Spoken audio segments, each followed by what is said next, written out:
The man is obviously a mediocre actor, but his fans are all over the underworld. Just because Shin-si once played roles like serial killers and fierce ghosts, not only can scare the living to death, even the fierce ghosts in the underworld will be scared to pee. As a result, his fans have divided into two factions, the black fans in the mortal world and the iron fans in the underworld. At this point, the leader could hear the crying of the actress not far away, frowning and saying to Shin-si in front of him, "Shin-si, you can't do this, letting you play a thief. How come you act like a Grim Reaper? Listen, they didn't ask you for mental damages compensation. That's already good enough." Shin-si stood still, hanging his head. After listening for a while, he raised his head and said, "Leader, I know I overacted. Do you really know you overacted?" The leader just wanted to scold someone. He never expected that a simple burglary scene, where the thief was caught by the hostess, could take half a day to film. The leader counted on his fingers. First, the hostess enters. You hold a knife against the door. Second, you crouch under the bed and grab someone's ankle. Third,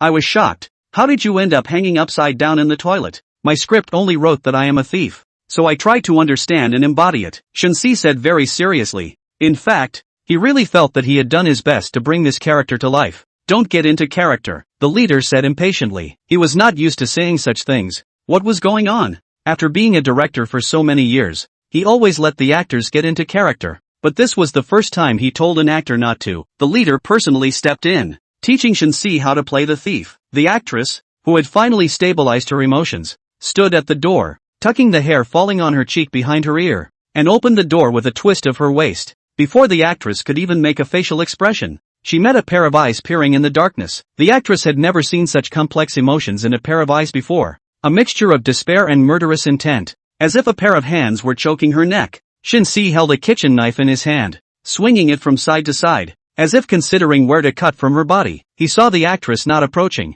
but stepping back a few steps, as if waiting for the prey to walk into the hell he had prepared. "Help! Help! Can anyone help me?" The actress was so scared that her legs went weak, and she collapsed directly on the ground. Pa! The lighting on the set seemed to bring the actress back from hell to reality, and she hugged the approaching crew member and cried, "I can't act anymore. I can't act anymore. Director, I really can't go on." Sob.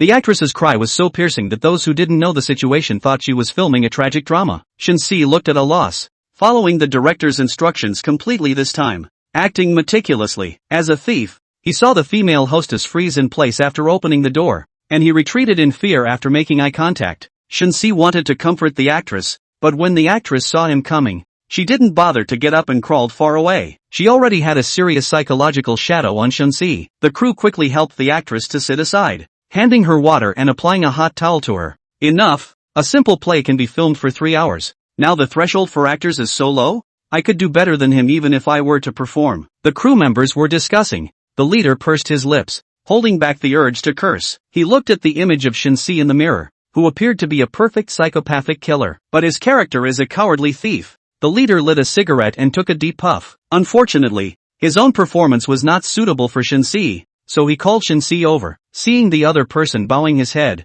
he sighed, patted Shin-si's shoulder, and said, "Who introduced you here?" "It's Teacher Chun from Shanghai Theater Academy." Shin-si finished speaking, lowering his head even more. He really couldn't face the leader. Even though the other party had taught him one-on-one, he still messed up. "The leader knows that, Mr. Chen," he said. "You have seen it too. It's not suitable for you to continue playing this role. Stay and see how others play it." Acting sometimes emphasizes restraint and release, and what you lack is to restrain too much emotion. Okay, Shin-si felt very ashamed. After all, he had just graduated from the Shanghai Theater Academy and had been playing supporting roles before. With Mr. Chen's introduction, he was able to play a role here with the leader, but he still messed it up. Shin-si held the boxed meal given by the crew. The dishes and meat inside were maliciously picked out, leaving only dry rice. He didn't mind eating while watching the person who replaced him as the thief in the play. The other person was a crew member who was directly named because of their fierce appearance. Shin-si watched the other person enter the room and rummage through the boxes and cabinets. When he heard the sound of unlocking the door from outside,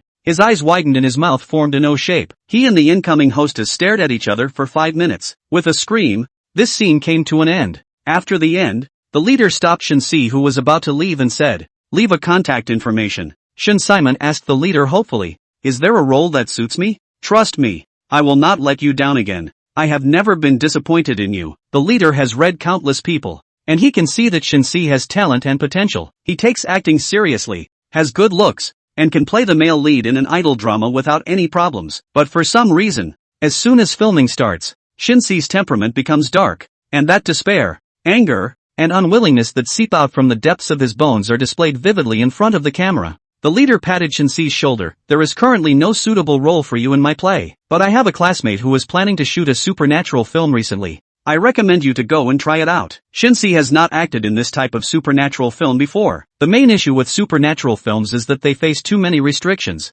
Well-written stories are often cut due to being too scary, leading supernatural films to add special effects even to the legs of female ghosts to increase appeal. The leader saw Shin-see's thoughtful look, frowned. "What? Do you dislike supernatural films?" No, leader, you misunderstood. I am thinking about how to perform." Shin-see was eager to try. This was a completely new track for him. He went back to watch a few supernatural films all night to get a feel for it. Good guy. Before even determining whether he can act or not, he started to think about it. It is a good actor. Lin director's heart size. There aren't many people like Shin Woo-won in the circle, and most of the people who were originally pure will be corrupted by fame and fortune. I can't blame you. Who doesn't want to be comfortable? Shen put on his bag and left the crew. Director Lin eyed his back. In fact, he was not a hothead on a regular basis. It's just that after he saw Shin Woo-won acting, he thought the other guy had to be an actor. After all, the other side is not doing society any favors by doing anything else. As Shin Woo-won walked along, no one recognized him as an actor who had appeared on television. In his hand he is playing a psychic movie that was filmed a long time ago, but is regarded as a classic by the audience. Shin Woo-won was completely immersed in the plot, making weird movements like twisting his head and lifting his shoulders and twisting his hips from time to time. Passers-by who saw Shin Woo-won like this had pulled away, fearing that he would suddenly pull out a knife from his body as he smiled and laughed. Ding! The phone made an abrupt message tone, the ghostly face on the screen blocked by the message that popped up. Shin Woo-won added quite a few people, but very few would contact him as he switched back to the chat box. The other person's avatar was all black with a blood-red smile on it. "Hello, actor Shin Woo-won." Shin Woo-won's heart was beating with excitement. He didn't expect director Lin to recommend him to that director so quickly. It wasn't worth it to engage in a psychic movie, even his avatar was so artistic. He hurriedly typed a reply, "Hello director. I'm willing to act no matter what the role is." The other party quickly replied, "I'm not a director, I'm your recommender. As long as you act well, there will be a steady stream of plays waiting for you in the future." Shin Woo was completely attracted by the second half of the other party's sentence. As an actor, this kind of temptation was better than a mansion beauty. "I'll act it out. Lifter, okay, tonight at midnight, it's a shoot at the red apartment in X. Prepare well and don't be late." Then the other party sent a picture, and Shin Woo-won clicked on it to see that it was the synopsis of the script. Script F, The Returning Husband. Script synopsis: Lin Shan's husband Jung Chang, played by Shin Woo-won, strangely disappeared on their wedding night, and she is immersed in great sadness every day. One rainy night, her missing husband comes back, and horrifyingly bizarre situations around her begin to unfold. Shin Woo did not expect the other party to send the script directly, and look at the synopsis or the male lead.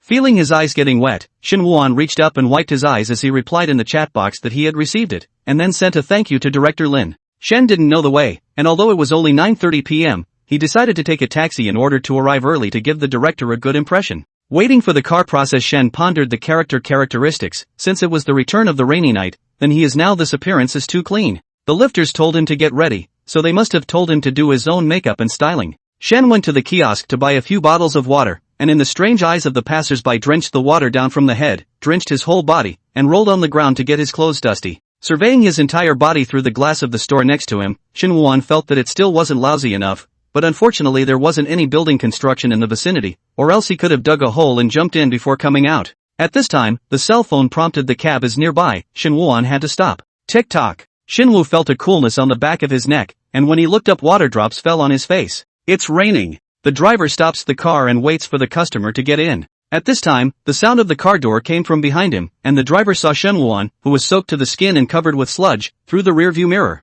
The rain came fast and heavy. The driver didn't feel strange to see Shin Woo-won soaked, but wondered why the other party was dirty. Why are you covered in mud? It was hard to get out. I want to go home and take a good bath. Shin Woo-won lowered his head, as if he was answering the driver's question, but also as if he was just talking to himself. The driver, inexplicably feeling a little intimidated, didn't say anything more and just started the car. Shen sat in the car and continued to watch the spiritual movie that he hadn't finished just now. He had already dressed up the appearance of his husband Jung Chang and was now still looking for inspiration to play the spiritual hero. The white light of the screen was mapped on the side of Shin Woo-won's face, and the driver sitting in front of him couldn't see his pupils, and could only see the corners of a greenish-white lip under the wet black hair. After a few seconds, it seems to be a wonderful learning point to see. The drenched Shin wandering hung his head and imitated the evil ghosts on the paranormal movies. The corners of his mouth turned up, showing the roots of his teeth. He gave a miserable smile. Dark strands of hair fell across her forehead with a snapping, dripping sound. The carpet around his feet was already wet. Shin Woo-won, in the back seat, was continuing towards the rearview mirror, adjusting the angle of his smile. He's just figuring out the act.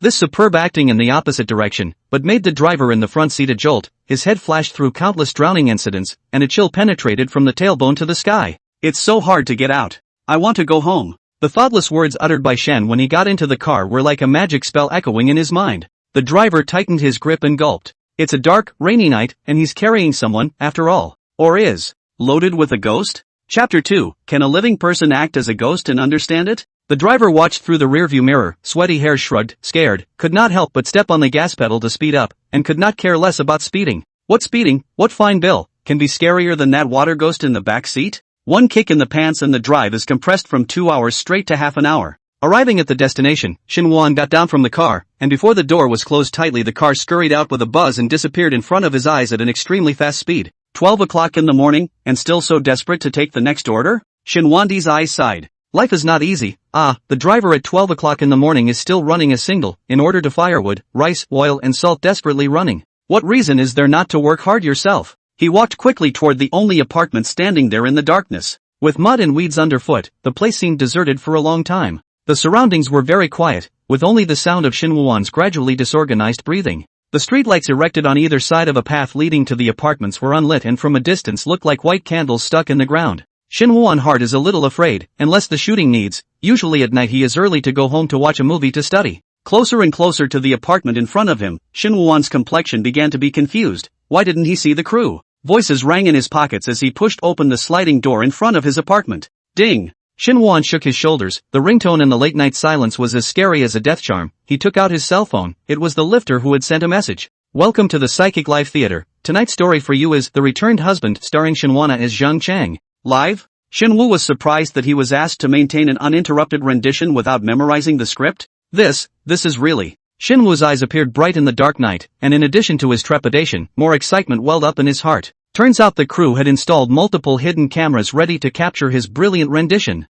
The director thinks so highly of him, then he must give 100% of his acting skills in return. The sound of rain became a staple of late nights, and the apartments were unmanaged because they were old. The elevator was out of service and even the answering light for the stairs was out. Shin Woo-won walked slowly. Each step he stepped on left a puddle of water, and at the moment he was one with the darkness. He came to the third floor and stopped in front of the door of the 302 occupant. A dark hand rang the doorbell. Ding dong! The doorbell was clearly in the room, but it echoed in the dark hallway. No one opened the door after Shin Woo-won waited for a minute. He reached for the doorbell again, this time clicking it heavily and continuously. Ding dong, ding dong, ding dong, ding dong, ding dong. The door was opened all of a sudden, and wisps of cool wind gushed out from inside the door, and Shin Woo-won felt a bone-chilling chill on his skin. He stared intently at the woman who opened the door, and between glances, the woman gave a horrified look as she took in him. Jung Chang? You, how do you? The woman took a few steps back, her pale face filled with panic, as if she had seen a severe ghost. The actor is really good. Shin Woo-won inwardly praised, although he graduated not long ago, but the circle of well-known actors and actresses he recognized the appearance. The woman is obviously not a well-known actress. Perhaps it's because there are no connections and you have to act in cold psychic movies like him. Shan, I'm back. Shen took a step forward and realized that Lin Shan was not moving. Why don't you go in? Or is it? Eyes flicked from Lindsay to the shoe cabinet in the lower right corner, where one pair of men's shoes was damp. Have a guest at home? Lin Shan similarly followed Shin Woo-won's gaze, then smiled unnaturally. It's the police. I called the police after you disappeared. He's here to understand the situation. She turned when she had finished speaking and headed for the living room at a brisk pace. Shin Woo followed her unhurriedly. There's no information in the script about how long Zhang Cheng has been missing. In fact, it says it's a script, but it's more like a synopsis of less than 100 words in there. This was not a difficulty for Shin Woo-won but a challenge that could excite him. He can improvise and make the story more tumultuous. Tao, my husband is back, you can go now. Which of your husbands? Shin Woo-won had just stepped into the living room when he heard the informative words. Why would Lindsay be so close to the police? Did Lin Shan have an affair? Is Zhang Cheng missing because of them? Now that the curtain had just risen on the play, he kept his doubts to himself and did not show them on his face. When Shin Woo met the man's line of sight, he saw the other party's eyebrows rise, his eyes widened, and his mouth unconsciously opened slightly. The man's hands shook. The The corner of Lin Shan's mouth tugged and she smiled unnaturally. Hubby, look at you getting soaked in the rain, quickly go take a shower, I'll see Tao off on my side. Shen had been watching them with his afterimage. As an actor, analyzing emotions through micro-expressions and body movements is a basic skill. Both men's bodies tightened at the sight of him and there was an unnatural twitch in their faces, both signs of weakness and nervousness. The crews that Shin Woo-won had been in before were all small cost, and most of the money was used to hire traffic stars as actors. Traffic stars act in a way that makes it obvious that they are acting. I didn't realize that the actors hired by this crew acted so lifelike that if it wasn't clear beforehand that they were filming, he would have thought it was really happening. Shin-woo turned his head to look at the window. The rain outside kept hitting the glass. It's raining heavily outside. I didn't see any cars parked around when I came back. How did the officer come over? The man bent down to pick up the cigarette on the ground, extinguished it in the ashtray, rubbed his neck, and said, the street lights are out here, and the road is unknown, so I parked my car elsewhere and walked over. Shen noticed the man's action of touching his neck, and his heart tightened, which was a mechanical reaction of a person after lying. Is the other guy really a cop? Since the man has returned, I'll leave first. The man glanced at Lin Shan and gently raised his chin before getting up and striding towards the door. Hubby, I'll go see people off. Lin Shan said and quickly followed, not forgetting to close the door before leaving. Shinwana headed toward the door, and the camera should be cutting to their side now. But as an actor, he can't let up just because the camera isn't on him. Shinwoo followed him out. After leaving the bright room, after his sight fell into the darkness, Shinwon felt very secure instead. I didn't realize it before, but it turns out he adapts to dark environments quite quickly. The old hallway filled with a musty, dusty smell. Shen stood on his tiptoes. Luckily he had often followed his neighbors home together before in order to play the part of a thief. He kept a consistent walking pace with the two men, a rhythm of breathing. It was obviously not far away and froze. Shinwoo heard the footsteps in front of him stop, and he stopped at the same time. Realizing that they were going to talk here, Shinwoo simply stayed on the top step and looked down. Click, came the rattle of the lighter, a flash of fire in the darkness. The man held the cigarette in his mouth between his fingers as Lin Shan approached, his tone urgent. Is it him? Yes, can I still not recognize people? Lin Shan's voice was no longer as gentle as it had been a moment ago, appearing cold and hard in the darkness. Asterisk asterisk asterisk asterisk. The man cursed in a low voice and threw the cigarette on the ground and stomped hard. What a life, such a deep pit for him to climb out. By the way, he didn't find anything, did he? Just him? Lin Shan snorted and moved closer to the man, squeezing his shoulder. Don't worry, if he found out, can he be that calm? The man smoothly wrapped his arms around Lin Shan and smiled. That doesn't bother me, just do it again. Shen concluded from the two men's conversation that Zhang Chang had died at their hands. It turns out that he plays the identity of a ghost. Shinwoo laughed silently in the darkness. I didn't realize that his first starring role would be a vengeful evil spirit returning from hell. Shinwoo's hands at his side could not suppress the trembling, and an itch came from his heart. It was as if the soul was roaring to vent at the moment. Shinwoo's pupils rapidly rotated and began to look around for points that could scare people. Although this is his first time acting as a ghost, he will definitely put in 100% effort. The two discussed their plans and then warmed up a bit more before heading upstairs. Lin Shan walked ahead, the familiar steps in front of her, and she could still walk normally in the darkness. Tick dash, tick dash. The sound of water dripping could be heard in her ears, and Lin Shan pursed her lips, her tightly furrowed brow never stretching. In the old days, Lin Shan would have loved rainy days, because rain washes away everything, including sin. But if it hadn't been for the rain soaking the soil and softening it, there was no way Zhang Chang would have made it out alive. She was beginning to hate rainy days. Tao, who was following behind, wondered, why is there a dripping sound all the time? Is there water seeping through the wall somewhere? It's normal for water to seep in when the rain is so heavy. Lin Shan replied absent-mindedly. Her mind was now filled with images of going back and killing Shinwana. This time she had to make sure that the other party had broken off before she did so. A coolness spread from the back of her neck, and Lin Shan touched it, realizing it was water. Tick dash, tick dash. Lin Shan moved a step to the left and still ended up with water dripping on her. It's water seeping in here. She turned on her cell phone's own flashlight to see exactly where the seepage was. A beam of white light shone upwards, and there was a figure on the handrail, hanging upside down, head down. The water was exactly what kept dripping from the man. Lin Shan's hair stood up in sweat at that moment, and she gazed down to see the wet face. It's Zhang Chang. The water seemed to be coming from his body and was seeping out, his hair plastered to his pale cheeks, his open mouth stuffed with dirt. Lin Shan's ears were still filled with the continuous sound of rain. It was as if she was taken back in this moment to that rainy night. At that time, she stood by the mound and took one last look at Zhang Chang. The other side looked exactly the same then as it does at this moment. Lin Shan's mouth unconsciously opened, growing wider and wider, but it was as if her throat was being tightly pinched by a pair of invisible hands unable to make a sound. Ah! Her throat lashed out, but only a tiny whimper escaped. Why don't you leave? Tao behind her was oblivious to her ordeal, and smiled as he tapped her on the shoulder. This one seemed to flip a switch in Lindsay. Aha! I heard it's a living person acting as a ghost, huh? Can you act it out? No? How can a person hang upside down from a handrail without leaning on anything? Live audience, 0. Live audience, 1. Chapter 3, How can a man be so bold? Shinwoo-an, upon hearing the scream, curled his upper body with force from his waist and landed in an extremely soft posture. Previously, his teacher suggested that he specialize in stretching and take dance lessons to improve his flexibility. I didn't expect to actually use it. Shen was clear that the next two people would definitely come over to check, so he tiptoed away quickly. Sure enough, Shinwoo-an had just left for less than a minute when a white light appeared and shone on the location where he had just been. Lin Shan's pupils narrowed when she saw the puddle of water on the ground. She reached out and clutched the man's arm tightly, her lips trembling. It's Zhang Chang. He was just hanging upside down at this location, deadly staring at us. Zhang Chang is a ghost. It's impossible for a normal person to do this.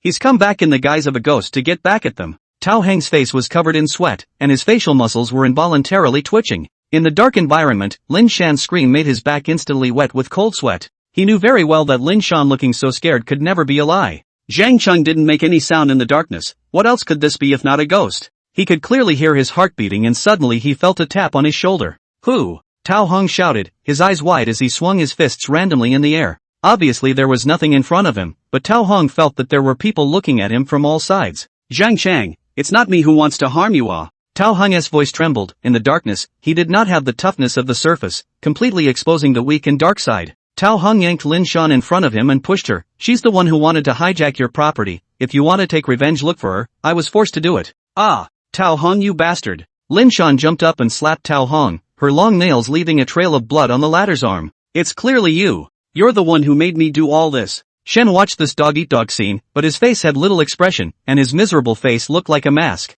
The two men's honesty was just an instinctive fear of death, not an apology to Zhang Chang. Shinwoo had no anger, no sadness within him at this moment. He only had one thought: to make them pay. The sound of the rain and the increasingly rapid breathing formed a horrible melody. Neither spoke for a while, only their breaths communicating. Run, run. Tao Hang's mind was now filled with the thought of running away. All he wanted now was to get as far away from this hellish place as possible. Lin Shan quickly hugged Tao Hang's thigh. Tao Hang, you can't leave me behind. You said you love me. I love you, asshole. Die away. Tao Hang kicked Lin Shan to the side. Now that your life is on the line, you're still talking about love. Bad luck. He took a big step outside. Tears fell from Lin Shan's eyes as she quickly climbed up and followed behind Tao Hang. She didn't dare to stay alone now, deeply afraid that Zhang Chang would suddenly just lie on her shoulder and talk. First floor. Shen pulled down the main electric switch, a smile on his face. This should be no problem. It's not good for a psychic movie to be too brightly lit, it's less atmospheric. Shinwoo-an walked to the front door and placed the bag he had been carrying on the ground, and when the bulging bag was pulled open, it was full of knives and tools. He took out a chain as thick as his arm. These were found in the house of Lin Shan. It doesn't take this many tools to deal with one person. It seems that Zhang Chang is not the only victim. Shen put the chain through the gate handle, wrapped it around a few times, and finally used a tool to weld the two ends together. After doing this, Shen wiped away the sweat on his forehead with the back of his hand, looked towards the dark stairs and grinned, revealing snow-white teeth. This time it will all be impossible to escape. Coming just in time, the plot is to Tao Han locking the gate to trap Zhang Chang.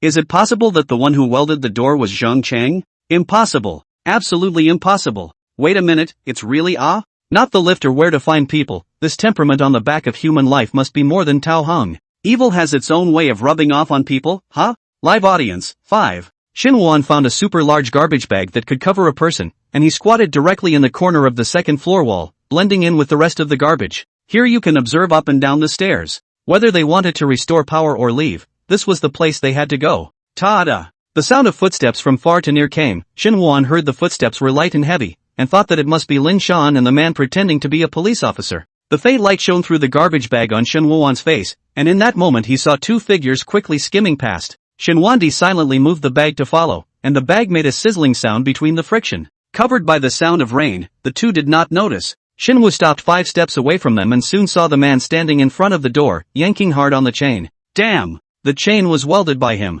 Shinwoo heard the man's voice in anger tinged with fear, and his rough voice became shrill. What about the window? Can you remove it? Lindsay panicked and pointed up at the window. No, you forget that we have every window sealed to prevent them from escaping. The man walked back and forth from side to side, then began to bang his body against the door. The chains clattered. Shinwoo captured the key. It seems that just as he thought, Zhang Chang wasn't the first victim. Shinwoo slowly stepped back. Who? Tao Hang suddenly stopped moving and turned around violently, looking around with wide eyes. He wasn't sure if it was an illusion, it always felt like someone was talking next to him. Lin Shan was startled by him, if not for her tight grip on the other side, she probably would have directly sat on the ground. What's wrong? She stared around just as suspiciously. I just heard a sound, it's very close to us. Tao Hong realized that the door hit half a dozen times and didn't move. He grabbed his cell phone and didn't dare to move at all, he could only shine it in the distance. When Lin Shan heard this, she instantly recalled the appearance of Shen Wuan hanging upside down just now, and began to unconsciously gnaw on her fingernails. The bright light from the cell phone landed on the floor, and there was a wet footprint of just a toe. It was an old building, and usually it was just the two of them, no outsiders at all. So it's Zhang Chang. Tao Hong took a few steps back, his back directly pressed against the door, unable to retreat. His face was ghastly white in the shimmering light, his mouth was unconsciously open, and his eyelids fluttered violently, causing him to blink every now and then. Has Zhang Chang been following them? Tao Hong gulped as he bravely took a closer look and realized that the footprints were reversed. He aimed his light at the ground and followed the footprints 2 steps forward. Zhang Chang, spare me. You can say whatever your heart's desire is, I'll do it for you with my life. Tao Hong shouted several times, and always only his voice echoed in the darkness. Tao Hong remembered that the upstairs house had a tool to open the door. He pursed his lips and grabbed Lin Shan, dragging her forward. He'd use her as a shield if Zhang Chang showed up, and the woman deserved it anyway. The wet footprints in front of me became disorganized, many stacked on top of each other as if they were walking in place. Tao Heng's mind began to visualize Zhang Chang's course of action as the other party stood on his tiptoes, his body taut, like a stiff corpse spinning in place. With the light, the wet footprints surprisingly led them to an old, yellowed wall. Tao Heng's pupils narrowed as a chill ran from the soles of his feet to the top of his head. He stood against the wall for a full minute, waiting for his body to regain mobility before slowly raising his cell phone. Along the walls, the ceiling was covered with footprints, large and small, as if many people had walked around the place. Ah! Lin Shan let out a scream, her features looking distorted from fear. Tao Heng's arm was pinched with red marks by her. She's going crazy. Xin Wu was pressed up against one of the side walls to observe this, and was amused at the sight of their reactions. The different footprints were found by him in a shoe rack in the doorway of another house. He wet his shoes and took a wooden stick and set it up to print on them one by one. It's a pity that the conditions weren't enough. If it was a bloody handprint it should have been even more shocking. Xin Wu looked down at his palm and muttered, "How much blood must be spilled to obtain a satisfactory effect?" Only the live audience heard him. "Have I been dead too long? How can people have the balls to be like this? I came here to abuse the living, but I ended up doing ghost scare work. Kind of like the anchor. Want a bloody handprint, right? I'll give it to you. Dang." Xin Wuan is very sensitive to the sounds in the dark. Before he often blindfolded at home in order to be able to play a good thief, which makes his night vision and sense of hearing sharper than normal people. He saw a blurry black shadow not far away, drifting into the house like a gust of wind. Xin Wuan walked over lightly. He stood outside the house and looked. The door was dark. He saw a pair of bloodshot eyes. Xin Wuan smiled between glances and said, "Hard work with the shape of his mouth. I didn't realize the crew was hiding here. It's the hardest thing to do in the evening, when your routine is upside down and your eyes are red." The other man showed a mouthful of bloody teeth in the darkness, but quickly reached out to cover them again. Xin Wuan was eager to exchange treatment options for bleeding gums with the other party, but he could only stop now that he was still filming. It was then that he looked down at what the other man had delivered. It's a steel bucket filled with blood, close enough to smell a rush of blood. Xin Wu reached out and fished for it. The liquid slipped from his palm. He rubbed his fingers. It was a bit sticky. It's real blood. Xin Wu was happy that the crew had heard him and sent it to him specially. "Thank you." Xin Wuan thanked him repeatedly as he merged his hands and bowed in each of the different directions. He had never been treated so well by the crew. Of course you can't blame anyone but him for not acting well and holding up other people's work. "Hey. You're welcome." It took 60 cuts to flow enough for a bucket. "Awesome, I'd like to send anchor blood too, but unfortunately I slit my wrists back in the day and bled out before anyone noticed. First time I've seen an anchor who would thank us." Body warming. Live audience, 25. Chapter 4, The Anchor Who Is More Evil Than Ghosts. Ghosts? There are ghosts. Lin Shan's hair was disheveled, her eyes wide and frantic. She clung to Tao Heng's arm in death. "It's them coming for us." Lin Shan couldn't see everything in front of her, but every face of those who had been killed by her surfaced clearly at this moment. "Shut up!" Tao Hong raised his hand and slapped her, and the latter fell straight to the ground. Tao Hong gasped as if the slap exhausted his strength, his palms shaking uncontrollably. Tao Hong inserted his hands into his pockets and gritted his teeth. "I'm not afraid of people living, would I still be afraid of the dead?" Tao Hong said so on his lips, but his footsteps were weak and staggered, holding onto the wall and walking forward in a sorry state. Tao Hong walked in a hurry. On one hand he was trying to find a way to leave, on the other hand he wanted to leave Lin Shan behind. One of the most important rules of jungle survival, you don't need to run faster than the beast, just faster than your fellow travelers. The phone suddenly went black, and the surrounding area plunged into reaching darkness. Tao Heng's heart went cold as he hurriedly pressed the phone's on button. and after a few seconds the phone lit up again. A bloody hand blocked what little bright light there was from the phone. Tao Heng's head went blank, his brain couldn't even do the simplest of commands, and his entire body froze. There's someone beside me. Tao Hong instinctively felt someone staring viciously at him from his side. He couldn't even hear the other party's breathing, and could only smell a heavy stench of blood. It was as if the other side had killed countless people to color their scent. Tao Hong didn't dare to move, much less turn his head to meet the line of sight. He was afraid that once he locked eyes, he'd flick the death switch. The phone was grabbed by the bloody hand, and the already low battery phone automatically shut down again 3 seconds after starting. Darkness engulfed the vision once again, and Tao Hong swallowed as he felt his cell phone being taken away. Tao Hong was as motionless as a statue, and he didn't blink until cold sweat trickled down to the point where his eyes were burning and hurting. This time, Tao Hong regained his mobility, and with a burst of weakness as he stepped away from his legs, he plopped down on his knees. The kneel was so solid that even the sound of rain couldn't cover it. Anchor this fancy scare, I'd have to die a second time if I were you. Step up your efforts and show no mercy to such people. I think he's going to faint, I'm going to hold down his center. Xin Wuan was holding his cell phone, only 4 or 5 steps away from Tao Hong. His gaze was icy cold and his acting skills were always online. In his heart, he both admired the other man's acting skills and worried if he was hurt. Xin Wuan once saw an actor shooting an ancient drama to shoot a kneeling scene will first bring knee pads, and the rest will be handed over to the post-dubbing on the line. The sound of the other party just now was unprotected as soon as I heard it. Everyone put their best foot forward to make the scene. Shenru's heart glowed, this was what he had dreamed of. Xin Wuan put away Tao Heng's cell phone, and instead took out his own cell phone and took a selfie against it. Shen set the screen to always be lit, gently placing it on the ground. The person slowly backed up and dived into the darkness. Lin Shan cried for a while until her throat hurt, raised her eyes to find her surroundings dark, and realized afterward that she had been thrown down by Tao Hong. Lin Shan braced herself and stood up, reaching for the wall, only to shrink back as if electrified at the sight of those wall footprints. Tao, don't leave me behind. Lin Shan hadn't walked forward for long when she saw a dark figure in front of her. Who is it? Is it Zhang Chang? But he's not that physically strong. Lin Shan saw that the black shadow was slow to move, and boldly approached, smelling the smell of smoke on the other side before recognizing Tao Hong. Why are you on your knees and not moving? You scared me to death. Lin Shan slapped Tao Hong, who suddenly shivered violently, scaring her to follow. Tao Yak said something. Lin Shan didn't hear it, and she squatted down to listen closer before she heard Tao Hong talking about calling the police. Yeah, gotta call the police. There's help. After the extreme shock, Lin Shan had forgotten what crime she had committed, and now all she could think about was how to escape from here. Lin Shan touched her pocket, her cell phone was left at home without her, and patted Tao Hong. Where's your cell phone? Speaking of cell phones, Tao Yoki looked like he remembered something, even the darkness couldn't hide his fear.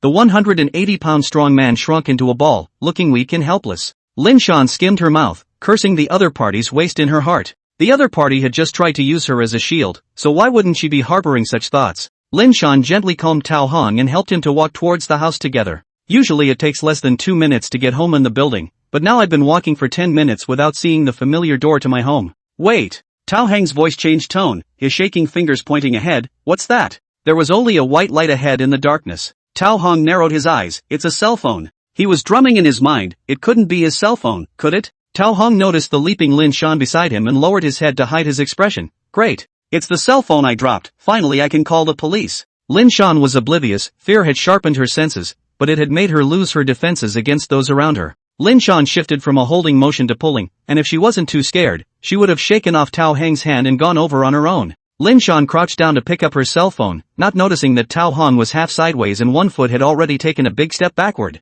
Lin Shan picked up her cell phone, but because she was too nervous and hard, it slipped out of her hand and fell to the floor. She rubbed her fingers. Was the phone wet? It was so slippery. Lin Shan bent down to pick up the cell phone again, but saw in the dim light that her outstretched palm was stained with blood. Damn it! Tao Hong cursed at the sight. He ruthlessly pushed Lin Shan forward, turned around, and ran. It's a ghost on the other end of the phone. Lin Shan was pushed to the ground by him, the pain in her body still fresh. Ring ring ring. The sharp ringing scared Lin Shan so much that she sat on the floor and backed up. She pressed herself against the wall, breathing heavily, and bean-sized sweat flowed from her forehead to her neck. Help! Somebody help her, anybody! The ringtone went on, and Lin Shan's eyes were dead set on the glowing screen when they suddenly widened. The caller ID on the screen was 110. Lin Shan was like grabbing a lifesaver. She quickly crawled over to pick up her cell phone and slid the screen to answer. Before the opposite party could say anything, Lin Shan cried with a stream of words, help!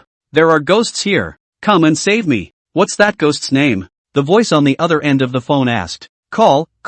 Lin Shan's brain was blank. Fear wore out all her reasoning. She didn't even realize that the other party's question was wrong.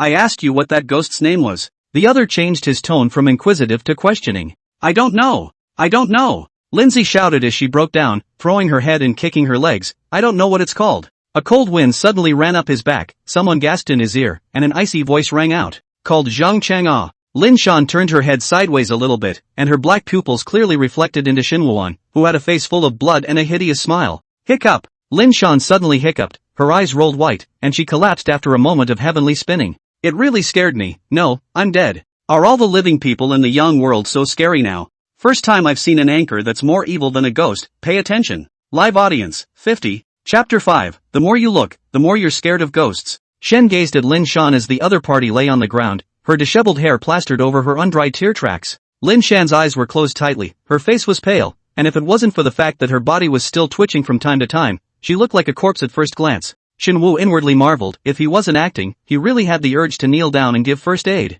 Shinwuan was also the first time he acted in a live format, and Lin Shan just collapsed. Without a script, he was at a loss for a moment. But Shinwuan quickly realized what he had to do. He is now Zhang Chang. Shen grabbed Lin Shan's arm and inwardly said hard work. No need to be sorry when you have such a big living person as a scare prop. Sasha. Clothes rubbing against the ground made a subtle ringing sound. Shinwuan grasped Lin Shan's arm with one hand and walked with slow steps. He was dyed red from head to toe with blood, which kept dripping as he walked. Late at night, torrential rain, abandoned old buildings, with a flash of lightning, the instantly bright light reflected Shinwana's face. Sticky strands of hair clung to his cheeks just enough to cover his eyes, revealing only a grin with maniacal overtones. I wasn't even as mean looking as the anchor in my meanest year. The recommendation clearly states that it's a live escape drama, so how come the more I read it, the more it scares the hell out of me? Just tell me if you escaped or not. Shinwuan's pace suddenly stopped, and his ears twitched slightly. He looked up, revealing bloodshot eyes and his entire face stained with blood. Shinwuan's mouth was slightly open and he gritted his teeth,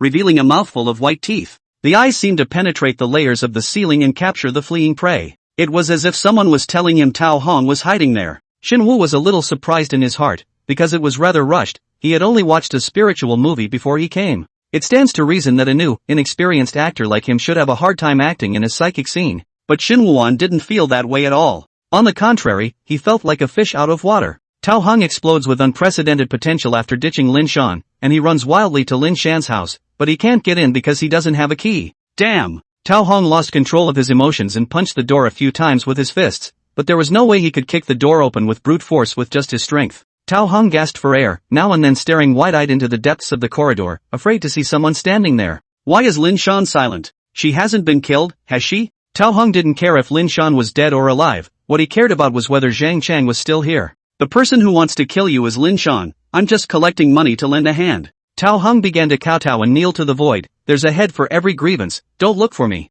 I'll be sure to burn paper money for you. Tao Hong recited several times before he got up holding the wall. He looked at his watch. It was more than 3 in the morning. As long as he stayed up until daytime, the ghost should not dare to come out. With a building this big, he's sure to make it through if he ducks. The building used to be full of people, but one day the tenants found the water they drank had a strange odor. Looking for someone to check the water tank was found a body. The murderer was never found, and the people were so frightened that they gradually moved away from the area. That person naturally died at the hands of Tao Hong and the others. At first Tao Hong merely wanted to kidnap someone to get some money to spend, but he didn't expect the accident to result in the person's death. Originally Tao Hong they didn't want to stay here, but they heard that the place was about to be demolished, so they let Lin Shan go and hook up with Zhang Chang to get the house under the pretext of marriage. Tao Hong reached out and pushed at each door, but the other residents naturally locked their doors before moving out. Each failed push on the door weighed heavily on his heart. The windows in the building were sealed, and it was obviously a sealed environment, but Tao Hong always felt a cold chill on his neck, like someone was blowing on his neck. From time to time, Tao Hong turned around like a scared bird, but all he could see was darkness. Bzzzzzzz. The door in front of him was pushed open, and Tao Hong immediately dug in. Tao Yokai shut the door quickly, his back pressed against the door panel. The heart kept thumping. Tao Hong gradually adapted to the darkness and could already see a little outline in front of him. The house was almost 60 square meters, with calendars of beautiful women in bathing suits hanging from the yellowed, half-peeled siding. There was a musty smell in the air tinged with incense ash. Squeak dash the chaise lounge sitting beside the bed suddenly shook. There was no one there, only lumbar pillows and blankets. Tao Hong remembers that the family is 402 and lives with an elderly man who lives alone. Tao Hong saw the red landline set up on the table, his eyes lit up, and he hurried over to it. The foot kicked a hard object with a clunk. Tao Hong's body trembled for a moment, and he bent down to take a closer look before realizing that what he had kicked was the incense burner. In the corner was a pile of red candles burning at various lengths. When the body was first found, the residents said among themselves that it was haunted, and they all put up idols in their homes. At the time, Tao Yak was still mocking the residents for being timid and superstitious. Now he directly kneeled down to set up the incense burner. His hand cupped the incense ash on the ground and poured it back in. His mouth muttered, "Didn't he mean to rush? Sorry. Day. Hearing the voice, Tao Hong felt like he was being strangled, even holding his breath. The footsteps were getting closer. Tao Hong covered his mouth, his eyes dead set on the door, afraid that the door would be opened in the next second. Day. Footsteps were right outside the door, and Tao Heng's entire face was red from holding his breath. But it was good that the footsteps did not linger, but passed the door and continued walking. Only after hearing the footsteps getting farther away did Tao Hong let go of his hand, and he gasped for air, still choking from inhaling too much dust. Live. Tao Hong coughed so much that tears came down his eyes, and he couldn't tell if it was tears or a hard throat. He dragged his heavy body to the landline and was just about to pick up the receiver and dial. Ring. Ah! Tao Hong sat on his butt. He hadn't even dialed the number yet. Why was he calling? Tao Hong looked at the landline that kept ringing in front of him. He didn't dare to escape. Zhang Chang was still looking for him outside. The landline was his only hope. Tao Hong picked up the receiver and answered. Hello. Were you the one who just called the police? Why did you hang up without saying anything? Do you know there are penalties for calling the police indiscriminately? The voice on the other side of the receiver was full of vigor, pulling Tao Hong out of the cold and hopeless hell. He cried as if he had seen a relative. Help! There are ghosts. A ghost is trying to kill me. Tao Hong was afraid that the police would think he was bull ***** ting about not coming, so he directly told them all the crimes he had committed. I turned myself in, I've killed people. There are old men, women and Zhang Cheng all killed by me. He's willing to go to jail as long as he can get out of this hellhole. I'm in room 402 of the red apartment. Tao Hong covered the receiver, his eyes staring at the door, his voice hoarse. You guys come and arrest me, I confess. I'll plead guilty. 402? The voice on the other side of the receiver had just dropped when there was a rush of footsteps outside the door. Da. The footsteps disappeared abruptly in the doorway. There was a dead silence when the man's odd laugh came from the receiver. So this is where you're hiding, I found you. Tao Heng's entire body's blood was rushed by a chill, followed by a sharp cry. Ah! Does the anchor have a grudge against Tao Hong? He is really planning to scare people alive. It makes my head spin, and no, I don't have a head. Love to see, trying to get a lifter to arrange for an anchor to scare my haters off.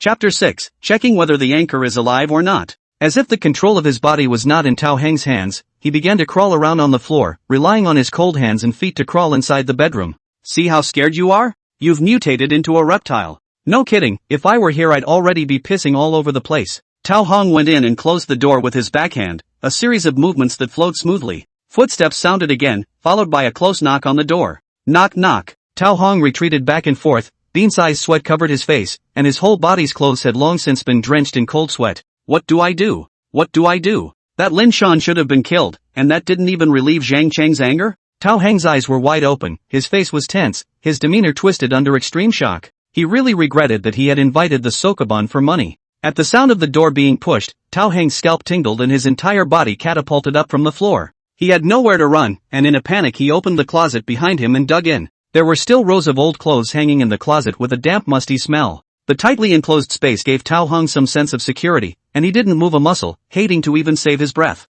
There was dead silence outside, and the only thing that could be heard was his thunderous heartbeat. Is it all right? Or is Zhang Cheng just outside? Would Zhang Cheng be standing right in front of the closet, smiling and waiting for himself to come out? Tao Heng's brain buzzed after a series of shock, subconsciously holding his head between headaches. As a result, his body froze when he raised his hand and touched the side. That touch, why does it seem human? Tao Heng's nose twitched and smelled of perfume. Tick-tock. Before Tao Hong could get close enough to smell it, a sudden sound made him jump straight up. Bang! Hitting his head on the wooden board, Tao Hong covered his head and barely opened one eye to look down. Surprisingly, it was his cell phone. Why is the cell phone here? Wasn't it snatched by Zhang Cheng? Tao Hong was scared to death, but he still reached out and grabbed that only source of light in the darkness. Just brought the phone closer to take a look, and the screensaver was exactly the selfie of Shin Wuan standing in the darkness. Blood was intertwined on the ghastly white face, and the blood-red mouth grinned widely. Ah! The cell phone was suddenly like a hot potato, and Tao Hong directly threw it away. The lighted cell phone fell to the side, illuminating a crooked, bloodied Lin Shan. Turns out he's been spending time with the dead. Ah! Tao Hong erupted into a high-octave scream. With a thud, Tao Hong rolled out of the closet and he landed on his back. Looking up, I saw a pair of wet, muddy white shoes. Tao Hong slowly raised his head and met a face full of oozing blood. Your turn. Shin Woo-won scrutinized up and down, his gaze like a hunter who was about to skin his prey. Tao Hong felt his vision blur as Shin Woo-won's eerie face gradually changed into another pale, kindly smiling face. Great grandma, you're here. Come on, get me out of here. Shin Woo-won looked down and surveyed Tao Hong. The latter's face was in residual shock, but the corners of his mouth were tinged with a smile, which made people wonder what he had actually experienced before he lost consciousness. A playwright, an absolute playwright. Shin Woo-won stood in awe. In his place he could not act this effect. He's not even close to being an actor. Are you out of breath? If you're not, keep up the good work. The anchor is a living person. If he gets arrested for murder, where will I find such an interesting live broadcast in the future? Oh, you guys take it easy. Next, it's my turn. Ahem. Shin Woo-won turned his head to look at the source of the sound. An old man in a tang suit, somewhat hunched, with a walking stick stood not far away. Shin Woo was sensitive to sound, but didn't hear anyone approaching at all. The old man slowly walked over, and Shin smelled a smell of oil paint on the old man. The other side is not playing a living person. Shin Woo-won immediately made a judgment. He once went to work in a funeral parlor specifically to play a good corpse and had a good relationship with an embalmer. There Shin Woo-won had seen all kinds of corpses that had suffered accidents and had badly mutilated bodies.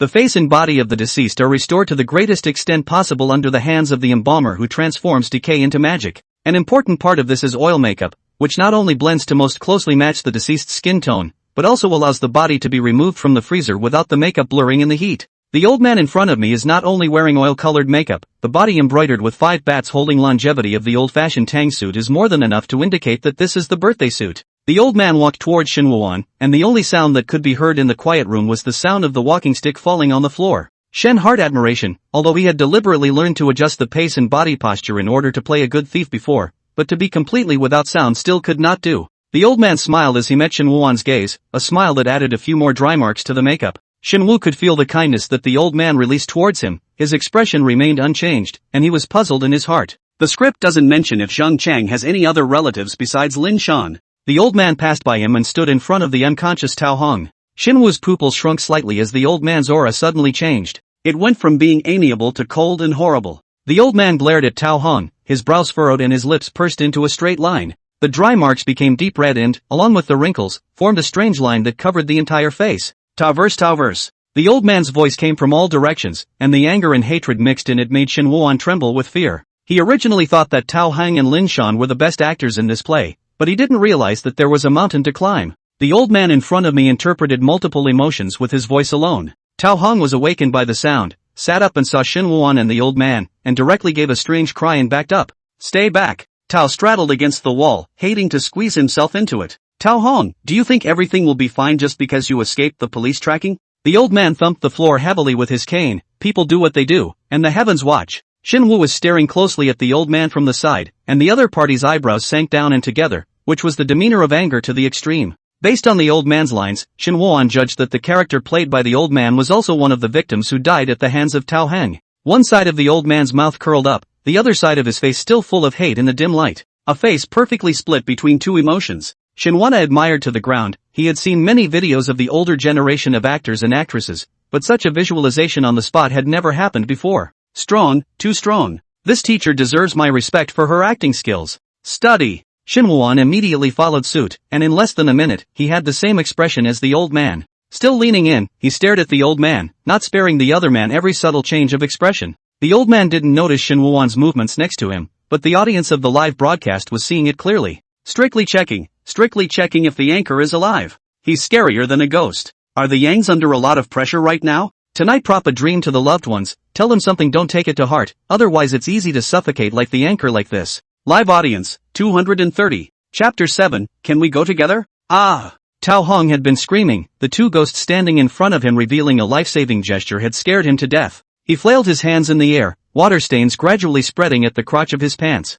An odor of urine filled the house. Shen inwardly gave Tao Hong kudos. Good sparring. This is getting into the swing of things. Considering that the next scene would be bloody, the old man intended to let Shin Woo-won leave. As a result, when he turned his head, he saw Shin wandering laughing with a hideous face. The old man was taken aback. Good lord, if he hadn't watched the live stream and known that the lad was an amazing actor, he really would have thought that the other guy was a victim too. Shin Woo was about to go forward to soar together, but was stopped by the old man raising his hand. He looked to the old man, who had kind eyes. The young man has a great future ahead of him and shouldn't get blood on his hands here. The old man took a step forward after saying this. Tao Hong suddenly reached out and tightly choked himself. veins bulging out on the back of his hand. He opened his mouth to try to make a sound, but could do nothing. The intense feeling of suffocation made Tao Hong keep raising his legs and kicking. Tao Hong opened his mouth to say something, but his hands were uncontrollable as if he was always tightening his neck. His face was red, his lips flushed purple, and his pupils were gradually dilating. Click! With a crunching sound of broken bones, Tao Heng's head lolled over his shoulder, his wide-open eyes covered in blood. Shin Wuan's hands were cold, and the acting skills of the two actors in front of him were truly amazing. It's almost not like acting. Shin Wu only felt an uncontrollable feeling of fear surging out like a tidal wave, and his heart pounded violently. But underneath the fear, there was an excitement like finding a treasure. Shin Wuan's eyes glowed and his breathing became a bit rapid, his hands unconsciously trembling slightly. I hope to add both of you as friends after I finish shooting and ask for more advice and learning. Hee, let's go, the others are still waiting to settle the score with you down there. The old man raised one hand in midair as if tugging on something. Seeing that the old man was about to leave, Shin Wuan voiced out, "Old man, I'll go with you. May not Xing go together ah." The old man shook his head back and forth, seeing the helplessness in Shin Wuan's expression. He spoke in a gentle tone, "You still have more important things to do." Most of the ghosts in the broadcast room were still watching the broadcast with a fun mindset right now. Only the old man knew how important Shin Wuan's existence was to them, the ghosts who had died tragically in their lives and had nowhere to redress their grievances. There is an invisible door between the living and the ghosts that prevents them from retaliating against their abusers. And with his acting skills, Shin Wuan managed to frighten them and open that door for them. After the old man finished his speech and turned to leave, Shin Wuan observed the other party's walking posture and realized that it was the back heel off the ground, walking in a toe-on-the-ground manner. The room fell silent once again, and Shin Wuan pondered what the old man had said. What's the more important thing? The script isn't written, so he'll just have to realize it on his own. Shin Wu thought of Lin Shan who was still in the closet, and he played Zhang Chang who naturally hated Lin Shan. The pain of being betrayed and killed by his beloved is what prevented Zhang Chang's dead soul from resting in peace and returned as a harsh ghost. The old man had taken Tao Hong away, so he should have taken Lin Shan away as well. Even the residual love was not enough to make Zhang Chang let Lin Shan go. After all, Zhang Chang is dead, and ghosts shouldn't be bound by the moral rules of the earth anymore. Shin Wu sank his eyebrows, his lips tightly closed, and his jaw slightly raised. He had been able to perfectly interpret the old man's demeanor just now. The only difference is that his anger has turned more into a strong obsession.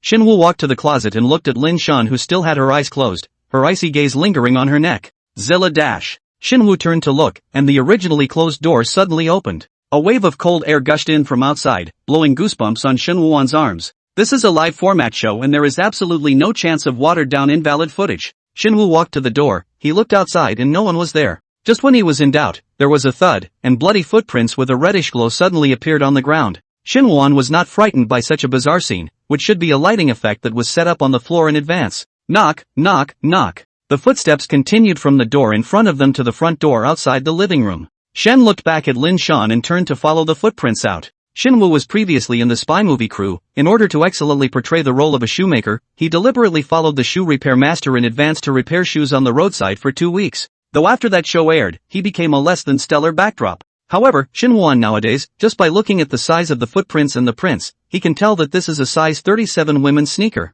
He followed the footprints as the doors on either side of the corridor ahead of him opened one by one. With each door that opened, there was one more footprint in front of him. Size 41 leather shoes, size 39 cloth shoes, size 37 slippers. More and more footprints appeared in front of them, and Shin Wuan couldn't help but start running in the direction where the footprints were. He ran downstairs from upstairs and the chain that had previously locked the door was gone. The open door whistled in cool breezes and drizzle. The water droplets blew down on Shin Wuan's face, slowly melting the shocking bloodstains adhering to his face into blood, slowly sliding down his cheeks. Those footprints didn't move at the doorway, as if they were telling Shin Wuan that they couldn't get out. Shin Wuan took a big step out, and the rain instantly made him a drop dead. The rain fell a little hard on his eyes, and he kept blinking as he cruised around the old building, looking for anything unusual. As he walked, Shin Wuan felt his feet sink, and looked down to see that most of his shoes had sunk into the mud. Despite the heavy rain, this was the only patch of ground that caved in when stepped on, indicating that it had been tilled not long ago. What a life, such a deep pit for him to climb out of. Shin Wu's mind would recall Tao Heng's words, was this Zhang Chang's burial place?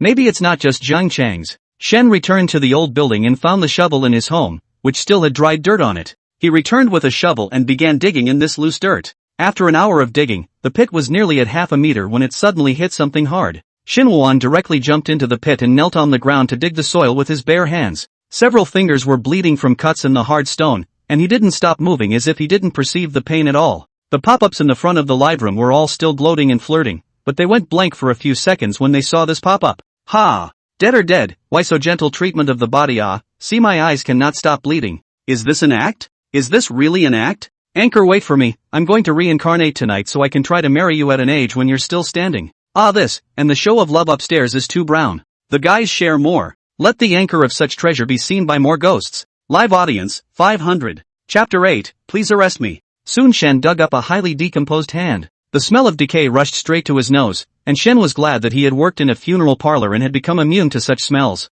Otherwise he threw up on the spot and just acted out. I'm afraid that the cruise funds are spent on props. This corpse not only looks like but also smells, giving the actors a sense of agency. Shen picked up the shovel again and began to carefully shovel dirt around the body. Gradually, the body of a man in a shirt and pants was dug up by him. Shen didn't mess around with the male corpse, he didn't have the tools to remove it. Those of you who have killed people on a regular basis know that it's easy to kill someone and hard to dispose of their body. Shen Wuan pondered in his heart that since Tao Hong had chosen to bury the corpse in this way, it was unlikely to change easily. Shen Wuan continued to use the shovel to start digging around the male corpse, and as expected, more and more corpses were dug out by him. Although the corpses' faces were rotted and unrecognizable, they could probably tell what kind of people they were from their bodies and clothes. There are hard-working people, women who stay at home full-time to take care of their children, teenage girls who are looking forward to the future. It's all right here with those footprints. They all had bright and wonderful futures, but their lives were cut short because of Tao Heng's greed. An uncontrollable anger arose in Shen Wu's heart, and at this time he could no longer tell whether this emotion belonged to him or Zhang Chang.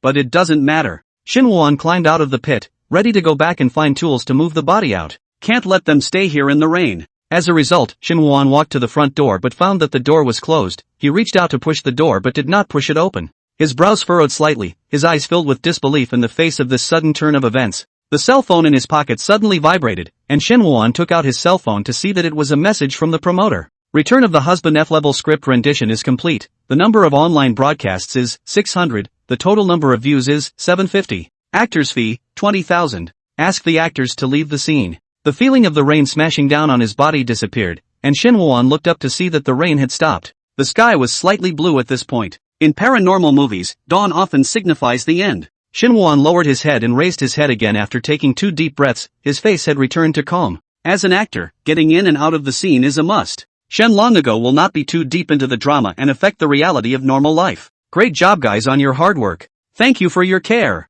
Shen Wuan bowed deeply towards the door. If he could stay and help clean up, Shen Wuan would naturally be happy to do so, but more often than not he would be talked out of it by the crew. Shen didn't want to cause trouble, so he simply turned around and left. On the way back, Shen Wuan tried to take a taxi, but the driver was afraid of dirtying the car once he saw this appearance and chose to refuse to take the car. Shen Wu didn't care, and finally swept a shared bicycle on the side of the road and slowly rode home. After arriving home, Shen Wuan took a shower and changed into clean pajamas. The soft bed gradually soothed Shen Wuan's excited thoughts, and a sense of fatigue followed, and he soon fell into sleep. Lin Shan's eyes snapped open, her body was sore and aching. She was cramped in a thick coat, the smell of smoke and medicine creating a choking odor. Lindsay reached up and pushed the dress away, yet her body tilted outward uncontrollably. The sharp pain cleared her mind for a few moments, and with it she remembered what she had experienced last night. Run! Can't stay here any longer. Lin Shan braced herself to stand up, but she didn't take 2 steps before tripping. When she turned her head to look, she actually met Tao Heng's dead, bloodshot eyes. Ah! Lin Shan let out a hoarse cry, and in this moment, she burst into an unprecedented and astonishing speed. In less than 3 minutes, she was quickly back home in reptilian form. She hurriedly found her cell phone and dialed the police number. As soon as she dialed, she couldn't wait to give a full account of all the crimes she had committed. I surrendered myself. I am a murderer. I've killed so many people. Please arrest me. The police team arrived at the scene as fast as they could. The head of the sheriff remembered here, when there had been a body found soaking in the water tank, and then the autopsy found that the other party had a history of drug abuse and depression, so it was ruled a suicide to close the case. Team Chen, there are bodies here. The officer's shout brought Team Chen's thoughts back to reality, and he stepped forward to see several highly decomposed bodies in a half-meter pit, with flies buzzing above. A sickening, putrid odor permeated the area. Some of the new police officers had never seen this scene before, so they just retched and ran to the side to vomit. Pull up a cordon, leave this place to the forensic pathologist. Team Chen drew his gun and said seriously, everyone pay attention to the cordon, the prisoner is agitated, his speech is confusing, it's highly likely that he suffers from a mental illness, and the possibility of him being in possession of a firearm cannot be ruled out. The doors opened with just a gentle push and the officers entered, eventually finding Lindsay on the 3rd floor. Don't move! Police! Team Chen voiced a warning. Sitting paralyzed on the ground, Lin Shan's originally godless eyes lit up when she heard the word police, as if she had seen a god. You guys are finally here. Lin Shan crawled over, her long hair drenched in sweat plastered to her pale face, leaving bloodstains wherever she passed. Stop! Team Chen snapped, sizing up Lin Shan's appearance, then said over the walkie-talkie, suspect injured, call the paramedics up. Lin Shan saw Team Chen approaching and couldn't wait to raise her hands, and the moment she was handcuffed, she muttered, it's really the police, it's the police. Too good to be true, too good to be true. Lin Shan was taken down and Team Chen continued to lead the search of the building. They found Tao Hang's body, which was initially identified as a suicide by the forensic pathologist. Team Chen pointed to the extremely obvious pinch marks on Tao Hang's neck and asked, isn't this artificially caused? The coroner nodded, it is true that it was caused by a human being, but the pinch marks are his own. Team Chen raised his eyebrows slightly and said suspiciously, you mean he strangled himself? The coroner responded, yes, while it is not normally possible for a person to strangle themselves, special circumstances exist. Team Chen's brows furrowed as he grabbed Tao Hang's arm and found several bruised pinholes. It's evidence of drug use. Sure enough.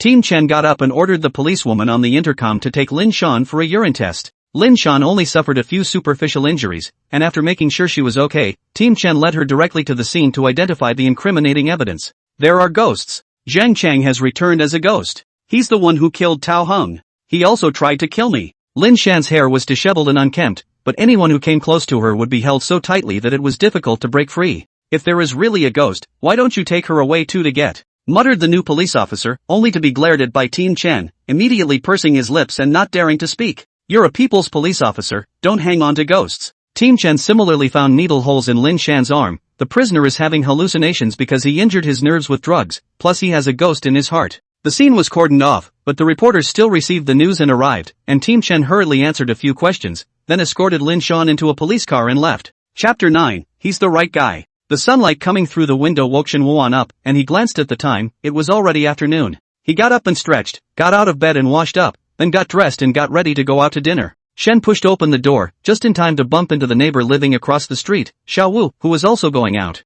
The two were of similar age and neighbors, so they greeted each other every time they met and were able to chat a bit over time. Wu's facial oil secretion is exuberant, and the dark circles under his eyelids are clearly visible. Have you been working a lot? How long has it been since you took a break? Shen Wu asked. Xiao Wu's face showed exhaustion above his face. A while ago, Wu always feel that someone is following them, for this also find someone to check the surveillance along the way. The results did not find any abnormalities. It caused him to be unable to sleep at night. However, Xiao Wu would never know that the culprit who made him suspicious was the Xinwuan in front of him. Wu rubbed his face and tried to pull himself together. I was called to the scene before 6 this morning, and I just went home to change and continue working. He didn't wait for Xinwuan to respond and then said, Brother Xin, I'll talk to you alone, this time the big news. It's a tragic murder case, the victims are at least this number or more. Wu made a 5 with his hand. So cruel? Although Xinwuan usually brushed up to some case commentaries, it was the first time he had heard of a murder case that happened around him. The scene was cordoned off by the police when I went there, but I still learned that it was the culprit who took the initiative to call in and turn himself in, begging to be arrested by the police, which is odd.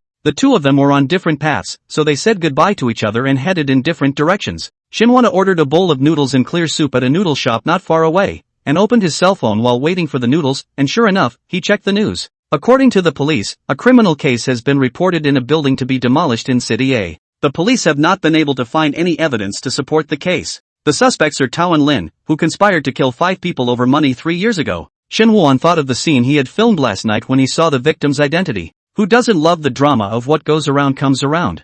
I wish I had another chance to act in a play by this director. Xinwuan pulled out his cell phone. He was too tired when he got home last night, so much so that he fell asleep. He remembers that the paychecks were handed out on the spot at the end of the broadcast. 20,000? Xinwuan's eyes widened slightly, full of surprise. How can there be so much? Xinwuan graduated from the film or dragon set roles, a day down 100 to 200, and then can play some small roles in the front of the camera, a day up to 500 to 600. Despite being the main character, the play was filmed in just one night and was a small production of a live psychic movie. It's a good script with a good cast and crew. Xinwuan intended to send a message to the promoter, indicating that as long as there was a movie to be made, no matter what the role was, he would willingly star in it. He had just taken out his cell phone when it rang, an unknown caller. Hello, who is it? You're Xinwuan, right? Old Lin recommended you to me. Come to my place for an audition at 8 o'clock in the evening. The location will be texted to you. Before Xinwu had time to say anything, the other party hung up the phone. Xinwu scratched his head. The old Lin the other party was talking about was director Lin, right? But hadn't he already gone to act in a psychic movie last night?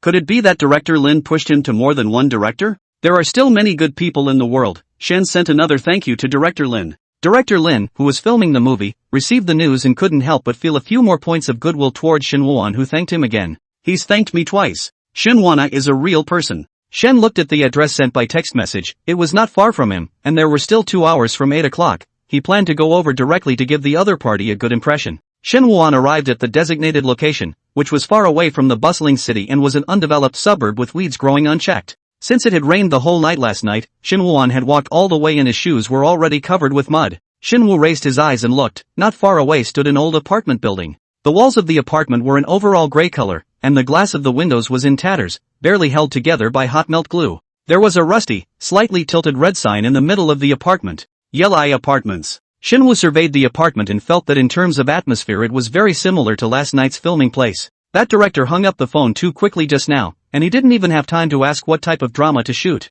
As Shin Woo-won approached the apartment, a staff member came forward. "Hello, I'm here to audition for an actor." The staff confirmed his identity and brought Shin Woo-won into the apartment, the rusty door making a harsh sound as it was pulled open. A cool breeze came straight at him, and the windows inside were covered with a black cloth that completely cut out the light. "Director Chen is over there, go over there, but there's a problem right now, the atmosphere isn't too good, so don't push your way over," the staff kindly reminded. The apartment wasn't all dark, many of the crew were debugging pre-shoot equipment and the lights were on. Shin Woo-won walked in the direction of the money guide, and saw a young man was arguing with another middle-aged man. He thought about what the staff had said and didn't go over there, but stood around with the others. "Director, you're making things difficult, the makeup you put on me is not scary at all, and without special effects in post, how can I scare the audience with my acting skills alone?" The youth grumbled with displeasure. The white shirt he was wearing was wrinkled and had a large area stained with blood. His face was covered in a thick layer of powder, and the heavy black eyeshadow made his eyes look extra large. Let's not even talk about whether or not the audience would find it intimidating,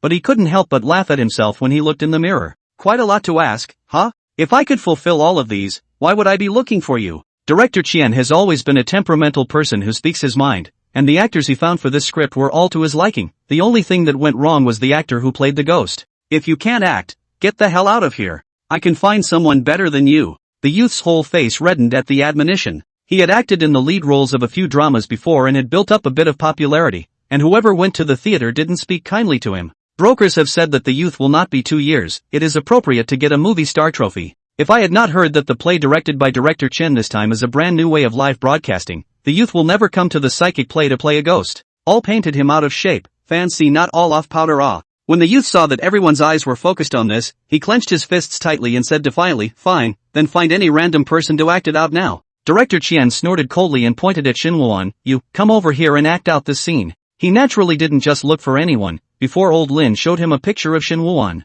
"I promise you, if there's a psychopathic murderer or stalker in your play, he'll be the one to play it." Chapter 10, I'm not experienced enough to play a ghost. It was as if Lao Lin's words were still echoing in his ears, and Director Chen was convinced of Lao Lin's vision. Originally, he had planned to give Shin Woo-won the role of a stalker, yet the investor had slipped someone in. If it wasn't for the fact that the actor playing the ghost had been in a lot of trouble, Director Chen really wouldn't have contacted Shin Woo-won. "Me?" Shin Woo-won pointed at himself, and after making sure that the Chen guide was referring to himself, he walked forward. "Hello Director Chen." Director Chen nodded, he glanced at the youth next to him. "You heard it just now, I want you to act out a ghost scene now, can you do it?" Shen had already understood from the two men's conversation just now that the filming here was a spiritual scene. He cherished every opportunity to act, but he had acted in a psychic scene just once, and was worried that he wouldn't be able to live up to Director Chen's requirements. "Director Chen, I'm willing to act, but I've only acted in a paranormal movie once recently, and I'm not experienced in ghost acting." When Director Chen heard this, he felt a little surprised instead. Due to the limitations in terms of graphics and subject matter, no one has dared to make a psychic movie over the years, and if they did, they would face the consequences of losing money as well as being scolded. Apart from a new type of live shooting mode he had thought of, no director had been shooting psychic scenes lately. "What's the last name of the director of the play you're in?" This time really put Shin Woo-won asked. After all, he had not even seen the person. Seeing Shin Woo-won shaking his head, Director Chen did not continue to pursue. With Lao Lin's recommendation, his first impression of Shin Woo-won was very good. "It's already very good to have had one acting experience. I'll tell you about the play, you try it." Director Chen said so. Shin Woo-won naturally had no reason to refuse. "You speak. Did you see that apartment tragedy on the news today? It's the murder of a drug-addicted man and woman who killed 5 people for money." Director Chen originally directed a drama that was not about this, but once he saw the news this morning, he immediately decided to use this case as a prototype for his adaptation. When Director Chen saw Shin Woo-won nodding, he continued, "Since you've read the news, you're substituting for one of the victims." Shinwoo inquired, so which victim do I substitute? The commuter's Zhang Chang, who, according to news reports, is also the husband of a female inmate. You're going to portray the hatred of being betrayed and killed. You who were supposed to be dead suddenly appeared, and they tried to kill you again, only to realize that you had long been an ineradicable ghost. Director Chen asked the makeup artist to come over, while explaining, our crew is going to use a new and special way of filming, so you'll have to use your expressions and limbs to creep out the audience. Time is running out, so go ahead and do your stylized makeup and we'll start in 15 minutes. Shinwoo walked to the side of the stool and sat down. The makeup artist was about to apply makeup to his face, but he raised his hand to stop him. Don't bother, teacher, I'm used to doing my own styling. Shinwoo faintly revealed a smile. He was handsome and had a unique air about him that made the makeup artist's face flush slightly. Shen asked where the prop master was, and then went to the prop room. When he came out, he did not see any changes from before he went in. I think you're not as good as that guy just now. Director Chen isn't purely wasting our time. That's right, look at him, he doesn't even bother to put makeup on his face. Does he really think this is a romantic drama? Shinwoo turned his head to look. The one who spoke was a pair of men and women. The man was about 30 years old, with a strong and dark body, and a fierce face, giving people a feeling that they were not to be messed with. The female looked to be in her early 20s. She was fair-skinned and her face, though beautiful, had the stiffness of a man who had gone under the knife. The makeup artist had a good feeling about Shinwoo and took the initiative to introduce him. Brother Su, it's the actor who plays Tao Hung, while sister Su plays Lin Xiang. Hello, two seniors. Shinwoo did not care about the two men's words and slightly bent over to greet them. Now that the white boy is in demand, why did he come to act as a ghost? In the bottom of Su Wei's eyes was undisguised contempt, which was concealed by the jealousy of Shinwoo's appearance. His physical condition leads to limited theater, and the scripts he receives are all about playing landlubbers and rogues, who get their mouths slapped by the hero and heroine every day. As they get older, they are gradually replaced by younger people. This time, he came to act in the psychic drama all by himself with great difficulty, and he felt that Director Chen's live acting was a great deal in this era where traffic is king. He was counting on a flying start with this, but it turned out that there was a handsome-looking Shinwoo. Shen did not notice the sneer hidden in Su Wei's words. Unless it was required for acting, Shinwoo was consistently insensitive to the people around him as well as various things, and he responded, it was Director Lin who recommended me to Director Chen. Since you're addressing me as a senior, there are some things you should listen to. You have to wear makeup to be photogenic when acting. If you're veiled, you'll expose a lot of skin flaws. Su Ningxin had one hand stretched out for her assistant to paint her nails with a bitter look. We are actors, stars of tomorrow. We can't be brown like ordinary people. We have to take the refined route. Thank you, senior, for your guidance. Shen thought that what Su Ningxin said was reasonable, so he turned his head to the makeup artist and said, please help me with my makeup, thank you. Are you sure? The makeup artist had already heard the two men's malice towards Shinwoo. Shinwoo nodded, and the makeup artist, seeing this, began to apply makeup to his face. I'll help you too. Su Ningxin got up and walked to Shinwoo, casually picked up an eyebrow pencil and disliked Shinwoo's eyebrows. Hey, stop it. The makeup artist spoke up to stop it, but it was too late. Su Ningxin looked at the eyebrows she drew for Shinwoo that were the same style as crayon Shinchan's, and nodded her head with considerable satisfaction. Well, this is the right flavor. She didn't seem to be satisfied yet, and proceeded to apply numerous different colors of blush on Shinwoo's face. You absolutely can't remove it. The shooting will start soon. Do you want to be reprimanded by Director Chen? Su Ningxin said this to both Shinwoo and the makeup artist, who was full of eagerness.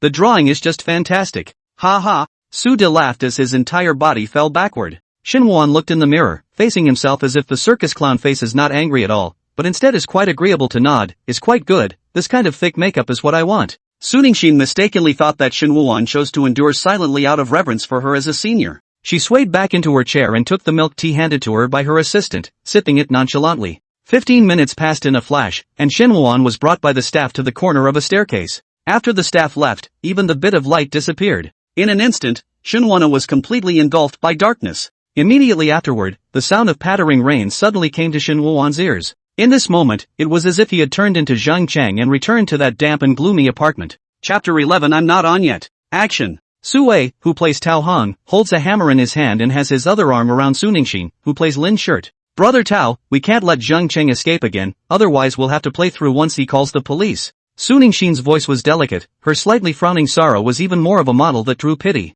Su Wei's hand around his waist was a few points harder, he had an evil smile on his face. Don't worry, I've already locked the gate, he won't be able to escape, and I'm already thinking about how to torture him in a more interesting way. The theater group rented the original is an old building, in which the facilities are in disrepair, the corridor lights have long been broken, and there are scattered garbage in the corners. The peeling walls are plastered with yellow rune paper, and a closer look reveals that the runes on it have been erased with blood. Su Wei held a flashlight and shone it ahead, pretending to look for them one by one. He knew that Shinwana was crouching at the corner of the stairs, and all he needed to do later was to make a timely expression of being startled. It's been acted out many times before, so the two have a natural flow. The two of them pretended to be oblivious and walked around the corner of the stairs. Su-wei inadvertently shone his flashlight towards that spot, but he ended up seeing nothing. "Ha! Where is everyone?" A puzzled look appeared on both of their faces in unison, but it was quickly concealed. Su-wei was flustered, thinking that it was a good thing it wasn't an official shoot, or else his expression would have been enough for the audience to capture. Suningshin, like him, still held a fluke in her heart,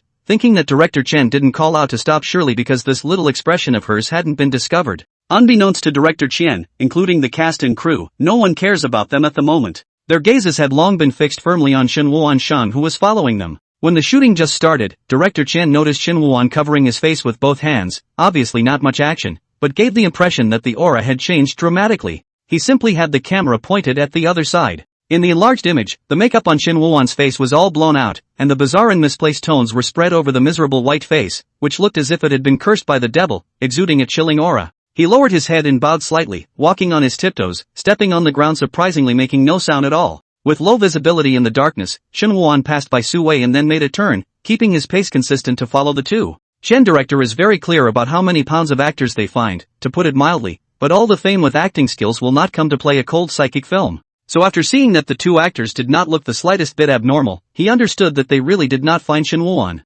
Director Chen began to be amazed by Shin Woo-shan's performance. No wonder old Lin said that Shin Woo-shan was appropriate to play a stalker or something, just looking at it gave him the urge to call the police. Strange, where did he go? Su-wei borrowed the lines to speak from his heart. Shinwoo did not follow what they had acted out earlier, so Su-wei had to improvise, revealing a touch of viciousness between his frowns. Is it hard to run away? Then why don't we go to the gate and take a look? Suningshin felt a little cold and shrunk, especially a chill down his back. The air conditioning is turned down too low, even if it's for ambience there's no need for that. Who? Like someone blowing in their ear. Suningshin's heart skipped a beat, and cold sweat instantly drenched her back. She stopped and looked around nervously, but all she could see was endless darkness and silence. Suningshin is not the first time to shoot a paranormal movie. In the past, the regular paranormal filming is surrounded by people, her fear of fear is all acted out. But remote-controlled cameras were now being used, so the crew all retreated outside the building. In the darkness, the feeling of being gripped by the fear of the unknown kept coming like a tidal wave. Why did you stop?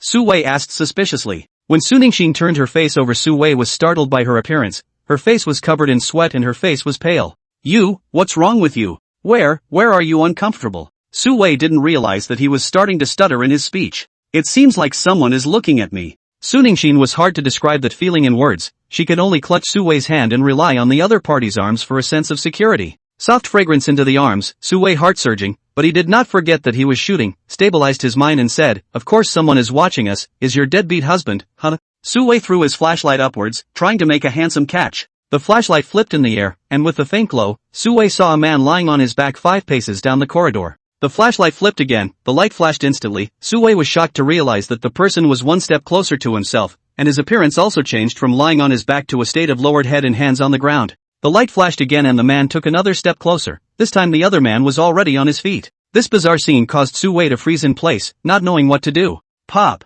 The flashlight fell to the ground, the light illuminating a pair of black shoes. The man was close, almost face to face. Su-wei smelled a very strong smell of blood, his scalp tingled and his body stiffened so much that he couldn't move. Move your dead legs. Move it. At this moment Su-wei was like a herbivore in the wilderness, bitten by a ferocious beast and unable to struggle. Is that guy an actor playing a ghost? Is that what he looks like? Shin Woo-shan's weak and bullying appearance Su-wei still remembered, a strong contrast to this terrifying existence in front of him. The flashlight was picked up by a greenish-white hand. The light shone from the bottom to the top, Shin Woo's features distorted with the wrong tone, and the deep black eye sockets seemed to roll people into a whirlpool that was difficult to break free at any time. Su-wei was like falling into an ice cave in the opposite eye moment. Ah! Suningshin's shrill screams were the best catalyst for fear. Su-wei even forgot that he was acting at this point, shaking off Suningshin's hand and running backwards. Ah! How could you leave me behind? Suningshin's shriek was overflowing with panic, and was also mixed with strong disbelief. She wasn't running any slower. Soon, the two of them disappeared from Shin Woo's sight. Shen stood still and didn't chase. Director Qian suddenly came back to his senses at this moment and commanded, quick, open the live broadcast. The field manager was surprised. Now? But will this work? It's not even ready. The shooting mode pioneered by Director Qian is the unprecedented full live broadcast, allowing the audience to see the most realistic shooting scene, even if the actor's NG will not stop the live broadcast. No one thought much of his project when it came out, and when the invitations went out not a single well-known actor was happy to come. After all, who wants the audience to see what they look like when they're acting to pull crotch and speak their lines in uncommon Mandarin? Chen, director of the heart, to hold a stock of gasset, thinking big names dare not come, then find no famous, perhaps more effective program. The moment he saw Shin Woo-won standing there scaring away the actors, director Chen knew that this was what he wanted. The reason why he chose the psychic theme for the live stage is to bring exciting and funny images of the program. Now is the time. Director Chen slapped his thigh excitedly. It's not. The youth who had been left out to dry at the beginning was shocked by Shin Woo-won's acting skills. Now that he heard director Chen's words, he was dumbfounded. No, I'm not even on yet. Why is it on? Chapter 12, Look, times have changed. After the venue manager saw director Chen's firm eyes that could not be refused, he didn't dare to be the slightest bit slow and immediately instructed all departments to quickly turn on the live broadcast. Director Chen, unable to get any well-known actors to participate in the show, dropped the rest of the money directly on publicity. Because of this, there have long been numerous viewers eagerly awaiting the opening of the evening's broadcast. Shin Woo was completely immersed in his role as he acted, and he smiled slightly, the corners of his lips grinning widely to the sides as if torn, revealing teeth oozing blood inside. Asterisk asterisk asterisk asterisk. Start with 0 frames. This ghost face is not mosaic. Scared to death in the middle of the night. Director Chen is really fierce. His earlier psychic films were quite scary, and sure enough the live mode is even fiercer. There's something about the makeup on this ghost's face, and after looking at it for a long time I really think his features are misplaced. The audience who just came in was directly hit by a wave of visual storm by Shin Woo-won's horrible ghost face. The light from the flashlight suddenly disappears and the screen is plunged into darkness. Carded? Who's that handsome face on the screen? It's me. The pop-ups were still merrily teasing, but soon they couldn't be happy anymore. Welcome to Earth, prison. The speech sounded as if it had been squeezed out with extreme difficulty from the depths of the throat, and each syllable was as if the tip of a chalk had been scraped on a blackboard, causing one to feel an intense physical discomfort and instantly shudder. Aha! Evil spirits retreat. Stand down. This was definitely dubbed in advance by a professional voice actor. I got goosebumps instantly. My cat blew up right next to me and is growling down at my cell phone. Director Money kept an eye on the camera and the pop-up situation, at which point he had a line inserted. 3 years ago, I met the love of my life that I want to spend my life with. We went from holding hands, to kissing, to stepping into marriage in less than a month, but I firmly believe it was because of love. It's raining so hard, honey, who's that man next to you? Why? Why betray me? Why to deceive me? Liar, liar. I, for one, will let you die. Death. The lines were the original voice of the actor from before, and an urgent adjustment was made in post, taking Shin Woo-won's voice and doing an AI conversion. It sounds like Shin Woo-won has said it himself. The scene resumed, still very dim, but you could barely make out the people. Although the viewer is in God's perspective, the sight is not brightened, and the degree of visibility is as dim as Su-wei. It was as if the moment was no longer in the building, but another in a space full of coldness and darkness. Su-wei's physical fitness is not bad, after all. In order to maintain the muscle, he will work out every day. The man tall horse to that station is amazingly imposing. But somehow here he was panting and sweating just running up the last floor. Su-wei shivered as he remembered Shin Woo-won's horrible face and immediately shook his head. There was a sudden heavy slap on his back, and Su-wei's entire body jumped up in place in fear. He turned his head and his shock was replaced by annoyance. What are you doing? I'm the one who has to ask you what you're doing. Suningshin was furious. How dare you just run and leave me behind? Are you still my boyfriend? Suningshin said lines that fit the relationship between the two characters in the play, but they were also her genuine words. Both are bottom-of-the-barrel actors, and usually contact each other privately to keep each other warm, although not explicitly stated, but their relationship is no different from a couple. I didn't expect Su-wei to leave her behind in a moment of crisis without hesitation. Chen director's script is temporary change, character script are only a few lines, completely rely on personal understanding. Suningshin scrutinized Su-wei. She couldn't tell if what this person in front of her was doing was an act or if his nature was exposed. Su-wei's eyes fluttered, he was self-conscious of his shortcomings, but more than that, he felt chagrined. KM, who was trying to play Bo's upstart, collapsed on the spot. It's okay, it can still be rounded up. Su-wei reached out and wrapped his arms around Suningshin, softly comforting. Honey, I'm just kidding you. That Zhang Cheng guy turned into a ghost is also a wimpy ghost. What's there to be afraid of? Why are you running so fast? You're in a hurry to get reincarnated, aren't you? Suningshin remembered that this was a live broadcast and didn't say the dissatisfaction in her heart directly. Suningshin hands embraced Su-wei's arm. She was wearing a low-cut dress, a snow-white chest, she softly said. Then what do we do next? Well, brother, people are so scared. Good boobs, no, I mean there's a bad omen. Director Chien still knows what we love to watch the most. My ancestors specialize in exorcising evil spirits and praying for blessings. Ghosts are most afraid of those talismans and mahogany swords. We can deal with Zhang Cheng if we find them. Previously, Su-wei had seen the props team setting up those things inside the building. He could make use of them. As long as he takes it out, then the actor playing Zhang Cheng can only cooperate. The floor manager was sitting next to Director Chien. He frowned when he heard this. Director Chien, is it okay for him to say that? It's obvious that his character is not something that can exorcise evil spirits. Should we remind him? Although there are many cameras installed in the building, there are still blind spots in the field of vision, so you can send a crew member to hold up a sign to inform you. No need, I'm just providing a framework for the plot. As for the characters themselves, they need to fill in on their own. The corner of Director Chien's mouth was always curled up, and the dense pop-ups looked good in his heart. The heat continues to climb, and at this rate, it'll soon be time to punch those who don't think highly of his whole broadcast. The field manager was still worried in his heart, but according to his acting, Shin Woo-won's role is at a disadvantage. How can we let the evildoer have the advantage? Director Chien leaned back and picked up a thermos of water and drank slowly before saying, so what? The field agent froze. Do you still think we're doing a proper movie? Director Chien pointed to the pop-up. Look, times have changed and we have to keep up with the wave. It's not the story I want to show the audience, it's the actors themselves, and it's the acting clash between them that's the heart of this broadcast. The venue manager stated euphemistically, but the actors we've got acting aren't very good. These two people's acting skills are indeed a bit spicy, but I'm quite optimistic about Shin Woo-won. Director Chien stroked his chin. He didn't know why he had strong confidence in Shin Woo-won, whom he had met for the first time. That kid's got that crazy energy when he's acting up, and it's not something you can normally get. Chapter 13 here. The drama is killing me. The picture was purposely brightened on the live stream, but the scene was so dim that even the path in front of us was groped by footprints. Although Su-wei spoke confidently, he felt a chill in his heart when he thought of Shin Woo-won peering into the darkness at that moment. This actor's acting skills can be you see his legs shaking, not afraid to give himself a fan cold. Is there a possibility that people are genuinely scared? Not so much. I don't think it's that scary. Su-wei groped the wall, and he remembered that there was talisman paper by the door of every house. Soon he had joy on his face and tore the rune paper off directly. Found it. Brother Tao, you're awesome. Su Ningxin's eyes glowed as she reached her hand over. Let me hold this talisman paper. She always felt uneasy in her heart, with this talisman more or less down to earth. Su-wei was not happy in his heart, but he thought that this was a live broadcast, so he was still cheerful on his face. I was supposed to give you protection. Su Ningxin beautifully received the talisman paper. Su-wei collected several pieces of talisman paper along the wall, which made his fear fade away. I was horribly strong in this moment. Zhang Chang, don't you want revenge? Come on. If you're a man, fight head-on. Su-wei wrapped his arms around Su Ningxin, his eyes provocative. Your wife's house is all mine. I'm reminded of this Su-wei. He's a gangster professional. You don't say. The acting is really arrogant. So bad. I want to punch him in the face. Director Chen didn't have much to say about Su-wei's acting skills. The other party is already used to staying in his comfort zone and acting with a fixed template. There won't be any breakthroughs. Even Su Ningxin was affected by the fact that the acting was really cheesy. Director Qian's gaze shifted and looked at Shin Woo-won, who was following them.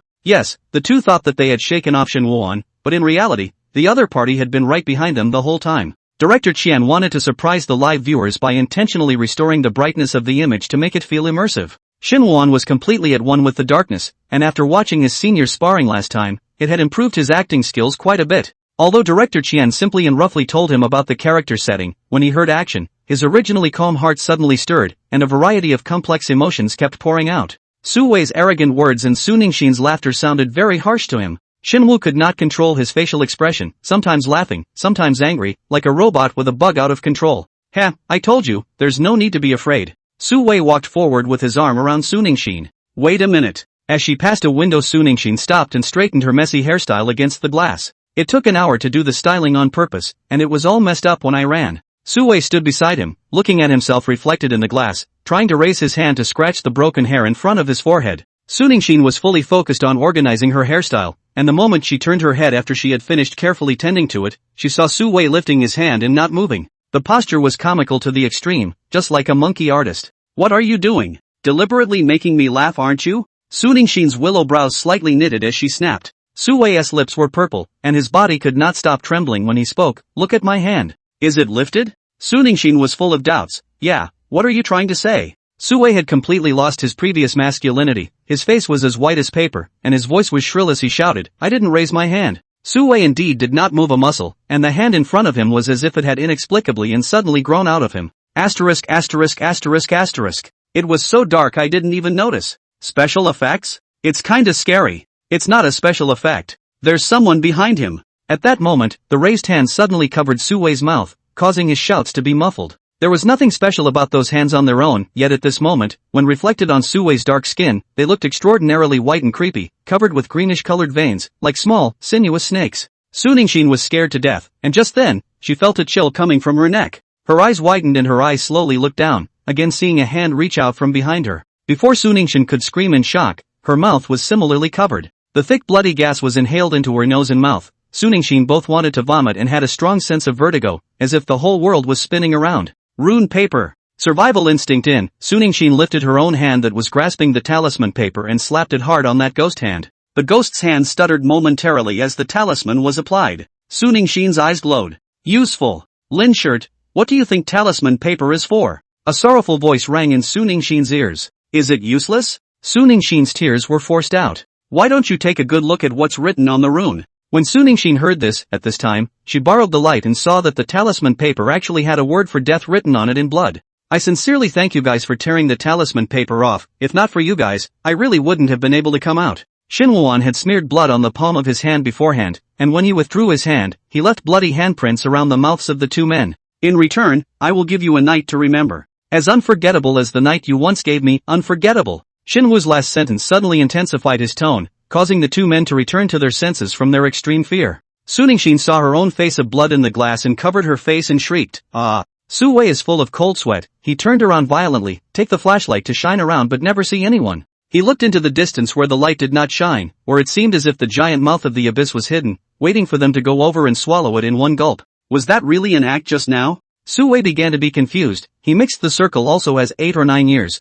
a little bit of fame he has the impression. So when he saw that Shin Wuan was young and a new face, Su Wei was sure that he was a newcomer to the industry. How can a newcomer act so well? As if it's not acting like it. Director Qian wouldn't have hired a psychopath to scare people because he didn't have any money, right? Su Wei's heart chilled as he turned around and headed downstairs. It's not working, he has to pause the shoot, big deal. Other plays cost money. This one costs lives. Where are you going? Su Ningxin grabbed Su Wei's hand. She couldn't be alone right now or she would go crazy. We can't shoot. I think there's something weird here. You come with me. Su Wei pulled her to run. The floor manager slapped his head when he saw this. It's broken.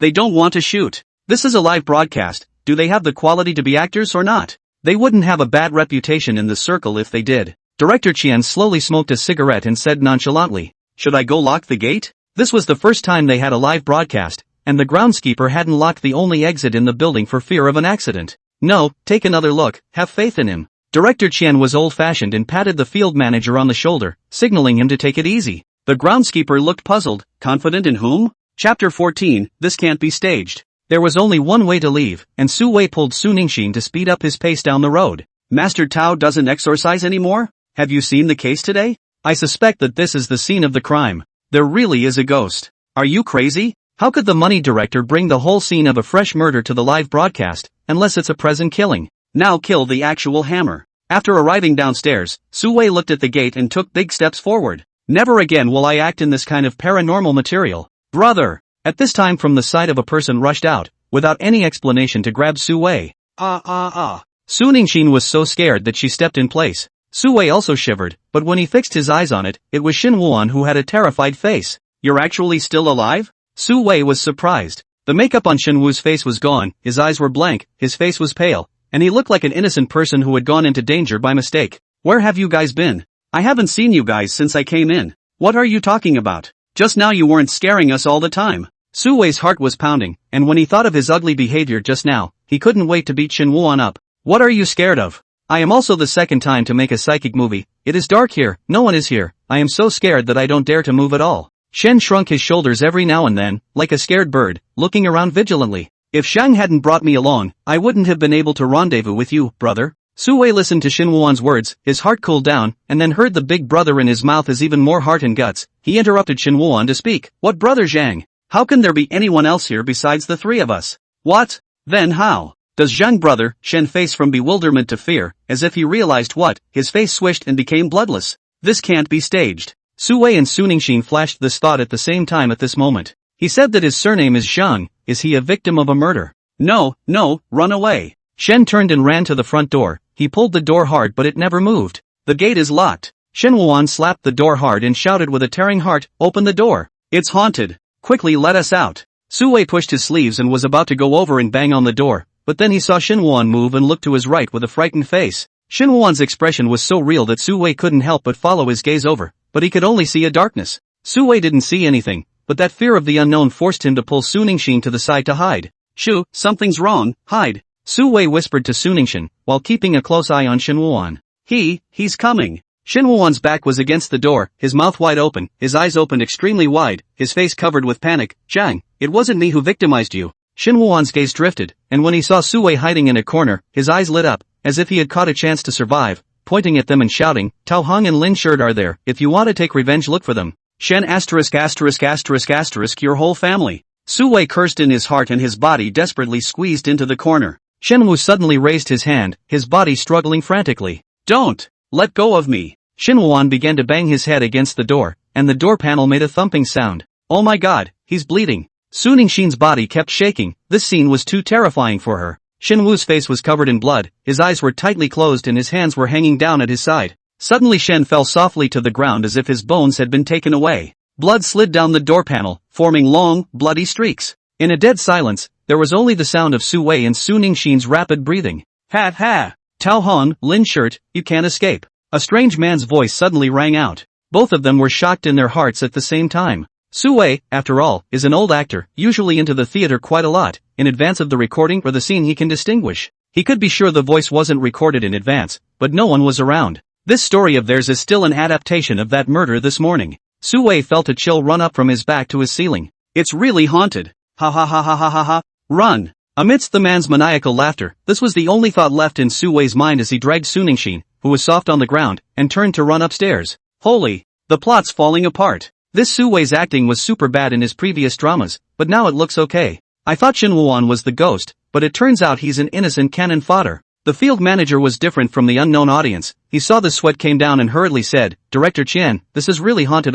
The building is just the three of them, how could a fourth person exist? We have to hurry to save the injured and fainted Shinwana." Chen director's expression at this time is also not good. He used to be a psychic film. Bizarre things are not unseen, but this first time live on the air happened, but also seen by the audience. Looks like he's at the end of this broadcast. Director Chen sighed and was about to agree with the words of the field agent when he saw that Shinwon, who was originally lying there in the camera, started to move. Wait! Director Money stared at the camera. Shinwu braced himself and stood up. He wiped the blood on his forehead. This was the blood pack he had gotten from the props before. After hearing Su-wei's words, Shinwon quickly understood the other party's intentions. Indeed, it would be more innovative to make a ghost movie haunting than a single stern ghost taking revenge. True to form, the improvisation is so great. Shen dipped into the blood and wrote on the door panel, then tiptoed up the stairs likewise. Director Money directs the camera to the door panel. The camera pans out and the large, bloody letters are shown. Lock the door. Director Chen and the field manager looked at each other in silent agreement, seeing disbelief in each other's eyes.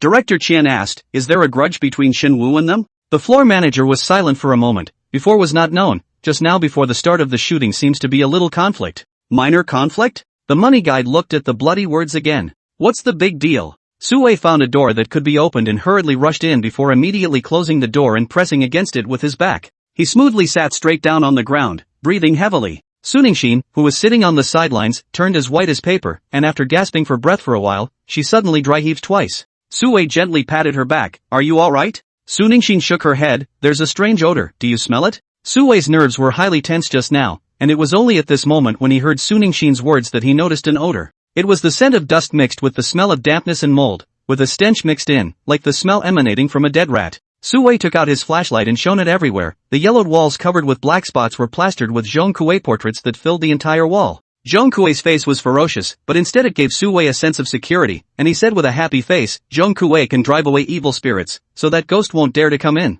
Nice guy. Safe house, right? It's really an escape game fact sheet. Something's not right. Who would paint such a big portrait of Zhong Kuei at home? This place is so strange."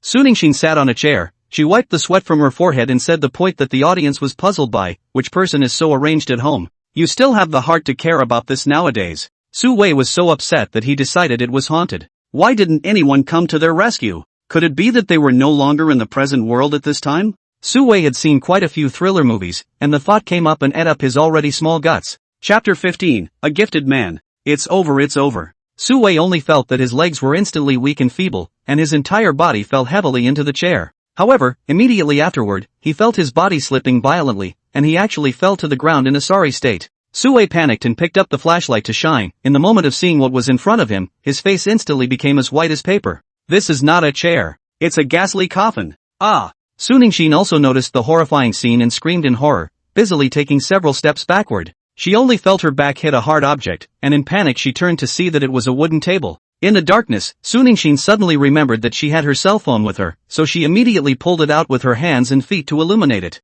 The cell phone emitted a cold, ghostly light, and that faint glow illuminated a gray and white photo that lay on the table, the person in the photo looking particularly eerie in the eerie atmosphere. Knock, knock, knock. The knock on the door sounded. Suningshin hadn't had time to see the person in the photo, and then unconsciously stepped back when she heard the voice, her body tensing. Is that a person out there, or a ghost? Suningshin covered her mouth, her breath subconsciously held. Brother Su. Sister Su. Are you guys in there? I'm Shin. Suningshin remembered the voice. It was the little actor who was caught by the ghost. She turned her head to Sue and said, Great. He's still alive. Sue likewise felt fortunate, not that he cared much about Shinwoo-an, he just felt that the fact that the other party did not die meant that the ghost was not that cruel. They blocked the door with a couch as they came in, and Sue went up and pushed the couch out of the way. The door opened, and the person standing outside was Shinwoo-an, except that the blood on his forehead flowed all over his entire face, which made his originally naive smile look a bit bizarre. Sue was shocked to see Shinwoo-an in such a miserable state. Are you alright? It's fine, it's fine.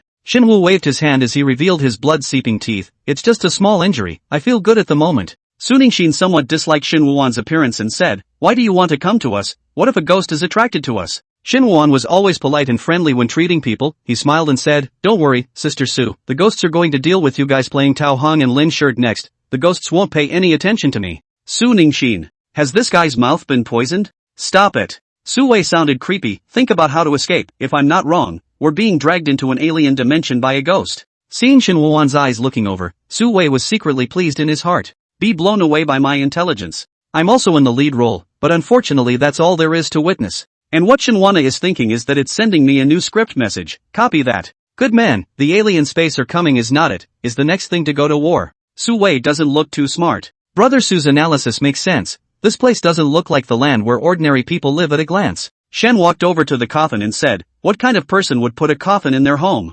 Knock, knock, knock. Shinwoo-an, who heard the sound, slowly approached the coffin and listened with his side ear. Suddenly, his eyes widened and he exclaimed, Someone is inside the coffin. Immediately afterward, Shinwoo-an was about to push open the coffin. However, after pushing it for a while but couldn't, he hurriedly shouted, Brother Su, come and help. Sue had quickly moved away from the coffin from the moment he heard the strange noise, and at this time, he stood far away and watched Shinwoo-an push the coffin with fear and trepidation. Hearing Shinwoo-an shout, the corner of Sue's mouth twitched and said, You don't want to die. Can it be a human being inside? It must be a ghost. Shinwoo-an's movements lurched and lowered his head to ask, So sure? Then if what's in the coffin is a ghost. At this time, the candle flame placed on the table abruptly flared up, illuminating the person in the photo frame, which turned out to be Shinwoo-an's face. Shinwoo-an slowly raised his head, half of his ghastly white face stained red with blood, and he asked expressionlessly, So the me on the posthumous photo, am I a human being or a ghost? Run! Sue's heart and guts cracked, and he ran out of the room without looking back. Shinwana is possessed by a ghost. Suningshin followed closely behind, but the door suddenly locked after Sue escaped, and she twisted the door handle but it wouldn't budge. She slapped the door hard. Sue, I can't get out. Sue ran away long ago. Even if he heard it, he didn't dare to turn back. Lin Shirt. Hearing the voice, Suningshin's body stiffened violently. She only felt that her hands and feet instantly became cold, as if she was in an ice cellar. She could clearly feel an extremely cold breath close behind her. I'm not. Suningshin's teeth couldn't stop chattering, and she couldn't even say complete words. Suddenly, her vision darkened, and Suningshin's eyes were covered by a hand as cold as frost, and at the same time, she smelled a smell of blood so thick that it was sickening. Come down and stay with me, Lin Shirt. Told you, I'm not Lin Shirt. Suningshin only felt a strong sense of dizziness come over her, and with a soft body, she completely fainted. Shinwoo stared at Suningshin. He was a little surprised in his heart. At first he felt that Suningshin's performance traces were too heavy, but now he was getting better. It's almost as if you're really dizzy. Who's the ghost actor? There are so many ways to scare people. Checked. Professional film and television school graduates. Before acting are dragon set. This acting, simply pearl in the dust. Director Chien is really great. One by one, newcomers and average actors have become so amazing at acting under his tutelage. Chien director saw this pop-up heart inexplicably weak. He does not understand Shinwoo-an, do not understand the other two. How can they act like that? That's really freaked out. Noticing the gradual danger in Shinwoo-an's eyes, the Chien guide hurriedly gave orders. Quickly. Open the coffin lid. Boo! Shinwoo-an, who heard the sound, turned around, and the coffin that originally could not be pushed opened automatically. Shinwoo immediately understood and dragged the unconscious Su Ningxin over and placed her inside the coffin. After Su Ningxin laid down on the coffin, the lid automatically closed. Shen noticed that the person on the posthumous photo had turned into Su Ningxin's horrified face. Worthy of being Director Qian, Shin Wuan had heard of the other party, the originator of making spiritual movies, and grasped the horror elements very precisely. He'll have to perform well and not slow down the crew. Shenguide saw Shen Wuan put Su Ningxin into the coffin, and his hanging heart finally dropped. The bottom of the coffin was connected to the next level, so that Su Ningxin could be sent out without affecting the live broadcast. The paramedics say the person is fine, just in shock and has been sent to the restroom. The groundskeeper hurried over and said, "Alright, Shin Wuan still knows the score." Director Qian wiped the cold sweat coming out of his forehead. He looked at Shin Wuan's desperate strength that was permeated with hatred and despair, and really thought that he had hurt the person. "Director Qian, is the live broadcast still continuing?" The field manager was different from the optimistic Director Qian. He had seen Su Ningxin's miserable condition with his own eyes. If he wasn't still breathing, he would have thought that the person was already gone. "Go on." Director Qian was in a good mood. The heat of the live broadcast was climbing. He pointed at Su Wei, who was still fleeing in the camera. "There's not another one here." The groundskeeper wiped the sweat off his forehead with the back of his hand and could only pray that Su Wei would pull through. It was the first time he had met an actor like Shin Wuan, who was clearly a newcomer but was able to get into the scene in live mode. Simply gifted. Chapter 16, It's a Treasure. At one point, Su Wei thought that he was so bold that he was able to keep his face intact in a haunted house. No matter how horrific the scene appeared close to his face, he could laugh it off with equanimity. The already weak light overhead began to flicker incessantly due to the unstable circuitry. "I don't know where the wires are going wrong, but I can hear a zip, zip, zip sound." The dirty corridor flickered in and out under the flickering lights, and Su Wei was terrified, always worried that something dirty would appear in front of him when the darkness flickered and then lit up again. Su Wei accidentally stepped on a can and his body instantly became unbalanced and fell to the ground. Instead of climbing up immediately, he slumped obediently, not daring to move a muscle. So tired. Could all this be an illusion? "I had a dream. In fact, I didn't even come to the theater group to shoot." Su Wei's pupils were lax, his face was pale, and his mouth kept trembling and chattering. "It's all starting to sound like nonsense." "Sui Wei, hold on, this is your acting highlight. Is it possible that he's not acting?" Bang! The sound of a one-shot startled Su Wei and he got up with a carp. He clenched his fists and looked from side to side in horror. The doors of the rooms on both sides of the corridor were originally closed, and that's when Su Wei noticed that one of the doors had been opened. There was not a single light inside the door, and it looked darker than outside. "Who'd go for that? I know it's a trap when I think about it with my ass." Su Wei turned around and was about to walk in the opposite direction when he suddenly heard a rush of footsteps getting closer. His cold sweat instantly dampened his back. With a wolf in front of him and a tiger behind him, he was truly desperate at this moment. Su Wei had no choice but to run forward with a stiff upper lip. He would never enter that door even if he died. There's a trap ahead. As he passed by the open door, Su Wei was afraid to even look at it, but a girlish, clear, and pleasant giggle came out from inside the door. "Su Wei, don't run, go in and take a look, in case it's a long-legged and thin-waisted beauty girl? Where can you find a beautiful woman in the middle of nowhere? She must be a monster." Director Qian's tactics are really ruthless. In my place, since I'm a dead end, I might as well go in and have a good time. Naive, going in must be a strong man with a clip-on voice, I've seen through it. Su Wei shuddered inwardly as he heard the voice, stumbling and almost falling. "It's over. Is there more than one ghost here?" Su Wei didn't dare to stop at all. What he didn't expect was that the same room door opened when he was about to pass the next house. Ahem! A sickly cough came from the door of the room, as if it was inhabited by an old man who could be easily subdued. Su Wei couldn't help but turn his head to look, and still couldn't see anything unless he went in. He shook his head and kept running. "Good man, this wave is definitely bait. Usually the old man is the final boss in psychic movies. I guess there's more to come." Su traveled well. The scene in front of him is Su Wei running crazy, shaking. He ran out of breath, but even with this strenuous exercise, he only felt as if he was in a world of ice and snow like cold. "Give me back my life. Tao Hong, do you think you can escape? Stay with us." Men, women, old people, children, many different people's voices came out from Shen Wuan's mouth. Shen believes that actors need not only body movements and micro-expressions, but also voices when acting. In order to better improve, Shen Wuan went to specialize in pseudo-voices, able to imitate the voices of men, women, and children, including animals. A former teacher even tried to get Shen Wu to become a voice actor, but he politely declined. He still prefers to be in front of the camera. Su Wei was so frightened that he wailed, "I'm not Tao Hung.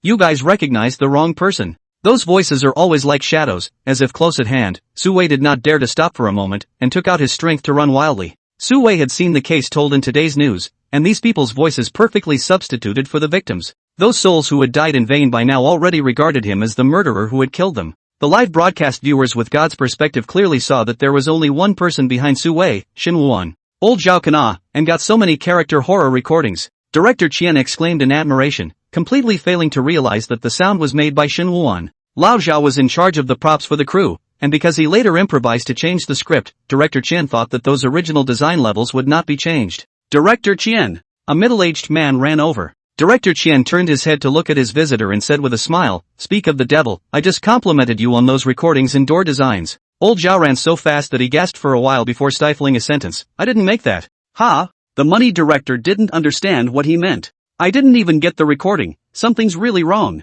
Old Zhao's face was covered in sweat, his eyes showed deep fear. "Quickly stop the live broadcast." Director Chien's heart was like pouring in a stream of cold water. He froze for a few seconds and looked at the camera again. At this time, Su Wei has been leaning against the wall, rolling his eyes and foaming at the mouth. The screen was full of pop-ups praising Su Wei's amazing acting skills. "Quick! Stop the live feed! Quickly go in and save the people!" Director Chien held the walkie-talkie and shouted tearfully, "Where's Shin Woo-won? He's not in trouble, is he?" Dozens of crew members, including paramedics, rushed into the building. Director Chien stood in front of the gate and waited nervously. He was most worried about Shin Woo-won's safety. After all, the other party's temperament and acting skills did match him. That's a treasure. There can't be any accidents. Su Wei, who was in a coma, was carried out on a stretcher by paramedics. Director Chien carefully sized up Su Wei, always feeling that the other party's originally robust body seemed to have lost a lot of weight. Director Chien witnessed the whole thing that Su Wei went through and couldn't help but feel a small twinge of guilt welling up inside. However, this little bit of guilt was instantly swept away when he saw Shin Woo-won, who was following behind with blank eyes. Director Chien rushed forward and tightly grabbed Shin Woo-won's hands. He looked up and down carefully, and when he saw that Shin Woo-won's body was almost covered with blood, he was shocked. "You're injured?" "Paramedic. There is another injured person here." "Director Chien, I'm fine, this blood is props." Shin Woo-won's bangs covered his eyes, blood formed splatter style on his pale face, his body was covered in dirt and a large amount of undried blood. Before the opening of the show, Shin Woo-won deliberately went to the props team to get the blood bag composed of the effect. After all, blood is one of the most exciting visuals in a thriller paranormal. "That's good." The heart hanging in Director Chien finally fell. "Director, is Brother Su okay?" Shen looked at Su Wei, who was carried into the ambulance with a worried face. At that time, Shen was still observing Su Wei's acting skills after being frightened, but then he was suddenly told by the crew who rushed over that the live broadcast was over. It's fine, he's a bit unwell." Director Chien didn't dare to tell the truth, fearing that Shin Woo-won wouldn't dare to come back in the future. Shin Woo did not doubt Director Chien's words. After all, as the ghost impersonator party, he simply could not feel the fear of those who experienced it. "May I ask when the next live broadcast will be?" "There's still the plot yet to be interpreted." Director Chien revealed a few moments of surprise. He once again refreshed his knowledge of Shin Woo. "What plot? There's no drama in this broadcast at all. It's all about program effects. Those talents who died under Tao Heng's hands came out and gave me 3 more hours to act out their resentment." Shen rubbed his fists and jumped into action. He could have played it better. "Next time we'll definitely." Chen Gai's forehead sweating, thinking that thanks to Su Wei was sent away by the ambulance, or else he heard Shin Woo-won this must not faint again. Chapter 17, Who puts an urn on my doorstep? "Brother Shin, your clothes are in the dressing room, please follow me." The gazes of the staff looking at Shin Woo-won were filled with fear and awe. Now that things are spreading among the people, Su Wei and Su Ningxin were both sent to the hospital in fear, while Shin Woo-won was unharmed in that haunted building. "Okay, thanks." Shin Woo-won walked behind the staff, and wherever he passed, the crowd subconsciously made a passage. Shin Woo-won has long been accustomed to this. He was also like this when he was in other drama groups before. Due to the acting problem delayed the progress of the shooting of the drama group, often met with the staff's displeasure. He carefully wiped the blood off his face in the dressing room and changed into his own clothes. After confirming that there were no shooting assignments coming up next, Shin Woo-won left with slight regret. Good thing Shin Woo-won added the contact information of Director Chien before leaving, and the other party repeatedly asked him to be there for the next live broadcast. It's a testament to his acting skills. Shin Woo-won looked up at the dark and starless sky, but in his heart, he felt that the path of interpretation belonging to him was spacious and bright. He glanced at the time. Just over an hour had passed from the time of the shooting to the end. It's not uncommon for Shin Woo-won to wrap up work early. After all, he's played a lot of small parts in his previous roles. When Shin Woo-won arrived home, he typed Money Guide live on his computer browser. The last time he participated in the live broadcast, Shin Woo-won did not search on the internet. It was normal that it was a small production. This time several messages popped up after he typed in the keywords. Netizens who watched the live broadcast had heated discussions in the comments section of the program after the broadcast abruptly ended. "Is this a live broadcast accident? It's over all of a sudden. I heard that the filming was haunted and something happened to the actors."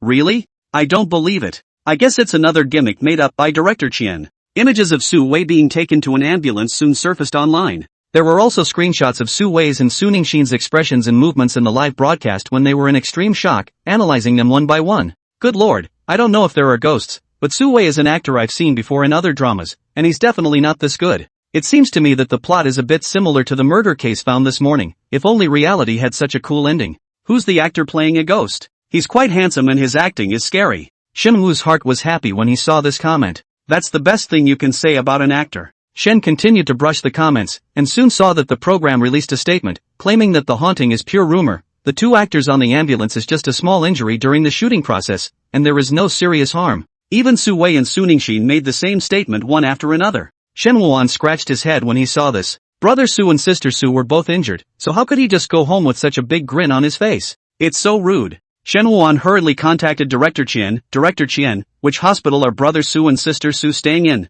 I'll go visit them. Director Qian's reply was quick. They've been discharged from the hospital, I'll pass on your kindness for you. Seeing this, Shen returned a thank you. On the other end, Director Qian breathed a sigh of relief after seeing that Shen Wuan did not ask for another meeting. Su Wei and Su Ningxin were very emotional as soon as they woke up, and it was hard for them to calm down. This is if they see Shen afraid that they cannot bear the stimulation. Director Qian was inwardly glad that he had specifically stated a disclaimer in the contract, otherwise it would have been really bad for them to make a scene. Ring ring ring. The cell phone rang and Director Qian answered it, putting a polite smile on his face as he heard that it was the agent of a well-known actor on the other side. What's the matter, Sister Chen? An actor on your side wants to be on the show? Well, say yes, it's just that I have a psychic tinge to the show, and it can be rather scary. Got see? That's a good feeling. I'll find someone to contact you about the details. The live program was on fire, and Shen Wuan also received attention from some people, but because he didn't sign a company or get a microblog, he didn't have a lot of heat. The next morning Shen Wuan went to eat at the noodle shop as usual. The boss personally served him noodles over, and smoothly sat down opposite him. I saw you on the live broadcast last night. Shen Wuan was happy that this was the first time he was recognized. Yes, I participated in a live shoot last night.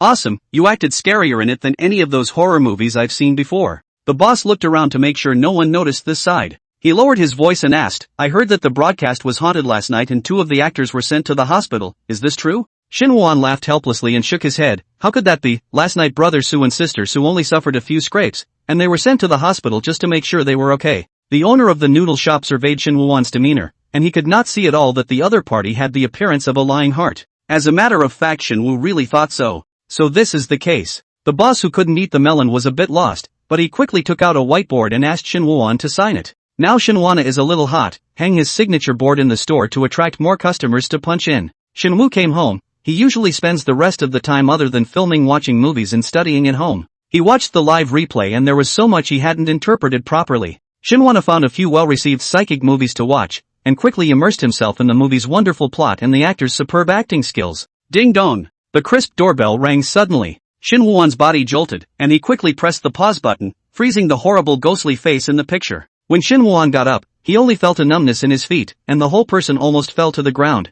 His eyes went to the window, only to see darkness outside, and he realized that he had been watching the movie for a long time. Shen Wuan gently pounded his legs, and after recovering a little, he limped towards the door. The door was opened but there was no sign of half a person. Shen Wuan poked his body out and looked around. The walkway was empty, without the slightest bit of popularity. He inadvertently looked down and realized that there was a white urn laying on the ground. Instantly, Shen Wuan only felt his scalp tingling, especially after watching a whole day's worth of psychic movies today, and a bone-chilling chill ran up to his heart. Who puts an urn on my doorstep? I rarely interact with people on a regular basis, so it's reasonably unlikely that I've offended anyone. Shen hurriedly pulled out his cell phone intending to ask the landlord. It was then that he noticed what appeared to be writing on the top of the urn. Shen slowly squatted down and got close to take a closer look. It was clearly written fan gift. Shen Wu's eyes suddenly lit up, and the previous panic was swept away at this moment. Shen Wuan did not hesitate to hold the urn tightly in his arms. He got his start by starring in a psychic genre, and it makes sense for fans to give away a bizarre billion points in gifts. Chapter 18, Old King's Modeling House. Shen closed the door behind him, holding the urn and carefully placing it on the table. On the surface it is an urn made of ceramic. Shen Wuan lifted the lid, which contained a pile of messy hair. Pulling out his hair, Shen Wuan noticed that it was medium length and slightly curly, and half of it was bleached and dyed purple. Shen Wuan saw that there seemed to be something hidden in the hair, and reached out to explore it, and his fingers felt a cold metallic sensation. He took it out and saw it was a bracelet. The bracelet has a very specific styling design, a string of black iron chains with a lot of scratches and paint removal on the metal surface. What a special bracelet! Shen Wu directly put it on. This was the first time he received a gift from a fan, and it made his heart pound. Ding! The phone rang with a message tone. Shin Woo-won pulled out his phone to take a look, and his face showed joy when he saw the bloody smiling avatar. Here it comes. Here it comes. Hello, actor Shin Woo-won. It was still the familiar opening line, and before Shin Woo-won could type a response, the script had already been sent over. Script E, an invitation from the friends. Script synopsis, your name is Su Xinghao, played by Shin Woo-won, the lead singer of a rock band.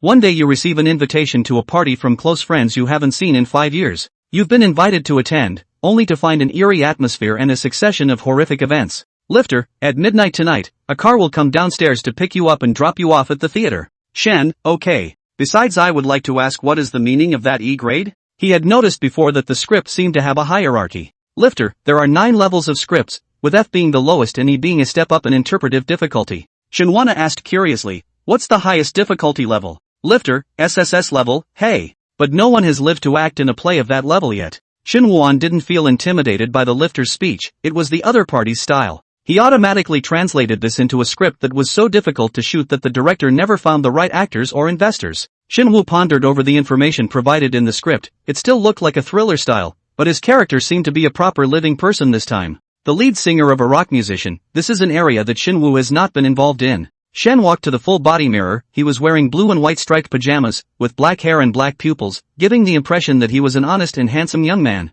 This doesn't look rock and roll at all. It wasn't that Shin Woo felt that playing rock was about having a unique look, but that his current look didn't convey an attitude towards rock. Shin Woo looked at the time, it was now 11 o'clock, he only had an hour to do the styling. Shin Woo wore pajamas and stepped on slippers and went out the door, and when he arrived downstairs, only the barbecue store in the neighborhood was doing hot business, and the other stores had already closed. Is wearing pajamas to a meeting considered a maverick? I don't have any hair dye in the house, but I do have a bucket of white paint I can use. Shinwana, come here. Shin Woo's thoughts were suddenly interrupted as he slowly turned his head to look, only to see an old man standing quietly in front of a store. Above his head, the hair salon lamp kept rotating, alternating red and blue light flashing, reflecting uninterruptedly on the old man's wrinkled face. It's you! A look of surprise instantly appeared on Shin Woo-won's face as he instantly recognized that this old man was the very same actor he had met when he returned from his last performance. He hurried to the old man and asked with concern, why are you still out there at this late hour? The old man faintly revealed a smile, yet the muscles of his face appeared a bit stiff,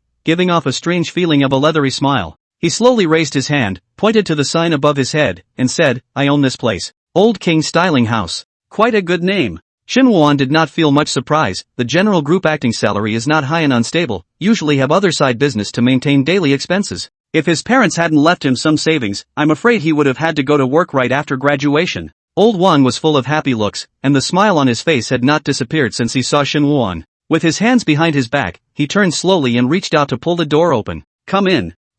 Grandpa Wang, I have to go to the theater tonight to shoot a scene, so I'll come back to be your guest next time. Shin Woo couldn't help but sigh at the bad timing. He actually quite wanted to ask Old Wang for advice on acting. Oh, I know. Old Wang looked Shin Woo-won up and down. You can't just go over there in a pair of pajamas. I can style you here. As soon as Shin Woo-won heard that he could do modeling, he immediately followed him in. He realized that Old Wang's current state was completely different from when he was acting. Before, the other party dragged a sickly body in the play, leaning on crutches and making heart-rending coughing noises from time to time. And now, the old Wang was straight, and no longer used the crutches, all of a sudden 20 years younger, giving a person a kind of can climb 20 floors in one breath of essence. Grandpa Wang, you were originally in such good health, acting really well. Shin Woo-won chatted while surveying the environment of the store. Just see, the left side of the store is stuck to the wall, no border of ordinary mirrors, the table with a variety of makeup hairdressing supplies. On the other side were rows of hangers filled with different styles of clothes. Ha! The old king laughed without saying anything. I'm certainly glowing with revenge.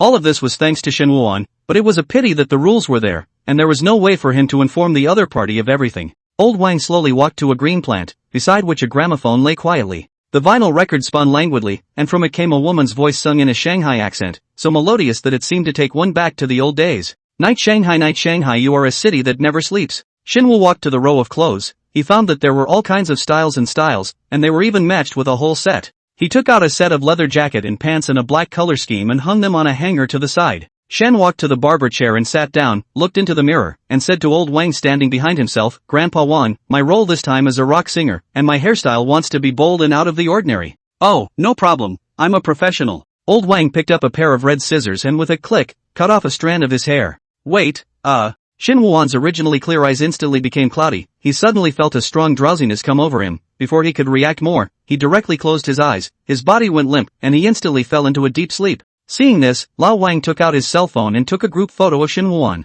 A photo with the benefactor was reached. Satisfied, the old king proceeded to start wielding his red scissors. Click, click.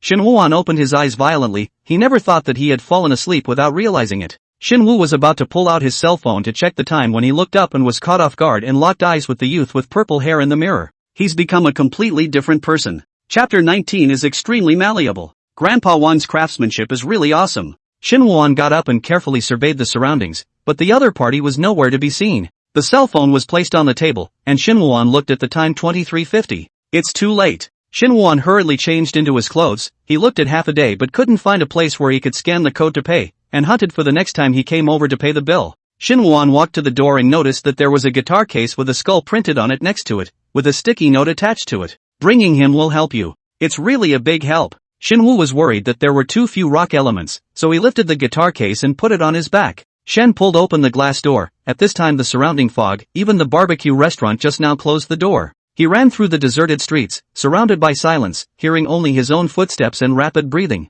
Shen saw a yellow bus under his house from afar. Is this the crew car? Doubts bubbled up inside Shen Wu, but he didn't think any deeper. After all, he was going to be late. Shin Wuan ran furiously all the way to the front of the bus. The door automatically opened slowly, and he stepped on it with big strides. The lights inside the bus were an eerie green color, casting each passenger's face in an eerie light. The moment Shin Wuan got on the bus, the passengers turned their heads in unison to look over, and they all had varying degrees of mutilation on their faces and bodies. Some were missing an eye, some had half of their faces showing their ghastly white bones, and others had their bodies seemingly cut in two by sharp instruments. Shin Wu was not afraid of the situation and even laughed happily. It's the right car. It's full of the cast's nightmare groupies. Shin Wu nodded towards the crowd, who were still staring straight at him with creepy eyes. Looks like everyone is getting into the swing of things. Shin Wu alone kept a cheerful mind, and the role he played this time was that of a living person. Compared to Zhang Cheng last time, this time Shin Wuan did not need to suppress his emotions too much. He found a spot by the window and used the inward position for his guitar. After Shin Wuan sat down, he directly took out his cell phone and played the psychic movie that he hadn't yet finished watching. The bus was silent, with only the occasional piercing screams of the movie's protagonist echoing. Immersed in the movie, Shin Wuan's face unconsciously imitates that of the ghosts in the movie, gradually showing the same hideous and resentful face as the ghosts. After seeing the change in Shin Wuan's demeanor, the lich ghosts each exchanged glances. It turned out to be their own ghosts, causing them to think they were alive. So they withdrew their gaze. Su Xinghao, get off. Shin Wandering, who heard the character's name, looked up as he looked out the window in the dark. The car door had opened, and Shin Wuan got out with his guitar case on his back. The car door closed and Shin Wuan watched the car drive away. Turns out those groupies weren't in his cast. It's far from the bustling city center, where the wind whips up a gust of sand, and not far away are dense woods. A 5-story Western-style villa was surprisingly built in this wild mountainous environment. Ding! Shen heard the beep and understood that the live broadcast was on. He flashed a smile with a flare, the chains on his marten boots clashing with a crisp clang as he walked. Welcome to the Psychic Live Theater. Tonight's story for you is Invitation from Friends, starring Shen as Su Xinghao. Audience, 87. First, I'm coming. I've been squatting for a long time for this living anchor. The day before yesterday also watched a living anchor, lasted less than 10 minutes to die, or this anchor life hard. Shinwu stepped into the villa and saw 3 men and 2 women standing at the door from afar. It seemed that Su Xinghao had a good relationship with them, going so far as to personally go out to greet them. As Shin Wuan approached them step by step, he gradually detected that there was something strange about these people. These people were all fashionably dressed, handsome men and women, yet their expressions were extremely unnatural, their smiles stiff and their bodies tense. What's wrong? Each one of you has such a strange expression? Ghost-like. Shin Wu wore a smile on his face and made a small joke. As soon as he said this, their bodies trembled violently, and their eyes showed fear that they couldn't hide. A question mark popped up in Shin Wuan's heart. This doesn't look like a party. Is there some hidden identity to my character? The handsome man at the head of the group was the more natural in demeanor of the group and had an unusual aura. The handsome man took 2 steps forward, his movements suddenly lurching. He jerked his head around, only to see his sleeve being held tightly. Brother Lai, no. The woman who grabbed his sleeve had a delicate figure, and her expression was full of pleading as she shook her head slightly. The man narrowed his eyes slightly, and when the woman saw this, her body trembled and she hurriedly let go of her hand. Shin Wuan observed intently. This man who was called Lai was obviously the highest in status among these people. Xinghao, long time no see. Lai straightened his back and extended his right hand. Yes, it has been 5 years, I can't even recognize which of you is who. Shen Wu extended his hand to shake it back. Rai withdrew it with only a light touch, this time with a slightly stiff smile. Normal, let me introduce you. Lai pointed to the few people standing, as if pointing out soldiers, Chang Feibai, Fong Li, He Tao, Meng Shui'er. Shen Wuan silently memorized these names, then turned his gaze to the man. Noticing Shen Wuan's gaze, the man slightly raised his eyebrows. Me, you don't even remember? Lai Hongfang, your deskmate and sworn enemy. Shen Wuan also felt that it was unreasonable not to remember people at all, but the script did not give any relevant hints, so he could only say in a joking tone, old age, bad memory, can't remember people and things. Don't stand and talk at the door, go in. Lai Hongfang walked through the crowd and opened the door through the fingerprint unlock. The house is nice this time, a big villa, finally not a gloomy old building anymore. This script synopsis, this house is 80% unclean. Be bold, that's 100% unclean. The door was opened, but none of the people went in first, but turned to look at Shen Wuan. Shen Wu, not going in? The crowd spoke in unison, you're advanced. So it's me who's at the top of the heap? Shen Wu felt that they were treating themselves oddly, thinking that the script said it was an invitation after 5 years, filled with the implication of a trap. In reality he would have taken a cab home. As if Shen Wu did not notice the difference, he led the way into the house. The crowd exchanged glances with each other as they saw this, and then followed them inside. That look in his eyes, it feels like he's not holding his farts. Is there a ghost? I want to get up close and personal with Shinwana. I was crushed to death by a truck, and my appearance was absolutely shocking. That's it? I'm in a meat grinder. I can make any shape I want. It's very malleable. It's true that it's so strong that the human form is gone. Chapter 20, the underworld can't play this game. Inside the villa and outside like two worlds, overhead huge crystal lamps shine the room very bright, the marble tiles on the floor can be used as mirrors. The setting could have been a bully scene. The rice is all ready, this way. Lai Hongfang led Shen Wuan, and after turning left and right for a while, he came to another room. After opening, Shen smelled an odor of burning incense, and his heart trembled when he saw the scene inside, and he inwardly exclaimed that he was a good guy. The long dining table was filled with chicken, duck, and fish, and the room was lit only by the candlelight of red candles. At the end of the dining table stood a golden statue of Buddha. Is this a potluck or a banquet? You don't say. It's all my favorite Chinese food. I haven't had such a hearty meal in a long time since I died, let me try it. A gust of wind whipped through the air and everyone felt a chill pass through their bodies. Lifter, warning. No audience members other than cast and crew are allowed to enter the theater to interfere. Ha ha ha, next time I dare. Lai Hongfang twitched the corner of his mouth and pulled the corner of his mouth and said, the air conditioner is a little cold, huh? Everyone sit down.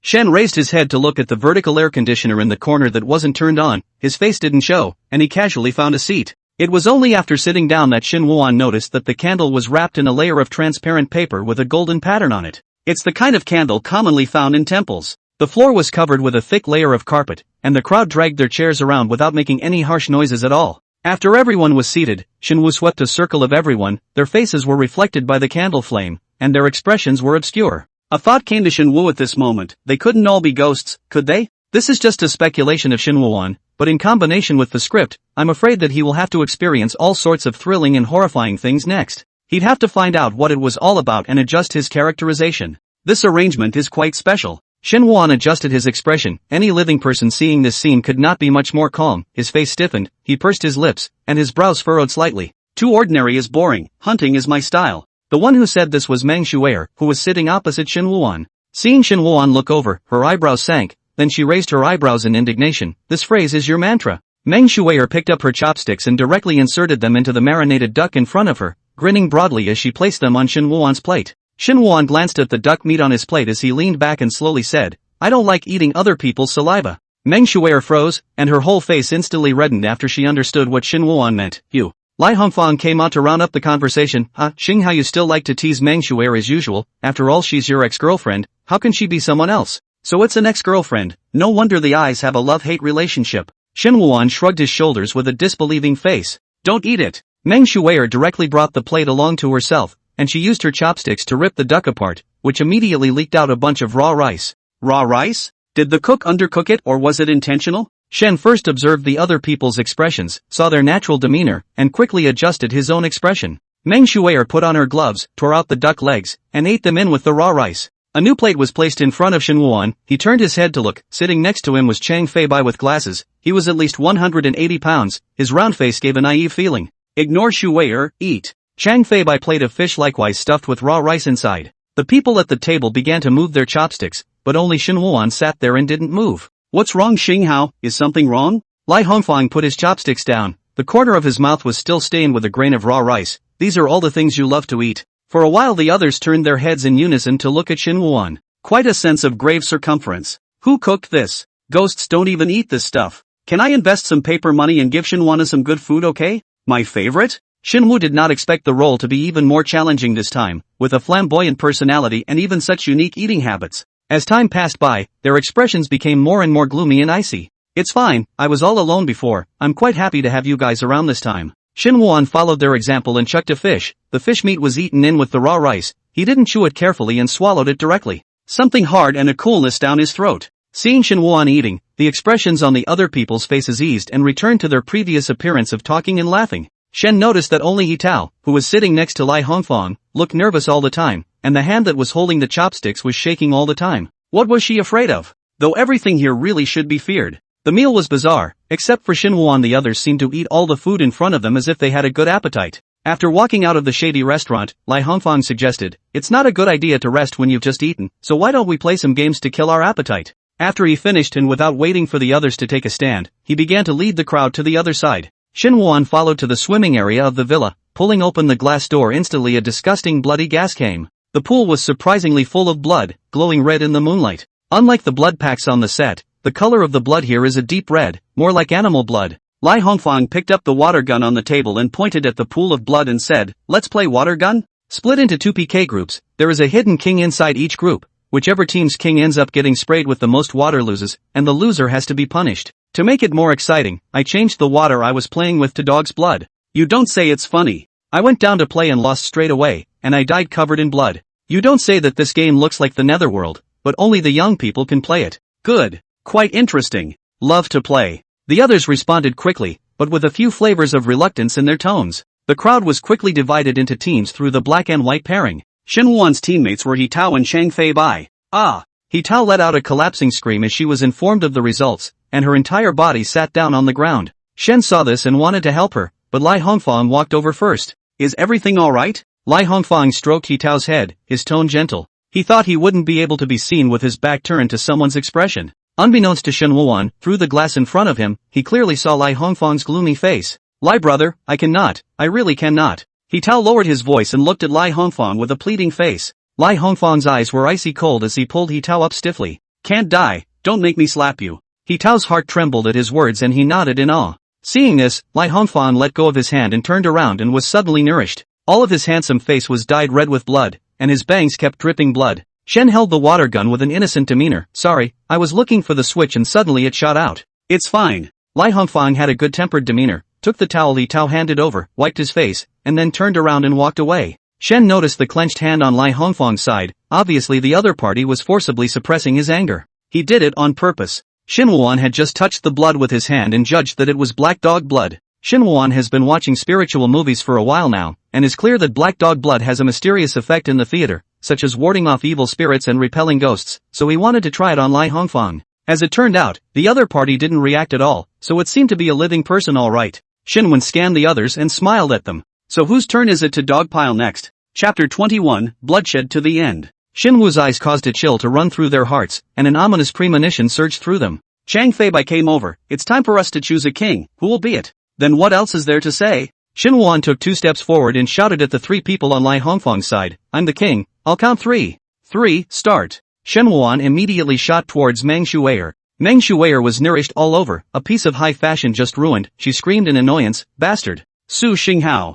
You're playing hard to get. Lai Hongfang reacted extremely quickly, immediately finding cover and shooting at Shin Woo-won. Shin Woo hid behind the table and said with a smile, who made the rules? Besides, is this the first day you know me? Meng Shuier froze. Of course she knew clearly what kind of person Su Xinghao was. It was because I liked it so much that I pursued it recklessly back then. Meng Shuier, what are you gawking at? Standing there as a target are you? Lai Hongfang's voice pulled Meng Shuier's thoughts back, and she hurriedly hid. Don't let me see that disgusting look in your eyes again. Spoil the plan and I'll have you killed. Lai Hongfang's gloomy tone sent chills down Meng Shuier's spine as she gripped her water pistol tightly and stared intently at Shin Woo-won's side. Xinghao, the king over there is definitely Hongfang. You cover me, I'll rush over. Chang Fei-bai's wide body blocked Shin Woo-won completely, giving the impression that he was quite reliable. Meng is done, what's there to cover? Shin Woo finished speaking and rushed out. Chang Fei-bai dumbfounded, really a bit of tactics are not formulated He flashed a winning smile, completely breaking the impression of simplicity he gave off. Has Shinhwa fallen for their scheme?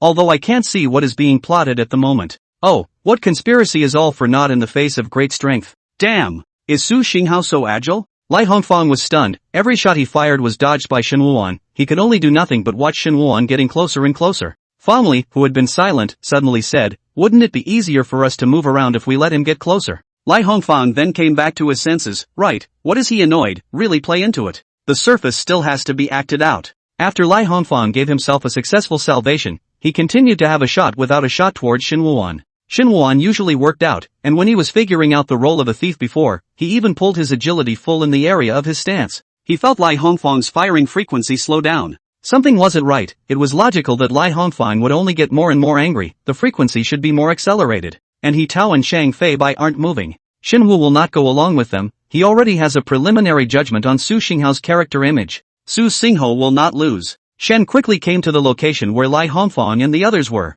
Before he could see the silhouette, Shinhwa took the lead and crouched down nimbly. Immediately afterward, several streaks of Black Dog's blood whistled past his head. Shinhwa quickly rolled over and raised his gun to shoot the moment he got up. Although his shooting appeared to be a bit flustered and disorganized, the space was just that big, and Fang Li and Meng Shuer simply had nowhere to hide, and were directly hit. Fang Li actually did not do anything to resist, and directly stood up with a huff, launching shots at Shinhwa against the bloodstains all over his body. Shinhwa rushed to Fang Li like an arrow off the string and violently raised his leg and kicked. The water gun was instantly kicked away, and before Fang Li had time to react, he was grabbed by Shinhwa by the collar. The Fang Li man was yanked hard to the front and took several hard hits of Black Dog blood. Fang Li's body was thin and weak, and Shinhwa easily controlled him, directly using him as a shield. Let go, let go. As soon as Fang Li opened his mouth, he was forced to take a sip of dog's blood. The pungent and fishy odor made him want to vomit. Fang Li directly vomited all the food he had just eaten. Shinhwa was filled with a look of disgust and violently pushed the person hard. Fang Li was caught off guard and directly ran into Lai Hongfang, who was in hot pursuit. Lai Hongfang sniffed the unpleasant odor on the other party. His face suddenly changed, and he didn't hesitate to push Fang Li away. Sitting on the ground, Fang Li, covered in dog's blood and vomit, completely devoid of his previous calm demeanor, furiously shouted, "Destroy him, quickly destroy him for me. Come on, bloody battle to the end." Shinhwa ran while laughing wildly, his arrogance simply reaching the extreme. He ran out of the pool with plenty of dog blood left in the squirt gun. Two left. Shinhwa didn't treat those two as teammates. Whether it was the seemingly cowardly He Tao or the honest and naive Chang Fei Bai, Shinhwa could feel their hidden calculations. "Xinghao, I'll protect you." Chang Fei Bai launched himself towards the sky while looking around for Shinhwa's figure. He saw a foot peeking out from behind the couch, and the corners of his mouth turned up slightly as he eased his footsteps and approached slowly. "Sungho, where are you, where are you?" Chang Fei Bai jumped behind the couch and quickly fired off a dog's blood. However, the back of the couch was empty, and only one black leather shoe lay there alone. Bzzz. Chang Fei Bai was instantly sprayed with blood, and he closed his eyes tightly and wolfishly yucked a few times. "It's you, I thought it was the enemy." Shinhwa's slow voice rang out leisurely, completely unable to hear the slightest hint of apology. Asterisk didn't do too well, dragged you down. Chang Fei Bai pulled out a hard smile, but with the blood all over his face, it looked exceptionally frightening. "Then you go up to the side and leave the rest to me." Shinhwa directly grabbed Chang Fei Bai's water pistol and poured all the dog's blood inside into his own gun. Afterward, Shinhwa walked outside on his own, while Chang Fei Bai stood in place, not moving a muscle. Soon, Lai Hongfang walked in. Seeing Chang Fei Bai covered in blood and as motionless as a statue, he frowned and questioned, "Where did Su Xinghao go?" "Hongfang, why do you think we're going to so much trouble?" Chang Fei Bai sat on the sofa, his face somber, his eyes as cold as frost. "Take advantage of the fact that he's lost his memory now, and tie him up and still be afraid that it won't work out? Tied up? Are you alright? Really think you're somebody?" Lai Hongfang stretched out his hand and patted Chang Fei Bai's face, warning in a cold voice, "If you dare to act without authorization, I'll absolutely get you killed." Chang Fei Bai was reprimanded without saying a word, and it was only after a long time that he responded, "I know." Lai Hongfang snorted coldly and turned forward to look for Shinhwa. What the two of them didn't know was that Shinhwa hadn't left at all, but was hiding right behind the door. Shinhwa was currently clear that this invitation was a trap against himself, but he was puzzled in his mind as to why they didn't just tie him up. Shinhwa knew very well that although he had some skill, if they swarmed around him, he could only be caught with his hands tied. They're scaring themselves. Chapter 22, Bull ***** Love. The game went on for an hour, and the interior of the originally gorgeous villa was now covered in splattered blood on the walls and floors. There was an unpleasant smell of blood in the air. If an outsider came in, he'd be scared to death. "Good man, my family's extermination back in the day wasn't even this bad. Upstairs brother, you're making my face half smile and half not dare to smile. Can we still be friends after this game? Live audience, 300. Lai Hongfang and the others were no longer as handsome and beautiful as they were before, and standing there was a bloody man. Waste. Waste. Lai Hongfang didn't know if he was cursing himself or someone else. So many people missed once. The water gun in the hands of the others are empty. Chang Fei by tired to lie on the ground and not move, a big belly up and down undulation. I cannot. Rest will. Fang Li went to the restroom and washed his face. He took a clean wet towel and handed it to Lai Hongfang. We can't waste our stamina chasing like this. We have to think of something else. Lai Hongfang took the towel and merely wiped his hands before he began to observe Fang Li's demeanor. After slightly raising his eyebrows, Lai Hongfang said to the others, "You guys rest for a while." Lai Hongfang opened one of the rooms and walked in, with Fang Li following closely behind. Say, what damaging tricks did you think of? Lai Hongfang lit up a cigarette and leaned lazily against the door, smoking slowly.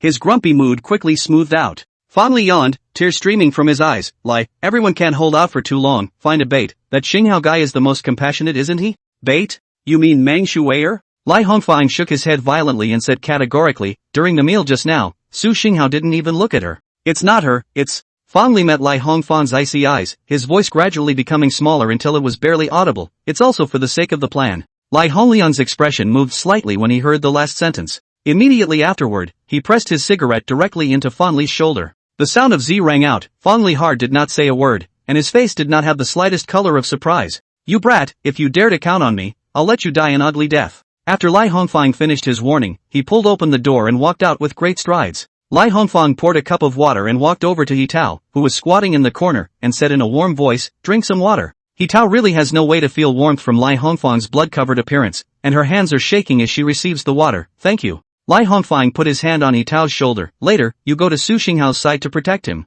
"What?" He Tao thought he heard wrong. "Aren't we going to get him with dog's blood?" "Yes, but who did it now?" Lai Hongfang patted her shoulder and said close to his ear, "I suspect Su Xinghao has sensed that we're targeting him, and at the moment you're the only one of us who hasn't been attacked by him, so you're pretending to be a teammate to protect him." He Tao didn't have the right to refuse, gripping the cup tightly and nodded, "I understand." Shen came to the second floor, only to see that the floor and walls here were covered with a layer of blackboards, on which numerous English as well as quirky graffiti patterns were sprayed with spray paint. He turned on the lights and the walkway instantly lit up with color. This is just like the style of a pop-up bar. Shinwana slowly walked inside, and gradually, a strong and pungent perfume odor came to his face. The interior of the second floor has been carefully transformed into a large circular dance floor. The periphery of the dance floor was lined with sofa-soft seating and glass tables with trash still on them. Shen approached to see that besides some beer, scattered dice, there was also tinfoil and straws. These guys don't suck, do they? Shin Wu pondered, if this was the plot development, then what about his character Su Xinghao, would he suck it up too?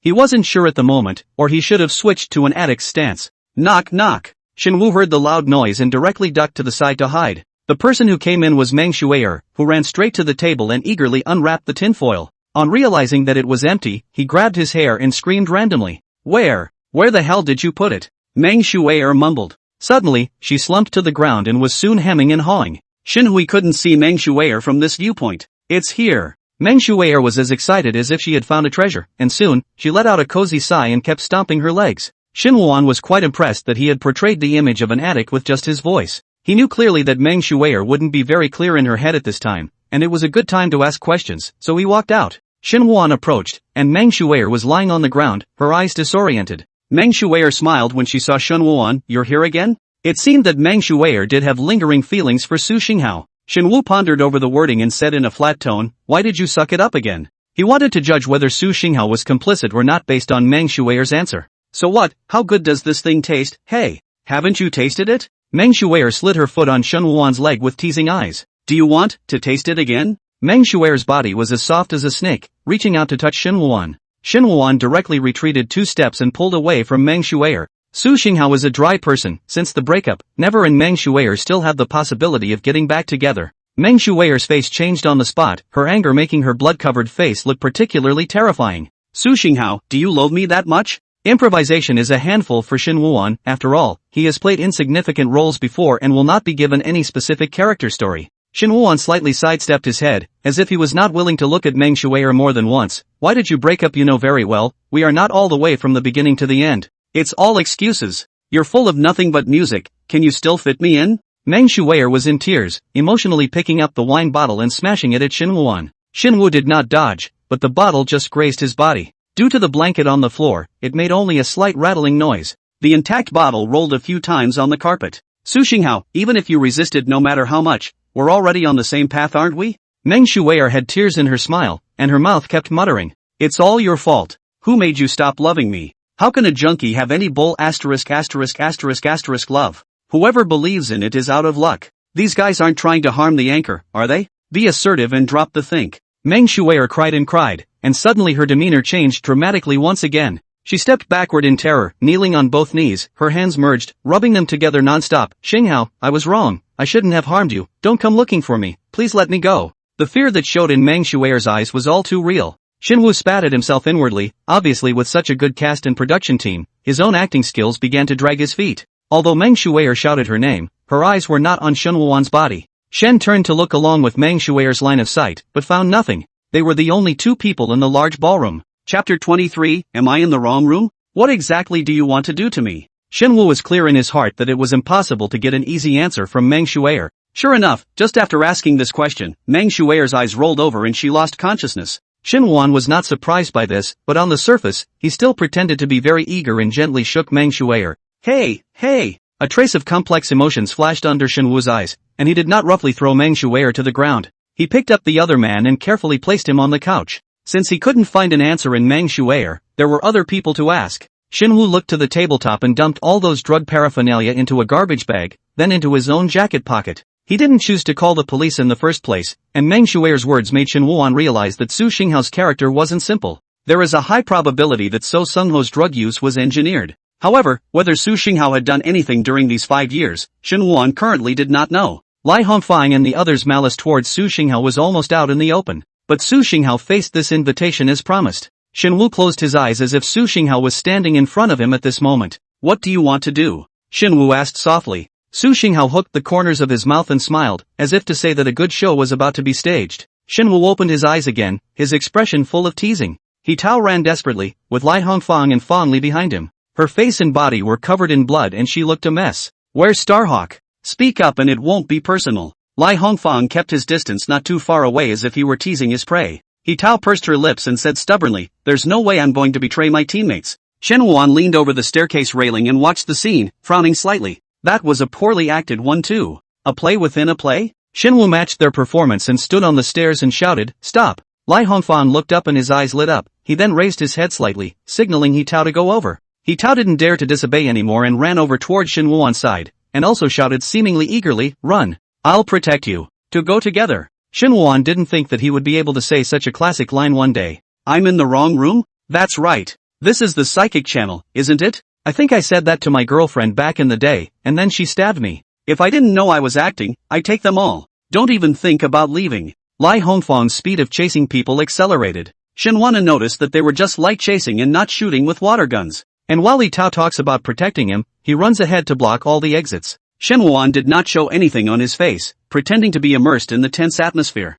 With a chase, Shen Wuan came to the top floor, where there was no cover whatsoever. The cool wind of the night was so harsh that the bangs on Shen Wuan's forehead flew with the wind. He Tao stood next to him with a confused look in his eyes. She didn't know why Lai Hongfang had asked her to guide Shen Wuan here. There's nothing on the top floor. Usually this place is locked. Lai Hongfang and Fang Li chased him to the top floor, where the latter slammed the door behind him as he left. Shen handed the water gun in his hand to He Tao. You take it. He Tao instinctively reached out to catch it, and she was stunned. What about you? There are ready-made ones. Shen Wu finished moving his fingers and started walking towards Lai Hongfang. Lai Hongfang's hands Shen Wuan just now almost understand. Do not dare too hard, otherwise he had to kneel down and beg each other not to die. As for Fang Li, the crowd laughed when Fang Li struck. For a moment, Lai Hongfang was shocked by the powerful aura emanating from Shen Wuan's body. He subconsciously took a step back, but quickly steadied himself. Xinghao, you don't really want to fight me, do you? What makes you think that? We're friendly dead friends and classmates, aren't we? Shen Wuan narrowed his eyes and smiled slightly. At this point, he could already tell that Lai Hongfang was the one leading this incident.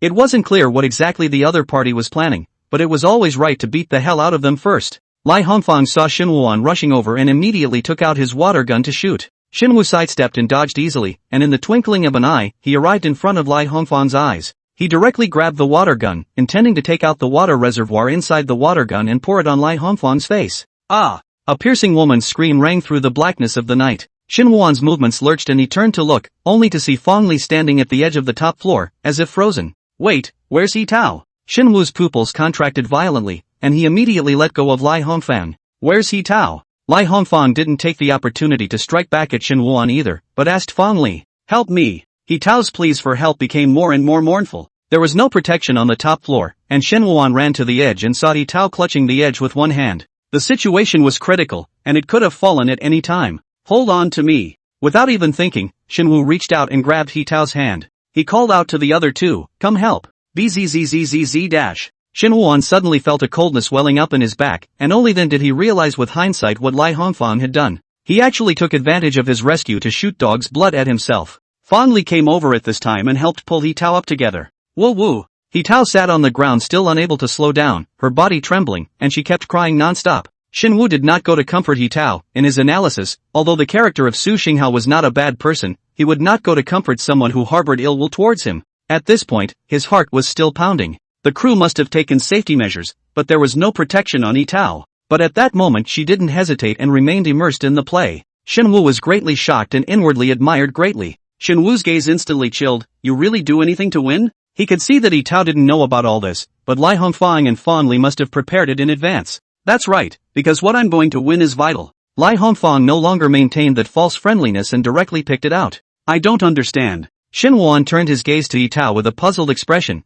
There is something more important than life. Yes. Lai Hongfang's face revealed a self-mockery. He looked up at the dark as ink sky and repeated Shin Wuan's words. Only the tone was intriguing. What's more important than life? Chapter 24, he remembers he's a night ghost. Lai Hongfang slowly raised his hand, glanced at his wristwatch, and said, I was so involved in playing that I didn't realize it was so late, let's go. Lai Hongfang approached He Tao, and then gently picked her up in a hug. He Tao, on the other hand, extremely naturally wrapped her arms around Lai Hongfang, and she slightly twisted her head, her gaze turned to Shen Wuan, a subtle emotion showing in her eyes. Soon, she gently lowered her eyes again and turned her head back. Nice guy, that doesn't even give this stinky man a few slaps? Did Lai Hongfang save He Tao's life? While I knew it wasn't all good, I didn't realize it could be this bad. Shin Wu understood that this time the script plot was afraid to be much more complicated than the last one. Several people left the top floor. The third floor was a rest area, decorated in a 5-star hotel pattern, looking exquisite and luxurious. Lai Hongfang said, Xinghao, 304 is your room.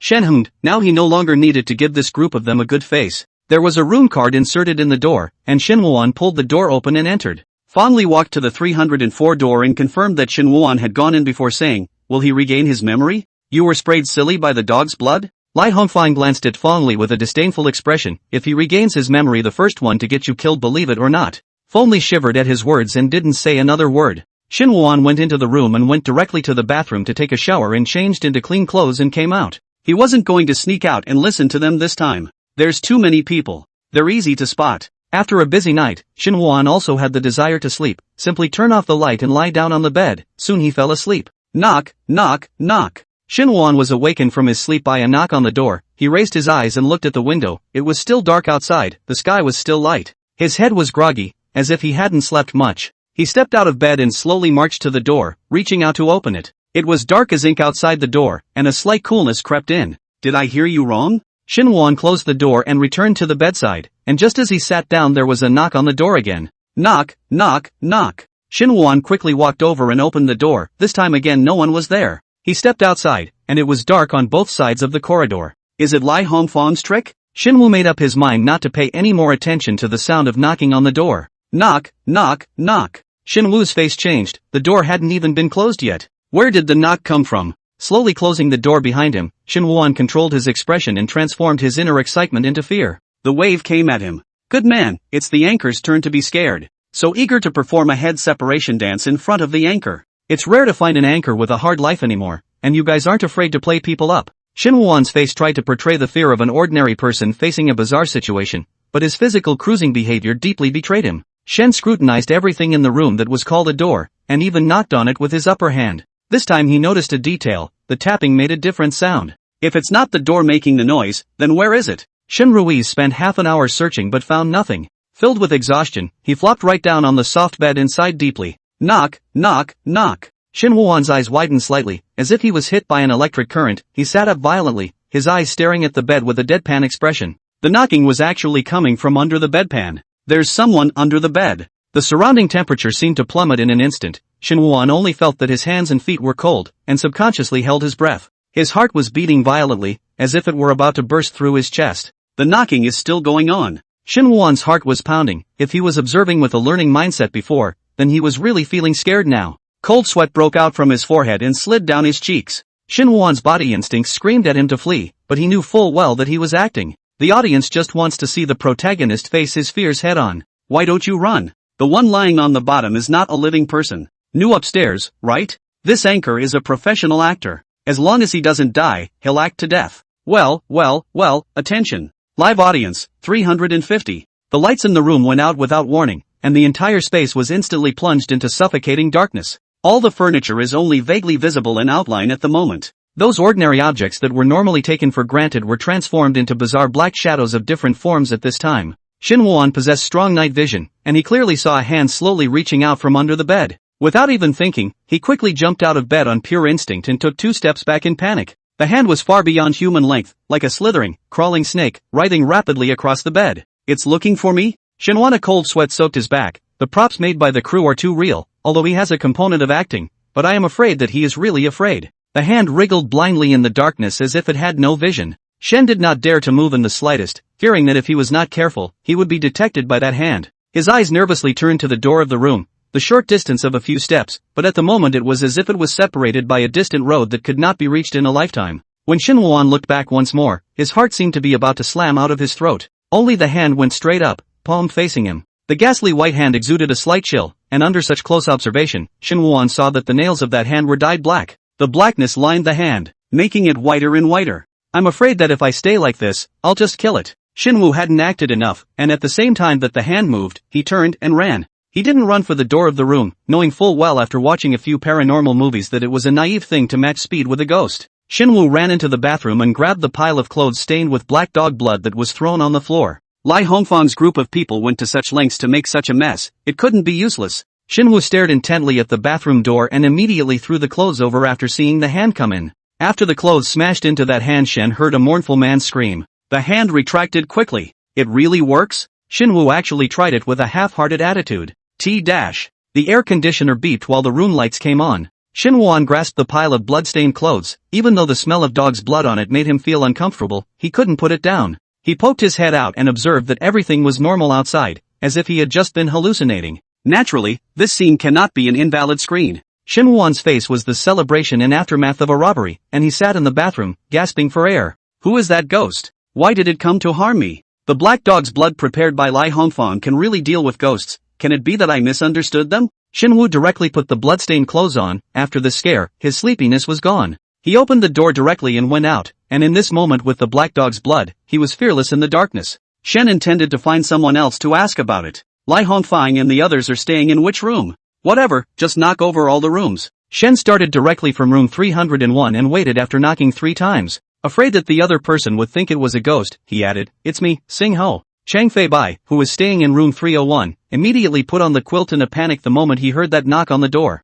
In extreme shock, he shrunk into a tight ball. When he learned that the person outside the door was Su Xinghao, Chang Fei-bai's body could not control the violent shaking. His face was as pale as paper, and his eyes were wide open with panic and unease. It's over. Su Xinghao has recovered his memory. He remembered that he was a nightmare. Chapter 25, the meditative music is played. Chang Fei-bai pulled out his cell phone. A few of them had a common group. He tapped the screen quickly, sweat running down his forehead from both heat and fright. Chang Fei-bai, help. Su Xinghao has recovered his memory. He's knocking on my door. He's going to kill me. Chang Fei-bai sent 5 messages in a row before waking up the others. Lai Hongfang, what's all the fuss about? It's not the first time. You can't die with black dog blood. Meng Shuier, let's put this small matter aside first. Who has more medicine? Give me some. Lai Hongfang at Meng Shuier, stealing my pills again, are you? I want to kill you first even if Xinghao didn't kill you. Ho Tao, tomorrow is the deadline. Does the method that master taught you really work? Fondly, at least the black dog blood is really useful, otherwise would we have survived this long? Lai Hongfang, cut the crap and follow the plan. Chang Fei-bai saw the situation so angry that he wanted to smash the phone, but was afraid of really smashing it when the time came to ask for help without a door. He shoved the phone back into his pocket wimpily and stayed warily under the covers, keeping a prayer on his lips. Don't come to me, don't come to me. I just do what the others tell me to do. You want revenge, find them. After waiting for a while for no one to open the door, Shen walked to room 302 and knocked on the door. Knock, knock, knock. It's me, Starhawk. Lai Hongfang, who lives in room 302, couldn't help but straighten up the moment he heard the knock on the door. The lights in the room were not turned on. Surrounded by darkness, Lai Hongfang's expression was tense, his eyes staring at the door of the room. "Here we go again," he said in his heart. This was the usual trick Su Xinghao used. After Su Xinghao died that year, it didn't take long for him to turn into a severe ghost and haunt them for 5 years. Lai Hongfang thought of these 5 years as the walking dead like in human and ghostly life, suddenly anger from the heart. He rose indignantly and took a giant step toward the door. However, upon reaching the door, he stopped just in time. "No, we can't be impulsive. We have to remember the little master's instructions." Lai Hongfang thought of a lot of ways that year, including going to the temple incense, as well as looking for Taoist masters, but there is no effect. Finally, 10 days ago, he was introduced to a young master who had just finished his studies.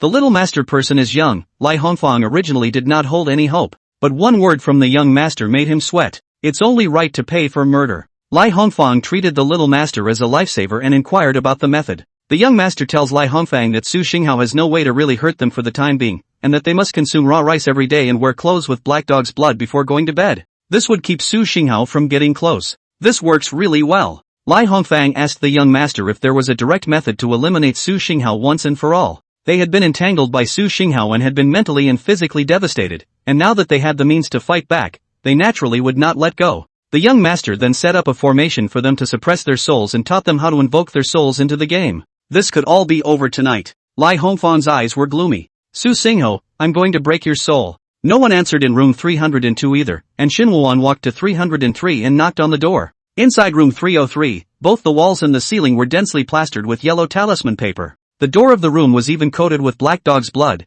and the dark color exuded an eerie aura in the dim light. Fang Li was dressed in clothes stained with black dog's blood, and his neck was covered with large and small jade pendants. The jade pendants swayed gently with his slightly trembling body. Fang Li wore Buddha beads on both hands, long strings of beads up to his elbows. Just then, a knock came on the door, and Fang Li's heart snapped and he almost lost his voice. He originally belonged to the kind of physique that didn't grow meat even if he ate. Over the years, because of drug addiction and suffering from Su Xinghao torture, so that the height of 1 meter 75 Fang Li, weighing only 75 pounds. Standing there in this appearance, it was as if a gust of wind could easily blow him away. Fang Li's face barely had any flesh on it, his cheeks were deeply sunken in, and his eyes, which were wide open at the moment, looked as if they were about to fall out of their sockets. If everyone had done something wrong to Su Xinghao, then he must be the worst of the lot, because he was the one who drove Su Xinghao to his death. Shen walked to room 305 and similarly knocked on the door with no answer. Room 305 was occupied by Mang Shuer, and she didn't even hear the knock on the door because she was knocked high and kept hitting her head against the wall, resulting in a direct fainting spell.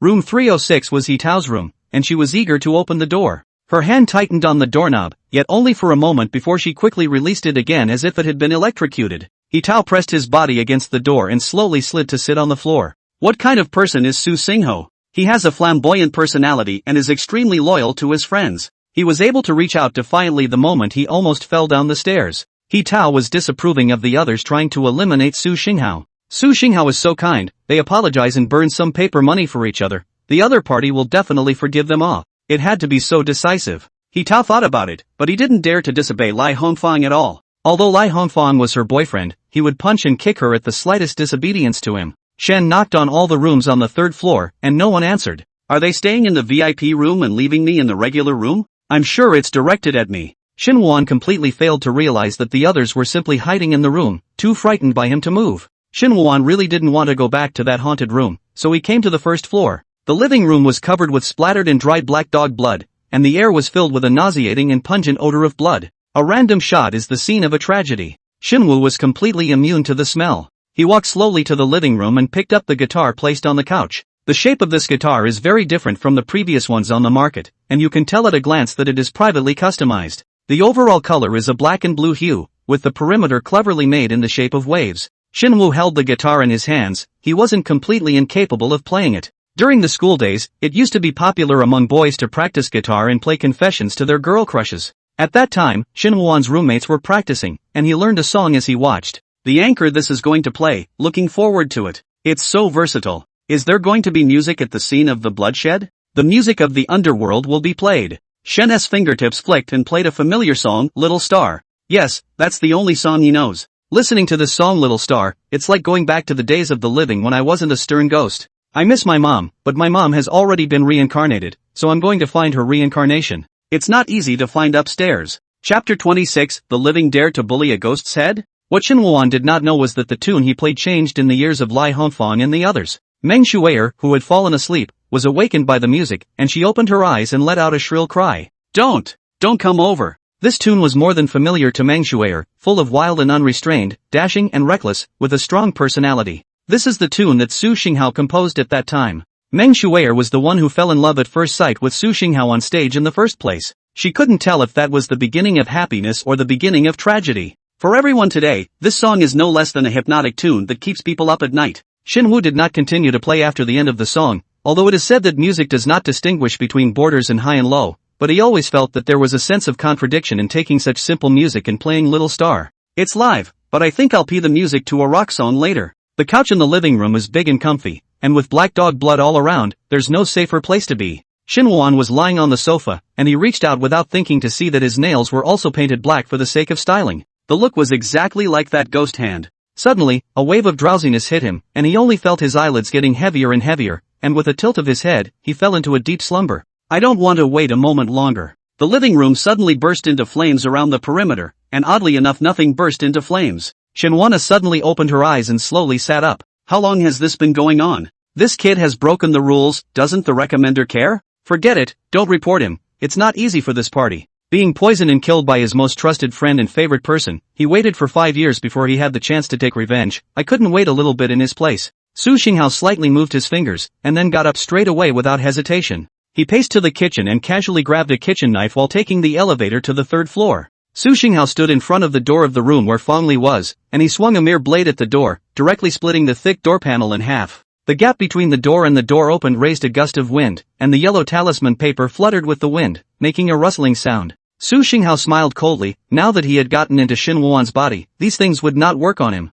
Su Xinghao searched around without finding Fang Li, but then he heard a very subtle sound of music. Su Xinghao recognized it as the theme song of the album he had once paid to self-produce. He drifted off for a moment and quickly came back to his senses, looking icy as he walked in the direction the music was coming from. Su Xinghao slowly came to the 2nd floor, where all the lights had been turned on. Colorful rays of light flowed through the ballroom, and a strip of colored lights in the circular dance floor kept flickering like a dreamy world of light and shadow. Su Xinghao raised his eyes and saw that Lee Hongfang and a few others were sitting on the opposite side of the sofa. This scene caused his eyes to instantly fill with blood, and his anger was like a volcano about to erupt, rolling and surging in his heart. It was the same scene that day 5 years ago. At that time, Su Xinghao had just released a new album, and Lee Hongfang said he would have a party at the villa to wish him a big sale of his album. As a result, when he came and took a glass of wine from Meng Shuier, he lost consciousness after only one sip. Su Xinghao woke up to see them doing drugs. Meng Shuier kissed his arm and smiled, saying that they were all the way from now on. Su Xinghao saw the pinholes in his arm at that time, and the sky collapsed.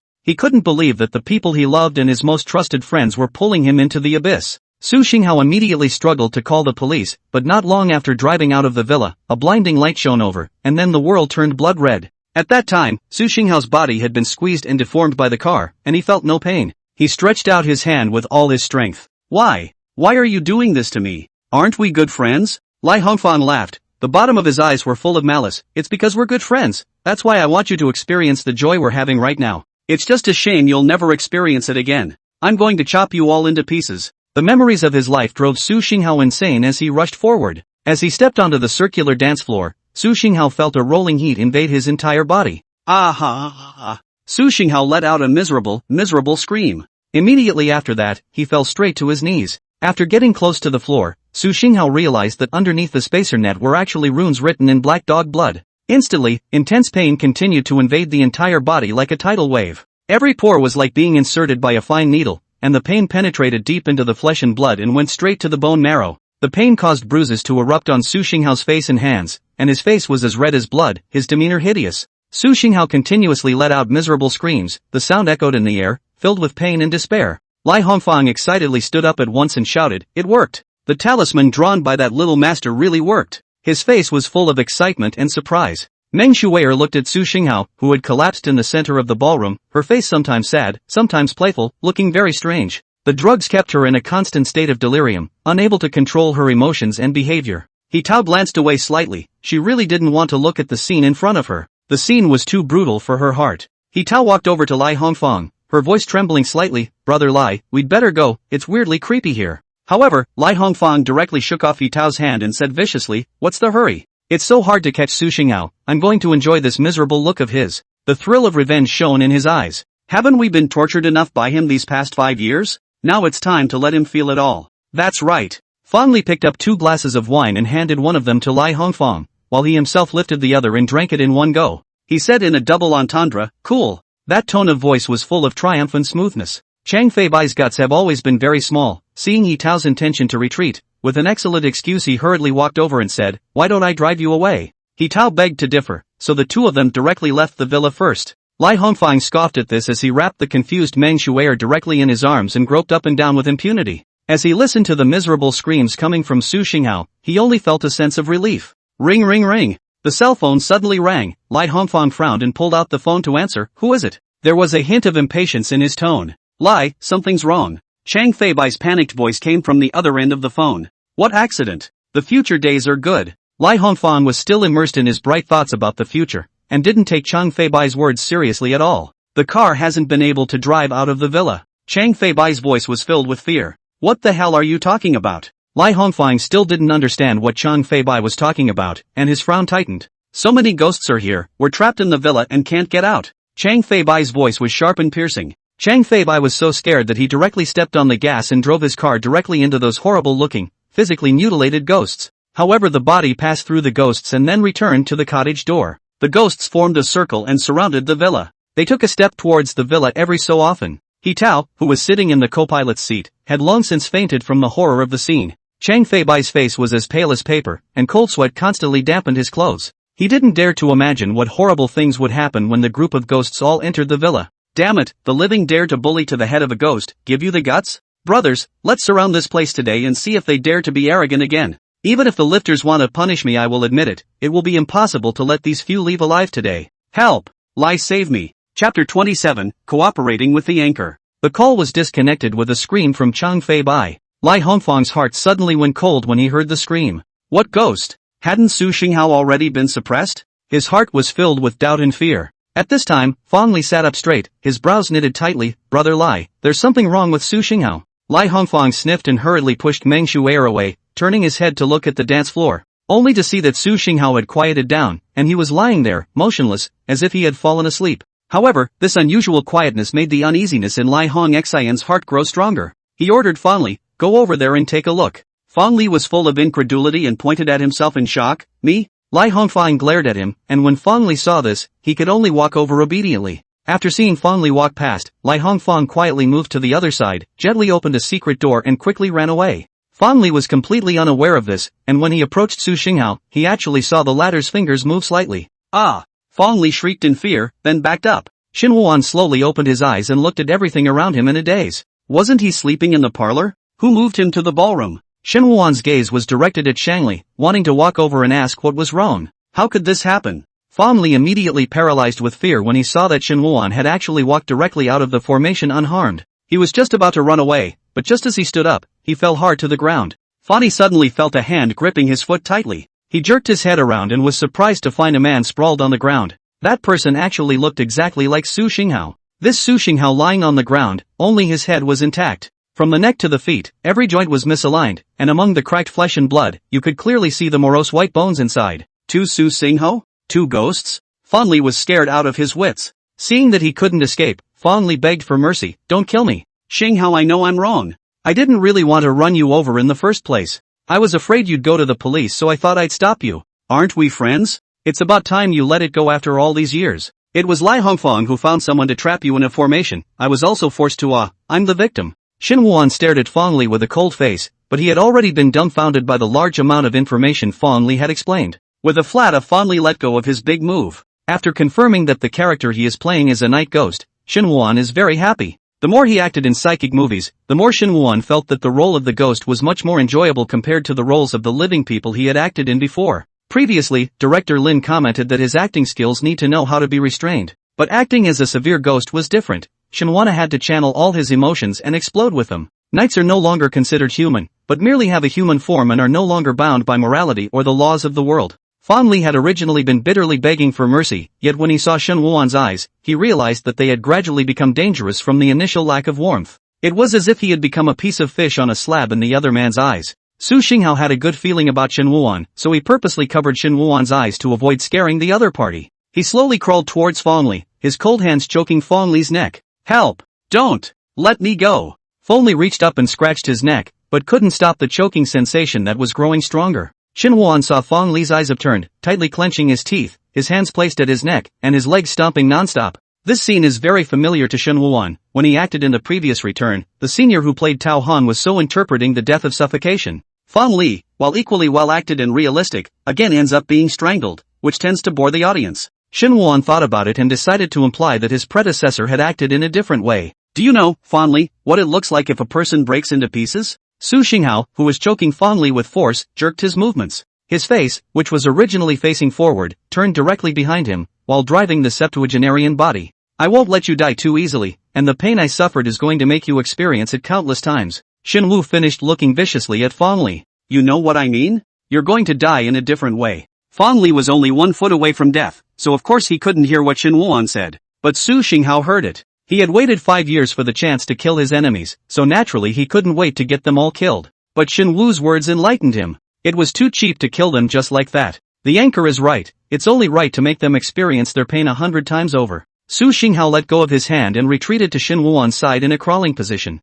Fong Li felt like he could get some air, and he coughed hard. After realizing that his body could move, he let out a strange cry and immediately ran out. Shen looked at Fong Li's fleeing back and sneered, "None of them want to run." Su Xinghao raised his head and gazed at Shen Wuan. He had never seen a living person like Shen Wuan, even when he was alive. It was obvious that his temperament was so grim, but it made him feel a wave of warmth. Su Xinghao wrote the word thank you on the ground with his blood-drenched hand, but then quickly erased it with blood. Thanking with words alone is too pale. He will support Shen Wuan in action. "Elder brother Su, why are you back on the air? Aren't you going to kill them? I want to match the anchor's performance. I just saw you being so pained by the formation. How come you're not only fine but you've become stronger instead? That formation is strengthening my power, so the anchor's body can't withstand it. This villa is surrounded by a huge soul recruiting array. Otherwise we haven't come to Earth so easily." Fong Li rushed into the elevator and hit the door close button continuously. Between the slow closing of the elevator, Fong Li took a step back and looked up to survey the surroundings. He suddenly found confined spaces more terrifying.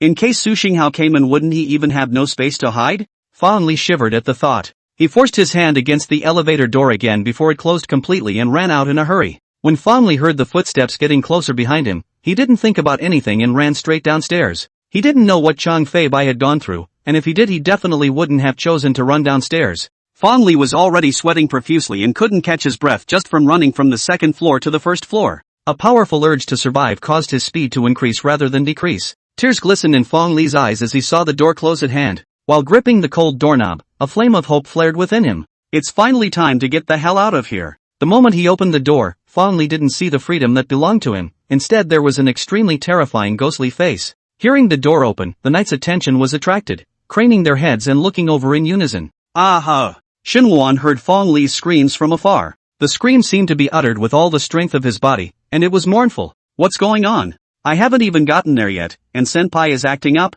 Chapter 28, Not Living? Shen Wuan hurriedly increased his speed, and when he ran to the entrance of the villa he saw Fong Li collapsed there. As he got closer, Fong Li was foaming at the mouth and looked terrified. Shen Wuan looked up and saw a group of pale-faced stern ghosts standing in the doorway in great numbers. It turns out that the group of actors who were sitting in the bus were outside the villa at the time. It seems they are responsible for preventing the living from escaping. Shen Wu smiled at them in a friendly manner. He was now their kind. This was not abrupt. The knights saw it with the same chilling smile. Some of the severe ghosts with mutilated faces had their tongues fall out because they were laughing too cheerfully. The host smiled at me. So gentle. Everyone come to pay attention to the anchor, special provost, into the pit not to lose. Live audience, 800. Shen dragged Fong Li outside and saw a car surrounded by many severe ghosts. He dragged Fong Li over to him, and the knights gave way when they saw him coming. Shen saw Chang Fei Bai and He Tao lying crookedly in the car through the window. The two seniors are there too. That's good. Dying together will give you more footage. Beep dash. The sound of the horn brought Fong Li out of his stupor. He slowly opened his eyes and rubbed one hand over his head, only to feel his brain aching and groggy. Where is this? Fong Li found himself sitting in the back seat of a car next to a sleeping Chang Fei Bai. Outside the window of the car was a backwards landscape. You're awake? The one who spoke was driving Shen Wuan. Fong Li was startled. He tried to open the car door to jump out and realized that the door was unlocked. Sing Ho, it's me who's sorry, just let me go, I really know I'm wrong. Shinwoo's face was filled with consternation and doubt as he raised his eyebrows. What's wrong with you? Did you have a nightmare? Dreams? Fong Li's brain was completely incapable of thinking. Yeah, just now when you were sleeping you kept yelling something about ghosts, ghosts. Shinwoo laughed and said, if it wasn't for the fact that I was driving, High and Low would have recorded it for you as a lifelong laughingstock. It was only then that Fong Li noticed that Su Xinghao no longer had that horrible, hideous appearance. More like the dashing look he remembered. Fong Li looked down. The clothes he was wearing were clean and those jade pendant bracelets were gone. Chang Fei-bai, including the co-pilot He Tao, was dressed in the same clean clothes and slept peacefully. Have I gone back in time? Or was it all just a dream? Still in that trance? Shen Wuan freed one hand back. Fong Li cowered in fear and ducked into a corner. Feel if my hand is hot. Fong Li sniffed and did some thinking for a while before reaching out. He only touched it for a second before withdrawing, but it was enough for him to feel the warmth of belonging to a human. Fong Li couldn't help but stare. Was he really just having a horrible dream? Too good. Fong Li's tense body instantly relaxed, pulling the corners of his mouth into a smile. I knew. That how could that be true? How can there be ghosts in this world? Ha ha ha ha ha. That is to say, ghosts are nothing but the evil thoughts of the human heart. Shinwoo paused and said, actually, what I'm going to take you to is not the villa, but the police station. Fong Li had not yet recovered from his ecstasy, huh? Shinwoo locked eyes with Fong Li through the rearview mirror with a serious expression. I already know about your drug use, since I can't persuade you, I have no choice but to send you to mandatory drug rehabilitation. What? Fong Li was shocked. Are you crazy? Are you actually going to send us to jail? Don't you forget you. Too, Fong Li suddenly paused, it was all just his dream. Su Xinghao hadn't even been fed drugs by them yet. The car was unlocked and there was no way to leave. Fong Li's eyes rolled with evil thoughts. In that case, there's only one thing to do. Fong Li bent down and pulled the laces out of his shoes, holding the ends tight. There's someone up ahead, so be careful. Yes? It's now. Fong Li took advantage of Su Xinghao's attention being diverted and quickly put the shoelace around Su Xinghao's neck. Then, his hand snapped. Although Fong Li was slim, he had the explosive power that normal adults possessed. However, just at the moment when Fong Li exerted his power, that shoelace unexpectedly broke. Wow, man, you have fast hands. I was just about to make a move. I was born single, and that's not a fast hand. Ha! At the sound of laughter, Fong Li looked up in a daze. He saw Su Xinghao's eyes with a sneering smile through the rearview mirror. You've been given a chance and you don't want it, huh? All this talk about going back in time again, why don't you think about being good? Shinwoo was very happy. Professional actors taking over the scene is so silky smooth. Taking a shoelace nearby as a tool of the crime vividly portrays Fong Li's deep and insidious mind. So those weren't dreams at all. Fong Li's face instantly turned pale with a brush. You can continue to think of it as a dream, but for you, I'm afraid it's a nightmare you'll never wake up from. Shen finished opening the car door. The moment the person went out he even directly disappeared. The scenery out the window was still going backwards, and the driverless car was surprisingly still driving normally. No, don't! Fong Li climbed into the driver's seat in a panic, full of thoughts of escaping through that open door. Instead, he saw a hand as white as paper clinging to the car door. Fong Li was instantly shocked and immediately fell backward. The ghastly white hand slammed the car door hard next. Help! Fong Li hissed, banging desperately on the car window. At that moment, he was shocked to realize that the car was not driving normally, but was being held up by those ghosts and running forward. Where are you taking me? Let me out of the car. Please let me go.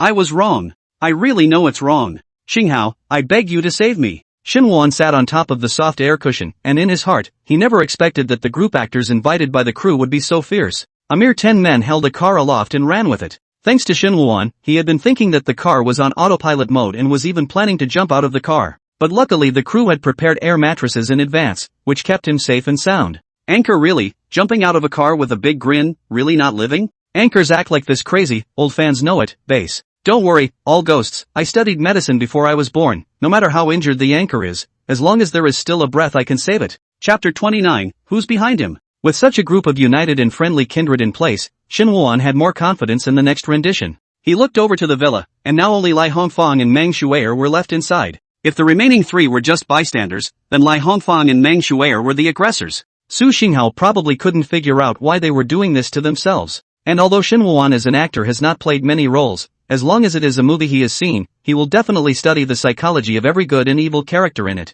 Sometimes evil doesn't need a reason, it's innate. Lai Hongfang witnessed this appalling scene through the window, how he wished it was just a dream. Psychics don't even see this many ghosts. It caused him to run away even if he couldn't escape. Lai Hongfang returned to his room, where he had previously installed a signal blocker to prevent others from secretly calling the police. Now he lifted the restriction and took out his cell phone and dialed a number. The phone waited a full 30 seconds for the other side to answer. The other party has not yet spoken it. Lai Hongfang anxiously opened his mouth. Little master, you quickly save me. What's wrong? The formation didn't trap Su Xinghao, and he called a lot of ghosts to surround my door. You've got to come and save me, or I'm really going to die. The other person's tone remained calm. Isn't that nice? What? Lai Hongfang didn't react for a moment. Remember what I said when I first met you? The young master hung up the phone after saying this. Lai Hongfang of course remembered. It was because of that sentence he knew that the little master had real material. It's only right to pay for murder. He's screwed. Damn it. Lai Hongfang slammed his cell phone hard on the ground. But he quickly regained his cell phone and called the police. Lai Hongfang reported to the police 5 years ago when he was first pestered by Su Xinghao. But he soon realized that no one else could see Su Xinghao except them. As a result, they were educated and penalized by the police. Now in a critical situation, Lai Hongfang then directly reported that there was a gathering of people taking drugs. The police asked Lai Hongfang details of the address, and thought he was just a whistleblower, instructing him to keep safe and wait for them to come over. You guys have to be quick. If I get caught by them, it's over. Lai Hongfang can only hope for the police today. The police are all righteous, they should be able to deter the ghosts, right? Lai Hongfang sat in the room. The more this quiet place, the more clearly he could hear his heart beating faster and faster. What's the difference between that and waiting to die? Lai Hongfang has never been one to tie his hands. His brow furrowed as he paced from side to side of the room. Suddenly Lai Hongfang's expression moved slightly. He's got an idea. Lai Hongfang, whom Shen Wuan was searching for in the villa, was in no hurry. After all, the other party had no way to escape. Sing ho! Sing ho! Shen Wuan, who heard the voice, raised his eyebrows slightly. This voice was Meng Shui'er's if he remembered correctly. Now Meng Shui'er should hate to even hold her breath. How could she take the initiative to call herself? Shen Wuan went to the second floor according to the source of the sound. It turns out that there is a dark room on the second floor that was previously covered by a dark red curtain. Now that the door was open, Shen Wuan walked in. The dark room smelled of perfume, and the cabinets on either side held many differently shaped erotic objects. There was a large bed in the center, and Meng Shui'er was tied up in a big zigzag shape on the bed. Lai Hongfang stood by the bed with a whip. Good man, what an eye-opener. Is what comes next something I can read? I was underage when I died. The old ghost is pretending to be some kind of a tenderfoot. His eyes are falling out, right? There were several bright red whip marks on Meng Shui'er's body, and combined with the whip in Lai Hongfang's hand, the answer was obvious. You came. Lai Hongfang tugged at the corner of his mouth, and although he tried his best to pretend to be calm, his body was very honest, and his tightly tensed face caused him to reveal an extremely ugly smile. I know you hate me. Lai Hongfang put the whip against Meng Shui'er's chin, forcing her to raise her head, but you should hate her even more. If she hadn't cajoled you into drinking the pills, how would you have gotten addicted to the drugs and died? What do you want? Shen Wu interrupted Lai Hongfang. The previous predecessors were all renditions of fleeing in terror as they were chased by a stern spirit demanding their lives. Lai Hongfang, on the other hand, has switched to a different mode of performance, so he's looking forward to it. Why do you need to kill this personally? Lai Hongfang directly swung his whip and lashed dozens of times on Meng Shui'er's body. Every whip that fell left a long blood trail on Meng Shui'er's body. Ah! Don't! Meng Shui'er let out a mournful scream. Xinghao saved me. Shen Wuan resisted the urge to go over. Acting like it was real, he almost wanted to stop it. Luckily, the senior who played Manhwa called out his character's name just in time. Shen understood that this was a gesture to reassure him, a rookie actor, that this was just acting. Shen Wu was indifferent, his expression cold. Lai Hongfang was not panicked at the sight but rather celebrated. That's what he wants, just stall for time. Meng Shui'er's sweat had soaked her hair, and because she couldn't stand the intense pain, she directly fainted. Shen looked at Lai Hongfang and coldly asked, It's over? If it's over, it's my turn to perform. Lai Hongfang noticed the killing intent in Shen Wuan's eyes, and with a cross in his heart, he immediately drew out a dagger. Shen thought that Lai Hongfang was planning to fight him. As a result, the next second Lai Hongfang slashed at Meng Shui'er's arm with a dagger. Blood gushed from the gaping wound. The fainting Meng Shui'er was forcibly awakened, and with that a scream rang out as her body tried to struggle up from the intense pain. She could only shake violently due to her restraints. Shen Wu was shocked in his heart. It was the first time he had seen such a bloody scene on a theater set filming. The most exposure to gory scenes in the past was acting out the corpses of anti-Japanese dramas. People have him pretend to be hit and fall to the ground when he hears a gunshot or the protagonist approaches. The wound doesn't even need to be drawn, just smear some blood and he's done. Shen Wu had learned about this in school. Prostheses that are virtually indistinguishable from human flesh and blood are attached to the actor, and then the prostheses have hoses filled with blood. A dagger cut through a hose can cause a very real injury bleeding effect. Of course the most important thing is Meng Shui'er. Only a real enough rendition can make the audience watching follow the pain. Lai Hongfang's expression shifted from nervousness to excitement as he stared wide-eyed, the corners of his mouth rising slightly. Blood and screams made him tremble, and the movements of his men became more and more impatient. Lai Hongfang enjoys the pleasure gained through sadism. Meng Shui'er's breathing gradually weakened. The white sheets were stained red with a large amount of blood. Lai Hongfang was afraid that Meng Shui'er wouldn't last long enough for the police to come, so he turned around and took out a syringe from the cabinet, intending to inject her. At this point the power was unstable and the lights started blinking constantly. Lai Hongfang stopped his movements as he noticed that Su Xinghao's face seemed to become more and more somber as the lights flickered. The lights went out completely and darkness fell all around. In the completely confined space, Lai Hongfang felt an eerie wind blowing from behind him. It was as if a pair of cold hands were choking him. Lai Hongfang, how did Meng Shui'er get hooked on drugs? Lai Hongfang's heart jumped when he heard this. Why did Su Xinghao ask that? Can it be that he's still in love with Meng Shui'er? Done. If that's true, then what has he done? Isn't this a rush to get killed? She did it to herself. She often looked for men to play with in bars and then met a drug addict. Lai Hongfang immediately smeared and added hatred to Meng Shui'er. I've been telling her that you're too good to find another man, but they won't listen. Ha! The darkness resounded to the sound of laughter, but this laughter was not from Shen Wuan. Lai Hongfang felt that coldness on his neck grow colder and colder. He subconsciously reached out to touch it, but met a cold hand. Meng Shui'er's voice was close at hand. Didn't you introduce that man to me in the first place by saying that there were plenty of men better than Xinghao? Lai Hongfang stiffened directly. Behind him was Meng Shui'er.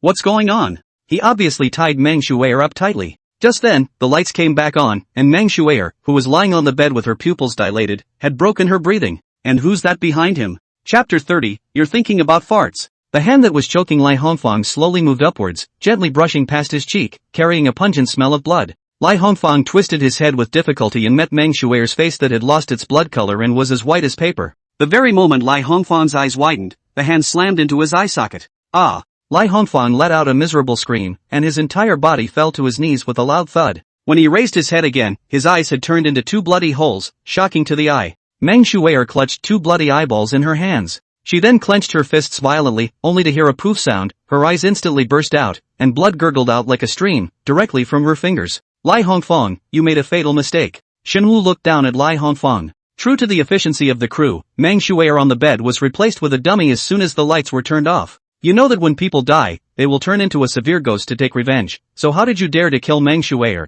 Lai Hongfang knelt on the ground. He was handsome, his family was superior, and he was the existence of how many people looked up to him. But now it's worse than a beggar on the street. I'm going to kill you all. Kill you all. Lai Hongfang roared hoarsely, raising his dagger and waving it wildly and indiscriminately in the air. Shen Wu did not continue to stay in the house. He walked out of the dark room. Meng Shui'er rushed out after him, the wounds on her body bleeding steadily, leaving large amounts of shocking blood wherever she went. Xinghao, can you forgive me? After her death, Meng Shui'er was completely free of drugs and completely sober. She slowly dropped to her knees, her voice trembling, and said, we are all dead, and everything can start over. A fresh start? No, everything is over. Shen Wu quietly looked at Meng Shui'er, his eyes filled with indifference. If Su Xinghao had any residual hatred for Meng Shui'er before, then it's completely gone after seeing Meng Shui'er die. When both love and hate disappeared, the Meng Shui'er in front of her was nothing to Su Xinghao. I don't want to. Don't you look at me like that. Meng Shui'er took 2 steps forward and eagerly tried to grab Shen Wuan,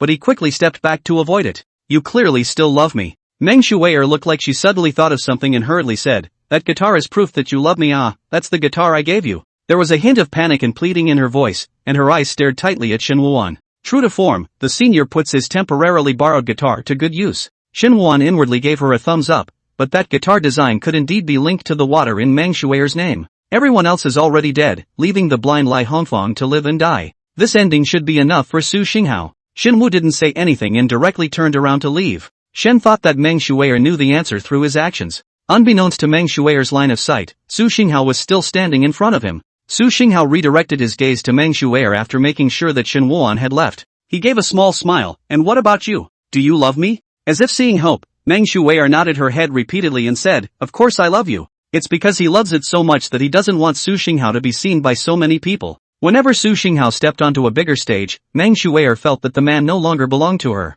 She wants to pull Su Xinghao to the same low point as her. That's how she feels the other person belongs to her. Su Xinghao asked, then how do you prove it? Meng Shui'er looked at him, how do you expect me to prove that I can die for you? Su Xinghao shook his head, but you're already dead. Su Xinghao's words left Meng Shui'er speechless. But there's another way to prove it. Su Xinghao paused, that guitar I accidentally dropped into the pool. I'll forgive you if you go fish it out. Good, but that swimming pool is full of black dog blood. Ah. Meng Shui'er remembered that the little master had told them that black dog blood could cause damage to the severe ghosts. Fool. Su Xinghao squatted down, reached out and gently brushed Meng Shui'er's eyes, softly saying, "How could I hurt you? The pool there has long since returned to normal." "Yes? Then I'm willing." Meng Shui'er did not know how to swim when she was alive, and just assumed that Su Xinghao was trying to punish her in a small way. In the past, when she did something wrong to upset Su Xinghao, the other party would let her peel an apple as a punishment. She's a ghost now who won't die, so what's there to be afraid of? Meng Shui'er arrived at the swimming pool, and it was just as Su Xinghao had said.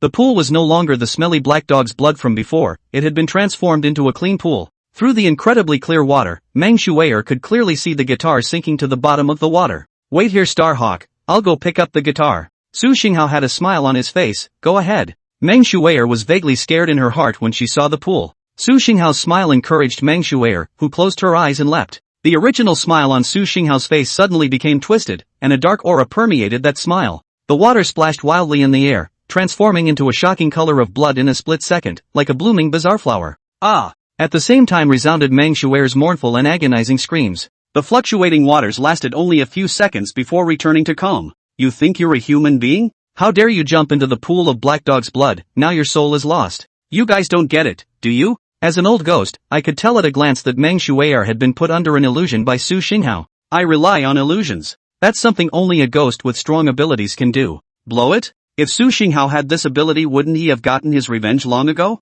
It should be that formation. It seems that the one who laid the formation is a high-ranking person. In Su Xinghao's eyes was a biting hatred that was no longer concealed, starting over after death. "You're thinking about fart eating. Only by scattering your souls can I truly eliminate the hatred in my heart." Chapter 31, Why is there a living person? That's a good point. What kind of grudge is written off after death, making fun of my life? I'm not going to reincarnation right now, just waiting for my enemies to come down. Send back the 3 people you just took away, and leave them all to Elder Brother Su to deal with. Su Xinghao, as a ghost, could naturally see the pop-ups, so he arched his hand and said, "Thank you, old brothers, there's no point in wasting all this black dog's blood that they've so carefully prepared for me, isn't there?" Shen walked out of the villa, raised his eyes and saw that the car that had originally been moved away was now quietly parked in front of the door. The car looked like it had just been in an extremely serious car accident, its body completely twisted and deformed. There was gasoline slowly flowing out from underneath the car, mixed with shocking blood. Shen slowly walked up and saw 3 bodies in the crevice of the body. The condition of the body mirrored the car's gruesome condition, having been completely deformed in a gruesome manner.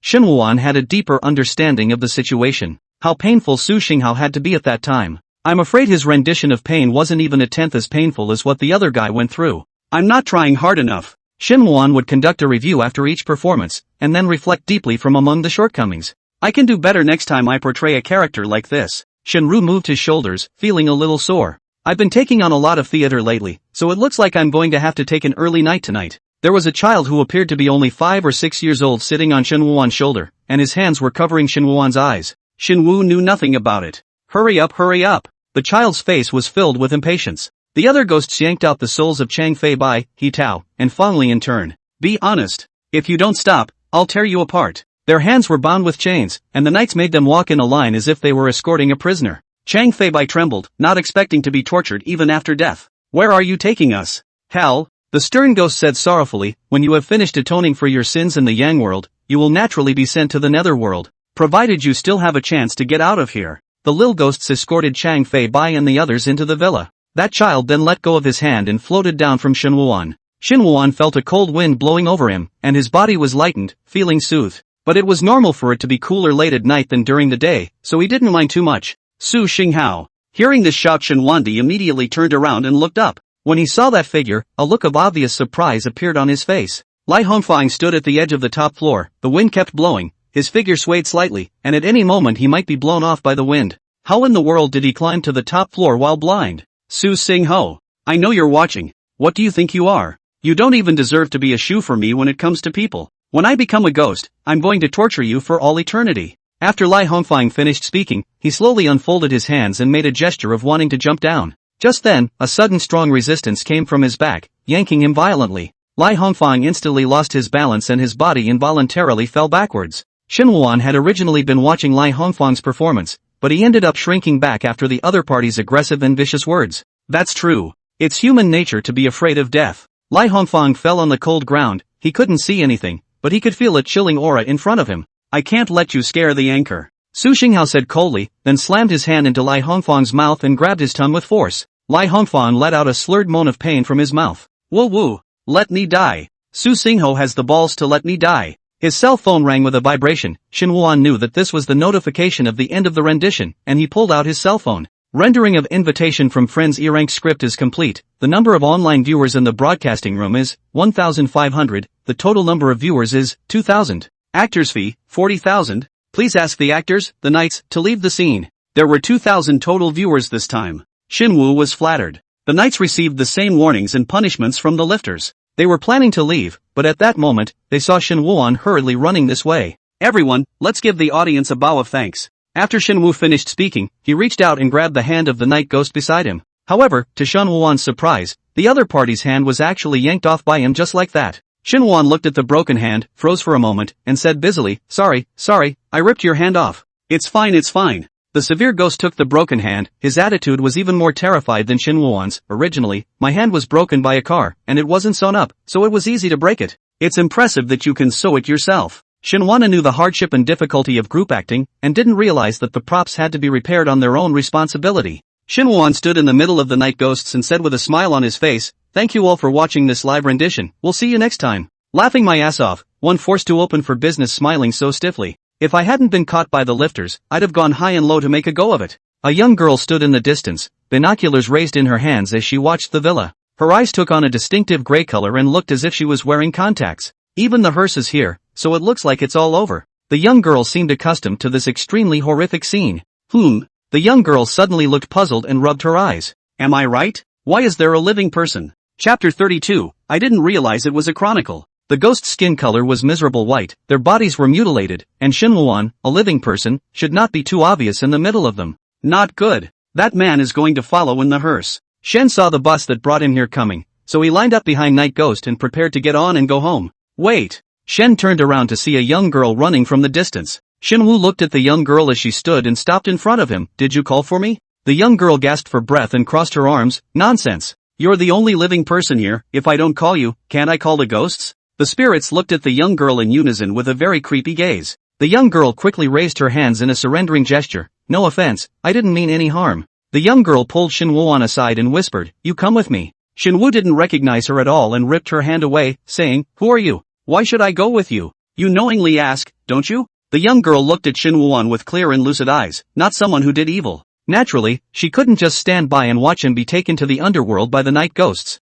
They are ghosts, can you get on the hearse with them and still leave alive? If it wasn't for the fact that he knew that the rendition was over, Shenwu really thought that the young girl was a new character coming out. I know they're ghosts. The young girl's eyes widened, you know, and you still don't leave? Aren't you afraid they'll hurt you? We are all friends, there is no grudge. Shenwu felt that the young girl spoke strangely, but did not look like someone with mental problems. You're from another crew, aren't you? You're in the wrong place, filming just ended here. What theater group? The young girl resized Shenwu at this time. This guy isn't mentally ill, is he? Just as the young girl was planning to take Shenwu away by force, the severe ghosts surrounded her. The lich ghosts forcibly separated Shenwu and the young girl. The young girl's eyes suddenly flashed as if a cold aura had appeared. Immediately after that, she quickly pulled out a yellow talisman paper from her pocket. Shenwu was more than certain that the young girl was an actor who had gone to the wrong theater. You've really come to the wrong place, why don't you get in the car with us? I'm alive and well now, and I don't want to go to the netherworld. Just as the young girl was about to make her move, she sensed a greater power than the stern ghosts in front of her. She turned her head slightly, her gaze cast towards the villa, and met a pair of bloodshot eyes.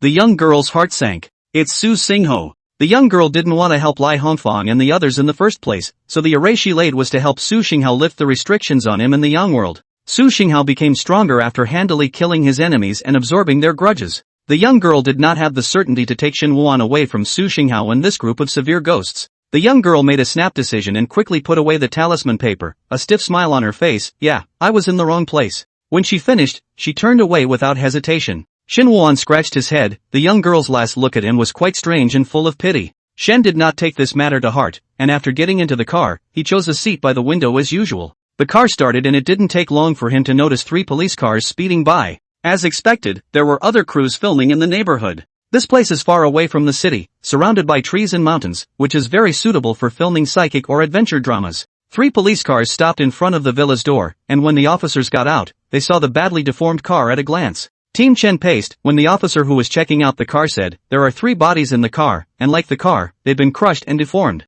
Notify the firefighters to assist us. Team Chen turned to the others. Pay attention to the alert. According to the informant, there is a large gathering of drug addicts, and the possibility of guns can't be ruled out. The door of the villa was open, and Team Chen was the first to step inside. In an instant, an unpleasant odor of blood hit his nose. Team Chen had been in and out of numerous murder scenes and was able to distinguish that the blood odor was not human blood. But even so, the scene before him was appalling. Team Chen waved his hand in a gesture, and the officers immediately understood and split into two. Although Team Chen was not an expert in analyzing blood, he could see some clues due to the many cases he had experienced. At first glance, the blood appeared as if it was due to a vicious murder, but upon closer inspection, it looked more like it had been ejected from a prop such as a tube. A police officer ran to report, "Team Chen, there's a situation over here at the pool." Team Chen came to the swimming pool and realized why the officer looked so odd just now. The large swimming pool was filled not with water, but with reddish-black blood. The blood reflected light through the light, turning Team Chen's entire face red. A forensic scientist was extracting blood from the side, and when he saw Team Chen coming, he said, "This isn't human blood, it's animal, and judging from this concentration, I'm afraid it's barely watered down." Team Chen understood what he meant, which meant that such a large pool would require the slaughter of thousands of animals to do so. Immediately afterward, officers located several water guns. The water gun reservoir tube contained the very blood extracted from the pool. Was the man in the villa playing water pistol with blood? The officer who said this spoke with a touch of uncertainty in his tone. That's an outrageous assumption. You analyzed it correctly. Team Chen knew very well that these people were all psychologically twisted perverts. Coming to the second floor, officers found drug paraphernalia and a dark room. One of the officers rushed out of the dark room, pulled a bag out of his pocket and vomited. When the other officer saw it, he just patted him on the back and said, "Go ahead and puke, puke and you'll get used to it." The police officer finished vomiting the contents of his stomach and said bitterly, "Brotherly, I've heard from other seniors before that the scenes of the cases that Team Chen is responsible for are hellish. I thought that was an exaggerated description, but I didn't expect it to be a chronicle." The police officer called Brotherly nodded understandingly. "I know how you feel. You know that old building case not too long ago? I was throwing up just as bad as you were." "Brotherly, I've also read the file of that old building case. It's not even on the same level as this one." Lee smiled gently. "Exaggerated? The police have to speak truthfully." He finished and headed for the dark room. "Brotherly, I'm not exaggerating," the new police officer said as he looked at Lee's back. "Rico didn't go in for long before he came out pale. Any more bags?" The rookie officer immediately pulled out the bag. "After Rico took it, you dash." The new officer patted Rico on the shoulder. "Spit it out. Spit and you'll get used to it." There were two bodies on the bed in the dark room. One was the body of a woman tied up in a large formation. She had dozens of whip and knife marks on her body. Lying next to the female body was a male body. The male corpse's eyes were gone, his mouth was open extremely wide as if it had been broken open hard, and his jaw was dislocated. The male corpse's mouth was stuffed with various erotic objects. The forensic pathologist told Team Chen after a preliminary appraisal, the preliminary judgment is that the female body died of blood loss, and the male body died of asphyxiation. Officers continue to conduct forensic investigations at the villa.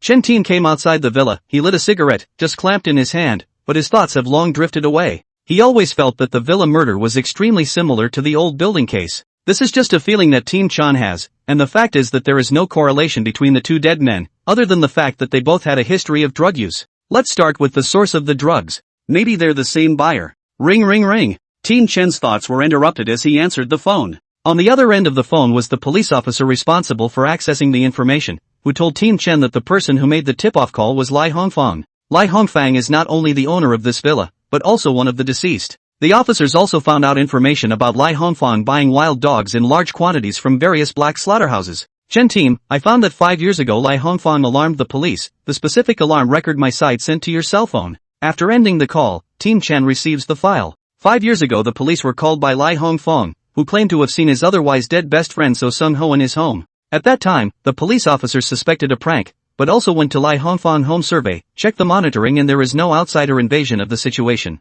Later it was Lai Hongfang who said it was a prank by a friend, so the police officers side punished and educated them. Ghost? Team Chen remembered Lin Shan from the old building case, who had said the same thing. It is impossible for ghosts to exist in this world, and they would say so partly because of the hallucinations caused by inhaling poison, and partly because they have ghosts in their hearts. Team Chen continued to slide the file down. The profile states that Su Sing-ho was a rock singer who died in a car accident 5 years ago. The driver pleaded guilty and made restitution and obtained forgiveness from his family, and is still serving his sentence. Team Chen had a hunch that this Su Xinghao was very much connected to this villa murder. He then applied for the arraignment of the driver who caused the accident. Chapter 33, It's not in its true colors, is it? The bus stopped steadily under Shin Wuan's house. Shinwoo got off the car and smiled as he waved goodbye to the others in the car. At the same time, a ghostly face appeared on the window of the car, and they wore creepy smiles as well as if they were waving. Sure enough, after the shoot everyone took off their masks and showed their warm and friendly side. Carrying his guitar on his back, Shinwoo planned to head to Grandpa Wang's place first and return the clothes and props. However, he searched around the neighborhood store for an hour and was never able to find the storefront. Shinwoo stood on the street, his expression filled with confusion. He realized with chagrin that he had been in such a hurry that he hadn't remembered the exact address. It's now after 4 a.m. Grandpa Wang should have closed the store for the rest of the day, so I'll find another opportunity to return it next time. Shinwoo returned home and carefully placed the guitar on the table. After washing up he went straight to bed and searched for rock concerts on his cell phone. Shen is still harboring a grudge about not playing the role of Su Xinghao. So much for searching, there's a band hosting a songfest at a nearby bar tomorrow night. Star band members reunite to remember Su Mercury. Shinwoo had never paid attention to the rock circle, so naturally he didn't recognize the person on the title. He bought the tickets and planned to get a good dose of rock music tomorrow. After doing all this Shen closed his eyes. Vaguely he thought he heard someone playing a guitar. Someone in this building plays guitar? I have to pay a visit someday. Shen thought about it and fell asleep. The guitar case, which had been sitting quietly on the table, was now open. Su Xinghao was holding this guitar and playing it. His fingers were covered in blood. As his fingers plucked, the strings were gradually colored red. Drops of blood kept dripping onto the ground with a slight sound. And Su Xinghao always kept his head down, repeating a certain melody over and over again. At 12 o'clock noon, Shinwoo was awakened by the ringing of the phone. He squinted and picked up the phone. Hello? It's me, you're not awake at this hour? Shinwoo immediately sat up when he heard the voice. Director Chien, you're calling me at this time, do you have a movie to shoot? Yes, the first live broadcast was very good, and there were quite a few viewers who complimented you on your performance. Do you have any other work scheduled for today? Shinwoo thought of another rock concert tonight and said, I'm free during the day. That's fine, I'll send you an address and you can come over here and meet the rest of the cast first. This shoot is going to include new elements, so it needs to be explained in advance. Okay, I'll be on time. After ending the call Shen jumped out of bed excitedly. It's good to be shooting again, good hey. Shen quickly finished washing up, then changed into his clothes. He took a piece of cold, hard bread out of the refrigerator, bit it right into his mouth and set off in a hurry. The location chosen by director Chien for this shoot was far from the city. Along the way, the ground was bumpy, and the dense trees flew by in front of his eyes. After arriving at the destination, Shinwoo saw that the crew was busy building an awning. Shinwoo looked at the villa in front of him. Although it was different from the villa where he had filmed the movie last night, it still gave him a feeling of returning home. The venue manager was directing the staff. He turned his head and saw Shinwoo, enthusiastically went over to greet him. Why did you come over so early? Shinwoo smiled and said, I'm used to coming early, can you show me the script first? There's no need to read the script this time. The field manager saw Shinwoo's puzzled look and smiled as he put his arm around his shoulder. The rest of the cast hasn't come over yet, so let me give you a tour of the villa. Okay. Shinwoo nodded his head. Although he couldn't read the script first, it was good to familiarize himself with the shooting environment first. Shen entered the villa under the guidance of the groundskeeper, and he first visited the living room and the kitchen. Crews are setting up cameras in all corners to make sure they don't miss any of the action during the live broadcast. The villa pattern doesn't look too different to Shinwoo. Upon seeing that there was the same swimming pool, Shinwoo couldn't help but think of the scene last night that used black dog blood to make a water gun. The groundskeeper saw Shinwoo staring at the swimming pool. Want to go down and swim laps? The water here is all new. No, I just remembered that I had a scene earlier where the pool was full of blood, and then me and a couple of guys were water pistoling each other with blood. The drama has already aired, and it's not really a spoiler for him to say that. Ha! So hunted? The field manager had a preliminary understanding of Shinwoo and felt that the other party was not the kind of person who liked to brag. But he'd never seen any of the crews make such a big move, had he? It's all in the same circle, there's no reason you haven't heard of it. The floor manager asked, what's the name of that play? I'll check it out someday. Shinwoo regretfully shook his head, I can't see it. That crew, like director Chien, also shot it in a live stream and there is no playback. Even I didn't get a chance to see it. The venue manager looked at Shinwoo with meaningful eyes at this time. What a load of crap, isn't it? It's not weird to shoot live, but how can anyone not mess with the replay? Shinwoo couldn't have been playing like this in private and then just now let his mouth slip, so he found such a poor excuse, right? The field manager and the money director had been making psychic movies before, and he had seen some actors who acted in psychic movies have psychological problems easily after a long time. Shinwoo is generally evaluated in the circle, and comes to their live broadcast on all kinds of acting highlights. This guy isn't going to be in character, is he? Chapter 34, Shinwoo is not an ordinary man. The field agent silently pulled away from Shinwoo by 2 or 3 steps. The villa was quickly visited. Shinwoo walked in front, and the field agent always kept a distance from him to follow behind. Xian Guide was standing outside the villa, and when he saw Shin Wuan, his eyes suddenly lit up. He smiled broadly and walked over, gave Shin Wuan a hug and said, "You're really early, I was the last to inform you. I came over first if there's nothing else, I want to look at the script in advance." Shin Wu once again made his needs known. "The script. Ha ha ha. You'll know later, you wait inside first." Director Qian's attitude was as ambiguous as the fieldwork. Shen sniffed and had to turn around and go back inside. Only after seeing Shin Wuan walk away did the field manager come up to Director Qian and speak. "Shin Wuan is not an ordinary person. See?" Director Qian's vision was extremely venomous. "Nowadays, the market for psychic movies is in a slump, or else I would have made him a psychic movie star no matter what." "No, I don't mean that." Afraid of being overheard by bystanders, the field manager hurriedly pulled Director Qian aside and lowered his voice. "I think Shin Wuan might have some problems in the psychological aspect." "So what? Today's society is under tremendous pressure. Who doesn't have some psychological problems?" Director Qian had a face full of concern. "You had a lot more mental problems than that when you were short of money and told me you were planning to sell your ass." The money guide shouted at the top of his lungs. "Stop stop stop stop. Stop stop stop." The field manager made a surrendering gesture with both hands. "I know you're optimistic about Shin Wuan, what I mean is that you can't just focus on filming the movie and neglect the actor's mental health. That's not for you to say. I've already invited a psychiatrist over, and will give the actors psychological counseling when the live broadcast is over." Director Qian was completely at ease with Shin Wuan. He hired a psychiatrist simply because he was worried that some of the more timid actors would be psychologically intimidated. If something really goes wrong, he'll definitely not be able to do his live broadcast. The villa has a parlor capable of seating 12 people. At this time there was no one inside. Shin Wuan casually found a seat and sat down. A black book was placed in front of each seat. The written title of this book is Truth or Dare. Is this a script? Shin Wuan was puzzled in his mind and immediately picked it up and turned the first page, on which were written two big words, script. He then turned to the next page, and there were two big words again, no. Director Qian is kinda funny. Shen followed by turning the next page. This page was different, 3 words were written, really not. Shin Wuan was about to continue to turn down the page, but he realized that there was no more content. He picked the book up and scrutinized it, even holding it up to the light to check it out, yet didn't find any other words. Just as Shin Wuan was still concentrating on studying that black book, the door to the room suddenly opened.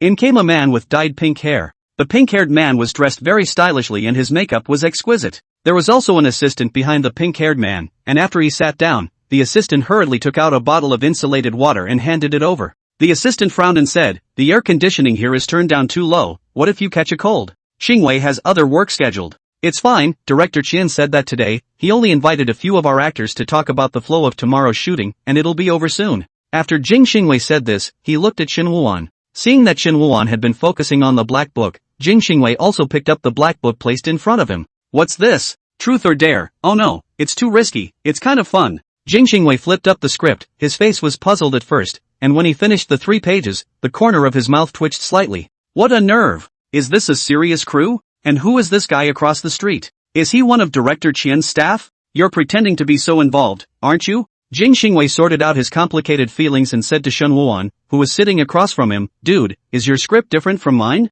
Shin Wu looked up when he heard the word script and directly displayed the book he was holding. "Same book," Inuyasha Wei asked. "Then what are you looking at with such devotion?" Shin Wuan was serious. "I'm researching if there's a latent code word. It's not like we're playing an escape room, let's wait for Director Qian to come." Jing Xingwei didn't look very old, and even gave the impression of being a college student because of the makeup. "My name is Inuyasha, and you?" "Shanwana." Jing Xingwei looked Shin Wuan up and down and asked, "Are you an actor? How come I haven't seen you on TV?" Shin Wu did not find the other party's words presumptuous, he smiled and said, "I've played some minor roles." "Oh." The corner of Xingwei's mouth slightly skimmed downward. "It's fine, on this live broadcast of Director Qian, sooner or later it will catch fire." Shin Wu wasn't very good at making small talk with others about topics that had nothing to do with acting, but it was good to know that Jing Xingwei just needed to have someone to strike up a conversation with. The door to the room opened in the interval between Inuyasha's words. Jing Xingwei stopped talking and turned to look, a flash of amazement flashing in his eyes. In came a slim, fair-skinned woman.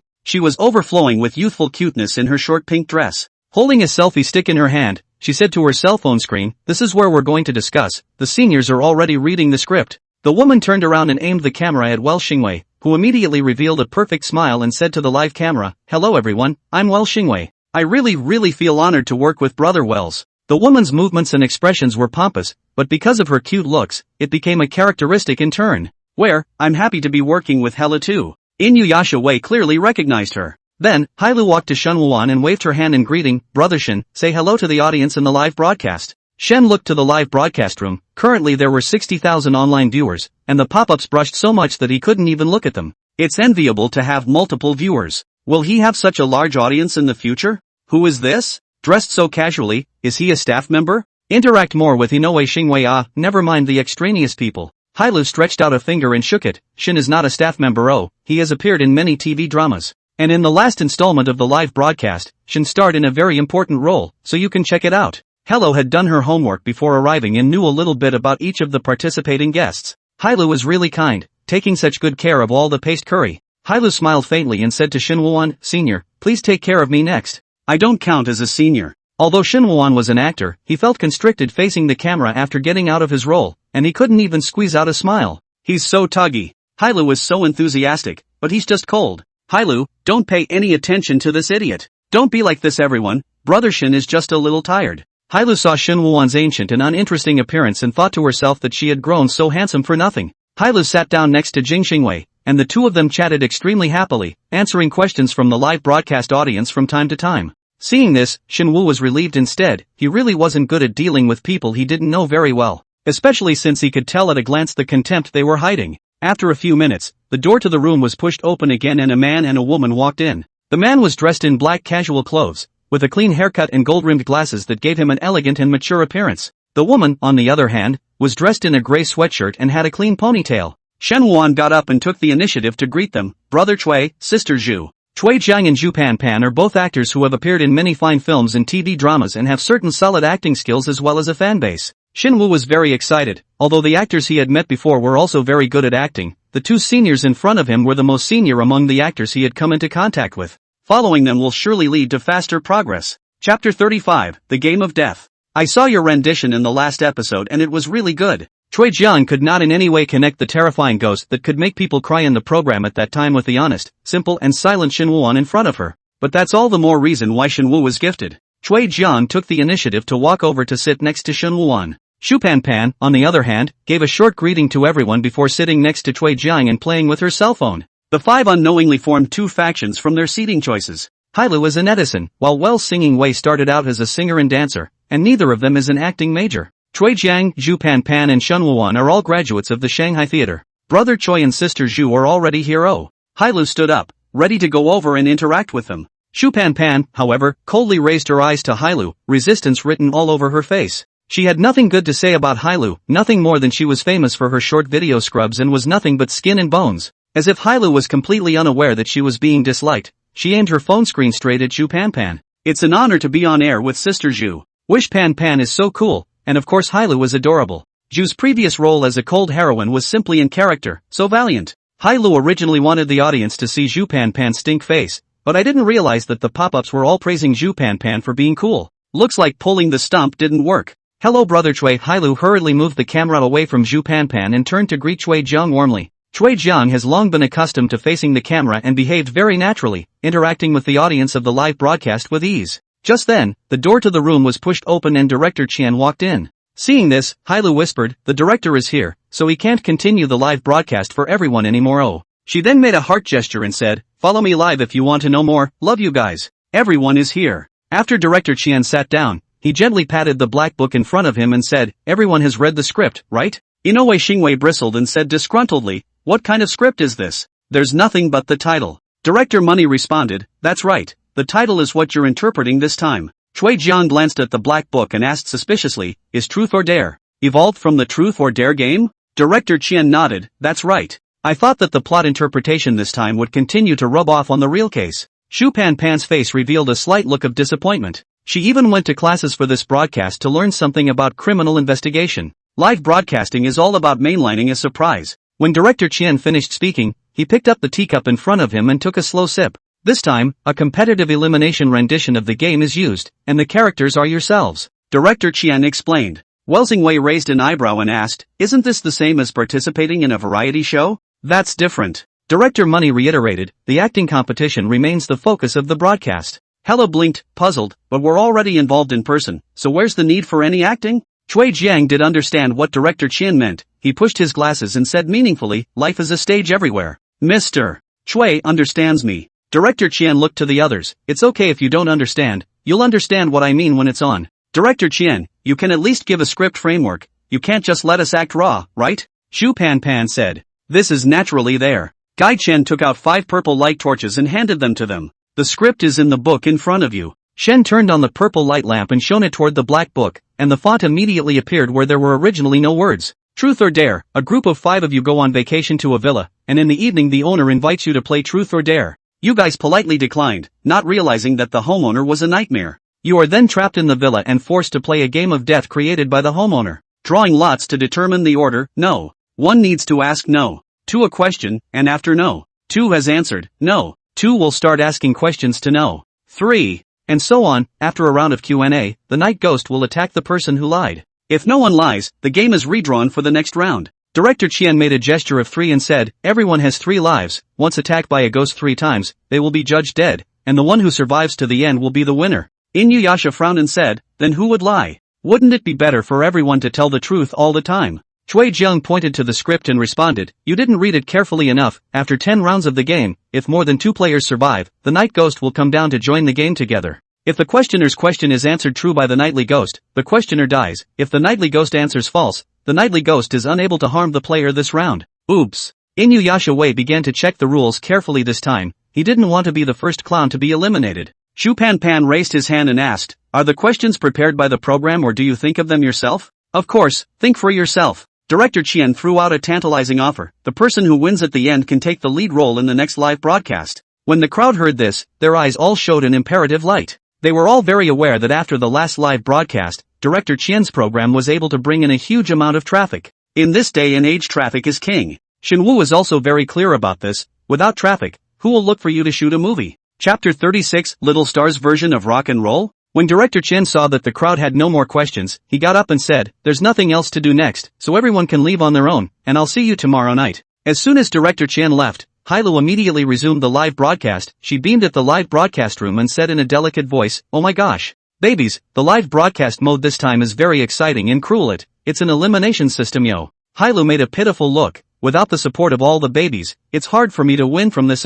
Shinwoo did not continue to stay here. He got up and left. Director Chien was smoking outside, and Shenwuan walked over and inquired, Director Chien, who is the actor playing the ghost this time? Shenwuan has been acting as a stern ghost lately and is curious about the actor who will play the ghost this time. Hey, you'll know when the time comes. Director Chien patted Shenwuan's shoulder, I think highly of you. Shenwuan could feel Director Chien's importance to him, his heart warmed and he nodded, I will try my best. On the way back, Shenwuan swiped the trailer just released by Director Chien on his cell phone. The trailer features the scene they just had inside the house. It's kind of exciting to start playing elimination with only the second installment, good guy. Isn't this Truth or Dare? Only the dare has been removed. Is it because you're afraid the stars will play too much? Reasonable dare is at best a way to see a star do something embarrassing, and Truth or Dare is exciting. But how can Director Chien tell if the stars are telling the truth or not? Director Chien is a ghostwriter, and the problems we can think of have already been thought of by others. Weirdly fun, looking forward to Inoue Star Weaver. Hailu is sure to win the championship. She speaks with old sincerity.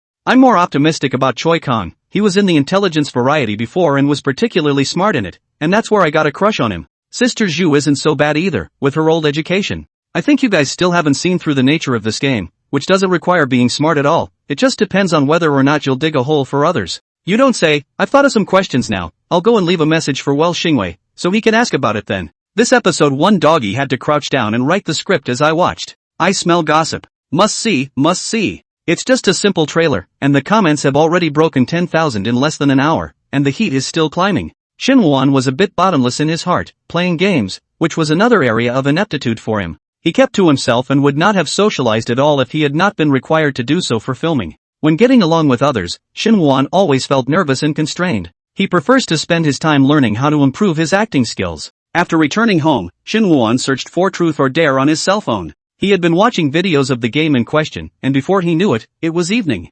Shinwoo looked at the time, changed his clothes, and prepared to go to the concert. He saw the guitar case laying on the table and lifted it up and carried it on his back. See if you can find Grandpa Wang's on the way. Shen took a cab, and 30 minutes later, the car stopped in front of a large bar. There was already a long line outside, with staff at the door checking tickets one by one. When it was Shinwuan's turn, the ticket inspector saw the guitar case he was carrying and asked with a smile, "Are you a guitarist?" "I'm not qualified." Shinwoo said the truth. After all, he could only play Little Stars. The ticket inspector, however, thought that Shin Woo-won was being modest. He knew that the guitar was privately customized just by looking at the box that contained it. The average novice simply won't buy such an expensive guitar. Shin Woo-won entered the arena, only to see that in addition to those seats with labeled numbers in the front row, a large area was left empty in the back row. The audience was standing room only, and all the people who came were young. They all have rocker-inspired makeup, dyed their hair in out-of-the-box and unique hair colors, and do flashy styling. They were chatting excitedly at the moment. The band hasn't even had a concert in what must be 5 years. I thought it was really breaking up. There hasn't been a rock song that's come into my heart since Mercury passed away unexpectedly. The audience entered the stage one after another, and just at this time, the stage, which was originally as dark as ink, suddenly rang with exciting music. At the same time, a loud cheer erupted from the audience on stage. As the spotlight on the stage gradually came on, each of the 4 men on stage stood in front of the instrument they were playing. Only the one in the center at the microphone was empty. Many fans saw this scene and directly wept. Mercury! Mercury! Mercury! The cries rose and fell. Shinwoo finally understood at this moment why the audience was not upset because there were no seats. Almost everyone was on their feet the moment the music started, waving their hands while bouncing joyfully to the music. Shinwoo was infected by their enthusiasm and similarly stood up, waving the glow sticks in his hands. After 5 consecutive pieces of rousing music, Ace, who was the bassist, slowly took the microphone. The audience, seeing this, was extremely silent. Thank you all for coming to this concert, and forgive us for being silent for the last 5 years. Ace's voice was a little husky. A lot of people persuaded us to get a new vocalist, but we couldn't do it. Mercury is irreplaceable in our hearts. Hearing the bursts of crying coming from the stage, Ace forced back the tears that were about to come out of his eyes and continued. The reason why we're suddenly organizing this concert at this time is because we've gotten some shocking news that's beyond shocking. That hit-and-run driver wasn't the real murderer who killed Mercury in the first place, he was just the person who received money to replace him. At this statement, the audience underneath was in an uproar, shouting angrily, "Who is it?" Ace didn't tell too much about it, because he wasn't sure exactly where to begin with it all. No matter what kind of resentment and anger was in his heart, Xinghao and those who killed him were no longer in this world. Tonight, perhaps, is our last show. As Ace finished the sentence, he heard the audience underneath shouting no. He gave a helpless smile. A band without a vocalist is like losing its soul. After Xinghao's unexpected death, although the band was not disbanded on the surface, everyone had long gone their separate ways in order to make a living. This concert was something that Ace had tried very hard to make happen. It's not that people don't love rock and roll, it's just that in addition to rock and roll, they have to deal with the pressures of life. Shinwoo looked at the screen playing the images of what the band used to be. The man standing in the C seat and holding the microphone had dyed purple hair and was strumming his guitar while singing with abandon. The lyrics and melodies are so powerful and inspiring that you can't help but feel the courage to take on the world. It's sad that such a wonderful person was killed 5 years ago. Halfway through the concert, Ace was going to invite the audience on stage to interact. Ace saw Shin Woo-won in the crowd at a glance. His dress was very different from the others, like a passerby who had passed by unintentionally. However, Shin Woo-won was carrying a valuable guitar on his back. Ace pointed to him and said, "Dude, want to bring your guitar up here and play a little?" Since Shin Woo-won was the only one carrying a guitar, everyone around turned their heads to look at him. Shin Woo-won opened his mouth, wanting to say that he wouldn't, but feeling that there was nothing convincing about saying it. After all, it's really hard to be convinced when you're carrying a guitar and claiming you can't play it. And it wasn't good to let the scene get cold, so Shin Woo-won had to walk onto the stage with a stiff upper lip. Ace could see that Shin Woo-won was a bit nervous and comforted him. "You can play as much as you want, we can keep up with you." Little Star's version of rock and roll? Shinwoo naturally didn't dare to say this out loud. Chapter 37, Playing Rock and Roll at the Grave. Shen slowly opened the guitar case and took out the guitar. The moment they saw the guitar, Ace and the others' expressions changed slightly. "Isn't that So Sung-ho's guitar?" The keyboardist was about to step forward and ask a follow-up question, but saw Ace gently shake his head at him and swallowed back what he wanted to say. Shen hugged his guitar, and just then, a strange yet familiar melody suddenly surfaced in his mind. The fingertips gently plucked the strings, and a stirring and agitated melody suddenly rang out, just like the layers of waves on the sea. Everyone did not expect that Shin Woo-won, who looked so gentle, had such a wild and unrestrained playing style. There was a flurry of screams and cheers that almost pierced the roof. After a brief moment of disorientation, the band quickly reacted and rushed to keep up with him. The speed of the fingers became faster and faster, almost only a stump could be seen, and their expression became more and more radiant. It was as if they had returned to the time when Su Suishing was still alive. In those days, they rented an inexpensive practice room. It was their day and night for songwriting and playing over and over again. It was one of their happiest times. After the song ended, the audience underneath remained immersed in the music, unable to extricate themselves. Shinwoo's thunderous heartbeat had not yet calmed down. His blood was boiling, and he even developed an urge to stand on the stage forever. In that moment, it was as if he was Su Xinghao. Shinwoo was not overwhelmed by the tidal wave of cheers from the stage. When the song ended, he immediately stepped off the stage, fearing that he would be asked to do another one. At this moment, the surrounding audience looked at him with a blazing light in their eyes. Luckily, the concert hadn't ended yet, and everyone's attention quickly returned to the band. After the concert, Shinwoo was about to leave, but was called by the staff. "Sir, the band would like to see you, would that be convenient?" Shinwoo nodded, so he followed the staff to the backstage. As soon as he pushed the door open and walked in, the 4 members of the band came together quickly. "Hello, I'm Ace, the bassist of the band." Ace politely shook Shinwoo's hand. He then got right to the point. "I have to ask, where did you get your guitar?" Shinwoo replied truthfully, "Rented." "Rented?" A look of sadness instantly welled up on the keyboardist's face. "It's all my fault." Drummer gently pressed his shoulder. "Don't be like this. When your family was seriously ill and in dire need of money, Hiroko would have done the same if you were still around." Ace had carefully observed Shinwoo, and he was able to tell that Shinwoo cherished and loved this guitar very much. Otherwise he'd buy the guitar back even if he had to dump his family's money. "Actually, there's one more thing we invited you over for." Ace paused for a moment. "Can we work with the tune you just made up for yourself?" "Yes, that tune really fits our band's style perfectly. Don't worry, when it's released it will be signed as being composed by you." The others spoke as you did. Shinwoo wasn't good at dealing with this kind of scene. He waved his hand and said, "That's just a melody that I played randomly, you guys can use it if you want. As for a byline, it's not necessary." Shinwoo only wanted his name to appear on the cast list and had no desire for any other accomplishments. "How can that be? A signature is a must." Ace said with a serious look, "If you don't want to use your real name, you can also take a stage name, like Mercury." Seeing that they were so insistent, Shinwoo pondered for a moment and said after a long time, "Then sign your name Su Xinghao." Shinwoo substitutes for Su Xinghao's character when he plays, and the song kind of injects a soul into the character. The 4 members of the band looked at each other with mixed expressions. They then realized that Shinwoo turned out to be a loyal Iron fan of their band. No wonder he has a collection of Hiroko's guitars and even knows his real name. Ace said solemnly, "Thank you. Are you guys really planning to disband?" Shinwoo was able to tell that they truly loved rock and roll, just as he loved acting. Ace responded, "We're not sure, but it's a song we're definitely going to make." Shinwoo laughed and patted his shoulder. "That's good. In fact, as long as there is rock in your heart, wherever you go as a stage, go for it." After saying that, Shinwoo turned around and left. Ace looked at Shinwoo's fading back. Somehow, in his eyes, that back gradually changed into the appearance of another person. "Ace, he really looks like Hiroko." The drummer was extraordinarily emotional, especially the way he plays the guitar. "I feel like it's Hiroko come to life." "Yeah, it's really so similar." Ace gently wiped away a tear from the corner of his eye. He even gave the song to Hiroko. The keyboardist said, "That's a proper irony. And how can we fail him?" "That's right, the money can go to the money, but the soul can't be broken. The big deal is that we'll make money and perform at the same time." The drummer seemed to have made a big decision. Ace looked to the others. "That's what I thought." Ace held out his hand, and the others, seeing this, gathered around and folded their hands together. In unison they shouted, "Rock and roll lives on. The band lives on." That's when the circuits in the room suddenly became unstable. Under the constantly flickering lights, the crowd was shocked to realize that there was an extra hand. Asterisk asterisk asterisk asterisk. Once the circuit was back to normal, the others could see that it was the drummer holding a fake hand. The drummer hemmed and hawed. "This hand represents Hiroko. Get the hell out of here. Don't force me to whip you on such a formal occasion. Besides, Hiroko's hands should be ghastly white, and he's been dead for 5 years. You didn't spare Hiroko either." The crowd was playing with each other and the atmosphere was relaxed and warm. Su Xinghao stood quietly, watching them with a smile on his face.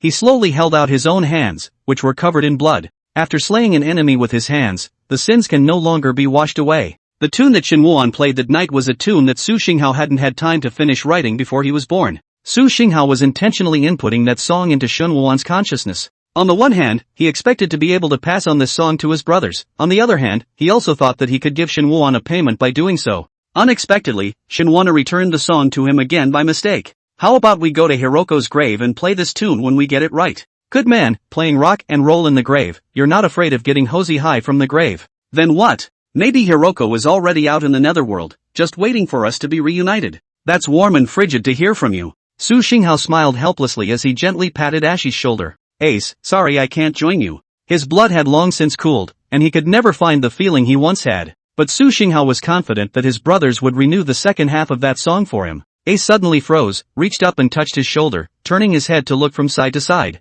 "Ace, what's wrong? I feel like someone just tapped me. Who's filming you? Is it possible that Hiroko is here?" Bull asterisk asterisk asterisk asterisk. "Posey will give you 2 slaps the first time he comes." Chapter 38, You really don't act at all, do you? The next afternoon, Shin Woo-won came to the villa early. At this time, Chen Guide is directing the site staff to carry out the final equipment debugging. Shin Woo-won stepped into the dressing room, found a seat, and waited for the makeup artist to arrive. No character styling is required on this occasion, and costumes will be prepared by the guests themselves. Shin Woo wore a light blue shirt with light-colored jeans and sneakers. The dress was simple, yet he was born to be a clothes rack, and even if he was dressed plainly, he was still a few points more handsome than normal people. Moments later, the other 4 guests stepped into the dressing room one after another. They are either dressed in high-luxury branded clothing or privately tailored. Hailu could tell at a glance that all Shin Woo-won was wearing were worthless miscellaneous goods, and a hint of contempt flashed in her eyes. Indeed, the guests on the broadcast are either highly qualified or immensely popular. Only Shin Woo-won is just a runner, and it's all by luck that he can participate in the live broadcast with them. Even though Hailu despised Shin Woo-won, her face still feigned a look of closeness. Hailu sat in the seat next to Shin Woo-won and asked with curiosity, "Brother Shin, what are you looking at?" Shin Woo-won's hand held a piece of paper. Printed on it were the 500 heartfelt questions he had scavenged from the internet. He was so preoccupied that he didn't even hear Hailu's voice. Hailu frowned slightly and said in her heart, "What's the point of pretending? Could it be that you want to use this to get my attention?" Thinking that there was a makeup artist present, she quickly adjusted her expression. Hailu beamed, pulled out her cell phone, and posted a tweet on her Twitter number. "Soon I'll be able to meet the babies. Even if I'm ignored, Hailu will still try her best today. Hailu is great. Who's ignoring Hello? Who's a bully?" Watching the live broadcast yesterday, it felt like the runner was being all lovey-dovey with people, so I guess that's him. Hailu, don't be so kind. The more you show kindness to that kind of person, the more he thinks you're looking down on him instead. Hailu didn't say who it was either, did she? Don't speculate. Hailu noticed this last comment and made a point of replying. Hailu loves the CV, Shin may be a bit nervous, that's why he ignored me, don't blame him. Hailu's reply indirectly acknowledged that the person ignoring was Shin Woo-won. For a while the comments section was all directed at Shin Woo-won's statements. Hello got the desired result, and the corners of her mouth rose slightly in a smile. She glanced at Shin Woo-won, and thought to herself, how many kilograms do you not know? My fans can drown you with a single mouthful of water. And Shin Woo knew nothing about it, he had just finished reading the 500 questions. These questions, while entertaining, do not apply to today's game. To win the game, you must ask a question that will compel the respondent to lie. Shen threw the paper into the trash can casually. Seeing this, the makeup artist inquired curiously, aren't you going to watch it? It's only been less than 3 minutes of watching with all those questions. Shin Woo calmly responded, I've memorized it. As an actor, memorizing lines is a basic skill. Shin Woo had long ago learned the ability to glance and forget. The other 3 guests arrived one by one, and then the makeup process began. Shu Pan Pan and Chui Jiang once worked together on a movie and had a good relationship in private. Shu Pan Pan asked, Trey Kong, if you were to ask me a question, what would you ask?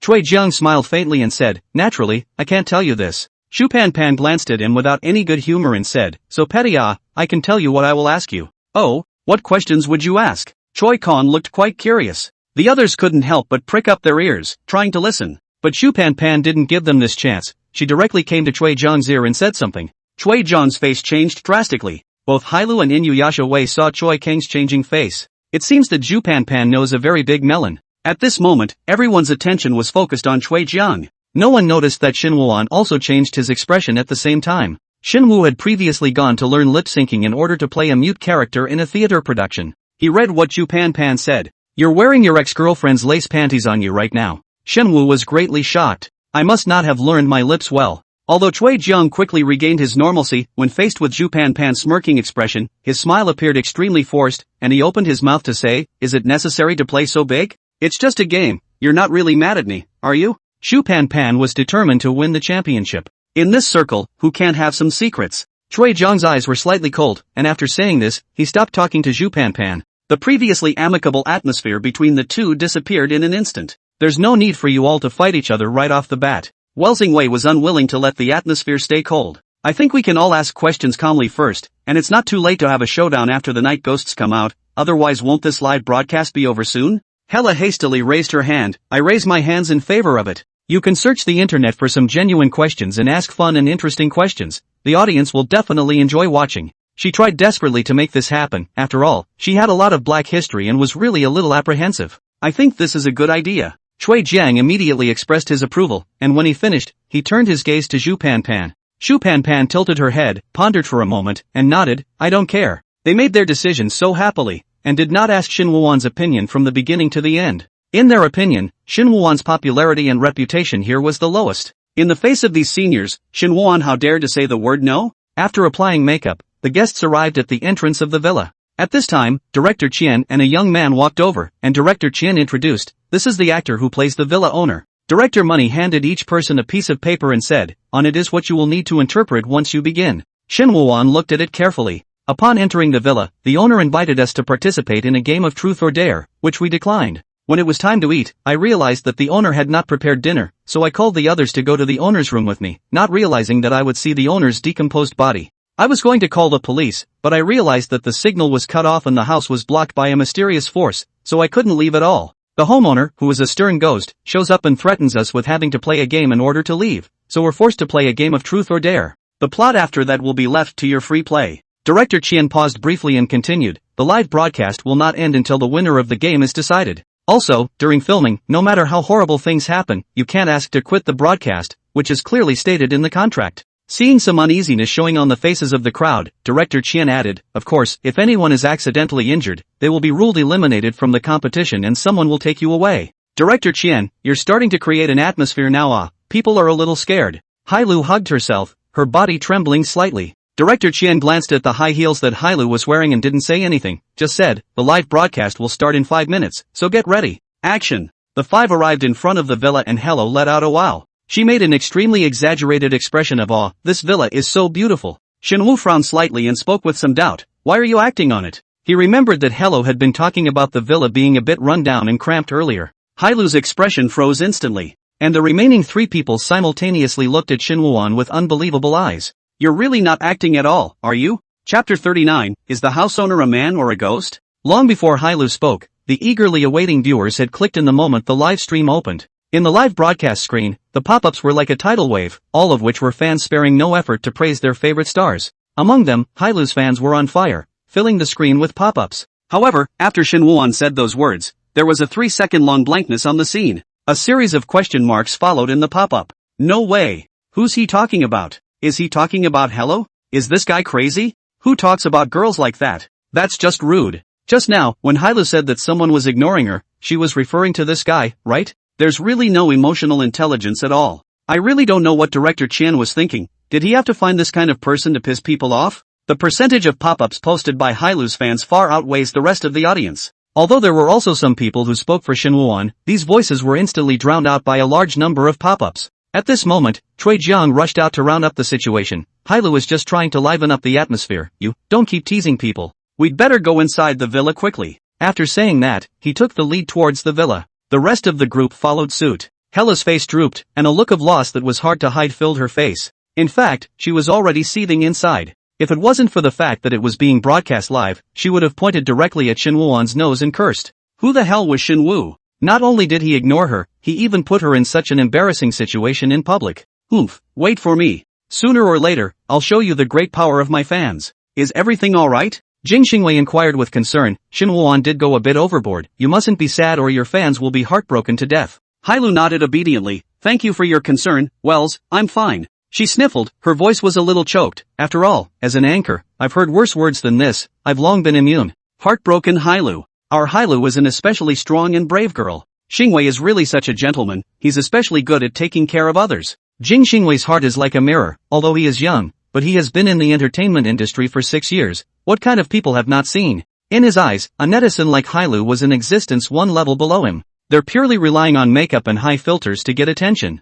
Jing Xingwei at this time is sort of whole understand. No wonder Chen director said that this time we'll have to compare acting. It's not even a scripted role, and people are still acting back and forth. Trey Ginger walked up and rang the villa's doorbell. In no time at all, the door to the villa opened, and standing before them was the man who had played the part of the homeowner. "Hello, my last name is Trey, we booked this house. I've been looking forward to your coming." The homeowner welcomed them in with great enthusiasm. "You've all seen the layout of this villa when you booked it online, so I won't show you around I'll take you to your room first." The room they stayed in was on the 3rd floor and each bedroom was decorated one way. Shen walked to the door of room 304 and stopped, saying, "I'll have to live in 304. The main reason is that he lived in 304 the last time he was in a play, and it's so dear to look at." The homeowner froze and said, "I'm staying in this room, so if you want it, I'll vacate it for you." Shen Wuan nodded, "Then I'll trouble you." Gave me a laugh, even directly sees people's house to live. What's the difference between this and a bandit? The homeowner was clearly reluctant to give up his room to Shen Wuan. "Don't you think room numbers with a 4 in them are unlucky?" In our hotels, we usually avoid 4 rooms. Oh, it's just trying to get attention. Chui Jiang is also full of doubts. There is no such content in the script.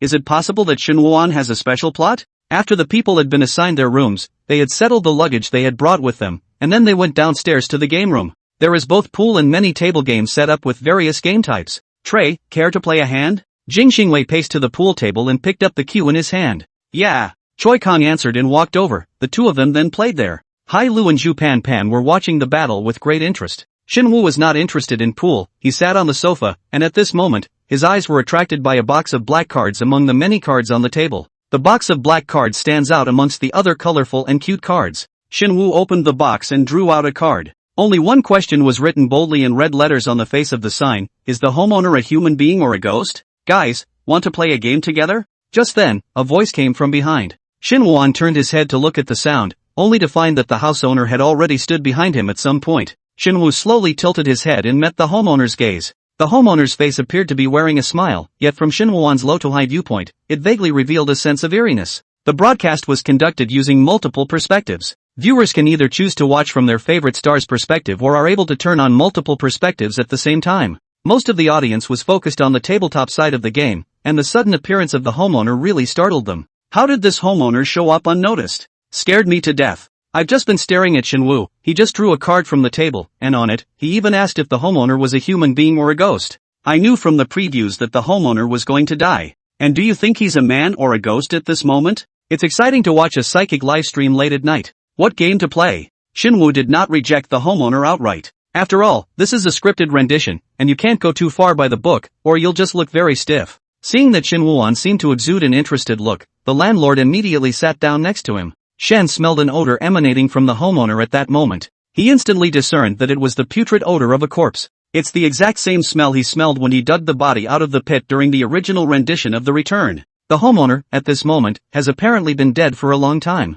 The game I'm going to play, is truth. The homeowner made a point of emphasizing the last 3 words. His eyes were extremely wide, and there was a bit of a scowl in his demeanor. Zhu Pan Pan had a "that's it?" look on her face as she spoke. Sorry, we have other plans. With an expression of "that's it?" she spoke, I'm sorry, we have other arrangements. Hella folded her arms, smiled apologetically, and said, sorry we'll play together again when we have time The homeowner lowered his head, and Shen Wu could not see his expression. The scene fell into awkwardness for a moment, but soon the homeowner looked up again and said with his usual face, busy, it's good to be all busy. We'll play together when you're free. Chapter 40 Which grave are you from? The actor playing the homeowner speaks in a very natural tone. However, the crowd was aware of the plot developments that followed and were creeped out. Shen Wu was more intuitively clear than the others that there was a walking, rotting corpse around him. The others, being farther away from the homeowner, did not notice anything unusual. Hailu noticed Shen Wuan's fidgety look and inwardly mocked the little actor for just being dramatic. Think that's gonna make anyone look at you twice? The homeowner got up and left, and Shen Wu waited until the other party completely disappeared from sight before withdrawing his own gaze. He then slipped the card in his hand into his pocket. In the meantime, the crowd played games for a while and the atmosphere was very cordial. By the time it was just after 11 p.m.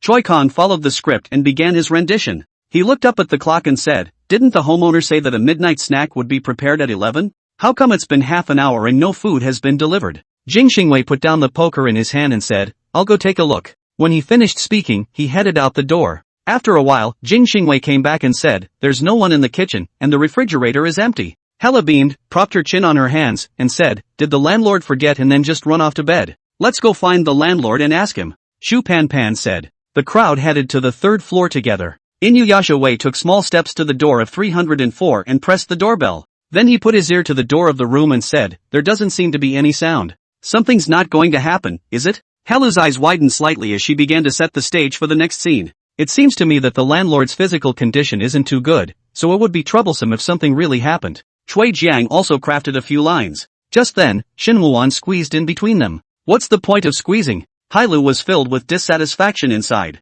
However, in the next second, she saw Shen Wuan take out a card from his pocket and point it at the door. Drip!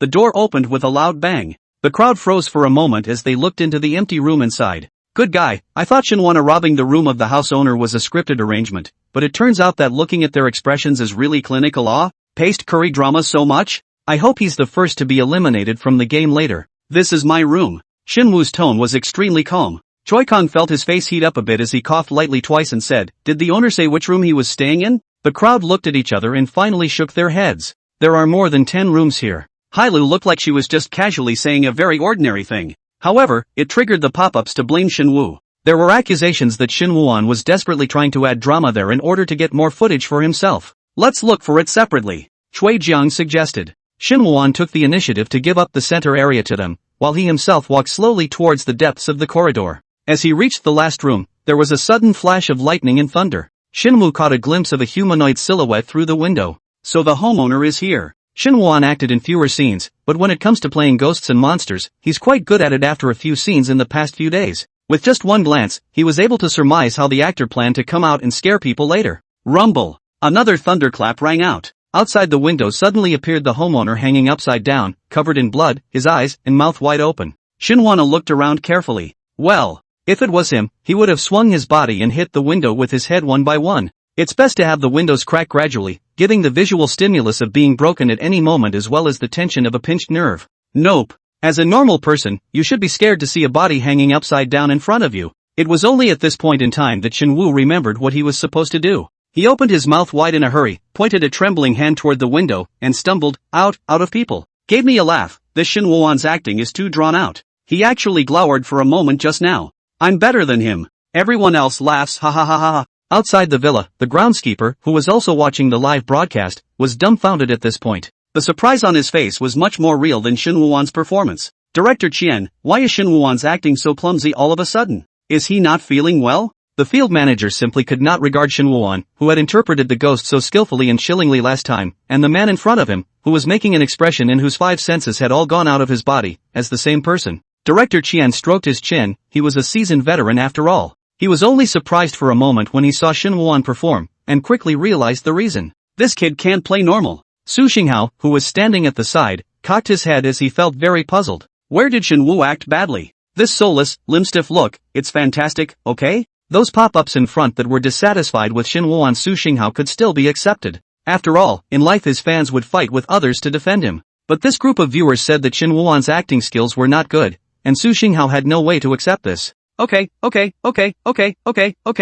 bullying Shinwana for not having anyone on the other side, right? Su Xinghao slowly stretched out that blood-red hand, pointing it straight at the corners of the display, and then coated a circle of blood around it. With that, he managed to connect the live room in the netherworld with the one in the young world. The severe ghosts that had previously paid attention to Shinwana in the netherworld naturally entered the live broadcast. There's a live broadcast of Shinwana to watch tonight too. Happy. Shinwana's acting is as good as ever this time. What's with this living person hanging upside down? The eyelashes keep fluttering. Why don't you use the corpse? Suddenly there were many more pop-ups in the live broadcast, all of which were praising Shin Woo-an. Did Shinwana buy a water army? How much does it cost? We all have money to earn together. Laughing my ass off, Shin Woo-an knows he can't act, so he bought the water army in advance, isn't it? You might as well praise Shin Woo-an for being handsome, then I wouldn't be able to refute you. The knights were similarly baffled by this wave of pop-ups mocking Shin Woo-an. What army? Which grave are you from? How many years have you been dead and you're talking so arrogantly? Cursing so dirty. It's true that Shin Woo-an's fans are a bunch of unqualified, huh?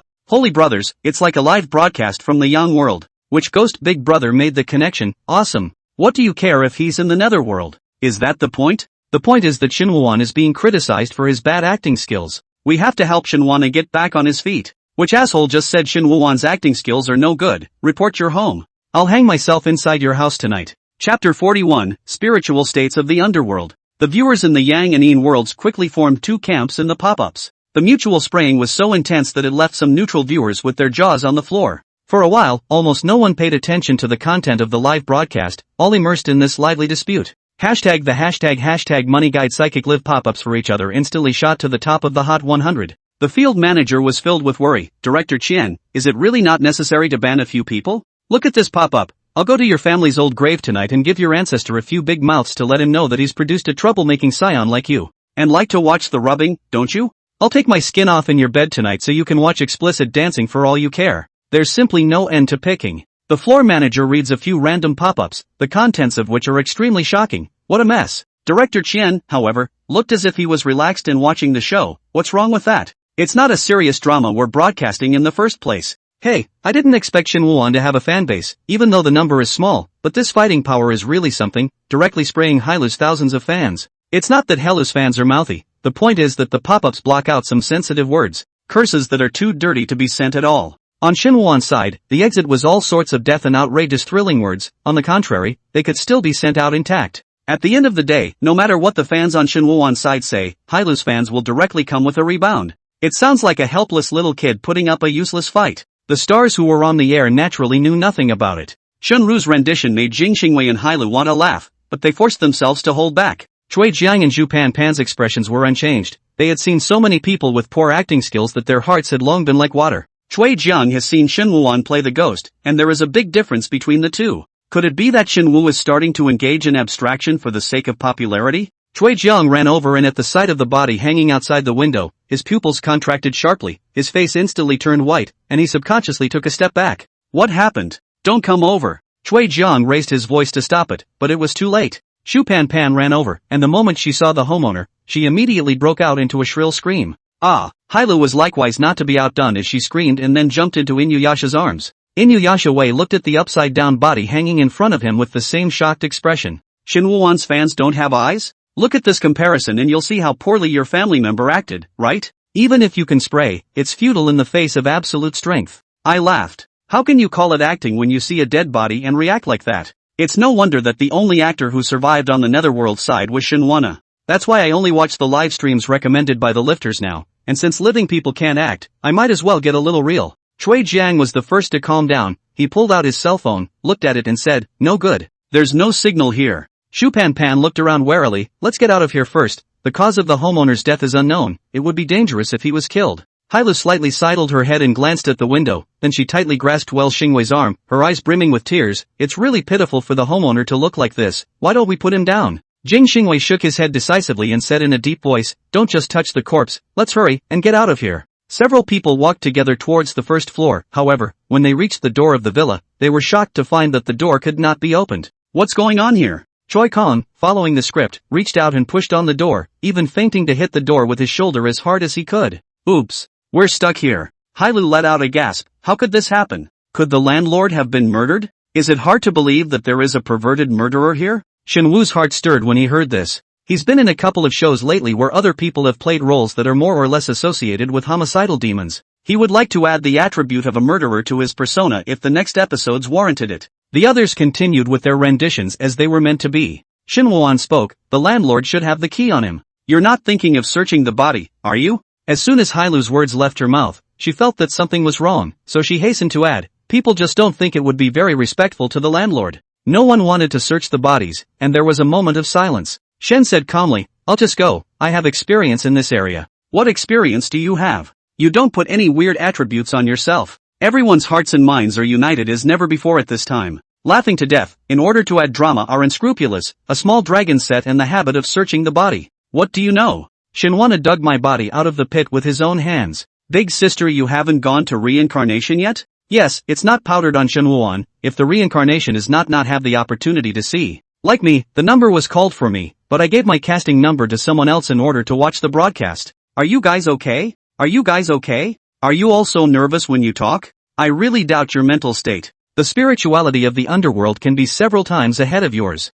They returned to the second floor once again, and it was then that the crowd was surprised to find that the homeowner, who had been at the window, had disappeared without a trace. Ah! Hellu let out an involuntary scream. Why is the homeowner gone? Could everything just now have been his prank? Zhu Pan fell into deep thought. It's possible. I've always felt that the homeowner gives off a very strange vibe. Hey, homeowner, stop playing around and come out quickly. If you keep this up, I'm going to give your house a bad review. Jing Xingwei shouted several times in succession. Just at that moment, the lights on the roof suddenly went out. The live feed instantly switched to night vision mode, and viewers were still able to clearly see the actors' expressions and movements. Among the crowd of surprised and flustered expressions, the smile on Shinhwa's face appeared particularly eye-catching. What's Shinhwa doing? Why that scary smile? You think you don't have to act without the lights? And you're still laughing? Did he graduate from the theater or not? The audience looked puzzled, but on the contrary, the severe ghosts of the netherworld got excited one by one. Coming, the familiar Shinhwa is here. This is a real actor. I just pressed against their chests and listened, and only Shinhwa's heart is beating fast.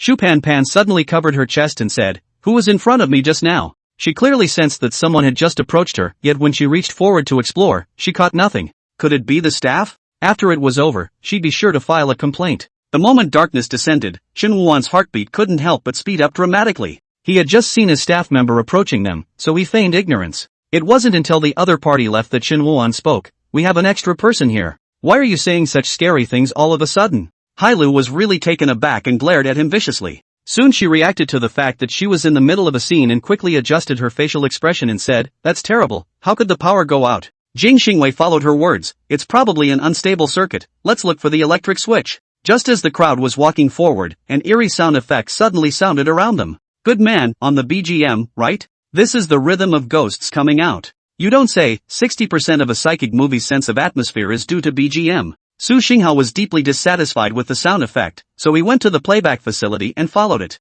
His blood-covered hand rested gently on the machine, wisps of blood slowly seeping into the device. Shin Woo-won's movements steeply lurched, then stopped. He felt the music change. Yet no one else noticed the change. If placed in the past, Shin Woo-won would not have been able to discover it, but since interpreting the role of Su Xinghao, his sense of music has become much sharper. This new music gives a very calm feeling at first, but after listening to it for a long time, one can't help but feel irritated. As the crowd passed through the hall on the first floor, a bright light suddenly appeared in front of them. Cui Jiang was taken aback, but on closer inspection, it turned out to be the homeowner. The homeowner held a white candle in his hand, his face as pale as paper, and looked at them with a smile on his face. "You sure are fine, why are you pulling this prank?" Inuyasha Wei feigned a look of anger and walked towards the homeowner. "There's no electricity, I'll give you the candle." The homeowner saw him coming and handed over the candle in his hand. "For your mom." Jing Xingwei slapped the candle away and said angrily, "Hurry up and turn the lights on for me." After finishing his speech, Jing Xingwei suddenly realized that he had lost his temper over this. Keep in mind that he debuted with the title of gentleman. What's wrong with him? Chapter 42, what she said wasn't the truth at all. The candle fell to the floor but did not go out, the faint light illuminating a head next to it. The head looked just like the homeowner, and the head opened its mouth and said, "Why are you hitting me?" Ah! Hailu was really frightened by the scene and let out a sharp shriek. Jing Xingwei was similarly frightened and ran back into the crowd in a hurry. The homeowner reclaimed the candle, which he held in one hand while holding his head steady in the other. The head broke into a smirk and said, "I'm not being mischievous, I'm just asking if you guys have time to play a game with me right now?" No one answered him. In that instant, everyone turned and ran with extreme tacit understanding. The actors had rehearsed the running routes in the villa beforehand. Everyone pretended to run towards various places, but they were never able to escape from here. Eventually, they went back to the same place. "What exactly do you want?" Cui Jiang gasped and questioned loudly. The homeowner remained silent, as if he had expected them to return. "I told you, I just want to play games with you guys. Will playing the game let us go?" Fearing that the line would be taken by someone else, Inuyasha Wei hurriedly snatched it up. He had to show more now in order for the scene of his anger just now to fade into oblivion. The homeowner responded, "Of course, the winner gets to leave. What will happen to the loser?" Shupan Pan keenly noticed this crucial question and opened her mouth to ask. "I'll give the loser 3 chances, and when those 3 chances run out, they'll have to be my playmate forever." When the crowd heard this, they fell into a deathly silence. Shin Woo-won couldn't wait to raise his hand and said, "I accept your offer." The moment he uttered those words, a light was cast on the circular table in the center. There were exactly 5 chairs set up there. "You have a card in front of you, this is your number plate." Shen flipped over the number plate, which showed it was number 4. "No. 3 as well Xingwei, while the no. 5 license plate is Choi Kong." In other words, Inoue Singwai will ask him questions. After Shinwana finished answering, it was up to him to ask Cui Jiang a question. Starting with number 1 asking questions to number 2, and so on, to number 5 asking questions to number 1, and after number 1 has answered the question the settlement will begin. If the whole group is telling the truth, then the questioning continues with number 1 until the number cards are redrawn after someone lies. "So what if we never lie?" Shu Pan Pan asked. They knew the rules ahead of time, but had to ask them here in order to clear up the confusion for some viewers who hadn't seen the trailer. "After 10 rounds of the game with no one lying, I'll go down myself." The house owner flashed a creepy smile. "At that point if my answer is the truth, then the person who asked me the question will die." Upon hearing these words, the looks of everyone present changed considerably, more or less taking on a color of fear and nervousness. Only Shin Woo-won, whose eyes looked exceptionally bright in the darkness, contrasted sharply with the reactions of the crowd. "What's wrong with this Shin Woo? What the hell is he doing? Did he take a different script than the others?" Shinwana acted well, it's just so immersive. Yes, if it weren't for the tightly jammed Jiangmai, I would have crawled over there and taken their brains away and told them to spray them brainlessly." Seeing that neither of them answered, the homeowner smiled and said, "So, game on." The candle in his hand went out automatically, and the homeowner instantly disappeared into the darkness.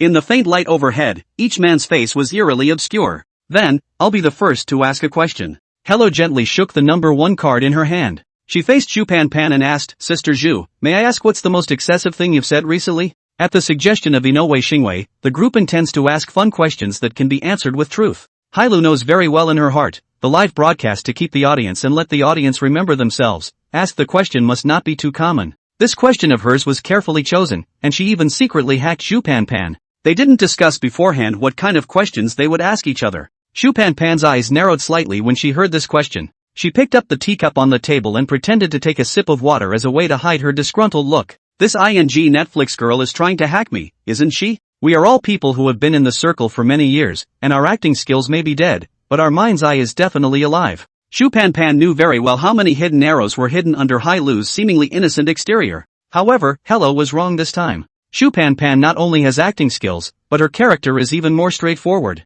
There have been videos of her disliking others online for a long time. Even Zhu Pan Pan's fans just love her venom. Zhu Pan Pan pretended to think, then said, recently said an excessive word. I have to think about it. I am really quite excessive. Ha ha ha, this question is really hard for Zhu, she's nicknamed the Queen of Vipers. Last time Sister Zhu said he was greasy to the face of a male celebrity, and the person was red warm. It occurs to me that the most outrageous thing said recently was to my assistant. Wishful thinking paused briefly. She accidentally smashed one of my favorite thermoses and I was calling her a pig. Now that I think about it, that sentence is indeed a bit excessive. Zhu Pan Pan folded her arms and revealed a smile. I'll give her a raise when we get back. Zhu Pan Pan purposely used a relaxed tone to tell this matter, giving people a feeling of acquaintances flirting with each other. MS. Zhu is really nice and gives her employees a raise when they do something wrong. I really want to work under Sister Zhu, even if I'm poisoned, I'm willing to do it. Zhu Pan Pan's assistant crouched outside the nanny van. When she heard what Zhu Pan Pan said on the live broadcast, she clenched her teeth in anger.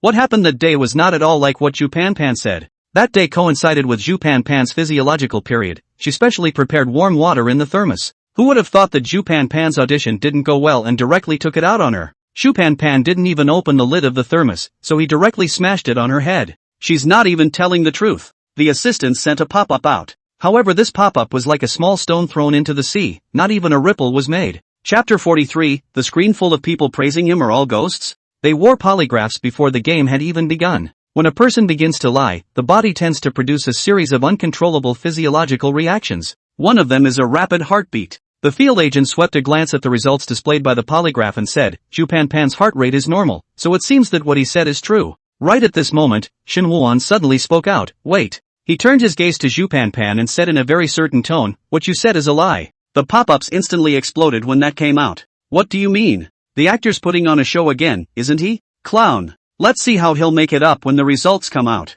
I had no feelings for the actor, but I didn't realize he was slandering people like that. It's already starting to do whatever it takes to win. Shinwan is playing a serious game there, and you're here cursing and jumping around. Damn it, I've written down all those who dared to scold Shinwan. Don't sleep if you have the guts. Once you sleep you'll be able to see me. Zhu Pan Pan frowned slightly. What do you mean by that? The homeowner will decide if I have lied or not. Shinwu asked, at what point did you say those words that you blamed your assistant for? Zhu Pan Pan didn't understand what exactly Shinwuan wanted to say and responded, yesterday, isn't that close enough? So you haven't said anything excessive today? Shinwuan glanced at Cui Jiang and continued, for example at number 5. The moment these words came out, Zhu Pan Pan and Cui Jiang's complexion both changed. Director Chen, Zhu Pan Pan's heartbeat is accelerating dramatically. The field agent hurriedly said. Director Chen narrowed his eyes slightly. Looks like Shinwuan knows some insider information. This is a bit interesting. What melon? Nonsense, right? Seeing that people have a good relationship and flaunting it there. I feel like it's true. Didn't you see both of them look a little unnatural? Shen, Pan Pan has already finished answering the question. You are interfering with others by doing so. Cui Jiang stood out to speak for Zhu Pan Pan. He didn't expect that Zhu Pan Pan's voice was so small, but Shinwuan also heard it. If he didn't stand up and let Zhu Pan Pan continue to talk, then he would be finished. There are those who do evil and yet are at peace with it, and regard hurtful words as commonplace. These types of people can be justified even in lying. Brother Cui. Shinwu looked at Cui Jiang. Do you think this type of person should be punished? Cui Jiang realized in this instant that Shinwu was actually helping him. He was silent for a long time before he said slowly, we were just playing a game at the moment, and it was all up to the judgment of the householder. Choi Kong would never want his secret fetish to be exposed on air. Shen didn't say anything else after hearing this. Zhu Pan Pan hung her head down, looking as if she was saddened by Shinwuan's words, and was silently wiping her tears there. However, in reality, on that face hidden in the darkness, it was filled with indignation. Damn! Shinhui was obviously sitting extremely far away at that time, but he was able to hear what she said. Originally, Zhu Pan Pan had planned to use this secret to threaten Cui Jiang and get him to introduce resources for himself. With one more person knowing the secret, she has less capital to negotiate with. Wish Pan Pan is getting older and now the scene is being taken over by more and more young actors. Even if she is a great actress, there is no shortage of actors and actresses with good acting skills and young looks in the industry. Most of Zhu Pan Pan's audition opportunities were taken away. This time, she had to win and take the starring role on the air. Zhu Pan Pan raised her head again, her eyes slightly reddened, presenting a posture of feigned strength. That was just a little joke I had with Trey, we're close. It is true that jokes between friends are sometimes difficult for outsiders to understand. Trey, you tell me. Right. Cui Jiang didn't even want to look at Zhu Pan Pan when he said this. Then it's time for me to ask the question next. Zhu Pan Pan at the moment was incredibly hoping that it was Shin Wuan who was seated at the No. 3 seat. Zhu Pan Pan was a bit annoyed in her mind, so she casually asked a question. What are you most afraid of? After pondering for a moment, Jing Xingwei replied, I'm most afraid of things like ghosts and demons, and when I saw the homeowner just now, I was really taken aback. Hai Lu laughed and inquired him, if you're so scared, how come you still dare to come to Director Qian's psychic live broadcast? Scared yes, but really like it. Inuyasha Wei said with a shrug, and it's precisely because of the fear that the acting becomes more real. Inuyasha Wei doesn't mind being known by his fans for his weakness of being afraid of ghosts. After all, sometimes it's more fun for the audience to see that fear than it is for the tank players who have no fear in the chamber. And the fact that he's brave enough to admit it can be a plus for him instead. Wei Xingwei was really honest and loved. I have a friend who usually says he's not afraid of these ghosts, but ends up screaming louder than a ghost once he goes to a haunted house. Is this friend of yours your own? Indeed, it's normal to be afraid of ghosts. I sometimes look in the mirror and get scared of myself. Whoever said that just died, right? The worse the death, the more popular you'll be in the underworld. Good, then it's my turn to ask the questions next. Inuyasha Wei suddenly felt a light touch on his right thigh. To his right sat none other than Zhu Pan Pan. Jing Xingwei turned his head to look at Zhu Pan Pan and met a pair of slightly gloomy eyes. Well, Xingwei is a person elite. He knows that just now Shin Wuan's action is considered to be completely offended Zhu Pan Pan. After all, Zhu Pan Pan is an old man in the circle and knows many people. And Shin Wuan was just a freshly graduated drag queen actor. Although he participated in the live broadcast with them this time, from the perspective of future development, Shin Wuan is far less valuable than Zhu Pan Pan's commercial value. With such a comparison, it's really clear who to help. My question is, what do you hate your fans to say? This question raised by Jing Xingwei could be said to be extremely tricky and poisonous. No matter which celebrity is concerned about what their fans say, not everything they say hits the mark. For example, Inuyasha hates being called Gentle God by his fans. The first time he heard the title he was about to puke. But the company is forcing him to move toward that position. Shin Wuan visibly froze for a moment, then fell into silence. Jing Xingwei was secretly pleased in his heart. I'm afraid Shin Wu is now racking his brain to figure out how to answer without offending his fans, right? Shin Wu seemed to have an answer as he raised his head and said, no. What? I don't have any fans. Shin Wuan's previous interpretations of roles were all dragon sets, and no one would care about him at all. The later broadcasts playing the lead roles didn't even have replays, so naturally it was difficult to build up a following. How can you not have any fans? Zhu Pan Pan stood up fiercely, launching a sudden attack just as Shin Wuan had done earlier. In the last live broadcast, the pop-ups were full of people praising you for your acting skills. Shin Wuan calmly said, that's just an affirmation of my acting skills, it doesn't mean they are my fans. Just as if someone compliments you on your good looks, does that person have to be a fan? Zhu Pan Pan was speechless. What they didn't know was that at this point, the pop-ups had begun another round of frantic output. No fans? I shouldn't have said Shin Wu's acting was bad, he's a good actor. He never reads the pop-ups? He doesn't have any fans? That's a screen full of ghosts praising him, isn't it? Yeah, you just found out? We're just being generous and admitting we're ghosts and that's the end of it. So what if I'm a ghost? I can cut off my own hands and feet with just a word from Shinwana, can you? The other people's fans were starting to lose a bit of the rhythm of Shinwan's fans. Even psychiatric hospitals can connect to the internet nowadays? It's really one upside down. If you can really cut off your arms and legs, I'll stand upside down and eat. Chapter 44, the ghost let Shinwana finish it off. Zhu Pan Pan threw a disgruntled look at Jing Xingwei, as if to say, look at what kind of question you're asking. How was I supposed to know this question wouldn't work on Shenwandi? Jing Xingwei then responded with innocent eyes, as if in defense, I didn't expect this either. Jing Xingwei was indeed negligent, forgetting that Shin Wuan was only a runner before and had little popularity or fans at all. Shin Wu turned his head to look at Cui Jiang and asked bluntly, do you hate Zhu Pan Pan? Damn, I knew it. Cui Jiang cursed Shin Wuan 800 times in his heart. He knew when he saw Shinwana targeting Zhu Pan Pan. This guy will have no mercy when he asks questions later. Didn't we all agree to get through a few rounds unscathed first? This guy is so out of touch. Of course I don't hate it, Pan Pan and I have worked together in several dramas before, and we are close friends in private. Choi Kong kept a calm smile on his face. He felt like he was telling the truth, and in his mind he secretly thought that the program's lie detector shouldn't be that high-end. Seeing that Shinwoo did not say anything else, Cui Jiang also breathed a sigh of relief. Choi Kong smiled at Hailu as she gathered herself. Then I'll ask the next question.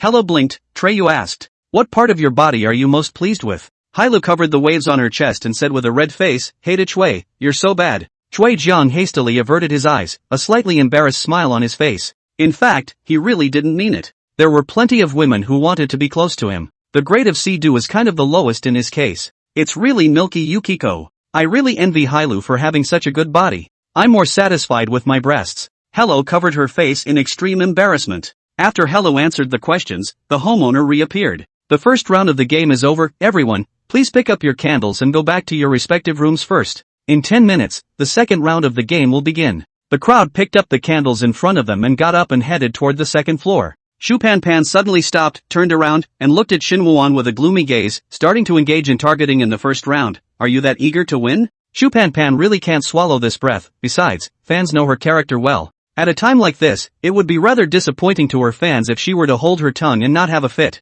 That's right, I must win. The fire in Shinwoo's eyes was even brighter than a candle flame at this moment. Sister Zhu, don't you want to win? Shu Pan slightly raised her chin and said, Of course I want to win, but I won't use despicable means to make my opponent lose. Shinwoo was not angry and responded, This is a game of telling the truth. Do you think that telling the truth is a despicable act? Shu Pan was choked for a moment. She really didn't expect that Shin Woo-won, who didn't seem to talk much, could leave people speechless when he opened his mouth. Shin Woo-won really has no gentlemanly demeanor at all. It's just a game, and it's straight up losing him to the roadies. Laughing. What does he need you roadies for? Can the Roadrunner pay his salary? Can they feed him and make him famous? Games are fun when you do your best to win. You let me and I let you. You think you're playing house? I see that the live broadcast is limited to adults. How come there are so many people with the intelligence of elementary school students mixing in? Shu Pan laughed back in anger. Good, then I would like to see just how far you can be real. With that said, she strode forward angrily. Shu Pan completely ignored the others and directly closed the door with force, making a loud bang. Cui Jiang looked at Shin Woo-won with a complicated face and patted his shoulder. There's really no need to offend Pan. I didn't want to offend her, it's Sister Zhu who thought too much. Shinwoo actually didn't hate anyone here. To get his next starring role, the human condition doesn't matter in his eyes. Shin Woo-won returned to room 304, and the light source that the candle could give was very limited. It was so dim around them that only the outlines of the furniture were faintly visible. Shin Woo-won sat on the sofa. He had just judged that the people who lied were Zhu Pan and Cui Jiang by observing the expressions of the crowd. Both of these men are professional actors and their next rendition is sure to be a good one. Thinking of this, Shen couldn't sit still. He suddenly stood up and walked to the door. What Shen wanna do? He left the door open. The program team should punish him. He's breaking the rules. The rules don't say the player can't come out in the room. What's the rant about? What kind of rules and logic are you giving me here? Excitement and horror is the main theme of the broadcast. The room Shin Woo-won was staying in happened to be facing the stairway. He opened the door and stepped out, but suddenly felt like he touched something. Shin Woo-won merely swayed his body for a moment and then stood firmly. At the same time, he heard a thump coming from the stairway. A flash of panic flashed across Shin Woo's face as he seemed to have bumped into someone. Spectators with night vision mode could see clearly. The actor playing the homeowner is already wearing creepy makeup. He was making his way up the stairs, one horrible step at a time. As a result of being hit by Shin Woo-won like this, the homeowner's entire body tumbled down the long staircase. Ghost let Shin Woo-won finish him off. Worthy of being Shinwana, awesome. Chapter 45, Shinwandering, the Top Night Ghost. The soundproofing of the room was extremely poor, close to zero, so much so that everyone in the room could hear the sounds coming from outside extremely clearly. In their minds, it was as if a stern ghost was stamping on the carpet with extremely rapid footsteps. Jesus. I really didn't lie, don't ever come for me. Hella curled up in the corner and hugged herself tightly. Under such an atmosphere and environment, even though he knew that it was an act, the fear in his heart was still hard to contain. Shinwoo was also filled with fear at this time. He ran to the first floor and was performing CPR on the unconscious homeowner. Is this a pre-arranged script or is it real? It's definitely real. Shinwoo simply can't act out such a real sense of fear. Why hasn't the program called it quits? Something's happened to the man. What are we watching? Don't stop. What's the big deal if someone dies? Something's not right. This guy seems to really want a GA. I'll go check it out. I'll go too. We can't let Shinwoo suffer this bad thing. I'll check it out too. No, who are you? The staff? Shen was doing his best to rescue the people, yet he sensed that the homeowner's condition was a bit bad. Just as he was about to run to the camera to call someone else, he saw three dark figures shifting not far away. Is it a staff member? Shinwoo did not come out with a candle, and the surrounding darkness made it impossible to see the situation. He vaguely saw the other man nod. Immediately afterward, one staff member grabbed the homeowner's feet, another grabbed the homeowner's head, and another held the homeowner's body. The three just lifted the homeowner up silently, then bounced away. I hope the person is okay, Shinwoo prayed silently in his heart. The homeowner just felt a dull ache in every part of his body. What's wrong with me? Aren't you at work? By the way, it seems that when I was going up the stairs, I bumped into something and fell straight down. He seems to be waking up. If we hadn't resuscitated him in time, he would have been one of us. Hey, if it wasn't for Shinwoo, who would be happy to do this? The homeowner thought he was being taken to the hospital, but he never expected that when he opened his eyes, he would be confronted with three hideous, horrible faces. Three ghostly faces stared at him in unison, revealing teeth oozing blood, and said in unison, "You're awake?" Aha! The homeowner let out a mournful scream, rolled both eyes, and closed them once again. The knights looked at each other in disbelief. You look at me, I look at you, and suddenly reach out and point at each other. It's your fault, look what you've done to people. Forget it, as long as the people are okay. Gone. What about this guy? Just throw him in front of the villa, someone will take him. The ghost is gone. What's next? The money guide outside the villa was deep in thought. The field service is far from being as calm and collected as the money director. When he saw Shinwoo directly open the door and go out, he could not sit still. The floor manager even jumped violently as he witnessed Shinwoo knocking the actor playing a stirring ghost down the stairs. Oops. This broadcast is going to go horribly wrong. Don't you yell, that stairway floor is carpeted, it'll be fine. Director Chien was prepared for this, and to ensure the safety of the guests, basically all the sharp points were wrapped in a thick layer of cloth. The floors and walls are also fitted with sponges and blankets. The injured actor has been brought out, but there are no spares. The field manager was as anxious as an ant on a hot pan. Going to an impromptu one now will definitely delay the live process. Director Chien frowned, but all of a sudden, his brows stretched and a smile appeared on his face. He pointed to the camera and said, "Look at that, Shinwoo can be a real pain in the ass. I'm afraid you're the only one who would believe that." The field manager secretly spat in his heart, but he still looked in the direction that Director Chien was pointing. Only Shinwoo stood still and stared at his hands. His hands were stained with blood from the other man's body when he was rescuing the homeowner from the party. At this moment, Shinwoo smeared a stream of this blood on his face and neck. For him, if he is given a stage, he can act wherever he is. He knew exactly what he had to do at this point in time. Shinwoo is going to make a move. What's going on? What does he want? Open your eyes, the next one to come to you is the top ghost.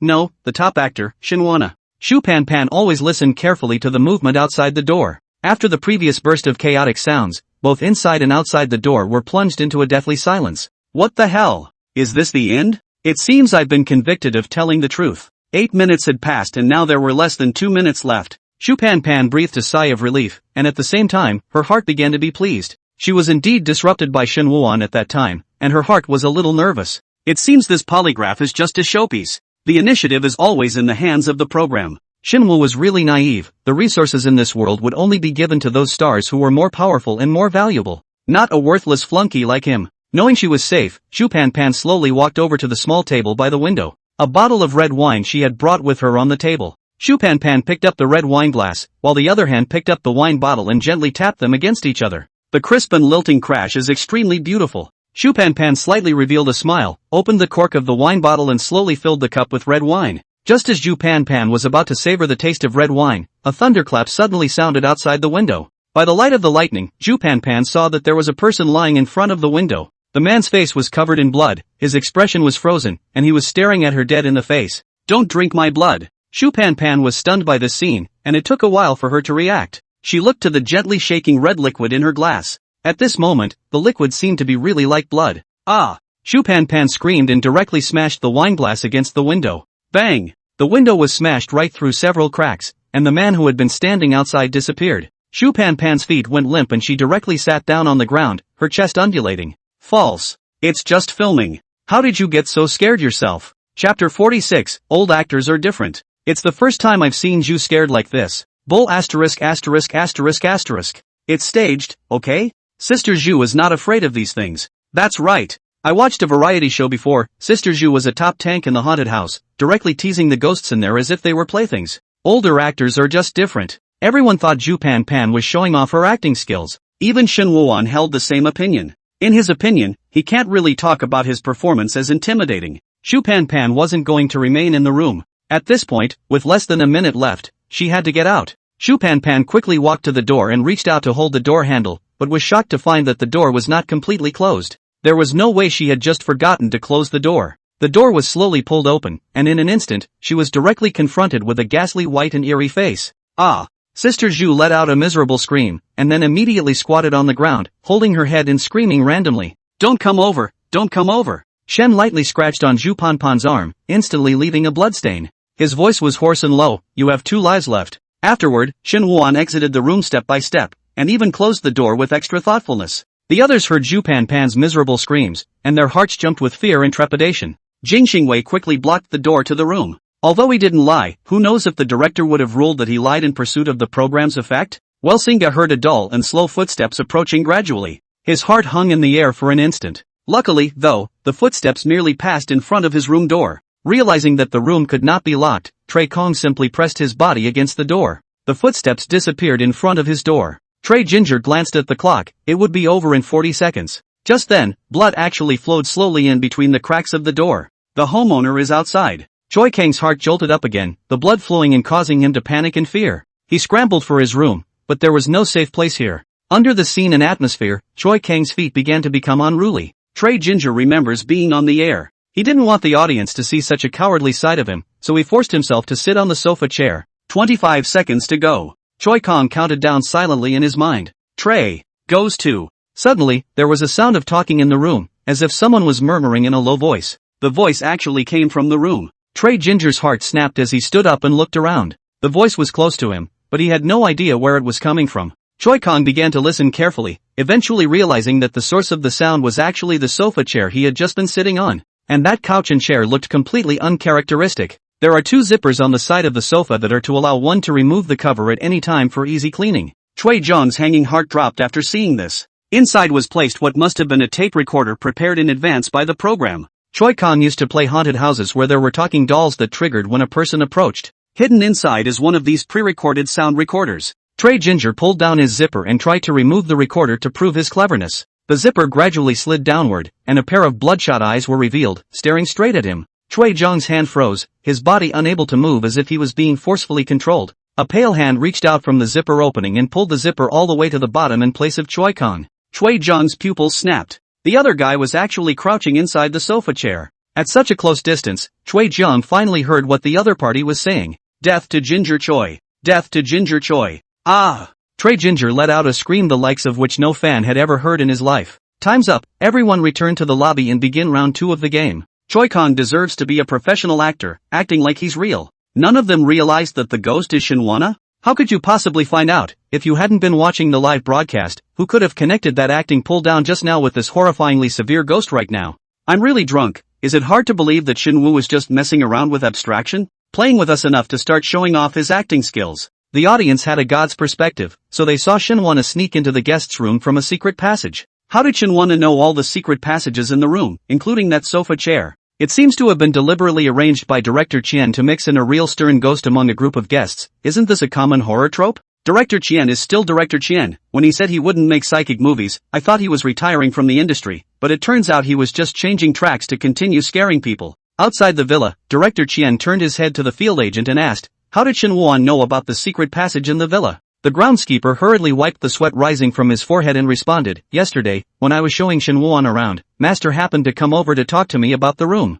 At that time, Master brought the design, and it was probably at that time that Shin Wuan saw it. Director Chien had naturally seen the design, and then asked, it's quite complicated, how long did you show it to him? I didn't show it to him specifically, I held it in my hand for about a minute or so. The field agent himself found it quite unbelievable. And I have deliberately avoided Shinwana, so at most he could only catch a few hasty glances. Just a few glances and he memorized it? Director Qian's perception of Shinwuan was once again refreshed. Jing Xingwei and Hailu were waiting patiently outside, and the former was filled with doubt. How come we're the only ones who came out? I just heard Sister Zhu as well as Brother Chui's screams. I'm afraid both of them lied. Hailu didn't gloat over it. The 2 of them happened to live on either side of her, and the screams could be heard loud and clear, making Hailu's heart flutter. Jing Xingwei frowned slightly and pretended to look concerned. Hey, I hope Sister Zhu and Brother Chui are alright. That homeowner is really quite scary, but how come Shin Wuan hasn't come out yet? In any case, at least 2 people had been convicted of lying, which was certainly a good thing for him. Chui Jiang and Zhu Pan Pan opened the door at the same time.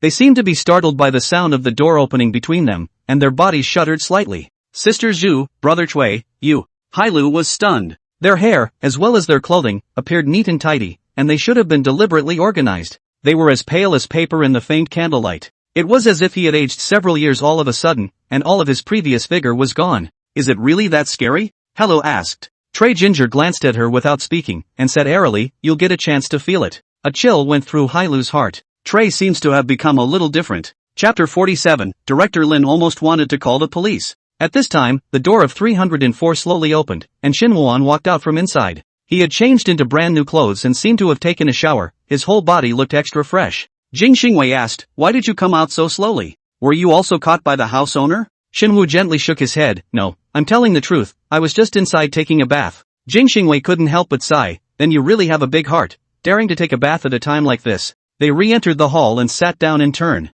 It's the same scene, yet everyone's mindset has been turned upside down. Because someone lied, the second round of the game reshuffled. You may now draw your number plates. The homeowner doesn't show up and instead takes a voiceover to inform him. The second round of extraction is complete. Shupan Pan 1, Hailu 2, Trey Jiang 3, Shin Woo-won 4, Jing Xingwei 5. After the crowd had finished extracting, there were dark tides everywhere between their eyes. Shupan Pan waved the number 1 card in her hand, then turned her gaze to Hailu. Before Hailu could show that pleasing smile, Jupan Pan directly asked, are you still a virgin? Hailu's expression froze instantly, as if a spell had been cast on her. Wow! It's only the second round and we're starting such an exciting quiz? Why did Zhu ask such an outrageous question? Truth is supposed to be exciting, what else would you ask? Do you like your father or your mother? Hailu's eyes instantly reddened, and in just the blink of an eye, 2 lines of tears wept. Sister Zhu, what exactly do you mean by asking this question? Do you have a problem with me? You can say it and I'll change it. Shupan Pan, however, remained indifferent and said coldly, answer the question.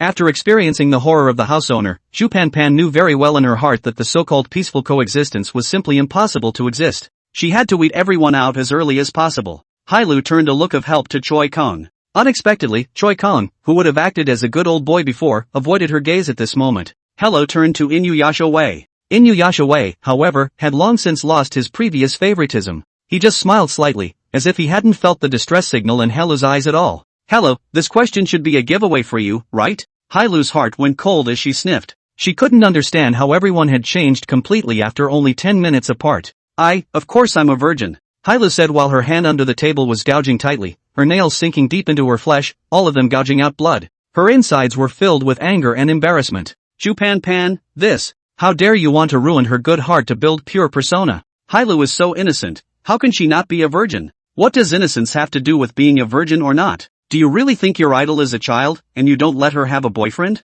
Ha ha ha, I sense a lie. Hailu looked at Choi Kong with a smile as stiff as a mask. A sense of foreboding surged in Chui Zheng's heart. He was about to say something, but was directly interrupted by Hailu. Trey, what was the most outrageous thing Zhu said to you in the dressing room yesterday? Chui Zheng's face instantly turned as white as paper. Hailu didn't know exactly what secret Jupan Pan held about Chui Zheng, but it didn't matter. Importantly, she knew that Choi Kong would never tell, and that the other party only had the option of lying as a way out. As expected, the anger on Chui Zheng's face quickly dissipated. He smiled in mock relief and said, are you guys that curious about what Pan Pan told me? She said she couldn't accept my confession and wanted us to remain friends. Shupan Pan understood Chui Zheng's intention in saying so. The best way to cover up a scandal is to throw out another scandal to draw fire. Although this is made up, but before the two of them because of filming usually Twitter interaction, so that is very convincing. Wow, my fan's CP came true. I knew Chui liked Zhu. Is it possible that your CP is B? Didn't Jupan Pan reject Chui Zheng outright?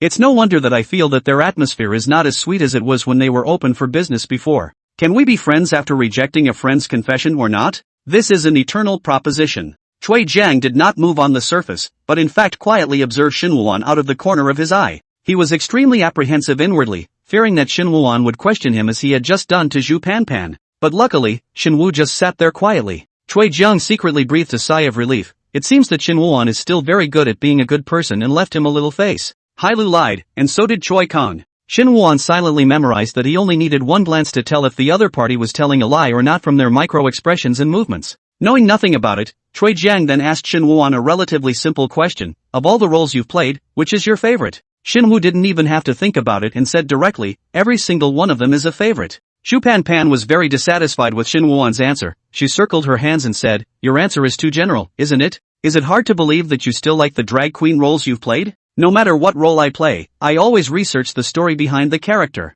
If not, I'll write character biographies and learn the life skills the characters have, Shinwoo said seriously. But those present did not take him seriously in this statement. Do you need to lie even for a question like Shinwana's? Is it hard to believe that he doesn't have a favorite character? No, he's telling the truth. This pop-up was from director Lin. On the matter of whether Shinwoo had lied or not, no one had more say than director Lin. At the time, Shinwoo was merely playing the role of a thief who didn't even have any lines in his theater. For this, Shen wrote a 1,000-word character biography. In order to prove to director Lin that he could play the thief well, Shinwoo went so far as to sneak right into his home and steal his pants. It scared director Lin so much that he almost wanted to call the police at that moment. You said you went to learn skills for every role you played. Shu Pan Pan laughed contemptuously. Then if you acted as a ghost live last time, wouldn't you have to learn the skills of a ghost as well? The audience who heard Shu Pan Pan's words had very complicated feelings. Having a god's perspective, they truly saw the scene where the stern ghost played by Shinwoo scared Shu Pan Pan crazy. No one will say Shu Pan Pan is timid,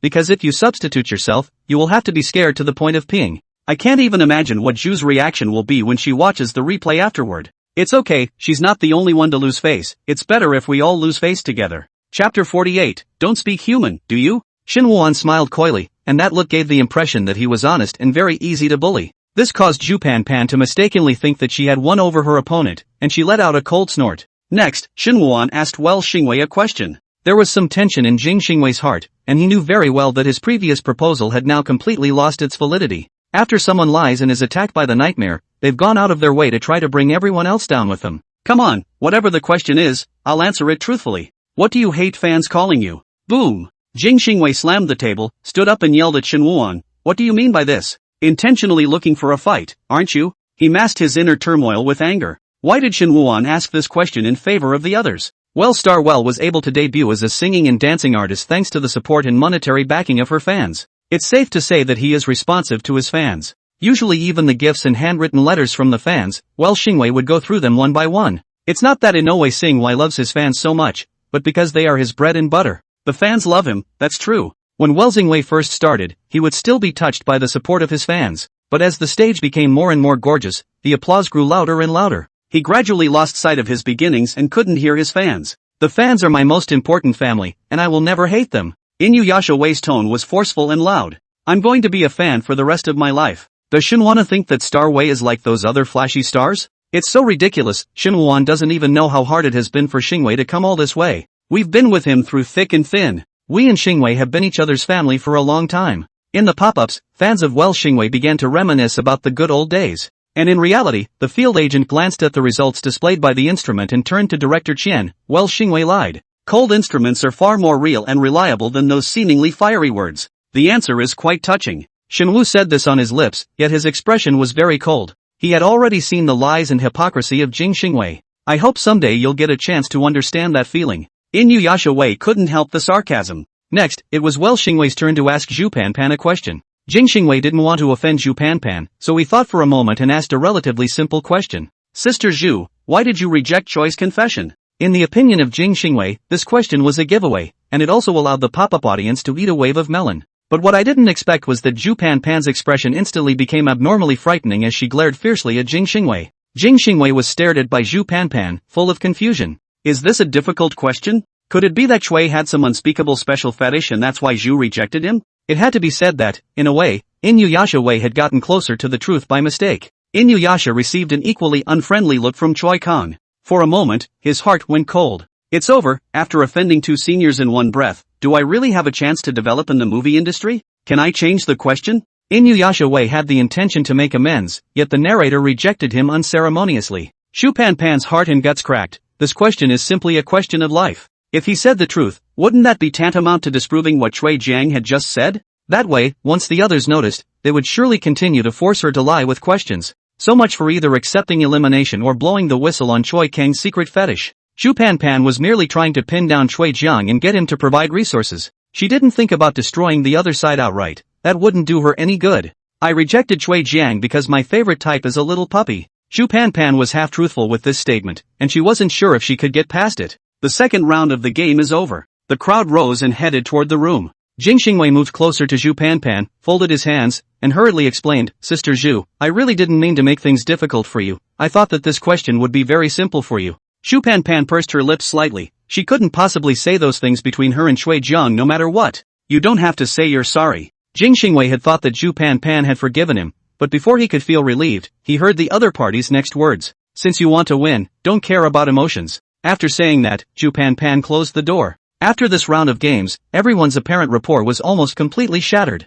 They remained silent and each went back to their rooms. Shen suddenly heard a knocking sound coming from the closet. He walked over and slowly pulled the closet door open. Only a pair of hands came out of the closet panel, holding a set of bloody clothes. There was a piece of paper on top of the clothing. Shen knew that this was the staff sending the props clothes. He nodded and said after receiving the stuff, hard work. The staff member gave an okay sign and then closed the closet again. The staff side prepared blood bags for Shen Wuan. The piece of paper on top records the heart rates of all the players who answered the question as well as the result verdict. Except for Shen Wuan, all the guests told lies in this round. I don't believe it. The program is shady, isn't it? Prepare to receive a lawyer's letter. The previous Black Sea Dues man has now gone to jail. Even the most advanced polygraphs have their moments of inaccuracy. It's okay if other people lie, but what our Xingwei says is absolutely true. Do you know how much we've paid for him? What do you mean? Forget about the others. I see Xingwei's eyes fluttering when he speaks. It's obvious that he's lying. Jing Xingwei has spent your money on who knows how many chicks. You're a fart.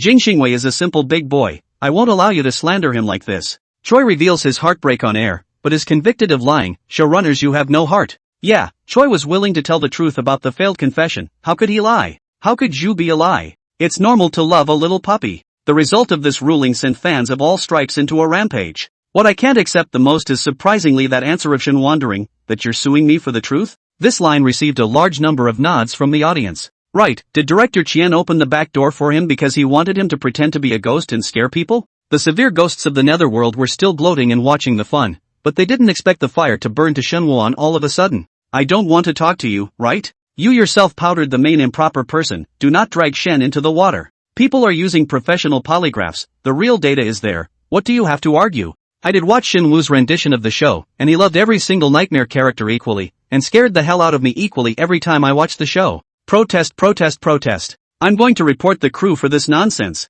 A large number of pop-ups flew across the screen like a tidal wave, and some people even called the program's side directly to complain. Seeing this, the field manager said, Director Chien, everyone's opinions are very strong. Don't we have to find a way to explain? Money Guy wasn't going to let this situation go on this time. There has to be a fine line between fire and overkill. He picked up the walkie-talkie in his hand and ordered, send a message to Shen Wandering, and tell him to make sure that the guest of honor admits that he's telling a lie while he's scaring people. The groundskeeper's eyes widened in surprise. That's the end of it? Ah, what's wrong? The field manager was practically fainting, saying, you're just going to give such an important matter directly to Shen Wuan, can he handle it? Director Chien stroked his chin and said uncertainly, I guess I can, right? The field manager patted his head, and he really didn't know whether Director Chien had completely swung for the fences, or whether he really had confidence in Shen Wu. He could only pray now that Shen Wuan would be able to accomplish this difficult task. Chapter 49, Shen Wuan's Setup. Shen Wuan was carefully applying her makeup in the bathroom in front of the mirror. Suddenly, red blood actually oozed out of the mirror.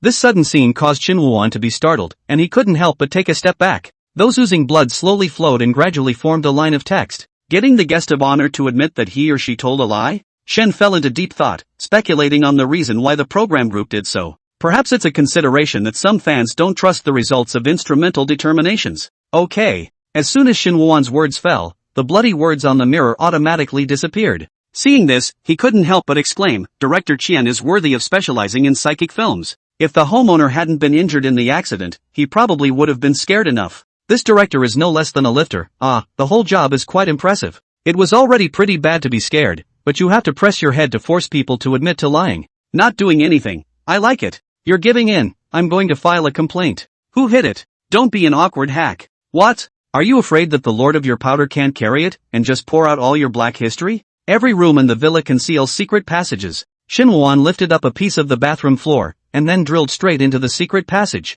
He was going to start with Welsing He first. Shen Wuan slowly crawled forward. He remembered that this passageway connected to the underside of the bedboard in Wel Xingwei's room. Viewers with a god's perspective were able to see that Wel Xingwei's room was empty. However, Shen Wuan knew nothing about it. He reached the bottom of the bed and lay there on his back, beginning to conceptualize how to strike fear into Inuyasha's heart next. Laughing to death, Shen Wuan looks like a clown. How could Starweather sit back and wait for you to die? It's been guarding against you for a long time. What are you so proud of? If your husband hadn't lied, why would he have run? This is a sign of weakness. Oh, as much as you slander, I will always believe my brother. Your brain is worth a lot of money, because you haven't used it since you were born. Shen suddenly heard a walking sound. Is that Inoue Xingwei coming over? Shenwu turned his head to look, only to see a pair of greenish-white feet standing beside the bed. Were the feet of Jing Xingwei so creepy looking? Shenwu was slightly puzzled in his heart. Shenwu did not forget about the main event, and still conscientiously let out a hoarse low growl, then reached out to grab the foot. At the moment of grasping, Shenwu felt as if what he was grasping was ice.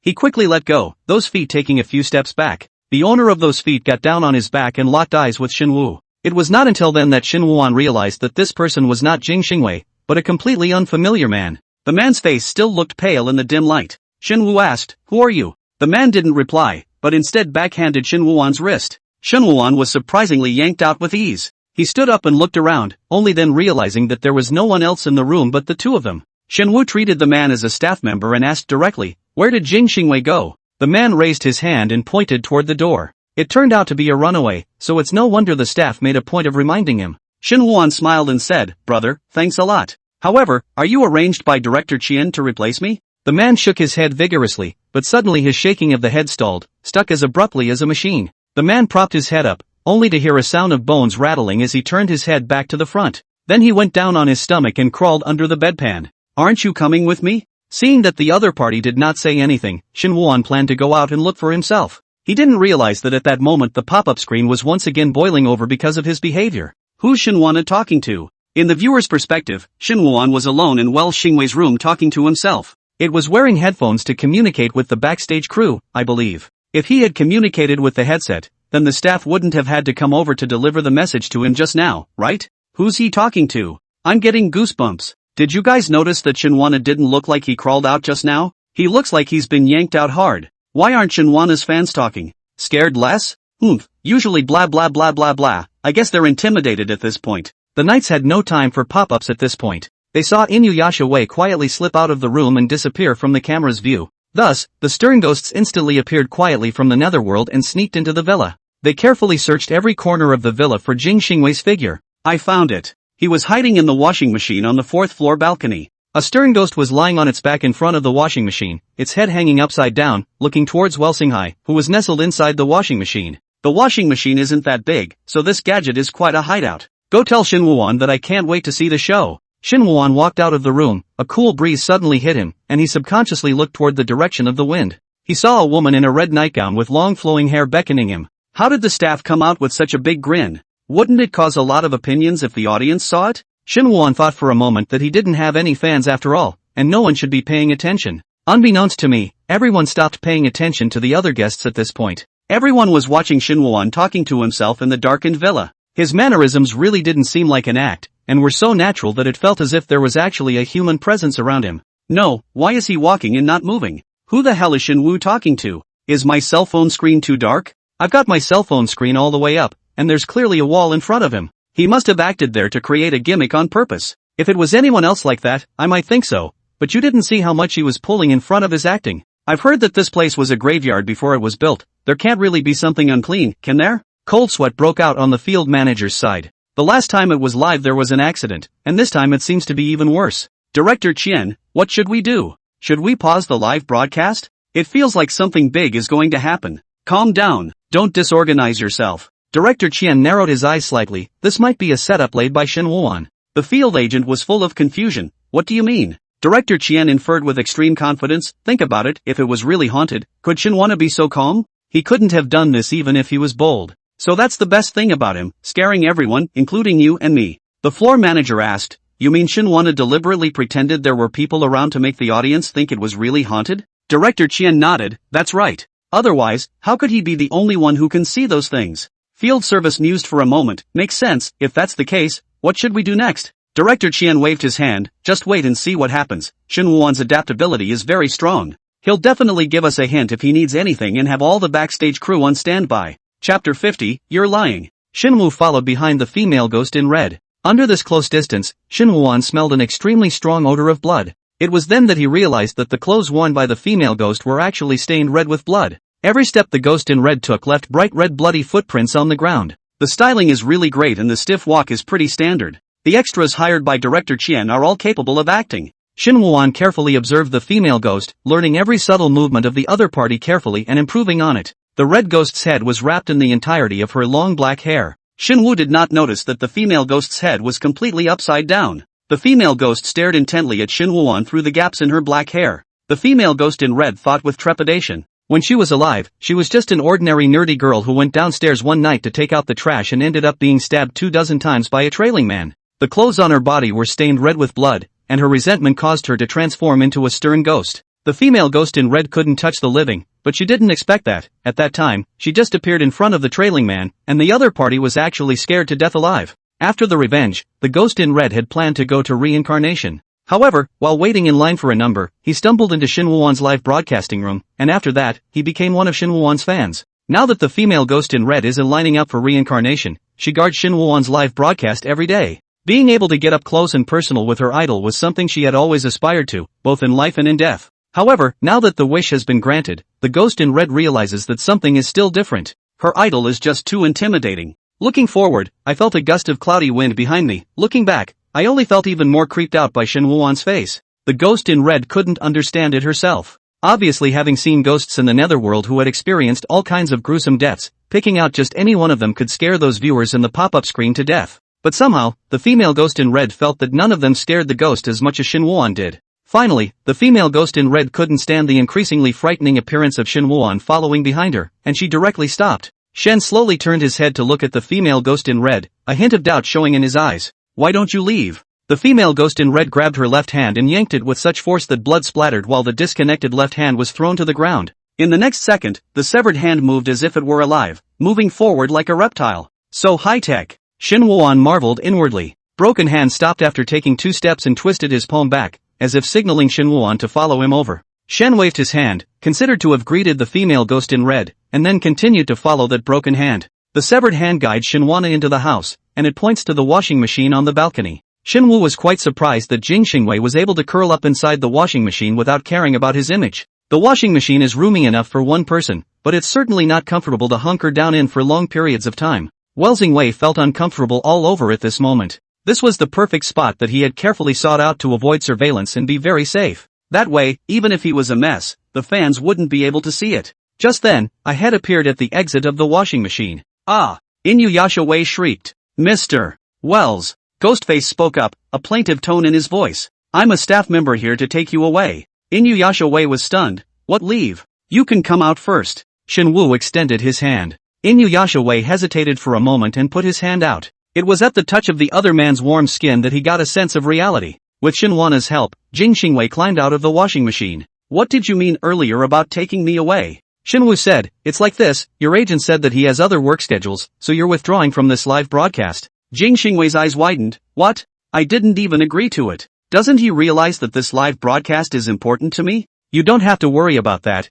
Your fan base has strongly expressed a willingness to put up the money. Director Qian has decided that there will be an installment of the live broadcast afterward featuring you." Jing Xingwei put his heart down as he smiled and said, "So that's how it is, then you can take me away." He really didn't want to continue to be scared here. It was just as well that it was pitch black all around, but that weird music kept playing. "Okay, in order to avoid you being captured by the security cameras, I'll take you through the employee walkway." Jing Xingwei followed behind Shinwoo, and gradually, he noticed that the surroundings seemed to be getting darker and darker. For this reason, he could only follow Shinwoo more closely. Jing Xingwei saw that Shinwoo was able to turn left and right freely in the darkness where he couldn't reach his fingers. "You know this place well." "Yes, our staff needs to familiarize themselves with these access points ahead of time. But you're so blessed, the average celebrity doesn't have such a well-funded fan base." "Yeah." Xingwei responded calmly. It wasn't the first time he had experienced this kind of thing, and at the same time, it wasn't the first time he had heard other people's words of envy and amazement. "You don't seem thrilled. Are you used to it?"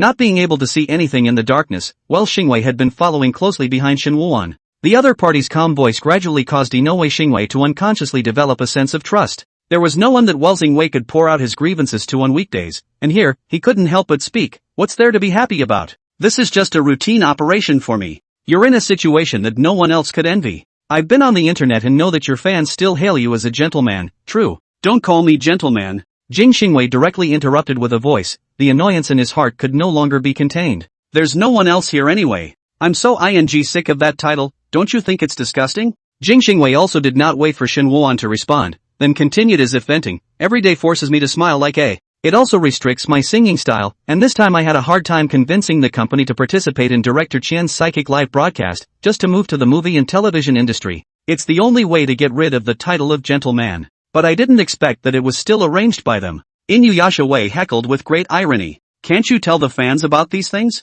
They like you so much, they shouldn't force you. Inuyasha laughed at the other's naivety. It's impossible, they just like me that way. They'd be my perfect fans if they could just spit out money and not talk like a real ATM, ha. Shinwana suddenly stopped in his tracks. So, you lied. Chapter 51, is there a car that leaves Earth? Caught off guard, Inuyasha Wei crashed into it, covering his nose and backing away, disgruntled. Why did you stop all of a sudden? It's already here, you can just go out by yourself. Shinwoo finished and stood sideways to the side. Thinking only that the other party had to get back to work, Inuyasha Wei nodded and stepped out. Shenwu watched Jing Xingwei leave with an icy expression. Although he had long been clear that Jing Xingwei had lied, when the other party personally admitted it, his heart still welled up with an uncontrollable anger. Truth is always hard to come by, and Jing Xingwei has failed so many people who love his heart without any sense of guilt. Such a person cannot be punished in any way. Go ahead and experience the ultimate fear that is yours. After walking out of the villa, Jing Xingwei noticed that many of the staff were looking at him. He didn't care, after all, as an entertainer, he had long gotten used to having his every move watched. Jing Xingwei stretched his back, only to feel that the scenery outside was extraordinarily beautiful and the air was very fresh. It felt like my head was refreshed without that annoying music. I really shouldn't have said so much just now, in case the other party had bad intentions and recorded it. Inuyasha Wei didn't even think he could say that much to a stranger, probably because he was really tired and stressed out lately. A staff member ran over. Brother Wells, the recording isn't over yet, why did you run out by yourself? Jing Xingwei raised his eyebrows. What do you mean? Haven't we already communicated with your program team? I don't have to participate in the next recording. The staff was a little confused, there was no such notification. Jing Xingwei just assumed that Director Chien hadn't notified him down yet, so he directly said, let's not talk about this for now, give me my cell phone. They turned in their cell phones before recording. The staff member handed over Wells Xingwei's cell phone. Inuyasha took the phone, at which point he noticed that the staff was looking at him not with what he thought was admiration, but a more complex one, with a mixture of disgust and gloating. Inexplicable. Wells Xingwei dialed the agent's side of the phone. Just after the call he said, hey, I just got out of the villa, come pick me up and take me back. And you have the nerve to yell at me to pick you up? The agent's anger almost burned along the sound of his voice to Inuyasha Wei's ears. What have you been saying on the air? That fans are your ATM? That you want to vomit when you hear about gentlemen? Inoue Xingwei's expression was instantly fixed. Get the back on the air. This is your last job, and if you don't keep it, you'll be waiting to pay for the breach of contract. The agent hung up angrily. Well, Xingwei's person was still standing, but his soul seemed to have flown to an unknown faraway place. Probably because it wasn't good to see Wells Xingwei standing here all the time, a staff member came over and asked, Brother Wells, why don't you go back to the villa first? Inuyasha asked in a trance, is there a car that leaves Earth? The kind that leaves immediately. Staff? After hearing Jing Xingwei's true feelings, the pop-ups that had been frantically supporting Jing Xingwei disappeared without a trace in an instant. The road known as the employee passageway that Shin Wuan took Jing Xingwei down was simply a fake. It was really nothing more than a perfectly normal corridor. Simply because it was too dark, it made it impossible to tell the difference. Live or be a good person. You see, Wells Xingwei said those words, face changed. Where's the person who just yelled that he loves his brother and will always support him? Why don't you say anything? Family members, my brother needs your support and companionship the most, stand up and give my brother money. The knights are completely unsympathetic, bloating and sending out pop-ups of pure malice. The fans of Welsingwere lost all their strength and means. Some even changed their IDs on the spot and directly joined the ranks of Netherworld fans. How can anyone fan someone like Wells Xingwei? He's just weird looking. I guess I know I can't make it in the face value circle, so I want to come to the movie and TV industry. Don't get involved in the movie business. From now on, I'll black out all the products endorsed by Jing Xingwei. This wave of depowered backstepping is an eye-opener for the knights. This ID of yours looks a bit familiar to me. Didn't you just say that you are the wife of Jing Xingwei? You must be mistaken. I'm the great mother of Wells Xingwei, trying to take him off the earth. For people like Pink, there's a piece of hanging between their ears, right? After experiencing the collapse of the house, fans of Welsingweather quickly built a fortress in defense of Shinwana. Look carefully or Shin Wuan looks more handsome. Now the director or so no vision? A 1.85 tall, broad-shouldered, slim-waisted handsome man and no one is looking for him to play the lead role? Shinwana's sense of camera. I can immediately write 5,000 words of profound story. You don't say, you really don't say. The name Shin Wuan reveals a kind of dashing licentiousness. You guys don't blow it. I'm scared. The living change their hearts too quickly, don't they? I suspect you're the ones without hearts. Shin Wuan looked at the only clock in the villa that showed the time. 6 minutes had already passed. He'd been delayed too long on Welsingweather's side, and there were still 3 people left to scare. There are only 3 minutes left. It's time to go up a staircase. This program team knows how to make things difficult for Shinwoo-won. The crew had all the guests' cell phones beforehand before entering the villa. The only thing that could tell the time was the clock hanging in the villa. Once the 10 minutes are up, the clock will ring, signaling the start of the next round of the game. Shinwoo slowly walked to the clock and reached out his hand to turn back the clock that was constantly moving. He set the clock back half an hour. Afterward, Shinwoo turned towards the dead center of his vision and wrote a line with that blood-stained finger. What is there that we VIPs can't see? Let me see, where's the promised all-round, no death angle live broadcast? Seeing the outcry, Director Chien directed the staff to move the camera over the line of blood. The camera moved slowly, and before long, a line of shocking blood appeared in front of everyone's eyes. Help me force them out and I'll take care of it together. Is this a human officer? He's trying to kill them all. Other people want money to play the game, but Shinwoo wants to play the game with his life. Other fans were already popping up and desperately begging for mercy for their idols. I admitted for Chui and Zhu that it was a lie, so please don't be scared. Hailu really didn't lie, don't go too far with the program. If you keep scaring the guests like this with no bottom line, I'm going to file a complaint against you. Some viewers have yet to realize what kind of person Director Chien really is. The other side was so crazy that they dared to continue filming even if the crew was haunted. After seeing the bloody words written by Shinwoo, Director Chien waved his hand and ordered, let the humanized makeup go and scare the guests out of the room. Also notify the props crew to keep the rhythm of the organ under control at all times. Shinwoo did not directly discuss with the program in front of the camera in order to be able to maintain the image of the night ghost. This caused the night ghost's faces to overflow with excitement when they saw the words in blood. Shinwoo is interacting with us, hey. It's come to this, we have to help. And to show the living in the young world, how we help our idols. The ghosts have begun to flaunt their own deaths. Let me go, let me go. I was run over by a van in my lifetime and turned into a puddle of human slime, and showing up in my true form is absolutely shocking. Just this? I've been brutally split up into pieces that could be piled up into a tower of terror directly in front of the living. It's no use at all for you guys to play with all that gore, it's still me. I was burned alive and now I'm a molded piece of black charcoal. It's a fine thing to think about. The gruesome deaths of these 3 stern ghosts soon stand out from the pack, shouldering the burden of scaring out the 3 guests. There were quite a few of the night ghosts who were not chosen, who cried out unwillingly with their mutilated bodies, if you can't be scared, I'll take my place. The crushed and killed ghost revealed its true form, a writhing mass of red clay of human flesh slowly spelling out a middle finger on the ground. Chapter 52, What Have You Been Through? Hello covered her entire body tightly with the quilt, wrapping every crevice tightly. Though she took a chance that lying wouldn't be discovered, yet her body's fear was extremely honest. Her body trembled violently and uncontrollably. Hailu found it very puzzling. She wasn't exactly timid and usually watched some psychic movies. She didn't even think it was that scary when she saw the homeowner's ghost makeup at the time. Instead of feeling hot after being nestled under the thick quilt for so long, I was shivering with cold. It feels as if a long time has passed since just now, but why haven't we heard the end bell yet? Hella's heart was apprehensive, and her thumbnails were ragged from her gnawing. What are you afraid of? The landlord can't do anything to her even if he comes. Is it hard for him to just yank the covers off himself? Hello kept reassuring herself. Suddenly, Hailu felt the top of her head wet, and at first she thought she was sweating from being under the covers for too long. She reached up to touch the top of her head, only to smell a rusty odor when she withdrew her hand. People's sweat smells good. How can it smell like this? This quilt can't be old and hasn't been washed in a long time, can it?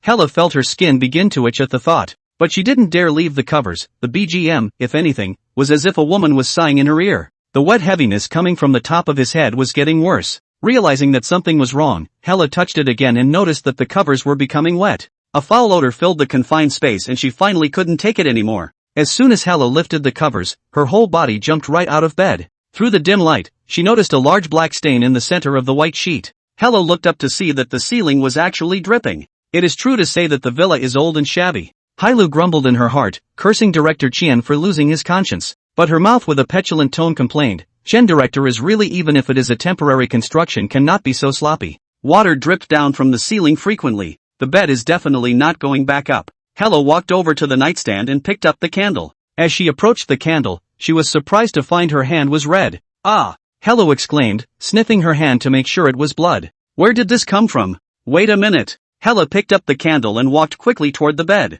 The flickering candle flame brings in a dim light. Hailu finally saw clearly that what dripped down onto the bed was not water, it was clearly blood. The blood that fell from the ceiling was approaching in the direction of where Hella was with each drop. Ah! Hella let out a terrified scream and scurried away in a huff. The ceiling was oozing blood in many places, and blood kept dripping down, making the room look like it was caught in a rain of blood. Ah! Aha! Ah! Hello ran around and yelled in panic. Finally, in the desperation of having nowhere to hide, she slammed open the door to her room and stormed out. However, Hailu, who had just run out, was hit head-on, and her entire body fell straight to the ground. A lot of things came crashing down on Hailu's body. Hailu propped up the ground with her hands and suddenly bumped into something on the ground. Picking it up, it turned out to be bloody chunks of meat. The temperature of the meat was ice cold, as if it had just been taken out of the refrigerator. Aha! Hailu was so shocked that she threw the meat straight and far away in a panic. At that moment, she slowly raised her head, which made her realize that the person she had bumped into was actually Choi Kang.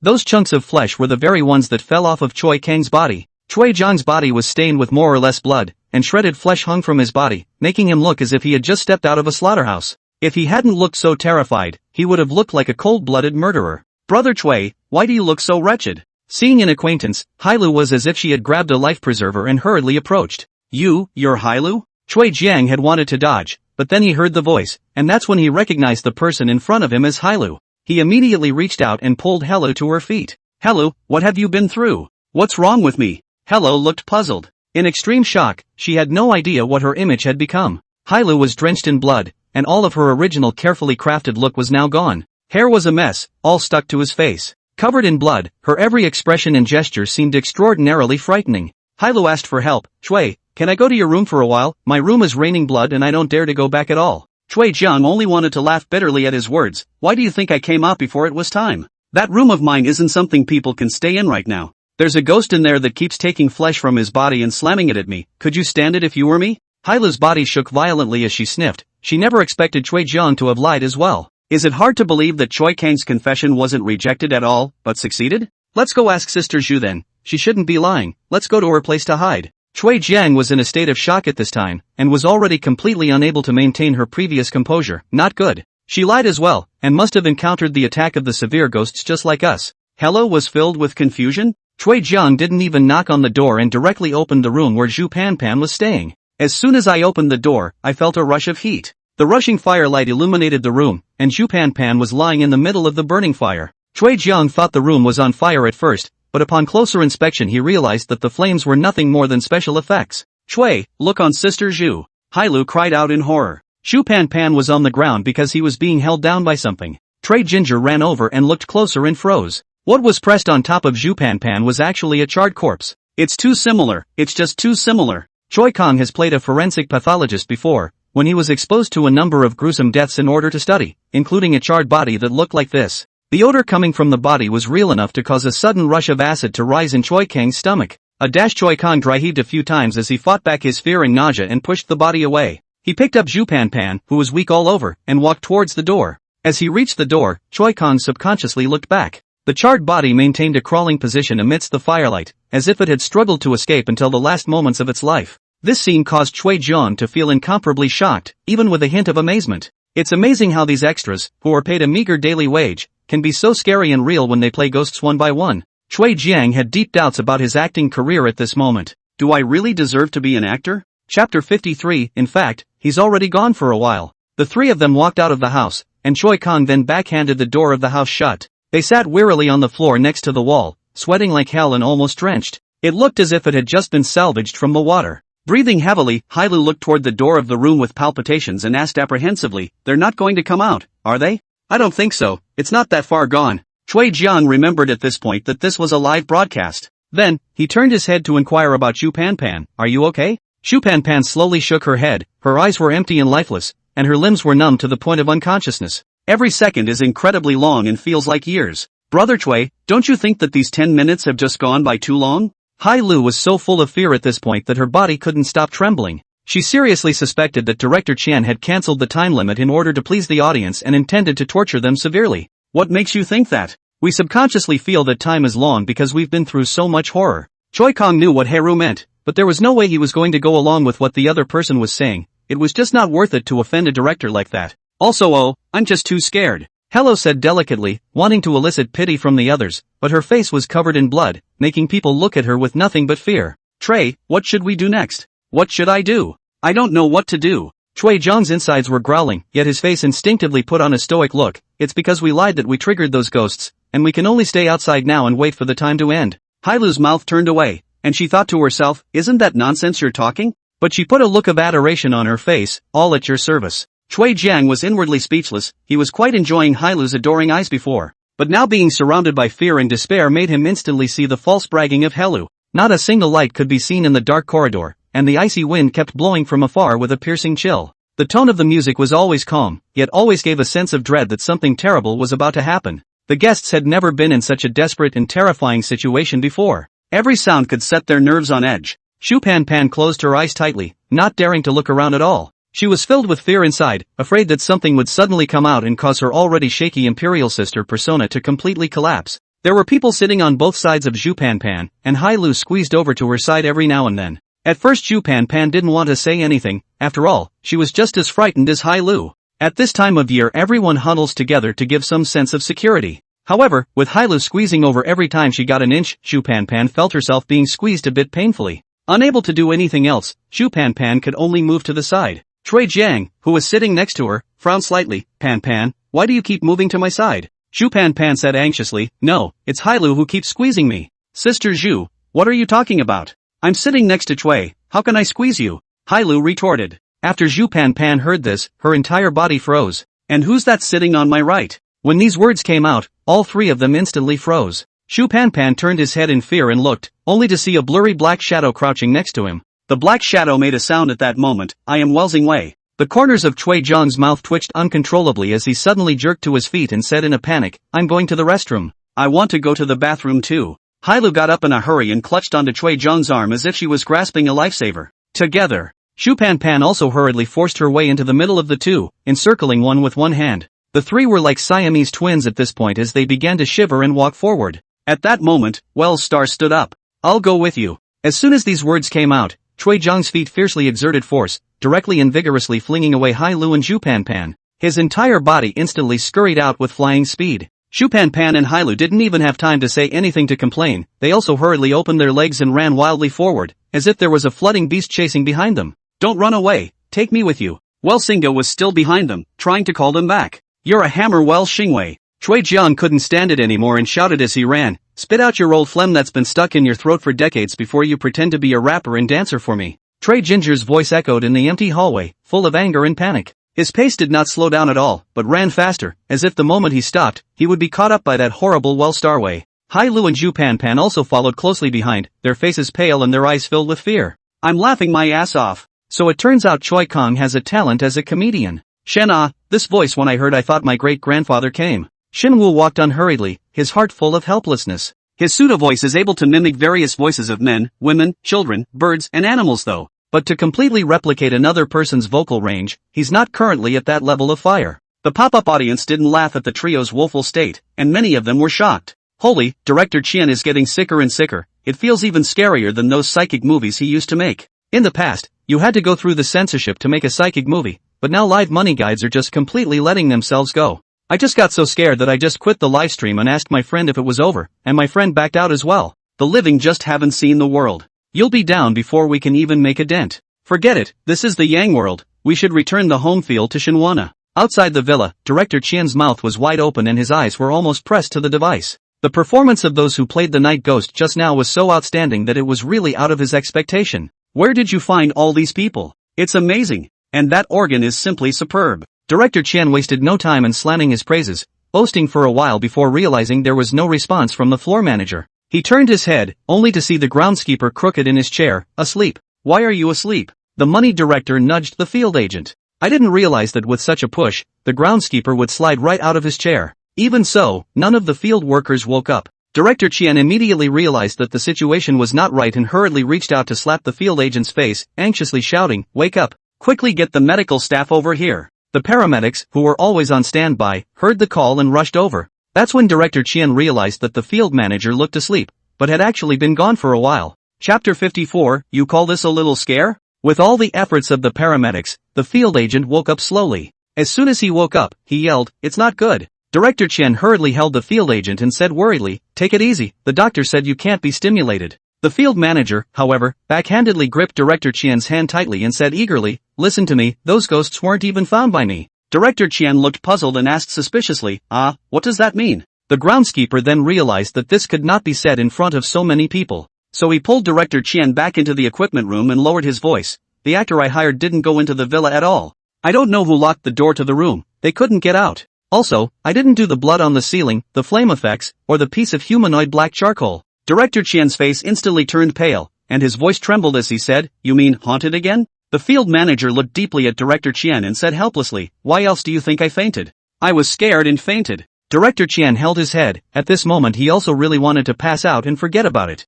"Director Chien, you have to hold on. You can't faint this time." The field agent hurriedly pressed down on Director Chien's human center. "We've got to hurry up and get the people out." Director Chien looked hesitant. The live broadcast is not easy to get off the ground. If we save the people at this time, then the show won't be able to go on. "Director Chien, it's this time of the day and you're still thinking about the program?" The field manager stomped his feet anxiously. "Is the show important or the lives of the guests?" "The program matters." Director Money snapped. After receiving the incredulous look from the field manager, Director Chien hurriedly coughed twice and explained, "Just kidding, aren't they all still alive now? This isn't the first time we've run into this kind of thing, so I'll contact a professional on my end to take care of it." Director Chien instructed the stage manager, "You contact Shinwana and tell him not to be scared first, this acting is more evil than ghosts." It was because Shinwan was so terrified that Director Chien subconsciously didn't realize that the degree of terror of those severe ghosts was beyond the scope of human interpretation. The field manager sniffed and looked at the live broadcast, and bloody handprints of various sizes were rising from the walls around them, as if they were guiding Shinwu to find them. Shinwana was flexibly twisting his joints, crawling on the ground in a form that resembled a godlike spider. Seeing this, the field manager hastily debugged the equipment and picked up the walkie-talkie. Shinwuan, hear me back." Shinwuan, who was crawling in the gloom, stopped when he heard the sound and slightly raised his head towards the camera that made the sound. His face was as white as paper, and it was painted with bizarre lines outlined by blood. Shinwu's empty eyes that had been spat on countless times looked like a horrible stern ghost from hell at this moment. The floor manager, who had the feeling of being bludgeoned in the face, slowed down and said, "The guests have admitted to lying, so you can go back to your room." Shinwuan cocked his head stiffly, but for now the others are just a little frightened. The floor manager looked at the guests who looked like they had lost their souls on the air and got a chill. "You call that a minor scare? How is it not a little shock? Isn't he still alive?" "Yang lived too much of a fuss. If I change to do my usual look at the live room, not dead, 1 or 2 people still have no ghosts to see." Lu. The audience in the young world tried hard to join the Shinwuan fan club, but they found it hard to keep up with the pace of the knights.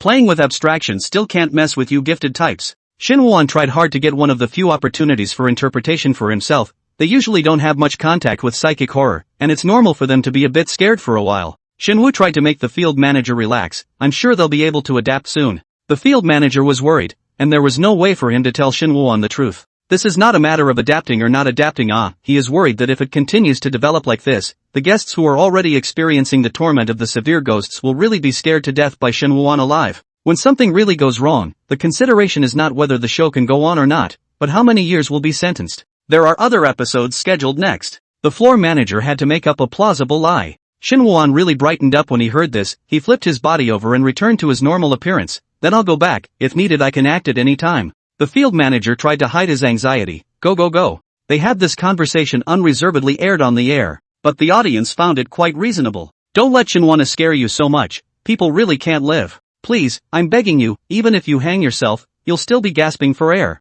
Don't dare lie after watching the live broadcast." On the other side, the money guide started going through his address book. After all, he had been making psychic movies for years and knew some exorcism masters. Director Chien dialed a number, and when the call came through he said, "Master, this is Chien, the one who made the psychic movie. Do you remember me?" "Ah, Director Chien, it's been a long time since we've been in touch. What is it that you're looking for me for?" Grandmaster's voice came from the other end of the phone. "It's like this, I've been working on a live broadcast recently. I didn't expect to run into something unclean again, which I didn't want to ask you to come over to calm down the scene." Chien Guide said eagerly. "Fine, but I'm not the same price I was a few years ago." The master's tone revealed a hint of shrewdness. I know. How much is negotiable?" The money guide hurriedly responded. After reporting the address, Director Chien hung up the phone and said with a face of flesh, "Inviting this master to the door costs old money." The field manager was acquainted with this master, and knew well that this master did have some real skills in him. He reassured Director Chien, for the safety of the guests, this money does have to be spent. Director Chien sighed, "Yes, if only these ghosts could listen to people, then there would be less of this expense."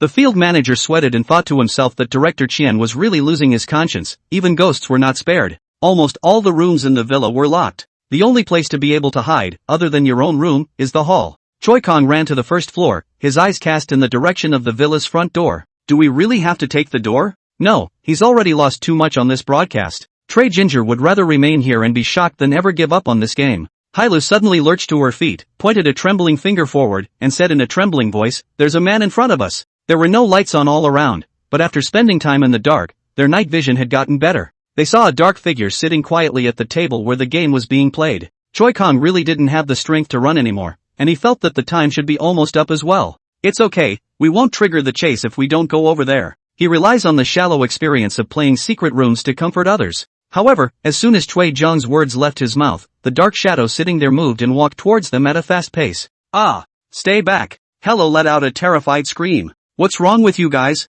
It's me, I'm Well Xingwei." Well Xingwei had a puzzled look on his face. He had just been sent back by the staff and was so distraught that he just sat here waiting for the game to start. The instant he heard these words, the anger in Chui Jiang's heart could no longer be contained. Obviously, these ghosts are all real people, but he as a big man was scared like a dog all the way. At this moment, anger overpowered fear, and Chui Jiang directly stepped forward with a punch. "You're an ass." Chapter 55, Whoever wants to stay in this hellhole can stay here. Inuyasha Wei let out a yelp and fell to the ground as he was solidly punched by Choi Kong. After Trey Ginger had finished taking his anger, he was shocked to realize that he had done something so impulsive. Before he could apologize, he heard Zhu Pan Pan say, "He really seems to be Jing Xingwei." Zhu Pan Pan heard the voice of Jing Xingwei. After all, Jing Xingwei debuted as a singing and dancing singer, and his voice was better than average. Sweat instantly came down as Chui Jiang listened. He took 2 steps and stopped again, asking warily, "Are you really Inuyasha Wei?" Jing Xingwei covered his eyes and yelled in anger, "Nonsense. If it's not me it could still be a ghost."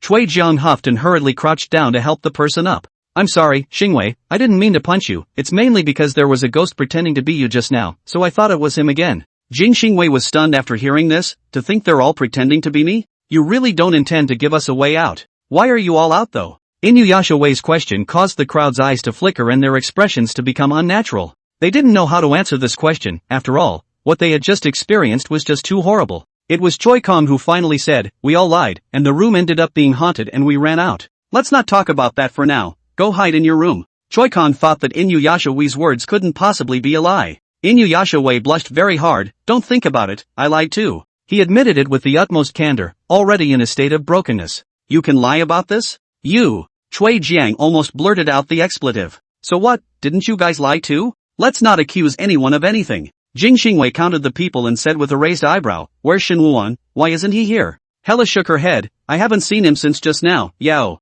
We could have gone to his room and stayed there." "You don't think Shen Wuan is lying?" "I don't believe it." Zhu Pan Pan frowned. "Just go and see." Chui Jiang was now running out of ways to analyze what was true and what was false. The game had completely made him realize what it meant to be a man without a face. They arrived together in room 304 and Trey Ginger raised his hand and knocked on the door. After waiting for a moment, Zhu Pan Pan rolled her eyes and said, "See, I told you he must have been stunned inside." Chui Jiang, however, felt it was unlikely. If something had really happened, the staff would have come out to deal with it. Click dash came a soft thud, and the crowd jumped in shock. At that moment, the door slowly opened, and standing in front of him was none other than Shen Wuan. Shen Wuan pretended to be ignorant and asked with a surprised expression, "Seniors, what happened?" His expression and movements were stiff as always, but at this point the crowd was too physically and mentally exhausted to think too much about it. After seeing Shen Wuan's clean and tidy appearance, the crowd realized that Shen Wuan really didn't lie. Dang! At that moment, the bell rang, announcing the start of the 3rd round of the game. The guests returned to the game table and sat down, and everyone's face was very haggard, except for Shen Wuan. "Blessed are the papapas who want to become mature. Come and play this game and age 10 years straight away." I laughed my ass off, and it was just Shen who was there alone and cheerful. I feel that Shen Wuan has a high hope of winning the championship, just that he hasn't been lying all along. Chui Jiang and Zhu Pan Pan have only one life left. Everyone draws a card, and the serial numbers are Jing Xingwei number 1, Zhu Pan Pan number 2, Chui Jiang number 3, Shen Wuan number 4, and Hailu number 5. Good man, Shen Wutian picks number 4? Seriously, I think the number is a bit unlucky. Who says it's unlucky? It's a great number. Zhu Pan Pan couldn't help but let out a long breath of relief when she saw that the person in the know. One position was Jing Xingwei. Well, Xingwei had been cozying up to her explicitly and implicitly ever since he saw her. It seemed to her that he would have been expected to ask a relatively simple question in order not to offend himself. Zhu Pan Pan originally envisioned this as no problem, however, she never thought that Jing Xingwei had collapsed the room. For Jing Xingwei, this game has become his last chance. After Jing Xingwei saw that Zhu Pan Pan was in the know, two position, he felt happy in his heart. At this moment, the person he was most afraid of encountering was Shen Wuan. As the saying goes, the barefoot is not afraid of the shoe wearer, and today Shen Wuan is precisely in such a state. Then let me start the questions. Jing Xingwei turned his gaze to Zhu Pan Pan. "Sister Zhu, What exactly is the most outrageous thing you've ever said to Brother Chui? Shu Pan's face suddenly changed, looking at Jing Xingwei with a face full of incredulity. It did occur to her that perhaps someone else would then take advantage of the problem, but never in a million years did she think that this person would be Inuyasha Wei. Whoa, back to this again. You don't say. I'm curious as to what was said that was so excessive that they'd rather lie than talk about it. Yeah, I just realized that all those confessions Choi Kong said in the second round were fake, right? Damn! Shu Pan glanced fiercely at Shin Woo-an. If he hadn't overheard the conversation, he wouldn't have gotten himself into this situation at all. Shu Pan began to hesitate in her heart when she thought of the shock she might face by lying. The realism given to her at that time by the actor who played the nightmare was just too much. At that time, Shu Pan seemed to be in the midst of a blazing fire, and the burning pain caused by the burning skin seemed to have not dissipated even now. Didn't she come here so she could get the chance to play the lead role? To be fair, even if she held Chui Jiang's secrets in her hands, Chui Jiang wouldn't necessarily be able to give her such good resources. Chui Jiang had been closely observing Zhu Pan's complexion, and when she saw that her complexion seemed to have loosened, she immediately spoke out, Pan, don't force yourself. Even if we are eliminated, we will still have many opportunities to work together in the future. At first glance, his words sounded as if he was comforting Zhu Pan. However, Zhu Pan knew very well in her heart that Chui Jian was actually begging her not to tell the secret. If she did tell the secret, then not only would Choi Kong be done for, but her fetish for taking other people's secrets and threatening them with them was bound to end badly. Sister Zhu, what is your answer? Shu Pan was silent for a long time, and Jing Xingwei couldn't help but urge. That's a question I refuse to answer. Shu Pan didn't even bother to make up an answer at this point. Over the years of her debut, she had quite a lot of black history. If she was dug out one by one and pursued, even if she had 10 lives, it wouldn't be enough. On that balance, it was still Chui Jiang who could give her the greater benefit of the doubt.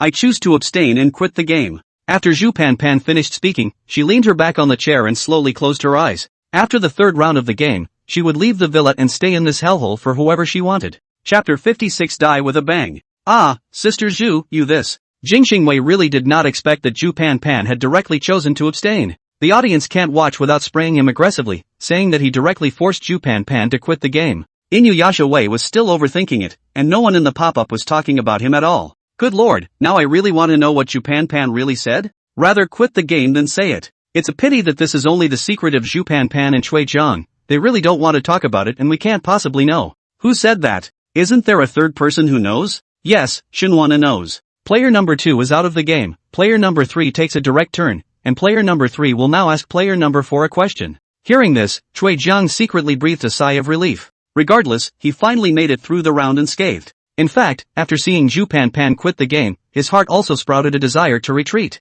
Chui Jiang knew very well in his heart that his secret had been exposed, and it was highly likely that whoever came next would force him to lie around this issue. The reason why he didn't immediately choose to quit the game was because he had to eliminate Shin Woo-an. Otherwise, once others ask Shin Woo-an Zhu Pan exactly what he said to him, Shin Woo-an has no stake in them, and will certainly not hesitate to directly say it with a big grin. At that point, everything will be completely ed. So, it's my turn to ask the questions next. Chui Jiang's mind kept pondering what exactly to say in order to make Shin Woo-an lie. My question is, what is your secret? Brother Choi can do this question. Kill. I can't really tell the truth after a little bit of substitution. It's hard to say. What if Shin Woo-an doesn't have a secret? Shin Woo pursed his lips slightly, his expression looking very distressed. Chui Jiang judged through Shin Woo-an's expression that this guy must be hiding a secret. He was relieved that he finally had a chance to take one of this guy's lives off. If you don't want to answer, you can also choose to refuse to answer like Zhu Pan. Chui Jiang put on an appearance of being very considerate of Shin Woo-an. Ah no, I was just thinking about what I should say.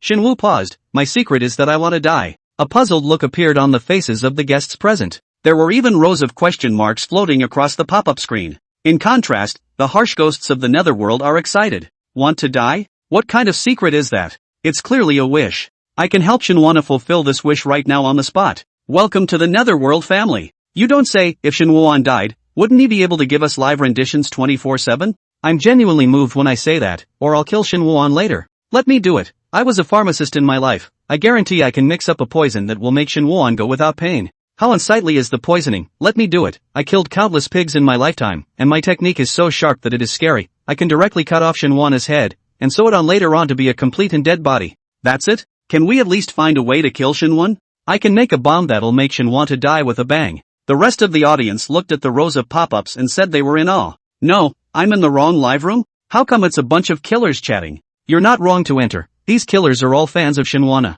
No, what kind of fan would be so happy to want to take out the lord they're fans of? Human officer? Heh, you don't say. I'm tempted to take out Inuyasha Wei right now. Cui Jiang was completely stunned, and he didn't think for a second that Shinwoo was lying. Shinwoo couldn't be suffering from severe depression, could he? This is bad. If I ask this, it won't aggravate Shinwoo's condition. He just didn't want Shinwoo to reveal his secret, but he didn't intend to harm anyone. Okay, that's an answer I can live with, no need to elaborate. Cui Jiang waved his hand repeatedly, afraid of evoking Shinwoo's painful memories. How is this going to work? I have to honestly finish this secret. Shinwoo had a serious and proper face. I've always dreamed of the day I could give my life to acting. When Shinwoo said this, it was as if he was taking an oath of piety. If there is a slight regret, it is that I will not be able to see it myself if such a day ever comes. Don't worry, I'll definitely help you record it when the day comes. Big brother Sue, are you really going to follow Shinwoo all the way and not go to the next life? What's the point of reincarnation? I don't want my musical talent to be washed away by the Mona soup.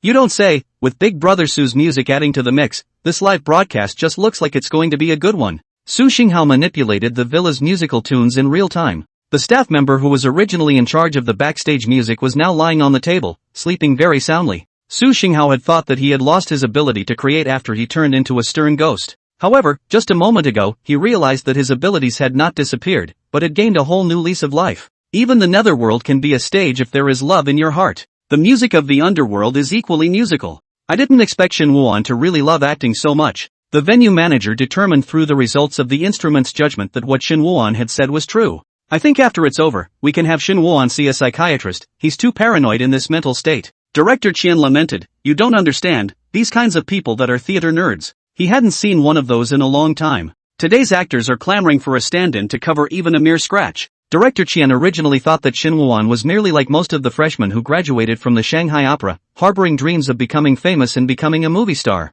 I didn't realize that he was such a pure actor. The corners of Hailu's mouth twitched slightly. She was completely unable to understand this state of mind of Shinwoo. Are you alright? Sitting down to play a game with such a crazy person is really scary the more I think about it. Cui Jiang's expression became extraordinarily complicated after listening. As an actor, Cui Jiang was able to empathize with Shinwoo. Not that he can dedicate his life to acting as well, but he used to interpret roles with the same idea of giving everything. Cui Jiang once lost the original heart, but at this moment in Shinwoo's body once again appeared. I'm convinced. Cui Jiang sighed lightly, a smile appearing on his face as he shook his head slightly. Trey Ginger then raised his hand and said, I'm out of this game. To the side, Jing Xingwei's heart sank. The 2 consecutive withdrawals did not make him feel much joy. It may seem like he eliminated Zhu Panpan, but in reality, these 2 people will end up in this situation because of Shinwoo's initial poke. Jing Xingwei sized up Shinwoo, clearly plain-looking, but his heart was very deep, making him unguardable. This person, Shinwoo, was as terrifying as he was. Chapter 57, I've come to the netherworld? Shinwoo completely disregarded the thoughts and feelings of other people. The moment the game kicked off, the only thing left in his mind was when. Shinwoo suddenly turned his head to look at Hailu. Hailu was shocked by Shinwoo's eyes and trembled. What's wrong with this guy? Eyes so cold. How can someone who has been playing a dragon set role for years have an aura that is even more oppressive than Cui Jiang and Zhu Panpan? Now it's my turn to ask number 5 a question. The corners of Hailu's mouth twitched slightly. This guy didn't even bother to call her by her name. What was the name of the latest person you slept with? Hailu's complexion instantly changed drastically. After admitting that she wasn't a virgin, she had thought that no matter what the question was, it wouldn't give her any more qualms. As a popular internet celebrity, it's not hard to reinvent yourself after your persona has collapsed. For Hailu, the public opinion piece is able to be manipulated at will. Shinwoo favored asking for the name. Even if he asked who it was, she could cover it up by saying boyfriend. Want to drop out? No, no way. Most of the source of her popularity was in the live broadcast. If she didn't say it this time, in the future, 99 out of 100 people who opened the live broadcast room would have to ask her this question. Why hasn't Hailu answered yet? In those 5 minutes, Hailu's expression could simply be described as unpredictable. You don't say. This acting is better than Shinwoo's. Laughs to death, seems like an exciting answer. I didn't expect Shinwoo to look like an honest man and ask questions sharper than a paparazzo. His name is Chen Wei. Hailu chose to tell the truth after much consideration. Now there are only 2 opponents left, and if she can get the next live role, she can officially make the transition. At that point, none of this will mean anything. Shinwoo didn't know who Chen Wei was. He just used his expression to determine where Hailu's bottom line was and thus kept attacking. Hella paled, knowing the pop-ups must have blown up by now, because Chen Wei was the top 1 big brother in her live room. What? Chen Wei? Big brother of list 1. Nice guy. I remember he's 60 years old and it's the bald, buck-toothed guy in the avatar himself. Is Hailu that heavy? Hailu will succeed in anything with this tolerance. Hailu, is this how you treat me? I showed you love, but you said you were waiting for a true love, so your true love is judged by the reward quota. Hailu leaned helplessly against the back of the chair, her shoulders sagging, and her whole being seemed to have lost all strength and means. Hailu, are you okay? Inuyasha asked with concern. Hailu was just about to reply when she heard Inuyasha continue, retire if you're tired. Hailu's face instantly darkened as she sat up straight, forced out a smile, and said, I'm fine. Well, Xingwei, this hypocrite, was pretending to be a gentleman there before, but now he didn't even want to pretend anymore. Then it's up to me to ask the next question. What derogatory term would you use to describe fans? Hailu knew Inuyasha very well. The other party was essentially the same as her, both relying on fan influence rather than their own strength. Once they lose the support of their fans, they are instantly reduced to roadkill. Success is also a fan, and defeat is also a fan. Hailu underneath the surface pleasing, inwardly extremely disgusted with the fans, not to mention the idolaters like Inoue Xingwei. Rubbish. Inuyasha gave a quick answer. Hella froze for a moment, she even suspected she had misheard. What did you say? I said trash. Jing Xingwei's expression was very bland, as if he was talking about something as common as eating and drinking. Hailu's 3 views were completely refreshed, and she couldn't even help but blurt out, you're scum, aren't you? I'm dying of laughter, and I declare Hella to be my mouth replacement at this moment. You don't say. Hailu said a dirty word on behalf of the fans who used to be fans of Inoue Xingwei. I'll refund your money. What's the point of yelling for a refund? That's all a living man can do. If he does that to me, I'll ask for his life. Inuyasha, are you still going back to the yang world after the game? Goods like him can't eat dividends in the netherworld. Outside the villa, Director Chien and the field manager quickly greeted a man about 50 years old. Behind the man there were also 2 youths with a haughty demeanor. With a pleasing smile on his face, Director Chien said, Master Tang, I've finally gotten you here. If you don't come, this live broadcast will really go completely out of control. Master Tang was wearing a yellow Taoist robe that didn't really fit, and that rounded potbelly was almost about to burst through the robe. His round face was quite comical when he smiled. Out of control? In that case, your live broadcast didn't stop. Master Tang carried his hands behind his back and looked Director Chien up and down. Little Chien, you seem to have more guts than when you were filming a few years ago. Director Chien smiled shyly. Back then, it was not because you were escorting them. How would those brats dare to make waves under you?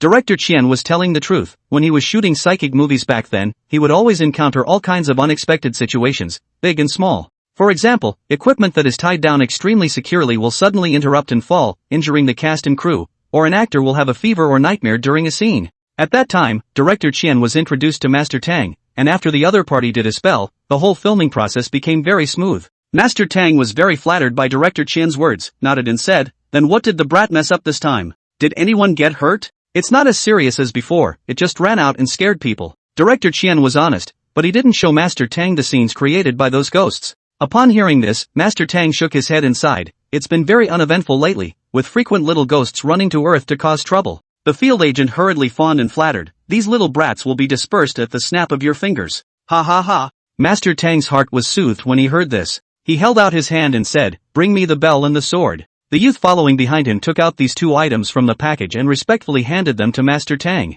The money guide noticed that there were also various props for exorcism in that package. When he saw that Master Tang had only taken these 2 items, he couldn't help but ask, Master Tang, why don't you bring them all in? It's better to be prepared. The groundskeeper, also uneasy, said, yeah, there's more than one ghost in there. Don't worry, this level of brats, 1 in 100 make no difference to me. Grandmaster Tang raised his hands and feet in a light-hearted manner, his temperament transcendent. Alright, stop nagging. Master Tang stood in front of the door. I'll just go in alone. After saying that, Grandmaster Tang opened the door and walked in with large strides. The viewers of the live broadcast quickly noticed Master Tang's figure. Who's this? Is it a staff member? This Taoist robe he's wearing must be a key player. Good man, it looks like this is going to intensify the love affair.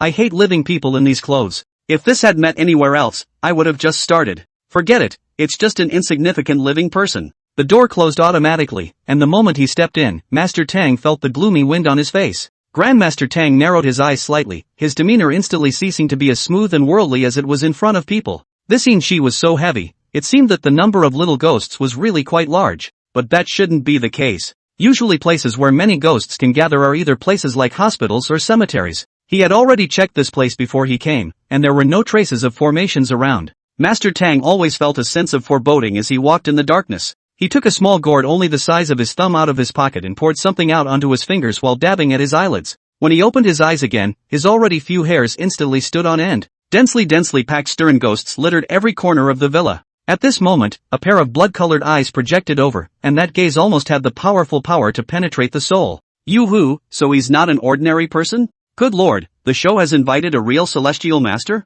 Did we reveal ourselves and get caught? Is it possible that we just didn't hide it? Holy, that's not 100 brats. All knights. I've come to the netherworld? Chapter 58, Weld the door shut. Seeing the stern ghost that was almost face to face with him, Master Tang subconsciously raised the peachwood sword in his hand and swung it forward with vigor. Ah! The slash night ghost let out a sharp and piercing scream. At that moment, the eyes of all the severe ghosts became cold to the core. Finished! Bean-sized beads of sweat rolled down from Grandmaster Tang's forehead, and a look of panic filled his eyes. Stay here any longer and you'll fold yourself in here. Master Tang turned and ran, and when he was only 2 or 3 steps away from the door, he was surprised to find that the door could not be opened. He slammed on the door. Open the door. Let me out now. Outside the villa, Director Qian and the field manager looked at Master Tang's situation in the live broadcast, their faces filled with puzzlement. Is Master Tang acting? Director Qian had seen what Master Tang was capable of, and no matter how bad he was, he wouldn't have just gone in for less than a minute before shouting that he wanted to come out. Could it be because the ghosts in there are so good that Director Qian is planning to go along with the show?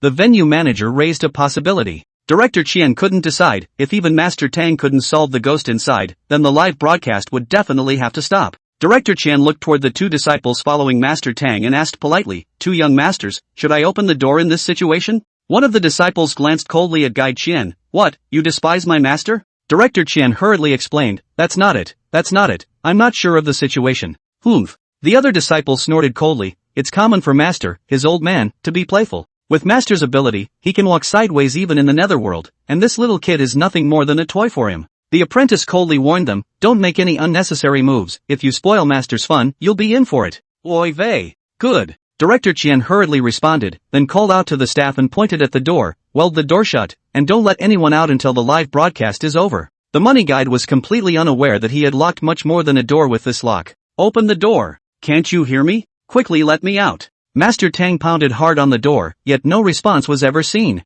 At that moment, a miserable white hand had already climbed onto Master Tang's shoulder. Master Tang slightly sidestepped his head, and he saw a pale-faced, resentful-looking stern ghost looking at him with a crooked head. It hurts. Master Tang realized that he couldn't move his entire body, and his hands and feet were caught by the other stern ghosts. What do you think this is, a toilet? Take A and go. Hey, I haven't killed a celestial master yet. Let me dig out your heart and see what color it is. Leave me his blood. What do you mean it's all for you? The guys are here, they have to be distributed. Eat clean, don't cause trouble for Shen. The words of the severe ghosts caused Master Tang's heart to tremble and his liver to crack. Save. Ooh. Before Master Tang could cry out, the night ghost's hand suddenly reached into his mouth, and his tongue was clenched to the point of raw pain. Stop. A stern voice rang out. Grandmaster Tang only felt a lightness in his body, and then he sat down heavily on his butt. He was breathing heavily after the robbery. The stern ghost that had almost put Master Tang to death slowly backed away, seemingly hiding from something, and soon disappeared into the darkness. What's going on here?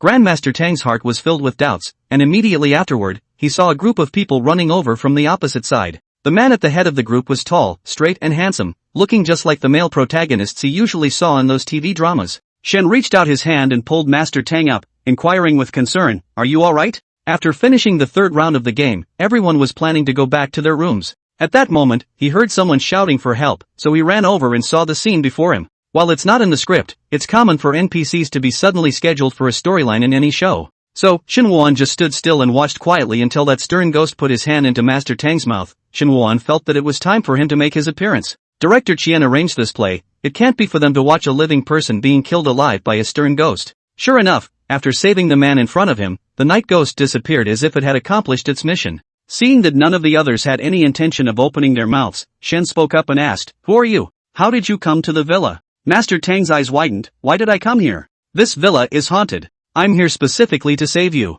Really? But you almost died just now. Shenwu was completely unaware that sometimes his honesty was often more hurtful than lies. Master Tang coughed awkwardly. It was a momentary oversight on my part, and unbeknownst to you, the number of severe ghosts in this villa far exceeds your imagination. Anyway, come with me and I'll take you away with me. The game isn't over yet, I can't leave. Shenwuan refused dryly. No way, my friend, are you playing for real? You'll lose your life if you stay any longer. What game are you playing? Seeing that Shenwuan had just raised his voice to save him, Master Tang felt that he seemed like an honest person, so he tried to persuade him. As long as I win, I won't die. At this moment, Shenwuan was completely excited. He had thought that this broadcast was simply about playing games, But he didn't realize that the director had now added a rendition of his favorite play. Have you lost your mind? Master Tang couldn't believe what he was hearing. He turned to the others. You guys are just like him? Cui Jiang thinks differently from Shen Wuan, who believes that the character of Master Tang is a staff member pretending to take the people who ended the game away. Cui Jiang and Zhu Pan Pan glanced at each other, and the former stepped forward and said, Master, we'll follow you.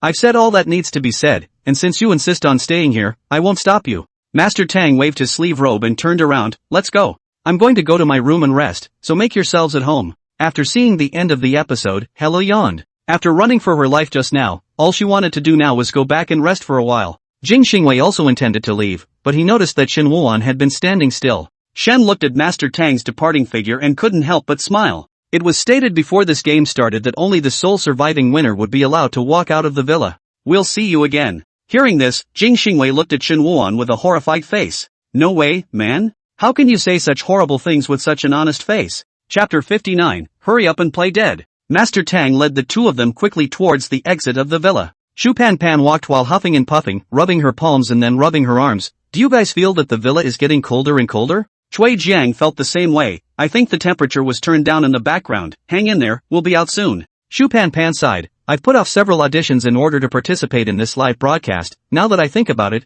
it's really a big loss. Cui Jiang smiled helplessly. Who isn't? But stopping losses in time is also a strategy. The fire between the two naturally dissipated at the thought of leaving soon. You two still have the strength to talk there. Master Tang was annoyed as he listened to them talking endlessly behind him. Zhu Pan Pan was puzzled by his yelling, her brows furrowed. Do we still need your approval to chat? Cui Jiang frowned and didn't say anything, but it was clear that he meant the same thing as Zhu Pan Pan. What kind of attitude do you two have? Master Tang hadn't been treated with such contempt and disgust for a long time. He directly pointed at them and cursed, two people who don't know how to be afraid even when they're dying. Is this what Director Qian told you to act like? Cui Jiang's complexion changed. We've already quit the game, there's no need to cooperate with your live show anymore. Try cursing again. I can curse 100 more times if you let me. 2 times. The eerie music that surrounded him made Master Tang more and more impatient, causing his already bad temper to ignite instantly. You! Cui Jiang was about to raise his hand to teach Grandmaster Tang a lesson, but he suddenly looked as if he had seen something, and his complexion suddenly changed.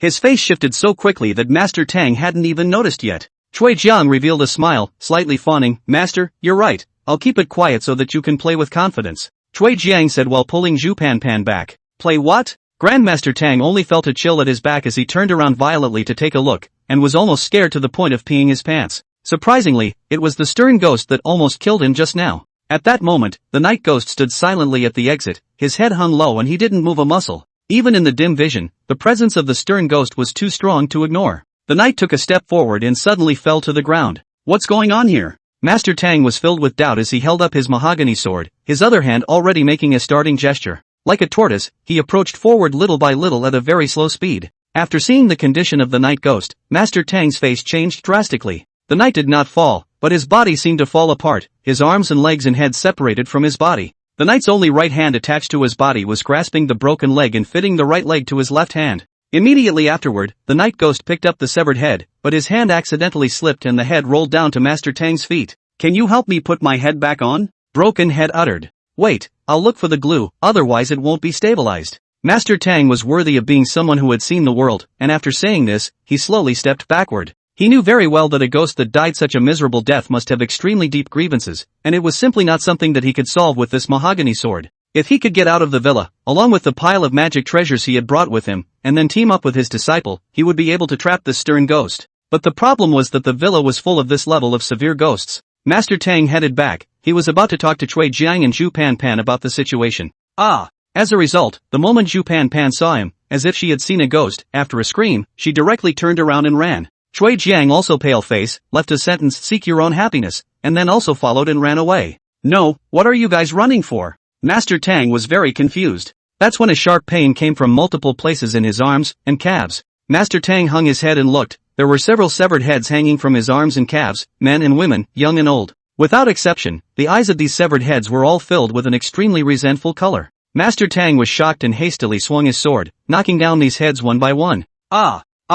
The heads let out a mournful scream and fell to the ground. A human head tumbled on the ground, closely following Master Tang's footsteps. Master, don't run away. Glue it for me too. Me too. Master Tang completely ignored the severe pain coming from his body and ran forward. Unknowingly he was getting farther and farther away from the exit. Master Tang lacked exercise on a regular basis, and that slightly bulky body caused his strength to quickly run out as his legs went limp and he directly fell to the ground. He turned his head violently, only to see a human head flying up in the air, opening its bloody mouth, revealing sharp teeth, and lunging towards him. Set. With a stern cry, a yellow piece of talisman paper was steadily placed on the person's head. The stern ghost that was stuck by the talisman looked stunned, and his eyes glanced upwards. What ungrateful thing! Shinwoo was staring at the head with a solemn expression. Before the human-headed ghosts could react, they were knocked to the ground by other heads. What are you doing, asshole? Hurry up and play dead. If you delay Shinwoo's acting, you won't be able to hang around in the netherworld either. The heads that were originally still bouncing around seemed to lose their vitality at this moment and fell to the ground. Grandmaster Tang looked dumbfounded. He never thought that he would be able to run into a fellow practitioner here. The way Shinwoo had just started and made his moves was completely the maneuver of an old celestial master. This type of person must be inherited from the top celestial masters. Shinwoo secretly gave a nod to the staff manipulating heads in the background in his heart, then turned around and walked towards Master Tang. Master, are you alright? Sorry, I'm late. Shen spent a lot of time just getting the staff to prepare yellow talisman paper for him. Don't you call me Master, just call me Little Tang. Master Tang did not dare to take Zhou in the slightest in front of Shen. Obviously Shinwoo is more capable than him. You're much older than me, so I'll honorably address you as Brother Tang. Shinwoo had a respectful attitude. My name is Shinwoo, you can just address me directly by my name. Shinwoo's courteous appearance made Master Tang's heart feel good, and he felt very guilty for the fact that he had just thought that Shinwoo was a madman. Shinwoo, do you know what's really going on with these severe ghosts? I'm not too sure about the specifics. Recently the population has been disappearing frequently, and I found that this villa is a bit odd under my client's investigation.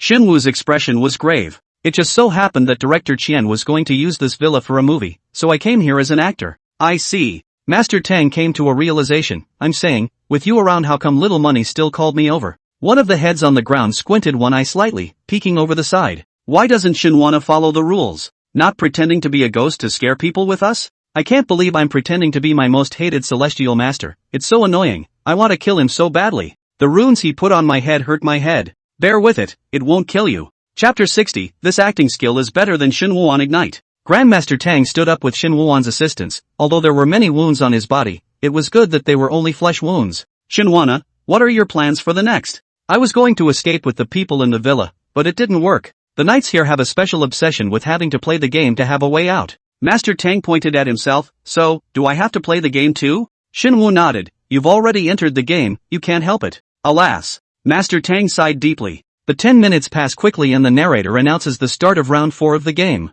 Everyone except Cui Jiang and Zhu Panpan returned to the round table. Jing Xingwei was filled with doubt when he saw Master Tang. Didn't you leave with Brother Cui and Sister Zhu? How come you're back again? Master Tang was an extremely good-faced person, and naturally didn't want others to know about his sorry state. I didn't think I could leave you guys behind, so I'm going to see what this game is really up to. There was no dissatisfaction in Shinwoo's demeanor, and Master Tang was secretly relieved to see this. Oh, it's good that you're happy. Inoue Xingwei had a disinterested look on his face, and he really wasn't qualified to express any dissatisfaction. It was just that his opponent had inexplicably gained another one, which caused a sudden irritation in his heart. Jing Xingwei casually found a seat and sat down, then he climbed into a conversation with Cui Jiang next to him. Brother Cui, did you come over specially to watch the battle? Cui, sitting next to him, didn't say a word, and didn't even have a candle with him, so all he could see was a dark shadow. Brother Cui, why don't you say something? Well, Xingwei's complexion suddenly changed the moment he came closer. The guy next to him wasn't even Trey. Inoue Xingwei's voice trembled involuntarily as he slowly reached out his hand, wanting to touch the other party.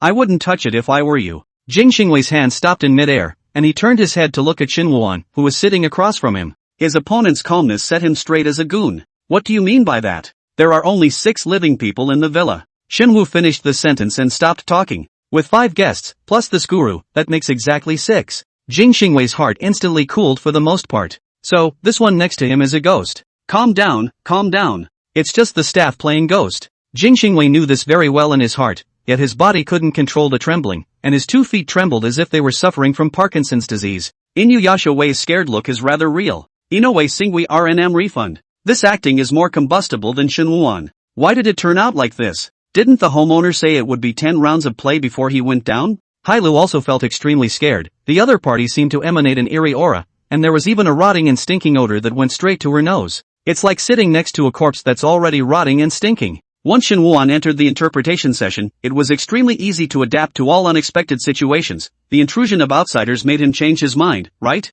The rules have been set by him since the beginning, so naturally he can change them at any time. Sensing the others' dissatisfied sights, Master Tang felt slightly weak in his heart, but quickly sat up straight again with a straight face. So what? I did it to save you all. Hella skimmed her lips, not bothering to interact with this NPC. They began to draw the cards. In this round, Master Tang was number 1, Hai Lu was number 2, Jing Xingwei was number 3, Shen Wuan was number 4, and Night Ghost was number 5. A sudden wave of panic surged in Shen Wu's heart, and his brows furrowed slightly as an intense sight forced him to look up and meet the stern ghost sitting across from him. It was obvious that he couldn't see anything, but he could feel the Night Ghost grinning. The other knights were bouncing around. You're such a meanie. Willing to gamble, agreed that whoever wins the guessing game will be seated to play the game with Shen Wuan. You bully me for not having fingers. How am I supposed to win if I keep throwing out cloths? What's that got to do with me? There's no finger to go to Old King to mend it. Old wine charges old expensive fees, no one even burns paper money for me anymore, can't afford it at all. Poor bastard, get out of the way.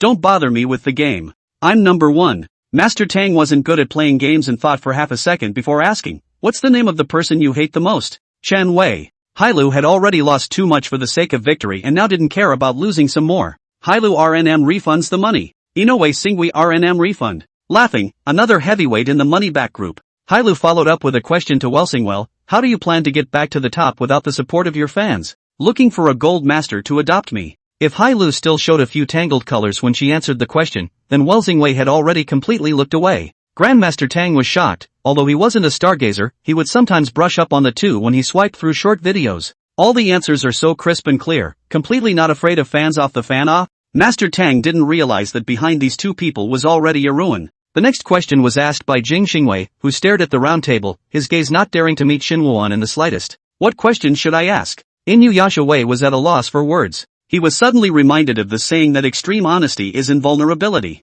Shen Wu was in such a state. If you could no longer be an actor one day, what career would you pursue? Shen Wu was silent when he heard this question. This may be an easy question for others, but it is very difficult for him. Seeing that Shen Wuan didn't say anything for half a day, Xingwei thought that he had seized the opportunity. He was afraid that Shen Wuan would think of an answer and hurriedly urged, answer quickly. Don't waste time. If I can't act, my first thought is I might as well be dead. Master Tang's eyes widened at this moment as he saw those stern ghosts scrambling to climb on Shen Wuan after he finished speaking. Like a poisonous snake with great toxicity, it completely entangled and wrapped up Shen Wuan. Let me do it. Nobody fights me. Asterisk asterisk asterisk asterisk you, you're a drug-addicted deadbeat who deserves it? Don't force me to tear you alive. I can finally wait until this moment. Live streaming the abuse of Shen Wuan will definitely earn plutonium. Hai Lu noticed that the round table began to tremble slightly, and turned her head to see that it was Master Tang's body shaking, and even the round table followed along with it. Are you okay? Hello scooted her but a little, trying to get away from him.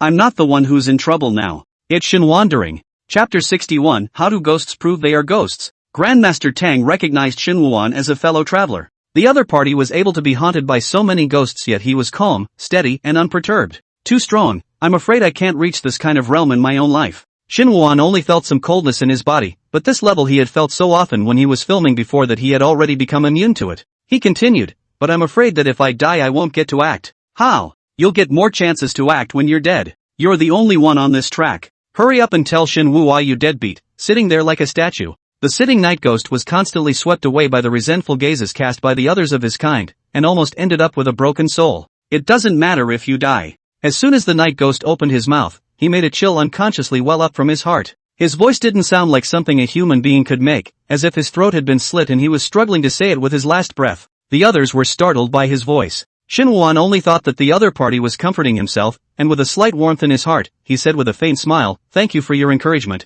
but I've already thought of an answer. Shen Wuan looked at Jing Xingwei, if I couldn't be an actor anymore, I would have chosen to become an idol like you. After all, Inoue Sungwei started out as a singer and dancer, and her own strength stood out among many others in her age group. Although Shen Wuan's body model was barely up to par with him, it was clear from Shen Wuan's stiff demeanor and awkward body language that he had no talent for dancing. Before Jing Xingwei could judge Shen Wuan, the latter added a sentence. I think in your line of work you can challenge yourself to act. Jing Xingwei didn't comprehend Shen Wuan's meaning for a moment, and when he reacted, his entire face instantly red-warmed. Pa! He directly slammed the table and stood up, pointing at Shen Wuan and shouting angrily, how dare you talk about me like that? Yo, in a hurry, he's in a hurry. It's just a matter of people saying a couple of big words, and Xingwei can't help but fall apart. Laughing my ass off. It's the first time I've realized you can curse so hard without swearing. Inoue Singui RNM refund. Shinwu seemed to be completely at a loss as to why Jing Xingwei was so angry. What I said was indeed the truth. What bull asterisk asterisk asterisk asterisk truth?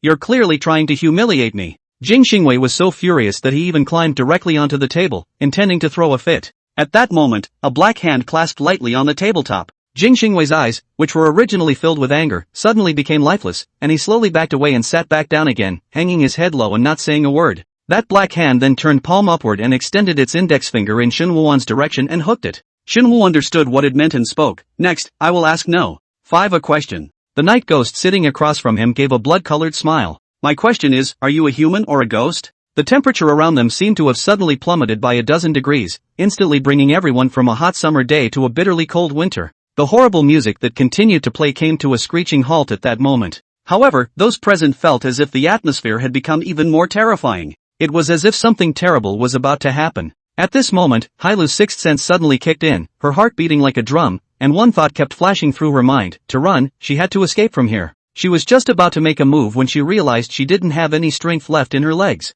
Shen Wuan, are you crazy? Master Tang was incredulous. How can you ask him such a life-sending question? Don't you want to die? Master Tang regretted at this moment. Shen Wuan's ability was indeed stronger than his, but the other party was still too young. Young and reckless, thinking that they can easily exterminate the night ghosts, they become reckless. Master Tang wanted to slip away, and as long as he didn't care about the people here, he shouldn't have a problem escaping alone. As a result, he realized that he couldn't move his legs as well, and when he looked down, he was actually caught by the night ghost's death grip on his feet. The group was immobilized. The black hand, which had been trembling, wrote one word in blood on the table: ghost. The viewers of the live stream didn't understand this when they saw it. Why is Shinwana asking this kind of question? Doesn't this guy look like a ghost? Shocked. Live broadcast blackout. Shunwan is eliminated. The severe ghosts were shocked and happy, although they didn't understand why Shin Wuan took the initiative to send himself to death. They very much hoped that Shin Wuan would become a kindred spirit. If I had known Shin Wuan was going to die, I would have guessed with my feet. At least I had 5 toenails to work with.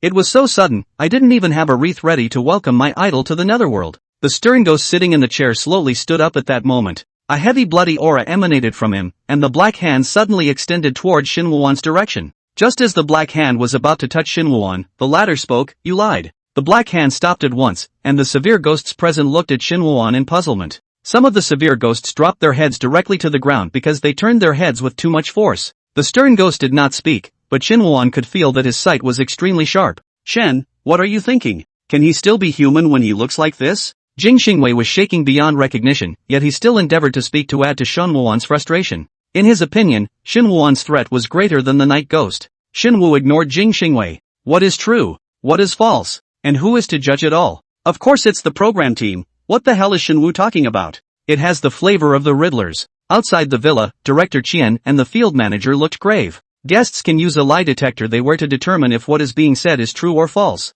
But this stern ghost in front of me is a real ghost. Director Qian, what should we do? In case this ghost really abides by the rules of the game, then Shin Wuan will be in danger. Don't be in a hurry. Look at Master Tang sitting there as steady as Mount Taishan. It looks like he has everything under control. Director Qian still thought that Master Tang was in control of the situation. But I caught Shinwana's hint. Director Qian took out his walkie-talkie and issued a command to the staff. After Shin Wuan finished his sentence, the scene was at a stalemate. Do we still need to be judged on the matter of us being night ghosts? Isn't it obvious? He's alive in Shinwana's perspective, and it's normal to question it. It's a simple matter, as long as we prove that we're not ghosts. The night ghosts involved in the game turned their heads stiffly and turned to their kind with their eyes. How does a ghost prove it's a ghost? The ghosts were in a predicament. They had all died tragically after experiencing major accidents in their lives. Together they couldn't even put together a complete brain, let alone do this kind of work that required the use of their brains. Chapter 62. Why did Brother Tang make such a great gift? Player number 5 has been determined to be confirmed to be lying.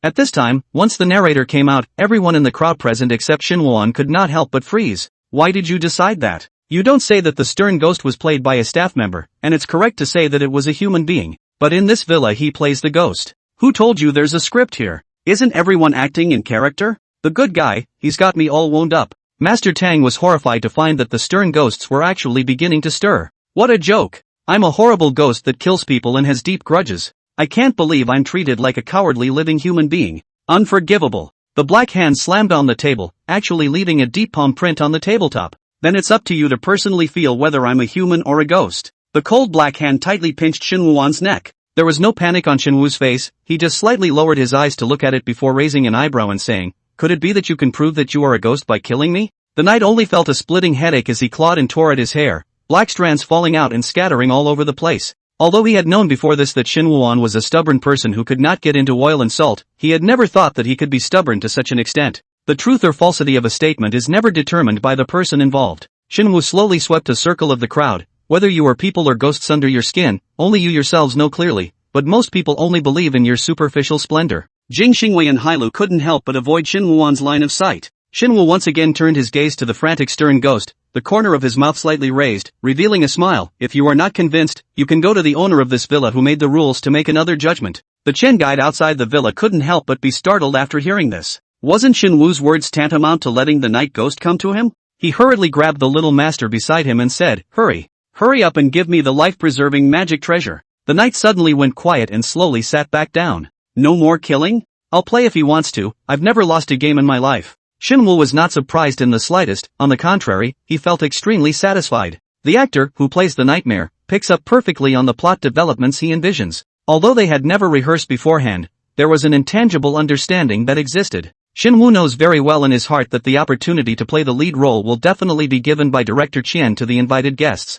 The addition of the night ghost to the game is just a way to add a little more excitement and tension to the broadcast. No matter what questions he asked, the money director's side would decide that what night ghost said was a lie. Grandmaster Tang sensed that the stern ghost's gaze fell on him at this moment, and instantly, his body tensed up. "Am I a human, or a ghost?" As soon as the stern ghost's words left his mouth, Shin Woo-won's complexion changed slightly, but he was excited inside. The night ghost was quite smart to ask this question to Master Tang, who was also an NPC. If Master Tang answered that it was a ghost, then it would conflict with Shin Woo-won's claim, thus corroborating that one of the two must be lying. And if he says it's a human, then Master Tang goes against the characterization and will be judged to be lying and thus attacked by the lich ghost. "Wow, I've got goosebumps. The ghost is fierce. I thought I was just playing a little game, but how come it's starting to smell like a bit of a battle of wits?" The main thing is that the actors playing Night Ghost and Master Tang are just so good in their roles. I feel like I'm watching two old actors acting together. Indeed, it was so real that even I started to get scared. No need to spray, this acting is more combustible than Shin Woo-won. "You can do it, bro, no wonder you can win from rock paper scissors, so you really have some skills in you. Is it possible that anyone who plays this game with you can win?" Rolling. I've now learned to use my feet to play rock paper scissors. The whole of Master Tang, who had been placed on the fire, had been dumbfounded at the moment. Countless pairs of stern eyes stared at him intently, as if they would swarm around and tear him alive in the next second. He had never been in such a critical situation in his life. Grandmaster Tang met Shin Woo-won's eyes, and not only was there not the slightest bit of panic in the latter's eyes, instead, he revealed excitement. Shin Woo was so confident, seemingly conveying the message of "you'll be fine" with his eyes. "You're right to follow Shinwana." Master Tang gritted his teeth and spoke, "You're human." The floor manager who saw the scene asked, "Director Chien, do we need to use the narrator again to hint that Master Tang is telling the truth?" Director Chien nodded his head repeatedly. "It definitely has to be prompted, otherwise wouldn't it be a solid hammer that we're cheating?" "Slow down." At this moment, one of Master Tang's disciples spoke out to stop him, his eyes as cold as frost. "You despise my master?" Director Chien hurriedly clarified, "No, little master, where did you get that from? Since you haven't looked down on my master, then don't make more of these unnecessary moves. Master, his old man, is trying to lure the ghost to actively attack him so that he can better subdue him." This wave of analysis from the apprentice brothers sounded very reasonable. The Chen guide came to a realization, so that's how it is, Master Tang is far-sighted, it's me who didn't think it through enough. Master Tang had been waiting for the narrator to sound, yet after waiting for a while, he hadn't heard the verdict. "Round 4 is over, please return to your room and open the next round in 10 minutes. Master Tang's face instantly turned white. What does this mean? How come the results of the judgment were not stated? It means someone between us lied. Inuyasha Wei stood up and stretched. He was in a rather happy mood because he was in a happy mood, after all, it was a happy thing to have one less opponent. The severe ghosts that had grabbed the legs had loosened their hands, but Master Tang didn't get up for a long time. Shin Woo-won was about to leave, Master Tang saw this, quickly grabbed each other, but his feet were soft, directly flop sound, kneeling in front of Shin Woo-won. Shin Woo-won was startled and hastily reached out to help him up. Why did Brother Tang perform such a great honor? Master Tang wanted to explain that it wasn't, but it was really hard to tell the truth about his weak legs, so he said, "I want to ask you for something." "You say, let me stay in your room." As things stood, Master Tang could only choose to follow Shin Woo-won. He knew deep down that in the current situation, the only way to be safe was to be with Shin Woo-won. Shin Woo did not refuse and immediately nodded his head in agreement. "Good, if we are together, we can also take care of each other in case something happens." Master Tang was touched to the core, although he felt that Shin Wuan was a bit eccentric from time to time, yet overall, the other party was still quite sincere in treating people. In this environment full of vicious and stern ghosts, Shin Wuan's reliability made Master Tang seem to have grabbed a life-saving straw. Chapter 63, A Kindly Smile. Master Tang followed Shin Wuan to room 304. The moment he saw the room number plate, he stood in front of the door and his feet jerked. No way, why are you staying in a room with a 4 in it? That's bad luck. Shin Wu had already entered the door, and seeing this, asked, what's wrong?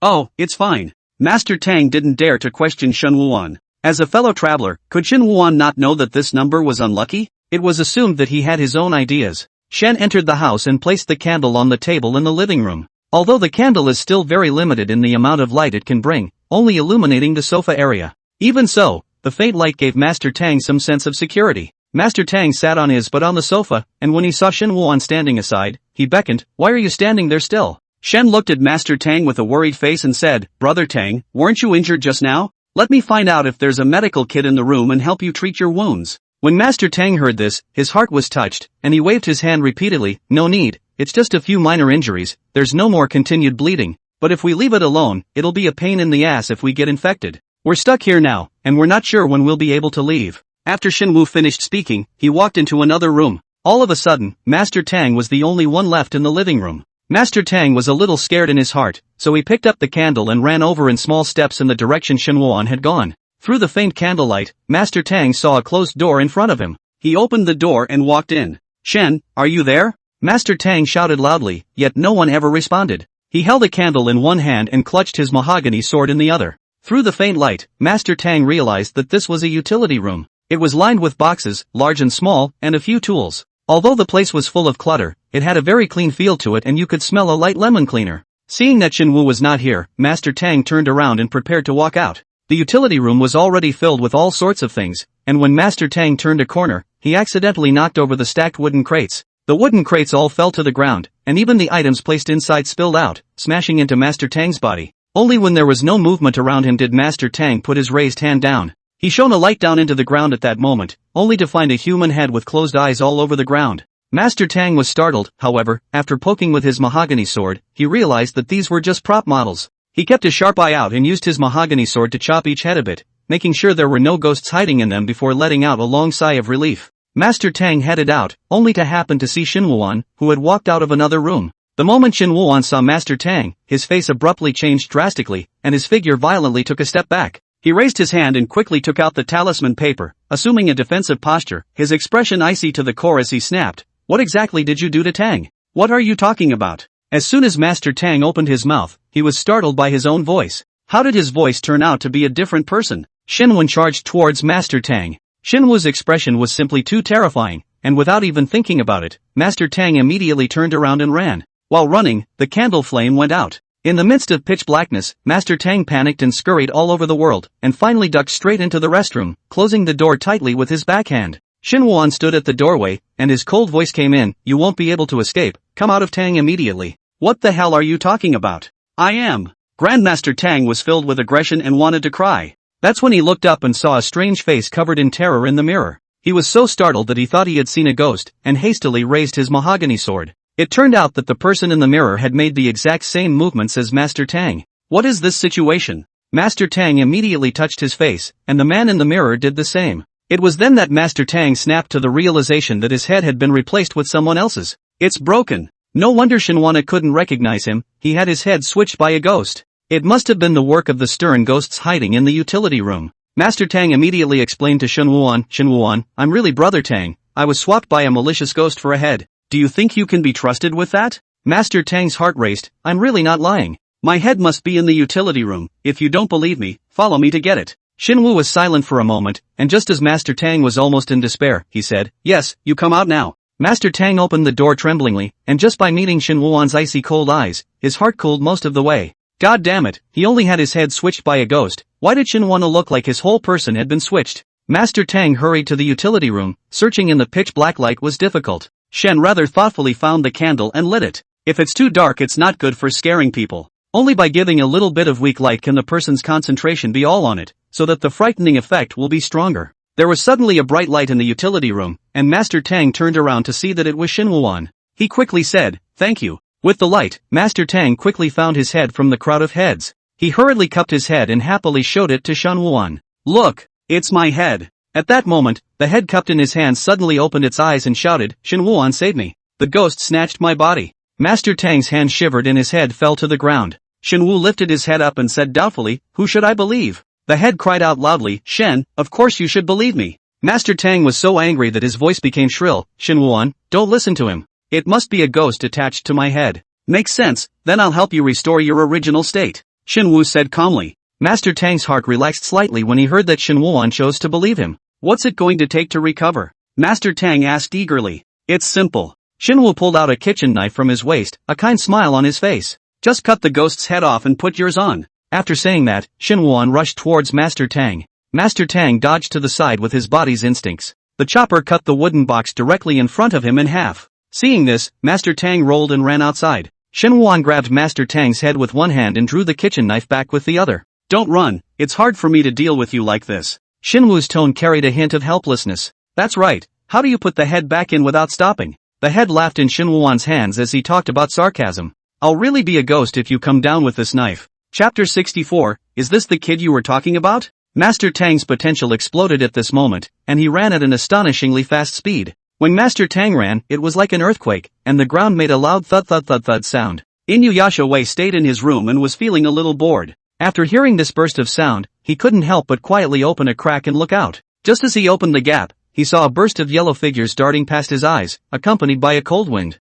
Then, Inuyasha Wei met a pair of blood-colored, murderous eyes. Holy! Jing Xingwei was so scared that he sat on his butt on the ground and took 3 steps backward in a row. Was that Shinwana just now? Why are his eyes so scary? And why is he chasing that NPC? The script Shinwu took was really different from theirs. Jing Xingwei couldn't help but complain towards the camera, Director Qian, you big ass. How dare you give Shinwuan a back door? The corners of Director Qian's mouth twitched a few times as he was exasperated. Fine, you want this blessing, don't you? Seeing Director Qian picking up the intercom, the field agent hurriedly blocked, Director Qian, don't be angry. Well, Xingwei is also not clear about the real situation. What are you afraid of with Master Tang? Can't you see that Master Tang is having fun with the night ghost? Immediately afterward, Director Qian said into the walkie-talkie, inform Shinwana to increase his efforts and not to spare anyone in the villa. Shen chased after Master Tang who was fleeing around. He was extremely familiar with the route of the villa, even more familiar in the dark than in his own home. Other people would be scared in the dark because there was an unknown fear, yet Shinwuan felt comfortable and at ease.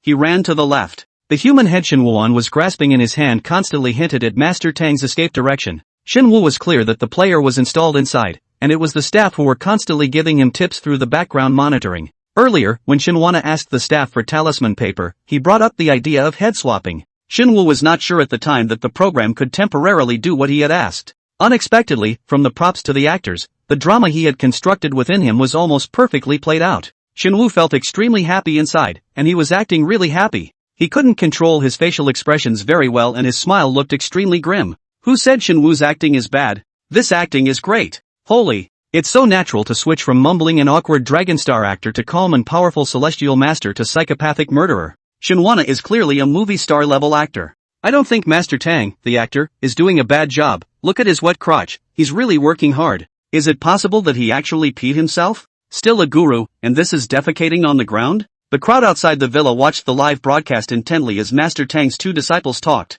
It's the first time I've seen Master so happy and at ease. Indeed, Master has always taught us to be dignified, not jumpy. It's rare for Master to be able to relax, so we'll wait until he's had enough fun before we go in. Master Tang stumbled and ran. He didn't even have the strength to send out a plea for help. He didn't understand why no one came to save him, especially his 2 gifted disciples. Even if they couldn't subdue the ghosts, there must be no problem saving him. Could it be that the severe ghosts here have laid a mesmerizing array to confuse the people outside? Master Tang's heart went cold at the thought. Master Tang tripped over his feet and fell to the ground. That's when he heard a loud bang from above his head, and looked to see a kitchen knife, almost half of which was stuck into the wall. Hey, almost. Shinwu's voice came from behind. What almost? Almost lost my life. Master Tang was scared out of his wits when he noticed that the nearest door was half open. He went in immediately without thinking and closed the door behind him. Master Tang blocked the door with his body and gasped for air. Previously, the only thing to deal with was the night ghost, but now Shin Wandering had been added to the list. Master Tang felt unprecedented despair.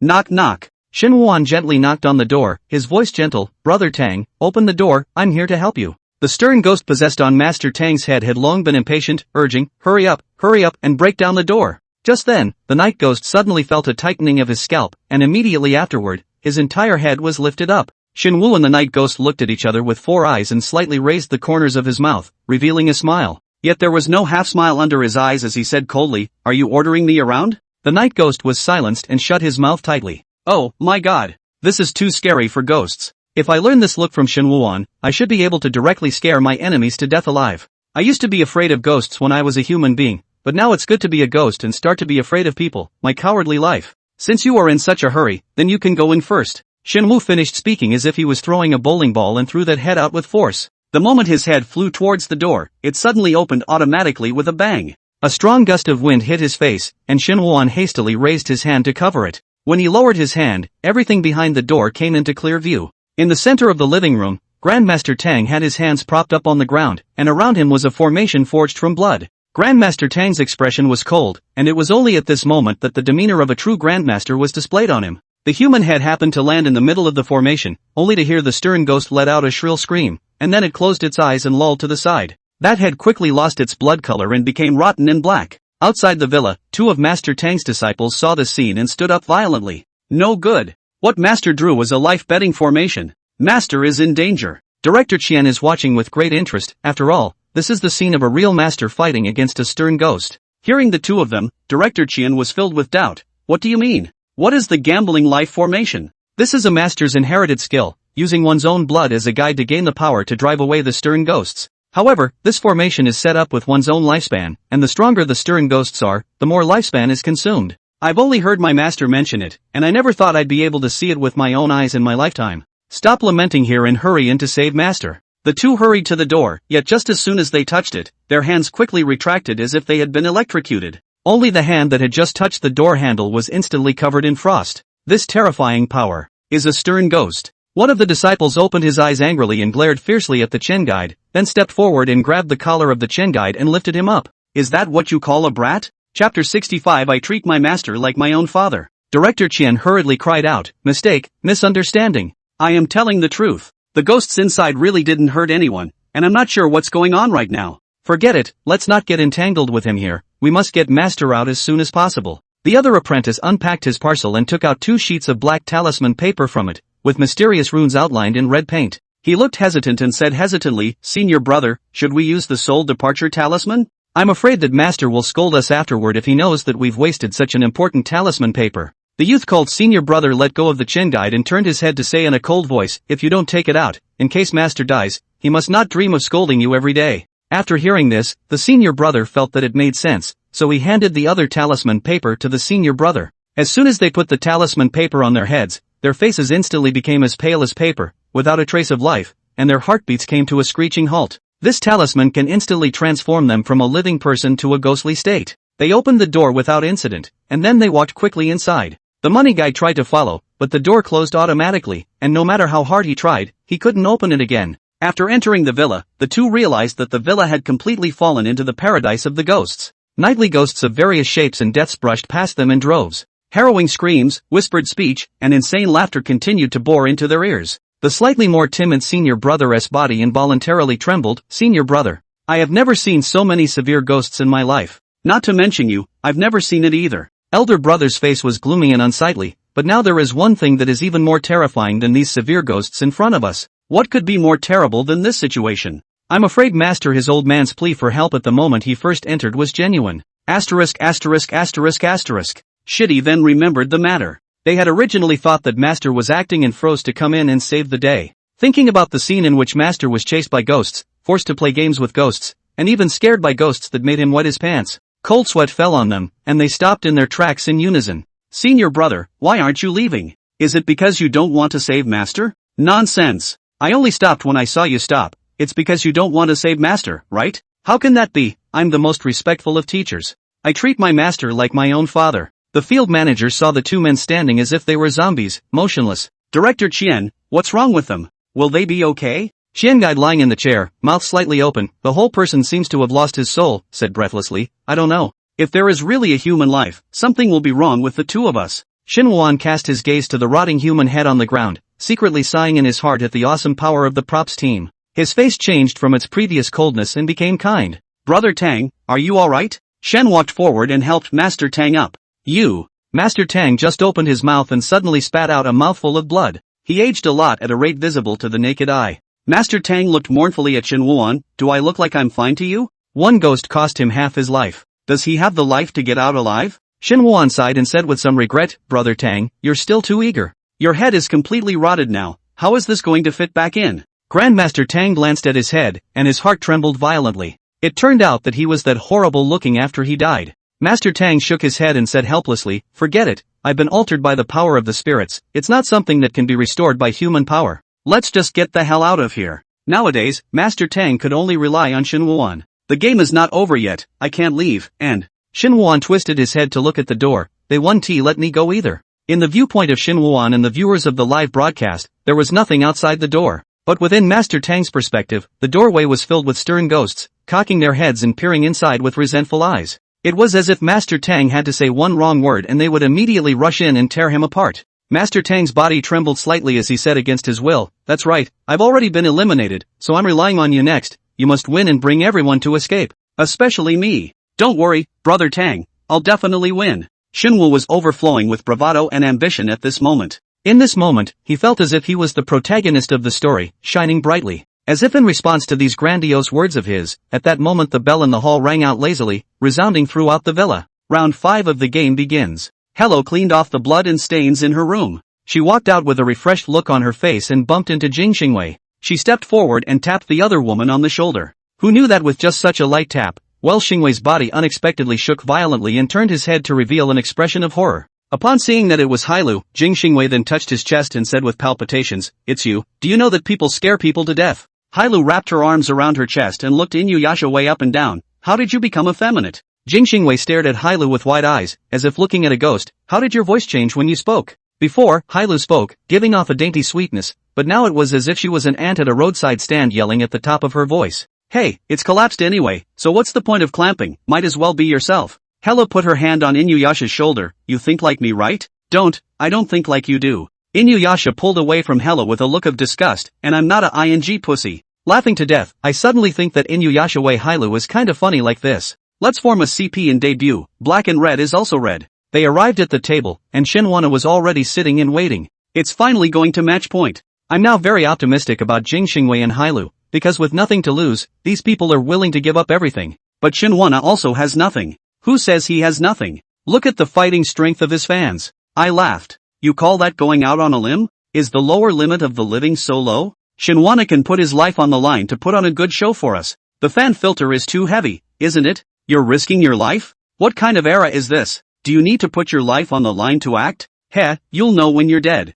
Nice guy, cursing. Don't the administrators care? You're just going to condone Shinwuan's fans cursing here? The field service really couldn't stand to watch, and directly instructed the administrators to block some of the pop-up numbers that had gone too far with their words. After a while, the administrators sent a message to the field manager. What a hell of a thing to say, ID says it doesn't exist. The field manager instantly realized that the ites that couldn't be searched were all night ghosts. His cold sweat ran down his face and he said quickly, don't look for it, don't worry about the pop-ups. Seeing that the audience knew nothing about it, the field manager tangled for a moment before posting a pop-up. Administrator, please standardize your words and actions. Do you want to see what you're talking about? Are we the ones who aren't regulated? You control the fans on Shinwuan's side. I know you guys want to promote Shinwuan, but you can't condone them spraying people here to invite blackness, right? It's just that, Shinwuan is so hard to get up, these fans of his are messing with things, and the roadkill has gotten worse. Live people don't come and get involved, not bad for your popularity. The groundskeeper watched as the audience and the knights disliked each other, back and forth, and the whole thing was on the verge of freaking out. Jesus! He cried out in his mind. You guys can stop disliking each other there. Do you guys realize what you're disliking? Chapter 66, you two came at the right time. The field service was suffocating to the extreme, this feeling of knowing the truth but not being able to say it was too much of a torture. Director Chien, how do you think this is going to be handled? Ugh, it doesn't matter. Destroy it. Director Chien, you have to branch out. The rest of the staff was completely unaware of the situation and continued to keep the game on track. Please ask the player to draw a number plate. This round there is still a ghost down, although still cannot see its appearance, but from the posture of a female. After the numbers were drawn, Hailu was number 1, Nightmare number 2, Welsing Weather number 3, and Shinrecker number 4. Master Tang followed Shinwuan to the hall, and he suddenly saw two zombie-like things standing not far away. The others thought it was a model that the show had put there, but Master Tang could tell at a glance that it was his two asshole disciples. Grandmaster Tang rushed straight over and slapped them on the back of the head. Sinner! The two of them turned back angrily, and upon seeing that it was Master Tang, the elder brother was so surprised that he blurted out, "Master, you're still alive." "Ah, no, I mean, are you okay? Do you wish I was dead?" Master Tang was furious, pointing at the two of them, "and to think that you used up something as precious as the soul departure talisman." The senior brother's eyes rolled, and he immediately came forward, revealing a pleasing smile. "Master, calm down, the talisman is no more precious than your life is important." Elder brother looked ashamed. "It's just that the two of us have never seen such a scene before, and we were directly scared to the point where we didn't even dare to move. What a waste of training you all." Grandmaster Tang was furious. He would never admit that he was too scared to move even when he first came in. "Master, let's go out." "Slow down." Master Tang waved his hand to stop. Now that he had the certainty to leave, he instead calmed down. "I'm going to stay here and wait for the game to end." Elder brother was puzzled. "Why? One more minute here is one more minute of danger." Master Tang had his hands behind his back, displaying the demeanor of a tall man. "Many people have been trapped here by the lich ghosts. I have to bring them out together, otherwise do you think Master really can't get out?" Elder brother's face was full of admiration. "So Master, you were just scared to the point of scurrying around inside and even wetting your pants, all done to confuse the severe ghosts?"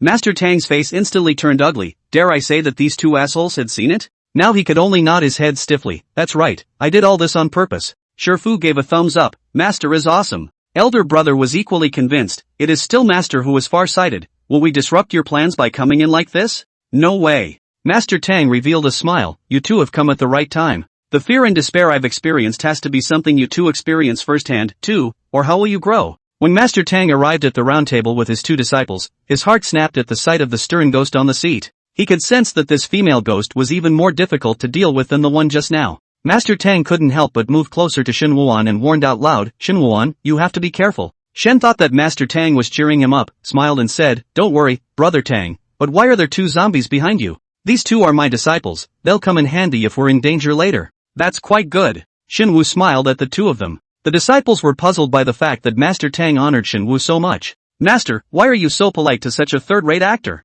He doesn't even have a masterpiece, he's just catching fire with this live streaming trend. You two know." Master Tang gave them another slap on the head. "Without Shen Wuan around I would have died long ago, show me some respect." The two apprentices looked at each other, both seeing surprise in the other's eyes. "I didn't see it, Shen Wuan is actually a high-level person who was hidden in the big city. I'm number one, so start with me." Naturally, Hai Lu would not take the question that Shen Wuan had just asked. She knew very well that after the collapse of her persona, her current commercial value was far inferior to that of Jing Xingwei and Shen Wuan, and the program group would not open a back door for her. What should one ask a complete stranger to get them to lie? Hella was deep in thought. After thinking about it, she said, "Tell a secret that only you know." The female ghost smiled and opened her mouth. "Secrets ah. Ha, there is one, but soon it will no longer be a secret." Hailu heart straight hair. This woman's smile is too scary. It cannot be a ghost professional, right? The female ghost placed her hands in front of the round table, and in the light of the candle, she could see that her hands were scarred, bruised, and even burned by cigarettes.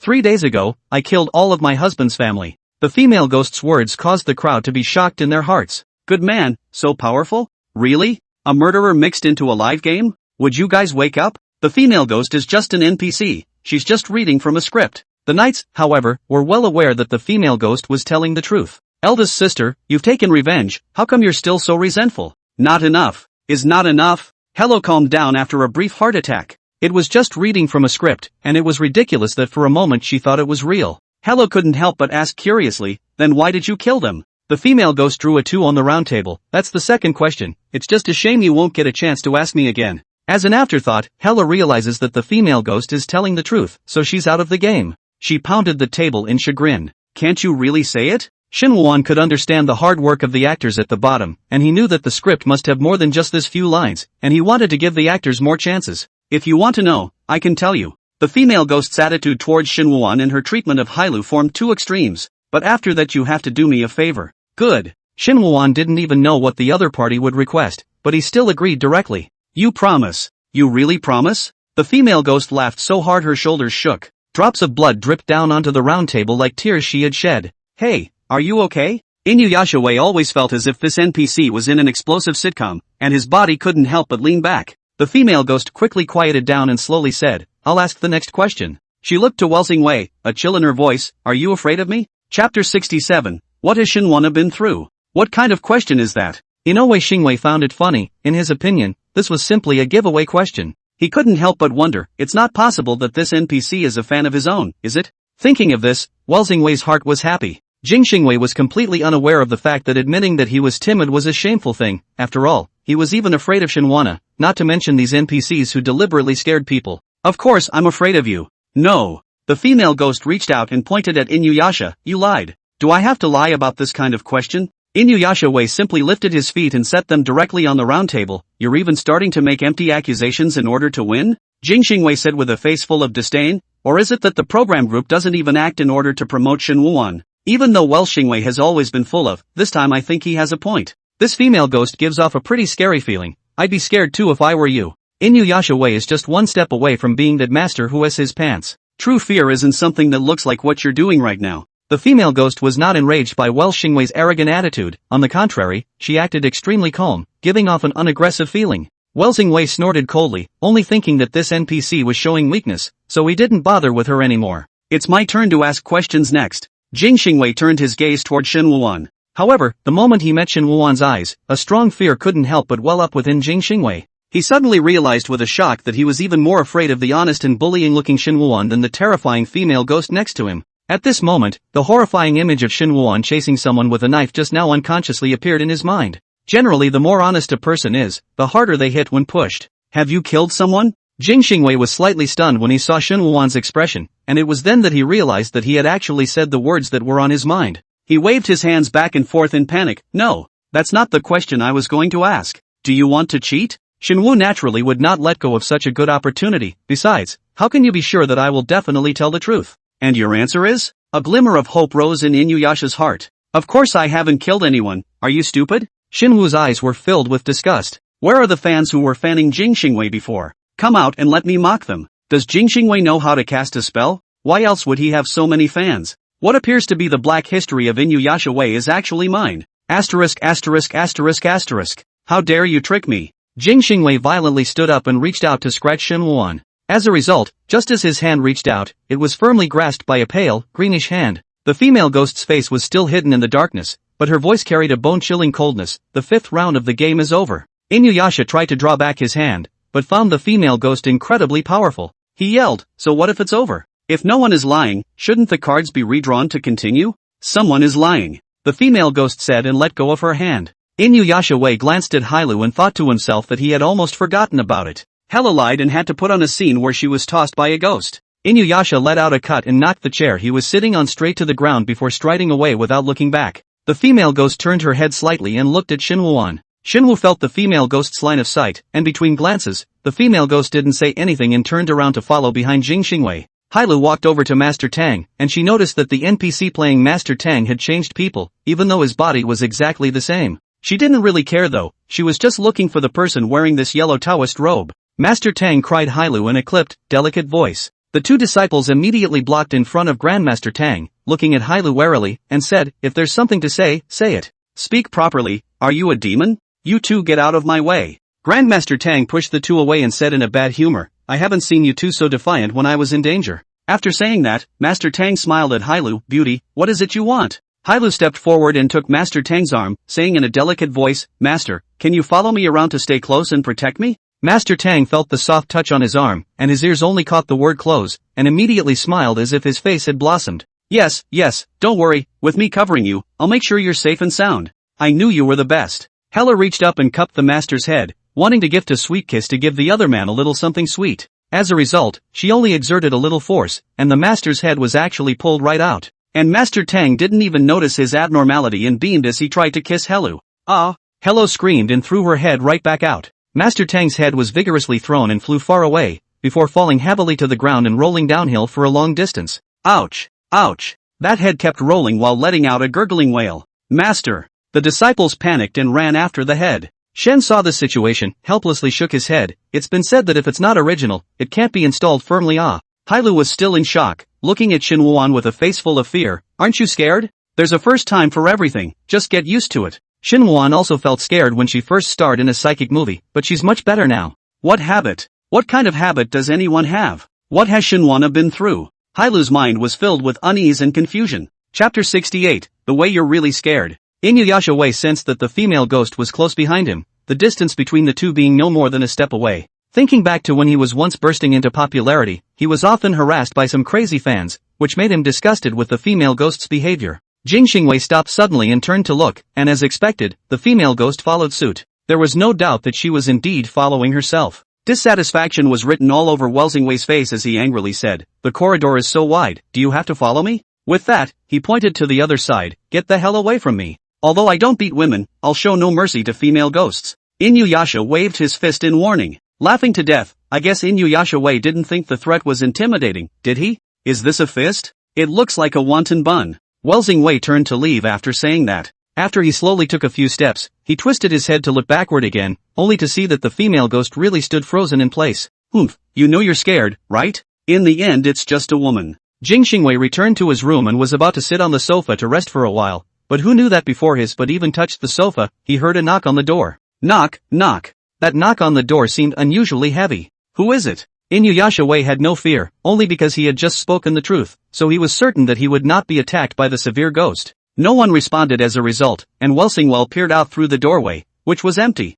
Am I hearing things wrong? This knocking sound is coming from next door? Inuyasha Wei remembered that room 302 was occupied by Hailu. Could it be that the ghost was attacking her? As soon as Jing Xingwei turned around, before he could take 2 steps out, the dull knocking sounded again. This time, being closer to the door, Inuyasha was able to determine that it was a knock on the door of his room. A trace of annoyance welled up in Xingwei's heart, and he quickly walked over and violently pulled open the door, but it was still empty. Inuyasha Wei turned his attention to the door and began to feel up and down along the frame. Sure enough, the mechanism was found inside the alcove. I knew it. Jing Xingwei was as excited as if he had found a treasure. That's it? Still trying to scare me? All fear stems from a lack of knowledge. Inuyasha Wei discarded the organ casually while reclosing the door. This time he sat down leisurely on the couch and poured a glass of water. However, no sooner had his mouth touched the cup than there was a knock at the door once again. Knock, knock. The voice startled Jing Xingwei so much that the water in his cup accidentally splashed onto his pants, and he hurriedly drew out a paper towel to wipe it off.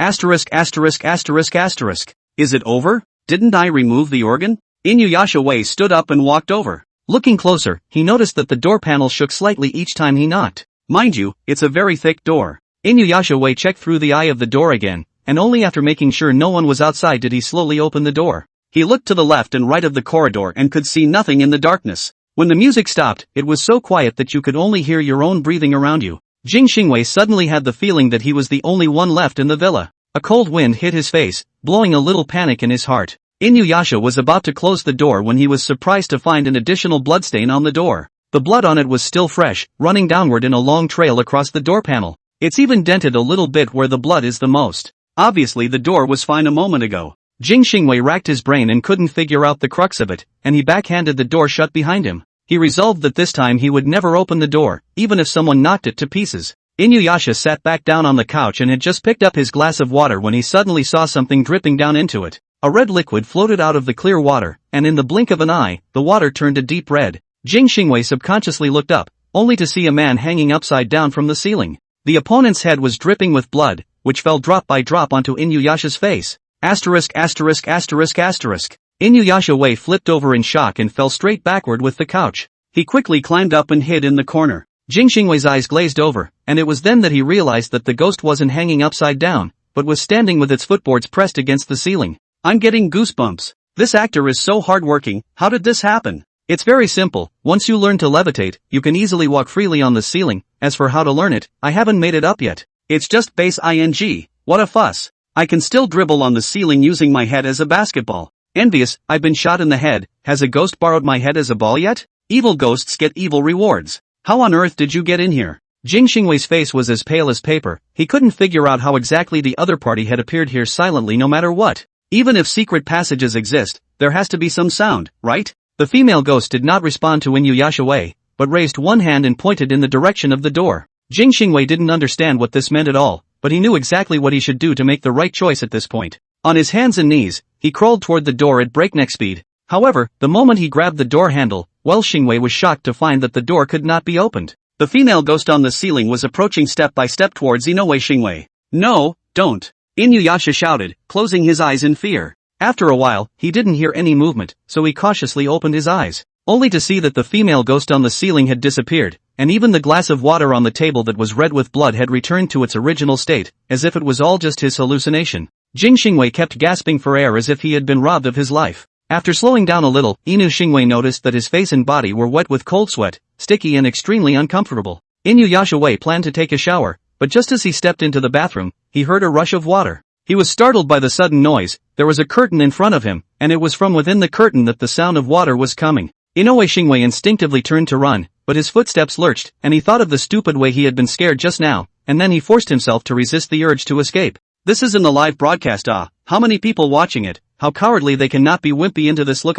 That female ghost, no matter how scary it was only played by a human being. There was nothing to be afraid of. You couldn't scare yourself. Jing Xingwei decided to do the opposite. As long as he acted in a fearless manner, he would be able to deter the female ghost. After being mentally prepared, Xingwei tightly grasped the curtains and violently pulled hard, directly pulling the curtains completely open. However, to his surprise, it was empty. The faucet continued to run and the tub had overflowed, wetting his shoes. Inuyasha stooped down and held out his hand to turn off the faucet. Just then, the water in the bathtub fluctuated slightly and wisps of black hair emerged from the surface. Immediately afterward, a pale and spiteful face appeared in the water, looking twisted and abnormal under the ripples. Before Xingwei could react, a pair of ghastly white hands directly grabbed his shoulders and dragged him towards the water with force. Inuyasha Wei struggled desperately, yet was powerless to stop his upper body from being yanked into the water. Countless blisters drifted frantically out of his wide-open mouth, and his hands tried to cling to the edge of the tub, but they were too slippery and slow to catch hold. Just at the moment when Inuyasha Wei was about to suffocate, the hold on his body suddenly disappeared.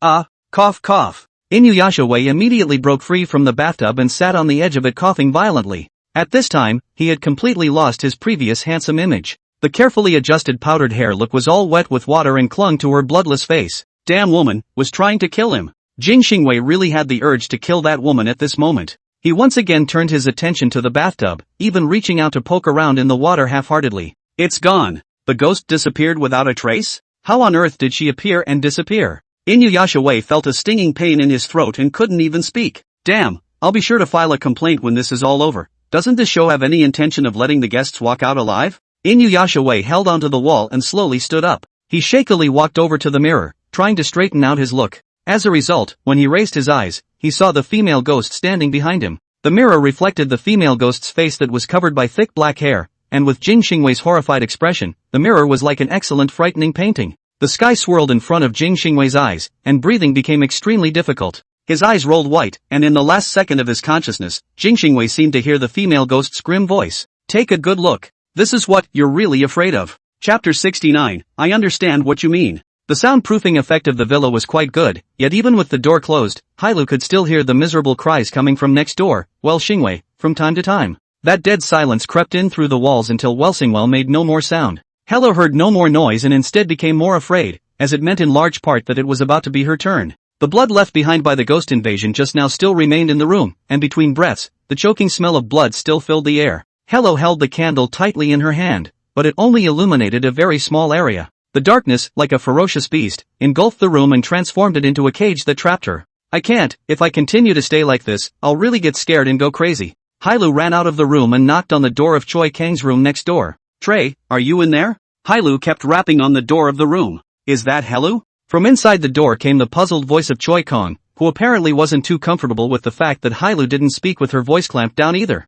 It's me. Trey, can you open the door and let me in? I'm really feeling very scared alone. Trey Ginger did not open the door, but simply asked, did you play the game and lie? I'm not lying, it's just that the night got off early, and I'm now the target she's going to attack. Trey, just open the door and let me in. Hailu stood in the middle of the cool and dark corridor, where even a slight breeze could make her as frightened as a bird. Nights down? Having experienced extreme horror, Choi Kang only felt grateful. Luckily, he had quit the game of his own accord, or else he would have ended up in the exact same place as Hella right now. I'm sorry Hailu, I can't let you in, so you might as well follow the rules of the game and go back to your room and wait. Choi Kang had already quit the game, he didn't want to suffer such a crime again. Trey.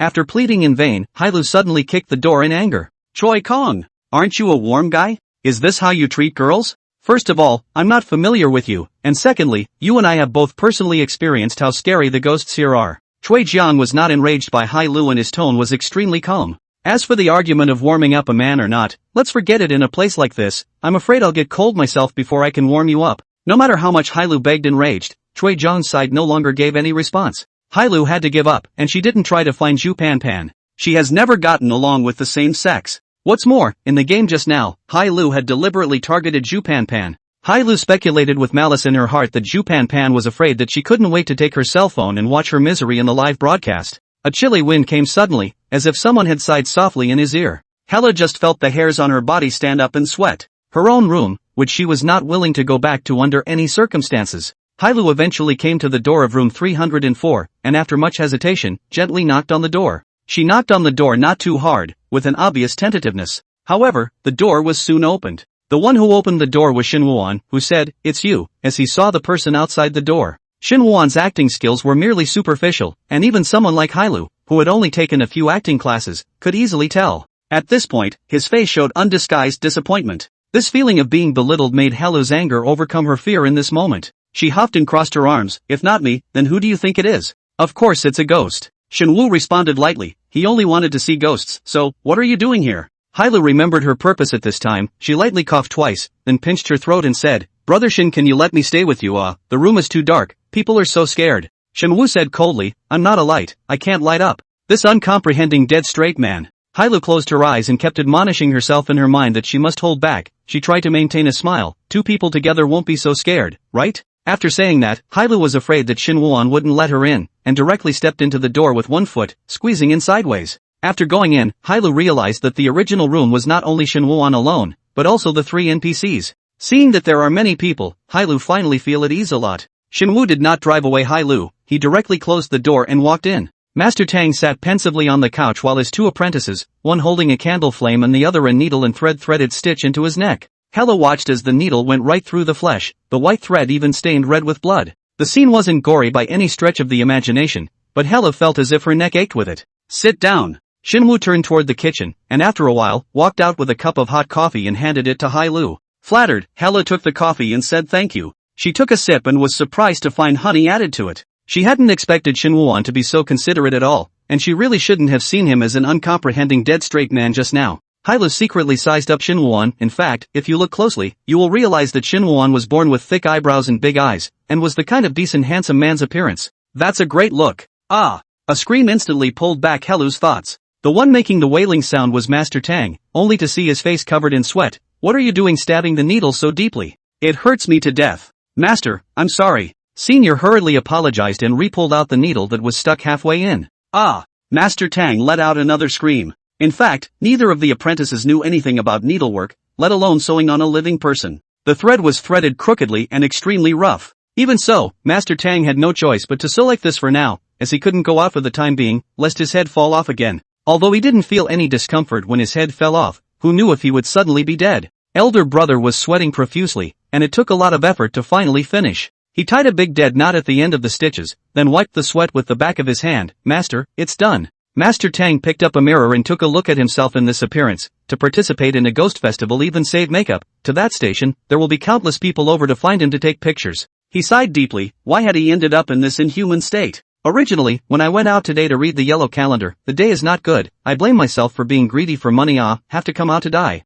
Elder brother persuaded. "Master, we'd better go. This wound of yours needs to be stitched up by a professional doctor." Sifu also chimed in. "Yeah, with such rough threads that aren't even sterilized, it's just too easy to get infected." "Is the infection the problem now?" Master Tang waved his hand in annoyance. Not to mention that his own head has been replaced, but if he doesn't get the commission done now, it's all money down the drain. He would never allow himself to make such a losing deal. Grandmaster Tang asked, Shin wondering, "What are your plans next?" "Just win the game." Shin Wuan still insisted on continuing the game. "After winning the game, will those ghosts really let us go?" Master Tang was an old man and saw many things more thoroughly than Shin Wuan. "Shinwana, you're still young and haven't met as many ghosts as I have. Even if ghosts are transformed into human beings after their death, they should never be viewed by human standards. I have seen people who, after the accidental death of their childhood playmates, turn into violent ghosts when the person grows up and kill them in the middle of the place where they used to play. There are also lovers in love, one of whom passes away, and the other hooks their lover's soul away in their dreams." Master Tang sighed. "This kind of thing is just too much. Although ghosts have human minds, they have long since lost human feelings, they just follow their most primitive evil thoughts." Seeing Shin Wuan freeze, Grandmaster Tang knew in his heart that the other party had been shocked by his words. "Shin Wuan is still too young. When it comes to this kind of thing, he still has to rely on me. Shinwoo was indeed surprised. He had expected the broadcast to end after winning the game. Master Tang's words are definitely hinting to him that the climax of this movie will come at the moment the game ends. At that time, countless evil spirits will come raging out and take their lives, and they must rely on themselves to escape from the villa. It turned out that this was the follow-up arrangement that the venue manager had mentioned, and Shinwoo immediately comprehended this. He suppressed his excitement and nodded with a straight face. "Brother Tang, don't worry, I understand what you mean." Grandmaster Tang felt relieved. Shinwoo was really a wonderful person, he could see right through it. He glanced at his two apprentices and was furious. Unlike his two disciples, who are as unenlightened as a log. Chapter 70, Shin worries even ghosts don't let go. After a few moments, Hello suddenly clenched her legs and looked fidgety. Shen keenly noticed Hailu's abnormality and asked with concern, "What's wrong with you? Is there something wrong with your body?" Due to the previous coffee in front of Shinwoo, Hailu subconsciously had a few more points of closeness and trust towards Shinwoo. She blushed and whispered, "I want to go to the bathroom." Even if there was someone in the room, Hello was afraid to go to the restroom alone. Fortunately, Shinwoo seemed to understand Hailu's dilemma and took the initiative to stand up without waiting for her to speak. "I'll accompany you." "Good." Hello then stood up. "Wait." Master Tang took out a piece of talisman paper from his package. "Stick this on the toilet door and the ghosts won't be able to get in." Hailu's eyes lit up when she heard this, and she quickly drew this talisman paper from the master's hands. When an NPC says that, there's a good chance that no ghosts will attack her. It was at this point that she really let go. However, Hailu did not refuse Shinwoo's company. After all, it's better to have company than to be alone. Shen followed Hailu to the toilet together, and Hailu kept an eye out and entered the toilet before sticking the talisman paper to the inside of the door.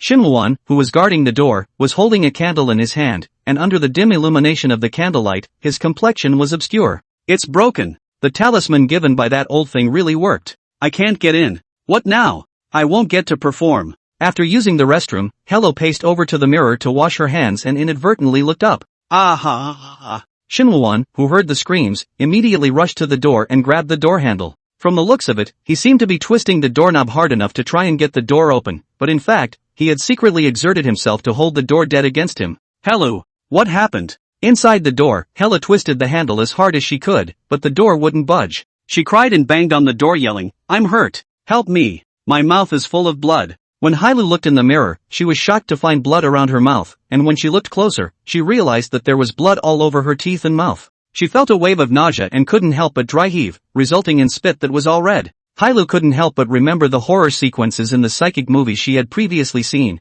fearing that she would vomit up a clump of hair. The more she thought about it, the more scared she became, and when she realized the door wouldn't open, her whole body nearly collapsed. "Hailu, you have to stay calm, you listen to me." Shinwoo's voice carried a reassuring calmness. "At the bottom of the wall where the washcloths are hanging, press inward, there is a secret passage there that leads to the hall, and you escape through it first." As if she had grabbed a lifesaver, Hailu followed Shinwoo's words and indeed found the secret passage. She pressed hard and the passageway popped open automatically, and she immediately dove into it. Master Tang's trio rushed over after hearing Hailu's screams. With his hand on his head, Master Tang anxiously asked, "What happened?" Feeling the pull of the door disappear, Shinwoo let go of his hand and turned over with an incredibly grave expression. Hailu was attacked by a ghost. When Master Tang heard this, he froze. "It shouldn't be that talisman paper is a real guy, it can make ghosts not dare to come close to it." Shinwoo shook his head and said helplessly, "That ghost has been hiding in the bathroom the whole time."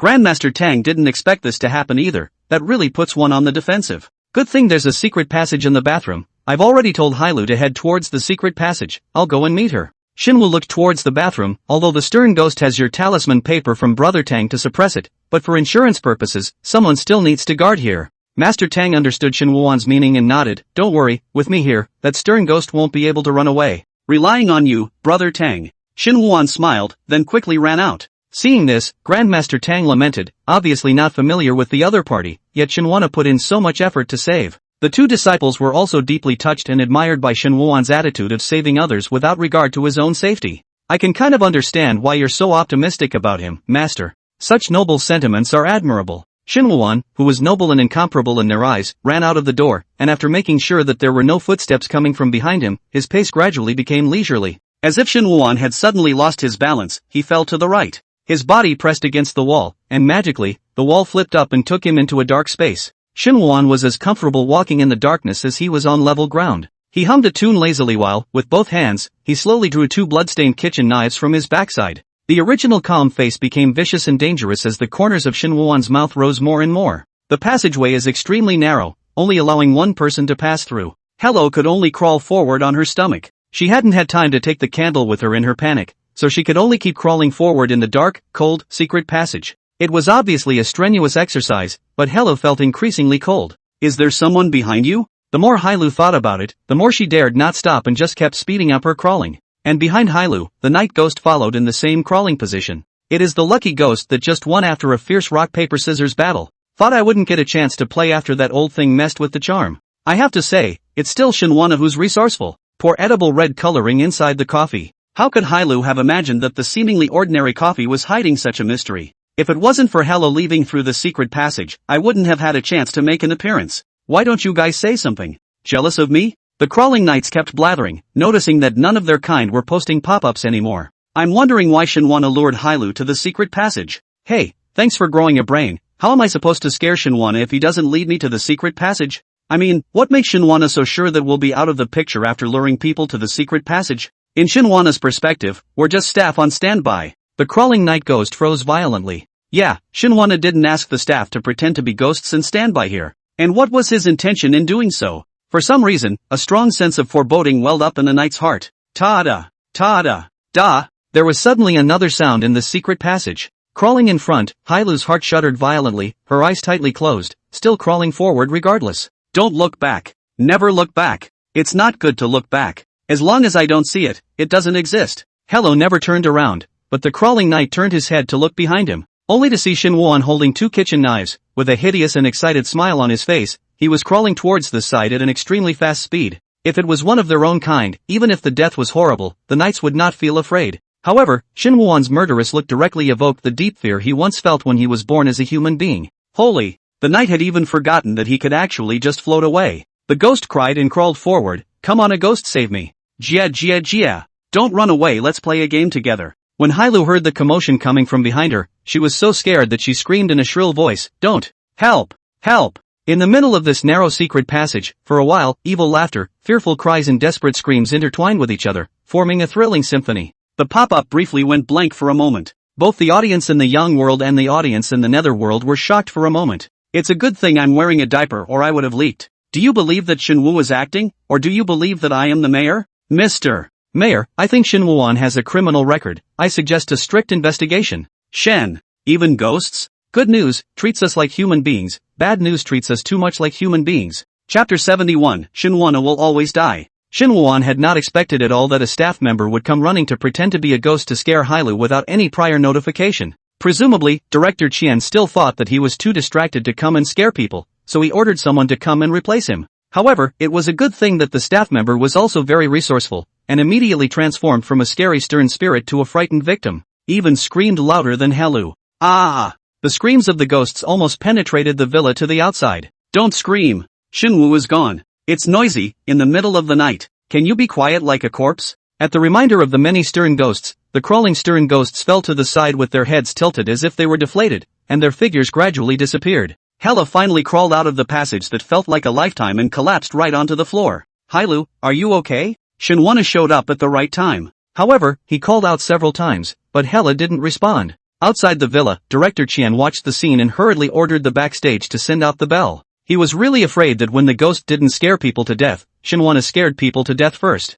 Dang! Shinwan, who heard the sound of the bell, was a bit puzzled. Time passed so quickly? Or did he not perceive the passage of time because he was so involved in the act? Shinwan returned to the hall, only to see the female ghost sitting at the round table quietly waiting. He suddenly felt a wetness coming from the bottom of his feet, and when he bent down and picked up the candle, there was a large pool of blood on the ground. Looking along the source of the blood, Shinwan realized that the blood was flowing down from the female ghost. Blood soaked the chair she was sitting on and spread out across the floor again. Such an extremely horrifying scene in the eyes of ordinary people, but Shinwan inexplicably felt that this scene was very sad. Shen walked over and sat across from the female ghost, reaching out to try to extract the number plate on the table. At that moment, the cards were pressed down by the female ghost's outstretched hand. Shinwan raised his eyes to see that the female ghost's upper body was leaning forward, and her face was extremely close to him. He could smell the putrid odor of blood coming from the female ghost. The female ghost received the card in her hand. She sat back and pointed to herself. Then he pointed his finger at Shinwuan again. Question for you. Shinwu nodded. Good. Do you believe in ghosts? When the female ghost's question came out, Shinwandi was instantly stunned. This question was extremely similar to the previous question of the stern ghost, but it seemed to be a bit different. For this question, Shin Woo-won did not need to think more, the answer was already in his heart a long time ago. I don't believe it. At this time, the female ghost slowly stood up and paced behind Shin Woo-won. She reached out her hand and gently started to feel from Shin Woo-won's shoulder until she reached the location of his heart. This action should have been very ambiguous, however, due to the overly scary appearance of the female ghost, it only made people feel horrified at the moment. This female ghost is absolute. I feel like she's going to rip Shin Woo-won's heart out in the next second. Shin Woo-won completely does not cooperate with each other to perform you can at least pretend to be afraid The night ghosts felt the killing intent emanating from the female ghost. Big sister, you don't want to hurt Shin Woo-won. Just kill it directly. Yeah, do it in a clean way and never make him feel pain. The female ghost asked from behind her, why don't you believe it?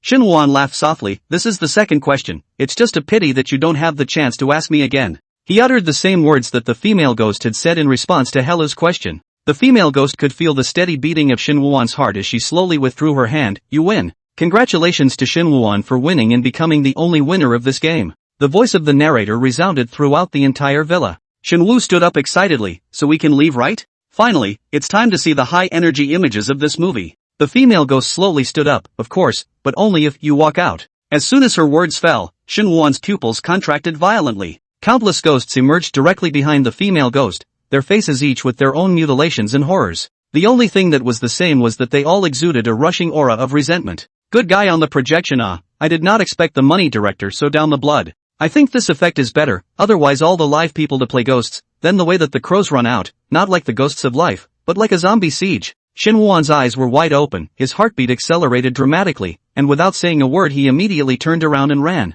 He shouted at Master Tang and the others who were walking toward him head-on, run. Master Tang shrieked in terror when he saw the group of fierce-looking ghosts behind Shin Woo-won. He was completely incapable of having any thoughts of confrontation, and immediately turned and ran away, clutching his head. It was just that Master Tang's slightly bulky body just wasn't running fast enough. Seeing this, the two disciples extremely tacitly lifted Master Tang up left and right and ran forward furiously. Hey, lighten up. My head is going to fall off. Shu Pan Pan and Chui Jiang slowly walked down the stairs side by side. Choi Kong was relieved as soon as he heard it was over. I don't think I'm going to be watching any more movies about paranormal subjects anytime soon. Shu Pan Pan responded, let's not talk about watching it, I will never act in this kind of movie again in my life. They chatted as they walked, however, upon seeing the scene of 100 ghosts walking at night in the hall, they were directly stunned in place. A portion of the stern ghosts turned their heads toward them in unison when they heard the commotion. Asterisk. Chui Jiang couldn't help but burst out in foul language. Shu Pan Pan was so shocked that she lost her color. There's nothing in the script that says there's such a part. Immediately afterward, the two were equally chased around and up and down by the ghost. Laughing my ass off, I felt like the horror on everyone's faces wasn't staged. Not everyone, look at Shin Woo, his panicked expression is too fake. Indeed, I hope he can refine his acting skills in this area, so he can at least tuck in the upturned corners of his mouth. Who can smile so happily when being chased by a stern ghost? The audience had a good time watching and the knights had a pleasurable time. I'm afraid the only people who are unhappy are Director Chien, who knows the truth, and the field manager. Just now, Director Chien had tried to open the door, yet the door seemed to be firmly controlled by a mysterious force, and could not be opened at all. Now that he saw so many horrible and severe ghosts appearing, Director Chien no longer cared about the risk of being discovered and directly shouted, bring a chainsaw. I don't believe this can't even open the door. Right after Director Chien ordered, only to hear a bang, the door of the room was violently kicked open. Shinwana took the lead and ran out, closely followed by Master Tang who was carried out by his two disciples, as well as Chui Jiang and Shu Pan Pan. Aside from Shin Woo-won, the rest of the people came out and all fell to their knees, their faces filled with a look of aftermath. Shin Woo-won turned back and saw that those chasing severe ghosts did not take a step out of the villa, but just stood at the doorframe and looked at him with a crooked head. Shin Woo-won suddenly remembered the group actors of those severe ghosts who had interpreted the invitation last time, and they were a lovely bunch of people. Shin Woo smiled and waved his hand at them, but those severe ghosts disappeared all of a sudden. Shen had thought that the projector was turned off, but he didn't know that it was the knights who were shy and hiding. Shang Wan is so handsome. I just touched Shin Woo-won's body, it's just a bit hot, if it was cooler to touch it would have been more comfortable. It's okay ghost, Shin Wana will always die. Chapter 72, True or False Heavenly Master. Shan Wana. Shin Woo-won, who heard the shout, turned around and saw Director Qian's tearful face, which really startled him. Director Qian, are you okay? I should ask this question. Director Qian tightly grasped Shin Woo-won's shoulders and carefully looked him up and down. After ascertaining that Shin Woo-won was safe and sound, Director Qian cried, it's great that you're okay. He almost thought that this broadcast would be his last. Shinwoo completely misunderstood Director Qian's meaning. Well, although there were a bit too many unforeseen situations during the process, I still interpreted it perfectly in the direction you expected. Ah, Director Qian noticed that apart from Shinwoo's sweat from running just now, his entire face was rosy and full of vitality, and he did not have that kind of state after being shocked at all. In stark contrast were the others, who lay on the ground, their faces pale, as if they were just hanging there by their breath. The field service rushed to contact the paramedics to come over and diagnose their bodies. The good thing is that they are only in shock and will get better after a few moments of rest. No! Director Qian suddenly realized that there were still 2 people missing, and immediately commanded, quickly go in and find Jing Xingwei and Hailu. The paramedics go in as well. Seeing that Director Qian started to get busy, Shinwoo walked to Master Tang's side and carefully helped the other party to sit aside. As for Master Tang's 2 disciples, at this moment, one was lying on the ground while the other was sitting. Both of them had empty eyes and were in a trance. It was as if the person was outside, but the soul remained inside the villa. The live broadcast had already ended. Shinwoo saw that their mental state did not look like they were acting, and with some concern in his heart, he asked, "Are they alright?" After all, Master Tang is a true master. Although his strength is slightly lacking, he has experienced some storms. His state has recovered, waving his hand and saying, "It's fine, the first time, it's normal." There was a hint of gloating in his tone. It is true that it is painful to suffer alone, but it is much more comfortable to have a group of people to suffer with. I see. Shinwoo understood. It's the first time these 2 have appeared in a paranormal movie, so they're a little uncomfortable. Shinwoo enthusiastically inquired, "Brother Tang, do you need me to help you take off the headgear? It's uncomfortable to wear it all the time." "Ah no, this is already my head." When Master Tang saw Shinwoo's hand reaching out, he was so frightened that he almost fell off his chair. He thought that Shinwoo hadn't died yet and still wanted to change his head back. "Is this really your head?" Shinwoo was filled with surprise. It was hard to see that Master Tang turned out to be so young, but unfortunately, he hadn't done any figure management, and blocking his head looked like a middle-aged man in his 50s or 60s. An outrageous misunderstanding had arisen. One by one, Xingwei and Hailu were carried out on stretchers. Regarding this scene, Shinwoo was already not surprised. At this point, he began to look forward with great anticipation to the next live broadcast featuring him. Master Tang kicked the 2 disciples. "Stop pretending to be dead, it's time to go back." Both of them slowly stood up from the ground, their faces full of exhaustion. Seeing this, Shinwoo smiled and said, "Brother Tang, I hope I'll have another chance to work with you next time." In Shinwoo's opinion, Master Tang's acting skills were extremely outstanding, and he should be Director Qian's royal actor. Grandmaster Tang also harbored the will to befriend Shinwoo, this powerful heavenly master, and was reaching out his hand to shake hands with Shinwoo. Jingle bells! The bell hanging on Master Tang's waist suddenly rang automatically. Master Tang was shocked in his heart. This bell of his was no ordinary bell. It was once gifted to him by an old celestial master. He remembered what the celestial master had said at that time. "Ah Tang, just remember that when this bell rings, escape is over." This bell helped Master Tang avoid many dangers.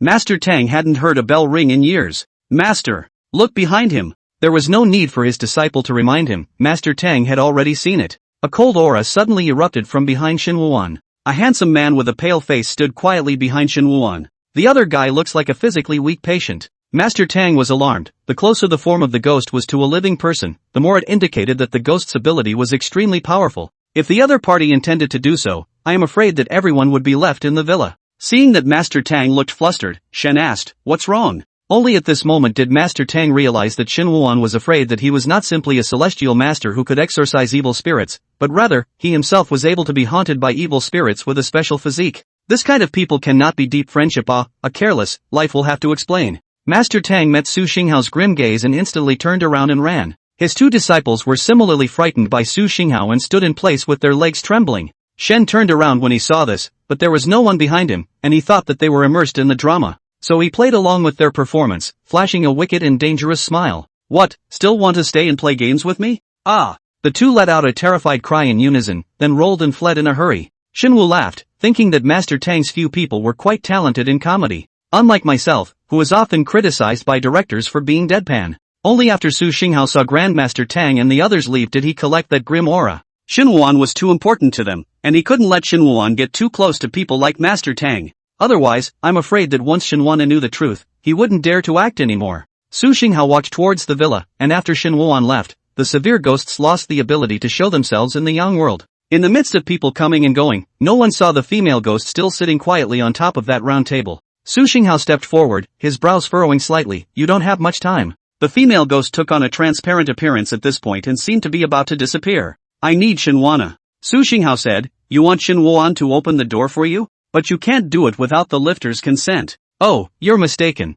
At that moment, a staff member passed by them, and the female ghost reached out her finger and flicked it toward the man's arm. Surprisingly, the place where the female ghost had touched it had left a tiny wound. Where did you get scratched? The staff just thought that they had accidentally gotten it from the props, and rushed to get someone to ask for a blood-stopping patch. The female ghost licked the blood on her fingers. I can kill everyone here, including Shin Woo-won, as long as I want to. Su Xinghao's eyes instantly turned deep red when he heard the last sentence. The female ghost was suddenly as if she had been catapulted off the ground, hitting the wall hard and being viciously pinned down. In the face of Su Xinghao's powerful strength, the female ghost was still smiling. Hee hee, what's your hurry? I'm just giving an example. I need Shin Woo-won, so naturally I can't afford to hurt him. At this point, a stern ghost just couldn't stand it anymore. Big sister, stop being a riddler. What do you really want? Say it out. Let's have a big group of us listen to the melon. A tricky celestial master is holding down the fort at my enemy's house. The female ghost's lips hidden in her black hair curved slightly. Doesn't Shin Woo-won like acting? I have a nice play here that I want to invite him to act in. Su Xinghao frowned. What drama? The female ghost grinned her blood-red lips. I named this play True or False Heavenly Master. Chapter 73, You Make Me Laugh. When Shin Woo-won returned home, the sky was already dripping with light. Ever since he acted in the psychic movie, his routine has been completely disrupted and turned upside down. He lives in an old residential building without an elevator. Shen slowly climbed up the dark stairs, and as he walked, he suddenly heard an additional footstep. He raised his eyes and saw only a blurry black shadow in front of him. At that instant, the dark shadow that was being watched by Shin Woo-won ran violently. Shin Woo-won had acted in the role of a thief, and subconsciously felt that this person had some appearance of being a thief, so he chased after him without hesitation. Shin Woo-won often exercised on weekdays. Coupled with his long legs, he could easily cross 5 or 6 steps when he took a step. Soon, he grabbed the other man's shoulder. The man reacted extremely strongly and shook it off with force, then turned around and threw a vicious punch towards Shin Woo-won's face. Fortunately, Shin Woo-won had prepared for it and easily caught the opponent's fist. The lights on the floor they were on were not damaged at this point, and the two recognized each other instantly. Woo! Brother Shin, it's you! Shen hastily let go of his hand and said, Why did you suddenly run up? I thought it was a thief. Xiao Wu's face was covered in sweat as he responded with a bitter smile, Brother Shin, you should at least squeak, I thought it was another stalker. The movement of Shin Woo-won following behind him just now had instantly galvanized Xiao Wu's psyche, causing him to scurry away in fear. Shin Woo keenly captured the point. What, is someone following you? Actually, I'm not sure. Wu scratched his head. Not long ago I always felt like someone was following me, but I haven't had that feeling in recent times. Wu, optimistic by nature, laughed and said, I guess it's just too much pressure at work. Shin Woo-won patted Xiao Wu's shoulder and said solemnly, if you need help, be sure to talk to me in time. There are too many bad guys in the dramas he's been making lately, and he's afraid that Xiao Wu will be targeted by the bad guys too. Xiao Wu's heart warmed. Shin is really a good person. Alright, Brother Shin, your live broadcast just ended, right? Recently you are especially hot. I often hear my colleagues talk about you. If I hadn't been so busy in the evenings lately, I would have gone to the live stream to cheer you on. I'm happy that you have this heart. Shin Woo knew that Xiao Wu was a reporter specializing in covering criminal cases. The other side is back at this hour. There must be a case. Shen did not ask more questions, but only instructed Xiao Wu to pay more attention to rest. You too, Brother Shin, you've been live streaming late at night lately, and I feel that the color of your face has deteriorated a lot. After the two said goodbye to each other, they each went back to their homes. Shin Woo-won washed up and lay down on the bed. Recently he was busy with filming. His days were extraordinarily full. Instead of lounging around on the internet, he closed his eyes and soon fell asleep. However, this night, there were many people who were plunged into a horrible nightmare like never before. Xingqi is a geek who remains in high spirits after watching the second installment of director Qian's horror broadcast. He stayed with his online friends for 2 hours before he lay down on his bed and fell asleep. It was only this sleep that Shang-Chi slept extremely poorly, and he was woken up by freezing. He opened his sore eyes and his body shook uncontrollably. Shang-Chi glanced at the air conditioner. It was clearly only turned up to 28 degrees, but he felt unusually cold.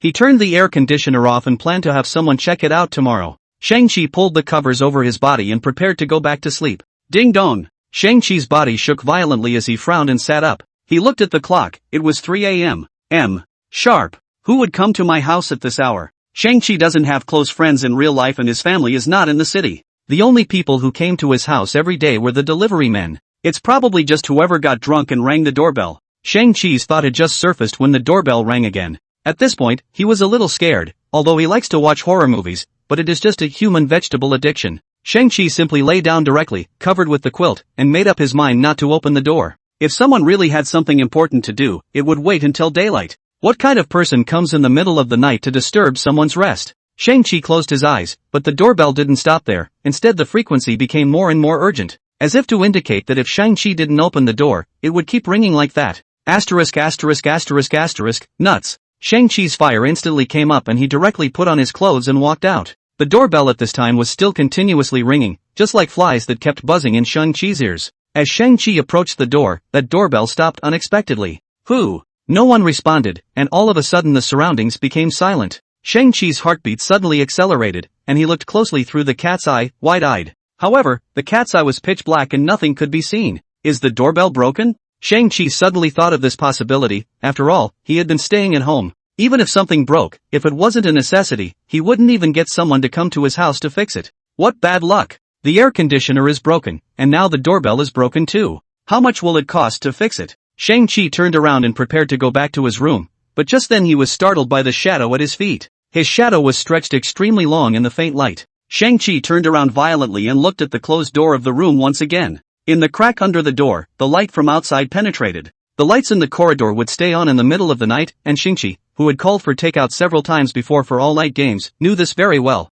But the cat's eye was dark. Who is it? Who the hell is it? I'm calling the police. Shang-Chi's lips trembled as he began to brainstorm that someone was standing right in front of his house. He did a little mental preparation, then got down on the floor and looked toward the door. Through the crack in the door, no one could be seen outside at all. The cat's eye is broken too? It shouldn't be. How can so many things be broken all of a sudden? Shang-Chi wanted to open the door to see what was going on, but his heart was really scared. He took out his cell phone and went online to ask for help, and someone gave him a tip. You just place a takeout order and have the delivery guy come and take a look at it. Yeah, not to be outdone by the almighty Netflix, his best friend for life. Shang-Chi immediately looked for the nearest restaurant to place his order. He watched as the delivery man quickly took the order and then moved closer and closer to his home. Ding dong! The doorbell rang at the same time someone said through the door, "Hello, takeout." Shang-Chi did not open the door, but said through the door, "Little brother, help me look at the cat's eye outside my door, is it broken?" The delivery boy quickly replied, "Your cat's eye has been plastered with small ads.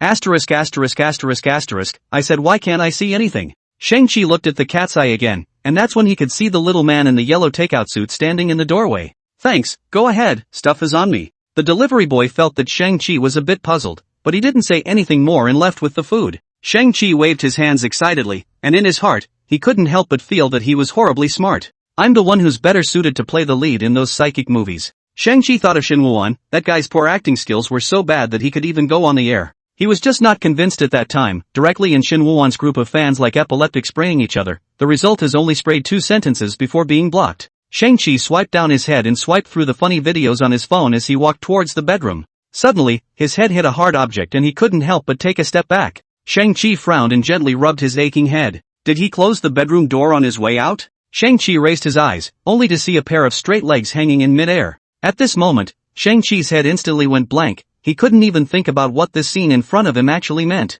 Little by little he raised his head, and was met with a face that was hanging by its neck, spitting out its tongue, and dead in its tracks. Shang-Chi opened his mouth wide, but he couldn't make a single sound. The hanged corpse suddenly glared at Shang-Chi and opened his mouth to say, doing 800 a false move at the door made Master laugh. Dead man talking? Shang-Chi's eyes rolled over and he directly fainted. Chapter 74, You're really a diehard fan, aren't you? Hello, what do you owe me to pay back? Liu Yang was filled with grief and anger. He looked at the sexy poster of Hailu on the wall and pounded his heart. He was an old fan of Hailu's, and he had been following the other side when Hailu had just started broadcasting with only a few dozen people watching. Unlike other anchors who fiddled with their Thai poses, Hailu was like a white lotus flower out of the mud in Liu Yang's heart. But it all shattered tonight on the air. Liu Yang's heart breaks when he hears Hailu admit that she is not a virgin. But when looking at Hailu's milk-white shoe as Liu Yang thought, is there any bitterness he still can't see? His heart aches for her. But when he next hears Hailu admit to having an affair with Punji-Ai's big brother, Liu Yang lets out a heartbreaking scream that scares the neighbors and almost calls the police.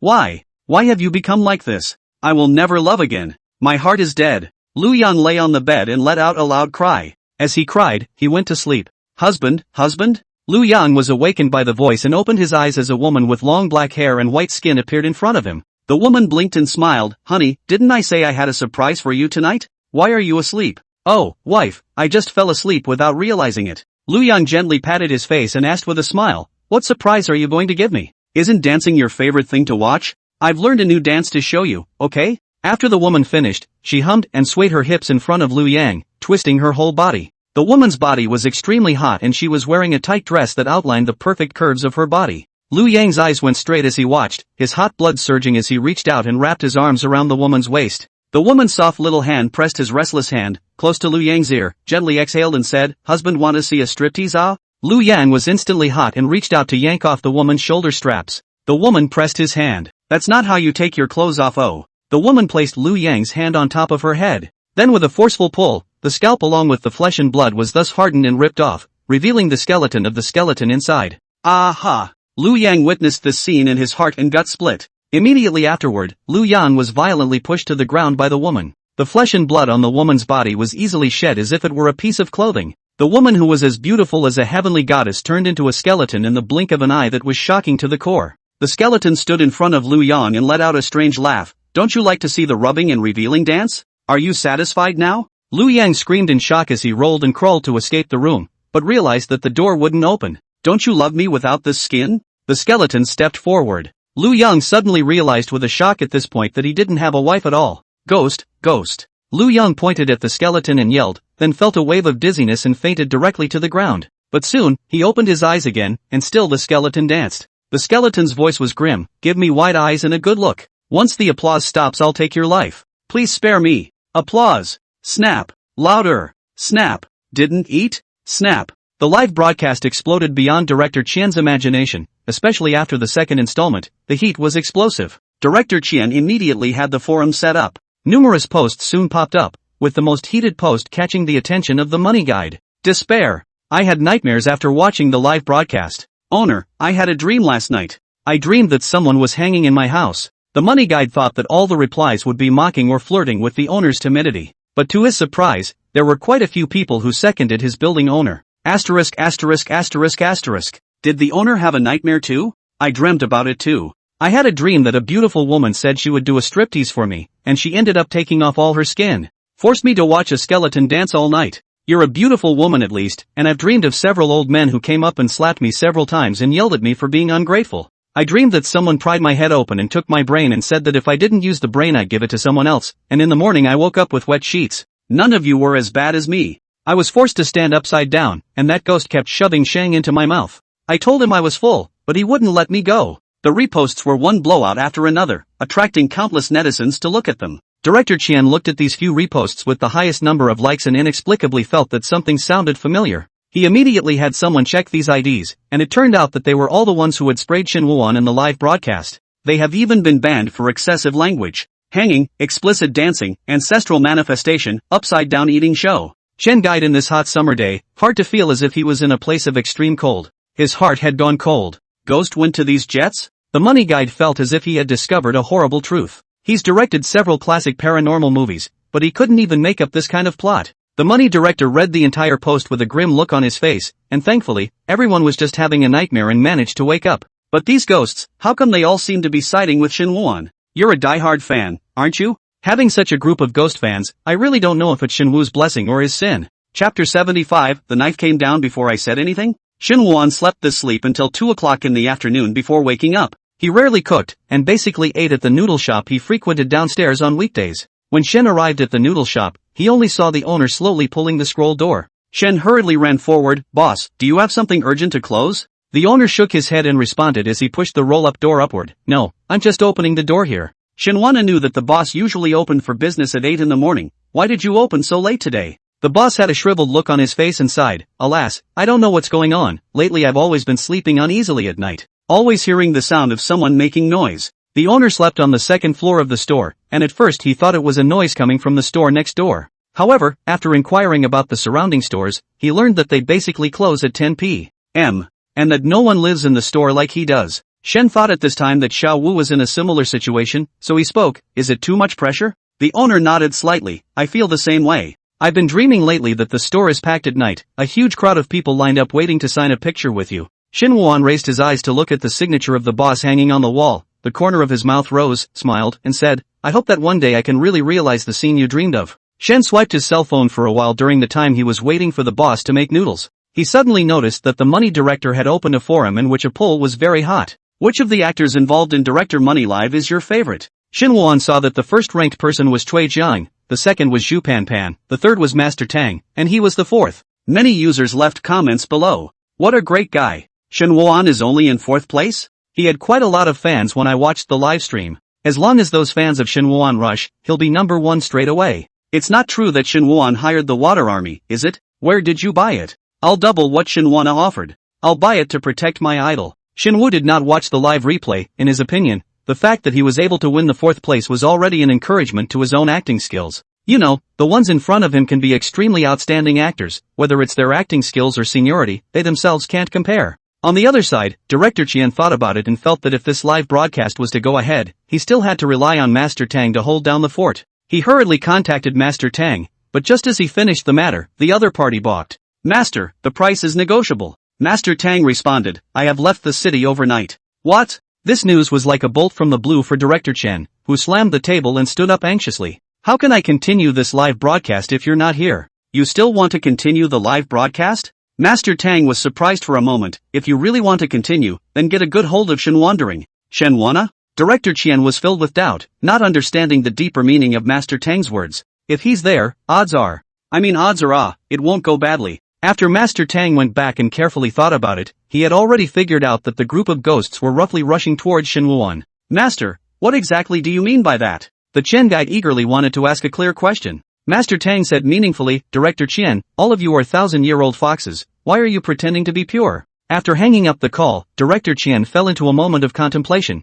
and then acted as if he had made a major decision. He sent a message to the screenwriter, urging him to perfect the new script as soon as possible. Then, Director Chien dialed the number of the venue and instructed, go find some places that are particularly haunted. When the field manager heard this, beads of sweat instantly popped up on his forehead. He had only just come out of the temple after seeking a peace talisman. Director Chien, what are you planning to do? Director Chien said decisively, we have to turn passive into active, and a truly haunted place can create the most frightening picture effect and save a considerable amount of money. After hearing this, the field manager suddenly felt that ghosts weren't so scary anymore, and the real scary one had to be the money director. Shinwuan, who had no work schedule, also had his leisure time scheduled to the fullest. He jogged along the river as he listened to the movie commentary in his ears. Even if he is busy on weekdays, Shinwuan always maintains the habit of working out. Especially after acting in psychic movies, Shinwuan felt that people could be less smart, but they must run fast. Even if he couldn't outrun the ghost, he could at least outrun the others. In the evening, Shinwuan watched the thriller while eating, and then wrote a 10,000-word-long in-depth analysis of the homicidal maniac character in it.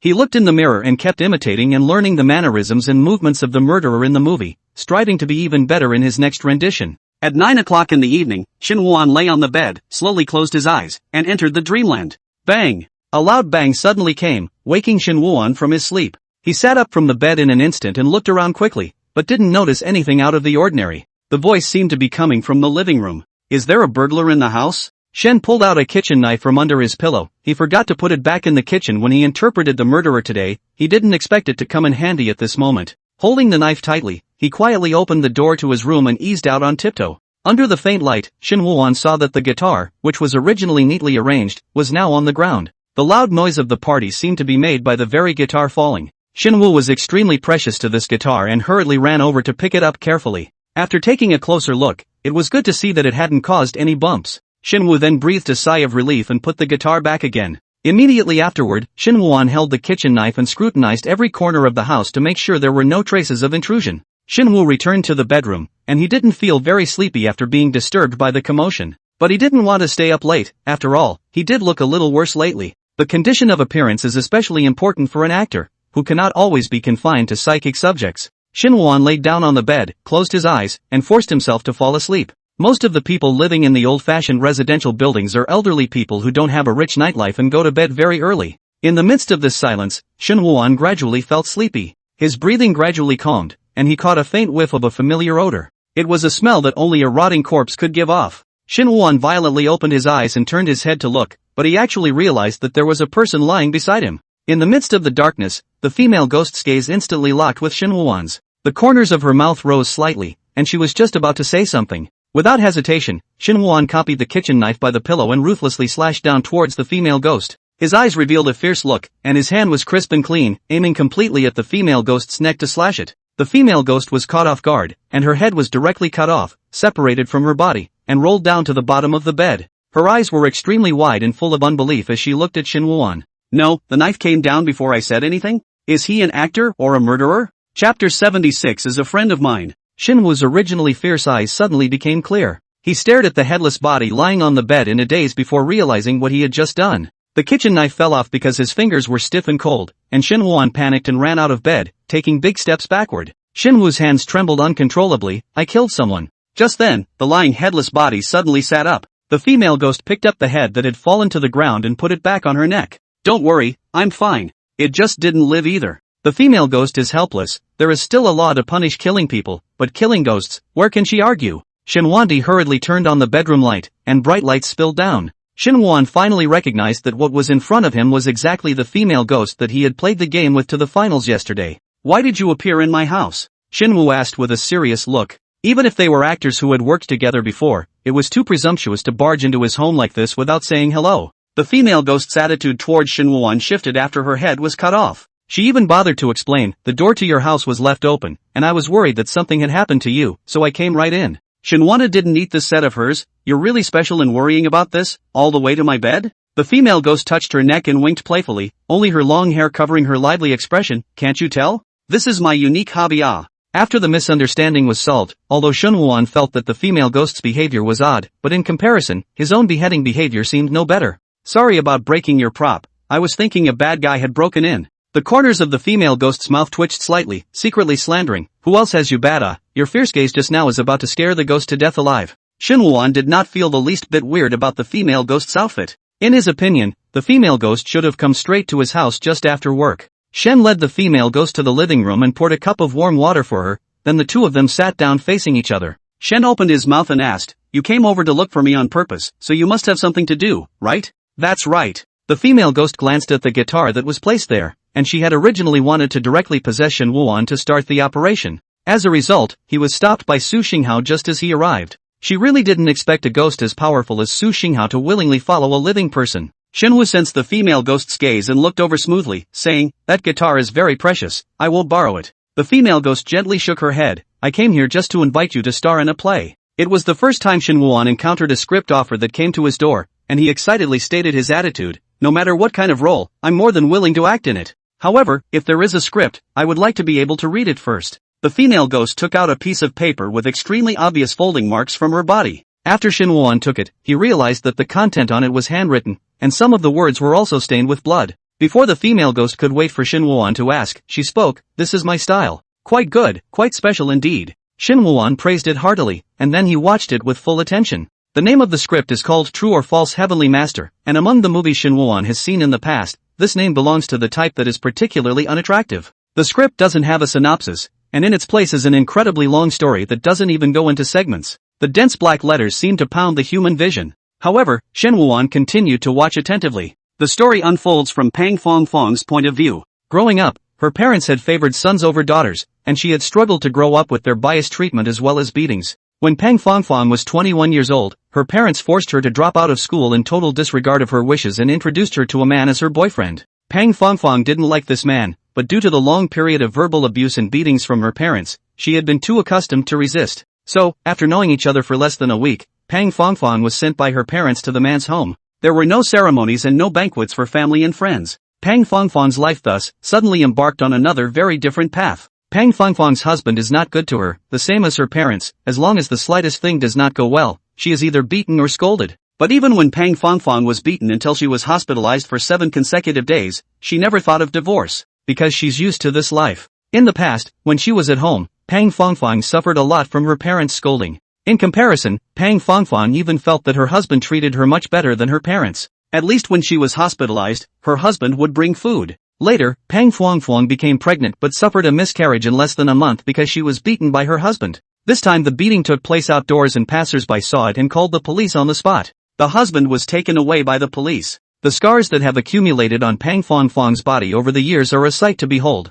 The incident even made the news, which in turn led to the husband losing his job. After losing her job, her husband stayed home all day drinking and playing cards, and Pang Fongfong was beaten more often. Often, new wounds are added to the body before it has healed. It was a stormy day, and Pang Fongfong was really in too much pain. This time, she didn't crouch in place and let her husband beat her out of anger. Pang Fongfong ran out, but she ended up just getting into the elevator before her husband grabbed her legs and dragged her back. It was as if the sound of rain came to her ears. The severe pain kept falling on her body like raindrops. Pang Fongfong closed her eyes and silently endured it as usual. Only this time, in addition to the pain, she felt colder and sleepier. Panfan had a good night's sleep. When he opened his eyes again, Panfan appeared at his own funeral. Shinwoo was extremely easy to empathize with the characters, and after he read the script, the paper was pinched and creased without him realizing it. He exhaled deeply, slowly calming his emotions. Shen went on to look down, and Pang Fongfong turned into a ghost. It's funny, when Pang Fongfong wasn't even married, her parents wouldn't allow her to go out with her friends on the grounds that girls can't go out at will.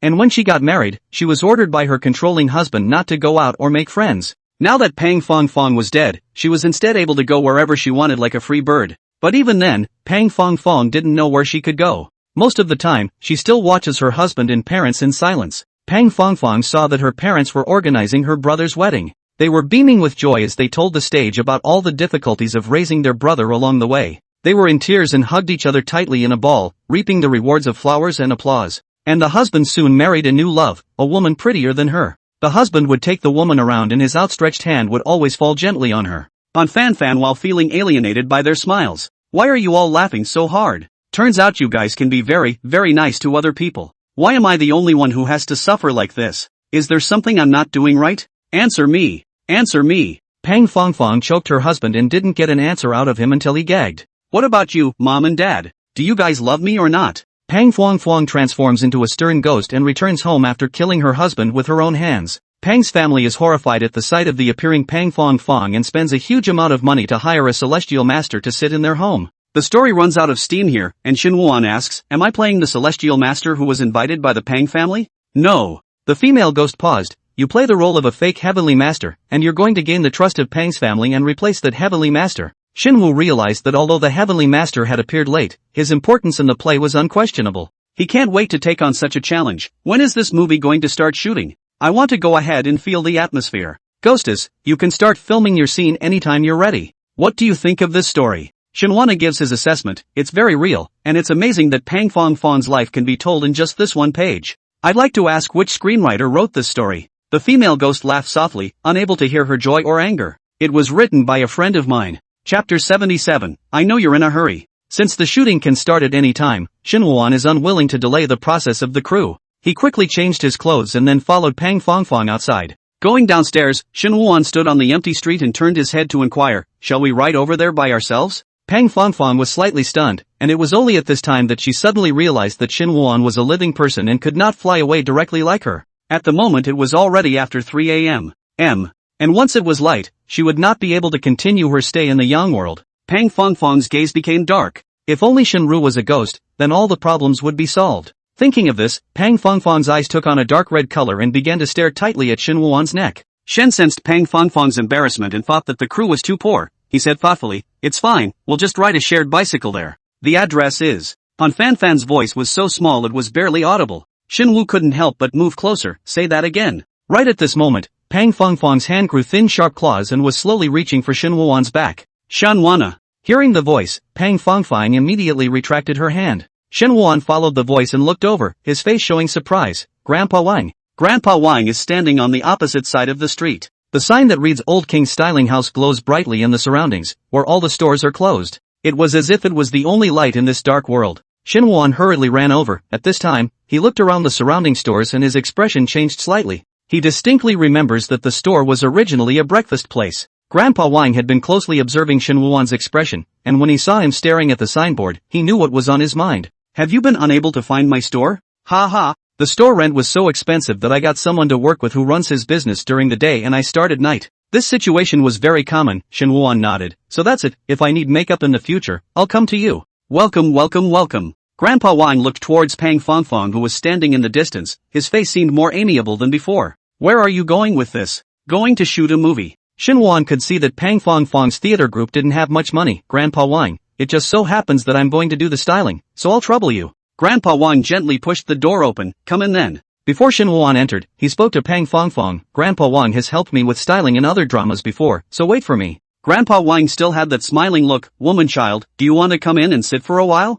Pang Fongfong's face hidden in her hair was full of caution, and she did not answer. When Grandpa Wang saw that Pang Fongfong didn't say anything, he just smiled in a good-tempered manner and turned around to walk into the store. Shinwu sat on a chair, and Grandpa Wang walked over and asked, What kind of role will you be playing this time? Tonight, I want to pretend to be a ghost to scare people, so the styling can be as scary as you want. Shin Woo-won surveyed his own features in the mirror. Well, it has to be completely different from myself. Wrap it around me. Grandpa Wang reached out and grabbed Shin Woo-won's hair, and asked as if he was making small talk, by the way, is that girl child who came with you also an actress? Yes, she plays the female lead. Grandpa Wang took out his red scissors and cut into the air. Shin Woo-won, who was originally still in high spirits, suddenly closed his eyes, his head drooped, and fell into a deep sleep. Seeing this, Grandpa Wang withdrew the scissors and walked into the other room. At this time, Pang Fong Fong suddenly appeared. She grabbed Shin Woo-won's shoulders and wanted to take him away. Where are you taking my benefactor, girl? Pang Fong Fong, who heard the sound, looked up sharply, only to see Grandpa Wang standing not far away. The red scissors held up in his hands were dripping blood.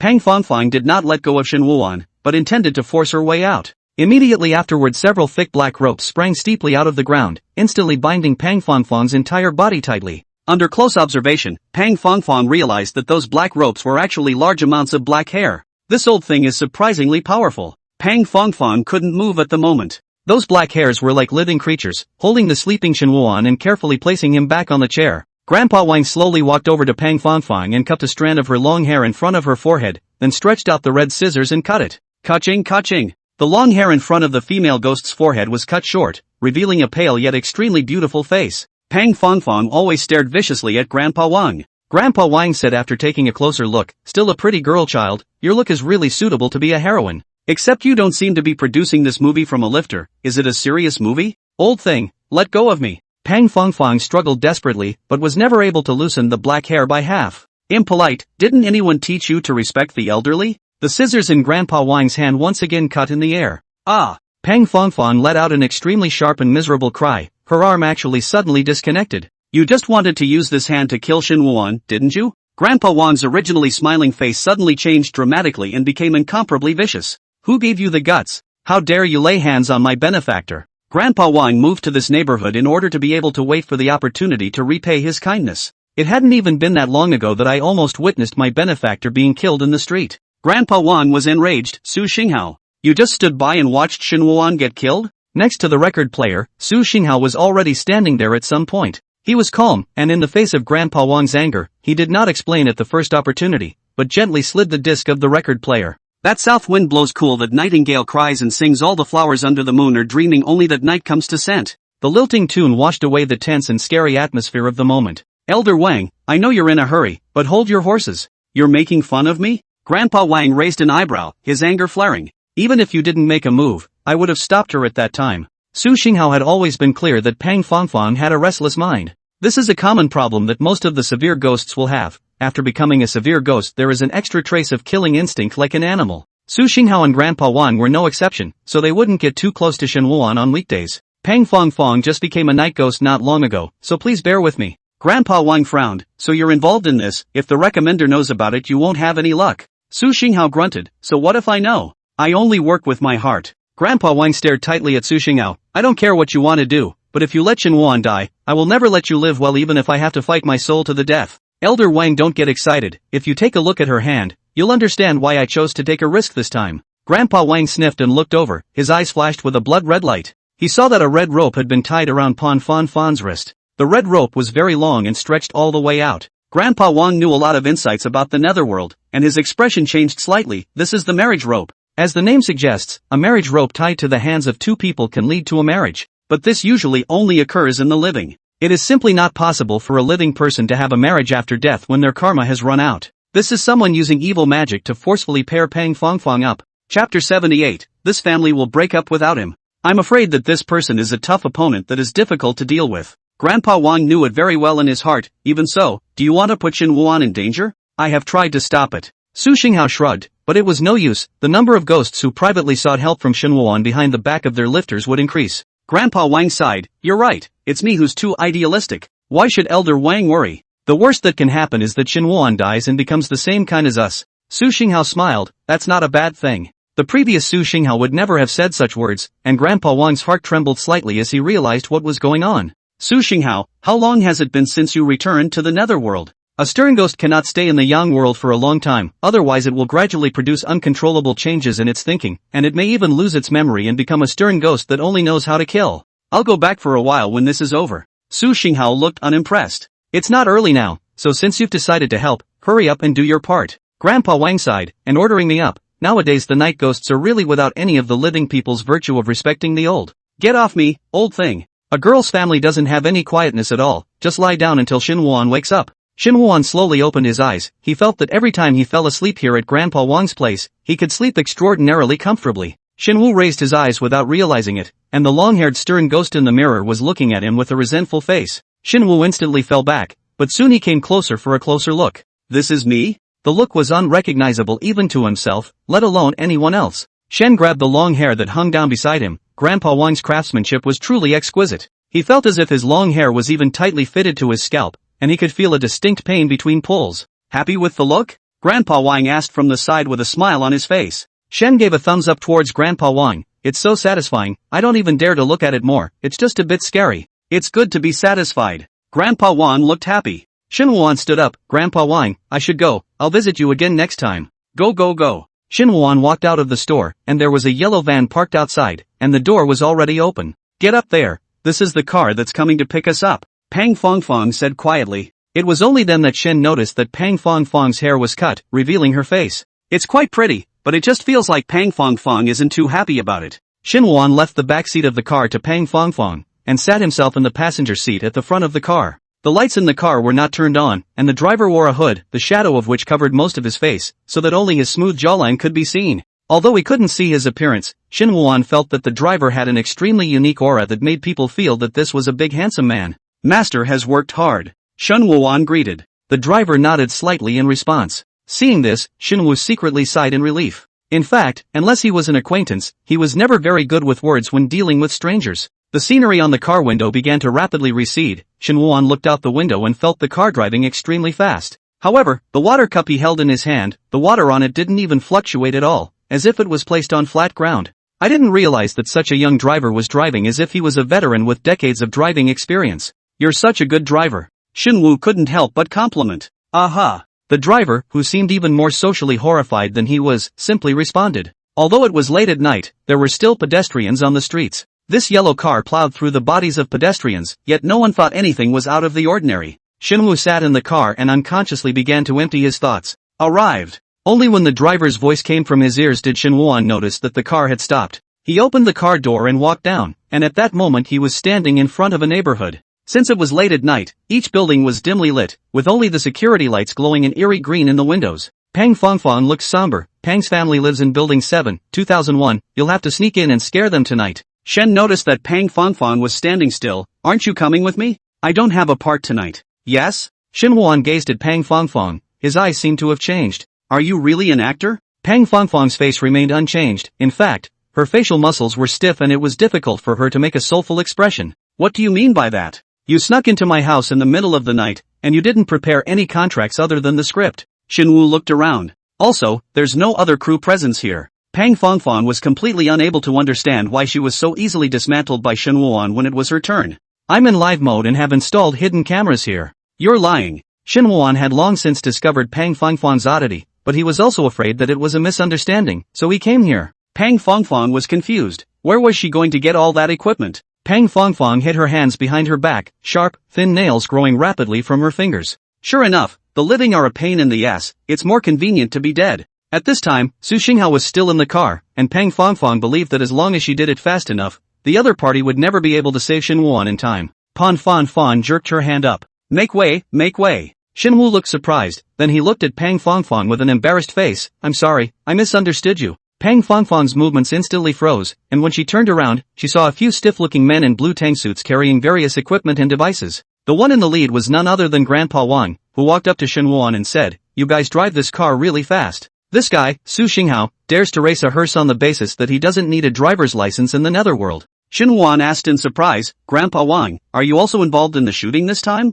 Oh no, I'm responsible for the makeup. Grandpa Wang patted Xin Wuan's shoulder and said with a smile, act well, I look forward to your performance. I will do my best. Xin Wuan immediately turned around and walked towards the small area in large strides. Grandpa Wang sighed as he watched Xin Wuan's back as he left. In order to help Pang Fongfong tell a lie, he even sent the paper figures that his family burned for him. This family has to fall apart without him. Chapter 79, Despicable Old Wang. As Su Xinghao got out of the car, the van behind him turned into a compact car made of yellow paper in an instant. He leaned down and picked up the paper cart while striding over to Grandpa Wang. As Su Xinghao handed the car back to Grandpa Wang, he opened his mouth and asked, "Elder Wang, how long have you been gone and how come you still have so much property?" The source of the plutonium needed for the ghosts to live in the netherworld during the time they are lined up for reincarnation after death is the paper money burned by their family members in life. However, as time passes and family members close to them pass away, the grandchildren's descendants gradually stop following the tradition of burning paper. Therefore, the longer a ghost stays in the netherworld the poorer it becomes.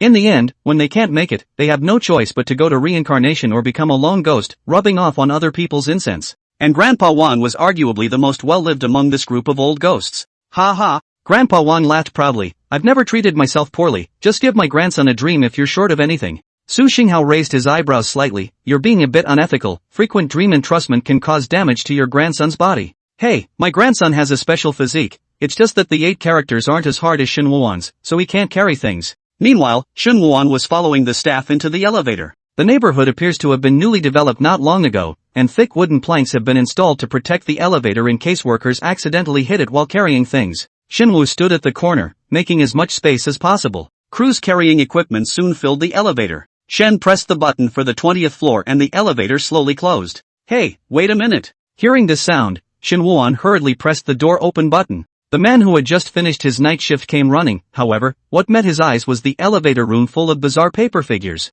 "Ah!" The man let out a horrified scream and quickly backed away, falling on his butt. Shenhuan was slightly stunned. At this time, he reacted that he was dressed as a stern ghost, and he probably scared the other party a lot. He gave what he thought was a friendly smile. "The elevator is full, take the next class." The man became even more frightened the moment he saw Shenhuan. "Oh, my god. Long-haired red-headed ghost girl. I'm dead." Just then, the paper man reached out and hit the close button. The elevator doors closed slowly. Shenhu originally wanted to explain, but there was no chance for that. "LOL, never mind, let's just consider this a wonderful misunderstanding." Hey, Shenhuana, can you hear me?" Grandpa Wang's voice suddenly came from the elevator, and one of the paper people handed the earphone to Shenhuan. Shenhuana said after wearing it, "I'm in. The headset you keep with you at all times will make it easier to contact you from my side." "Good." Immediately afterward, the paper people moved and began to help Shenhuan wear the live broadcast equipment. Su Xinghao and the others did not follow Shenhuan into the building as they observed the situation from the opposite top floor.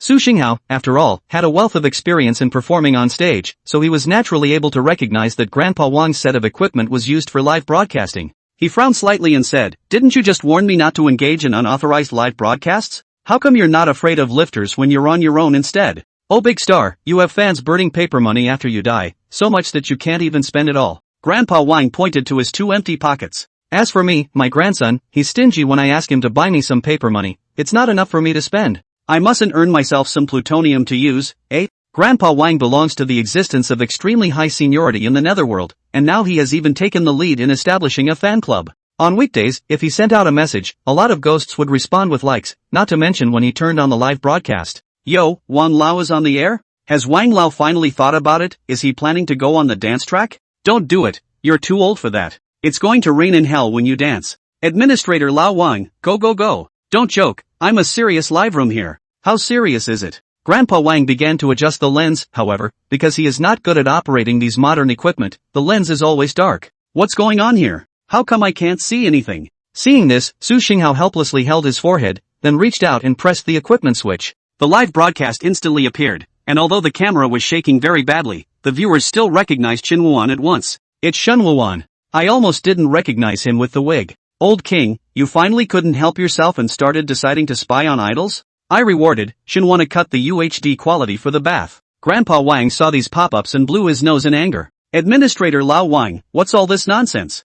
Old Wang, am that kind of nasty person." "You are. Didn't you say before that you even peeped at girls' baths when you were a kid?" "Reasonable old Wang, your last name gives off a sense of impropriety." "Administrator Lao Wang, get lost, and then blah blah blah kick you out of the live room." After Grandpa Wang came out with this threat, the severe ghost suddenly didn't dare to blah blah blah. After all, he had this authority. "So what kind of live broadcast is this?" Grandpa Wang briefly told them what happened. The incident outraged the knights. Asterisk. There are really more and more of these evil magicians in the young world now, seriously threatening our safety. Punished severely. You must be severely punished. We'll split the body into 5 pieces in the sunny side of the world. then take them to the netherworld for oil extraction. Is Shinwon going to be okay? Shinwon, this kind of person has a bad heart, but he's equally vicious to people and ghosts. What are you afraid of? Old Wang and Big Brother Su are here. At this point the camera suddenly cuts to Old King's wrinkled, smiling face. Administrator Lao Wang, everyone remember to reward money to give you better live screen. Despicable Old Wang. Hurry up and cut the camera back, I want to see Shinwana. I'd like to give you a few slaps on your old face. The knights screamed and cursed. And Grandpa Wan looked at the rapidly growing bounty in the background and smiled from ear to ear. Shinwu is worthy of being his benefactor. Not only did he help him avenge his death, but he is also his god of fortune. Chapter 80, The Right and the Right. The camera reshifted to Shinwuan, who by now had arrived at the door. Unlike other households that post couplets on their doorways, the Pang family has yellow talisman paper on both sides of their doorway. Shinwuan recognized at a glance that this was the same as the talisman Tang had taken to Hailu earlier, and was used to suppress the invasion of evil spirits. If he had played a ghost before, Shinwuan would have had to think of another way to enter, but this time it was different. He had originally played a living person pretending to be a ghost. Shen was about to ring the doorbell, intending to follow the conventional way of scaring people, first inducing the person inside to come and open the door and kill him. But just then he noticed that the door was already in an open state, leaving a gap. This was clearly a trap, and Su Xinghao turned to ask Pang Fongfong, who was also watching from the side, "You already knew there was a trap, or else?" Against Su Xinghao's unkind eyes, Pang Fongfong was not the least bit intimidated. Shinwuan is a living person, no matter what means that Celestial Master uses, his life won't be in danger. After moving away from Shinwuan, Pang Fongfong's uncontrollable killing thoughts gradually subsided. Grandpa Wang similarly understands this, and for the sake of the live broadcast effect, he immediately contacted Shinwuan. Shinwuan, going quickly, greatly generous is it? Good. With the director's guidance, Shinwuan would execute it perfectly.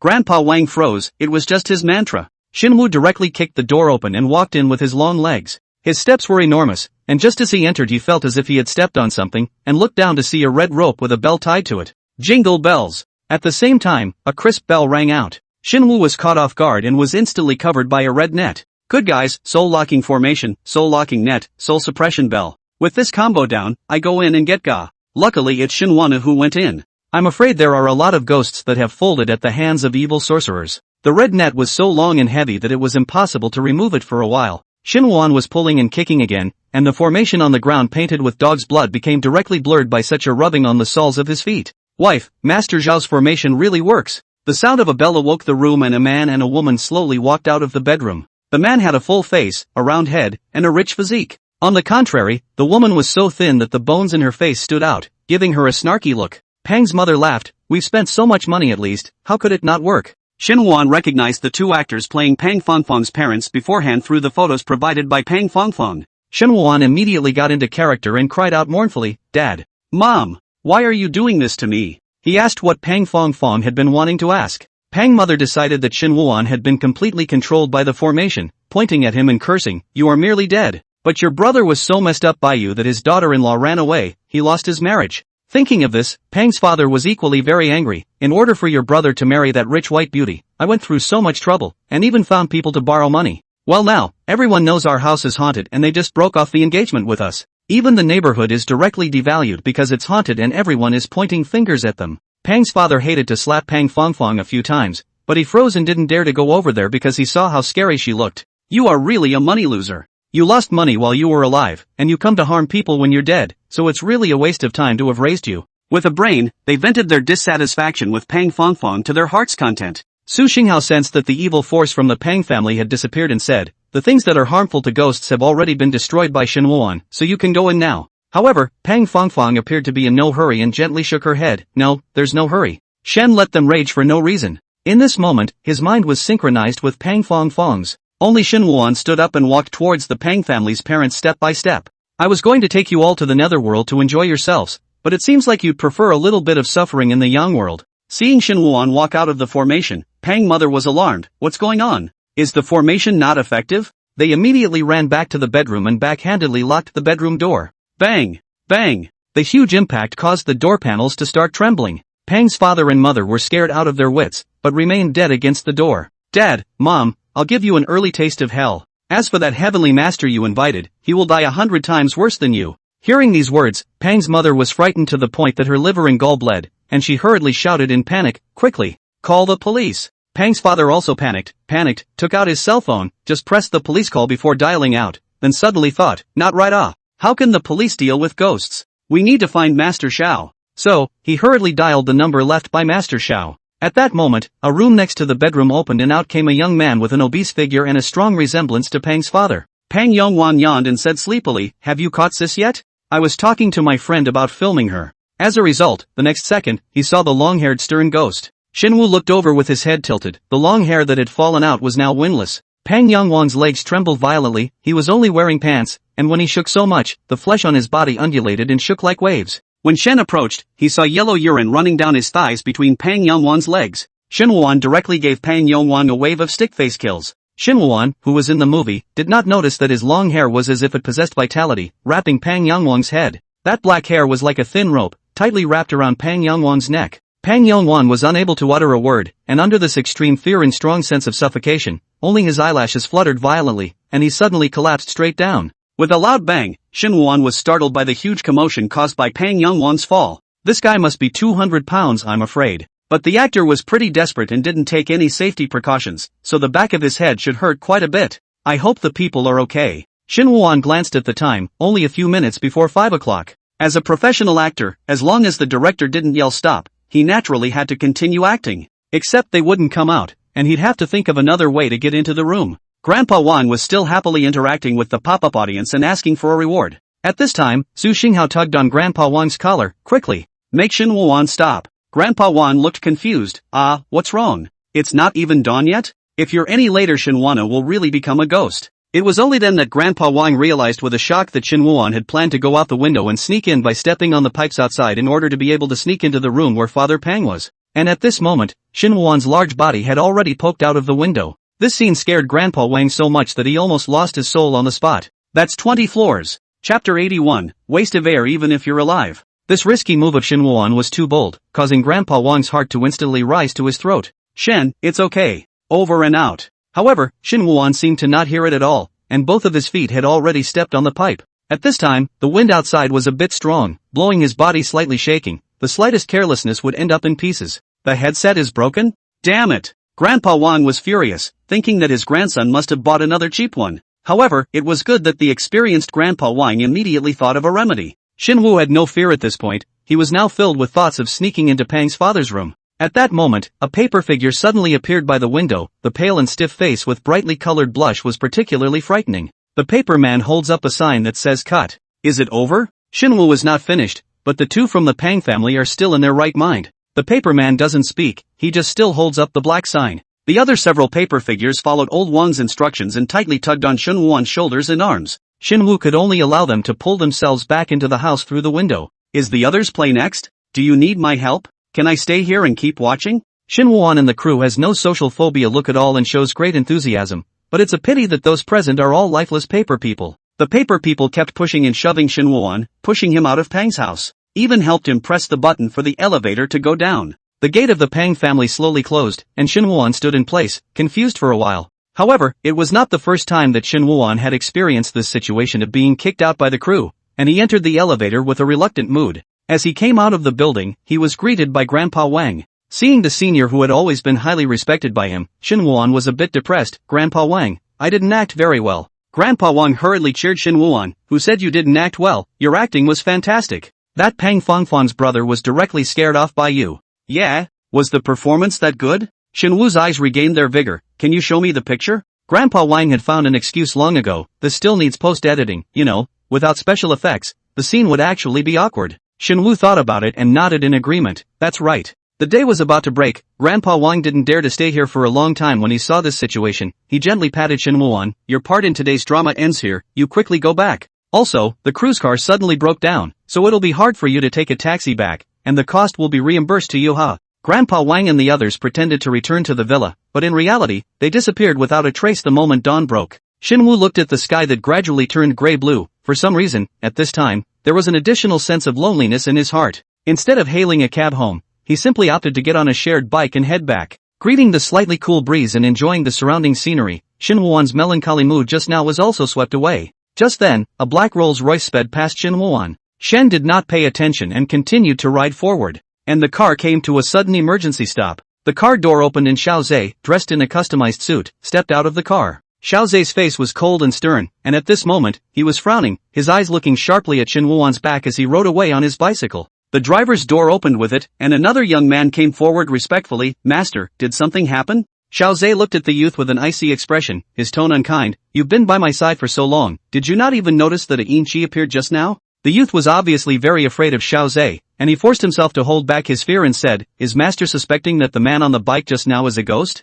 But it's already dawn now." "Yes, if the sky is not already bright." Xiao Zhe looked at the direction of Shin Wuan's departure. The unfinished words revealed an endless chill. The hurried glance from the car window just now had left an extremely deep impression on Xiao Zhe. "If it were an ordinary person, I'm afraid I'd really think I'd hit a ghost." At this moment, the ringtone of the cell phone rang again. Xiao Zhe glanced at the caller ID and a hint of contempt flashed in his eyes. He didn't answer and turned to sit back in the car. Xiao Zhe arrived at the Pang family and as soon as he stepped in, he heard a mournful wailing sound. He raised his hand slightly without expression, and the youth beside him immediately understood and respectfully handed over a box of earplugs. Xiao Zhe did not hesitate to directly put on the earplugs, and then quietly stood in place, coldly watching, only to see Pang Yongwang lying straight on the ground, Pang's father and mother lying on the side of him, snot in tears, face full of tears and snot. They kept slapping the ground and screaming curses under their breath. "My son, you died a terrible death. It's all because of that damned money loser who victimized you. You must take revenge when you turn into a ghost." Only after a few minutes of wailing did Pang's father notice Xiao Zhe's arrival, and he instantly ran towards him in excitement.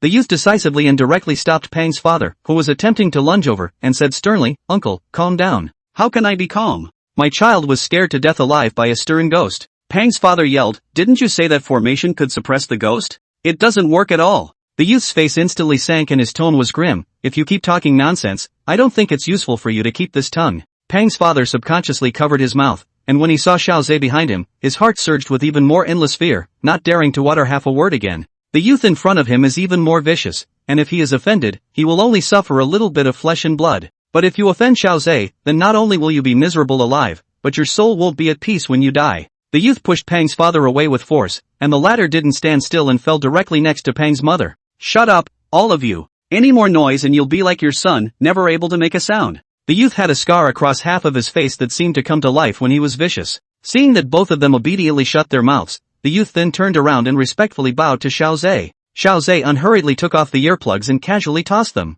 He turned his gaze to the spell on the ground and bent down to pick up the red net on the ground, his brows furrowing slightly. The youth observed carefully with the same undivided attention and said, "Master, this formation and treasure artifact seem to have been artificially destroyed. There is a clear difference between the actions of a lich and those of a human, and these in front of them were obviously physically destroyed, which is the subconscious behavior of a living person." Xiao Zhe discarded the red net on the ground. "Pang Fong didn't inherit his parents' stupid genes, she knew I was there so she got help from the living." The youth sniffed and looked grave. "If that's the case, then I'm afraid that trying to catch Pang Fong won't be an easy task. It doesn't matter whether it's a living person or a ghost, as long as they appear, they can be caught." Xiao Zhe confirmed the situation and then prepared to leave. The youth glanced at Pang Yongwang on the ground and asked, "Master, what about him?" From his judgment, Pang Yongwan was just overly frightened and his soul had temporarily left his body. This kind of idiot, living is a waste of air. Xiao Zhe paid no attention to him and walked straight out of the door with big strides. Seeing that they were leaving, Pang's father lunged over and grabbed the youth's thigh tightly. "You're not allowed to leave. You took my family's money, how can you just walk away?" Without hesitation, the youth directly choked Pang's father's neck, and this adult man close to 200 pounds was easily lifted by him. The youth then threw himself with such force that Pang's father slammed directly into the wall and fell to the ground wailing in agony again and again. The youth squatted down in front of Pang's father, pulled out a piece of paper from his pocket, and said, "The contract is clearly written in black and white, we will help you with Pang Fong." He gently patted Pang's father's face, which was showing signs of fear, and smiled faintly, "Only whether or not you'll live to see this scene, that's not within the scope of our responsibility." Chapter 82 Huge Division. Shin Wuan had wanted to remove his wig when he got home. It turned out that the wig seemed to be welded directly onto his head by Grandpa Wang, and with a little force, it felt like his scalp was going to be ripped off together. Shinwu felt helpless, and on second thought, he just needed a whole new look to disguise the master. Thinking about the scene he was going to shoot tomorrow, he simply washed up and then lay down on the bed to sleep. The reason why the Pang family didn't fear Pang Fong before was because they thought that Xiao Zhe would be able to eliminate him. However, after witnessing their son being scared alive tonight, Pang's father and mother are extremely frightened. Even during the day, the two only dared to stay in the crowded mall until it closed. It wasn't that they hadn't thought of going over to the hotel in the meantime, but Xiao Zhe had said that they would only die faster in a place that didn't have his formations. The only thing they had to rely on nowadays was Xiaoze. The mall closed just after 10 p.m., and the people around it dwindled. Pang's father and mother dragged their heavy and slow steps back to the floor where their home was. It looks like the sky is the limit, but there's nowhere to run. Just as they stepped out of the elevator, they saw that the door of the occupant next door was surprisingly open. They naturally knew the neighbors, except that immediately after the haunting, the neighbors moved out and put up a for sale sign. Did they come back to live again? Or was it sold to some unknowing unlucky person? Just then, two people, a man and a woman, came out from inside. They wore sunglasses, but from their figures, they could tell that they were no older than 30. Their excellent figures and temperament, even if they just stood there casually, gave the impression that they were shooting a cover magazine. The woman was the first to speak. Master, thanks to you, otherwise I wouldn't dare to live in this house. Yes. The man wrapped his arm around the woman's waist and said with a smile on his face, I bought this house in the first place because I was greedy and cheap, and I wasn't counted out by my daughter-in-law. If I hadn't met you, master, this money would have been thrown into the sea. What they said managed to attract the attention of Pang's father and mother. Your house only has some residual yin qi, and is not haunted by malicious ghosts. I have already helped you remove the yin qi, so you can move in normally from now on. The voice of the speaker was indistinguishable from that of a male or female, and just listening to it gave people an extremely comfortable and pleasant feeling. A long-haired man walked out of the house, and although he had long hair, he was not feminine in the least, and his heroic brow exuded a strong sense of confidence. No need to send it. You're too kind, Master Pang. We just happened to be going out and this is on the way. When Pang's father heard that the man was leaving, he finally couldn't hold back and came closer. Wait, this master, my house is also haunted. The woman on the side bristled slightly and said with dissatisfaction, do you think we don't know anything because we just moved here? It's because your house is haunted that it's causing everyone in this neighborhood to have no peace. Pang's mother was jealous when she saw the woman's plump and curvaceous figure. Pang's mother glared fiercely at Pang's father, who was looking mesmerized, before stepping forward and crossing her arms. If it weren't for us, would you have been able to buy such a cheap house? I'm really laughing. This so-called blessing is given to you. Did you catch it? Although the woman was wearing sunglasses to see her expression, the corners of her mouth raised in a mocking arc as she looked Pang's mother up and down. She gently patted her chest, snuggled into the man's arms, and said in a delicate voice, Husband, if it weren't for the master here, I would have thought that the ghosts were standing right in front of me. It's really scary. The man lowered his head and soothed her in a warm voice, Don't be afraid, baby. What are you crazy woman babbling about? Seeing this, Pang's mother was about to pounce on her, but fortunately she was pulled back in time by Pang's father. Don't you go crazy. We're doing our job. Pang's father looked toward the long-haired man with a fawning smile on his face and said, Master, our surname is Pang too. This rounding up is not a family. Would you please take a look for us? Before the long-haired man could reply, the woman kindly reminded, Master Pang, you must consider this carefully. For all the heartbreaks they've done, they've angered the heavens and the gods. As soon as those words entered his ears, Pang's father's expression instantly clouded over. However, the long-haired man did not reject Father Pang because of the woman's words. He said, Getting rid of evil spirits is my job. And since you said your house is haunted, then I will help you take a look. Pang's father's expression instantly shifted from cloudy to clear, and he hastily sidestepped to make way for a path. Master, you can quickly come in. At this point, Pang's mother's chin was raised high, presenting a victorious stance. The couple who lived across the street were really pissed off, and the woman grunted outright, then stepped into the elevator to leave. The elevator reached the first floor and the two walked out of the elevator, their original angry expressions instantly disappearing without a trace. The woman removed her sunglasses dryly after noticing that no one was around. The man similarly removed his sunglasses. It was almost impossible to see with the road in the middle of the night. If someone were to see it at this moment, I'm afraid they would let out a gurgling scream on the spot. These two are no other than well-known actors Zhu Panpan and Cui Jiang. Chapter 83, How the Hell Did You Die? Zhu Panpan and Cui Jiang happened to see Xinwuan in the circle of friends posted a message of help.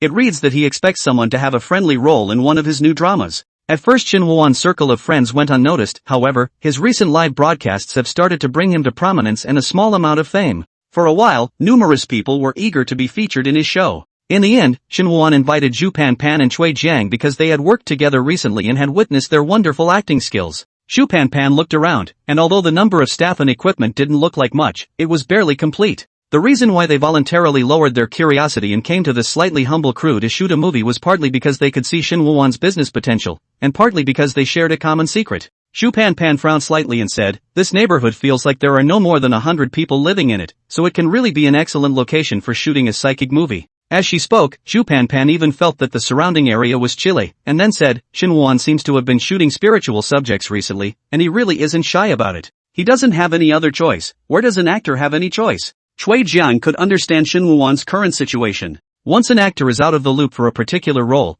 there is a flurry of scripts for the same type of role coming his way. If he chooses not to take these engagements, then once his fame drops, he may not be approached for a movie in the future. However, if you take on these theater engagements, you will keep starring in the same type of roles, and you will be limited over time. Shupanpan similarly thought of this and couldn't help but sigh. Indeed, I hope Shinwon can become red. After all, he's in good shape, and it would be a bit of a waste to keep spending it in psychic movies. Shupanpan had just been stunned by Shinwon's long hairstyle. With conditions like Shinwon's, if he went to act in idol dramas or puppet dramas, I'm afraid he would have been on fire long ago. Shinwon should still go to some more formal acting classes. Chui Jiang had seen the problems Shinwon had before. When I stood next to him just now, I was worried that he would suddenly crawl on the ground in the shadows. Shupanpan and Chui Jiang were walking outside when the former suddenly said, "Did you steal your ex-girlfriend's panties out again?" Hearing this, Chui Jiang subconsciously clenched her buttocks and questioned with a face full of surprise, "How do you know?" Shupanpan rolled her eyes greatly and said, "These pants you're wearing are just too thin, and when I sat down just now, I saw the pattern."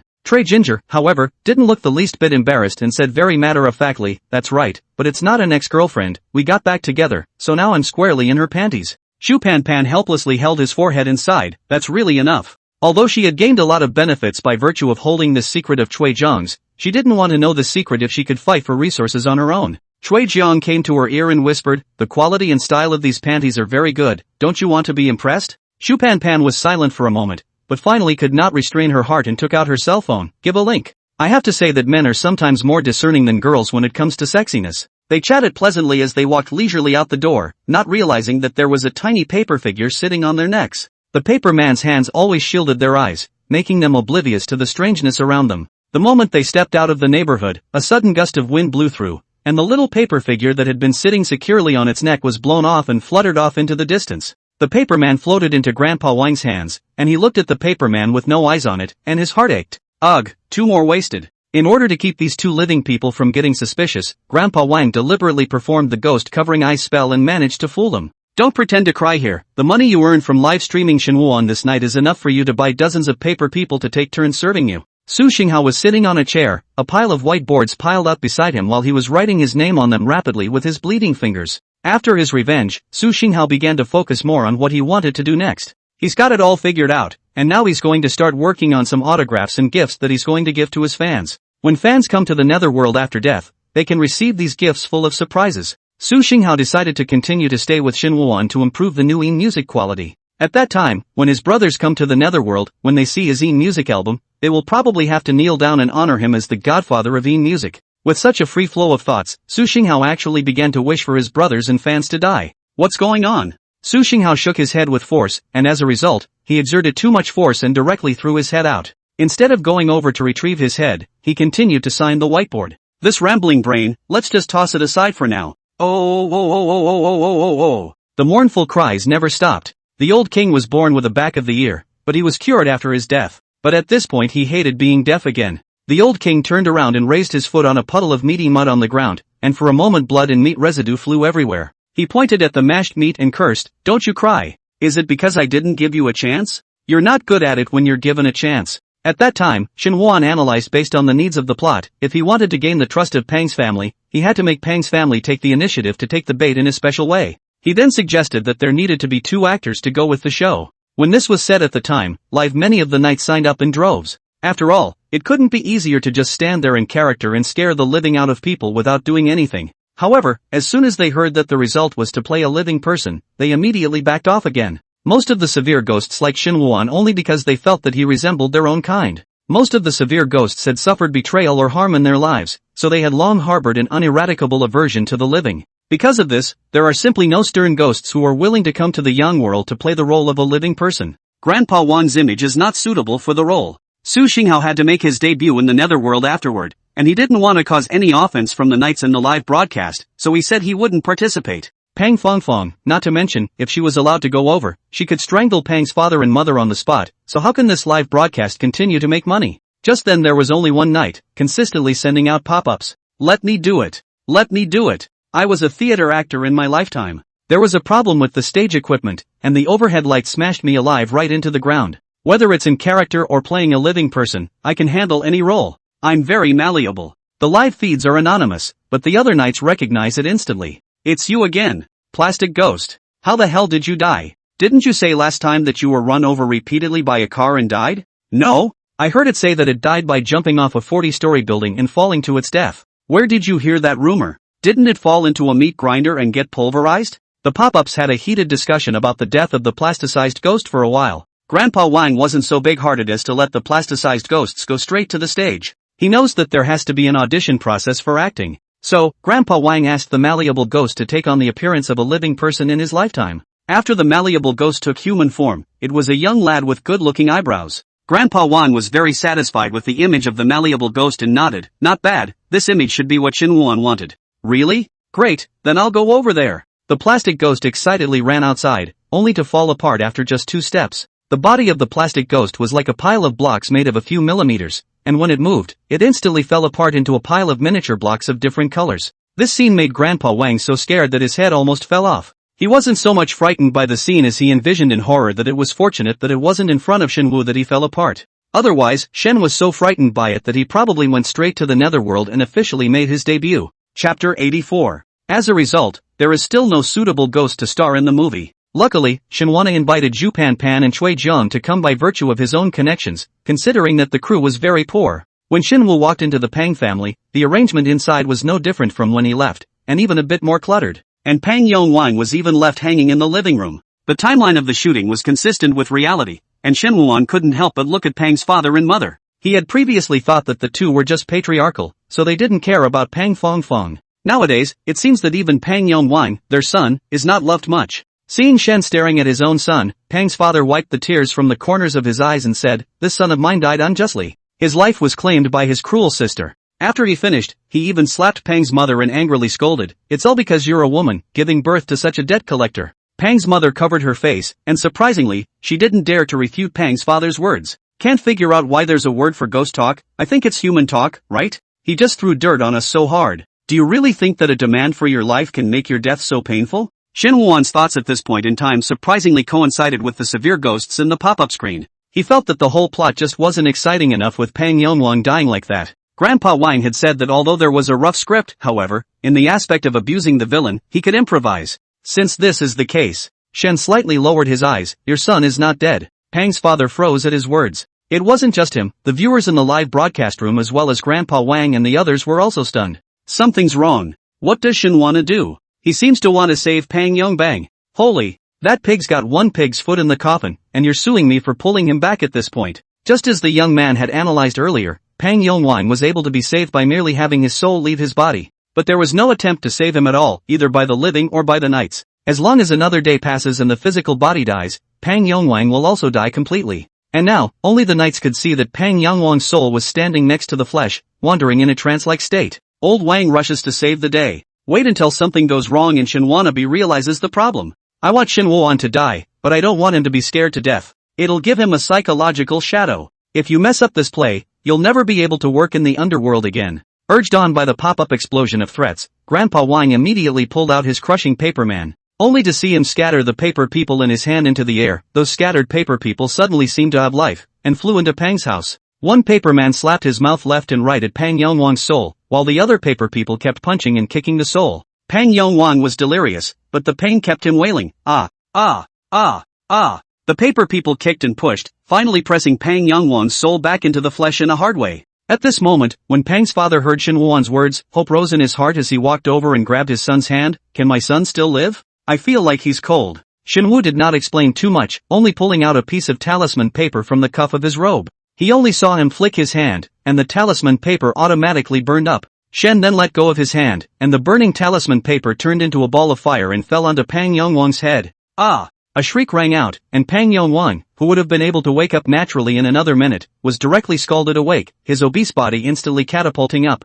Shocked and delighted, Pang's father and mother hurriedly extinguished the fire that had flared up above Pang Yongwang's head, then hugged him and cried, "Son, you're alive! What an encounter with the gods!" Pang Yongwang's face, which had been in a trance, was suddenly taken over by panic, and he grabbed his burnt hair in a death grip, shouting in terror, "Don't hit me! Don't hit me!" His obese body, which weighed 200 pounds, was curled up tightly at this moment, like a large round ball. "What's wrong with you, son?" Pang's father anxiously grabbed Pang Yongwang's shoulders and shook them vigorously and violently, yet it didn't work in the slightest. When Pang's mother saw this, her body involuntarily shivered violently, and her voice trembled as she said, "Son, don't scare mom." As if Pang Yongwang had experienced something extremely horrible, he suffered severe mental stimulation and just kept shouting, "Don't hit me." Apparently, although he was no longer physically injured, he had been psychologically beaten by the paper people during the time his soul had been out of his body. Pang Yongwang's sanity was so damaged that he is now completely insane. Shinwoo looked at this scene and was satisfied in his heart. The talisman paper was given to him by Grandpa Wang, saying it was a prop.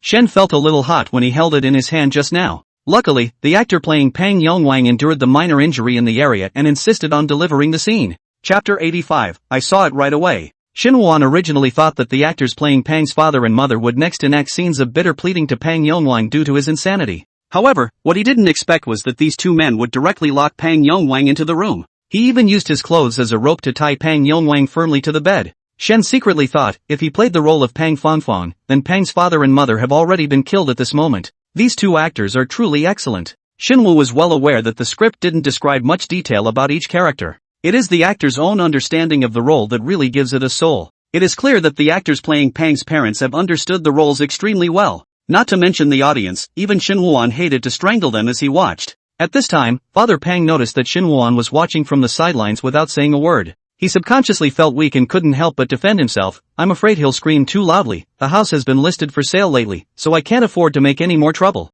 Shinwoo revealed a smile, matching his calm temperament, giving people a feeling of being on good terms with others. I understand. Shinwoo's smile is colder than my corpse. The living is still big-hearted. I can tell at a glance that Shinwoo is hiding an abyss behind this smile. A nice handsome guy. Why is he smiling like that to scare the ghost? Earlier, Father Pang didn't even dare to utter a single breath in front of Xiao Zhe, and under such a strong contrast, he became more and more trusting of Shinwoo. Master Pang, can you stay tonight? Father Pang was afraid of Shinwoo's refusal and quickly said, let's talk about the compensation. Shinwoo nodded slightly. The evil spirits have not yet been removed, and I cannot leave in peace. Good. Good. Pang's father was excited, and he was busy inviting Shinwoo to sit on the sofa. Then he instructed Mother Pang, quickly, make tea for the master, use the best tea leaves. Hey! Mother Pang hurriedly walked towards the kitchen, not forgetting to give Father Pang a wink as she went. Pang's father understood that she had something to say and followed her into the kitchen. Husband. Mother Pang voiced her concern. Master Zhao's side will be coming over tonight as well. If they bump into each other, nothing will happen, right?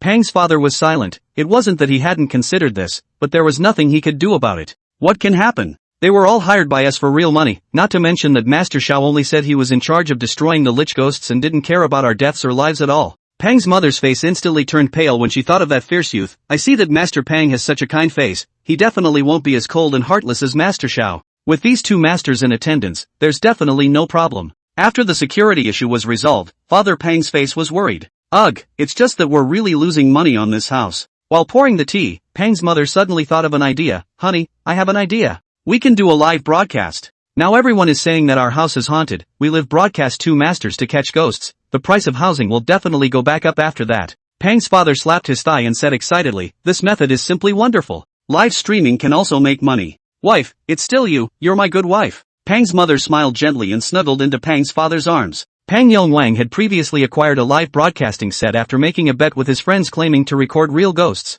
Nowadays, this equipment can come in handy. Father Pang directly came up with a highly gimmicky headline, Linhui neighborhood is haunted. Two celestial masters fight. The ghosts were crushed on the spot. It was late at night, and his caption stood out in the midst of a live stream of beautiful women dancing. Especially if you're nearby, it's easy to swipe through the live feeds. I came in high and low for that title. The air conditioner in the house just happened to break down, so I came to see this psychic live stream to cool down the heat. Good lord, isn't this my neighborhood? Pawn, did you really invite a master? Can he not invite? This guy who was under the wrath of God, who did those awful things to his own daughter that caused people to turn into violent ghosts and come to him to claim their lives. What did he do? Just got on the air and don't know what's going on. Please elaborate. Father Pang couldn't help but feel a surge of annoyance in his heart as he looked at the rows of words cursing him on the pop-up screen. However, he knew very well that only such an effect could keep the audience in the live room. So he pretended like he didn't see it, a sad look on his face as he took the device and showed the full view of the living room. Look everyone, it's really true to say that my daughter is a money loser.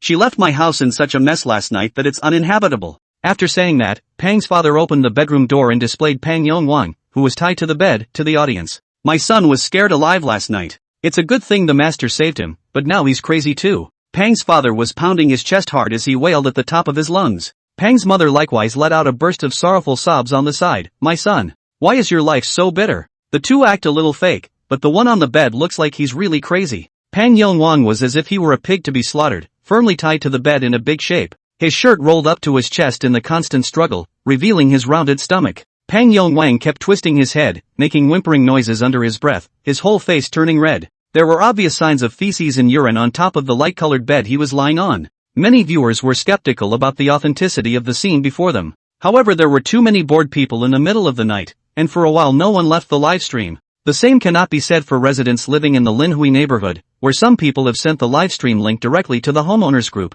For a while, those who were asleep and those who hadn't fallen asleep yet rushed into the live broadcast to watch at this moment. Since the haunting, some of the tenants have simply moved out or gone to borrow a room from a relative or friend. However, most of the residents still live in the neighborhood. The home they had worked so hard for most of their lives, even through loans to buy it, just had nowhere to go. The residents have long been explicitly and implicitly cursing Pang's family, and now that they have seen the live broadcast and learned that Pang's father has invited a master to exorcise the evil spirits, their hearts are more or less comforted. Did you really hire a master? You're so stingy, how can you afford it? Pang's father noticed the pop-up and immediately responded, of course this is true. As much as I love money, that means I have to have a life to spend it. In order to survive, I hired 2 masters, one to exorcise the evil spirits and the other to keep me safe. Good man, don't always look at your ugly face, let's see what the master looks like. It's just that, rushed to the female ghost and the master, but ended up listening to you selling half a day here. You won't talk about it on the link, right? Don't worry. Father Pang suddenly lowered his voice and said mysteriously, I'm quietly recording this for you to see.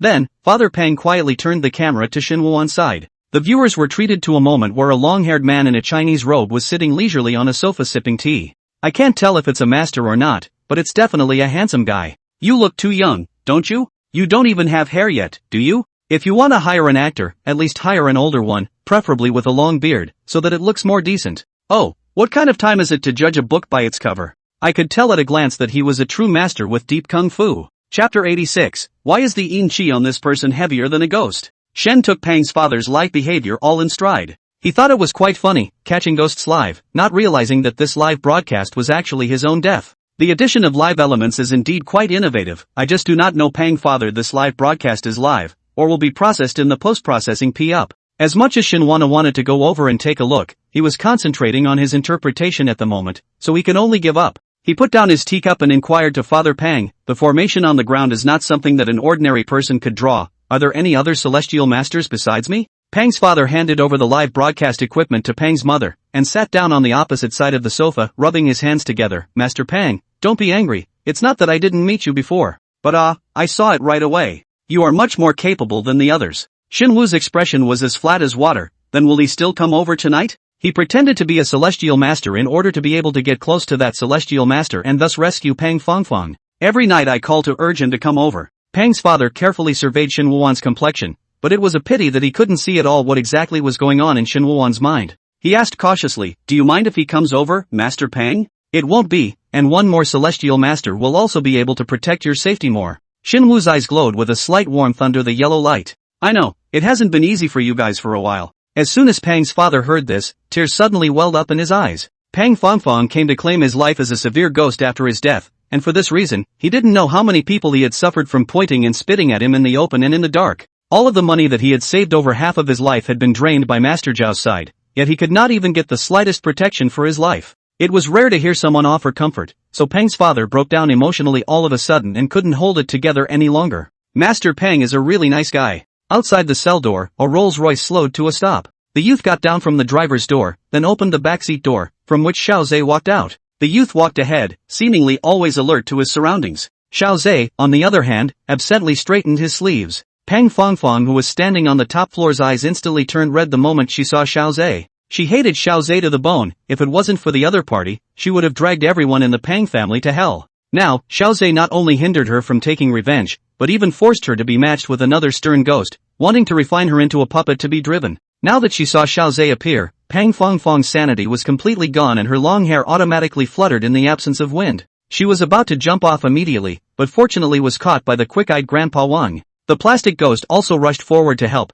only before he could touch Pang Fongfong, he was kicked hard by the other party. Ouch! The plastic ghost whimpered, and his body's blood and flesh suddenly scattered all over the place. Let go of me! Pang Fongfong shouted hoarsely. Female child, calm down. You can't hurt Xiao Zhe at all. Although Grandpa Wang had never met Xiao Zhe head-on, but since the other party was able to bind the stern ghost with the marriage rope, it was enough to show that Xiao Zhe was stronger than Pang Fong Fong. Then what's the point of her jumping off like that, if not to get herself killed? I can. Pang Fong Fong mumbled like a madman. Grandpa Wang was about to lose his grip on Pang Fong Fong and shouted, Su Xinghao, you just can't bear to watch me, an old man, work my ass off here. As soon as he spoke, a burst of music started. Pang Fong Fong suddenly fell to her knees as if all her strength had been removed. Su Xinghao walked forward, squatted down next to Pang Fong Fong, and asked, calm down? Pang Fong Fong raised her eyes to look at Su Xinghao, but then quickly averted her eyes and gently nodded. I can understand your psychology of wanting revenge when you see your enemy, but since you hired Xin Wuan to help, you should let him put on a good show. Don't think you can ignore the rules just because you're not a lifter founded live. Pang Fong Fong lowered her head and didn't say anything, but Su Xinghao already knew her answer. He stood up and looked downstairs, but he happened to meet Xiao Zhe's gaze. Xiao Zhe didn't know how long he had already been looking up there, and a wry smile appeared on his cold face when he saw Su Xinghao. Alarm bells rang in Su Xinghao's heart. A living person's smile was so stiff and abrupt, so familiar. He suddenly remembered that the first one to give him this feeling was Shinwana, who played a living person. Xiao Zhe retracted his gaze, not expecting that there would be such a windfall in addition to Pang Fong Fong. He could sense that Su Xinghao was the more powerful night ghost. Su Xinghao's power was not only reflected in his ability, but more importantly, he still had the sanity of a living person in his eyes. The closer to a person the night ghost was, the more powerful it would be after being hardened into a puppet. Xiao Zhe wasn't in a hurry, he just needed to wait for the fish to take the bait on its own. Arriving at Pang's house, the gate was in an open state at this time. Since the haunting, all the residents of the building have moved out. The only family left living in the 25-story high-rise is the Pang family. Pang's father didn't even dare to close the door, he even couldn't wait for a thief to come to his door, so that he could at least add a touch of life to his home. Before Xiao Zhe even walked into the house, he had already heard Pang's father's loud and bright laughter outside the door. Master Pang, with you here, that stern ghost must have dissipated in a snap of the fingers. Xiao Zhe's footsteps jerked, huge division? At this moment, the youth grimaced coldly, rubbed his wrist, and said, Master, Pang Hon, this ungrateful fellow even found someone else, I'll go in and give him some color. Don't make a fool of yourself. Xiao Zhe coldly glanced at the youth, then he crossed over the youth and took the lead to walk into the house. At the sound of footsteps, Pang's father scrunched his neck in shock. When he saw that the person who came was Xiao Zhe, he immediately revealed another flattering smile and hurriedly greeted him, Master Xiao, you're here. Xiao Zhe didn't even look at Pang's father as he directly locked eyes with Shinwu who was sitting on the sofa. At the first glance, Xiao Zhe frowned slightly. How come the yin qi on this man is heavier than a ghost? Chapter 87, Boss, hit the money. If he didn't sense a living person's aura on Shen Wuan, Xiao Zhe even felt that he was standing in front of a top-tier stern ghost. He didn't associate the passerby dressed like a ghost last night with the Shen Wuan in front of him. After all, the two looked so different. When Shen Wuan saw Xiao Zhe walk in, he thought for a moment that the other party had gone to the wrong movie set. Xiao Zhe was wearing a suit that was expensive at a glance, and the leather shoes on his feet were polished. And the sophisticated hairstyle that has been carefully fixed with hairspray, living like an urban domineering hero. In comparison, Shin Wuan even felt that the muscular young man with bandaged hands next to him had more of a master's demeanor who could physically exorcise ghosts. However, from the way the two stood, it was clear that Xiao Zhe was the dominant one. Xiao Zhe walked forward and did not sit down, but stood, looking down at Shin Wuan in a condescending manner. Master Pang? How come I've never heard of you? Maybe you don't hear very well. Shinwu sipped his tea unhurriedly, his gaze fixed on the tea leaves floating in the cup. The youth clenched his fists tightly after hearing these words from Shin Wuan. However, due to Xiao Zhe's earlier warning, he did not act rashly. Pang's father and mother stood aside, not even daring to utter a breath. What kind of person is that? Look at people with your nostrils. Donate your eyes to me if you don't need them? Damn, I'm sick of pretending to be alive. I really want to tear him alive. Unlike the picture of the severe ghosts of the netherworld, the viewers of Father Pang's live broadcast were more excited about this scene instead. You don't say, these two actors are better looking than some of the actors in dramas. This is what you don't understand, there are too many handsome people, and there are relatively few ugly and powerful ones instead. Are these two about to start fighting? I'm so excited. Xiao Zhe heard a strange sound coming from the bedroom. He slightly side-eyed and asked, what's in there? Seeing this, Pang's father hurriedly came forward and responded, it's my son, Pang Yongwang, whom you've met. Pang Yongwang. Xiao Zhe raised his eyebrows slightly, then as if suddenly remembering, that pig? Isn't he dead? Father Pang replied to Xiao Zhe's insulting words as if they were automatically blocked, thanks to Master Pang. Xiao Zhe sniffed and once again turned his gaze to Shen Wuan. This time, there were a few points less contempt in his gaze. He walked straight to the opposite side of the couch and sat down. Looks like you're not what I thought you were, you do have some skills. Shen slowly put down his teacup and smiled. You are just as I expected, not a good person at first glance. Hearing this, the youth finally couldn't hold back and walked forward wanting to give Shen Wuan a little lesson. Just then, Xiao Zhe raised his hand to stop the youth. You seem to have a great deal of animosity towards me. We're clearly meeting for the first time. Xiaozhe glanced at Pang's father and mother, but you can be so kind to both of them. I don't like peers because it will steal my business, Shenwu said with a solemn face. Xiaozhe froze for a moment and met Shen Wuan's pure eyes, realizing that the other party was not joking. Ha ha, he suddenly let out a few loud laughs. The youth on the side showed surprise, he had never seen Xiaozhe laugh so cheerfully. If he didn't know well that his master was powerful, he would have suspected that the other party was possessed by a ghost. Xiaozhe was interested in Shenwana, the latter had a rather heavy yin qi and must be someone with a special physique. Such a person would be a great help to him if he could become his right-hand man. If you are seeking wealth, then would you like to come work under me? Xiaozhe handed out an olive branch. The pay I can give is far more than if you were to go around doing odd jobs and helping these poor people. Shenwan did not see the slightest resistance on his face and asked bluntly, how many? Xiaozhe opened his arms and leaned against the back of the sofa. How much others give you? I can give you 100 times more. Can you enter the job now? Shenwu's attitude changed abruptly, and suddenly, the high and cool and unassuming temperament of his body was gone. Xiaozhe raised his eyebrows slightly, although this was exactly what he expected, it always felt a bit strange, yes. Shenwu turned his head at this time and asked Father Pang, how much do you intend to pay me? Pang's father, who was suddenly asked, was stunned for a moment. He was worried that if he gave less, Shenwan would turn around and leave. However, he really couldn't get more money, and after hesitating for a moment he spoke, I only have $10,000, but, good. Shen interrupted Pang's father's words and turned his head to look at Xiaozhe. Boss, hit the money. Xiaozhe? Xiaozhe narrowed his eyes slightly and tapped his fingers on the sofa from time to time. Shenwan felt a marvelous aura suddenly forming on Xiaozhe. The breath around them seemed to be thinning. Shenwan's heartbeat couldn't help but speed up, and he couldn't tell whether this was excitement or fear. The other guy must have shared his in-depth study and understanding of characters like psychopathic murderers. Otherwise, it would not have been possible to interpret this regal killing aura. If Xiaozhe was only vaguely showing killing intent, then the young man beside him was already sending out gusts of bone ringing from his tightly clenched fists at this moment. The youth was only waiting for Xiaozhe to give him a look or a movement, and would immediately rush forward to break Shenwan's neck. At that exact moment, the youth finally saw Xiaozhe turn his head to look at him. Hit the money. Okay. The two spoke at the same time, and the youth froze as he returned to his senses. Master, what did you say? Xiaozhe looked cold and said, I don't keep disabled people around me. The corners of the youth's mouth twitched slightly, and he seemed to go through a fierce mental struggle before he finally turned around to make the call. Xiaozhe stared at Shenwan closely. The money has already been called over. Next let me see if your skills are worthy of this price. Shenwan revealed a perfect smile like a customer service. You will be satisfied. Chapter 88, The Embarrassment of Cooked Ghost Acting. A few words to get a man to spend $1 million for me. Join if you can't beat it. There's still income at work. Yoo-hoo! The audience in the young world watched with amusement. On Grandpa Wang's side, he took Shenwan's cell phone, and when he saw the text message that $1 million had arrived, his face turned even paler. This is bad, this guy actually hit the money. It wasn't like he could cover Shenwan's eyes with his ghostly hands even in the middle of the day. Grandpa Wang rushed to send this matter to the live broadcast to ask for help.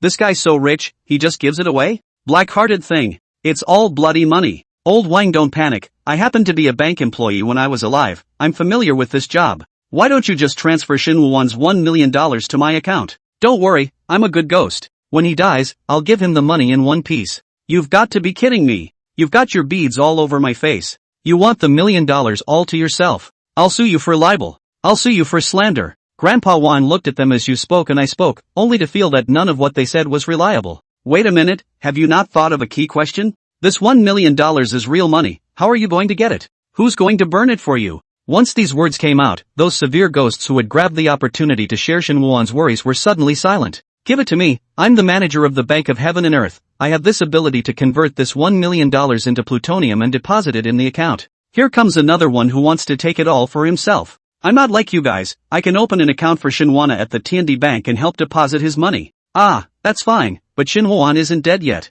I used to burn paper money for fun when I went to pay homage to my ancestors in my lifetime. How come my netherworld account balance is zero? The founder of our Heaven and Earth Bank is a fan of Shenwana's, and the boss was happy to, purposely, open the back door for him. The other night ghosts did not raise any more objections when they heard this. In life, they are in the situation of someone above, and after death, they are still in the situation of being suppressed by the power of ghosts below. Shenwan completely unaware that the ghosts have already made arrangements for his afterlife, and are now just waiting for him to die in peace. The atmosphere was no longer as tense as before after the two had a monetary deal. The youth unwrapped the bandages from his hands, his arms and palms bore multiple scars. He drew out a dagger and without hesitation, he cut open his own hand and used his blood to patch up the previously failed formation. Shen watched the youth's movements, keeping the other party's every move in his mind, in case he could play this type of role in the future. Xiao Zhe sized up Shen Wuan. Usually heavenly masters would have an attendant following them around, mainly to help carry the heavy magic weapons. However, he saw that not only was Shen Wuan surrounded by no one, he didn't even look like he was carrying any magic weapon. Xiao Zhe had wanted to inquire about it, but suddenly his expression flickered. Ring ring ring. The bells tied to the red rope all rang at this time. Pang's father and mother crouched down in fear as they quickly crawled to the kitchen to hide, but not before using the live streaming pole to point the camera at the living room. Xiao Zhe sat there motionless. He was able to sense that the ghost that came was neither Pang Fong Fong nor the stern ghost he had seen on the top floor before. It seems to be a passing brat that naturally leaves as soon as it senses the fury in the house. Thinking of this, Xiao Zhe picked up the teacup and was about to take a sip. Suddenly, Shen Wuan, who was sitting across from him, stood up violently. "Humph! You finally came." Shen Wuan's face was cold as he said sternly, "You have done many evil deeds, today I will definitely let your soul fly away." Shen Wu's demeanor was a world of difference compared to just a moment ago. It was as if the burden of saving the world was all on his shoulders at this moment. Xiao Zhe was filled with doubt. At this moment, Xiao Zhe even began to wonder if his judgment had been wrong. So he craned his head to see two miniature versions of the paper figures floating in the air. For the average person who comes across these two little trinkets, all they have to do is blow into them and they can be sent away superbly.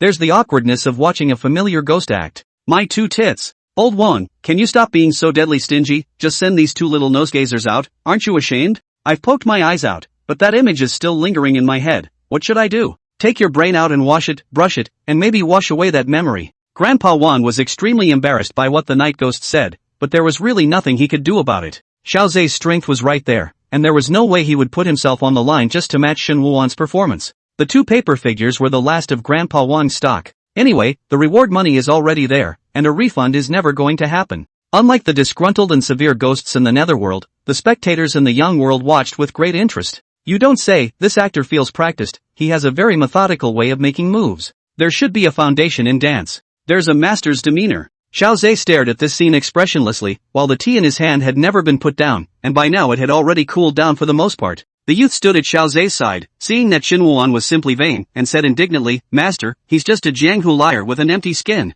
Let me go and finish him off." Xiao Zhe slightly closed his eyes, and when he opened them again, he slowly tipped the teacup in his hand towards the ground as if he were paying homage to an ancestor. The youth comprehended Xiao Zhe's meaning, clenched his fists tightly, and walked in the direction of Shen Wuan. The two paper people were still nimbly circling Shen Wuan in the air, and the manipulator behind them, Grandpa Wang, was rubbing his hands together to make sparks. When Shen saw the youth coming over, he thought that the other party was coming to help, so he said, "I can fix it." The corner of the youth's mouth hooked slightly, revealing a grim smile. He had no intention of bothering with Shen Wuan more. At this moment, he had already begun to fantasize about the feeling of the moment he broke Shen Wuan's neck. "I didn't expect to be able to force me to this point." Shen Wuan pulled out a pile of yellow talisman paper from his sleeve, on which was a talisman he had written in advance with vermilion sand. Multiple pieces of talisman paper unfolded in a fan shape in his hands. When Xiao Zhe saw Shen Wuan's starting stance, his pupils contracted violently and his entire body stood up in a flash. Shen scattered the talisman paper toward the paperman and shouted sternly, "Extinguish." Grandpa Wang manipulated the paperman to act as if he couldn't dodge, and when he was touched by the talisman paper, he fell to the ground as if he had lost his life. The youth's hand had already touched the back of Shen Wuan's neck by now. "Slow down." Xiao Zhe's words caused the movements of the youth's hands to suddenly lurch. Xiao Zhe came over with large strides and straight away picked up a piece of talisman paper to examine it carefully. Then he stared at Shen Wuan closely. "You know Ling Xiaoshuan?" Shen Wu blinked his eyes, full of doubts. "Who's that? I didn't write about this guy in my script, did I?" Shen Wuan quickly recalled the content of the script in his mind with amazing speed. He was even able to recite the script with punctuation accurately. Shen Wu was very sure that there was no such character as Ling Xiaoshuan in his script. However, Xiao Zhe's rendition made him feel that it was not an impromptu idea. Really, you have to test his ability to play on the spot, don't you? Fortunately, Shen Wuan had already adapted to this unexpected situation, and even took it as a test of his acting skills. Shen Wuan thought of the fact that the actors who had played masters before were surrounded by disciples, so why don't he just add another layer of setting for himself as well? "Ling Xiaoshuang is my master." "No wonder." Xiao Zhe looked complicated and said, "It seems that she thinks highly of you, or else she wouldn't have imparted this technique of suppressing a stern ghost to you." Xiao Zhe's tone was somewhat mocking, only she still looked away. "Your talent is not suitable for a heavenly master." "Then what is suitable for me?" As soon as Shen Wuan's words fell, he felt a coolness coming from his neck. The youth stood behind Shen Wuan, and the dagger in his hand was pressed against Shen Wuan's neck. "Be a ghost." Xiao Zhe's tone had a hint of morose coolness in it. Chapter 89. Take a bullet. Xiao Zhe's words caused a great resonance among the severe ghosts. Can't spray, this is a true heavenly master. He saw Shen Wuan's talent at a glance. It looks like today is the anniversary of Shen Wuan's death. I checked the calendar and today is the right day for the burial. The knights were chatting away. On Shen Wuan's side, his hands were firmly tied by the youth, and his eyes were also blindfolded with black cloth. When Pang's father saw this, he was stunned and rushed forward. Master Xiao, why are you doing this? Xiao Zhe didn't even look at Pang's father. At this time, the youth said in a deep voice, we can't stay here any longer. If you still want to live, leave with us. Pang's father and mother had no choice. After all, they had seen the ghost with their own eyes. Pang's father stuffed his cell phone in his pocket, and he made a point of keeping it in mind before he left. He instructed the viewers of the live broadcast, everyone, if you find anything wrong, you must call the police. My life is in your hands. Don't worry about going, we're here. That's right, you hurry up and keep up. We still want to see the follow-up. When Pang's father saw this, his heart was much more settled. However, he didn't realize that most netizens thought they were acting with a script. As for the people in the neighborhood, they originally thought that Pang's father had really invited a master to do his job. But when he saw Shen Wuan's acting skills that were obviously acting, he was so angry that he kept cursing in the live broadcast room. It's all an act. Don't believe me. Don't give gifts to the scum. His home has been listed for sale for a long time, and he's putting on a show here to trick unsuspecting people into buying his house. Don't be fooled. Su Xinghao, who had been watching closely from the top floor, frowned slightly. The situation is a little bad. They're leaving the neighborhood. Grandpa Wan was lying on the railing, and the thrilling operation just now made him feel that he was not far from his soul.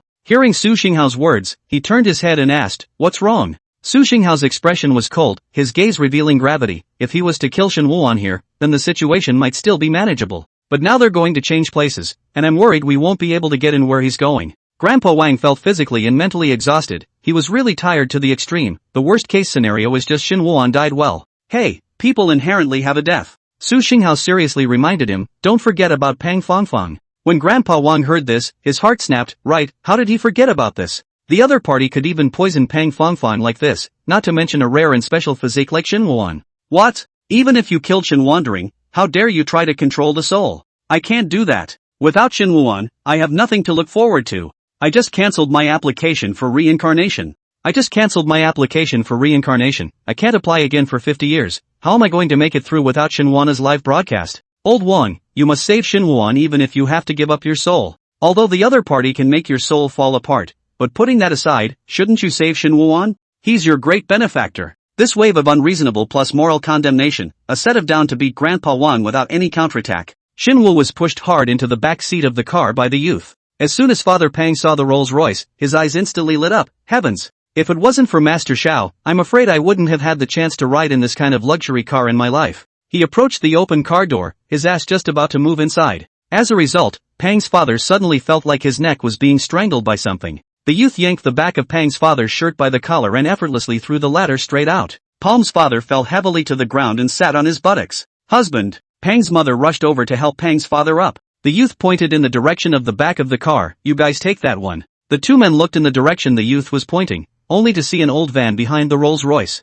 Against the youth's fierce face, the two of them didn't dare to have any objections and walked directly to the van with quick steps. As soon as they pulled open the car door, the two men were instantly subdued. Inside, the van had obviously been modified, with the seats removed, making it appear to be very spacious inside. What are you looking at? Get in. The driver of the van had a cigarette dangling from his mouth. He wore earrings and his yellow hair stood out. The two men got into the car with some urging. There wasn't even a chair inside, so they had to sit right on the rusty slab. The car was filled with the smell of mold and rust, as well as the strong smell of gasoline, all kinds of strange and unpleasant smells mixed together. The driver of the car was even smoking a cigarette. Cough cough. Pang's mother kept coughing and couldn't help but say, Master, can you open the window a little? It's too stuffy in here. Bored? The yellow-haired driver pulled out a gun. It wouldn't be boring if you didn't take a bullet. Ah! Pang's mother shrieked in shock at the sight of the gun, and the two of them backed away, quickly cowering into a corner. Cut! The yellow-haired driver snorted coldly, didn't bother with the two men anymore, and continued to drive, following closely behind the Rolls Royce. Whether Shen Wuan was blindfolded with a black cloth, his hands were tied, or he was forcibly escorted into the car, he did not make any move to resist from the beginning to the end, and even acted extremely cooperative. This left the youths who had originally thought of taking the opportunity to punch Shen Wuan twice when he resisted with no way to do so. The vehicle traveled extremely smoothly. Shen Wuan sat in the Rolls-Royce car, but he only felt that it was not as comfortable as the ordinary yellow car he rode in last night. Xiao Zhe, who was sitting next to Shen Wuan, had been silently observing the former. Shen Wuan was surprisingly not afraid at all. as if he had no fear of his next fate. However, Xiaozhe knew in his heart that Xinwu was very different from those ignorant fools. The car gradually moved away from the bustling city and into the dark mountains. The road here seems to have been well groomed and does not appear to be in a potholed condition. After traveling for about an hour, Xinwu felt the car stop, and it seemed to have arrived at the new venue. His heart couldn't help but feel a little excited. After all, he had never followed an entire crew to switch to another location for filming before. The days are really coming together. Xiaozhe's side was still waiting for the youth to come over and open the door. To Xiaozhe's surprise, he saw Xinwu at the other end of the car slowly raise his tight hands and fumble while opening the car door. And then Xinwu actually took the lead and walked out. Xiaozhe? Xiaozhe once again doubted his own feelings. Why did he feel that Xinwu seemed a bit impatient? Shen got out of the car and took a deep breath. He could smell the scent of dirt and leaves. It seems to have come to a secluded mountain. This is a venue he knows well. It was a similar venue to this when we filmed Invitation before. Coupled with this late night, Xinwu tilted his head and couldn't help but say, "It's really a dark moon and windy night to kill someone." The youth who opened the door for Xiaozhe twitched the corners of his mouth incredulously when he heard Xinwu's words. He finally relented and said, "Are you sick?" The youth really doubted that Xinwu could be so cloudy and light-hearted, whether he was hiding other means. However, Xinwu's small body didn't look like a practiced fighter, or even if he was a fake heavenly master. Now that they've brought them to this deserted place, how can they resist? Chapter 90. This is definitely a big production. Xiaozhe lifted his wrist and glanced at the time and said, almost just in time for the next event, "Bring the people with you."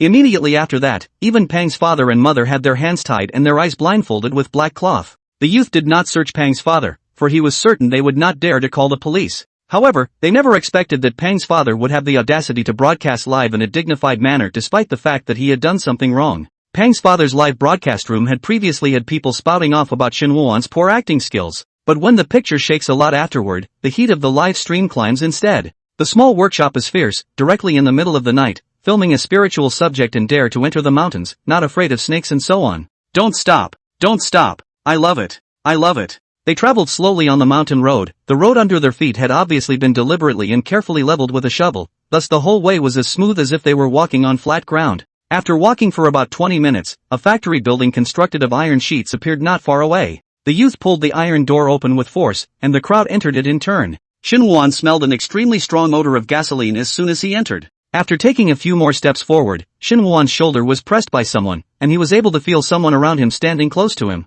At that moment, there was a ding-dong sound from the top of his head, followed by a feeling of falling. Turns out it was an elevator ride. The elevator descent lasted 10 seconds. Ding-dong. Xinwu was pushed out immediately afterward, and he only had to walk all the way forward. The surrounding temperature was very low, and Xinwu's hearing was extremely sensitive, hearing a burst of screams, moans of pain, and the sound of people talking from the distance. "Where are we going?" Xinwu couldn't help but ask curiously. "You'll find out soon enough." There was a grim air in the youth's voice. Xinwu did not feel much, while Father Pang's body trembled violently. From the youth's words, he felt an extremely strong sense of foreboding. Pang's father hurriedly shouted, "Master Xiao!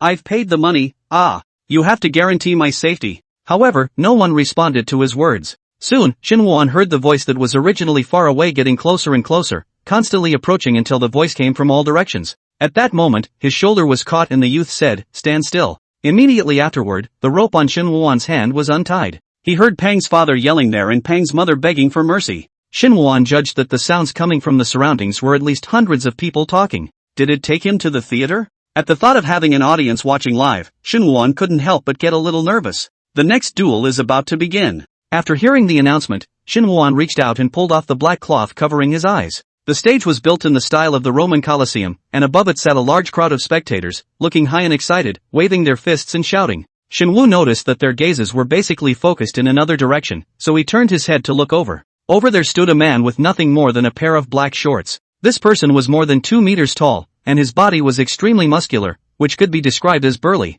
Xinwu's thighs weren't even as thick as the man's arms. The burly man's hair was long and disheveled, sticking together in handfuls, making him look very unkempt. His face carried a full murderous aura even as he presented the appearance of a smile. Today is Butcher's 100th match, and his opponents are the three across the street, one of whom is a celestial master who exorcises evil spirits. I wonder if he will be able to exorcise the sins from the Butcher. Let's all wait and see. As those words rang out over the radio, the crowd roared, one wave after another, almost toppling the ceiling. Xinwu completely froze, yet it was not because he was afraid, but he was deeply shocked. This is definitely a big production. Xinwu originally thought that this was just a temporary live rendition by a straw man, aiming to rub up against the heat of Director Qian's live broadcast. But he was wrong, and very wrong. With the investment in this dueling arena alone and the number of group actors, this definitely cost hundreds of millions of dollars. Shinwon looked at the butcher on the opposite side. The other party walked at an unhurried pace, as if he had already firmly bitten the prey in his mouth and was preparing to play with it before swallowing it into his stomach.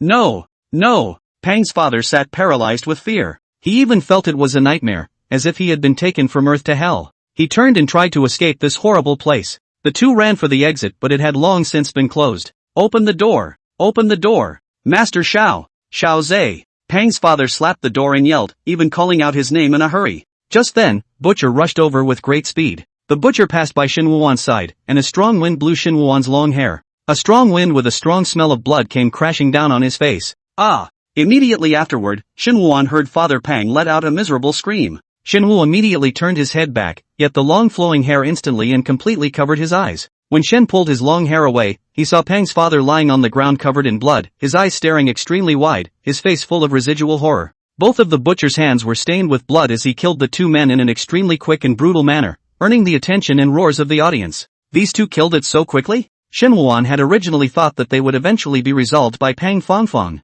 And at that moment, Shinwuan felt a strong sense of crisis coming over him. Looking up, the butcher was smiling at Shinwuan, who reached out and nodded, saying, "It's your turn." Shinwuan knew very well that introduction on the radio was imploring him not to improvise and suddenly give himself a new persona. He couldn't interpret it as he understood it before. Shinwu knew deep down that he had to live. Only then would he be able to get really close to Xiao Zhe and thus get the props to free Pang Fangfang. Chapter 91, I'm crying my eyes out. Butcher, stop being so slow and hurry up to finish off the people. The youth looked at the butcher's cat and mouse-like playful stance, and his clenched fists never loosened. Xiao Zhe, who was sitting on a high platform witnessing all this, cast a sidelong glance at the youth. What? Are you in a hurry? Master, I just feel that the surname Pang is by no means an ordinary person. It's better to settle this earlier. The youth had an extremely strange yet unspeakable feeling in his heart. Xiao Zhe took out the remote control and switched between different angles of the scene, and one of the shots directly zoomed in on Shinwuan's face. The great difference between him and the others was that there was not the slightest fear in his eyes when he faced the butcher. Right. It was only at this moment that the youth realized what that strange feeling really was. It was barely understandable that the one surnamed Pang wasn't afraid when he faced them earlier, but a figure like the butcher was already oppressive just by standing there and not moving. Even if the other party did not fear such people, they still acted as if nothing had happened when they saw two people die tragically in front of them one after another. What on earth is he? The youth scratched his hair in annoyance. Master, who is this Ling Xiaoshuan you speak of? That doesn't matter. What matters is that he will definitely die here tonight. Xiao Zhe picked up his teacup and sipped it unhurriedly. At this moment, he had already begun to imagine the scene of refining Shinwana's soul into a puppet and then using it against Ling Xiaoshuan. It must be very interesting. Bad. What to do? Grandpa Wang, who was trapped outside the plant, was as anxious as an ant on a hot pan. Upon arriving at the plant, he noticed the presence of a heavenly baleful aura, and if he went in, he would surely end up with a broken soul. He explained this to the pop-up audience, yet the group of knights wouldn't listen to his reasoning. You're telling me we can't go on? I've got all the eyeballs of the haters just trying to watch the live stream from all angles without death. Old Wang, I'll return the money. How Grandpa Wang wished he was still alive in this moment. That way, he could pretend to pass out from rage, but he was a ghost nowadays. Old Wang, I'm standing outside your house now. If you don't go live, I'll burn your house down with a fire. When Lao Wang heard this, he immediately panicked, knowing that the price of the house in the netherworld that is not cheap. Don't. Grandpa Wang hurriedly took out another paper figure. This one was red and had an extremely evil aura around it. God damn it, this paper man is his own life preservation treasure. Grandpa Wang was practically in tears. Sure enough, a job like live streaming is not for everyone. Grandpa Wang was filled with regret, especially regret. The paperman bounced off as it approached the plant, however the fallen paperman quickly got back up again. It rubbed its head, then stepped straight back, and after a few assisted steps, it finally flew inside the plant without incident. Seeing that everything went well, Grandpa Wang was relieved. He turned his head to say something at this point, but realized he was the only one left around. Where did Su Xinghao go? And Pang Fangfang? Inside the dueling arena. A man came out of the restroom, stumbling as if he were drunk, and had to hold onto the wall to barely stand still. The man was bent over slightly, his other hand propped up on his knee. It stayed like that for a minute before the man regained his footing and began to walk forward. Just then, the man's body lurched, and as he twisted his head slightly, he saw the red paperman climb up his arm and onto his shoulder.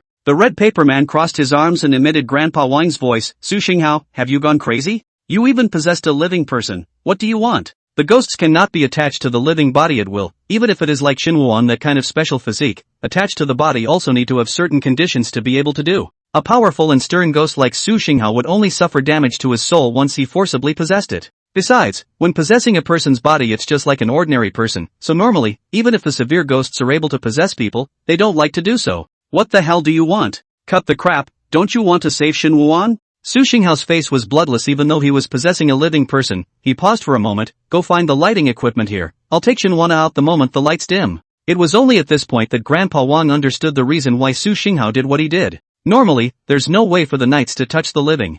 I'm crying. The love of brotherhood is touching the sky. Big brother Su really went out of his way to save Shin Wuan from going out. At this time, Grandpa Wang split the red paper figure into two, one of which drifted away in another direction while the other continued to stay by Su Xinghao's side. Grandpa Wang said, I thought you expected Shin Wuan to die before. Shin Wuan can die, but it must not be by someone. Su Xinghao had already treated Shin Wuan as his own brother as early as when Shin Wuan stood on the stage and sang for him and his brothers to his heart's content. At that time, he kept thinking that if he was still alive, he would have been able to join them on stage. A disgusting taste of blood rushed straight to his throat, and Su Xinghao pursed his mouth tightly, forcing the blood to be swallowed back. The body he possessed was a person from here, and the guards would have no defenses when they saw him. Grandpa Wang's paper man played a great role in helping Su Xinghao to recognize the direction in the complicated passageway in advance. A chilly wind blew in the dark passageway, a feeling that Su Xinghao hadn't experienced for a long time. After all, he had indeed been a ghost for a long time, and had long since lost his ability to perceive. Grandpa Wang praised Su Xinghao from the bottom of his heart. You've really done something. Su Xinghao raised the corner of his mouth. Elder Wang, your words don't sound like you're praising me. Oh, wrong. It's not like I've been treating you like a human being for a while. In the dueling arena, Shin Wuan always kept his distance from Butcher. He had learned some boxing before under a martial arts instructor, but it was nothing more than a pleasing-looking flourish. If it wasn't for Shin Wuan's physical strength that he had built up over the years, I'm afraid that he wouldn't have lasted more than a minute in the Butcher's hands. Gradually, the cries of the surrounding spectators began to change as they became impatient and yelled, Kill him! Kill him! Everyone thought that the Butcher was playing a cat-and-mouse game with Shin Wuan, but only the Butcher himself knew how difficult it was for Shin Wu to catch. The average person who was thrown into this final field would have been so scared that their legs and feet would have gone weak and they could only wait to die in place. And Shin Wuan? Simply like a slippery loach. When the Butcher met Shin Wuan's eyes, he inexplicably had the feeling that he was the one being slipped. Shin Wu noticed that Butcher's eyes began to change, and he was clear that the next chase would become even more dangerous. The Butcher's speed was lightning fast, as swift as a large speeding truck. Shin Wuan once again dodged in a thrilling manner, and then began to circle with the Butcher. However, running, he suddenly fell to the ground. The Butcher's eyes lit up and he immediately rushed over, grabbing Shin Wuan by the throat and lifting him high. He laughed harshly, just a rat scurrying around, still think you can survive? A strong sense of suffocation instantly attacked. Shin Wuan's hand hidden behind his back swung hard, and the talisman paper in his hand began to burn. He grasped this opportunity tightly and threw the burning talisman paper towards the Butcher's eyes at a very close distance from him. The runes instantly burned the Butcher's eyes and ignited his hair. Ah! A strong burning sensation came, and the Butcher cried out, directly throwing Shin Wuan out, his hands frantically slapping his eyes. Shin Wuan's entire body hit the wall heavily and then fell to the ground. The severe pain on the body did not let Shin Wuan stop performing. He had worked as a martial arts replacement before, and had been in more dangerous and painful situations than this. Shin Wuan slowly stood up and raised his head to catch Xiao Zhe on top of the high platform with a glance.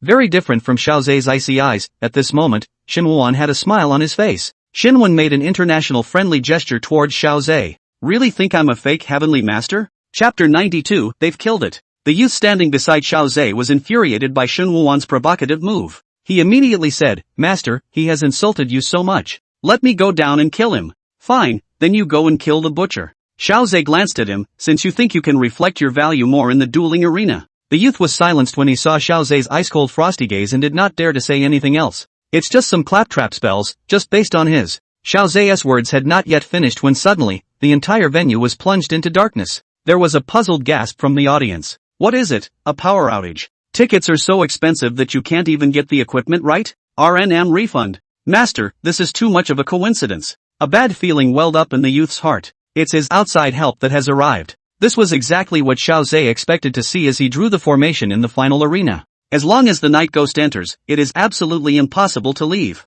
Shin Wuan was similarly frozen on the spot because of this sudden change. That's when he felt someone nudge his back with a finger. Who? Shin Wu asked softly. His night vision was very good and he could vaguely tell that the other party was a man. The other party said, I'm a staff member, your scene is over, leave with me. Oh, okay. Shin Wuan lifted her feet to follow the man, only due to the fact that she had just fallen too hard. Both feet walked very slowly due to the severe pain. Shin Woo-won was a little anxious. The current darkness was the perfect time for him to retreat, and any further delay would affect other people's filming. Just then, the man walking in front of him suddenly stopped and crouched down. "Come on up, I'll carry you." "Sorry." Shen understood that the other party was also in a hurry. After all, he had delayed the other party's work. He was a grown man and weighed a lot, but luckily the staff member was tall and straight and carried him with seeming ease. Shin Woo always felt that his head seemed to become extraordinarily relaxed, and when he raised his hand to touch it, he realized that the wig had fallen off at some point. "It's broken." Later on, if the audience saw his wig left behind in the dueling arena after the light source was restored, would they think he was a bald celestial master? Shin Woo did not dwell on it for too long, and as he passed by Pang's father's body, his attention was attracted by the shimmering light on the ground. He tapped the man on the shoulder. "There's something there." Su Xinghao understood what Shin Woo-won meant, and he walked over, bent down to find the cell phone from Pang's father's pants, and handed it directly to Shin Woo-won. Shin Woo-won took over the phone to take a look. When he saw the screen full of pop-ups that were popping up non-stop, then he was sure that it was really a live broadcast. The viewers who were originally chatting because they had been blacking out were all startled when they suddenly saw the human face that suddenly appeared in the darkness. "Oh, don't do this horrible face killing in the middle of the night. Is it a long-haired male ghost? It's scary. Where's the uncle who's on the air? Where did he go? Either I missed him, or I suddenly thought he looked kind." Shin Woo-won was extremely wretched in image after the battle just now. He was not at liberty to speak at the moment, so he put on a kind smile and tried to make everyone less afraid. However, it was clear that this had backfired, and the pop-up audience became even more horrified. "Oh, my god, it's really haunted. Pang's family was killed by a ghost.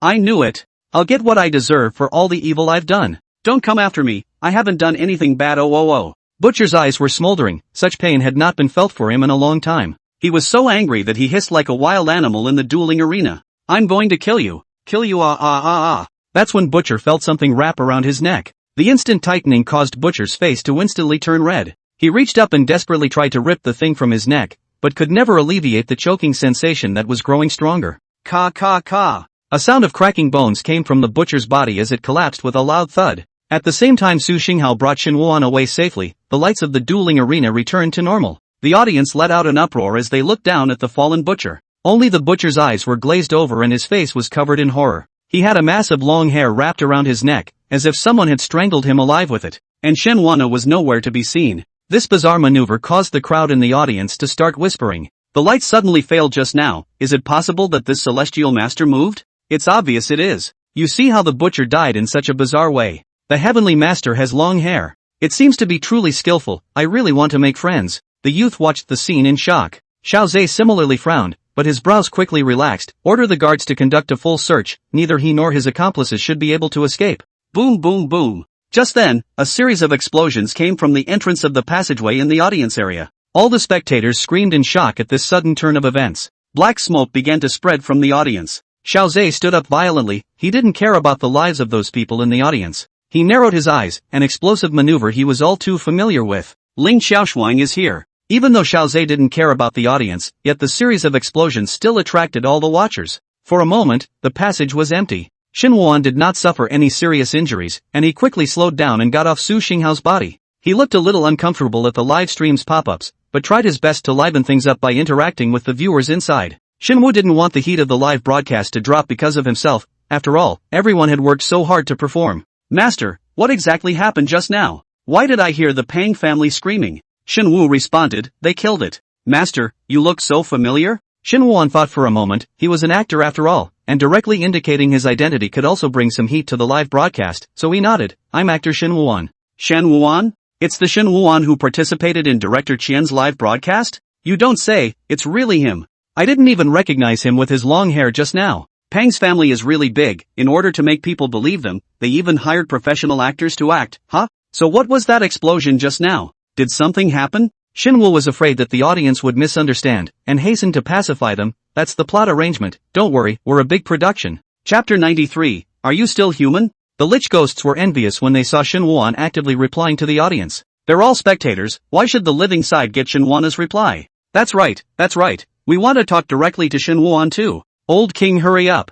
I'm pouring oil in front of your house now." Grandpa Won was completely taken. "Administrator Lao Wang, don't be so exaggerated as last time. If it becomes a big deal and the recommender finds out, we won't have a good time." "Don't worry, Old King. Are we the kind of ghosts who don't know how to restrain ourselves?" "You can rest assured. It won't scare Shin Woo-won. Grandpa Won couldn't let go at all when he saw this, but he was now more worried about the house in the netherworld. Taking advantage of the dark surroundings, he maneuvered the paper man and quietly stuck it on the back case of the cell phone Shin Woo-won was holding. At the same time, the pop-ups in the live broadcast suddenly became faster. Originally, most of the viewers in the pop-up were asking for information about the script. But just at that moment, another wave of people seemed to pour in. Ah, Shin Woo-won. I'm your fan. You're a good actor. Just now I thought you were really dying, causing me to go straight to the medieval dollar store to order a batch of wreaths. Ghost is so generous. But it's okay, even though Shin Woo-won escaped death this time, there will be a next time. Even though the contents of the night's speeches were quickly washed away by other pop-ups in just a second,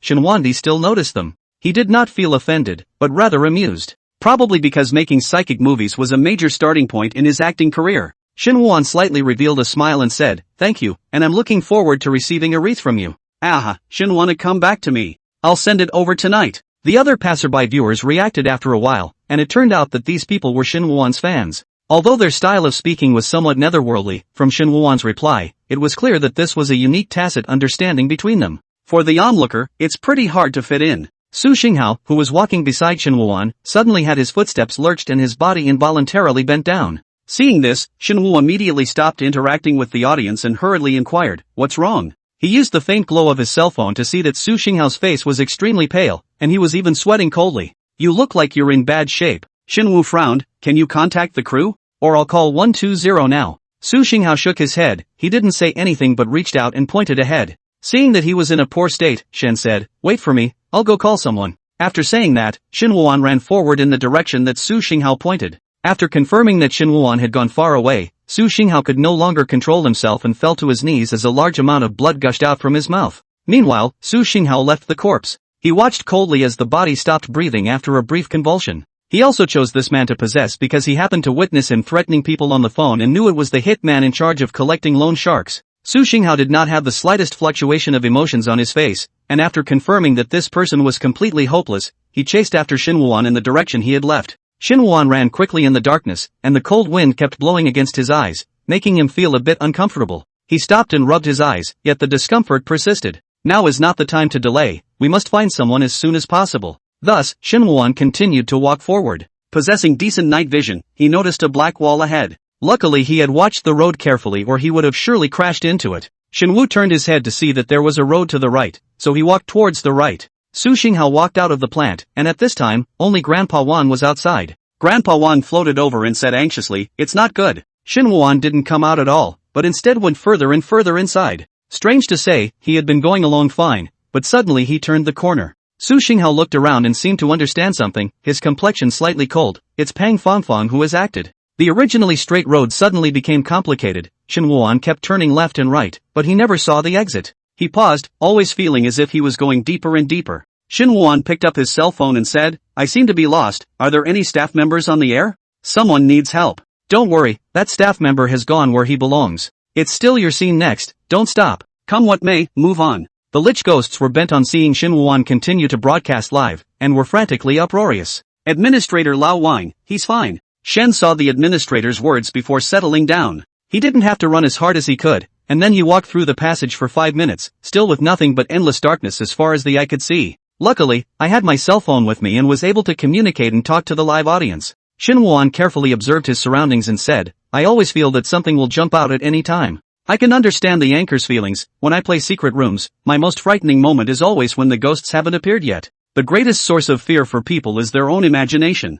I was driving my girlfriend home late one night, and on the way back the road was so dark and quiet that I was so scared I peed while running." "Don't be afraid, Shinwana. There are so many ghosts with you. Yeah, even if you die, we'll always be there for you." The comfort of the pop-up screen made Shin Woo-won more or less at ease, but he wasn't afraid, mainly because he was afraid of scaring others. After all, he's weirdly lousy right now. Right at this moment, the live camera suddenly lost Shin Woo-won's figure. The audience was thinking that something had gone wrong when the camera reappeared with Shin Woo-won. At this moment, some sharp-eyed viewers noticed something strange. "Are your clothes reversed?" The collar that was originally behind Shin Woo-won had now appeared in front. Shin Woo-won nodded and said, "Yes, I'm afraid that people will be frightened by my appearance, so I'm going to walk backwards." However, his explanation instead filled the audience with confusion. "Why are you wearing your clothes backwards?" Shin Woo-won replied with a serious face, "I'm afraid that some staff members will be frightened when they see people walking backwards, so it should be better this way." The audience lapsed into silence as they tried to substitute the image Shen Wuan had spoken of.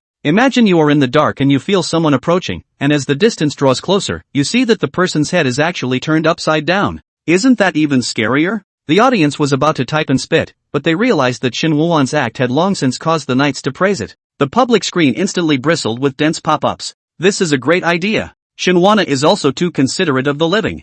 Fearing that the living would be frightened, he also purposely left his face uncovered. Indeed, I'd have to be shocked if I saw Shen Wu's face in the dark. Such a gentle living anchor, how come I didn't need one when I was alive? This wave of netherworld pop-ups dazzled the young world audience. No, are you still human? Just provide emotional value to the anchors and don't care if anyone else lives or dies? Chapter 94, The Road of No Return. Shen Wu walked backwards while holding his cell phone high in the air, asking the audience to guide him in the right direction. I can't see a thing in this darkness. Left, go left. You have to go right this time, be careful, don't bump into anything. How can you see so well in the dark? It's so dark, how can you see clearly? For the knights, the darkness was like returning to an all-too-familiar home. They kept sending pop-ups to indicate the direction for Shen Wuan, and their speed was so fast that it was even faster than when Shen Wuan walked normally. At the end of the road stood a door. Shen Wuan first pressed his ear tightly against the door and listened with all his concentration. Only after making sure there was no noise did he twist the door handle with extra care. It turned out that the door was surprisingly unlocked, so Shen Wuan's movements to open the door became more cautious. His movements were so gentle that he didn't even make a subtle sound. After slowly pulling open the door, Shen Wuan looked inside and only felt that it was even darker inside than outside. Is this the utility room? With a heart full of curiosity, Shen Wuan tiptoed inside. Once inside, he even remembered to backhand the door and close it gently. In this deep darkness, Shen Wuan's hearing became sharper and sharper. When he was sure that there was only the sound of his own breathing around him, Shen Wuan once again took out the talisman paper and lit it on fire. He took in everything around him through the leaping flames. A multitude of white-lettered, black-bottomed plaques were neatly arranged in front of them, and below them were rows of white candles, emitting a faint glow. Shen noticed that these tablets were all tightly wrapped by a red rope, forming a peculiar knot. Each person on it has a different last name, giving the impression that they don't come from the same family tree. Shen carefully looked and looked, but unexpectedly found Pang Fongfong's name in this unexpectedly. How did Pang Fongfong's tablet end up here? Shen Wu instantly realized exactly where this place was. It's amazing how he inadvertently breaks into key plot locations. Shen Wu's heart surged with excitement. He hadn't finished the movie yet, so he should still have his part next, right? But just at this moment, Shen Wuan heard a rush of footsteps coming from the distance and getting closer and closer to his side. His face plummeted. Oh no. He himself barged in without the crew's permission and brought the live audience with him. This would be bad if someone saw it. In a moment of urgency, Shen Wuan's gaze quickly swept to the right, only to see that there was a mahogany closet there that could be used to hide a person. He made a snap decision and immediately opened the cabinet door and dug in. Only a few seconds after Shen Wuan entered the closet, the door of the room was opened again. Quite different from Shen Wuan's caution, the visitor almost pushed open the door in an extremely rough manner. Ling Xiaoshuang walked in, then closed the door with her backhand. Seeing the darkness around her, she pulled out a piece of talisman paper and waved it lightly, and the row of white candles in front of her instantly flared up. When Ling Xiaoshuang saw the rows and rows of plaques in front of her, her complexion was both filled with anger and mixed with a few moments of powerlessness. She strides forward and is about to rip the rope off the tablet when she suddenly blushes and turns violently in the direction of the door. Someone's coming over. Ling Xiaoshuang quickly looked around before striding towards the mahogany closet. She had just pulled open the cupboard door, but she saw that a stern ghost was hiding inside. The knight's body was turned with its back to the cabinet door, but its head was reversed. Damn it! Ling Xiaoshuang never expected that Xiao Zhe would hide a top-tier stern ghost in the closet. She instantly took out the talisman paper and with a fierce look on her face, she swung it over with force. Extinguish! The talisman paper that flew over landed lightly on Shen Wandi, and then floated to the ground without any reaction. For a while, the scene was extremely awkward. The blood color on Ling Xiaoshuang's face instantly faded away. Just how powerful a stern ghost had to be completely immune to her talisman paper. Shen Wuan was smashed by the talisman paper, but he quickly recognized the person in front of him. Isn't that the other actor we ran into on the set earlier? Thanks to her wonderful rendition of the Heavenly Master at the time, Shen Wuan was able to play the role of the Heavenly Master so smoothly. Shen Wu thought that the other party had also finished filming like himself and said in surprise, "It's you, what a coincidence." Hearing this, Ling Xiaoshuang narrowed her eyes slightly, and it was only after taking a closer look at Shen Wuan that she detected a small amount of a living person's aura from this heavy yin qi. You! Ling Xiaoshuang was just about to say something, but she heard that the person outside the door was already close at hand. She had no choice but to squeeze into the closet first. Just as the closet closed, the door to the room was pushed open from the outside. Xiao Zhe walked in, his eyes falling on the white candle burning in front of him. The youth following behind froze for a moment and said, "Master, I put out all the candles before I left." "Ha!" Xiao Zhe laughed softly and said, "It seems like someone is secretly playing tricks." He turned his gaze to the closet. "Will you come out of your own accord, or shall I throw an explosive charm at you as well?" When Shen heard Xiao Zhe's words outside, he understood in his heart that the other party was still in a state of acting. "Aren't you interrupting someone else's act?" In a normal crew, his kind of behavior would lead to people getting upset. Not to mention the fact that it's now on air, and having this kind of oops is even worse. The faint glow of the cell phone allowed Ling Xiaoshuang to clearly see Xin Wuan's expression. Thinking that Xin Wuan was in fear of Xiao Zhe, she pressed her finger against her lips, signaling him not to make a sound. Then, Ling Xiaoshuang opened the closet and walked out. She closed the closet without showing any sign of it and met Xiao Zhe's gaze with cold eyes. "Senior sister, where have you been for a while? I've sent people to look for you for a long time." "Sister?" Xin Wuan in the closet heard this line, and that's when he realized that the character he played turned out to be a supporting role. "I can't believe I'm not even aware of such a crucial plot point." Shen Wu subconsciously held his breath, fearing that he had missed hearing the details of the script. "You don't deserve to call me that." Ling Xiaoshuang grimaced and turned her gaze to the tablet. These tablets represent all the people who were killed by Xiao Zhe. He traps the souls with the tablet, making it impossible for these souls to travel to the netherworld and forcing them to become his puppets. "Xiao Zhe, you deserve to die," Ling Xiaoshuang said through gritted teeth. She still remembered the other party's appearance when she first met Xiao Zhe during her cultivation in the mountains. At that time, Xiao Zhe's eyebrows were all decent. He was humble enough to ask for advice and set his mind on going down the mountain to get rid of the evil spirits after he had finished his studies. Ling Xiaoshuang had taught him with all her heart, and at the time of Xiao Zhe's descent from the mountain, she had also agreed that she would go in search of him when she descended from the mountain in a few years. 2 months ago, Ling Xiaoshuang came down from the mountain, and Xiao Zhe specially came to greet him. Xiao Zhe didn't realize that once he had killed someone, there would definitely be a lingering smell of blood on his body. He was unable to smell it himself and thought that by washing his body and changing into clean clothes he would be able to disguise himself in the past. However, Ling Xiaoshuang could smell the blood odor that was so strong that it was sickening. That was a sin that Xiao Zhe could never wash away. At that moment, Ling Xiaoshuang understood that Xiao Zhe had stepped onto another path of no return. Chapter 95, He Steals the Show. "Xiao Zhe, I've already called the police. You think you're doing a very covert job. Unbeknownst to you, someone has already started a live broadcast, exposing all of you here." Xiao Zhe was originally filled with disbelief, but his brows frowned slightly when he heard Ling Xiaoshuang's later words. He understood that Ling Xiaoshuang was not the type to lie, so he turned his gaze to the youth. The youth instantly pulled out his walkie-talkie to ask the guards, and upon receiving a reply, beads of sweat instantly covered his face. The youth said coyly, "Master, does have a police car is coming from the mountain." Xiao Zhe slowly closed his eyes when he heard this, and when he opened them again, his gaze locked onto Ling Xiaoshuang. "Senior sister, I had thought that you would follow the rules of the mountain and clean up after me."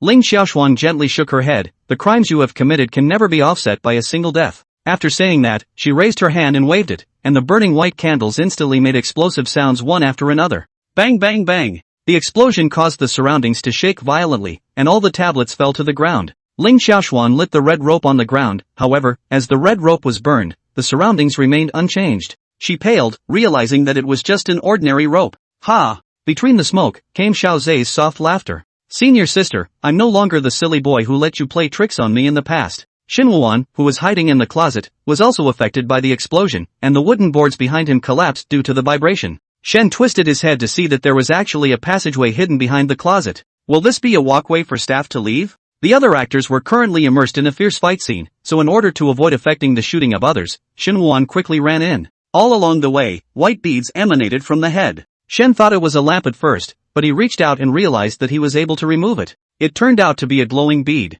A night pearl. Look at the texture and luster, it's undoubtedly the real thing. The real thing? You're kidding. You can buy 10 of these for $3 on spelling yum yum, and they even come with free shipping. Xin Wuan walked forward with the night pearl in his hand, and when he reached the exit, his entire body was stunned in place. It was a real altar, with hundreds of ceramic urns neatly arranged on plywood against the wall. The urn was fastened and bound by a black rope, and right in the middle stood a golden Buddha statue. Shen approached to take a closer look. This Buddha statue seemed to be very different from what he usually saw in the temple. One of the eyes of the Buddha statue is open while the other is tightly closed. The Buddha statue extends 2 hands and firmly grasps the black rope connecting the urn. The sound of chanting kept echoing in his ears, and Xin Wuan's brows couldn't help but tighten. The voice sounded both disturbing and irritating. Xin Wu wandered around and realized that there was no other exit here. What are you doing? Aren't you in the middle of a movie? Acting is worse than those Netflix dramas I watched. This is a professional actor? Don't shout. Xin Wu has his rhythm. The last person who sprayed Shenhua has already eaten 2 pots of, you want to try it too?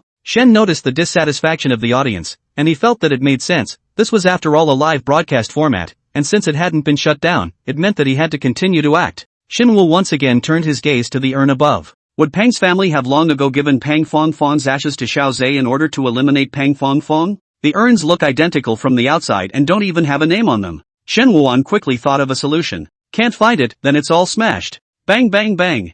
Bang bang bang. Explosions were heard one after another, like firecrackers, one after another. Under the violent vibrations, the ceiling as well as the walls began to shed stones continuously. Xiao Zhe was not injured under the youth's protection, however, at this moment, his complexion was extremely ugly. At this moment, she had already thrown out more than 30 explosive charms. How many more did she have? Ling Xiaoshuang, I'd like to see how much longer you can blow up. Can I not be prepared specifically to deal with you? I'll tell you. For the past 2 months, I've been drawing talismans every day, just for today. I will never rest until I blow you up to the point of ascension. Ling Xiaoshuang's mouth was not stopping, and the gesture of throwing the talisman was like handing out poker cards. The talisman paper flew away like a white dove and exploded immediately once it touched an item. The youth looked anxious as master, people from the police side have already entered the mountain, we can't continue here. If Ling Xiao hadn't had too many hand segments, he could have used force to put the other party to death long ago. Xiao Zhe ordered with a cold face, those customers who run slowly, kill them where they are. The youth nodded, don't worry master, they understand. Smoke filled the surroundings and debris kept falling overhead. Xiao Zhe knew that this place was about to collapse, so he turned around and headed out. Go find out what's going on with this live streaming thing. Yes. The youth looked back, master, I'm worried about the contents of the secret room. She can only destroy it if she finds out. That's just what I want. The marriage rope can only be touched by people with extremely lean physiques. Xiao Zhe suddenly stopped in his tracks. Did you get that pawn guy? The youth shook his head, the surveillance never found anyone, and one of their own is dead. A bunch of losers. Xiao Zhe still wanted to turn around and go back, but he knew clearly that even if he went back, it wouldn't change anything. He said furiously, find out for me, make sure you find out what this is all about. Ling Xiaoshuang hurried over to open the closet after making sure that Xiao Zhe had left, only to find that Xin Wuan was nowhere to be found. She likewise saw a secret passage hidden in the closet. Ling Xiaoshuang rushed into the secret passage without hesitation. As she got closer to the inside, she gradually heard a sound of something breaking. Oh, no! That man is in danger. Ling Xiaoshuang could see that the man was an ordinary person even though he exuded a sinister aura.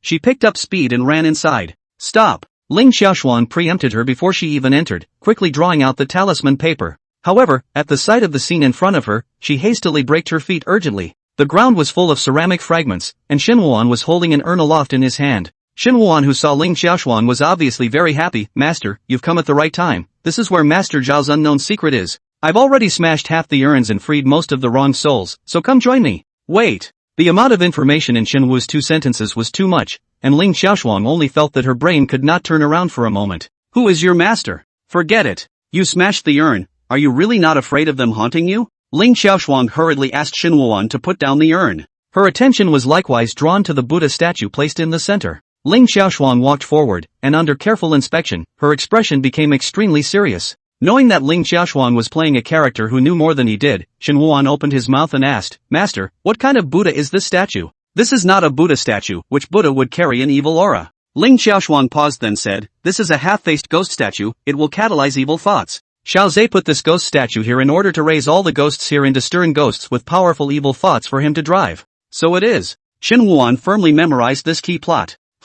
How come something seems to be missing? Ling Xiaoshuang noticed that the ghost statue did not have anything placed in its hands. Shenwu pointed at the black rope wrapped around his waist. You mean this rope? The rope was surprisingly elastic and appeared to be very long from afar, yet when he pulled it all the way down, it instantly shrunk to 2 meters. He unknowingly wrapped it around his waist as he tugged on it, and he didn't pay much attention to it as he focused on smashing the urn. How can you just take this thing? It's even tied to your body. Ling Xiaoshuang was shocked. Ordinary people simply can't touch these items with excessive yin energy. If you are not lucky, you will have bad luck, or if you are not lucky, you will be haunted by evil spirits and even lose your life. Ling Xiaoshuang had originally planned to burn it on the spot after finding it. Can't you take it? Shenhuan was also shocked, but his shock was different from Ling Xiaoshuang's. Can't it be that in the script the black rope should have been held by Ling Xiaoshuang? Oops. He stole the show. Chapter 96, Ghosts Covering the Eyes. Ling Xiaoshuang noticed the flicker of panic on Shenhuan's face, and as the light here was very sufficient, she began to carefully survey Shenhuan. The more I looked, the more I realized that this person looked incredibly familiar. Suddenly, Ling Xiaoshuan's eyes widened. Wait, aren't you the one who sat on the hearse that day? Surprisingly, you're not dead? At that time, when Shen Wuan was taken onto the hearse by many severe ghosts, Ling Xiaoshuan thought that the other party had arrived directly in the netherworld. Shen Wu was still pondering how to make up for the scene stealing at this time, and after hearing Ling Xiaoshuan's words, he froze for a moment. Is this something we can talk about? Is the shoot over? What are you talking about? Ling Xiaoshuan recalled that when she first met with Shen Wuan, he had also said a lot of strange things. Shen looked at his cell phone at this time, but found that it had gone black at some point. I see. The broadcast is over. Shen Wuan breathed a sigh of relief, but when he raised his eyes, he met the gray pupils of Ling Xiaoshuan's eyes. Those pupils carried an icy texture, just like the image that Ling Xiaoshuan was now portraying, as cold and sharp as a blade. It's so handsome. Shen Wu couldn't wait to grab a pen and paper right now and write down his character analysis of Ling Xiaoshuan. In Ling Xiaoshuan's line of sight, she saw a layer of black mist shrouding Shen Wuan's eyes.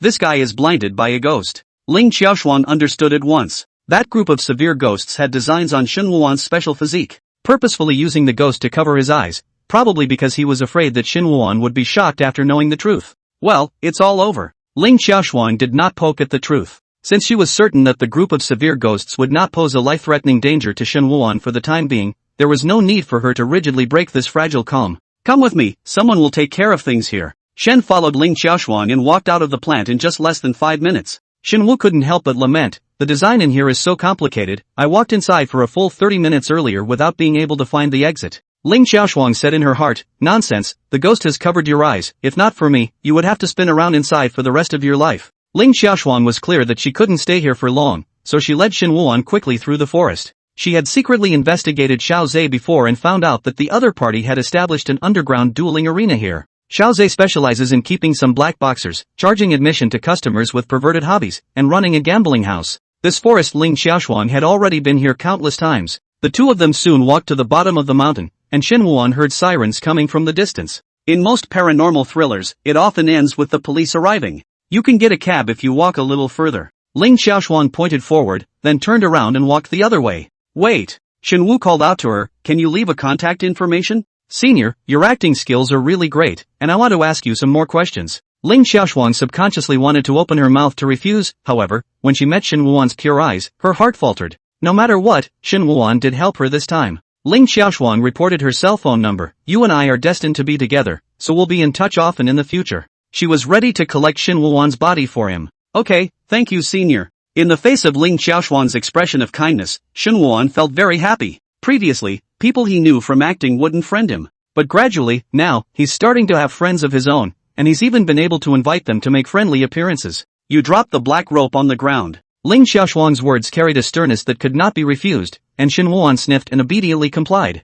Ling Xiaoshuan threw the burning talisman paper into the black rope. The burning black rope gave off an extremely unpleasant odor. Shen noticed that Ling Xiaoshuan's expression suddenly changed with a touch of incredulity. His mind was vaguely disturbed by the fact that the other man was showing such an expression. Elder, what's wrong? Ling Xiaoshuan didn't say anything, just staring tightly at the ashes on the ground, a coldness welling up in her heart. This black rope is also fake. She looked up at Shen Wuan, and ultimately did not say anything. It's okay, I'm going, take care. Shen Wu was at a loss, he always felt that Ling Xiaoshuan's back as she left had a little more heaviness to it. Shen walked on the highway for an hour before he finally met a kind driver who gave him a ride. When he got home, he looked extraordinarily refreshed. Shen Wuan directly took out the book he usually used to do character biographies, holding the ballpoint pen and writing furiously. Shen Wuan took tonight's interpretation of the plot and spilled out 30,000 words based on his own understanding. After writing, Shen Wuan moved his fingers, and it was only then that he finally felt a bit tired. Oh yeah, his cell phone was given to Grandpa Wan for safekeeping before filming. I left in a hurry just now and didn't say anything to the other side. Shen thought that it was late and decided to go back to Grandpa Wang tomorrow. After a brief wash, he went straight to bed and slept. On a hot summer day, Shen Wuan's room obviously did not turn on the air conditioner, but the temperature began to gradually decrease. He frowned involuntarily, but never awoke from his slumber. Shen Wu's eyelashes even began to cover with frost. Right at this moment, a pair of miserable white-as-paper hands gently grasped the quilt and slowly covered towards Shen Wuan's body. With this action, the frost on Shen Wuan's face gradually faded away, and his expression became incomparably peaceful. Su Xinghao walked out of the bedroom, his expression as cold as frost. Pang Fangfang, is this how you treat your benefactor? The originally empty living room was suddenly filled with a thick black fog. These black mists, when looked at closely, were actually a black rope. What attitude do I have? I'm merely trying to make Shen Wuan my kind. Pang Fangfang's original face often had a miserable color had disappeared, and was replaced by a bizarre smile that was in his grasp. As long as he dies, he'll have the same power as me, isn't that payback? You could have taken revenge a long time ago, but you pretended to be controlled to ask Shinwon for help. Su Xinghao saw that there were numerous stern ghosts tightly bound in the black rope. You went through all this trouble to get this marriage rope? Chapter 97, Shinwana is really hard. Don't look at me like that, I did fall into Xiao Zhe's trap. Pang Fangfang laughed softly. I'm just hiding part of the truth, like I can actually break free of the trap myself. I've never thought of relying on Shin wandering to open that door, it's still up to you to be a man, let alone a ghost. Su Xinghao looked indifferent and said, what you want to do is your business, stay away from Shin Wuan. Fine, fine. Pang Fangfang sensed Su Xinghao's skyrocketing killing intent and raised her hands in a gesture of surrender. I won't do it, I have to go for revenge next anyway. Su Xinghao frowned, haven't you already gotten your revenge? Heh, it's not enough, this account of Xiao Zhe backstabbing me hasn't been settled yet. Pang Fangfang curled the ends of her hair and twisted them around her fingertips. But that guy really isn't easy to deal with, so what? Want to work together with me to finish him off? Su Xinghao was silent. Seeing this, Pang Fangfang didn't say anything more, only leaving a sentence, I'm always available. Oh. She then compared her heart and disappeared in the same place. After Pang Fangfang left, the indifference in the bottom of Su Xinghao's eyes gradually turned into an endless emptiness. That evil sorcerer wasn't dead, and sooner or later, he would cause damage to Shin Wuan again. Only he is now. Su Xinghao's heart did waver just now when Pang Fangfang suggested killing Shin Wuan. He sighed lightly, Elder Wang was right, he really couldn't continue to stay in the Yang world for long. In the late afternoon of the next day, Shin Wuan woke up leisurely. He got up and pulled open the curtains, the bright sunlight poured in instantly, and his mood brightened up. Shen washed up and came to the living room only to see the guitar slightly askew. He immediately stepped forward to set the guitar up carefully. Shin Wu thought to himself, shouldn't he buy a slightly more expensive shelf to place it on? Jingle bells! A crisp ringing of the phone rang suddenly. Shin Wuan subconsciously touched his pocket, and only then did he react that he hadn't retrieved his cell phone from Grandpa Wang yet. But the ringtone was clearly his own cell phone ringtone. Shin Wuan began to look around for the source of the ringtone, and without realizing it, he walked to the door. He gently opened the door and looked down to see that his cell phone had actually been left on the doorstep. It looks like Grandpa Wang sent it back overnight last night. A wave of guilt welled up in Shin Wu's heart. Why didn't Grandpa Wang knock on the door and call him? He might as well invite the other party to come in and have a seat. Ring ring ring. At this moment, the bell rang again. Shin Wuan fixed his eyes on the caller ID and it was Director Qian. He closed the door and hit the answer button. Hello? Shin Wuan, did you really go to shoot a live broadcast last night? Director Qian eagerly inquired almost the instant Shin Wuan answered the phone. The money director woke up early this morning, and as soon as he checked his cell phone, he realized that he had been frequently tweeted by numerous netizens on Weibo. Netizens claimed that someone had similarly turned on a live stream to film the paranormal drama. Director Money laughed at this. Always imitated, never surpassed. Before Director Qian had a chance to type these words, he saw a netizen mention Shin Wuan's participation in it. The money director was initially unconvinced, however then netizens flashed screenshots and videos of the live broadcast. The money guide was stunned, then turned to anger. Just who was it? Who scooped up his royal ghost? Nay, royal leading man. The money director asks around but fails to find out who actually filmed the broadcast. He then watched the replay of the live broadcast, only to see that the live picture was dim and fuzzy, and the person who filmed it was extremely unprofessional, and the hand was shaking as if it was suffering from Parkinson's disease. The second half of the movie is even essentially blacked out, simply allowing the audience to listen to the sound. If Director Qian hadn't seen the huge altar in the second half of the movie, he really would have thought that it was just a straw man, a trick to get money from the heat. Director Qian saw the information about Lin Hui's neighborhood in the pop-ups of the live broadcast, so he searched for keywords and instantly found out that Pang's house was haunted. This matter had been previously suppressed, however, last night it was rekindled by Father Pang's live broadcast. The crowd discussed the matter feverishly. The netizens didn't see the picture, but they all heard Pang's father's screams. For a while, everyone speculated whether Pang's family had been killed by a malicious ghost, but someone who knew Pang's father quickly posted a screenshot of his circle of friends. The photo shows the three Pang family members wearing sunglasses and looking very cozy as they are traveling abroad. Meanwhile, a neighborhood agent has also come forward to say that Pang's father's house has been bought not long after the live broadcast. It's so sick, as long as the evil man has no lower limit, you'll find that he's terribly strong. This all made him sell his house? What goes around comes around really doesn't happen in reality. Wicked people eschew the bottom line and only get better off. The latter is even Zhu Panpan and Cui Jiang tweeted to show that they participated in the live broadcast. The netizens are thus more certain that it was all scripted. And unlike the netizens, Director Chen broke out in a cold sweat when he learned that there was a haunting. Once he looks at the matter from a spiritual perspective, he begins to wonder if Pang's father and mother are really alive. The money guide then dug a little deeper. He finds out that Pang's family married their daughter, Pang Fongfong, to a violent man in order to obtain a high bride price. Even this man had been arrested in the police station for violently beating Pang Fongfong on the street. The more Director Qian looks at it, the more he thinks, isn't this his favorite subject to shoot in the past? So, he called Shin Woo-won directly to ask for a clarification. Yes, it's actually been 2 days of filming, and it was only last night that it was all finished, Shin Woo said while picking up the kettle to pour water. Who is the director? What company produced it? What's the screenwriter's name? In which location was it filmed? Director Qian issued a series of questioning questions. These few questions stumped Shin Woo-won. He scratched his face with his fingers and said, Director Qian, you know, that I didn't sign a company and I didn't have an agent. Someone handed me a script and I just went to shoot with my head. Director Qian just thought at this time, Shin Woo-won, if it is not because of the live broadcast to make the popularity rise, in fact, with those without resources of the bottom of the actor is not very different. Then you always have the contact information of the director or screenwriter, right? Oh, yes, I'll give you the screenwriter's contact information. Shen reported Pang Fongfong's number to Director Qian. Director Money asked in passing, what's the writer's name? Pan Fan Fan. After Shin Woo finished saying this, he heard a pinging sound coming from Director Qian's phone. He hurriedly asked, Director Qian, did something happen on your side? The money director got up from the ground with trembling legs and slowly sat back in the chair. No. It's fine.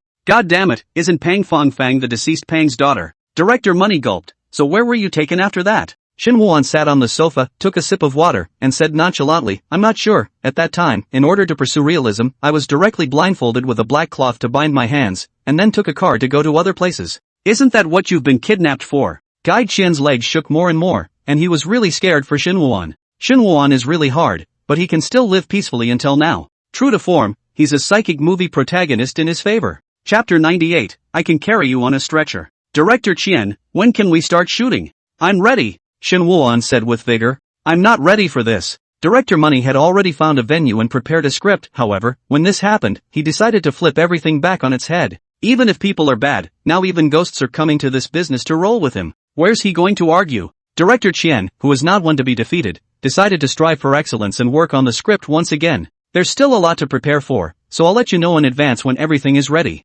Okay. After that, the two of them chatted for a few more moments before Director Qian's side ended the call. After Shin Woo-won determined that there would be no live shoots in the near future, he began to look for filming opportunities in the groups he had previously joined. He joined a lot of groups, in which there were daily announcements from the crews recruiting drag queens. Shin Woo-won roughly skimmed through it. It was basically some characters who played dead bodies or acted as backdrop passers-by. He's played these many times, but there's not a lot of room to play and learn. Even so, there are still thousands of young people with dreams competing fiercely for these places. For them, even if it's just a faint starlight, that's every moment that illuminates the path of their dreams. Shin Woo knew very well in his heart that he was already far better than most of the bottom actors. The most intuitive feeling is that the actors with whom he chatted with before are no longer as casual as before when they talk to him. Shin Woo-won closed the group chat window and reread the 30,000 words he had written last night. After carefully reviewing the situation, Shin Woo-won felt that his performance last night when facing that butcher was really poor. What an explosive image it would have been to have been able to cross paths with Butcher back then.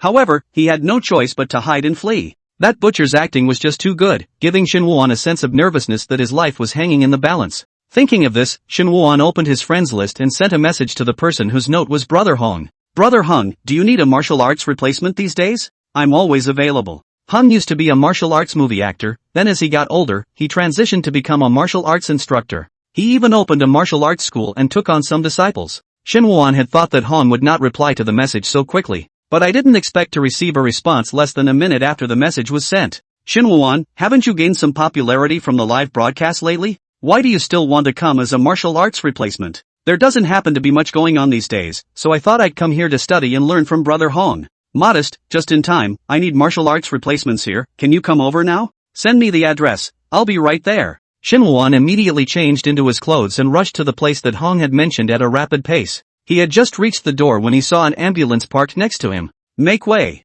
The paramedics stepped out carrying a stretcher with a man lying on it. The man, who had varying degrees of beating marks on his face and body, was currently holding his stomach and looked in agony. It's tragic, the bowl of Woody really isn't for just anyone. Look at him being beaten up by Li Feng. He's probably going to have to recuperate for half a year. Lying down for 6 months is still light, if he falls into the aftermath, he'll really be wasted. The staff next to him whispered. Shinwan knew Li Feng, and almost all the martial arts films produced in recent years featured him as the main character. Rifeng is an extremely rare actor in the industry, very good in both image and fight scenes. Shin Woo-won had also previously worked as a martial arts replacement in a movie starring Lee Feng, only then he played a minion. He ran out of scenes after a dozen shots of him falling from the second floor of the tavern to a table on the first floor. Shin Woo-won didn't even have a chance to meet Lee Feng himself. Shin Woo-won, you're here. Hong walked out from inside. Hong warmly hugged Shin Woo-won, then pinched Shin Woo-won's arm and said, you've been sticking to your workout. Shin Woo-won smiled, I always keep in mind what you said, brother Hong, that the body is the most important capital when entering this business. As soon as Hong heard this, his expression shook slightly, and he inclined his head, not daring to meet Shin Woo-won's eyes for a moment.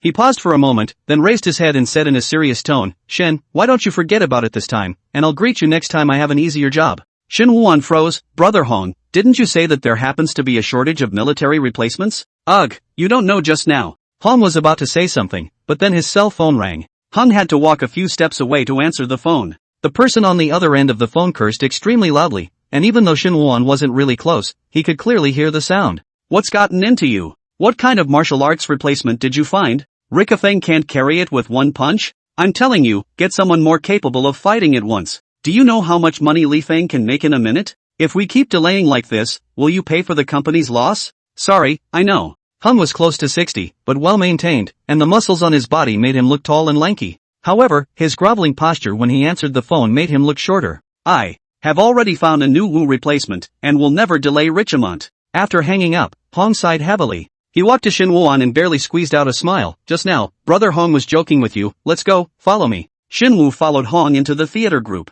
No one in the crew spoke, everyone went about their own business. The atmosphere was very depressing for a while. Under Hong's guidance, Shin Woo-won met Li Feng. Rifeng was sitting on the steps of an old building with a big grin, and the staff was crouching beside him, carefully unwrapping the bloody bandages from his hands. Rifeng, this is the new Wu Tai. Rikafeng had originally closed his eyes and slowly opened them when he heard the voice, his eyes looking up and down. He grunted and said with a smirk, that's it, huh? Has the ambulance left yet? Let it wait if it hasn't, I think it's going to have to carry another one. Hong had long been accustomed to Li Feng speaking without mercy. He looked at Shin Woo-won with some concern, but saw that Shin Woo-won looked calm, which made Hong put down his heart. Shin Woo was still quite mature and stable. Shin Woo-won took 2 steps forward, and Li Feng subconsciously clenched his fists. Shen asked with concern, brother Li Feng, are you too injured to get up? I can carry you on a stretcher. Chapter 99, Murder. You. Li Feng stood up angrily, raising his hand with the intention of giving Shin Woo-won some color. Hong rushed forward to stop Li Feng. Calm down, Shin Woo-won was just joking.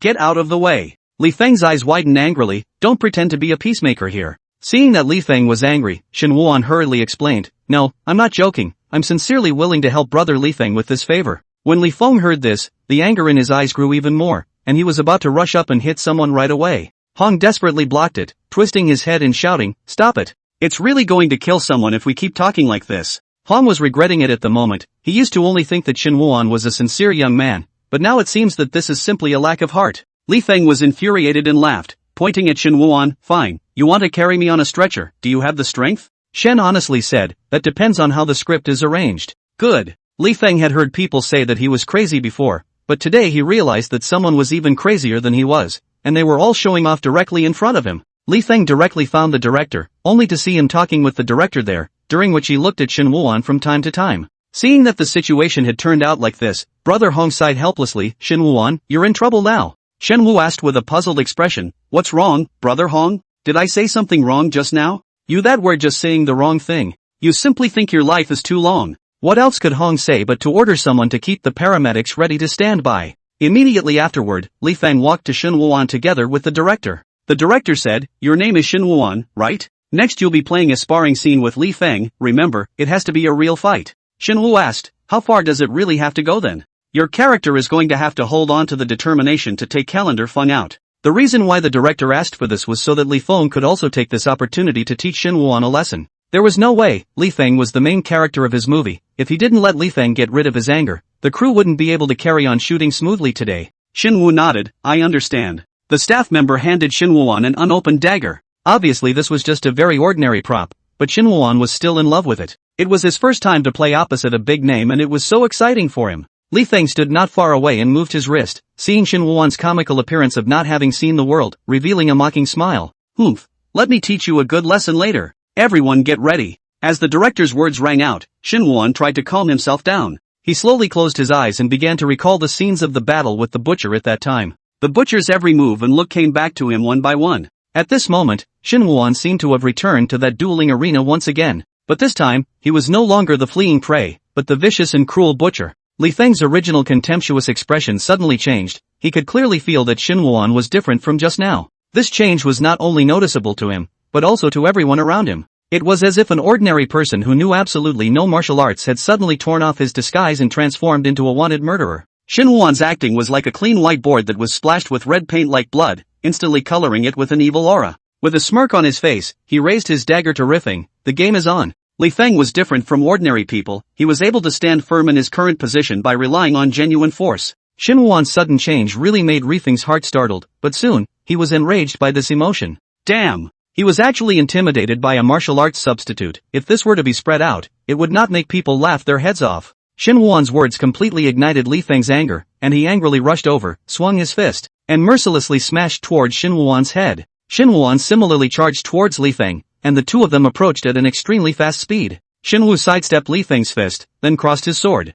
Feng felt a coolness coming from his neck, and he reacted extremely quickly by taking a step back. Before the person could fully stand still, Shin Woo-won pounced again. Shin Woo-won was like a wild beast that had gone berserk, and continuous killing intent continued to emanate out. What's going on with Li Feng? Why hasn't he been fighting back? That's right, hiding all the time. Those who don't know would think he can't beat that Woody. In other people's viewpoints, Shin Woo-won controlled the rhythm of the attack, forcing Li Feng to retreat and dodge repeatedly. Rifeng was bitter, not that he didn't fight back. Rather, it was as if Shin Woo-won could not feel any pain after being hit, not giving him the slightest gap to counterattack. Shin Woo-won was like a madman, just waving his dagger, constantly trying to stab at Richamont's body. Li Feng realized that the place Shin Woo-won attacked every time was either the neck or the heart. He only wanted to give Shin Woo-won a little lesson, but the other party seemed to be aiming for his life. Shin Woo-won felt that the blood in his body was boiling and burning, and at this moment, it was as if he heard the shouts of the spectators in the dueling arena. He is the master here, the king of this place. Any being that tries to provoke him will become prey under his blade.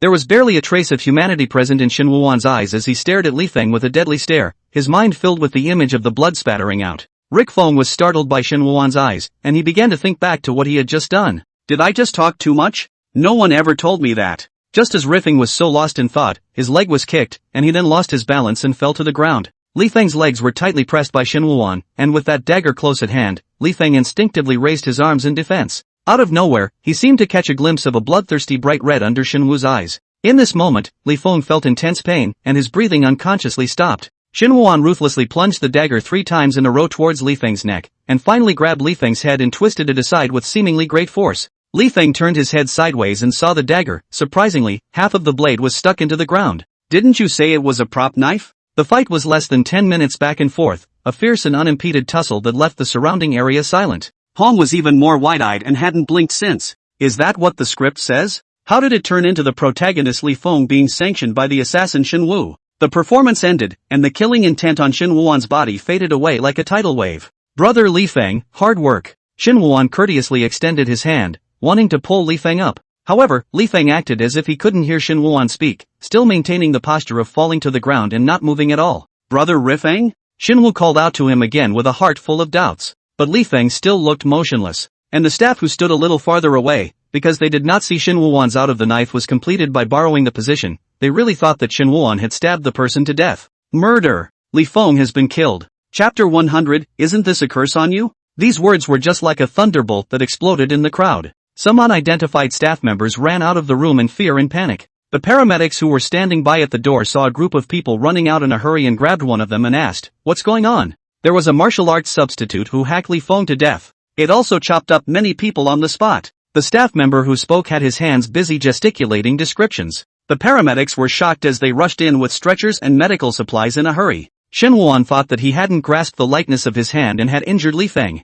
He rushed over to pick up Feng. At this moment, he happened to see the paramedics running over, and Shin Woo-won hurriedly shouted, "Someone's been injured. Drop the wounded," the paramedic said. Shen sniffed and hurriedly placed Li Feng on the stretcher. The paramedics checked Feng's physical condition first, only to find that the other party was unharmed. "What's going on here? Didn't you say you were cut?" The paramedic was afraid that he wasn't being careful enough, so he examined it again carefully, and there wasn't any trauma at all. Wait! Misunderstanding. It's all a misunderstanding. Hong yelled as he fought his way through the packed crowd. "No one's hurt, it's all just a shoot. The lying Li Feng had not actually fainted, but he really felt that it was too humiliating, so he did not dare to open his eyes. When Hong saw Li Feng's frantically fluttering eyelashes, he realized that the other party was faking dizziness. So he asked the paramedics to help carry Rikafeng to the restroom to rest. After settling down, Hong walked out, and he saw that Shin Wuan was standing not far away, while there were several martial arts supporting actors beside him to stop Shin Wuan outside. They were all people with some martial arts background, but when they stood next to Shin Wuan,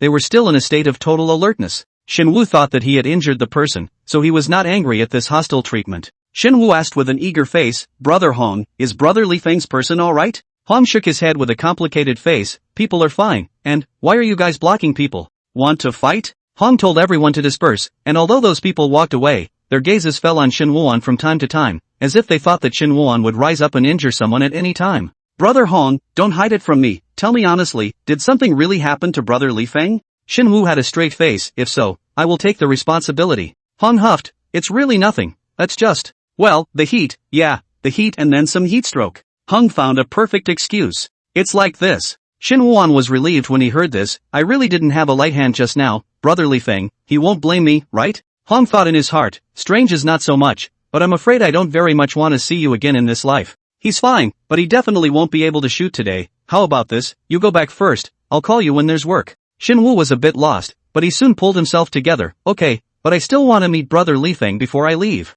No. Li Feng is already resting. Hong didn't dare to let Shin Wuan in now. On the other hand, the crew side had already solved the misunderstanding, and everyone looked at Shin Wuan with some embarrassment, and a large part of them looked at him with awe and admiration in their eyes. "Shin Wuan, wait." Shin Wu walked to the door and turned back when he heard the sound. The director ran to Shin Wuan, took out his cell phone and said, "Add a friend, I'll be sure to invite you to any suitable roles in the future." The director was completely convinced by Shin Wuan's acting skills, and he could tell that Shin Wuan's fighting technique was very rough, and was without a foundation in martial arts. However, the insanity that Shin Wuan displays in his fights is exactly what martial arts movies need the most. When attacking, if there is no sharpness and killing intent, there is not that determination to put the opponent to death regardless of everything. Then even if the fight is good and the scene is hot, it's all meaningless. Shin Wuan has all these qualities, what he lacks is only an opportunity, and formal martial arts instruction. Okay. Shin Wu was flattered and hastily added the director's contact information. Shin Wu was satisfied and rode away on a shared bicycle.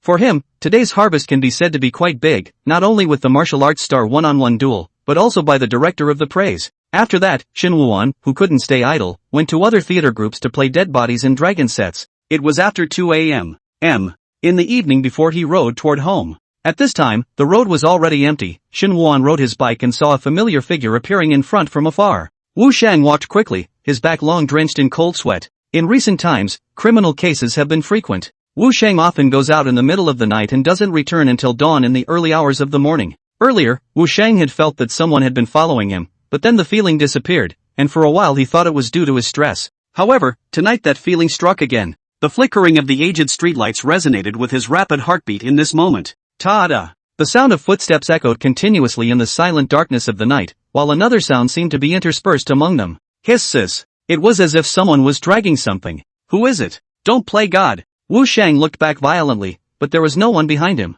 All that could be heard around them was his increasingly rapid panting. Wu Shang was genuinely scared, and all he could do was keep running as fast as he could towards his home. The scene in front of me suddenly became blurry. Did I cry? Wu Shang ran into the building, taking one step up the dark stairwell. That grim, shadow-like sight seemed to cling to him, and he couldn't shake it off. Why are you following me? I've never done any harm. Wu Shang cried as he ran, tears wetting his face. Just as Wu Shang was getting closer to his home, he suddenly bumped into something. Due to inertia, he fell backward, holding onto the wall to keep from falling. Wu Shang looked up, and what he had knocked over turned out to be a wreath. Only white wreaths were placed on each of the steps above. The wreaths that were knocked over by Wu Shang all tipped over like dominoes. This scene made Wu Shang feel as if he was no longer on Earth at this moment. Wu! Xiao Wu! A cry was like from the netherworld, carrying a bone-chilling chill. Did Bullseye come to take him away? Wu Shang thought in a trance, then met Shin Wuan's face. Shin Wu reached out and waved his hand over Wu Shang's frothing face. Are you alright? Seeing that your face doesn't look too good, are you not feeling well, Brother Shen? Wu Shang's consciousness was gradually returning. It's me, should I send you to the hospital? Shin Wu felt that Wu Shen was not doing well. Brother Shen! Help! Help! Ouch! Wu Shang directly clung to Shin Wuan's waist, opened his mouth wide, and let out a wailing cry. There's a ghost! Ghost! When Shin Wu heard this, his heart was first shocked, followed by a burst of ecstasy. He grabbed Wu Shang's shoulder and asked after him, "Where is the ghost?" Shin Wu was worried that there were not many good psychic movies to study recently. Wu Shang didn't notice the change in Shin Wuan's mood, and just cried, "The ghost has been following me, and it even placed so many wreaths in front of my house." Shen had been following Wu Shang just now and didn't see anyone. The wreath does look pretty creepy at first glance though. Shen reached out and took off the strip attached to the wreath to look at it. On it was a paragraph written in black letters on a white background. "The laughter of the past still lingers in my ears, and I hope to be reunited in the netherworld. Gift to Shinwana." Shin Wuan understood when he saw this. He smiled embarrassedly. "Wu Shang, you misunderstood. This wreath was sent to me by my fans." Wu Shang's wailing came to an abrupt end. His eyes widened with disbelief. "What? Whose fan would send an idol a wreath? Isn't that a curse on you? Shen, are you sure this is your fan and not a black fan?" Chapter 101. You're safe. Shen saw that Wu Shang's face was full of shock and was a bit uneasy, so he invited the other party to sit at his home for a while. Wu Shang sat on the sofa, holding the warm water Shin Wuan had poured for him. His gaze followed Shin Wuan, only to see Shin Wuan busily going in and out, carrying the wreaths at the stairs back into the house one by one. Nice guy, living room exploding into a hearth. This scene made Wu Shang look a little bit like he wanted to go home. He lives alone, and it's because he's a little scared that he came to Shin Wuan's house for a reprieve. But now Wu Shang felt even more scared to stay with Shin Wuan. Wu Shang couldn't help but say, "Brother Shin, although it's appropriate for you to treasure your fans' gifts so much, but this is a wreath after all. Don't you really have any qualms about it?" Wu Shang had heard before that before filming there would be an opening ceremony to worship the gods. Especially those who make psychic movies will even invite a master to go over there and hold it down. Shin Wu was good, with a sense of madness that he didn't care about his own death at all. "Xiao Wu, you don't have to worry about me." Shin Wu placed the wreaths in a row on the left and right, and the neat and tidy feeling made him nod in satisfaction. Another posthumous photo in the centerpiece would complete the picture. Wu Shang immediately stood up upon hearing this, and in the hot summer, he was hardened by Shin Wuan's words, forcing him into a cold sweat. "Shin, you calm down. You're still alive." "Xiao Wu, sorry for scaring you." Shin Wuan also knew that his behavior was a bit netherworldly, but it was really hard for him to hide the joy in his heart. "I just thought it was kind of rewarding to be able to witness fans setting up my funeral." Wu Shang huffed. He couldn't understand it at all. It's really one dare to give and one dare to receive. Let's just say it's a two-way run. Shin Wuan held his cell phone, turned on the selfie mode, and scrutinized his face. "Xiao Wu, tell me, should I bring a smile in my last photo, or not? It seems a bit too jumpy if I smile. But if I don't smile, it'll look as if I'm aloof." Wu Shang responded expressionlessly, "Brother Shin, why don't you sit down for a while? It's not too late for us to discuss this issue after 60 years. "Oh, well, I'm really sorry. I've been so busy with my own things that I haven't been able to take care of you." Shinwana sat down with a straight face and asked, "By the way, you just said you saw a ghost, so what exactly does the other person look like?" As soon as this topic was mentioned, Wu Shang's face immediately showed a color of fear. "I really saw it at that time. Although it was only for a moment, that ghost was shaped like a snake, lying on the ground, and its body was twisted." "Brother Shin, what are you doing?" I only saw Shin, who was sitting across from me, holding a notebook and a pen in his other hand, writing rapidly. "And then? You continue, I'll record it." Shen Wuan naturally couldn't possibly miss this ready-made interpretation material. Good. When Wu Shang saw Shin Wuan's appearance, which was very much like his usual state at work, he wasn't so scared in his heart. He let out a breath and continued. "It had long hair, but because it was unkempt, it looked like a weed. Also, it crawls forward by supporting itself on the ground with its palms." Wu Shang was worthy of being a reporter, and even though he was extremely panicked when he encountered danger, he was able to keep everything he saw in his head and give a detailed account. Shin Wu recorded all of this, then happily raised his head and said, "Thank you so much. This will be of great help to my next rendition." Wu Shang knew that Shin Wuan had recently appeared frequently in psychic live broadcasts, so he said, "Brother Shin, do you really intend to keep going on this track of psychic? Occasionally, you can also change the track, don't always perform these scary scenes." I don't know if it was Wu Shang's illusion, but when he looked at Shin Wuan now, he always felt a ghostly feeling. Shin Wuan smiled and said, "If there's a chance, I can act in anything." Wu Shang talked with Shin Wuan for a few moments, yet the heart-stopping feeling still hadn't subsided. Think it's probably because of the creepy reeds all over the living room. Wu Shang stood up and said, "Brother Shin, I'm really sorry for disturbing your rest in the middle of the night, I'll go back now." He had just taken a step when suddenly the whole house was plunged into darkness. It looks like there's a power outage. Shen had long been accustomed to this. They live in an old residential building with a hodgepodge of wires that are connected in such a way that power outages are a common occurrence in the summer. Wu Shang was a little scared in his heart, but when he thought of those wreaths in Shin Wuan's home, he felt that his own home was still warmer. He turned on the flashlight feature that came with his cell phone and gathered his courage to head outside. Thud! A dull thud suddenly came from outside the door. "Ah!" Wu Shang shrieked in shock and jerked backward, turning around so that he could seek safety from Shin Wuan. But he circled around like a headless fly for half a day. "Brother Shin, where have you been? I thought I heard someone open the door. I'll go over and take a look. Shin Woo-won had already stood in front of the door by now. Brother Shin, don't. It's too dangerous. Wu Sheng tremblingly stretched out his hand, trying to stop Shin Woo-won. Shin Woo-won was purely made curious by Wu Sheng. He thought to himself, assuming that there really were ghosts, then surely he, as an actor in a psychic movie, would have to see for himself what a ghost really looked like, right? This makes the acting more realistic. Shin Woo opened the door and there was nothing outside. Just to make sure he hadn't missed anything, he pulled out his cell phone as well, turned on the illumination function, and shined it around. Then, Shin Woo-won moved the light from the flashlight to the ceiling and looked up and around. Wu Sheng was scared out of his wits, his voice full of panic. Brother Shin, why do you keep shining your light on the ceiling all the time? Oh, sorry, subconsciously looked upwards. Shin Woo then turned off the light. He already had pretty good night vision, and with the flashlight on instead what was outside the light was hidden even deeper by the darkness. Wu Sheng hurriedly ran quickly to Shin Woo-won's side, looking around with a face full of panic. So there's really no one outside? But that sound just now clearly felt especially close. It should be coming from upstairs. Shin Woo-won softly pacified Wu Sheng. After all, living in this kind of old building, it's normal for the sound insulation to be bad. Seeing that Wu Sheng's face was as pale as paper, Shen gently patted his shoulder and said, "Don't worry, if there really is a ghost, at this moment it has already entered my house, you are safe." Ah! Wu Sheng's face was almost twisted and deformed in shock, and his walking posture became extremely awkward, becoming a smooth turn.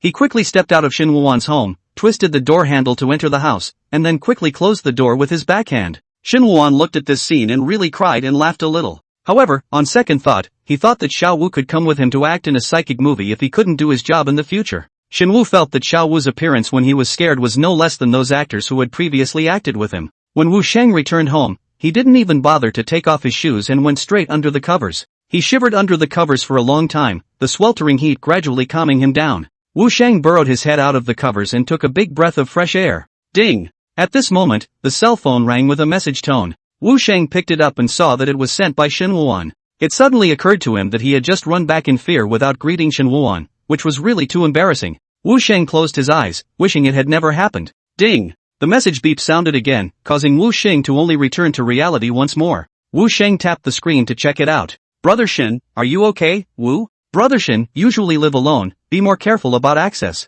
When Wu Sheng saw the message sent by Shin Woo-won, a warmth surged in his heart and he felt very embarrassed. He had just been spitting in his heart about Shin Woo-won's strange behavior, he really wasn't human. Ding! Immediately afterward, Wu Sheng saw Shin Woo-won send over another message. Brother Shin, I just saw that your door was unlocked. Chapter 102, It's Not a Ghost. Seeing these words, Wu Sheng only felt his scalp instantly explode. What's going on? My door was unlocked? Wu Sheng looked over his shoulder and recalled that when he had hurried back just now, the door had indeed opened with a light punch. If there really was a ghost, he'd be in my house by now. Shin Woo-won's words rang coldly in Wu Sheng's mind. It was the middle of summer, but Wu Sheng felt that his heart had cooled down a great deal. The silence around him was as if he was the only one left in existence. In the darkness, a hand coldly and suddenly grabbed Wu Sheng's wrist. Aha! Wu Sheng's mournful screams even woke up Shin Woo-won, who was originally lying on the bed. Shin Woo-won hurriedly got out of bed and flew out, running to the opposite side and then forcefully and violently pressing Wu Sheng's doorbell. Xiao Wu! Wu, are you okay?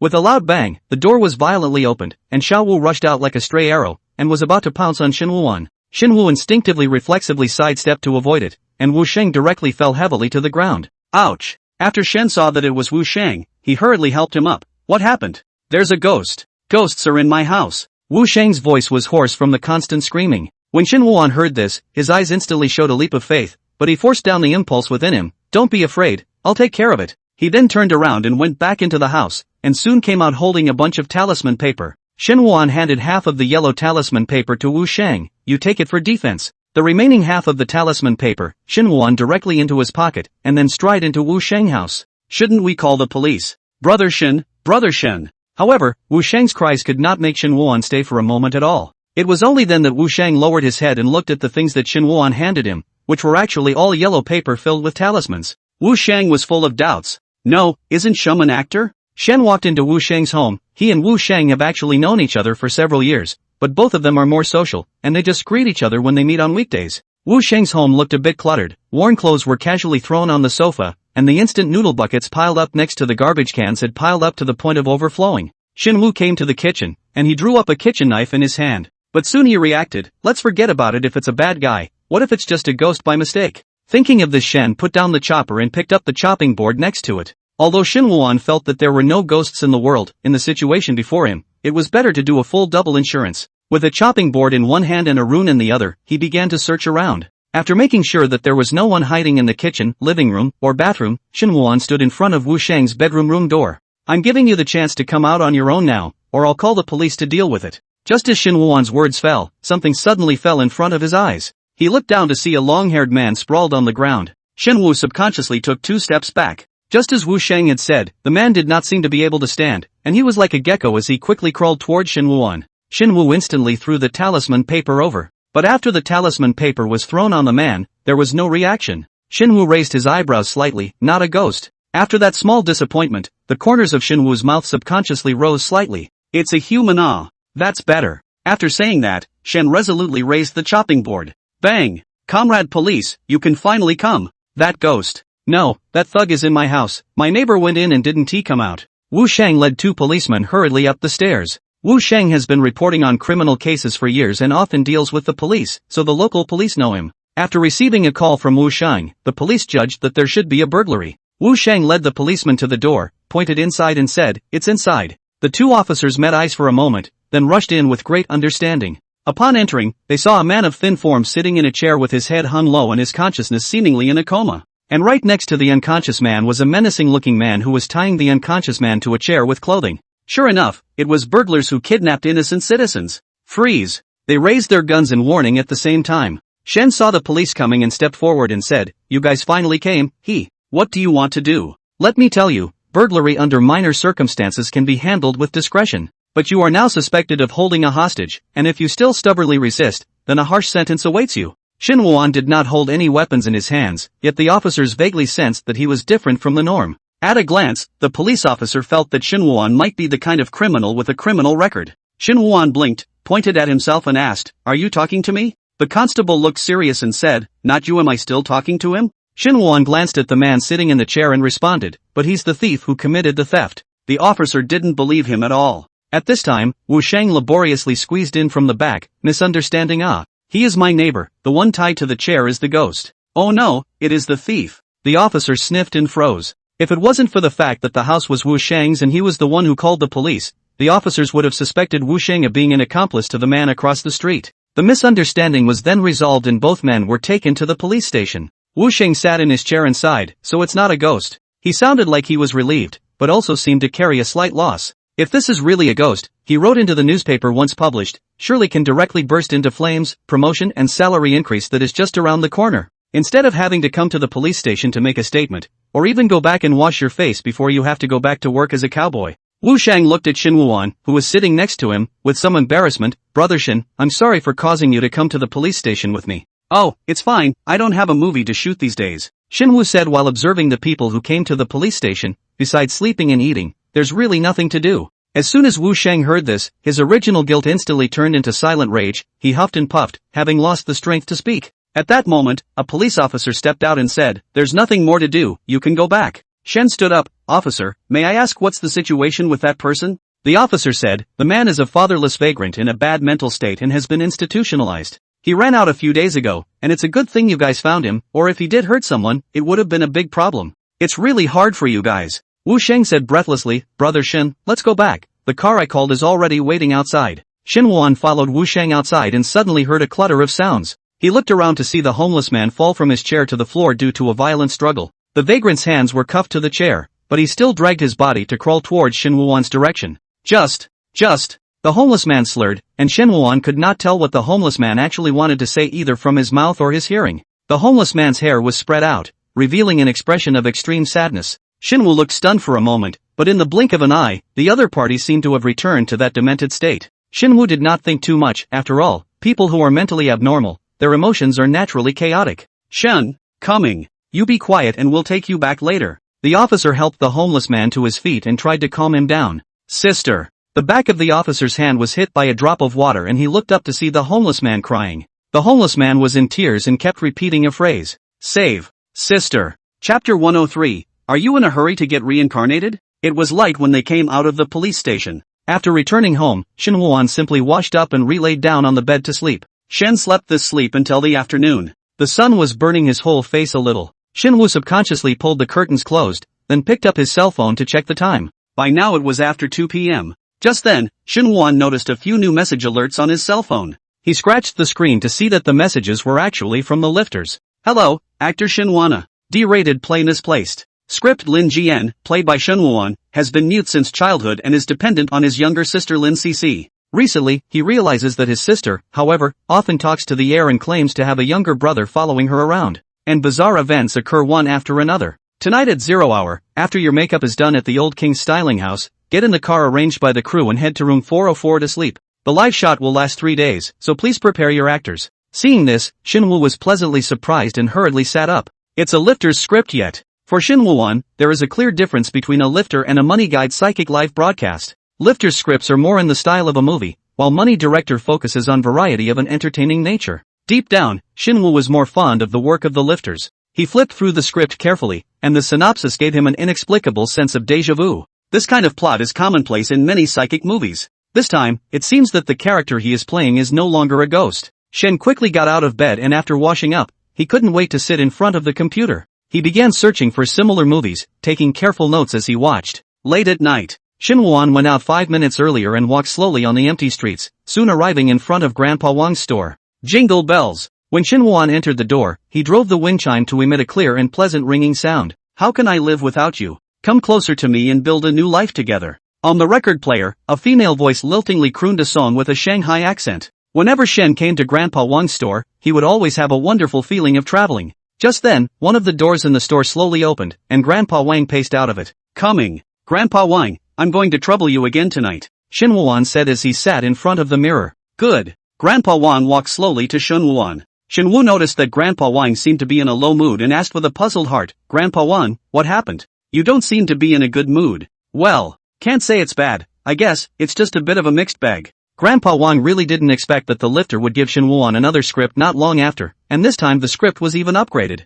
The term referrer is literal, and it refers to a live person. Grandpa Wang had watched other live streams, and those people had to have successfully survived the same level of script 5 or 6 times before the difficulty could be raised again. And Shin Woo-won had risen a level after just one act. Could it be because Shin Woo-won's popularity had risen too quickly? What made Grandpa Wang's heart even more unsettled was that Su Xinghao went back to the netherworld yesterday. Su Xinghao had already been stranded in the Yang world for a long time, and this, coupled with the forced possession, made the situation extremely bad. However, Su Xinghao looked very calm and did not ask Grandpa Wang to make sure that Shin Woo-won was safe before he left. He merely said, as if in casual domestic conversation, I'll keep a good eye on your house in the netherworld for you. Grandpa Wang slammed the red scissors down hard on the floor on the spot. What is this if not a threat? Abominable. Nowadays, the descendants, both in life and in death, don't know how to respect the elderly. Shen thought that Grandpa Wang did not want to mention this matter, so he did not pursue it. He changed the subject. The script will be shot for 3 days this time, so it's hard for you to help me with my makeup.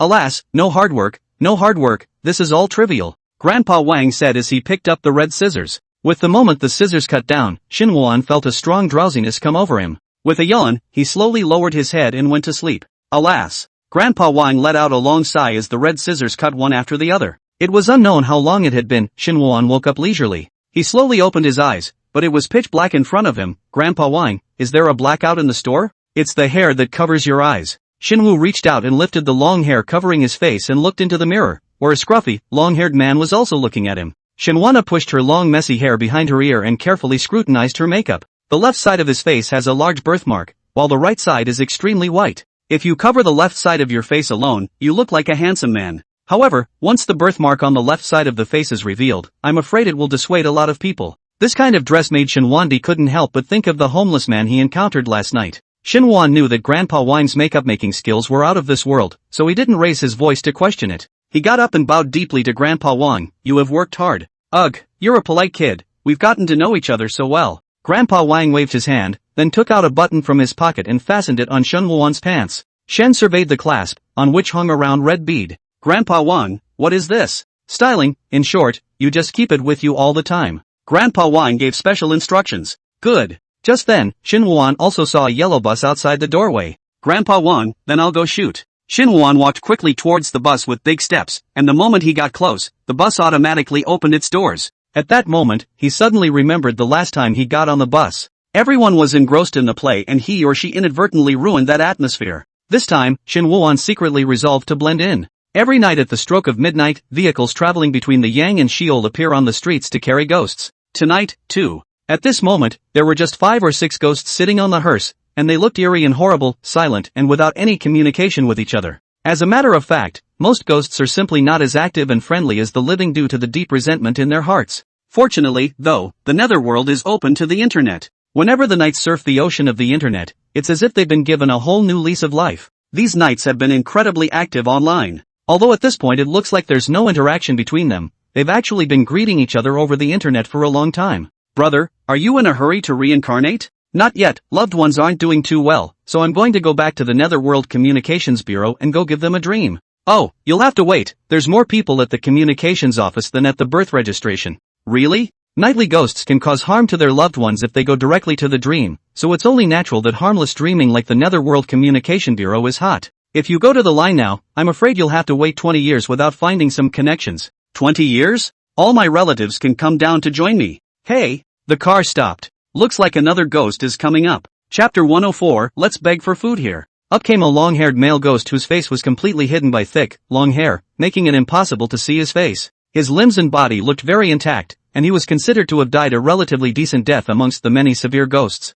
The stern ghost sitting at the front of the room glanced at it without thinking, just in time to meet the long-haired male ghost's unintentionally revealing eyes. The despair and anger revealed in the eyes of the long-haired male ghost was displayed to the fullest at this moment. The stern ghost was startled and watched as Shin Woo-an sat down next to him. Brother, how did you die? Tell us to make the gang happy. There was no response to the message sent by Night. He must have just died. This kind of resentment must be a blood feud. I wonder if I'll be on the lifter's airwaves, kind of curious as to what this dude has been through. The ghosts murmured for a moment and began to speculate enthusiastically about the cause of the long-haired male ghost's death. Shin Woo, on the other hand, earnestly performed the role of a stern ghost, and out of the corner of his eye, he noticed that all the stern ghosts were staring viciously at him. He gradually learned their expressions and refined them, incorporating them into his own interpretations. The stern ghost sitting next to Shin Woo-an was the one who most intuitively realized that Shin Woo-an had changed. Not good. He seems to be angry. What? Is it because the resentment is so deep that you can't control yourself? Oh, I'm not going to have a seizure and get reincarnated, am I?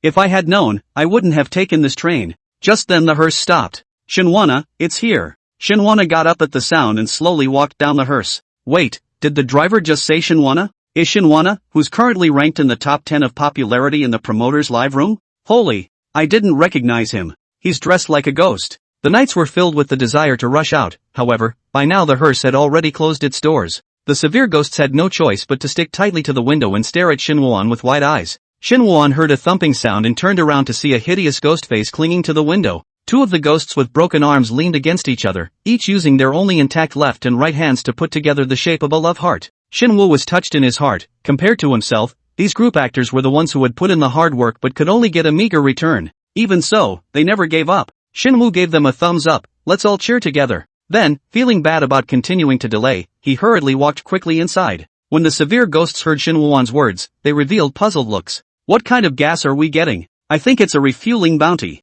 No more. I'm going to squat on the air. I want to be number 1. You can take the first place? It'll be me. When it comes to number 1, you guys are no match for me. In my lifetime, I spent the whole day brushing the screen to grab an anchor's couch. And then what? Did you grab the couch? No, the phone exploded, and then I'm here. The eyes presented an old residential area where the walls of the houses were yellowed and even had blackened moss growing on them. The garbage area had long since overflowed, and dozens of garbage bags were discarded next to the trash cans, with flies darting in and out of the bags. The parking area is cluttered with bicycles and motorized vehicles. Such an environment had an extremely familiar feeling for Shin Woo-an instead. He lived in a house like this with his parents when he was a child, and only moved out later when his family's financial situation became a bit more relaxed. Then his parents passed away, and Shin Woo-an moved back into the old rental house to live. He really likes these old buildings, which make them feel full of stories. The fog was extremely thick tonight, plus there were no streetlights here, so everything in the neighborhood looked hidden by a layer of black mist. Shin Woo-an noticed a bit of bright light in front of him, so he simply stepped forward.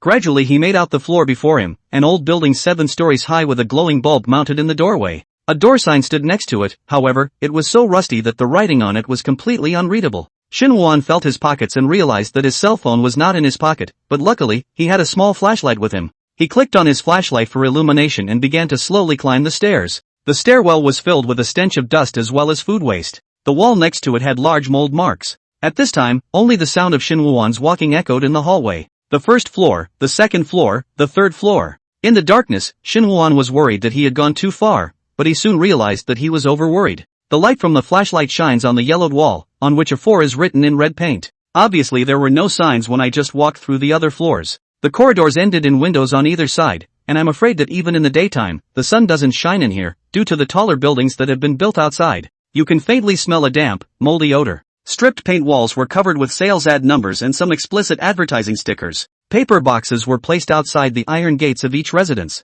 Even though Shunwoo was following the path, he would accidentally bump into things around him from time to time. When he came to the door of one of the homes, he noticed that this one was different from the others in that it was clean and had no clutter placed in front of it. Shinwoo had a vague feeling in his heart, so he flipped the flashlight upward and shone it. Sure enough, the door sign said exactly 404. Shinwoo had just confirmed that he had nothing on him except a flashlight, and he tried to push the green iron door in front of him. Squeak and pull dash the iron door made a piercing sound and was easily pushed open by Shinwoo. He couldn't help but wonder if he was playing the bad guy in a home invasion, could he? But on second thought, the lifter's request was for him to go in and sleep. The greater probability in this should be his home as a character. So Shinwoo walked in, and he saw a few pairs of shoes casually placed in the doorway. By the style and size of the shoes, 10 people lived in this house. Shinwoo continued to walk inside, taking a general look at the surroundings through the illumination of the flashlight. Let's not talk about whether or not this is your home, but the size of this room is about right for a family of 3, so how in the world can you fit 10 people in it?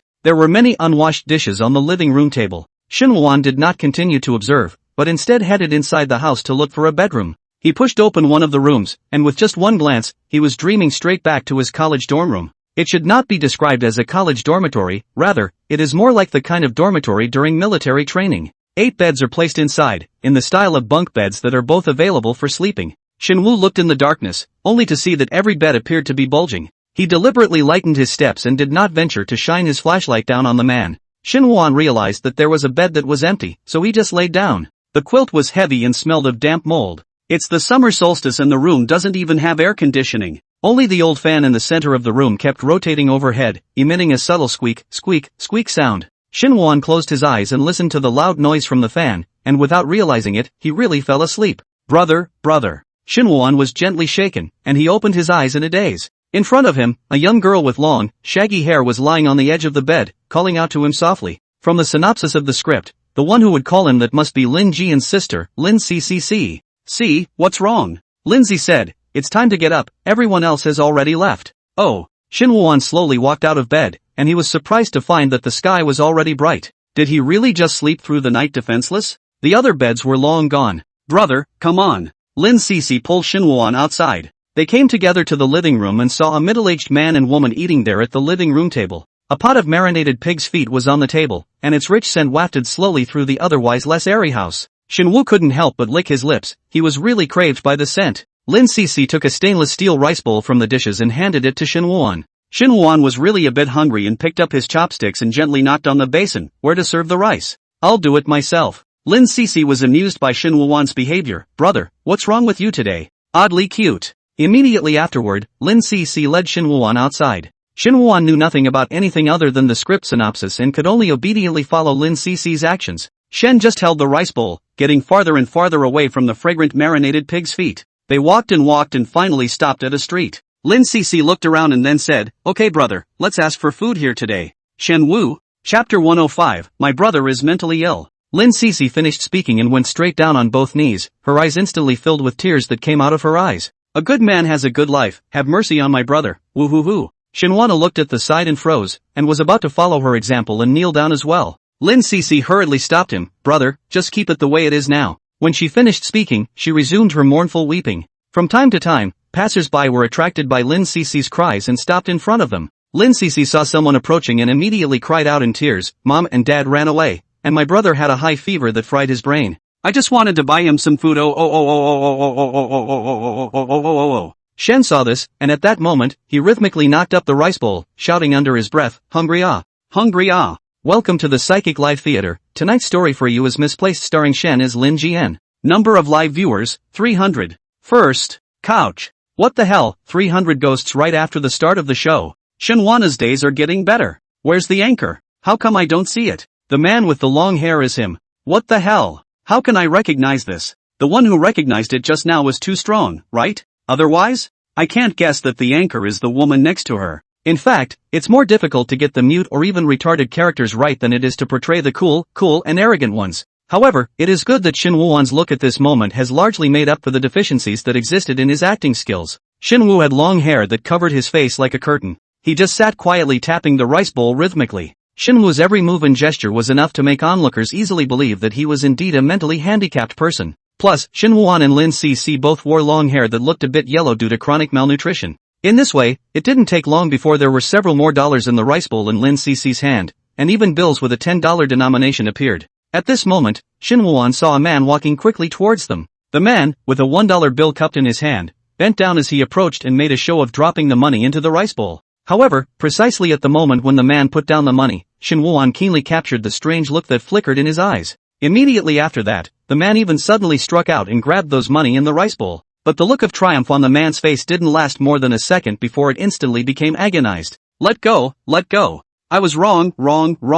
Shin Woo clutched the man's wrist tightly, the strength in that hand was staggering. The pain was so unbearable that the man's body involuntarily half-squatted down, and he could only open his mouth and beg for mercy one by one. This sudden scene made Lin Cc instantly freeze in her tracks, but she quickly reacted to what was going on in front of her. Snap! Snap! Without hesitation, Lin Cc rushed forward and delivered 2 big solid slaps towards the man's cheeks. Her face was full of anger, and she rebuked furiously, "You snatched the beggar's money, are you still not a human being?" The man originally saw that it was just a skinny teenage girl trying to play rough, so he said stiffly, "So what? I want to rob a bank too, but I don't have the skills." Snap! Pop! Snap! Lin Cc didn't give him a chance to catch his breath at all, once again slapping the man left and right towards his face with a series of loud mouths. Don't look at her young age, but due to years of work, the strength in her hands can be much greater than the average person. A few slaps and the man's face quickly swelled up like a pig's head. Lin Cc nimbly put the money into her own pocket, her eyes still glaring at the man with a deadly glare, while twisting her head to instruct Shin Woo-won, "Brother, you hold his hand tightly for me, then you turn your head away." Shin Woo was full of doubts, but still did as he was told. After Lin Cc confirmed that Shin Woo-won's line of sight was looking elsewhere, she quickly shot out and grabbed the man's fingers and violently wrenched them.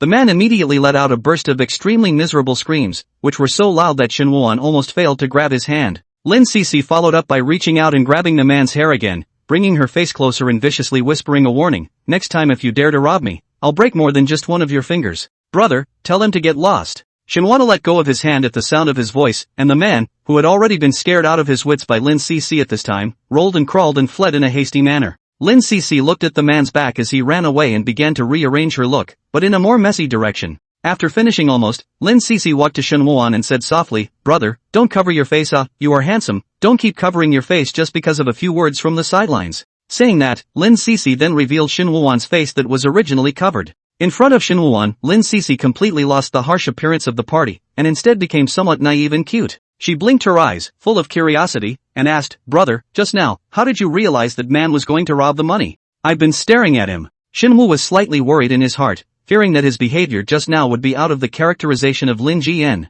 It's just a shame that even if he did deviate, no one would give him a chance to correct it during the broadcast. Immediately, Lin Cc put up her thumbs with both hands and praised, "Brother is great." Most of Shin Woo's gaze was focused on Lin Cc. He needed to further refine Lin Jin's character through Lin Cc's perspective. But no matter what, Shin Woo-won knew one thing in his heart, for Lin Jin, Lin Cc must be the most important. Simply because this sister is so cute. Although Lin Cc deliberately made her face dirty for the sake of begging, the eyes that were like the soulfulness of a deer, and the round face. Every action is so cute that you'll want to make an emoticon out of it. The parents died early, leaving behind this pair of lonely siblings. The younger sister is both cute and pitiful, and has always been devoted to her mentally handicapped brother over the years. This kind of persona simply pulls the sympathy points to the extreme, and almost every passing pedestrian can't help but pull out some change to help. At that moment, a young woman approached, rummaged through her bag, and then realized to her chagrin that there was no change in it. So the woman took out her cell phone and said, "Little sister, do you have a QR code?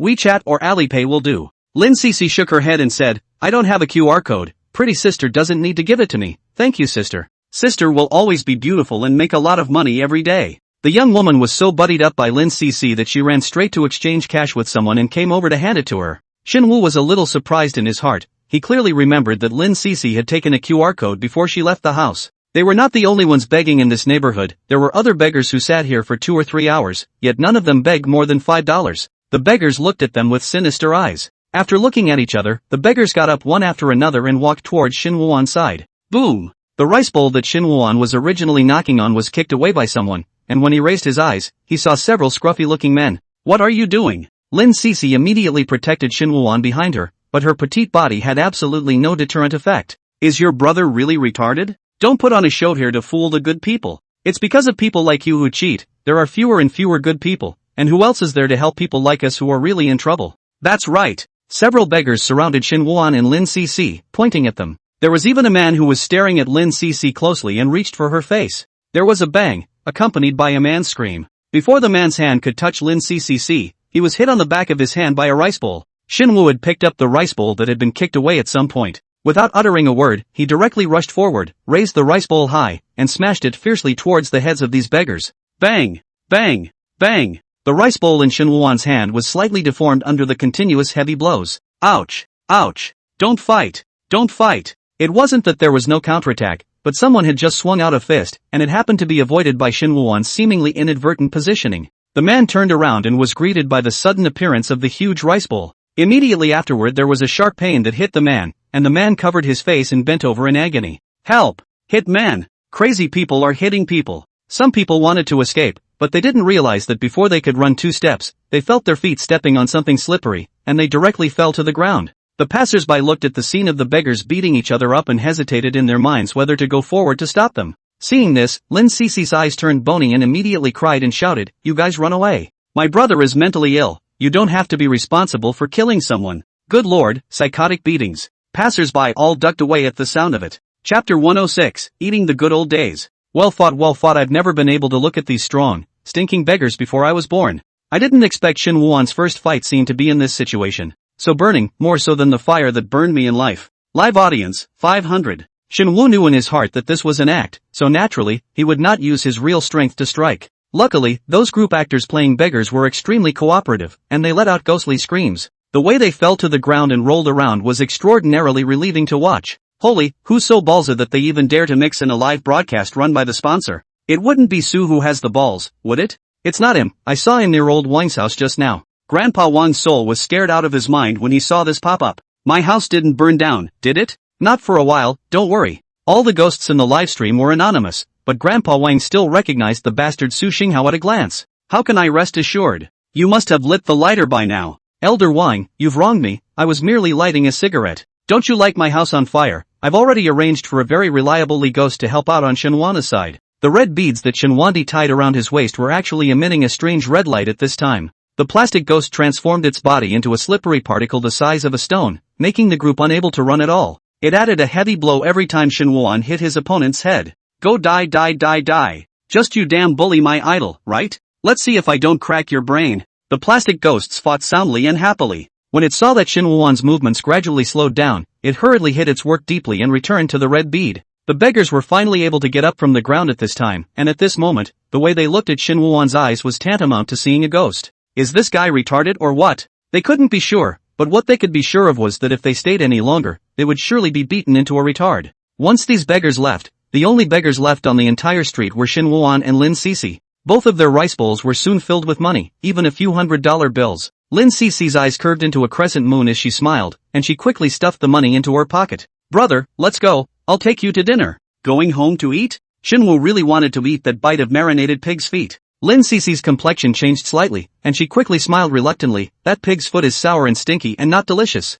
I'll take you to eat something more delicious. Lin Cece bought 5 steamed buns and went to the noodle shop to buy 2 bowls of noodle soup. The two sat down on the street and ate without slowing down. Shinwan was really hungry, he ate the steamed buns, and when he felt a little dry, he dabbed some noodle soup and continued to eat. Lin Cece sat next to her and watched Shinwan. She put the bowl aside and got up to walk behind Shinwan. She took down a leather band from her wrist and tied up Shinwan's long hair that was hanging in front of her and somewhat in the way. Brother, is it good? It's quite delicious. Shinwoo was genuinely feeling delicious. He had rarely eaten heavy foods. And he doesn't know how to cook, so sometimes he steams a steamed bun at home for convenience, or goes to the noodle shop downstairs for a bowl of light noodles. Lin Cece still thought that Shinwoo was deliberately pretending to eat deliciously in order to appease her. Her eyes could not help but redden, and in order to not let Shinwoo see her tearful appearance, she hurriedly lowered her head. After Lin Cece's emotions calmed down, she raised her head and said firmly, Brother, don't worry, I'll definitely let you live a good life where you can eat meat buns. After eating and drinking their fill, the two men once again threw themselves into begging with vigor.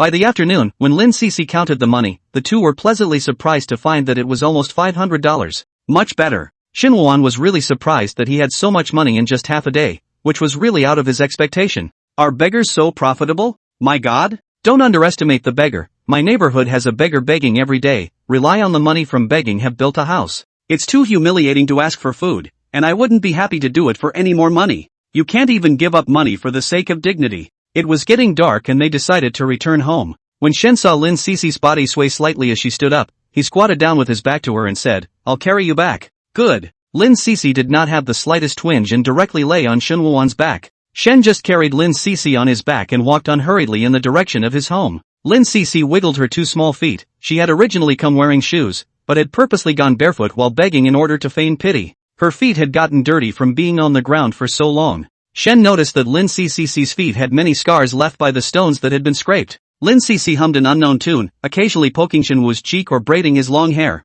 When he passed a fountain, Shin Woo-won suddenly put Lin Cece down and said, "Wait here for a moment." After saying that, Shin Woo-won ran in the other direction. Lin Cece only thought that Shin Woo-won wanted to go to the restroom, so she honestly sat there and waited. After a while, Shin Woo-won ran back, carrying 2 bags, one of which he handed to Lin Cece. Lin Cece felt a gust of heat coming from the bag. She opened the bag to see that it was actually steaming meat buns inside. Lin Cece was a bit surprised. "Brother, how come you have money on you?" Shen opened the other bag, which contained wet wipes, disinfectant and band-aids. He carefully wiped Lin Cece's feet, took it from those who wanted to come and bully us just now. Lin Cece didn't notice Shin Woo-won taking their money at all. She puffed and laughed out. "Brother is so smart." Shin Woo carefully put a band-aid on Lin Cece's wound. Even though he bought a box of band-aids, there were so many cuts that it wasn't enough. Shin Woo raised his eyes to look at Lin Cece and said seriously, "Brother will let you live a good life." Lin Cece slightly froze, then smiled, and took the meat bun in her hand and gently stuffed it into Shin Woo-won's mouth. "You eat, brother, and we'll eat the good life away together."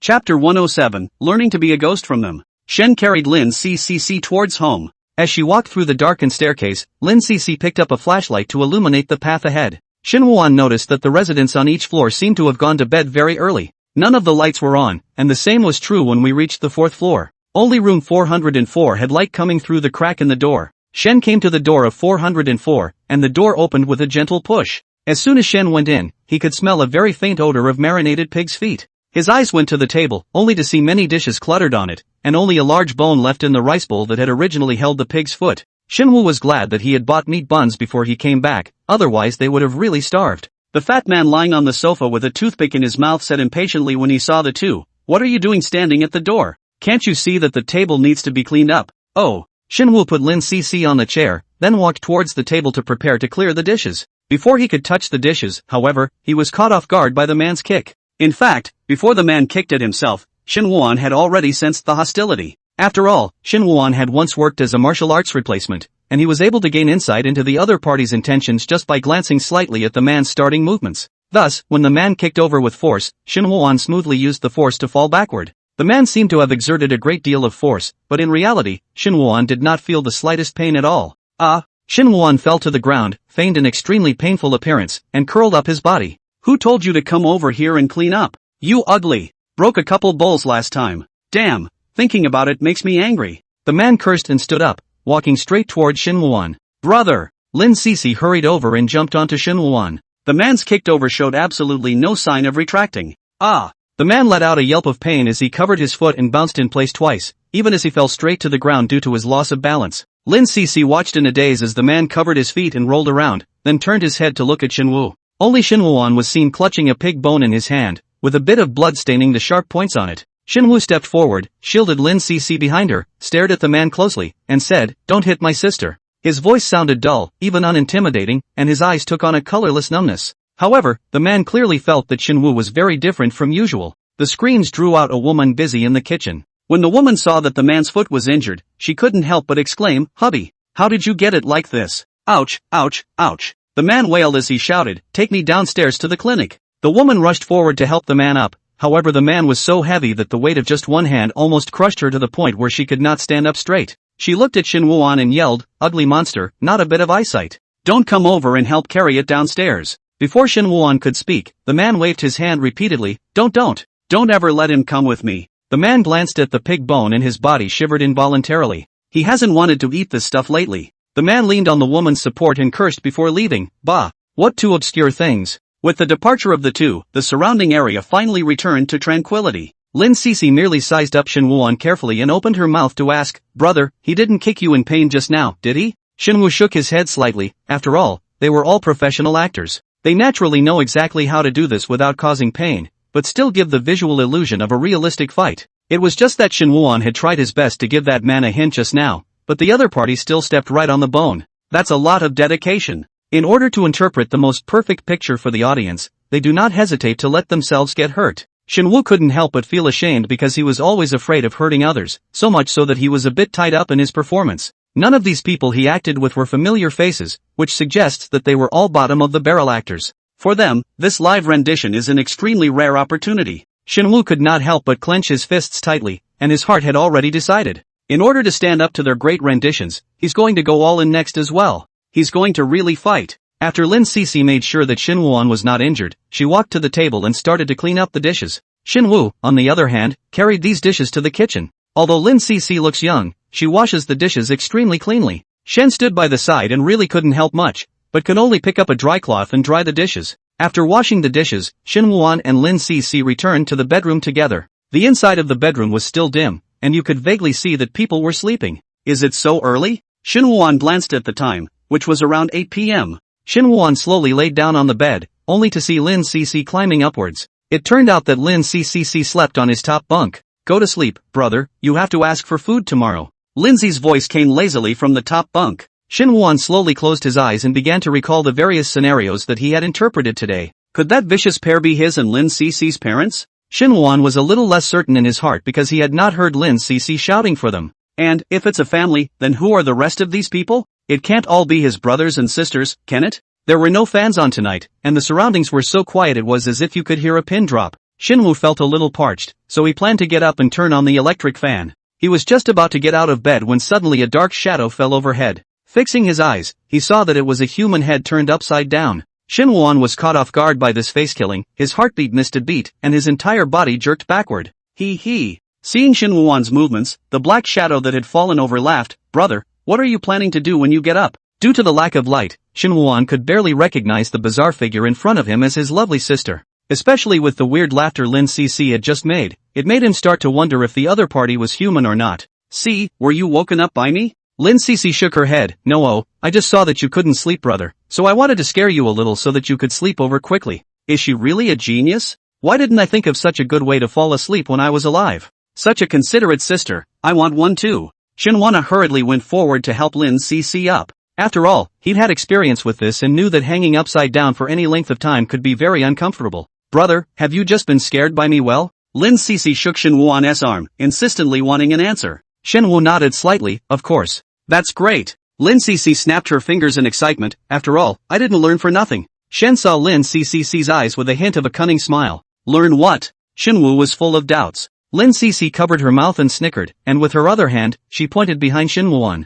"Learn to be a ghost from them." Shinwoo turned his head to look at the sound. In the darkness, the positions of those who had been sleeping motionless changed. Half of their bodies were poking out of the bed, their heads hanging down. For a while, Shinwoo did not speak, only feeling that the only sound around the silence was his thunderous heartbeat. Chapter 108, He'll Die for Sure. The lifter's live room is so topsy-turvy. I'm forgetting that the topic of the lifter's live room is the escape of the living. I now seriously suspect that this is the lifter warning us to get Shinwoo be killed if he messes up again. Ha, there's such a good thing? The images before us are highly exciting and extraordinarily eye-catching, both in terms of atmosphere and tone as a whole. Shinwoo was also deeply amazed. After all, this was a live broadcast, only one chance. However, the group actors were able to quietly contribute to this thrilling scene without Shinwoo realizing it. Only at this moment, the doubts in Shinwoo's heart became deeper and deeper. Are they ghosts? What about Lin Cece, who has no fear of these ghosts? "See, you're not afraid of them? Brother, they're not going to hurt us, so what's there to be afraid of?"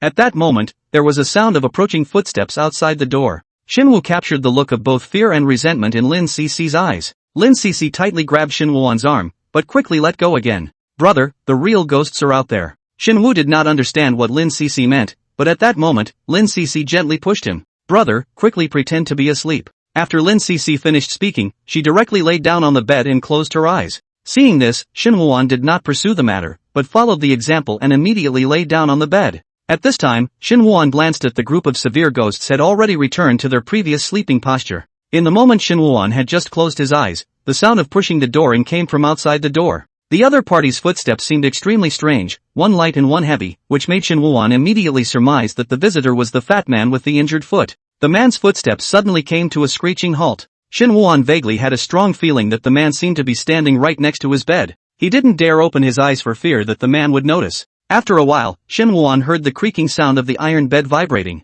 Then the sound of the man's footsteps resumed, and at that moment, there was one more footstep. The footsteps were extremely familiar to Shin Woo-won, and he quietly opened his eyes. Through the faint light, Shin Woo-won saw that Lin Cece was following the fat man out. After the door closed, Shin Woo-won immediately got out of bed. He was completely unclear about what kind of situation was in front of him. Hey! Dying! Yeah, finally dying! Happy hip hip! Suddenly, the voices of many different people were ringing out at this very moment. They whisper, both in content and tone, with full malice. Shin Woo-won's ears were pained by the noise, and he noticed that the source of the sound was the ghosts on the bed. He walked towards the closest of the ghosts. Who's dying? Shin Woo directly broke the black shadow lying on its side upright. A miserable white and stiff face was revealed. The other party did not deliberately try to scare Shin Woo-won, but it was like it was really a corpse that had been dead for a long time. Shin Woo-won's hand had long become cold without realizing it. Go die die die die. Gradually, the voices that had been speaking in a chorus of voices suddenly synchronized and kept repeating the phrase. Shin Woo-won knew very well that it seemed to be foreshadowing someone's death. He was worried that something bad might happen to Lin Cece, so he opened the door and walked out. Shin Woo didn't want to startle the man, so the sound of opening the door and walking was minimized as much as possible. He tiptoed around and finally stopped in front of another bedroom that still had a light on. How much did you beg today? The man inquired. Shen listened quietly, and after a while, heard the man say again, not bad, how come you have so much money today, you did a public striptease? When Shin Woo-won heard this, he couldn't help but clench his fists tightly. What the hell? Asterisk asterisk asterisk asterisk. I want to rush into the studio and kill him with that one sentence. Those with daughters really can't listen to this. Although my daughter is now 80 years old, she is still my little baby in my heart. Anchor, rush in and finish him off to save your lovely sister. I didn't, it was with my brother's help. Lin Cece's voice could clearly hear the emotion of moving anger. Ha ha, I was just joking, look at you getting so angry. The man laughed out loud. But you said your brother helped? What help could he be with that stupid look on his face? The man's voice was full of disdain. If you hadn't been there, I would have had to break his arms and legs and throw him under the flyover to beg for food. Lin Cece had been silent, but immediately spoke out when she heard the man mention Shin Woo-won. Don't. I've already given you all the money. Don't hurt brother. I'm a reasonable person, in fact, you guys are the two I think the most highly of out of these kids. Otherwise, how come I didn't have the heart to sell you two to someone else? Lindsay didn't say anything. Shin Woo-won, on the other hand, understood through these mere words that the real identity of the man inside was a human trafficker. Lin Jian and Lin Cece were trafficked. Lin Cece questioned, I've given you enough money, have you contacted my brother's family or not? Of course they did, but you know, they sold him to me in the first place because they thought the kid was unresponsive and thought he was sick. Now you want me to send someone back, they may not even want them yet. The man's tone was full of certainty. Lin Cece retorted loudly, you're lying, they wouldn't discard their brother. The man didn't understand at all why Lin Cece was siding with Shin Woo-won so much, it was clear that they weren't siblings. What makes you so sure? Lin Cece sneered, I always believed that you are the only one in this world who is a real person. At that moment, a loud bang came, followed by Lin Cece's scream. Shen was worried that Lin Cece would meet with an accident, so he pushed the door directly in without hesitation. He saw the fat man lying on the ground, bleeding from his forehead, alive or dead. Lin Cece stood next to her, clutching a bloodied vase in her hand. She was in a trance, and the moment she saw Shin Woo-won, she suddenly woke up like a dream. The vase in his hand fell to the ground and cracked in pieces. Brother, I killed someone. Lin Cece hugged Shin Woo-won, her body trembling violently, her face as pale as paper, I killed him. Shen, it's okay, I am here, everything is left to me. This incident happened extremely suddenly, but Shin Woo-won knew very well that what he had to do at this time was to protect Lin Cece unconditionally. Shin Woo could not let Lin Cece continue to be irritated,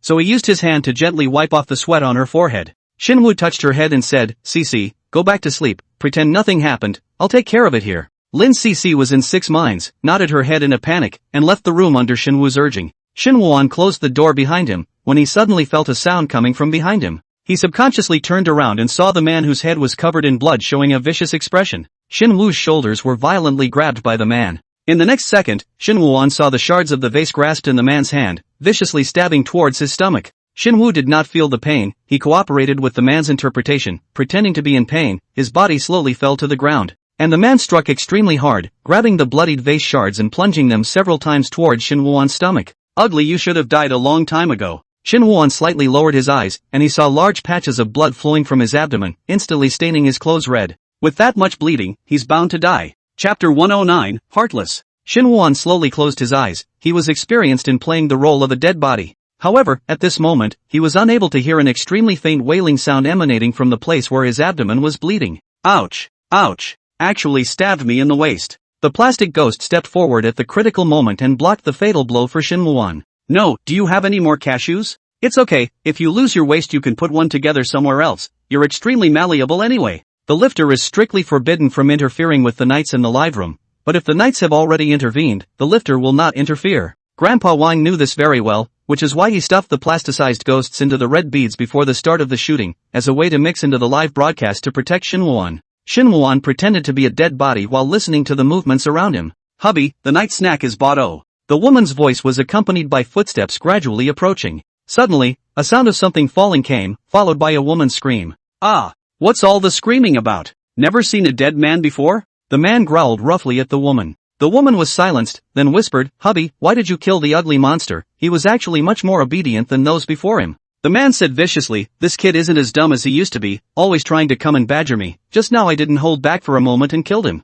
By the way, you bring that little Lin CC here. I suspect she might have seen it. The woman sniffed, and her face immediately became ugly, bad. Just now when I went upstairs I saw that little man carrying a black garbage bag, saying that he went downstairs to take out the garbage. The woman's heart palpitated as she said, she didn't run for help, did she? Damn it! Go after them! The man and the woman rushed out. Shin Wooon listened to their footsteps drifting away, and in his mind he searched for the live camera that should be following them at this time. And on his side, it was time to start making some other preparations. For Shin Wooon, the lead actor, death doesn't mean the end, but the beginning. He opened his eyes and stood up, ready to begin his rendition of the next night's revenge. However, just as he reached the door, a figure suddenly sprang out. Brother! Lin CC was filled with disbelief. You're still alive? Shin Woo was surprised that Lin CC would appear here, but he quickly reacted. Lin CC was afraid that she was pretending that she was going to throw out the garbage, but in reality, she had re-hidden back in the room, trying to come to his rescue. But Shin Wooon looked at the large amount of blood on his body. The end was predetermined from the beginning. But fortunately, Shin Wooon celebrated in his heart, as long as the one who died was not Lin CC. Well, that's right, I'm only slightly injured. Shin Woo took Lin CC's hand. Let's get out of here. Lin CC nodded. Brother, I know where to hide, you come with me. Lin CC led Shin Wooon towards the 5th floor. At the end of the 5th floor was a worn and rusted iron door. Lin CC gently pushed open the iron door. The space inside was extremely narrow, stacked with some dusty sundries. Brother, just hide here for a while. Shen heard the deeper meaning in Lin CC's words and tightly grabbed her hand. Where are you going? I have to go back, I can't run away. The darkness completely hid Lin CC's expression. Shin Woo was filled with disbelief. Why? We can obviously escape to a farther place together. Brother, I can't leave, and you can't either. Lin CC raised her hand to straighten Shin Wooon's messy long hair. Wait a little longer, and when they contact my brother's family, my brother will be able to come home. But, Shin Wooon's words just reached his mouth and swallowed back. How was he going to tell Rincy that he was dead? After Lin CC finished speaking, she turned around and went out, closing the iron door behind her. Shin Woo wanted to chase him out, but Lin CC was against the door. Shin Wooon did not dare to push the door open with force for fear of making too much noise. He asked through the door panel, see, what about you? Where will you be when the time comes? Of course I'm going to follow you out of here, we made a hook to live together all the time. Lin CC's footsteps drifted away. Shin Woo slowly squatted down. Since he was acting, he did not feel any pain when those actors hit him. But precisely because it was an act, at this moment, Shin Wooon felt a sharp pain in his heart. Shin Wooon slowly raised his head. Until this moment, the hatred in his eyes almost condensed into substance, looking not much different from a real stern ghost. By this time, it was raining heavily outside, the bean-sized raindrops slapping violently against the windows, and the sound of dripping became a late-night staple. The building had lost power at the same time as the rain, which gave the already silent building a dead air at the moment. Inside the bedroom of room 404, Lu Fu and Shen Lan were sitting on the bed. Both of them looked grave, and the only sound echoing around them was the sound of rain. Lu Ri broke the silence. I'll contact the ugly bastard's parents tomorrow. Chen Lan's heart was violently startled. She tightly grasped Lu Da's hand and hurriedly said, Hubby, do we really have to do this? But that ugly monster is already dead. It's because he's dead that it's good. Dead people don't speak, so when we meet his parents, we can say whatever we want, and we can get some money out of them while we're at it. Lu Ri paused, his expression slightly subtle, not to mention that Little has been making trouble. Mentioning Lin Cc, Chen Lan's expression carried a few points of fear, and also lowered her voice. That little and his brother's feelings are so deep, but she can even pretend that everything has never happened. Will she be plotting something? Lu Ri smiled carelessly. Don't worry, what can a girl do? Besides, as you can see, she didn't shed a single tear. She was born to be as heartless as us. Nasty. Chen Lan lightly punched Lu Di's chest. You're the one who doesn't have a heart. I'm carrying a little one with a heart in my belly. Lu Liao stroked Chen Lan's slightly bulging belly and smiled. Your mother and son are my heart and soul. The originally heavy atmosphere dissipated into nothing at this moment. Rumble. At the time of the lightning and thunder, in the moment when the lightning momentarily illuminated the house, Lu Fu saw a figure standing quietly by the bedside.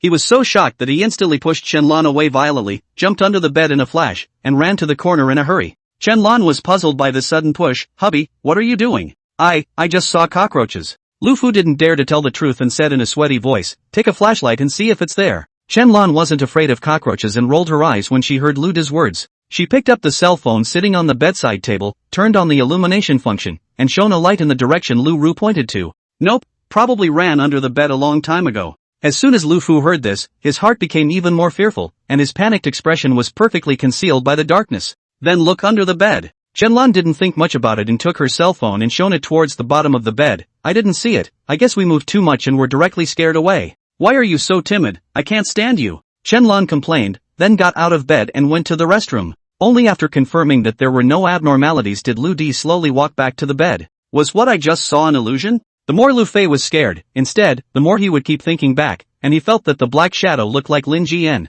Could it be that I'm hallucinating because I've killed someone and I'm a thief? That's not true. I don't feel guilty. How big a deal can it be to just kill? After all that, Lu Di was a bit sleepy, so he lay down on the bed. After a while, he felt a sinking in the bed. It was Chen Lan coming back from the toilet. At this point, Lu Fu was already in a semi-delirious state. The rain kept rattling outside the window and the room was very quiet. Lu Fu listened to the sound of the rain and only felt that this was the first time the room was so quiet. Chen Lan usually snores louder than he does when he sleeps. Honey, there's no paper in the restroom, get me paper. Lu Fu slapped the bed in annoyance, he was falling asleep. Don't you know how to check the toilet for paper before you go in? Right at this moment, Lu Fu's body suddenly froze. That's not true. His wife is still in the bathroom. And who's that sleeping next to him? Chapter 110, let's pretend to be ghosts and scare people together. It was obviously summer, but Lu Di felt as if he was in an ice cellar. It was as if he was frozen, and his head seemed to stop functioning. A pale and cold hand slowly climbed onto Lu Di's back.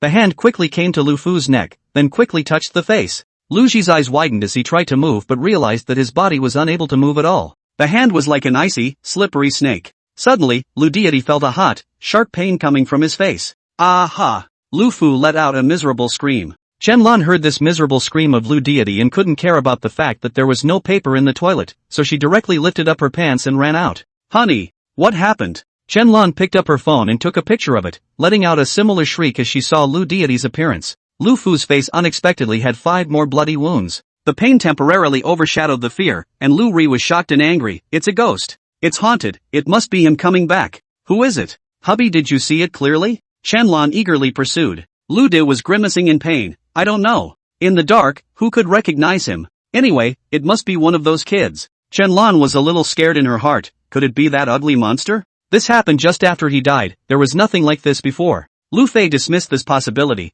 It can't be that ugly bastard. He was a wimp when he was alive. How could he become so vicious once he died? Lu Yi held out his hand and said, you quickly help me to the clinic. But the clinic is closed at this hour. Lu Fu roared, even if I smash the door down, I still have to let that old man heal my wounds. Can't you see what I've become? Good. Chen Lan helped up Lu Fu, who was in so much pain that he couldn't even stand up. What odor? At this time Lu Deity smelled a stench. Why does it smell like, you didn't flush the toilet? Chen Lan instantly turned red. You didn't send me paper. Lu Di's face showed undisguised dislike. You stay away from me. Shortly after the two left the bedroom, Lin Cc came out from behind the curtains. In the darkness, her expression was obscure, and she had bloodied blades wrapped in tape around each finger of her right hand. Lindsay untied the tape, then tossed the blade out the window. She got a few cuts on her fingers because of how tightly the blade was wrapped. Lin Cc was as if she couldn't feel the pain, her eyes were indifferent. Just then, a figure hanging upside down suddenly fell from the window. A cold wind mixed with the smell of blood hit his face, blowing Lin Cc's hair.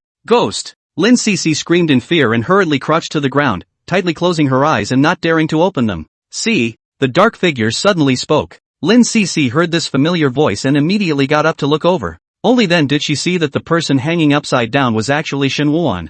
Shinwoo was covered in blood at this time and looked extremely creepy. Brother! Lin Cece was shocked for a moment. She hurriedly reached out and grabbed Shinwoo. Come in quickly, what if you fall? No, it won't, I'm prepared. Shen found a rope in the clutter at the time, one end tied to his leg and the other to the railing on the top floor. At this time, the wind and rain outside, however, Shinwoo did not know that the rope had long been broken by friction because it had been shaking. The plastic ghost clutched at the broken rope, the other end of its body turning into a thick tail that wrapped around the railing in a death knot. Ouch! Ouch! It's falling apart! It's really falling apart! Worthy of being my idol, the eights are just heavy. The bodies of the plastic ghosts formed a rain of blood under the rainwater, constantly drenching Shinwoo. With Lin Cece's assistance, the blood-soaked Shinwoo climbed in through the window with great difficulty. Lin Cece draped the quilt over Shinwoo and brought a dry towel to wipe his wet hair. Brother, why don't you stay in the building properly? Shinwoo was silent. For a while he did not know how to put Knight's revenge in a euphemistic way. He had to choose to change the subject. Forget about me for a moment.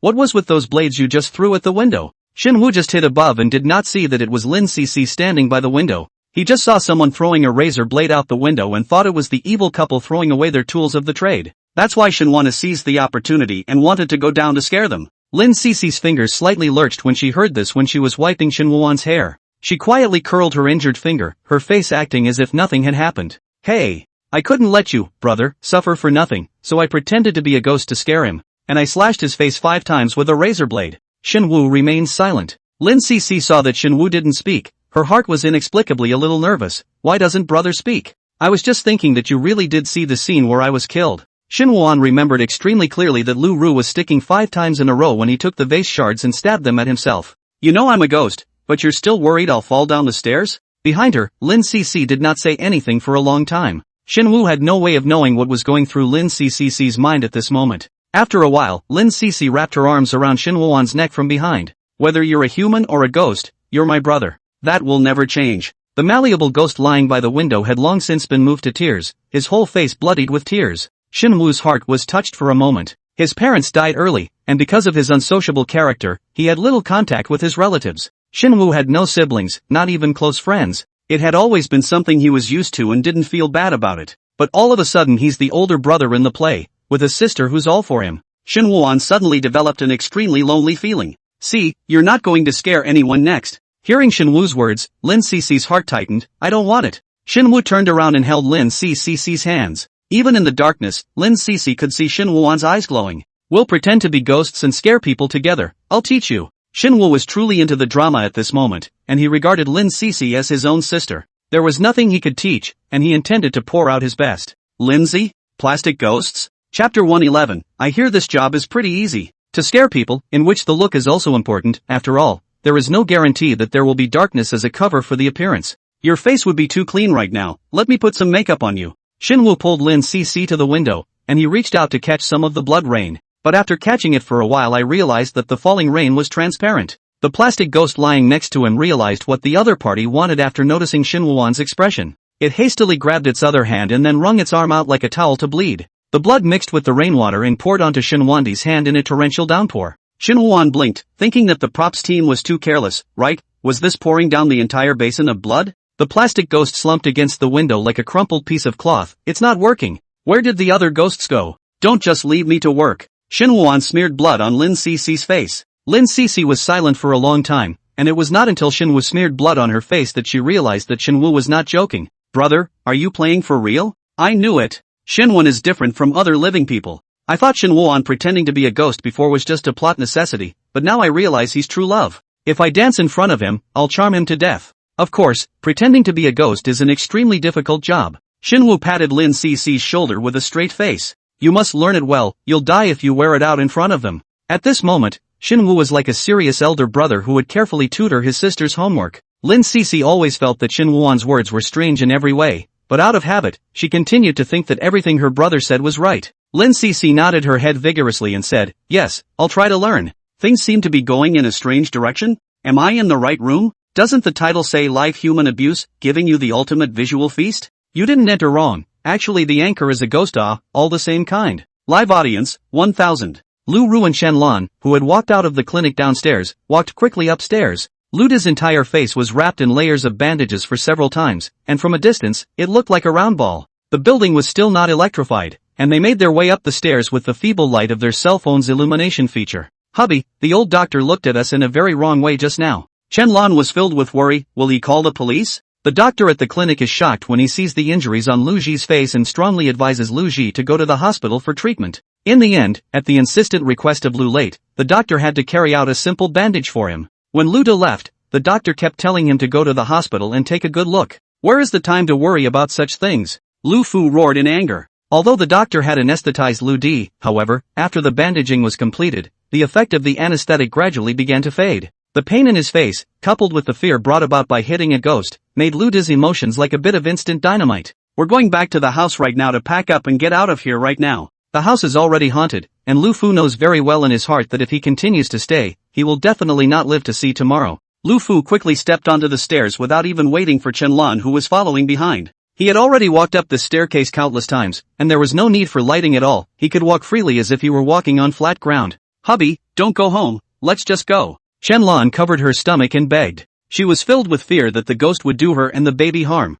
Can't. There's still a lot of gold jewelry sitting around the house, so I have to go get it. Lu Fu exchanged all the black money he earned over the years for gold and hid it in a safe. Lu Ji walked back and held Chen-lan's hand. Wife, bear with me, without those gold, we can't escape far even if we run for our lives. Lu De was still holding a hint of luck, thinking that since he was still alive, these ghosts must not be able to take him. He pulled Chen-lan and continued upwards. They quickly made their way to the 4th floor. The dark corridor was empty. The building is old, and those who live here are empty nesters who usually go to sleep very early. Lu Fu chose to live here back then because of this. But at this moment, he felt that it was very quiet and oozing. Lu De quickly took out his house key, opened the door to room 404, and walked in. Upon entering the house, Lu Fu headed towards the kitchen, where he intended to fetch a kitchen knife to use in his defense. Knock, knock. Lu Deity had just walked to the kitchen door when he heard a sound coming from inside. He subconsciously held his breath, narrowed his eyes slightly, and quietly peered in. Just saw someone was cutting something there, the kitchen knife chopping on the board, making a rhythmic sound.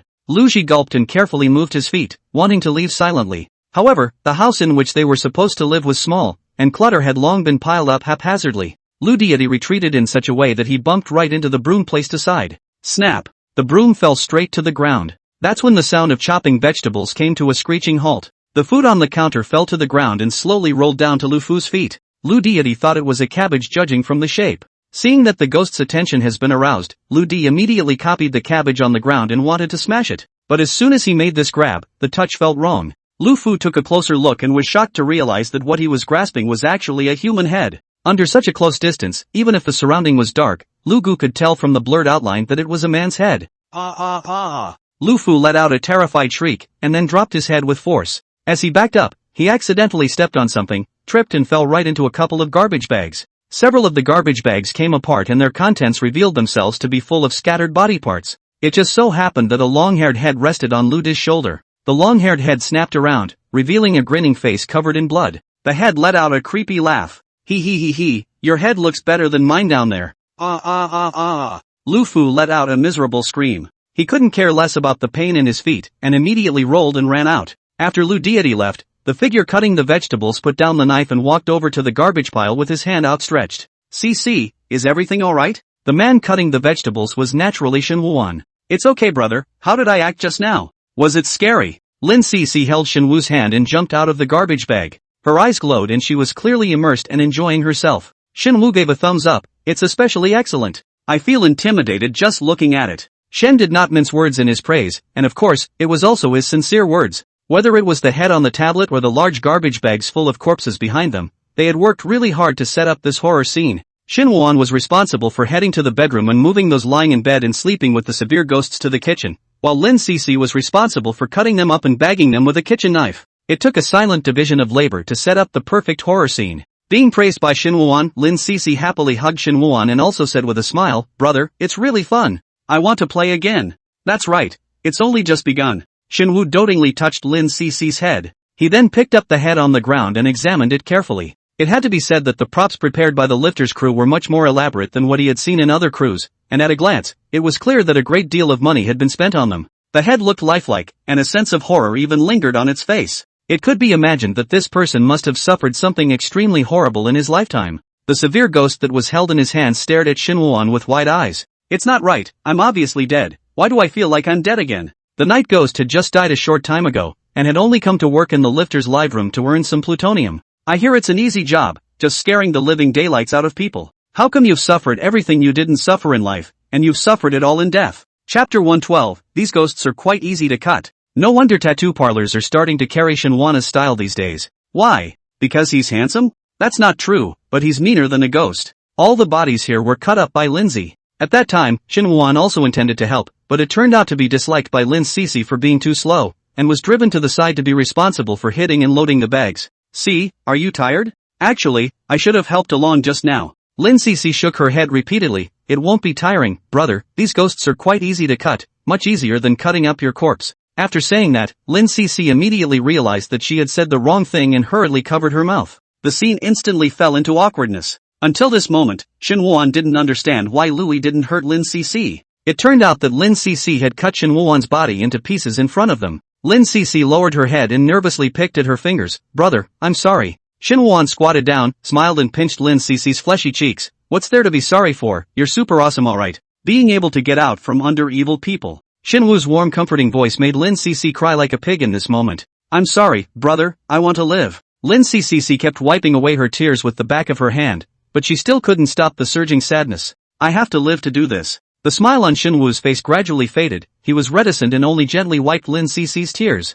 Lu Fu ran out of the kitchen in a hurry and bumped right into Chenlan, who was walking out of the bedroom. Honey, I heard you screaming earlier, what's going on? Run! So many ghosts! So many ghosts in the house! Lu Shi completely lost the fluke he had before, his soul was almost scared out of his mind. At this moment, he couldn't care less about the matter of getting money, dragging Chenlan and desperately running out. Oops. Hubby, you slow down. Chenlan was yanked by Lu Deity and almost fell several times. After running for quite a while, Chenlan finally couldn't help herself, she directly and fiercely shook off Lu Deity's hand and stood in place to rest. Lu Fei also stopped at this time, he felt that he had just run too hard, a little out of breath, and his feet were sore and numb. Why does it feel like I've been running for a long time? How many floors is this? Lu De wiped the sweat that had fallen to his chin. It was so dark all around that it was impossible to tell how many floors had been reached. It should be almost to the first floor. Chenlan lifted the red bag in her hand at this time. Hubby, I brought all the gold with me. Lu Fu was all but overjoyed at this point. After witnessing the frightening scene in the kitchen, his mind was always heavily clouded with gloom.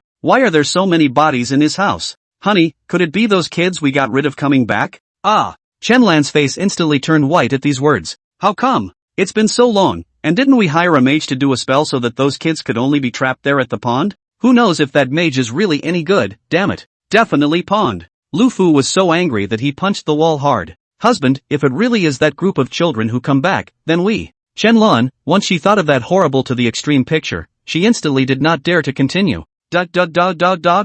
Just then, the two men heard a jumble of footsteps from above, as if a number of people were darting down below at that very moment. Lu Ru and Chenlan were frightened to the point of scalp numbness at this moment, and extremely tacitly ran towards the downstairs. But after running for 5 minutes, I couldn't reach the first floor. What the hell is going on here? It should have been on the first floor a long time ago. Lu Fu shouted as he broke down. No good. I'm afraid I've encountered a ghostly wall. Chenlan hurriedly took out her cell phone and shone a light around. Suddenly, it was as if she had seen some extremely horrifying image, and she was so frightened that her cell phone instantly fell to the ground. Ah! Seeing her in this state, Lu Deceased bent down to pick up his cell phone and took a picture of the wall. On the white wall, the word death was written in blood. Luda's face instantly turned white, and he sat on his butt on the ground, muttering, It's over. We can't escape.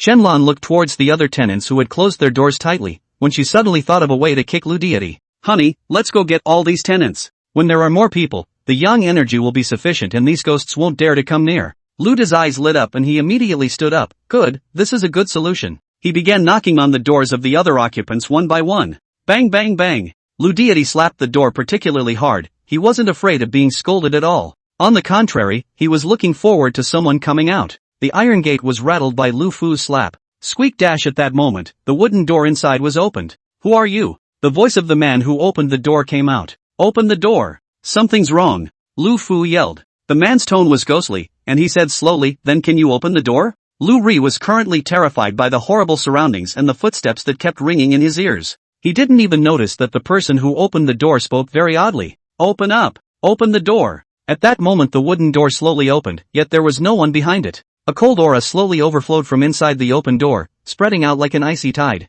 A coldness came violently, causing Lu De and Shenlan to instantly have goosebumps all over their bodies. The eerie voice that spoke through the fullness of malice rang out suddenly. Your door will open. Hey. Dying. Yeah, finally dying. Happy hip hip. It was a moment as if a lot of people were running out from behind that dark, bottomless door, whispering and laughing all around. Chapter 113, How can anyone afford to spend this kind of money? All of these voices, without exception, sounded young. Beads of sweat rolled down Lu Fu's forehead. Just then, he heard a soft call in his ear, Uncle. These words were like a thunderbolt, completely plunging Lu Fu into great fear. It's them. It's them who have returned. Ah! Shenlan let out a shrill scream, hubby. My feet hurt so much. Lu Ji fixed his eyes on Shenlan's feet, but there were several more small dark handprints. Run! Lu Deity took Shenlan's hand and desperately ran downward. However, no matter how much they ran, they would eventually return to this floor. Oh! Shenlan covered her stomach and cried out in pain. Lu Fu broke down and shouted, what do you guys want? It's not like I'm the one who abandoned you guys. If you want revenge, go find your real parents and take revenge. He. The eerie snickers of the knights always echoed around them. At this moment, Lu Deity was like a clown in a circus for them to make fun of at will. Just then, a dazzling burst of bright light appeared at the bottom of the stairs. At the same time, the eerie ghostly laughter came to an abrupt end. Lu Ji was completely unsure of what was going on, so he looked towards the light source full of doubt. Uncle? What happened?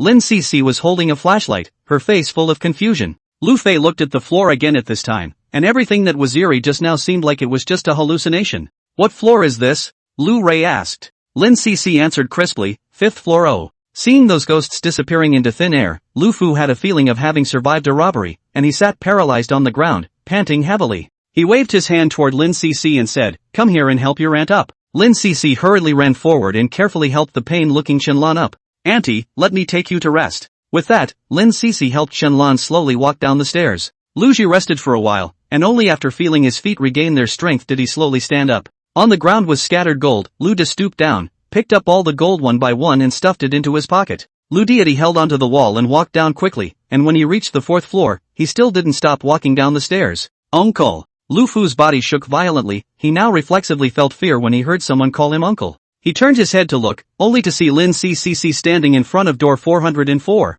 Auntie's resting in there, she's having a hard time, do you want to come and see? Lu De's expression was a bit unnatural as he said, I'll go to the clinic downstairs to get the medicine, you keep a good eye on it for me. After saying that, Lu Deity didn't even wait for Lin Cece to have any reaction, and then proceeded to hurry down the road. After Lu Ji reached the 1st floor, he didn't go forward in the direction of the clinic, but ran straight to the exit. After leaving the building, he continued to fight his way through the black fog. If he hadn't injured his foot earlier, Lu Fei would have run. All he wanted at the moment was to get out of this hellhole as soon as possible, as far away as possible. As for Shenlan and the child, they have long been thrown out of the sky by Lu Deity. Lin Cece and Shen Wuan stood at the exit of the building, looking at Lu De's limping back. I had thought that he would at least care about his child. Lin Cece's expression was cold when she said these words, not at all like the expression she should have at her age. This kind of unscrupulous trafficker only recognizes money. If I hadn't been unable to get in, I would have crawled in and ripped him to shreds. How can a living person like this, who has destroyed other people's families, have any right to have a home of his own? No matter what, his end is already doomed. Shinwu's expression at this time was similarly devoid of a trace of emotion. The chilly wind gently blew the hair of the two men, and after a few moments of the mist enveloping them, their figures faded into it. Lu Ji kept running forward, but realized that he was actually lost. There was white all around, so you couldn't see anything. Lu De's cell phone hadn't been brought out from the beginning, so he could only carry the gold in his pocket around. Just then, he noticed a bright flash in the distance. Lu De rushed over and realized that it was a convenience store that operated 24 hours a day. Lu De pushed open the door and walked in. The inside of the convenience store was brightly lit. This bright environment gave him a great sense of security. Lu Deity went in, casually picked up a bag of potato chips, directly unwrapped it, grabbed a large handful and stuffed it into his mouth. He proceeded to take another drink out of the cooler, again opening it right up and taking a few sips. Over at the register stood two clerks, the brims of their hats just about covering large portions of their faces. Lu De touched his pockets and realized that he had nothing but gold on him. He pulled out the tiniest bracelet he could find and placed it directly on the register. Little sister, how about I sell you this chain for $1,000 and you give me cash? Lu De is also just holding the attitude of trying, even if the other party does not agree, it does not matter, anyway, he is now just no money. The big deal is to just play hard to get and walk away. Usually convenience stores don't call the police for that small amount of money. The shopgirl reached down and picked up the gold chain. Okay. Lu Shi couldn't help but freeze for a moment, completely not expecting the other party to agree so readily. The shopgirl took out dozens of banknotes and handed them to Lu Dai. Lu Late took a look at it and was so angry that he slammed the money directly on the cash register. You tricked me, didn't you? How dare you give me paper money? The shopgirl seemed oblivious to Lu Dai's anger. This customer, may I ask what's wrong with this money? The hell with spending this money. Lu Fu was so angry that he was about to grab the shopgirl. At that moment, Lu Deceased's outstretched hand was grabbed by the male clerk next to him. At that moment, the lights in the store suddenly began to flicker on and off. Lu Shi saw the two shopkeepers take off their hats at the same time, revealing hideous faces covered in blood. They said in unison, "It's just for ghost flowers." Chapter 114, Beaten with a Cane. Holy! Lu Fu violently shook off his hand. He couldn't care less about the pain on the soles of his feet. He turned around and limped outside. At this time, Lu Shi saw that at the same time as each light flashed, those shelves next to it that were originally full of snacks were unexpectedly full of severed limbs. So what he just ate? Lu Fei suddenly felt his stomach flopping and the pain was so unbearable that he fell to his knees in pain. The belly suddenly jutted out weirdly, as if something alive was violently churning in it. Lu Fu rolled on the ground in agony, letting out a mournful scream. Cold sweat poured out of him like a waterfall, instantly wetting the ground, and the veins on his neck rippled. Suddenly, Lu Shi felt a strong retching, followed by uncontrollable vomiting. With a pungent blast of acid, he actually spat out a mass of hair as well as chunks of red flesh. Lu Da looked at these strange things that were spit out. His heart was shocked, suddenly realizing that what he had just eaten was not potato chips at all. He felt as if there was something else in his throat, and without hesitation, he stuck his entire palm in his mouth. Only to see Lu Deity grabbing with force, large handfuls of long hair were ripped out of his mouth in a hard way. Shinwana, who was dressed as a sales clerk, quietly whispered next to Lin Cece, "Watch and learn, this is the old actor." Shen had explained to the crew in advance what he wanted in terms of picture effects before Lu Di had even arrived. After all, horror movies rely heavily on post-production special effects for much of the rest, in addition to the superb acting of the actors themselves and a great script. But fortunately Lu Late very professional, obviously in the ordinary convenience store, but hard to perform a crisis, ghosts haunting the horror of the appearance. It was obvious that he had only spat out food scraps, but Shin Wuan felt that the other party's rendition was as if he had actually swallowed a severe ghost. Always maintaining a smile as standard as a mask, Lin Cece gently nodded. Yes, he does have a lot to learn from me. The lifter has unexpectedly arranged the scene exactly as Shin Wuan requested this time. But Shin Wu arranging it this way does make it more enjoyable to watch. Indeed, looking good for dinner. Hurry to order a pop-up ex-boyfriend to eat. Lu Late ran out of the convenience store in a hurry. At the moment he seemed to have lost more than 20 pounds at once. That originally obese body, at this time, but hard out of a soft and weak posture. Help! Somebody help me! Lu Fu's face was as white as paper, and he used all his strength to cry out. However, there was still that white fog around him, as if he was no longer in the human world. Lu Shi turned to look, and now he couldn't even see that convenience store. Of course, he didn't want to go back. Lu Da was regretting it at the moment. Instead of getting lost in this fog, it would be better to go back home. So he determinedly walked back, his injured foot oozing blood from all the running. But now Lu Fu couldn't stop, he had to go back as soon as possible. As Lu Shi walked, he realized that the fog around him seemed to be starting to fade. He realized he was finally going to walk out and began to pick up his pace. The fog in front of me slowly faded, presenting a pond littered with trash. This place seems to have been abandoned for a long time. Weeds grow uncontrollably, scattered around all kinds of garbage. The air is filled with a moldy and rotten smell. The water on the pond had deteriorated, and a large portion of it appeared as black as ink. This scene caused Lu Fu to instantly fall to his knees as his feet softened. He shuddered and the blood on his face faded instantly. Isn't this where he dumped the body? No way. That's never gonna happen. It's a 2-hour drive from his house to here. Illusion. This must be an illusion. Lu Fu scrambled up and turned around to run, but after he passed through the dense woods, he unexpectedly re-entered this pond. What do you want? Ah! You little! Lu Fu began to curse angrily at this point under extreme fear. You think I want to leave you all here? I don't want to. One of you is sick. No one wants you. You were never meant to live in this world. Lu Fu picked up the bottle on the ground and threw it ruthlessly into the pond. The water of the originally calm pond rippled. Your parents don't want you anymore. What are you complaining about here? At least I gave you a bite to eat. If you are sensible, let me go back at once, or I will turn into a severe ghost to kill you little people. The water of the pond suddenly rippled violently, as if something was about to rush out. Lu Fu's originally braced anger instantly transformed back into a look of horror. Only a head emerged from the pond, their hair fluttering on the surface of the water, revealing only their eyes, glaring fiercely at Lu Deity with endless hatred. Lu Di felt as if his heart was being tightly clutched by a pair of invisible hands at this moment. He tried to run, but he stepped right on the bottle as he backed up, and his whole body slipped and fell straight down, landing heavily on the ground. Lu Shi's head slammed into the ground and he fainted straight away. After seeing Lu Ru collapse there without movement, Shin Wuan swam to the shore. Lin Cece, who was hiding under the big tree, immediately ran forward and pulled Shinwuan's hand to drag him out of the pond. Seeing Lin Cece pursing her lips, Shinwu asked suspiciously, Cece, what's wrong? Lin Cece Shen head of the garbage off, some heartbroken said, brother, scare people on scare people, why sacrifice so big? This pool is dirty and smelly, in case you get sick can do. At that time Shen wanted to jump into the pond when Lin Cece had to dissuade, but cannot stand Shen want to insist. Don't worry, old sister, we have a professional medical team here. We can put Shinwana out of his misery at any time. Why don't you let me join in? I'd love to contribute to the broadcast. Are you sure it's a contribution and not a breath of air? Shinwan smiled and said, it's fine, I feel good now. Being able to achieve the desired interpretation effect, Shinwan was very happy in his heart. Lin Cece was sure that Shinwan was safe and sound, so she snorted and laughed out, brother, you know what? There was a weed right on your head just now, looking silly. Ah, really? Shinwu touched his head, will it affect the scary atmosphere? Won't. Lin Cece winked at the dozens of heads floating out of the pond behind her through Shinwuan. Those floating heads slowly sank after receiving Lin Cece's signal.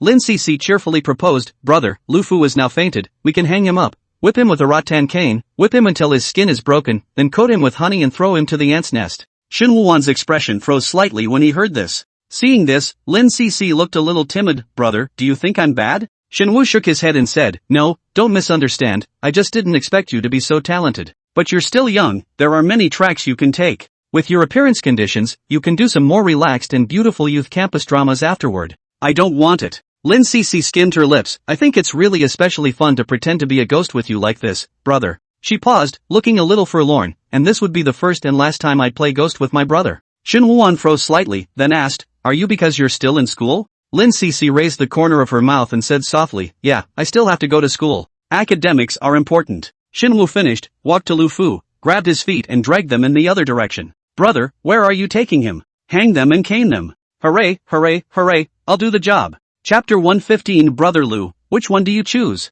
Don't whip me again. It hurts.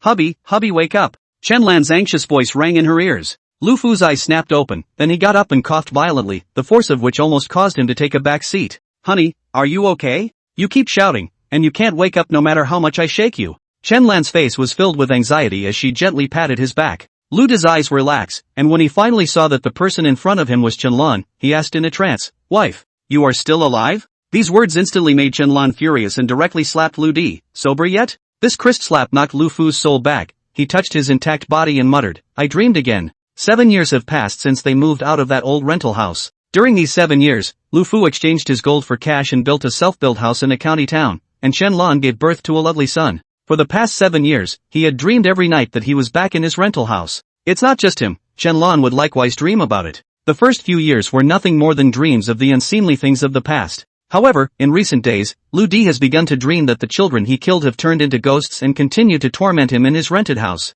Tonight it felt more and more real. In the dream, Lufu's face was scratched, and he was even hung upside down from a tree and suffered from the whipping of a cane. Finally, it was even poured with honey and left to be torn apart by ants. That kind of pain and itchy torture made Lu Di suffer so much that he wanted to die immediately. Lufu scratched his arm and turned his head to look at Chenlan.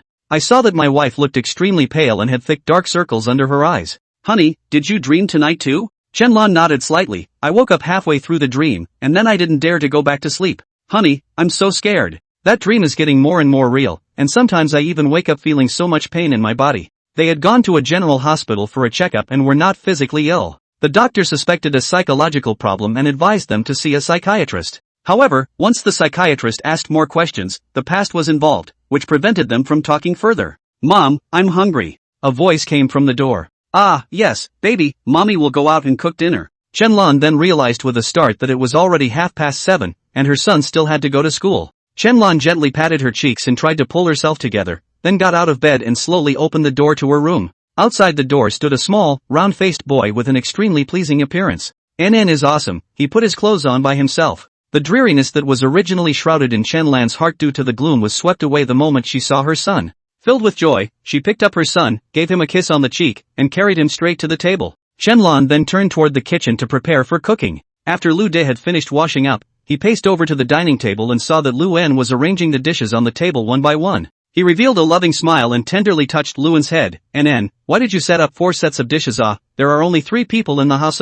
After saying that, Lu Di reached for the extra dishes, ready to put them back. Luan stretched out his finger and made a 4, Dad is not right, there is still Cece's sister at home. Luda's hand trembled violently, and the bowls and chopsticks failed to grip tightly, falling directly to the ground and shattering. Dad, you dropped Cece's dishes. Luan shouted in anger. Cece. Lin Cece. Luda's voice instantly became shrill as he spoke. Whoa! Daddy is so scary. Luan cried out at Luda's horrible expression. Chenlon, who was startled by the noises outside, hurriedly walked out. She hurriedly hugged Luan and comforted him softly while asking, Hubby, what happened? Lu Rue looked somber and said in a grave tone, Lin Cece has already approached NN. When Chenlon heard this, her face instantly turned white. Lin Cece was naturally not a stranger to them, she was the smartest and most resourceful of those trafficked children back then. Unfortunately, she suffered from a congenital heart condition and soon succumbed to the disease. Why did she go after Ern? Our family NN is innocent, Chenlon said, unable to stop her tears. Now is not the time to think about this.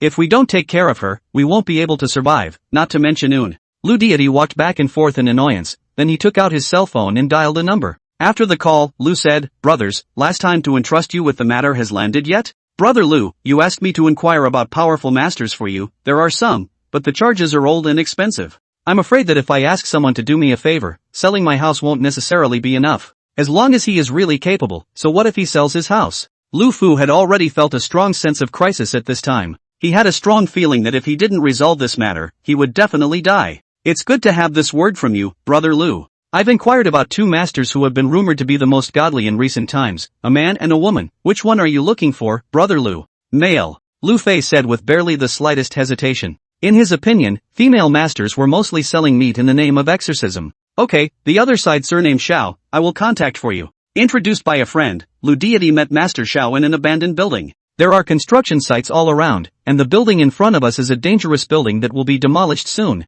Lu Fu clutched his school bag and surveyed his surroundings warily. If he hadn't been clear that he was of little value, he would have suspected that his friend was trying to sell him out. Is this celestial master you found reliable? Why did you make an appointment at such a place? My friend smiled and pointed in a direction. Brother Lu, look over there. Lu Ji looked in the direction that the other party was pointing to and was surprised to find a black Rolls Royce. Holy, don't you tell me this car belongs to that master. This can still be false? Alas, but people have real skills. If you and I were to go tricking, how could we cheat so much money? Hearing this, Lu Fu finally put his heart down. Walking into the dangerous building, Lu Fu realized that there are other places inside. It was lined with a thick blanket and surrounded by tall, burly men standing on either side. Even though they were all wearing glasses, Lu Di was still able to clearly feel their eyes constantly glancing at his body. In the deepest part, on a red couch, sat a man dressed in a suit. The man was leisurely smoking a cigarette, and from underneath the hazy smoke, the slender fingers could be faintly glimpsed. Beside the man stood a young man who didn't look too old. His face bore a scar and his appearance was extraordinarily fierce. The youth spoke up and asked, "Have you brought the money?" There. Lu Fei has already been subdued by the scene in front of him. He hurriedly directly unzipped his school bag, which was full of piles and piles of cash. This is $700,000. Lu Rue paused for a moment and then said, "If it really helps me solve my problem, I'll give more." Lu Fu had thought that the money he had brought with him was enough to make the other party take him seriously. However, he did not expect the youth's eyes to show undisguised contempt after hearing Lu Deity's words. That's it? It's not enough. The youth clapped his hands, and at that moment, one of the burly men took out a contract and handed it to Lu Di. Lu Lei took a look. It is a housing transfer contract, written by the very house where he lives. Lu Fu instantly panicked and said, "What do you mean by this?" The youth said slowly, "Counting this house is only enough to keep you alive. Things aren't even done yet, you guys are just openly robbing." Lu Fu felt that he was duped. He immediately put his backpack on his body and was about to walk outside in a huff. "Hey! Brother Lu, don't be so impulsive." The friend hurriedly tried to stop Lu Deity at this moment. Shazer spoke up at this point. "Do you think the next time you dream, you'll wake up?" Chapter 116, I'm not surprised Shinwana committed a crime. Hearing these words, Lu Ru was shocked as he quickly turned around, his gaze tightly cast on Xiao Zhe who was sitting on the sofa. "How do you know?" Xiao Zhe's face was hidden in the shadows, and the only thing that came out was the voice that dripped with coldness. "Sign the contract." Luda's incident of hitting a ghost in his dream had never been mentioned to outsiders, and the other party was able to so accurately name his greatest fear. Lu Fu loved money, but he valued his life more. After realizing that Xiao Zhe was by no means simple, Lu Ru's attitude instantly changed, and without hesitation, he immediately signed his name on the contract. As long as he can survive, the big deal is that he'll go back to his old job, and he's still afraid that he won't be able to make a lot of money. The youth took the contract, and after double-checking the signature said, "Tell us carefully what happened to you." Lu Rue began to tell what he had been dreaming about for the past few years. After hearing Luda's nightmare last night, the youth's complexion moved slightly and subconsciously looked at Xiao Zhe. Xiao Zhe, on the other hand, always sat there quietly, without opening his mouth to speak. The youth said, dream ghosts don't really do any real damage to your body. But I've been dreaming about her all these years, and at this rate I'll go crazy before I die. And my son can even see that ghost right next to him. Lu Fu said here, his emotions grew more and more agitated. Xiao Zhe gently waved his finger and a talisman paper was clipped into it. Take this talisman paper, after tomorrow, you won't dream about it anymore. The youth then handed the talisman paper to Lu Deity. Lu Di was like holding a treasure and kept thanking him. Thank you, master, thank you, master. Afterwards, Lu Fu left happily holding the talisman paper. Xiao Zhe patted the non-existent dust on his shoulders and slowly stood up, a ray of light spilling onto his slightly gloomy face. Xiao Zhe walked outward while the youth followed close by. Master, isn't that dream ghost going to be caught? Xiao Zhe looked indifferent and said in a flat tone, the dream ghost took 7 years to walk to the door. At this time, its power is at its strongest. It's not that easy to catch. Not to mention that the rope was taken by Pan Fan Fan, and I no longer have the ability to bind the ghost. At the mention of Pang Fong Fong, the youth gritted his teeth and said, I really should have eliminated her at that time regardless. Not only did Pang Fong Fong get the marriage rope, but she also controlled all of the stern ghosts that Xiao Zhe had previously bred.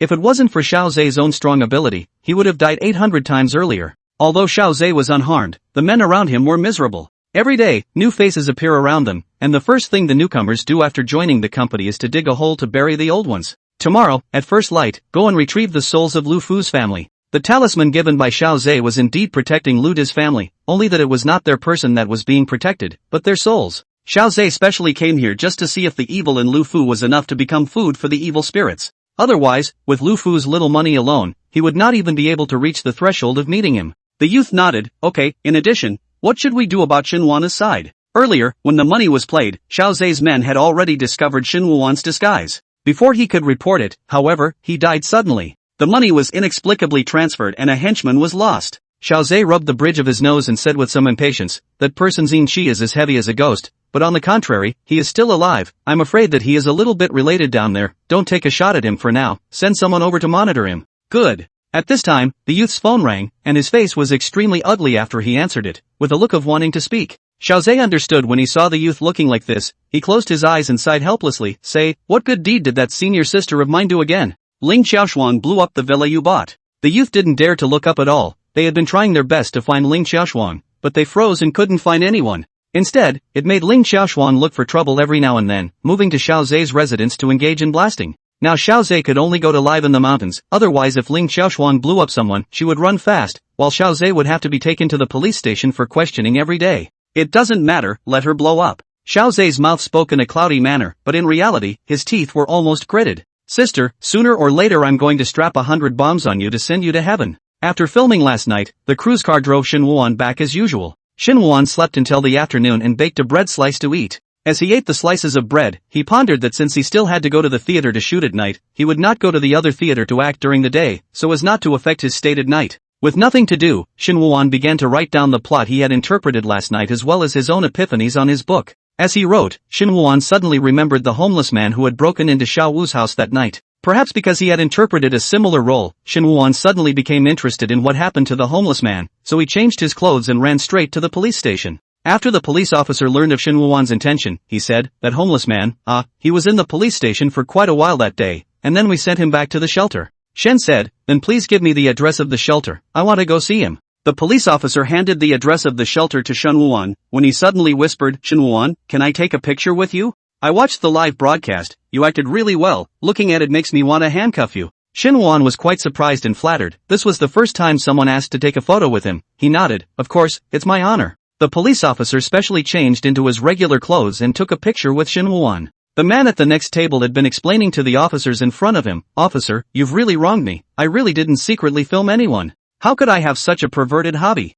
The officer said with a cold face, no need to explain, the large number of surreptitious photos in your cell phone are already evidence. When the man heard this, he drew a blank, this is actually my first time. The officer shook his head and stopped talking to him. The man's eyes darted from side to side, and he didn't expect to see Shen Wuan at a glance. Shen Wuan did not deliberately disguise himself when he went out, which made the man who had seen the live broadcast of the money guide recognize him at a glance. The man immediately quietly took out another cell phone, and with an extremely covert filming technique, he took several shots at Shen Wuan in a row. He then hoofed it and immediately posted the photo to the forum. I went to the bureau today to do some business, but I didn't expect to see Shen Wuan. There was an immediate comment at the bottom.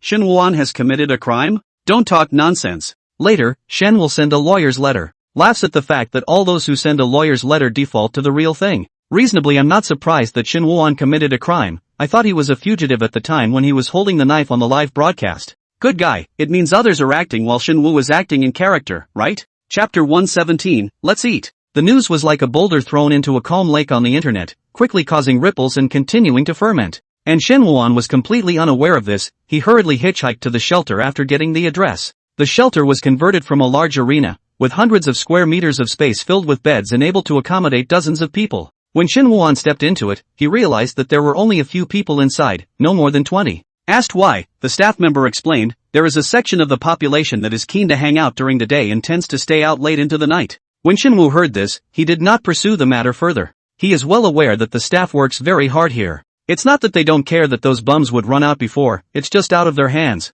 Under the guidance of the staff, Shin Woo-won finally met the homeless man. At this point, the homeless are no longer as filthy as they were before. With the attentive help of the staff, he took a shower and changed into a clean outfit, except that his long hair was still casually draped behind him. The vagabond sat quietly on the edge of the bed, his eyes fixed on one wall, his thoughts seeming to have drifted off into the distance long ago. Shin Woo slowly walked over to him and sat down, softly saying, "Hello, do you still remember me?" The homeless man, however, didn't move a muscle, as if completely immersed in his own world. Shin Woo-won, who was ignored, did not feel the slightest embarrassment. In fact, he often encountered this situation. Then, he asked, "My name is Shin Woo-won, what is your name?" The moment he heard these words, the vagrant's pupils moved slightly, and he slowly turned around, tilting his head to carefully survey Shin Woo-won. "Shen, wreak havoc?" Shin Woo nodded slightly. "Yes, this is my name. Do you remember what your name is?" I.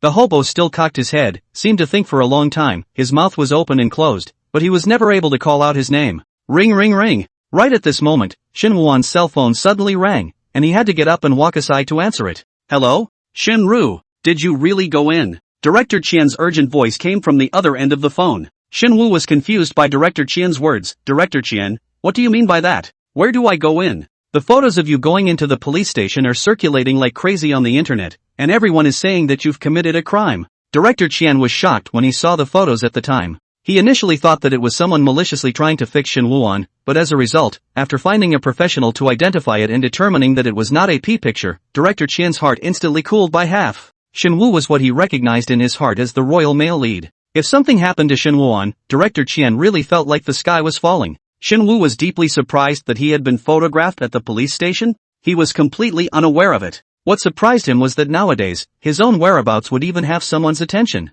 "Is that guy filming me a fan of mine?" The money guy growled. "Is that the point? What the hell were you doing at the police station?" "It's like this." Shin Woo-won briefly recounted the matter of the homeless man to Director Qian. Shin Woo-won's tone was calm. "The police department side of this matter should step in to help me clarify." Director Qian then put his heart down. "So that's how it is. But that person who filmed you surely can't be a fan of yours." Jokes aside, what kind of person opens their mouth and says you went in for a crime? I've seen plenty of those kind of rumor mongers. I know you don't have a company to back you up. Don't worry, this time I'll pursue it to the end for you. Shin Woo's heart warmed. "Thank you, Director Qian. Next time I'll invite you to my home for dinner." "Yeah." After that, Shin Woo-won hung up the phone and retraced his steps to the homeless man. That's when he noticed that there were actually names written in blood on the sheets. "Is Lee Moo this your name?" Shin Woo was shocked to realize that the homeless man's fingers had been bleeding. Raimu nodded slightly. Shen rushed to notify the staff of the shelter, and soon, Li Mei's wounds were properly treated. Shen. There are also those, like Li Mu, who cannot find their families and are mentally ill and unable to account for themselves. Shin Woo had the intention to help Li Mu, but for a while, he didn't know what he could do. Right at this moment, it suddenly occurred to Shin Woo-won that he had been photographed simply by going to the police station, and he had even managed to spark a hot debate on the internet. Did this mean that he had a certain degree of influence nowadays? This influence should not be used in his daily life. So, Shin Woo-won immediately contacted Wu Shang, who was a journalist and was able to help him promote this matter together. At this time, netizens were passionately discussing Shin Woo-won online. Someone started a poll in which 50% of the netizens thought that Shin Woo-won really went into the police station, while the other half thought that it was another hype by Director Qian. Soon after, the official work number of the police department issued a clarification statement and notified that the rumor mongers would be dealt with according to the law. Subsequently, there was even a newspaper that reported in detail about what happened between Shin Woo-won and the homeless man. Good guy, other people fire the endorsement came, Shin Woo-won fire the tramp came is not it? You don't say. Shin Woo-won doesn't look like a good person, but I didn't realize that he's still doing good deeds behind his back. I'll kill the one who filmed the rumor. Seeing that the topic level was gradually climbing, Shinwoo turned to Wu Shang, who hurried over and said, "Xiao Wu, hard work to you. Brother Shin, you mustn't be polite to me, this is all trivial, not to mention that this matter is more or less related to me." Wu Shang swiped through the online pop-ups while feeling quite surprised at the ferocious comments the netizens had given Shin Woo-won. In Wu Shang's opinion, it was not unusual for Shin Woo-won to do this kind of thing to help the homeless, and the other party was already a kind person. Thinking about it, when he was being stalked, Shin Woo-won had shown great concern for him. "Brother Shin, the netizens' comments about you are really something else." Shin Woo-won smiled faintly and said, "This is probably because I'm starring in a spiritual subject." Late at night, Shin Woo-won once again went to Grandpa Wang's place for styling. This time his look is very different from yesterday. Previously, Shin Woo-won was dressed in shabby clothes, and the whole person looked dirty. And tonight, he was wearing a cotton blue nightgown and his hair was cut short. Although the ugly birthmark on his face was still there, his whole body looked refreshed. Grandpa Wan looked at Shin Woo-won staring at the mirror and smiling, and couldn't help but inquire, "What happened? You're smiling so happily." Shin Woo knew very well in his heart that the change in costume meant a change in the emotional direction of the plot.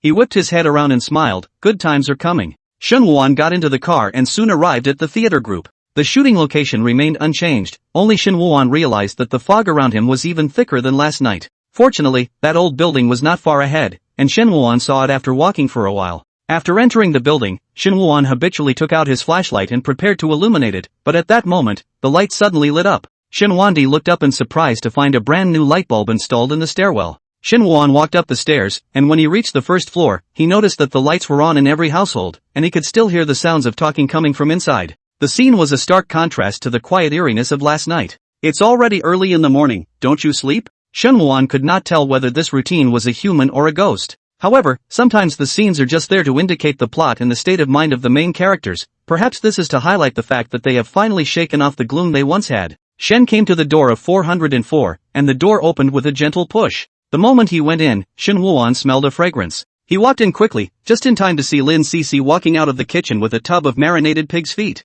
Lin Cece's originally messy long hair was braided into 2 bundles of twisted braids, and she placed the marinated pig's feet on the table, showing a big smile towards Shin Woo. "Brother, let's eat." Chapter 118, we watch whatever the anchor plays. This was the best marinated pig's feet Shin Woo-won had ever eaten in his life. Although Shin Woo-won did not know how to cook, he also knew that to make a marinated pig's foot, the procedure was extremely tedious and troublesome. "So delicious," Shin Woo said with joy. Lin Cece kept on giving Shin Woo-won meat. "Brother, eat more, grow more meat to be more handsome." "Good." Shin Woo noticed that in addition to the 2 of them, there was also a set of bowls and chopsticks with added rice on the side. "Is there anyone else coming to the house? What's with the extra set of dishes?" Lin Cece responded, "Oh, this is for her brother." Shin Woo was slightly stunned for a moment. Was this brother the invisible brother mentioned in the synopsis of the script? It turns out that what happened to Lu Deity and the others was just an appetizer for the plot. I have to say, the Lifter's playbook just keeps getting better and better. A look of fear appeared on Shin Woo-won's face, and his voice trembled as he said, "What brother?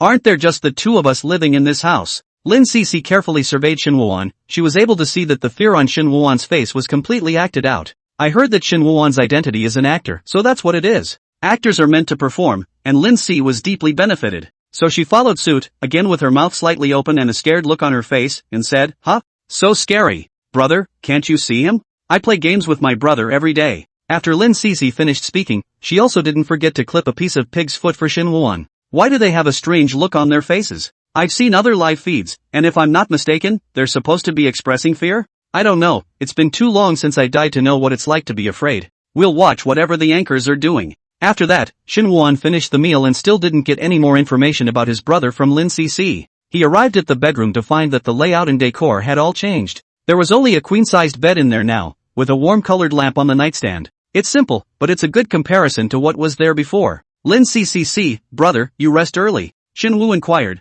"Where are you going?" "I'll sleep next door." Lin Cece blinked, "Brother, don't treat me like a child. If there's anything you call me." Shin Woo lost his smile. "It's you who shouldn't treat me like a child. Whoever can't cook is a child." Lin Cece made a face and turned to walk out. Lindsay turned and closed the door, blocking out the warm light from the bedroom. She stood in the middle of the darkened aisle, the darkness completely obscuring her expression at the moment. Rincy headed in the opposite direction from the bedroom, past the living room to the front door of the house. Rendered in darkness, the wooden door in front of him looked like a black wall. And this wall has been trapping Lin Cece for 7 years. "Shinwanda, thank you." Lin Cece reached out her hand and gently pushed the door open. It took little effort on her part, and the door in front of her was pushed open as easily as a feather. The moment Lin Cece took a step, multiple blood marks appeared on her body. She looked like a broken ceramic doll, covered in shattered fine lines. Lin Cece raised her eyes to look at the self-built building in front of her, her eyes filled with intense resentment. Inside the self-constructed building, Shenlong brewed a cup of coffee with sugar for Luan and patiently coaxed him to drink it.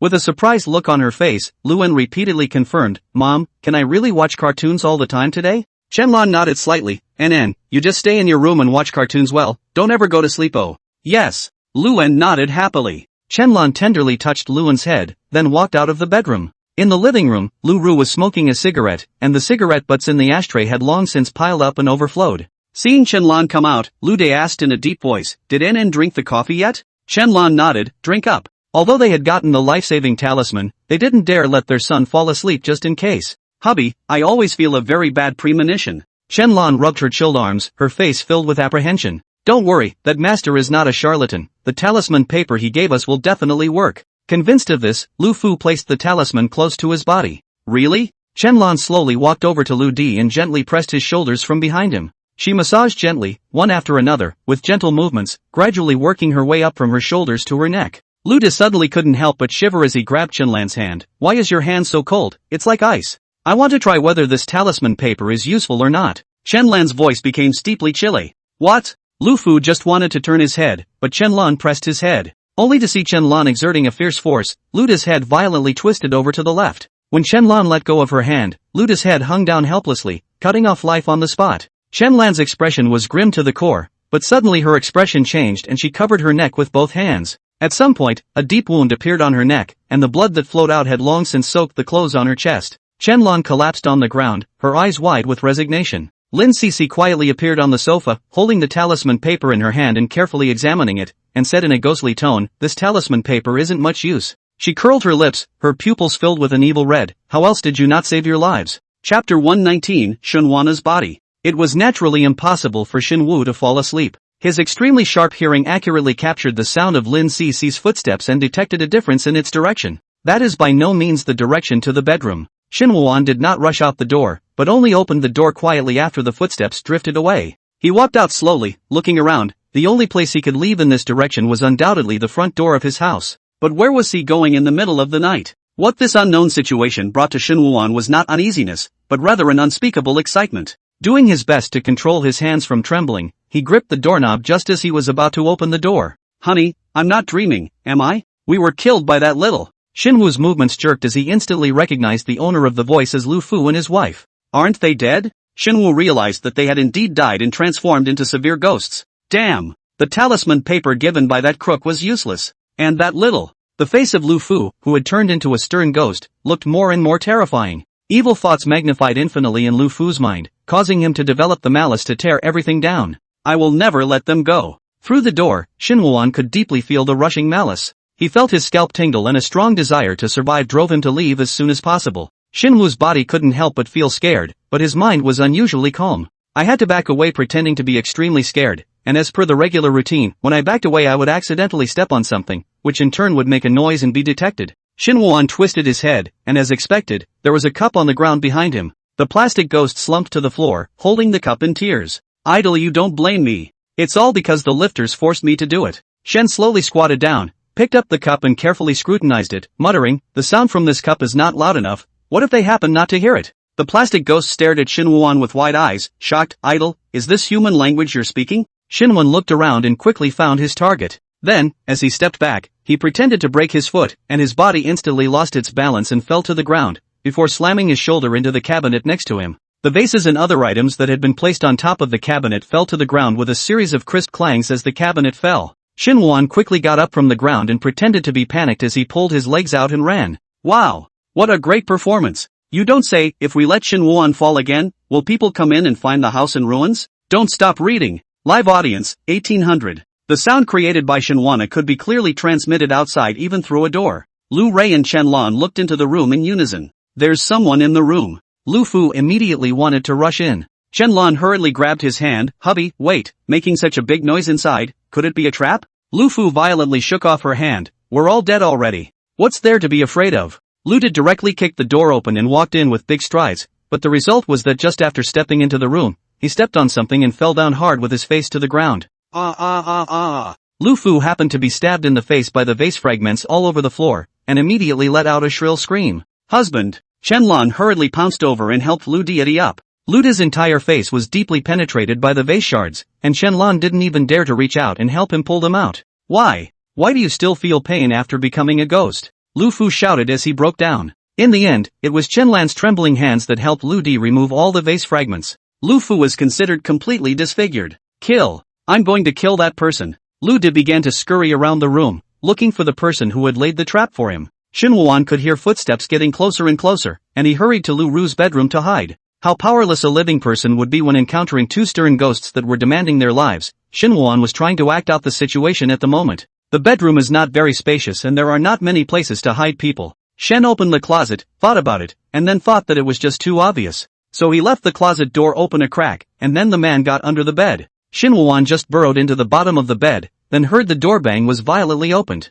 His eyes widened as he saw two pairs of pale feet slowly walk in. Lu Ji scanned the empty bedroom, and his gaze soon fell on the slightly open closet door. A grim smile appeared on his blood-covered face. Lu Rui strides over and violently pulls open the closet door, while his other hand quickly reaches in and tries to yank out the person hiding inside. However, it came up empty. There were no clothes in the closet, only a very suspicious large black plastic bag. Lu Deity tore the plastic bag with all his might, and upon seeing what was inside, he shouted, asterisk asterisk asterisk asterisk. Why is this thing still in our house? Chen Lan also exclaimed, oh my god. Didn't we already throw her into the pond? Shen listened to their conversation, his heart filled with curiosity. What exactly did he see in the closet? At that moment, Lu Fu noticed under the bed, and he realized that it was also a good place to hide someone. So, while he was still pretending to talk to Chen Lan on the surface, he had actually quietly approached the bed. Shen Wu's heart jumped as he realized that he was about to be discovered by Lu Fu. He subconsciously stepped back and ended up bumping into something. Shen Wuan twisted his head to take a look, and this glance directly made half of his body feel numb.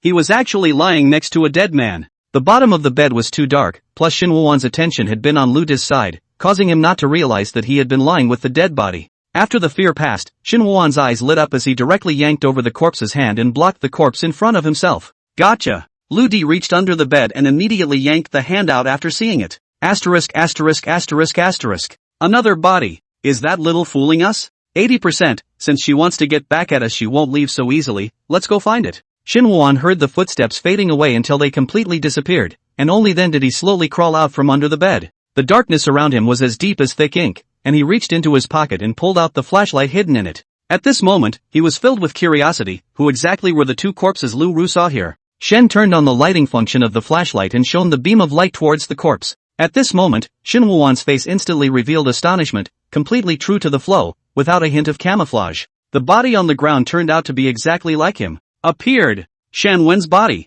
Can you auction off this body after the show? I want to collect it so badly. I'll give you 100,000 medals. Give it to me, give it to me. 100,000? I'll give you 500,000. Xinhuan slowly squatted down, carefully examined his remains. Honestly, this feeling of looking over your own dead body is just subtle. Xinhu quietly admired for a while, then stood up and walked towards the closet. He saw the remains of a body on the ground, which from its size should have been a young girl of a young age. A bad premonition surged in Xinhuan's heart, and he held up a flashlight in one hand to shine on the plastic bag, while the other hand peeled the bag with force. Finally, he felt a touch of hair, so he reached out, grabbed it, and yanked it out with all his might. Under the glare of the flashlight, Xinhuan could see the severed head in front of him with his eyes closed. Surprisingly, it was his sister, Lin Cc. Chapter 120, It's Better to Be Dead. Xinhu's heart trembled violently, and his grasping hand subconsciously loosened. Lin Cec's severed head fell to the ground with a dull thud. As if waking up from a dream, Xinhuan hurriedly picked up his head again and held it tightly in his arms.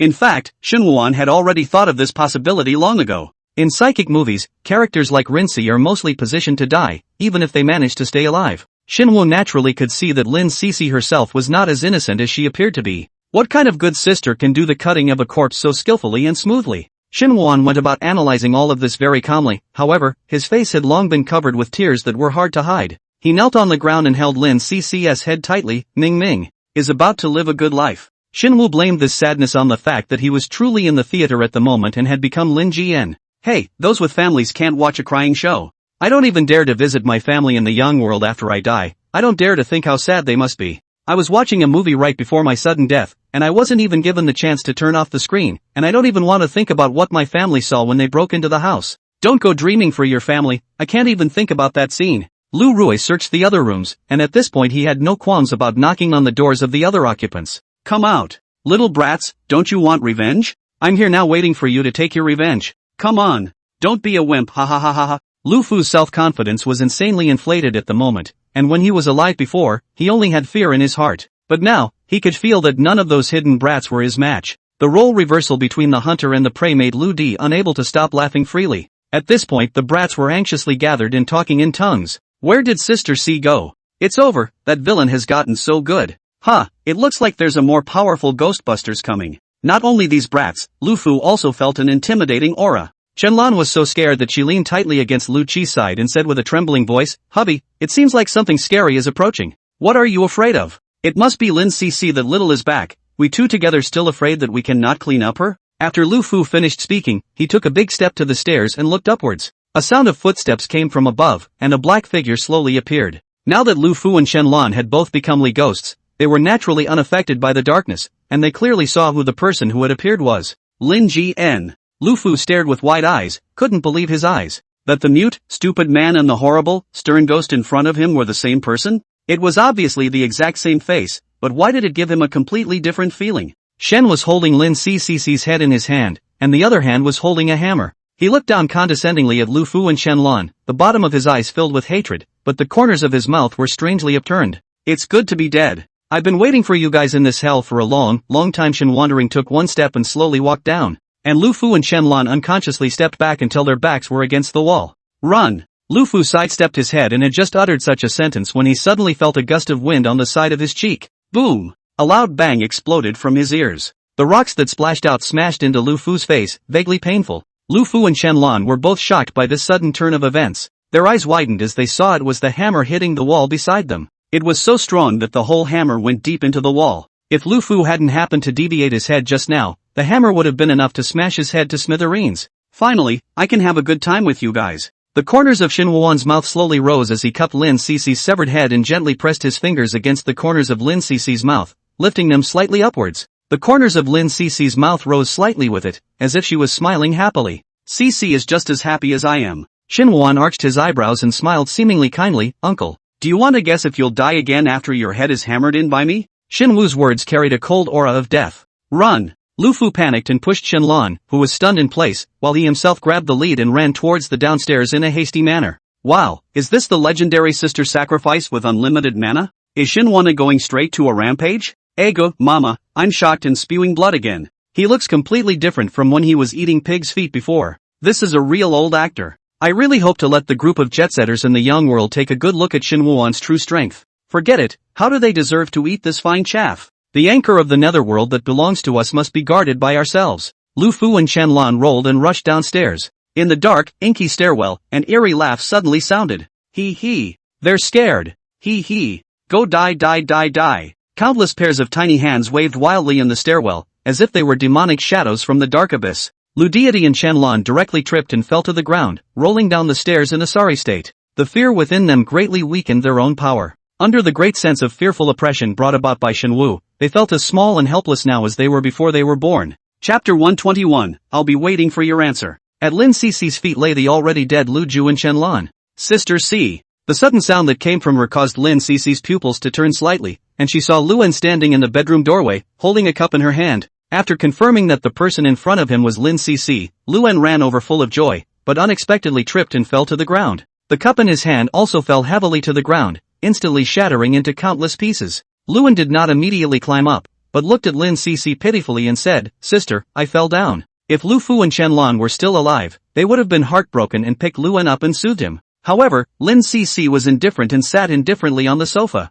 Sister Cc, Sister Cc, I fell down. Luan called out several times, but Lin Cc never paid any attention. After a while Luan then braced himself on the ground and stood up slowly. Luan turned his head and realized that it was his mom and dad who had tripped him. Dad? Mom? Why are you guys asleep? Luan asked in confusion. Your mom and dad are dead. Lin Cc poked at the truth without mercy. Dead? Luan cocked his head, clearly not able to comprehend what death actually meant. Lin Cc smiled coldly, a smile that was devoid of any warmth. She then walked over to Luan. It was clear that her figure and face were as young as Luan's, but her eyes were already dark. Lin Cc pondered for a moment and then said, Death to you. is probably when you fall down in the future, mom and dad can no longer help you up. I don't want it. Luan suddenly squatted down and shoved Lu De. Daddy, get up. I don't want daddy to ignore me. Luan couldn't stop crying. Lin Cece slowly stretched out her hand and placed it on Luan's head, saying softly, I'm sorry, I'm the one who ruined your happy family. Luan just cried and cried, obviously not listening to Lin Cece's words.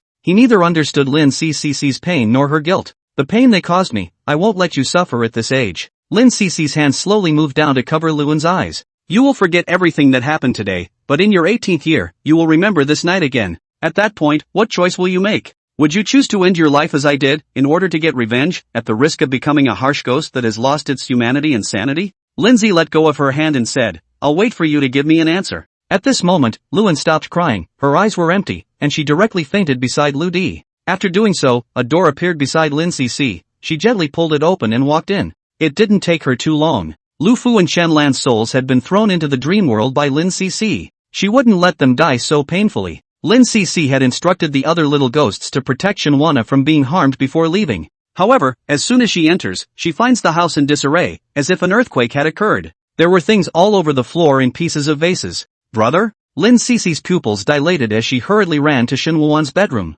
When he opened it, Shenhuan was not even inside. Even the beds were made in the same manner as Lin Cece had made them before she left. Could it be that Shenhuan had sensed her when she came out? Boom! A loud bang came, and Lin Cece heard the noise outside and drifted out in a hurry. Her soul passed lightly through the wall, suspended in the air. Lin Cece originally thought that Shenhuan had encountered danger, yet the scene in front of her completely froze her. Lu Fu and Chen Lan were bruised and battered, their demeanor filled with panic as they desperately ran forward. Shen Wandering, on the other hand, was holding a bloodied hammer in hot pursuit behind him, a bizarre smile of extreme excitement spreading across his face. A few of the brats were clapping along. The calm mask on Lin Cece's face instantly shattered. As a matter of fact, as a living person, Shenhuan simply could not catch up with Lu Fu and Chen Lan, who were stern ghosts. If it wasn't for the brats slowing down their escape speed from time to time, Shen Wandering would not have been able to maintain this not too distant pursuit distance. Shenhuan thought that Lu Fu and Chen Lan were purposely keeping such a speed, so he performed with even more dedication. Ah, Sister CC is here. Sister CC, come see this great show. It's so wonderful. Usually you can only see it on the air, now you can watch it live directly, so happy. Rincy was silent, and it was only after she got closer that the brats realized that her face was terribly gloomy. Sister CC? Who told you guys to watch from the side? Lin Cece's voice didn't rise and fall much, but one could detect her anger. Shenhua put his life on the line for us, while you guys stand by and watch the show. The brats lined up, heads down, not daring to say anything. Lin Cece said coldly, we already have the ability to kill our enemies with our hands, so we should avenge ourselves with our own hands. Make things right, and don't let Shenhua realize this isn't an act. A little kid said with dissatisfaction, Sister CC, ever since you met Shenhua, it's like you've changed into a ghost. Why do you care so much about that anchor? It's not like he's your real blood brother. At that moment, a little kid next to him suddenly raised his hand and fiercely gave the talking little kid a big mouth, directly slapping it out a long way. Sister CC, its tongue has just been sewn on, it's not very good at talking yet, don't be angry. Does it matter if there is a blood relationship?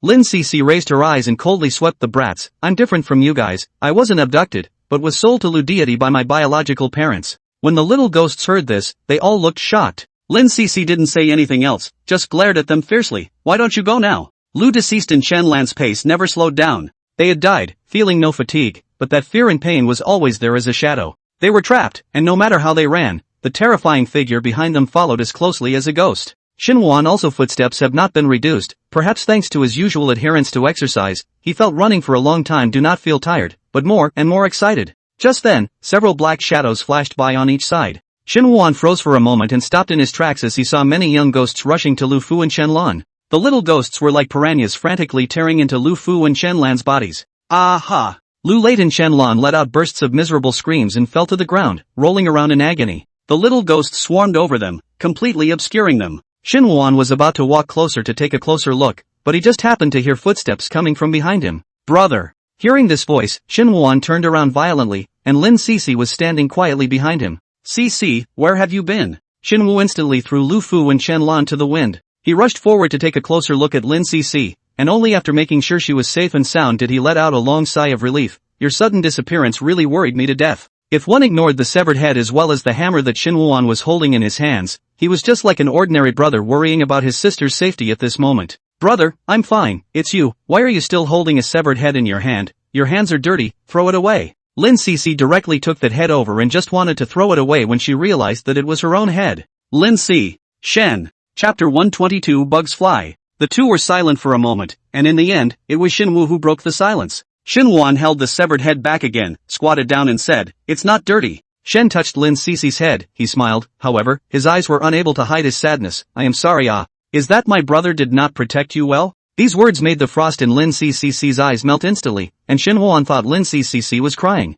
But she didn't cry. Lin Cece tightly clutched the corner of Xinwan's coat, she shook her head, "No, brother. It's me. It's me who failed to save you." Here was a dream she had made up, but the source of the dream was also a reflection of reality. Unlike the dream, Lin Cece had already lost her vital signs when she went back at that time after luring Lu Deity away. Lin Cece's heart plummeted under extreme grief, and she drew out the shard of glass that had killed Lin Jian and viciously slashed at her neck. But when Lin Cece turns into a ghost, she doesn't find Lin Jian. All she could do was live with Ring Qian over and over again in the dreams she had woven for herself. "You've already done a good job."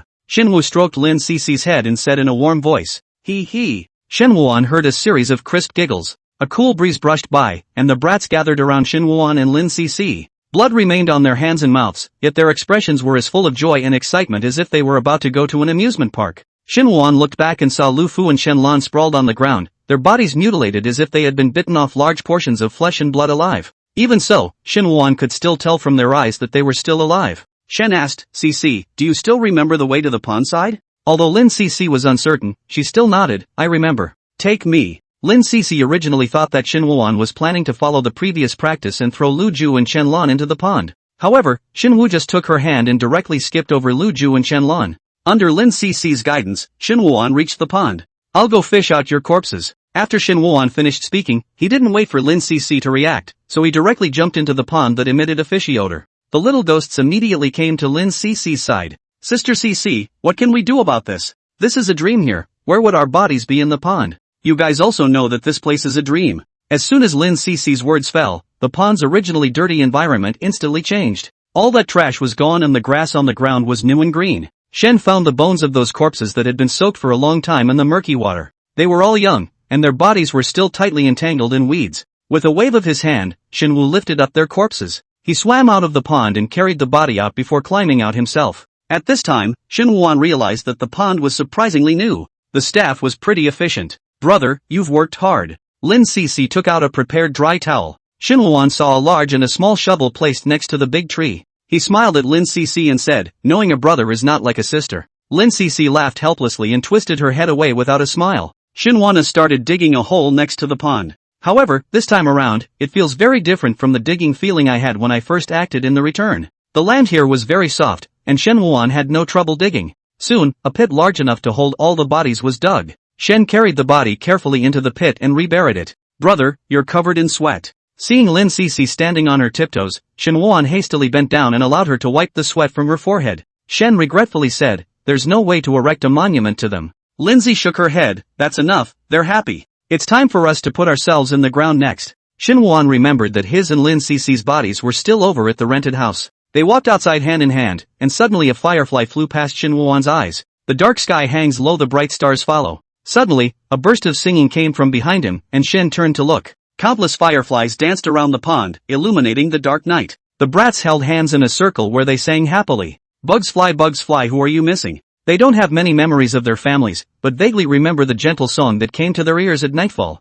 It's a song they remember until they die. The unison song seemed so peaceful and beautiful in the moment. Xinwu, however, could not help but shed tears. He had never acted in a crying scene before, but in this moment, he truly understood that it didn't take much homework or effort to cry. Just need to be able to really listen to the voices that were once muffled. God damn it! I'm in the wrong channel, right? This is to cheat me out of my tears. Rushing to abuse the living, I ended up crying louder than the living. I came to see the bad guys get their hearts ripped out, not to be so abused by the plot that I want to rip out my own heart and lungs. Those two are still alive, right? Well, don't destroy them, keep them for me to torture slowly. I'll come too. With me here, they'll never be able to reincarnate in this life. Live audience, 3000. The stars in the sky weep, the roses on the earth wither. Cold wind blows as long as you're with me. Xinwu felt a few drops of water fall onto his face and he looked up. Is it raining? In the tree, the plastic ghost cried like a dead dog, tears falling like rain. Wow. Woo woo. Lin Cece glared fiercely at the plastic ghost, her eyes turning scarlet at that moment. But the plastic ghost immediately put the tears hard to hold back, thanks to the dead, otherwise it must be suffocated. Lin Cece turned her head, another sweet and innocent face, it's probably due. It should be. Shinwoo looked at this wonderful scene in the distance and smiled, it really sounds good. Aha! The same smile spread across Lin Cece's face. It was the first time she had ever heard such a good song. Bugs fly flowers sleep pair after pair is beautiful. I'm not afraid of the dark, I'm only afraid of a broken heart. I don't care if I'm tired, I don't care if it's north, south, east, west or west. Chapter 123, Good Dreams. After Shinwoo and Lin Cece buried their bodies, they came to the neighborhood of the old building, and then they saw the cruise car. Shinwoo, Lin Cece, and the other brats had gotten into the crew car. In the car, the brats kept chatting and joking, and the whole car was noisy. Shinwoo liked to stay alone in a quiet place a lot of the time, and sometimes too lively an environment would make it difficult for him to focus on his thoughts. However, at this moment, Shinwoo was exceptionally fond of this kind of noise. After the end of the interpretation, out of the sadness of the emotions, Shinwoo for the first time really feel that the word kill is so beautiful. Everyone is still there, no separation or pain. Shinwoo was thinking of turning his head and asking Lin Cece for contact information when suddenly, a wave of sleepiness hit him. Sith. He braced his eyes, but his vision was blurring. Lin Cece looked at Shinwoo and said softly, "Brother, go to sleep, when you wake up you'll be home." Shinwoo could no longer resist the drowsiness and slowly closed his eyes. Lin Cece looked at Shinwoo's sleeping face, reached out and gently poked his cheek, and said with a smile on her lips, "May you have good dreams every night. Sister Cece, just now we bit that bad ghost for a long time, but the other party was fine the whole time, and I knocked out a few of my teeth." The little ghost opened his mouth, revealing sharp teeth, a few of which were already missing. Rincy thought about the talisman paper as she realized exactly what it was for. She laughed, a magical red glint under her eyes. "It's nice, there are so many other people lined up to torment them, it's inconvenient if their souls aren't hardened." After an unknown amount of time, Shinwoo slowly opened his eyes, only to find that he was the only one left in the carriage. Shinwoo looked through the car window and had already arrived downstairs at his house. It seemed that the driver had deliberately not woken him up when he saw that he was too sleepy. At this time, Shinwoo saw his cell phone sitting on the seat next to what was originally Lin Cece's. Shinwoo picked it up and looked at it, and it showed the message that the script rendition was over. The misplaced level D script rendition is complete, with 3,600 online viewers and 4,200 total views in the broadcast room. Actors are paid $100,000. Shinwoo froze for a moment. At that time, it seemed to say that the shooting date was for 3 days, and this was only the second night and it was over? But that's not unusual, after all, the shoot went very smoothly. Shinwoo walked towards his home, and just as he walked from the stairs to the door of his house, he saw Wu Shang from next door push the door out. Wu Shang looked as if he had just been forcibly dragged out from under the covers, his hair disheveled and his eyes dull. Wu Shang, who heard the voice, raised his head. "Oh, Shen." His voice was weak to the point of having the feeling that he was going to collapse at any moment. "Are you okay? Going to work at this hour?" Shinwoo did not expect reporters to work so hard. Xiaowu reached out and patted his cheeks, forcing himself to pull himself together. "The editor-in-chief called, heard that there was a brutal murder, and asked me to go over by name, so I have to go and grab the first-hand news." "Say, Brother Shin, did you just finish filming this?" Shinwoo nodded. "Yeah, but it was only for 2 days of shooting, and then there was nothing to do next." Wu Sheng envied. "We all often go out to work late at night. How Shinwoo looks radiant, while he seems to have been sucked by a ghost." Wu Sheng's cell phone beeps kept ringing. "Brother Shin, I'm rushed over here, I'll leave first, talk to you next time." Shen responded, "Yes, next time you are free, come and sit in my house again." When Wu Sheng heard this, his feet went weak and he almost fell down. He quickly fled like a gust of wind, pretending that he hadn't heard Shen's warm invitation. Shenwoo returned home and took out his book as he habitually did. This time, however, he did not write much on it. He has come to understand that amongst the acting, it is the truth that counts. After simply washing up, Shinwoo lay on the bed and slowly closed his eyes. Until he entered deep sleep, he could see the corners of Shinwoo's mouth rise slightly. Probably, he was having a good dream. On the other hand, Wu Sheng arrived at the scene in a hurry. A cordon had long been drawn around the area, and some officers stood outside, stopping some of the onlookers who were holding up cell phones and trying to make their way over. Wu Sheng had thought that he had come fast enough, but he hadn't realized that there were reporters from other newspapers. However, it is fortunate that Wu Sheng's newspaper is more authoritative and has reached a number of cooperation with the police. After he took out his work ID and showed it to the officers, they immediately took him in. The murder took place in a self-constructed building. Wu Sheng saw Team Chen, who was in charge of criminal investigation, at the door. However, to Wu Sheng's surprise, there was another officer surnamed Su next to Team Chen.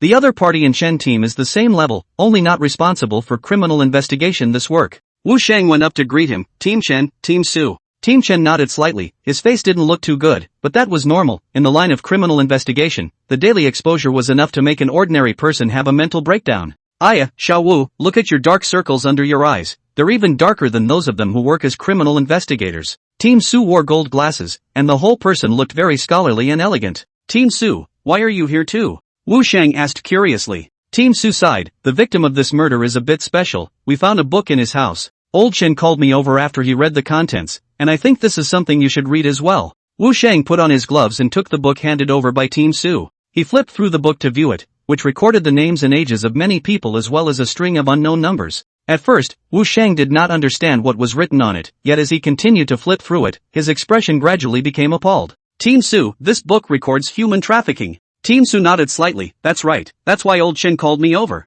Didn't your newspaper just report about the homeless a few days ago? That Li Mu was in it. Hearing this, Wu Shang carefully flipped through the book again, and sure enough, he saw Li Mei's name on it. Team Su pushed his glasses and said, this name is very special, my side has already started to investigate. Your newspaper can continue to follow up on this matter and increase publicity. Okay, Team Su. By the way, what's the status of the victim this time? Can I go in and take a look? Wu Shang inquired. You can't film the scene inside. Team Chen shook his head, inside is a couple, as you can see, they are human traffickers. The murderer killed them and split their bodies in a clean manner. The killer also hung his head over the front door afterward, which was the first thing people who lived in the neighborhood saw and called the police. The only person alive in there right now is the 6-year-old son of the deceased, but the other person seems to be too stimulated to remember anything. Understood. Wu Shang roughly recorded the scene. Basically don't expect any photos to be taken of a murder of this level, only text reports after the police release. After finishing his cigarette, Team Chun re-entered the self-constructed building.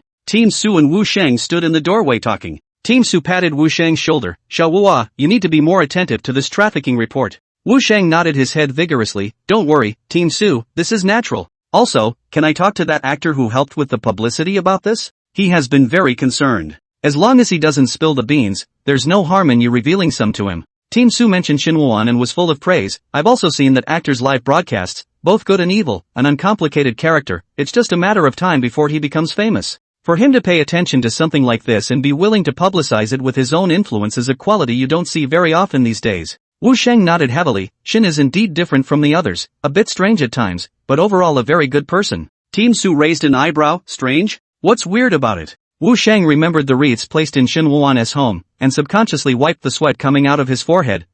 It's okay. Chapter 124, We're Home. That book recorded the contact information of numerous traffickers, and the police successfully dismantled several human trafficking rings with this key clue. This matter triggered a high level of attention from the whole nation, and the heat soared to the extreme, becoming a hot topic of discussion. Shen learns from Wu Shang that Li Mu was abducted by human traffickers, and good news comes that the police have successfully contacted his family. Brother Shen, are you really not coming? This time, there are several media outlets that are present to report on it. Wu Sheng is at the scene at the moment. Many police officers are maintaining the order of the scene. Some of the trafficked children and their families were reunited. The scene is extremely touching. Wu Sheng tried his best to persuade Shen Wuan. Moreover, you were the one who first brought this matter to the public's attention in the first place, and this will also be a great boost to your fame. Shen Wuan saw this scene through the live broadcast, and he said, no need, I hope everyone will still focus on the matter of abduction itself. Wu Shang was deeply touched in his heart. Shen really has a high style. Shen asked, have all those abducted people found their families? All were found.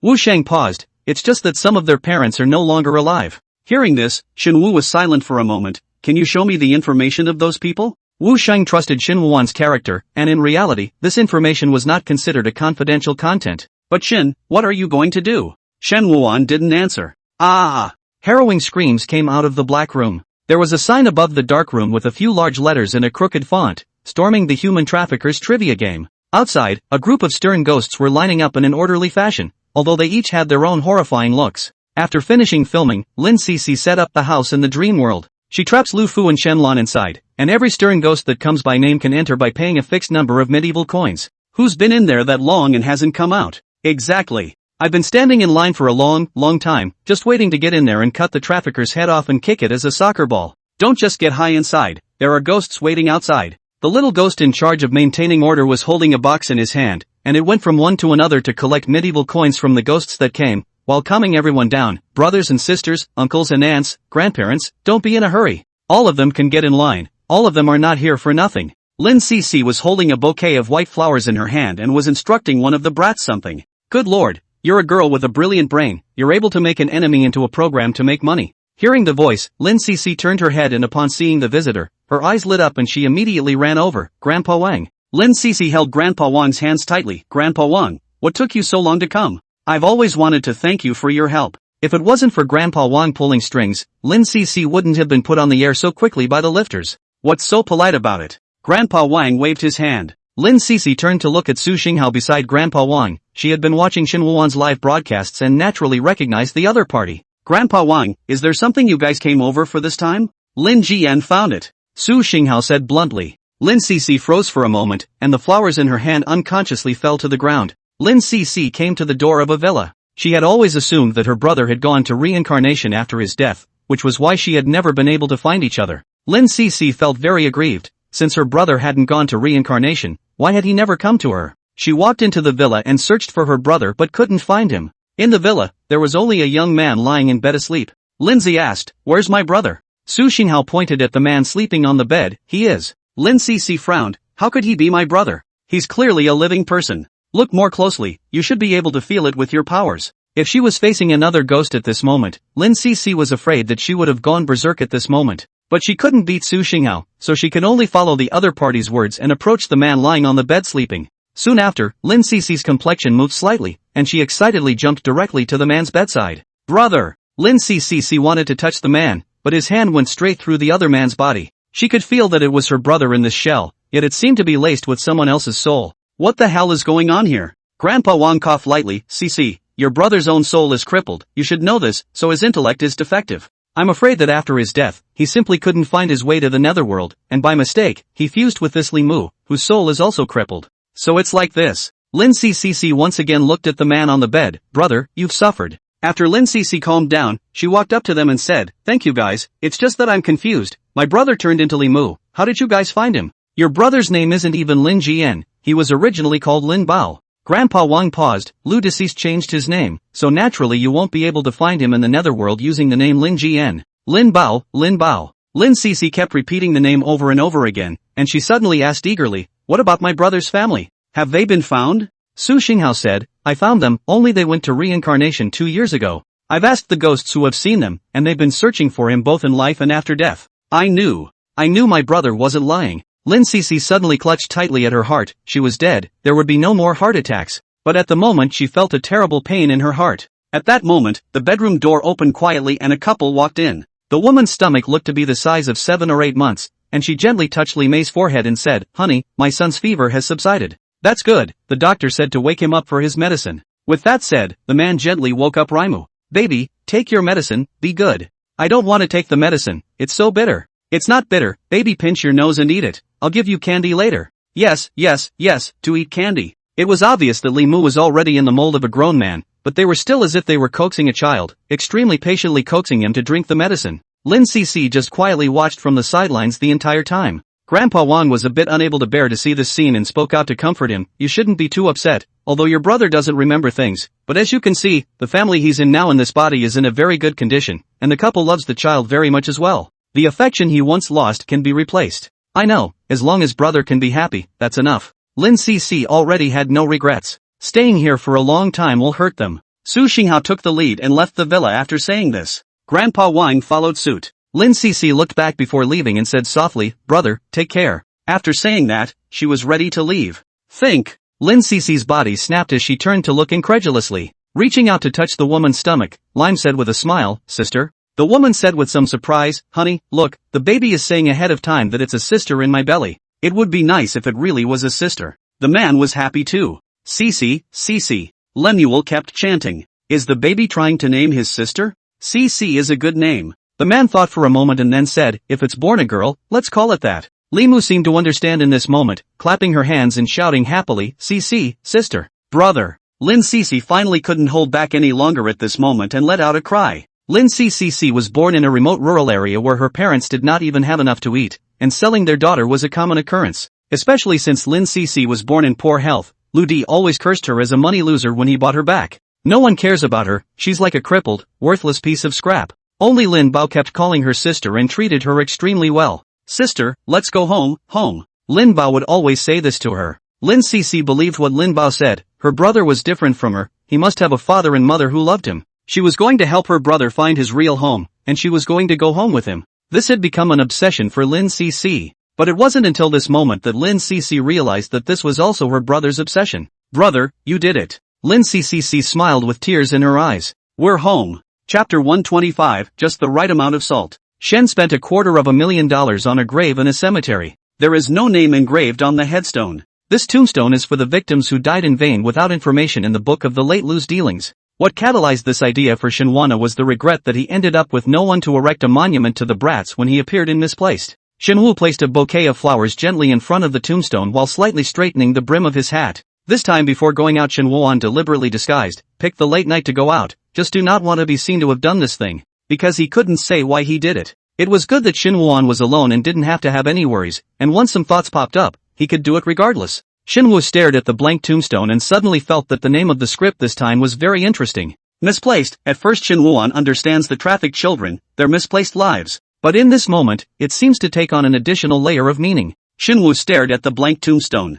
If there really are ghosts in this world, and does everything he's doing here at the moment actually get through? Or is this another regrettable mismatch? Shenhua got up and left. He walked a few steps, when a gust of wind blew over. Hee. As if Shenhua heard someone laughing, he turned his head to look around, but he didn't see anyone. He just assumed it was a mishearing. On the tombstone, many little kids sit and play on it. Lin Cc gently picked up the bouquet of flowers that Shenhua had placed in front of the tomb and carefully held it in her arms. It was as if he was holding a rare treasure that he had never possessed before. Sister Cc, we have a tomb, hey. No longer will we be mocked by the other ghosts and spirits for being lonely ghosts. The little ghosts have no idea who they are or who their parents are. They have no home to return to in the sun, simply because no one burns paper for them, and so there is no plutonium to purchase a home in the netherworld. It was Rincy who took them in her dreams by virtue of her ability. Lin Cc asked softly, now that you have avenged yourselves, don't you want to go to reincarnation? The little ghosts looked at each other. You looked at me, I looked at you, and finally one of them spoke up. What's so good about reincarnation? I've heard the other ghosts say that Mona's soup can be bitter. Knowing that their thoughts were still immature, Lin Cc patiently persuaded them in words they could understand. Reincarnation will give them a home and they will be able to forget the pain they are feeling now. Sister Cc, we're not afraid of pain. Now we've got a home too. The little ghosts cheerfully circled the tombstone. This is our home. Hearing this, Lin Cc looked down slightly at the bouquet, reached out and gently touched the petals, the corners of her mouth rising slightly. Yeah, this is our home. Shen rode to the downstairs of his house, and when he was walking up the stairs, he found that the light that had just been fixed 2 days ago was broken again. The stairwell was once again plunged into a deep darkness. Fortunately, this staircase Shenhua had walked countless times, and did not even need to resort to lighting. However, just as he was about to arrive home, Shenhua's face suddenly changed. He vaguely saw through the silhouette of a dark shadow that a man had fallen in front of his house. Ever since Shenhua acted in a psychic movie, he had received such netherworld gifts as urns and wreaths. Is it a corpse? This thought popped into Shenhua's mind at the first moment. Dropping a body on someone's doorstep was a less than polite thing to do, not like his fans to do. Shenhua hurriedly ran over in 3 steps, quickly squatted down and probed the person's nose. Shenhua's heart was happy. Fortunately, there was still air. Great, people are alive. Immediately after that, Shenhua took out his cell phone and shone it through the faint light, and was surprised to find that it was Wu Shang who was lying on the ground. Xiao Wu! Wu! Under Shenhua's eager shouting, Wu Shang, who was lying on the ground, finally had some movement. His voice was extremely weak. Shen, it's me, what's wrong with you? Wu Shang trembled and asked, I am so hungry. Do you have anything to eat at home? Shenhua pondered slightly, I still have instant noodles at home, do you want to eat them? At the mention of instant noodles, Wu Shang felt more pain in his stomach, and even fainted directly. Wu! Shenhua was so anxious that he rushed Wu Shang to the hospital and put him on N4. The doctor said Wu Shang was suffering from stomach problems due to his irregular work and rest schedule and stress over the years, coupled with an unhealthy diet. The doctor warned Wu Shang extremely seriously in front of the hospital bed that he absolutely could not go on like this. Shenhua sat on the sidelines, inexplicably feeling that he had also been shot. All those bad habits the doctor mentioned, Shenhua also had them. The only difference was that he was just that much better physically than Wu Shang. After the doctor left, Wu Shang sighed deeply and turned to Shenhua. Thank you, brother Shen, without you, I guess I would have had to wait until daytime before anyone would have noticed. It's okay, and there's a reason I'm the reason you're like this. Shenhua felt apologetic. If I hadn't asked you to help report on the abduction, you wouldn't have been so busy that you collapsed from exhaustion. Brother Shen, you mustn't say that, doing these things is physically tiring, but I'm happy in my heart. Wu stared at the ceiling and said, Brother Shen, I'm still young, if I don't take care of my body, then I'll be wasted in a few years. Shenhua nodded slightly. Do you have any specific plans? I thought about it.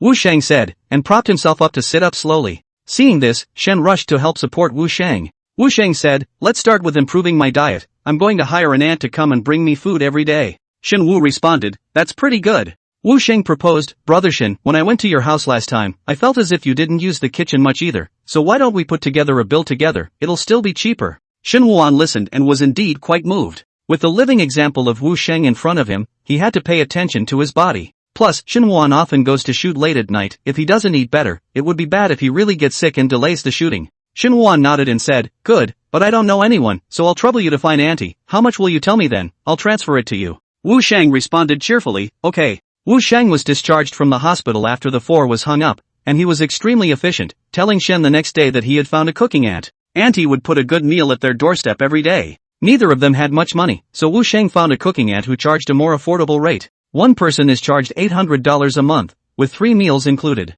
Shin Wuan felt that this was much more cost-effective than ordering takeout, although he couldn't eat anything particularly good from this price, but at least it was clean and hygienic. Shen transferred the money to Wu Sheng. That night, Shin Wuan came back from his guest appearance at the theater and saw a thermos bag sitting in front of his house. He lifted it up and saw that it contained a 3-tiered stainless steel lunchbox. Through the bag, Shin Wuan could feel the temperature of the lunchbox. Shin Wuan carried the bag and walked in, and when he took out the lunchbox, he realized that there was something inside the bag. It was a keychain and a rag doll. The keychain features a cute girl in twisted braids and a floral dress, while another rag doll is an enlarged version of this cute image. Shin Wu gazed at the doll's cute smiling face, and the first thing that came to his mind was Lin Cici's appearance. The more he looked at it, the more he realized that the doll was extremely similar to his sister in the show. Shin Wuan also turned over a card, which reads gift from a fan. Sure enough, his fans were the ones who sent this gift after watching the livestream. Shin Wu immediately pinned the keychain to the keys. As for the rag doll, after Shin Wandering looked around, he eventually placed the rag doll in a sitting position next to the guitar.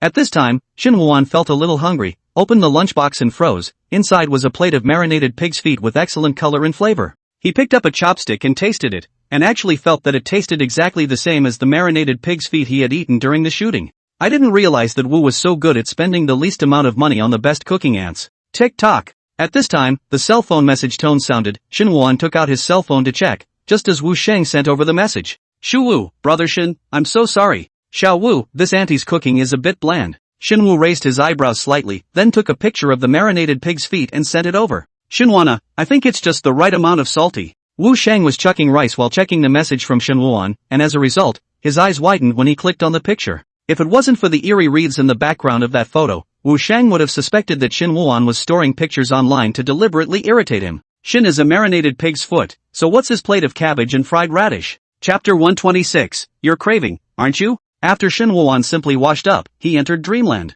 At this point, the house fell into silence. Just then, the doll, which had been quietly placed there, suddenly lurched in a crooked body, and then fell to the ground. Since the doll is cotton, it did not make any noise when it hit the ground. Immediately afterward, amazingly, the doll stood up on its own. I saw the doll bounce to the mop and then climb up. As it did, the mop moved across the floor, one after the other. See, why don't you go to the next life? Hearing the sound, the ragdoll stopped moving and craned her head towards the source of the sound. Su Xinghao, holding his guitar, was sitting quietly on a chair. Lin Cici possessed the ragdoll and she dumped all of Auntie's meals in Wu Sheng's boxed lunch. He himself personally made the marinated pig's feet that Shin Wuan loved to eat before. Lin Cici floated to the guitar and tilted her head, asking, Brother Su, what about you? And why don't you go to reincarnation? Su Xinghao looked at her with lowered eyes, his expression light but not cold, as he responded, I still have things to do. Brother Su, what I have to do is not less than you. Lin Cici reached out her hand and gently played the strings. It's not like Lin Cici didn't think about going to reincarnation after reuniting with Lin Bao.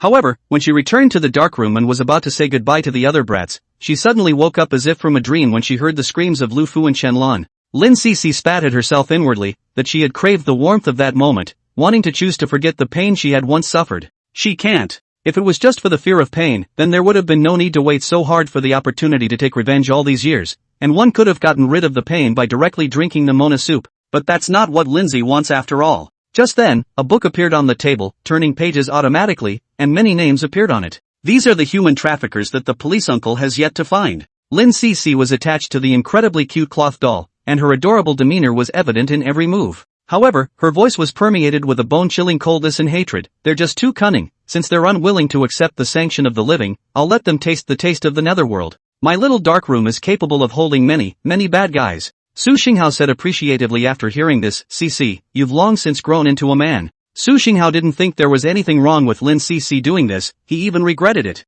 If he had known, he wouldn't have thrown his enemies under the frying pan after the torture. You should do what Lin C did, get a house and torture it for all eternity to relieve your anger. How can I take care of my brother like this if I don't grow up? Lin Cc crossed her arms and said in dissatisfaction, brother is the one who was a child, okay? How dare he have to eat such poor food? Is that what people eat? There's no oil at all. And this house is a mess too. If it wasn't for the fear of my brother finding out, I would have cleaned it up a long time ago. Su Xinghao always felt that Lin Cc seemed to have put her focus on the wrong thing, and he sighed lightly, this thing you're going to do, if the law enforcers of the netherworld know about it, it will bring about an extremely severe punishment. Once Lin Cc heard this, she was silent for a moment before pretending to be pitiful and asking, Brother Su, are you going to stop me? No, I just wanted to make a suggestion to you. You could have a membership for your black house, so you'd have other ghosts' plutonium in your hands, and it wouldn't happen that a ghost would secretly report it. Su Xinghao never interfered with other people's decisions, even if how risky and deviant the decision was. Because whether in life or in death, the word rebel is like engraved in Su Xinghao's bones. Lin Cc felt that this was a great idea,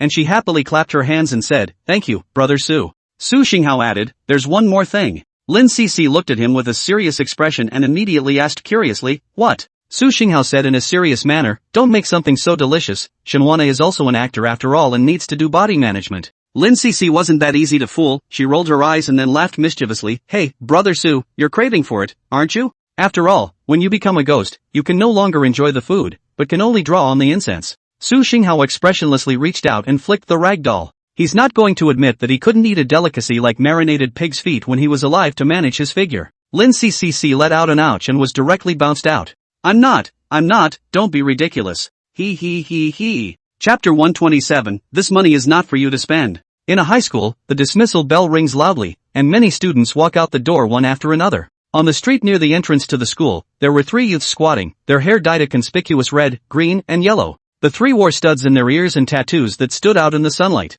They had cigarettes dangling from their mouths and a somber look on their faces, their gazes scanning the students coming and going like falcons. Parents picking up and dropping off students gave them strange looks from time to time. As they passed, the crowd sped up their bikes as if they were avoiding some flooding beast. Seeing the fear that flowed from the eyes of the passers-by, the red-haired youth in the lead had a smug look on his face and was very satisfied in his heart. The green-haired man stood next to him with an unlit cigarette in his mouth and said excitedly, Big brother, I didn't expect our costume to be so successful, look how everyone is afraid of us. Keep your voice down. When you open your mouth, you lose your pushiness. The yellow-haired man voiced a reminder, we have to keep up this menacing image now, otherwise how are we going to subdue the others later? The red-haired man who was called Big Brother nodded slightly and looked towards the yellow-haired man, appreciation showing in his gaze. They were a bunch of non-graduates who made a living by screwing in factories. However, life in the factory was too boring and they were often docked wages for laziness. So much so that when their paychecks came in, they thought it was a refund from Poundland. They lived in the same dormitory and whined from time to time, looking for ways to come by easy money without going to jail.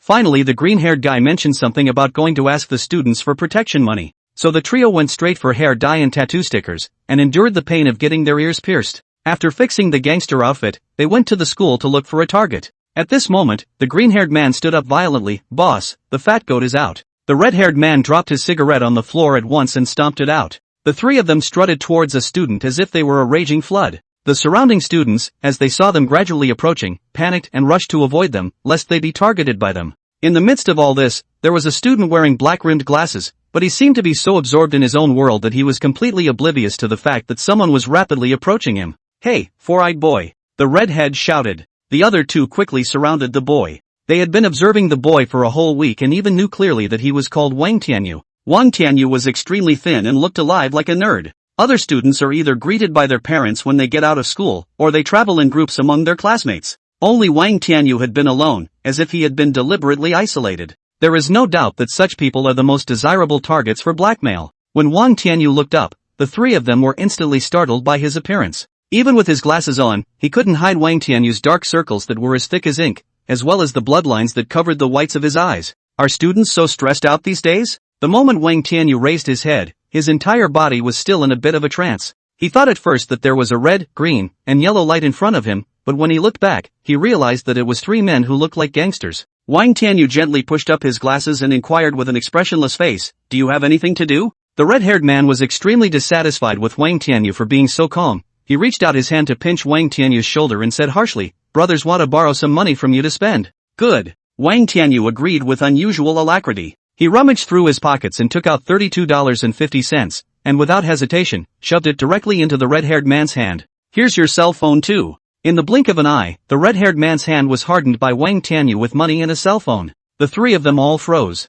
So the robbery was so simple? This was completely different from what was shown on TV. It's true that everything on TV is staged. The more resourceful green-haired man approached the red-haired man's ear and whispered, "Boss, I think this kid is a bit odd. Being robbed by us actually doesn't scare him. Look at his eyes, there's no luster at all. What do you think you are, Deja? The eyes will still have light." The redhead disliked the green-haired man somewhat breathlessly. However, after the green-haired man reminded him of this, he also thought that the kid did look odd. But the thought of getting the money stopped them from thinking about it. The red-haired man stuffed the cell phone and money into his pocket, still not satisfied in his mind. Is that all the money? Is there more inside the book bag? Wang Tianyu said in a deadpan voice, "There is, but it is not for you to spend." I knew it. How can a student nowadays have only this much money on them? Without saying a word, the yellow-haired man directly went up and snatched Wang Tianyu's school bag. "Bring it on you." Wang Tianyu was pushed and shoved a bit, his face still had little expression, giving off a feeling of submission against all odds. The yellow-haired man directly unzipped his book bag, only to see that it was full of piles of $100 bills.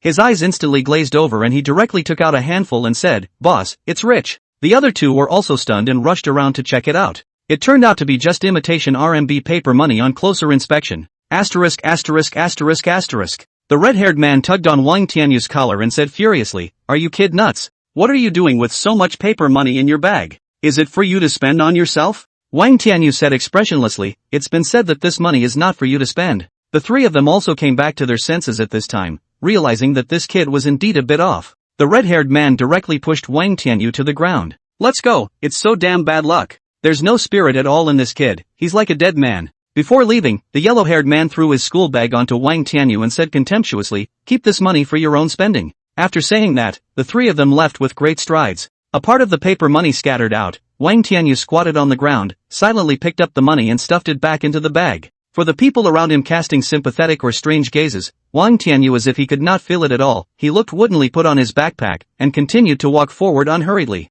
Wang Tianyu passed through the lively and noisy streets and gradually came to a secluded lake. There were several dead trees standing by the lake, and Wang Tianyu walked to one of the biggest trees. He opened his backpack, took out his face bowl and lighter, and lit the paper money he had brought with him and threw it into the face bowl. The firelight reflected on Wang Tianyu's pale face, adding some warmth to it. Wang Tianyu stared tightly at the firelight and said to himself, "This is enough money to spend." Then he took a piece of twine from his bag, threw it over the dead tree, and skillfully tied the knot. Immediately after that, Wang Tianyu stepped on the stone and stuck his head into the knotted rope, then kicked the stone away without hesitation. He did all of this in a single motion, without the slightest hesitation at all, as if he had already rehearsed it countless times in his mind. The feeling of suffocation instantly struck Wang Tianyu as he subconsciously struggled, his legs stomping in the air. It wasn't long before his feet stopped moving and his legs wobbled helplessly in the air. Chapter 128, The Daredevil's Meeting. "Grandpa Wang, are you saying that your grandson almost committed suicide?" The cup in Shinwu's hand gave a violent start, and he almost thought he had heard wrong.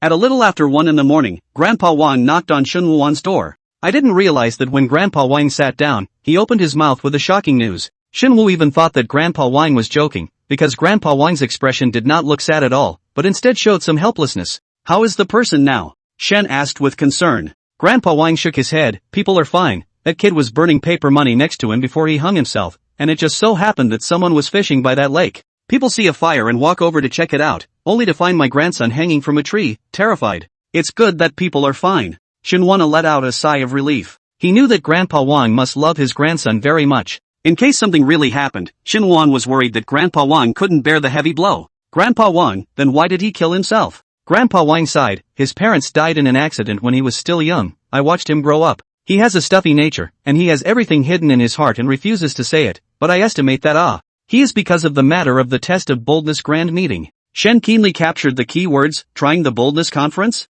"It's like this, they're organizing a gull testing party recently, and he's timid and wants me to accompany him, but I'm scared too. Grandpa Wang is acting like a real person at the moment. At my age, if I get scared out of my wits that would be a real problem." Shinwan nodded repeatedly. Indeed. He got angry when he was rejected by me and did something stupid when he couldn't think straight for a while. Grandpa Wang was furious and pounded the table fiercely. "Grandpa Wang, don't be angry." Shinwu pacified the other party, and he could see that Grandpa Wang wanted to say something. "Did you come to see me specifically tonight because you wished me to accompany him to the test of bile in your place?" Shinwoo instantly guessed Grandpa Wang's intention. Yes.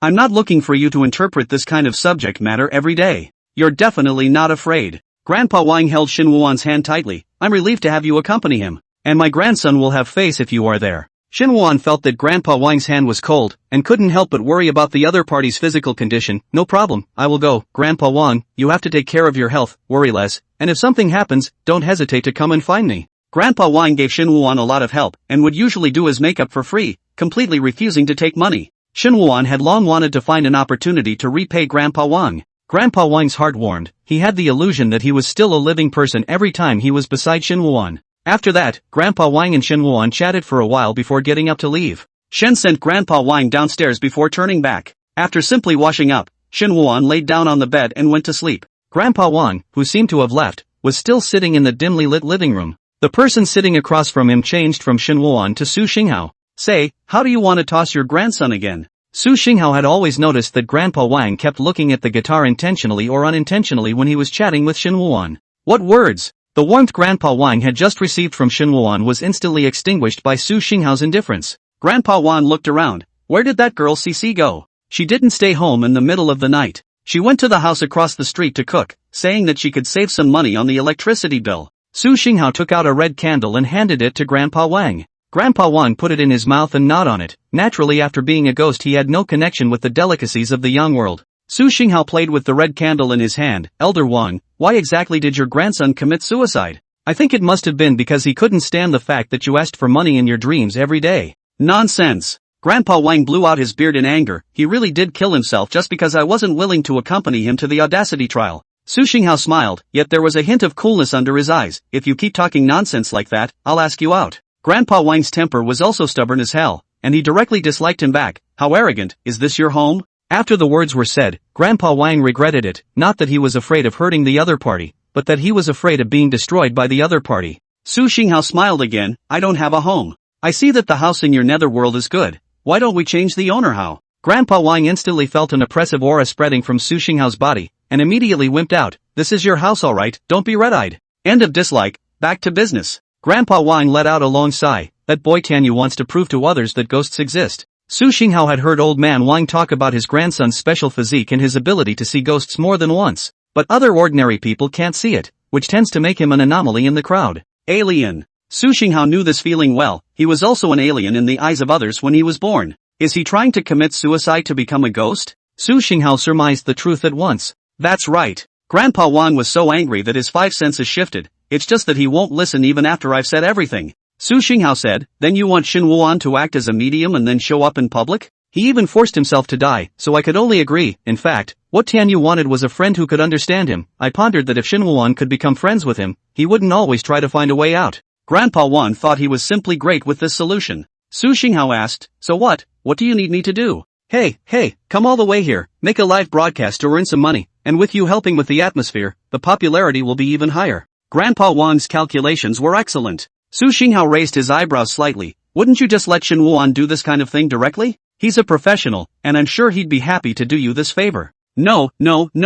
Grandpa Wang shook his head violently. He knows too well how good Shinwoo is at pretending to be a ghost, and every time he broadcasts live, the ghosts have to be scared by him, just like a person. Grandpa Wang said heartily, it's better for you and Cici to come, at least you guys know how light it is. It so happened that at that moment Rincy drifted in from outside. Ha! You're still here, Grandpa Wang. Yeah, see, what are you cooking for your brother? It took so long to cook. Lindsay smiled and said, roasted suckling pig. Grandpa Wang glanced at the candles in his hands and immediately felt tasteless. He should never have asked. Chapter 129, He's a Ghost. Tianyu, are you okay? Why are you wearing a turtleneck on a hot day? On the night of the test of boldness meeting, 15 students met near the school by appointment. They pooled their money and rented a bus for transportation. Wang Tianyu sat in front of the leaning window. His face was pale like he was recovering from a serious illness. In the face of his classmates' questions, Wang Tianyu kept looking at the window as if he hadn't heard them. The classmate tried to follow up, but was pulled away by another person. Leave him alone, it's not the first day he's been this weird.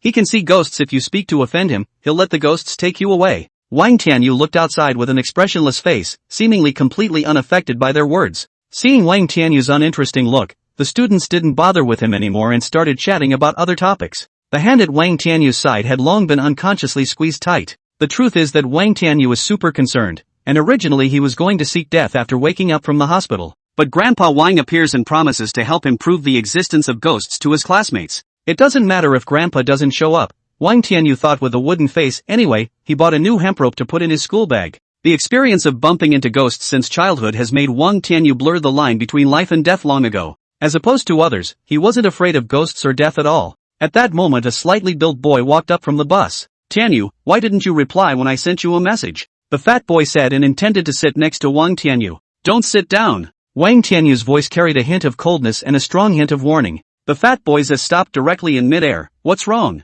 Wang Tianyu said expressionlessly. "There's a ghost sitting next to me." Die laughing, again. "All day long, I just said my shoulder was sore before, but he even said I had a little ghost sitting on my shoulder." Tianyu can be really powerful. You have this yin and yang eyes. When you graduate in the future, go and become a master teacher. You will definitely earn a lot of money. The fat boy's face was obviously disbelieving as well, and he sat down directly. "Why are you even scaring me? Are you not treating me as a brother?" Wang Tianyu raised his eyes indifferent. "That guy is nervous all day long. I have long looked at him, not good. Let's take advantage of this audacity testing convention to catch him hard." Wang Tianyu paused. "Aren't all these words coming from you? Hidong, it's you who has never treated me as your friend. What the hell are you talking about? I didn't say those words at all." Hidong unconsciously rubbed his hands together. For some reason, he felt that it was getting colder and colder. Wang Tianyu was not interested in entangling with Hidong here. "Go away. If you upset her, you will be in bad luck. I'm really convinced that you can't understand anything good or bad, can you?" Hidong was so angry that he stood up and went directly to the other seats. Strangely enough, after arriving at the other seats, Hidong wasn't so cold. Is it Wang Tianyu's side that's facing the air conditioning breeze? The students were excited about the upcoming audition meeting and were chatting away. Only Wang Tianyu sat alone in the last seat by the window, just like his seat in the classroom, never cared about, and was coldly treated. A miserable white hand slowly climbed onto Wang Tianyu's shoulder, and the others couldn't see the female ghost next to him. Half of the female ghost's face had lost its flesh and blood, revealing a ghastly white bone. The female ghost rested her mutilated head against Wang Tianyu's shoulder in a bird-like manner. She said quietly, "See, I was right, wasn't I? Your friends are just making fun of you behind your back. They're all the same. They only believe what they see in front of them." The female ghost had quietly appeared by Wang Tianyu's side a month ago, and at first, Wang Tianyu had paid no attention to her at all. He knew deep down that ghosts couldn't do him any harm. However, just the day before yesterday, the female ghost came to Wang Tianyu's ear and whispered, "Everyone doesn't seem to like you. Is that one called Hidong your friend?" Wang Tianyu's expression remained the same, still treating the female ghost as transparent. But the female ghost's next words instantly disintegrated Wang Tianyu's indifference. He and the others are talking bad about you behind your back, and even said that they don't believe you can see ghosts at all, and that they just look at you like a clown. These words were like a sharp blade that deeply pierced Wang Tianyu's heart. All along, Wang Tianyu had been belittled in this manner. Now, even his only friend turns out to take him so little seriously in secret. Wang Tianyu completely understood that he would always be an alien in the eyes of others. Although he was still alive and his heart was still beating, he was like a ghost in the crowd and no one ever cared about him. The female ghost looked at Wang Tianyu's backpack, and it was clear to her that it contained twine. "Didn't you say you wanted to become kindred spirits with me?" The female ghost's tone was gentle, and a magical red light shone under her eyes. Wang Tianyu hung his head low. He committed suicide the day before yesterday and was found and saved. The female ghost blew a cool breath towards Wang Tianyu's ear. "Then don't let me down today. The sooner you die, the better. Oh, as a young handsome brother." Wang Tianyu made up his mind at this moment. Earlier, Wang Tianyu was eager to prove to others that ghosts existed, but nowadays, that didn't seem to make much sense anymore. After attending this audacity testing meeting, he'll go hang himself. He's burned a lot of money anyway, so he should have enough to live in the netherworld. The car that had been moving came to an abrupt halt. "Master, why did you stop the car? Haven't we reached our destination yet? The car isn't going to break down, is it? Gosh, don't break down on the road. There's someone waving on the side of the road. It's just too dangerous for people to be on the side of the road in the middle of the night." After the driver finished speaking, he took the initiative to open the door of the bus. There were still plenty of empty seats on the bus, and the students didn't really care about giving rides to outsiders.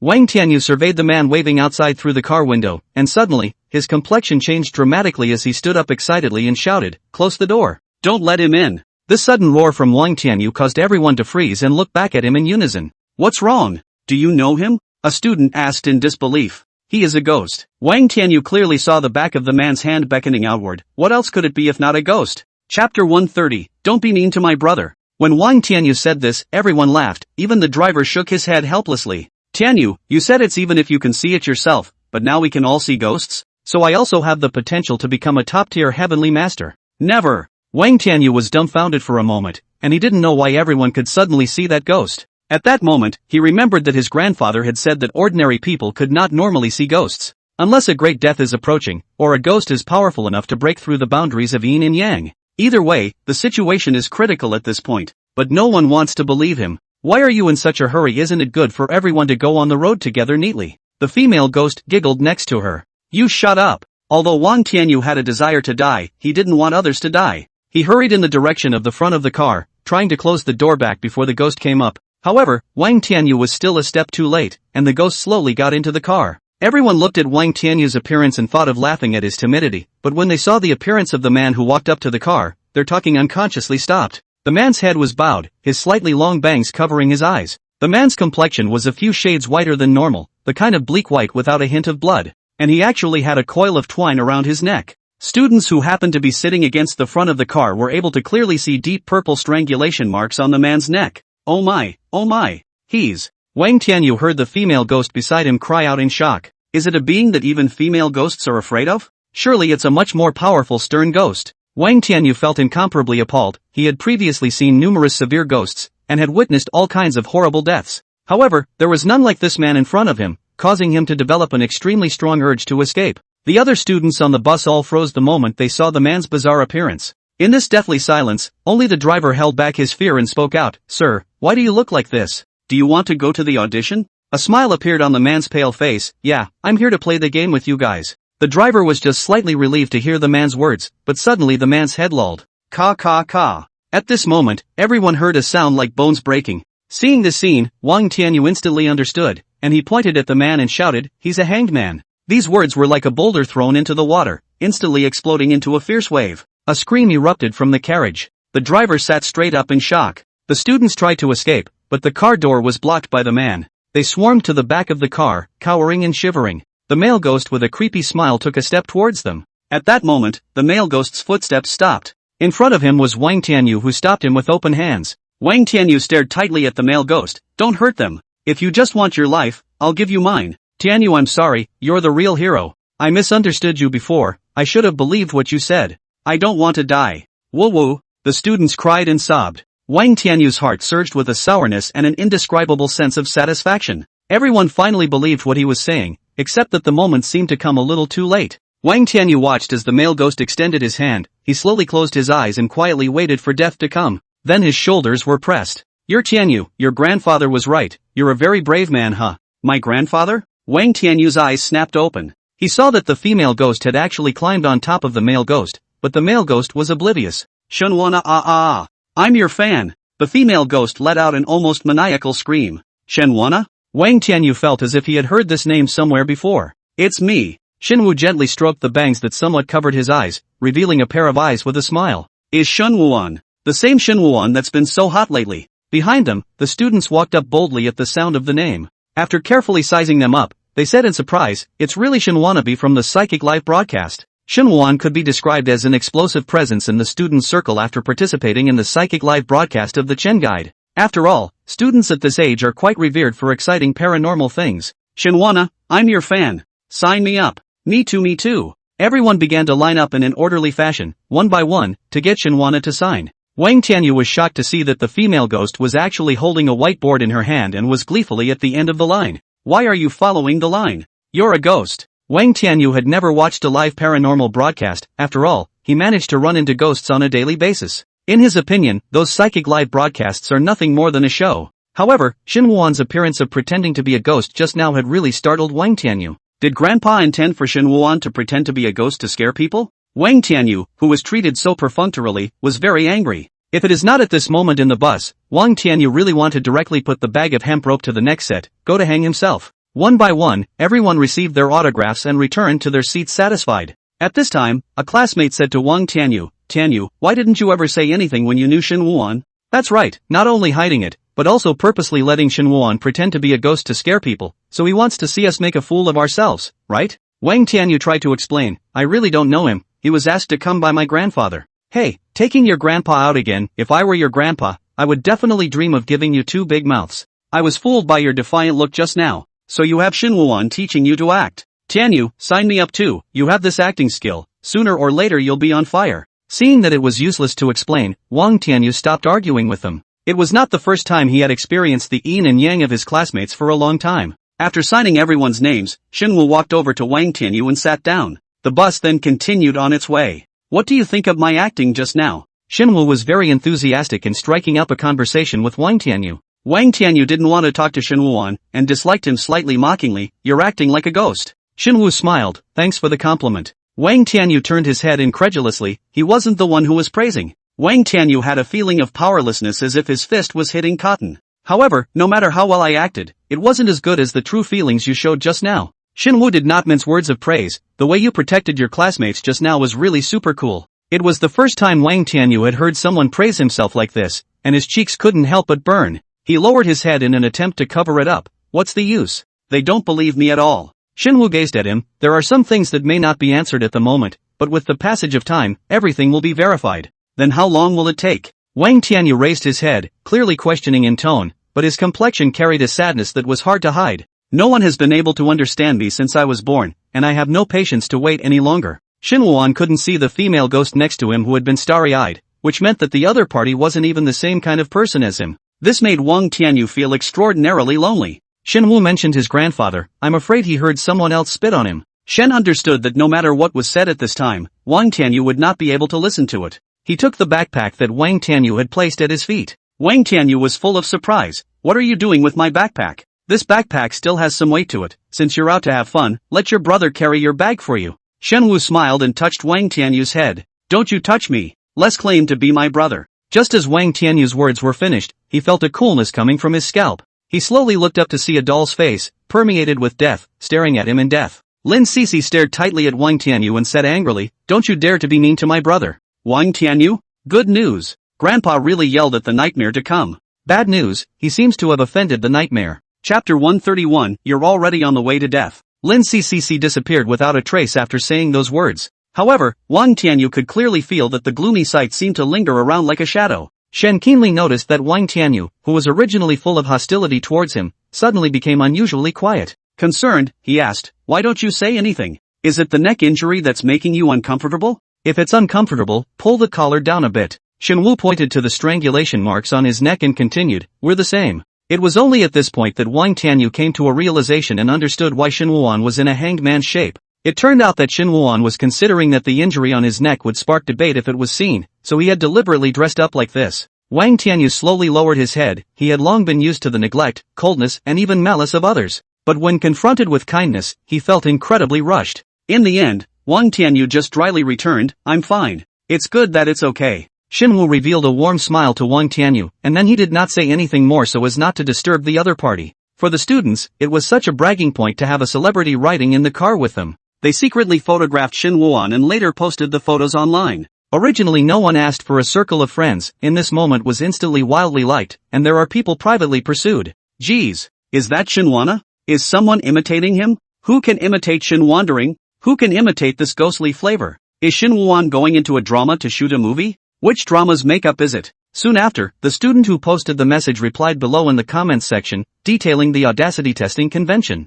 Immediately, someone came up with the idea, you start a live broadcast, the heat is definitely high. Everyone will give you a reward. These words instantly woke up that student, who immediately used his cell phone to open a live broadcast and directly titled it, #Xinwanted ## trying bold this conference #. This title was like a powerful magnet that directly attracted many people watching the live broadcast to click in. My god, it's really Xinwu. I heard it wasn't a theater shoot, it was a private event between people's students. So it turns out Xinwu he really loves to play the ghost. The student was beaming with joy as he saw the amount of people's rewards climb. Soon, this behavior of his was noticed by the other students, who also took out their cell phones, pointed the camera at Xinwu and turned on the live broadcast. In order to grab popularity, they live-streamed a variety of different titles, each in its own way. Surprise! Xinwu hanged herself, suspected to be depressed. #Xinwu #late night #the Grove #website exclusive release Xinwu disguises himself as a ghost to attend a multi-person mystery party. For a while, several live broadcasting rooms with Xinwu's name sprung up like rain, appearing particularly eye-catching in the dead of night.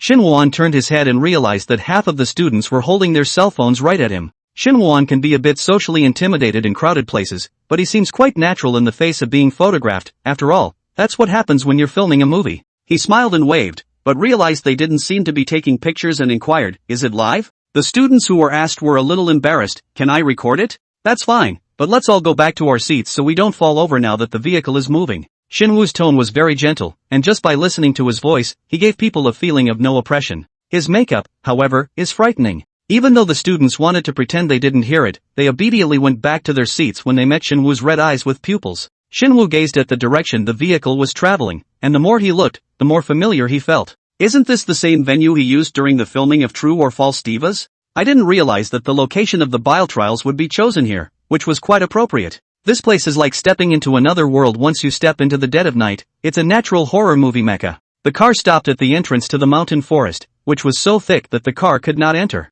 Everyone except the driver got out of the car and headed for the hills. The woods were originally dark, but everyone carried lighting equipment, and after jerking all the lights on, the sky was instantly illuminated. "Ouch, mama, this light makes my eyes go blind. How can this even be a test of courage? A ghost's eyes could probably be blinded by the light." At this point, the student who had organized this audacity testing convention stepped forward. "Now I'll talk about the rules of the game. In this forest area, we've tied red floating ribbons in many places in advance. Within 2 hours, whoever collects the most floating ribbons will be the winner of our Daredevil trial meeting." A student asked, "Wang Lei, how big is the area covered by that floating belt?" Wang Lei opened his arms, "The entire forest." "Of course, I suggest that you don't run too far because the time limit is only 2 hours. Once the 2 hours are up, if you're not back down the hill, you're considered a forfeit. And there's one more rule everyone should pay attention to." Wang Lei revealed an impish smile. "The floating belt is not transferable, nor can it be snatched by force, but you can fight for the belt by making your opponent frightened. Whenever the other person screams in terror at you, then the other person must come up with a floater for you."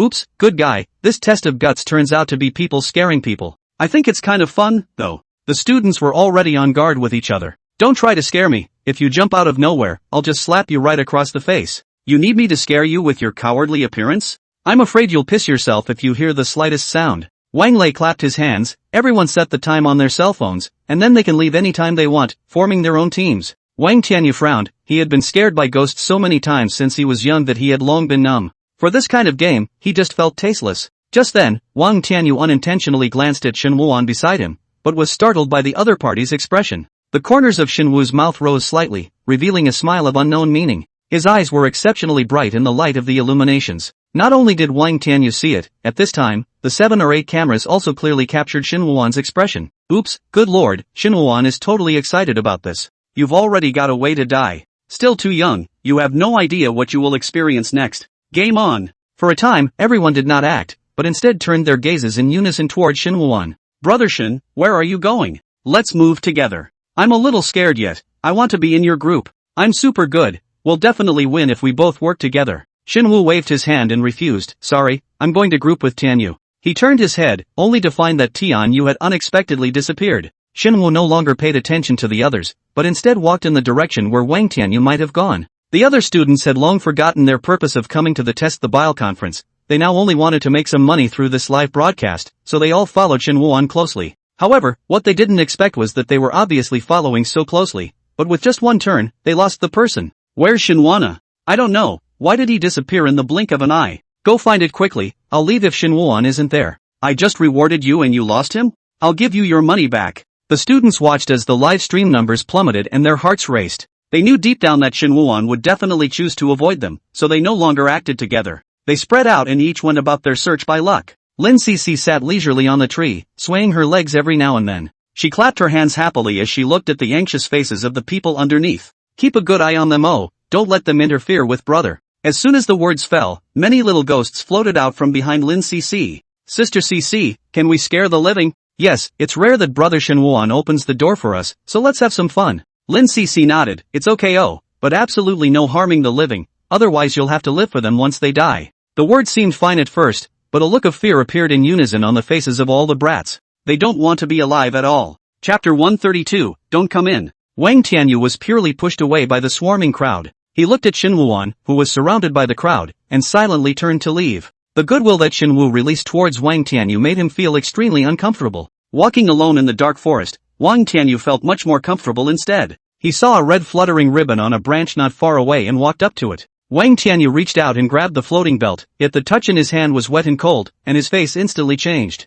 "Nope, it's not even afloat. Wang Tianyu shone his flashlight upwards, and it turned out to be a person hanging upside down, and what he was holding onto was the other person's extra long tongue. Wang Tianyu closed his eyes deeply. At this moment, he sincerely hoped that this was just his own illusion, then he let go of his hand. Grandpa, if you keep this up, I'm really going to have to ask a master to come and overtake you. Hey! Grandpa Wang shoved his elongated tongue back into his mouth and jumped down, shaking his head with his hands behind his back. You kid, the older you get the less cute you are. You used to wow with fear but now you don't say a word, it's no fun. Wang Tianyu said expressionlessly, can you use this drive to scare me to scare other people? Grandpa Wang frowned, you just had to let your classmates refresh your worldview didn't you? What, did they bully you? Don't hide it from Grandpa. Although Grandpa Wang liked to tease Wang Tianyu, he also truly loved this only grandson of his. If someone really bullied Wang Tianyu, then he definitely wouldn't let the other party off the hook. To what extent is it considered bullying? Wang Tianyu looked at Grandpa Wang with strange eyes. Then you waking me up by putting your own head next to my bed as an alarm clock and having me ghosting my way home and making a 30-minute walk into a hard 3 hours. I think they were much kinder to me. Cough cough. Grandpa Wang awkwardly coughed lightly twice, yet his face still had a righteous look on it. You brat, you don't understand Grandpa's good intentions at all. I'm not afraid you'll be late for class. That alarm clock of yours is set for 10 at a time, and I see that you press it off every time it goes off, and when it does, people can't get out of bed at all. You see, when I put my head like that, doesn't it just make you completely awake? Grandpa Wang argued, and that ghost hit the wall thing That is not you say you want to lose weight without perseverance well, I so get, you that month is not directly lost 20 pounds? Wang Tianyu didn't try to argue with Grandpa Wang, but lifted his head feebly and surveyed the tree branches above him. The branch looks pretty good for hanging. But it suddenly occurred to Wang Tianyu that his hemp rope had been taken away by Shenhuan. Wang Tianyu sighed helplessly, Grandpa, since you're here, why do you keep following me? Shouldn't you be going to scare others?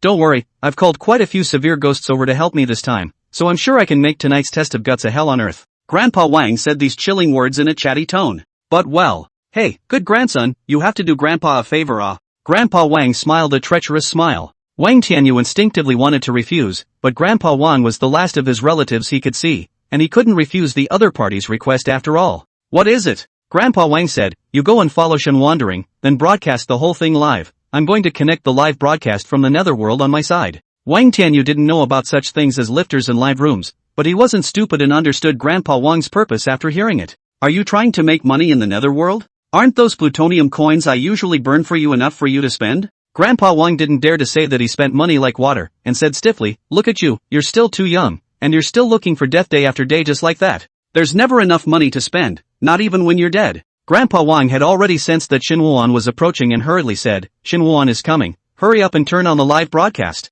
He shoved a red paper figure into Wang Tianyu's hand and instructed, stick this on the back of your cell phone, and remember, don't ever mention to Shenhuan that you saw me. After Grandpa Wang said this, he instantly disappeared without a trace. Shenhuan was shining his flashlight around when he suddenly realized that there was a figure standing alone not far away. He instantly recognized the other party as Wang Tianyu. Tianyu! Shenhuan quickly walked towards Wang Tianyu. Wang Tianyu was turning on the live broadcast as Grandpa Wang had instructed him to do, and had attached the red paper man to his cell phone case. This studio is haunted, don't come in. Wang Tianyu thought he had written the title in a bland and uninteresting enough way, but he didn't expect it to backfire. Number of people in the live room, 1. I heard there's a ghost in the live room, I came to check it out. The viewer who sent this pop-up had just come in and could only see a blackened surroundings. Wang Tianyu adjusted the lens, and the viewer was right on Shenhuan's enlarged, eerily twisted face. Holy! The viewer sitting in front of the screen was straight up terrified as he grabbed his keyboard and smashed it against the screen. Number of people on air, 0.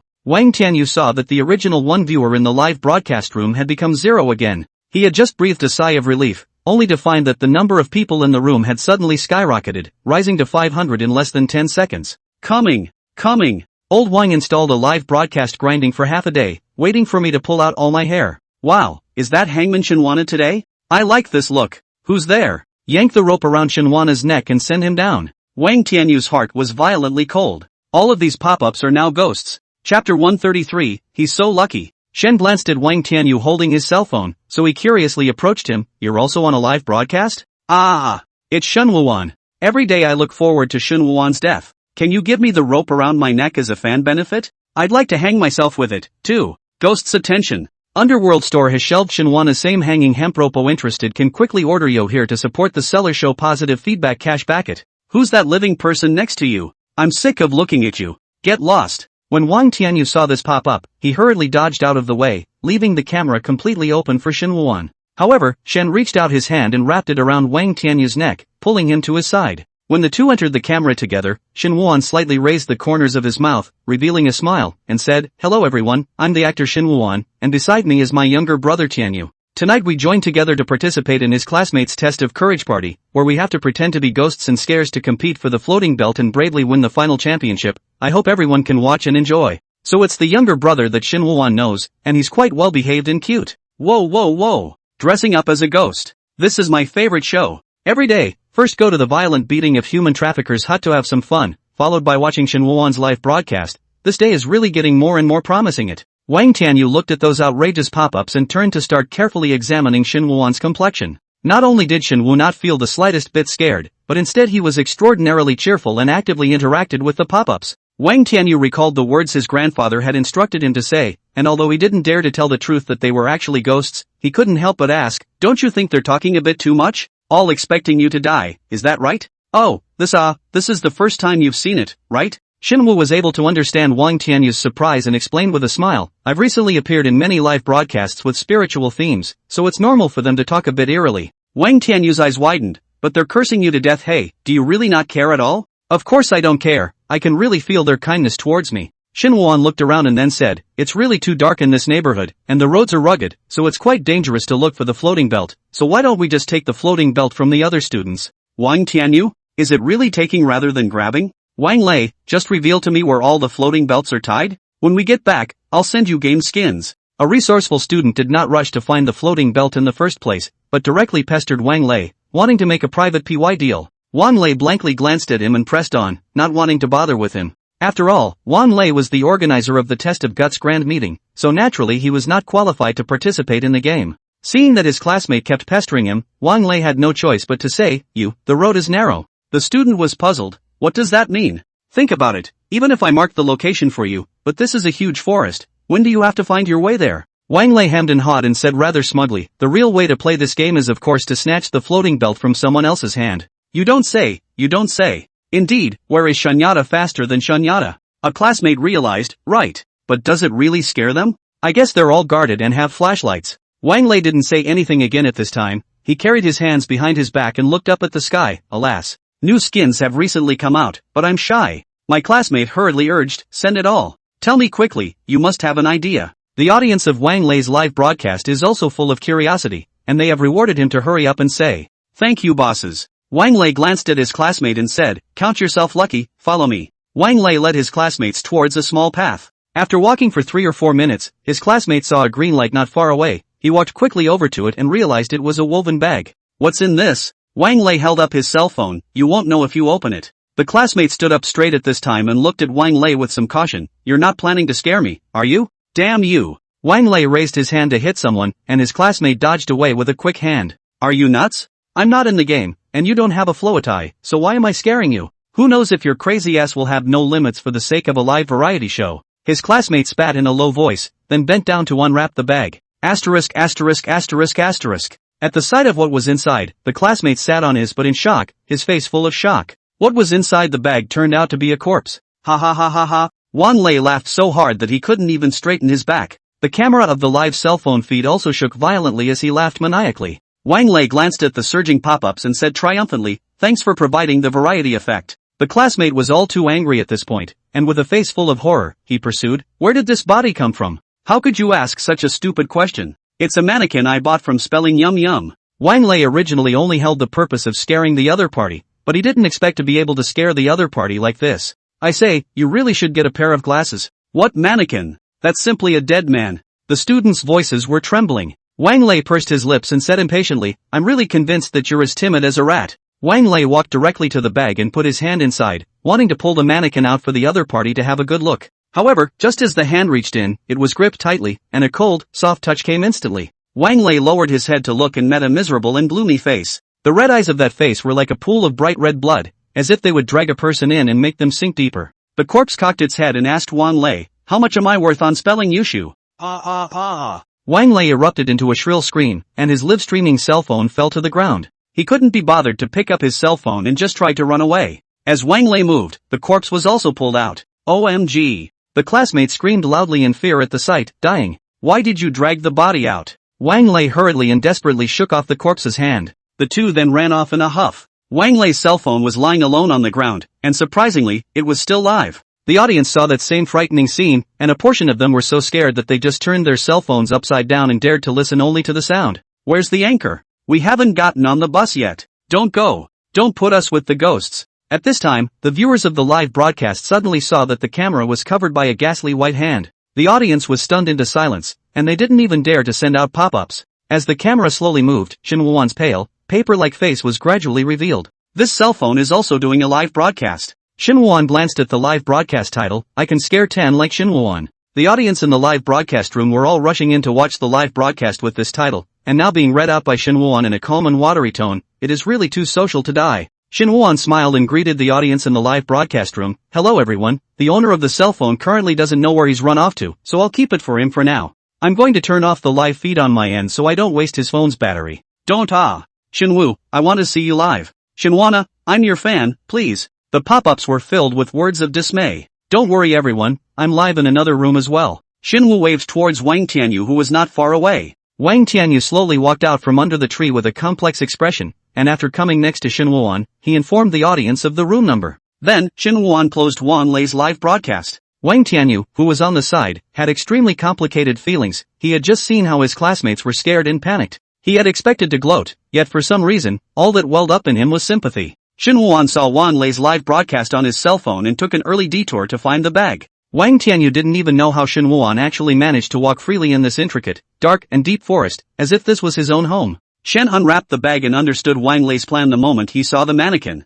So, he let Wang Tianyu take the mannequin first hide aside. He was into the bag, quietly waiting for the fish on the hook. Hey! Swiped another student's livestream. He actually has 5 floats in his hand already, he's so lucky. Shin Woo's tone was as if he was heartily happy for the other party. However, Wang Tianyu only felt a straightening in his heart. Chapter 134. The scream echoed continuously in this silent forest, and all the students heard the mournful sound clearly at this moment. Xiaoyang and Tianji, who were traveling companionably, both had a trace of fear welling up in their hearts when they heard the voice. Tianji was full of curiosity. Who was it that screamed so badly? The corner of Xiaoyang's mouth twitched, starting to snatch the floating belt so soon. Is there any classmate friendship left? The two men began to be alert, shining their flashlights around as they walked. But the more they did, the more they felt as if something would suddenly jump out at any moment in this darkness. Tianji swiped his cell phone's live broadcast. Shin Woo-won is live on Wang Tianyu's side. Xiaoyang's heart was filled with envy. This dead kid's life is really good, right? Look where they are, let's get together. Tianji struggled to recognize it. There are trees all around here. Where can we tell where he is?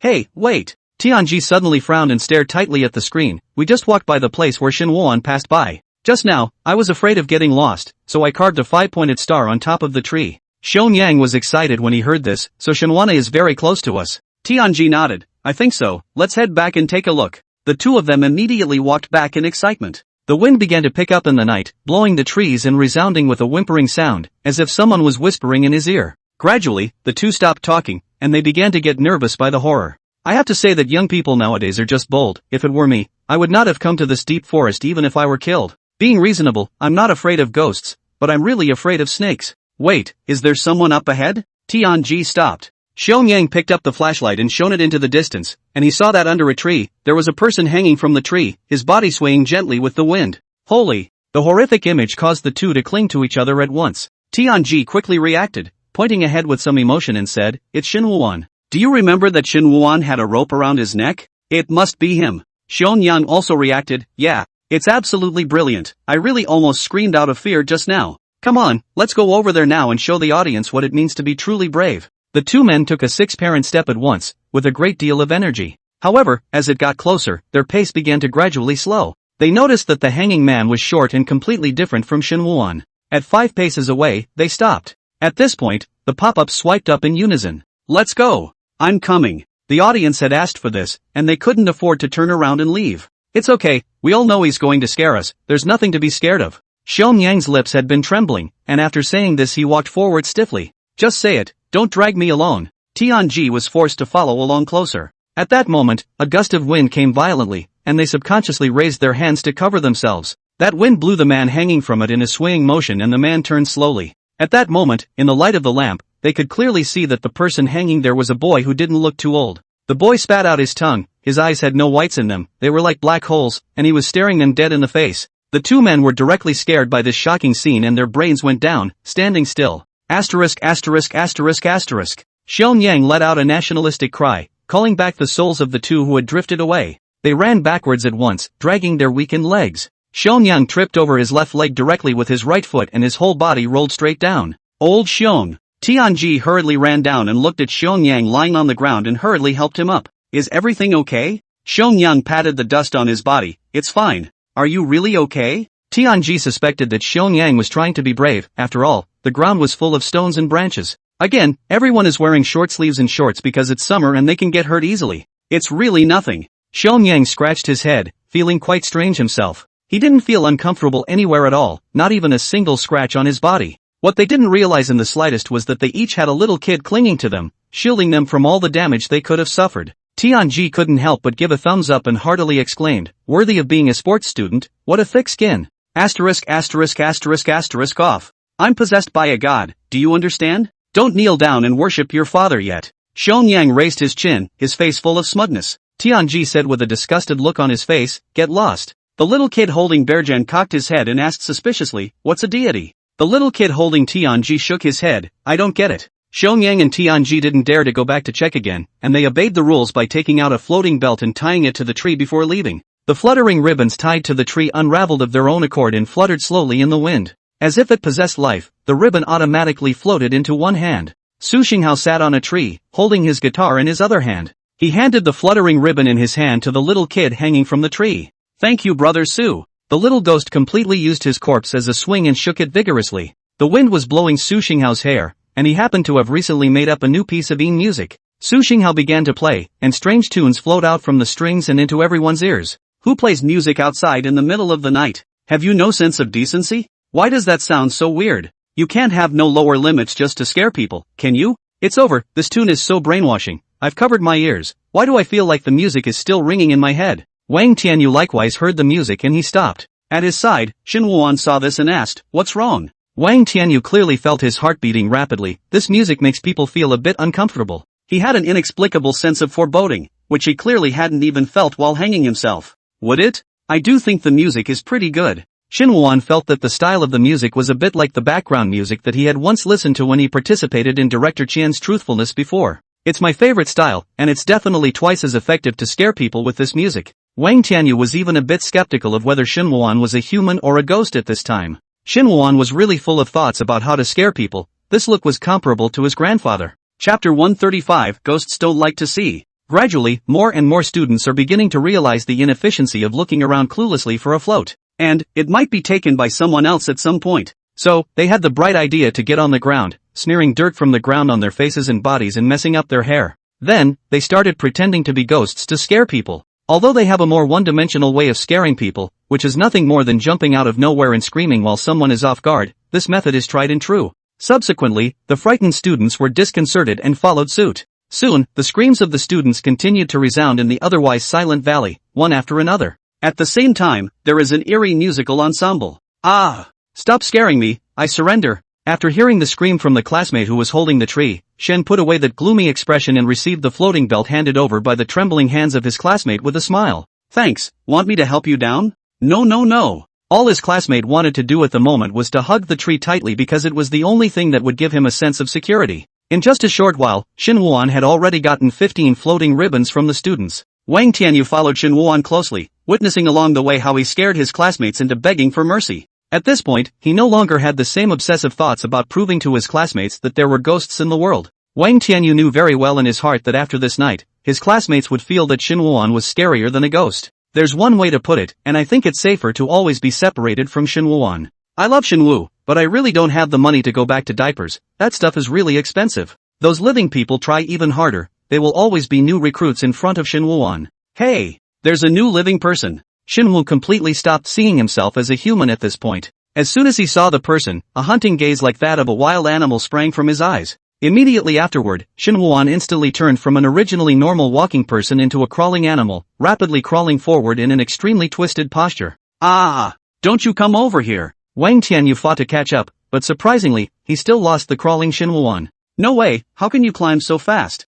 Wang Tianyu was really out of temper with Xin Wuan. He looked around and had no choice but to randomly choose a direction to walk in. Where's Xin Wuan? I want to see Shinwon. Got it. I'm looking for him now. Wang Tianyu pacified the audience in the live broadcast. As he walked, Wang Tianyu realized that a few of the surrounding trees had been cut down to make way for a path. He walked up with a few moments of curiosity, only to see an abandoned building appear in front of him, with broken windows and doors on it. This should have been an uninvited place, yet Wang Tianyu found a faint bright light coming through the doors and windows on the first floor. Does anyone live in there? Probably bums. I think there should be ghosts inside. The environment is perfect for ghosts to live in. Anchor, quickly take us there to see. Maybe it's Shinwon inside. Remember to walk on tiptoe and don't make a sound like Shinwon. When Wang Tianyu saw this comment, the corner of his mouth couldn't help but twitch. Does it have to be this weird? Though his mouth said so, his whole body began to tiptoe furtively, slowly approaching the window. Wang Tianyu first held his cell phone up, letting the audience check the inside for him first. After holding it up for 15 seconds, Wang Tianyu took the phone down. As a result, after seeing the contents of the pop-up screen, his face instantly changed. Holy, someone's been kidnapped in there. Call the police. For bad guys have kidnapped the girl. They're still videotaping. Are they extorting money? When Wang Tianyu saw the contents of these pop-ups, he immediately probed to check them out. As expected, the situation inside was just as it had been described on the air. There were 3 tall men inside. One of the men was holding a video camera and was pointing it at a young girl tied to a chair. Another man took a steel pipe, knocked hard on the wall, and said menacingly, "Hurry up and cry. How are you going to get your parents to bring more money if you don't cry?" The young girl tied to the chair, her face covered in tears, cried out in fear, "Mom and Dad, help me." There was also a man who seemed to be their boss. The other man was sitting in a black sofa chair with a cigarette in one hand and a cell phone in the other. Wang Tianyu watched this scene with an anxious heart. He saw that some viewers in the pop-up had already called the police, but it was rumored that it would take as little as 15 minutes for the police to get here. At that moment, the leader of the group of kidnappers frowned, and the whole group sat up straight. Sure enough, someone is broadcasting live in this neighborhood. Hearing this, the other 2 stopped in their movements. The man with the steel pipe said, "I've been hearing noises outside every now and then since a while ago, boss. We'll be in trouble if we're discovered. The video is recorded anyway, so why don't we just move our positions?" Another person suggested. The man called boss was disgruntled. This was a base they had managed to find, deserted, and could do a lot with. But I didn't expect this. Just try the first boat. I met someone to come here to swim, and he looked at the live broadcast and wrote, "The test of courage will be big." The man stomped out his cigarette in annoyance. There are more than a dozen students playing games here. They really have enough to eat. They don't do their homework in the middle of the night. They come here to fool around. "Boss, do you want me to catch it?" The little brother volunteered. The boss waved his hand. "Can you catch a dozen people? Forget it, don't make a big deal out of it, take the people away." Wang Tianyu clearly heard their conversation and was shocked in his heart. If we let them leave, the girl would be in real danger. Just as Wang Tianyu was racking his brain to think of what to do, he suddenly felt a light knock on his head. He quickly turned around and was surprised to find a man with a steel pipe in his hand standing behind him. It was only at this moment that Wang Tianyu snapped to mind that the pop-up had mentioned before that there were 4 of them. The man looked Wang Tianyu up and down and said with a raised eyebrow, "This brain of yours is quite hard. I'm surprised that you're fine when the steel pipe goes down." "Not good. Tianyu, you hurry up and pretend to be dizzy. He wants to kill you." The red paper man affixed to Wang Tianyu's cell phone case spoke with all anxiety at this time. At this moment, Shinwon was not around, and he was unable to open the door to address the man in front of him. Wang Tianyu instantly realized that it was his grandfather who had just stepped in to save him. Upon hearing Grandpa Wang's urging, he immediately rolled his eyes and collapsed limply. Wang Tianyu sometimes pretends to be asleep in various ways when he doesn't want to communicate with ghosts, so for pretending to be dizzy, he has long been familiar with it. Even that man didn't see the crack at all. Originally he was going to try again to see just how hard-headed Wang Tianyu was. Seeing Wang Tianyu fainted, the man directly grabbed his hair and dragged him inside. "Boss, there's a little mouse out there, and it's sneaking on the air." The boss glanced over and said, "It's those students, get this place cleaned up, we have to change places." The man kicked Wang Tianyu and asked, "What about this guy?" The boss said coldly, "He's already seen your face, do you need to ask me what to do about it?" "Understood." Wang Tianyu had thought that he was going to be killed in the next second, but he felt that the man had bound his hands and feet, and his mouth was taped. Wang Tianyu was carried by the man for some distance, and after a while he was thrown heavily to the ground. Wang Tianyu waited for a while and opened his eyes violently only after there was no movement. He began to observe his surroundings, which were the other floors of the abandoned building. That's when from the broken window the red paper figure floated in. It even held a cell phone in both hands high in the air. Grandpa Wang bounced around Wang Tianyu. "Don't worry everyone, my grandson is currently alive." Seeing that fire was coming out of Wang Tianyu's eyes, Grandpa Wang hurriedly went forward to help him tear the tape off his mouth. "It's this time of the day and you're still on the air?" Grandpa Wang had a leisurely look on his face. "Alas, you don't understand, the more critical the moment the more important it is to record it all. Don't worry, the signal isn't very good here, the live feed from the Yang is down. But it doesn't affect the Netherworld live, and if you do die, how meaningful is this pre-death documentary of yours? Wang Tianyu didn't care if he lived or died. What about the girl who was kidnapped? Alright, you don't treasure your own life, but you are thinking about others. Grandpa Wang didn't have the heart to count Wang Tianyu's words. That waif will be saved. That's good. Afterward, Wang Tianyu closed his eyes and quietly waited for death to come. Grandpa Wang walked around Wang Tianyu. Tianyu, do you want to sing a song to cheer up the live broadcast? It's strangely quiet. Wang Tianyu didn't open his eyes and said in a cold tone, if you say one more word, I'll headbutt you to death here. Grandpa Wang, don't suicide this kind of drama ghost can play, live room no ghost love to see. Wang Tianyu. Chapter 136, you guys don't look like actors. Shen took the floating belt handed by his classmate and asked with concern, classmate, are you alright? Are you hurt? Just now, when this student was running, he directly hit a tree head-on, and the tree was shaken violently. My classmate touched his forehead, shook his head and said, it doesn't hurt, really, my head is hard. Before Xinwuan could continue to say something, that student ran away as fast as a gust of wind. Seeing that the other party was so full of vigor, Xinwu also let go of his heart.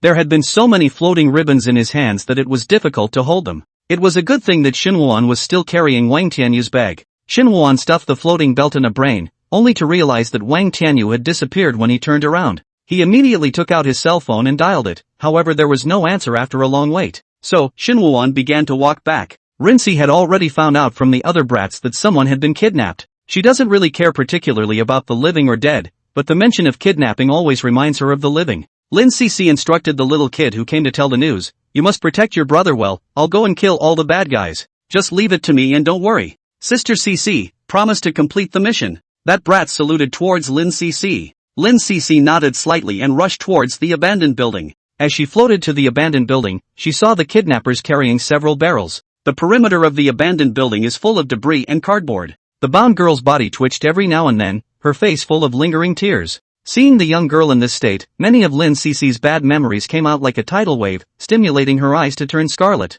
Lin Cc floated to one of the kidnappers and slowly raised her hand. Sister Cc. Lin Cc's movements froze as she turned around violently and saw that the little ghost that was supposed to be guarding Xinwuan appeared behind her. Why are you here? Did something happen to brother? Lin Cc asked anxiously. Well, not yet, but soon. The kid finished sheepishly, pointing in a certain direction. Lin Cc looked in the direction the brat was pointing, only to see Xinwuan just strutting in through the door of the abandoned building. Lin Cc? Xinwu was as if he had walked into his own home, without any sense of defense. The kidnappers all stopped what they were doing and looked toward him in surprise. Xinwu's expression was also filled with surprise as he surveyed the surroundings, then scanned the faces of the kidnappers. Curious, he inquired, what are you doing here?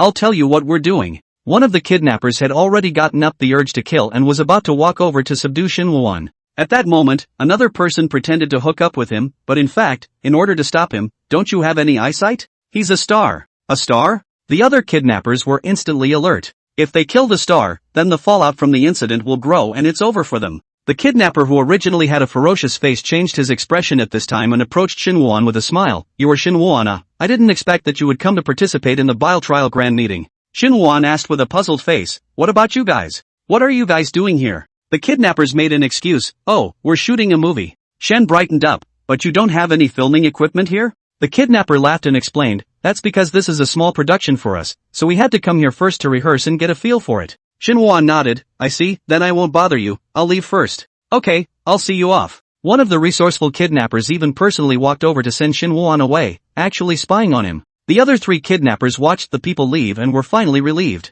The kidnapper boss commanded, move fast. When Lin Cc saw Xinwuan follow the kidnappers out, she rushed out with an anxious heart, brother, you can't follow him. She was filled with worry, fearing that the other party would take advantage of the opportunity to be unfavorable to Xinwuan. This worry of Lin Cc's did not last long before a muffled grunt came from not far away. Her eyes burst into scarlet light. Brother! However, Lin Cc's fierce expression quickly froze. Someone did get hurt, but it wasn't Xinwuan who was hurt. Xinwandi took a steel pipe in his hand at the doorway as he left the abandoned building. When walking to the dark place, Xinwuan pretended that the flashlight was out of power, took the other person's flashlight and turned it off, and then knocked the other person out in the darkness. The kidnapper, who hadn't completely fainted, but was only weak, asked incredulously, how did you see that? In the darkness Xinwuan's expression was concealed, and only his emotionless voice line could be heard, you guys don't look like you're acting. After answering the question, Xinwuan went down with another hard stick, and the kidnapper completely fainted. Shin Woo-won squatted down, took out the floating belt from his backpack, and tied the hands and feet of the kidnappers separately.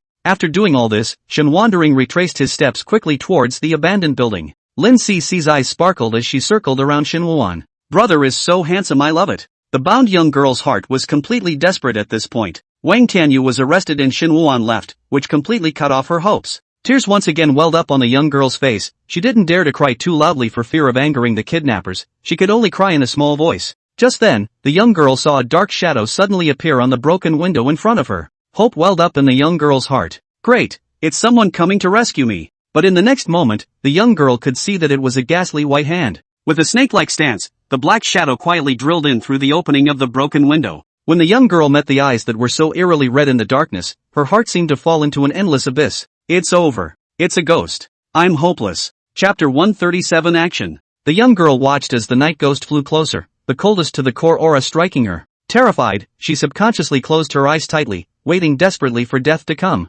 You're not hurt, are you? The sound made by that stern ghost was even extraordinarily frightening. Ha! The young girl's eyes snapped open at the sound of the gentle voice. The face in front of me was like a white mask covered with cracks. Yet it was such a terrifying face that was currently slightly narrowing its red eyes with a gentle smile. Shin Woo saw the young girl's stunned appearance and knew that it was his own appearance that had frightened the other party. So he slowly reached out his hand, and covered the young girl's eyes with a false hand. I'm sorry for scaring you, just don't make a sound and I'll get you out of here now. Not if it calms down. The young girl gradually calmed down under Shen's soothing, and she gently nodded her head. Shin Woo-won lowered his hand, picked up the glass shard he had just taken off the window, and carefully cut the rope on the young girl. The two men walked silently and slowly toward the window. Fortunately, the young girl was small and thin, and with Shen's help, she smoothly drilled out through the window. After coming out of the abandoned building, Shin Woo-won hurriedly left with the young girl. At this time, the young girl suddenly stopped, and she said to Shin Woo-won, "There's another person they've also captured." Shin Woo-won was slightly stunned at his words, then said with a serious expression, "You come with me first."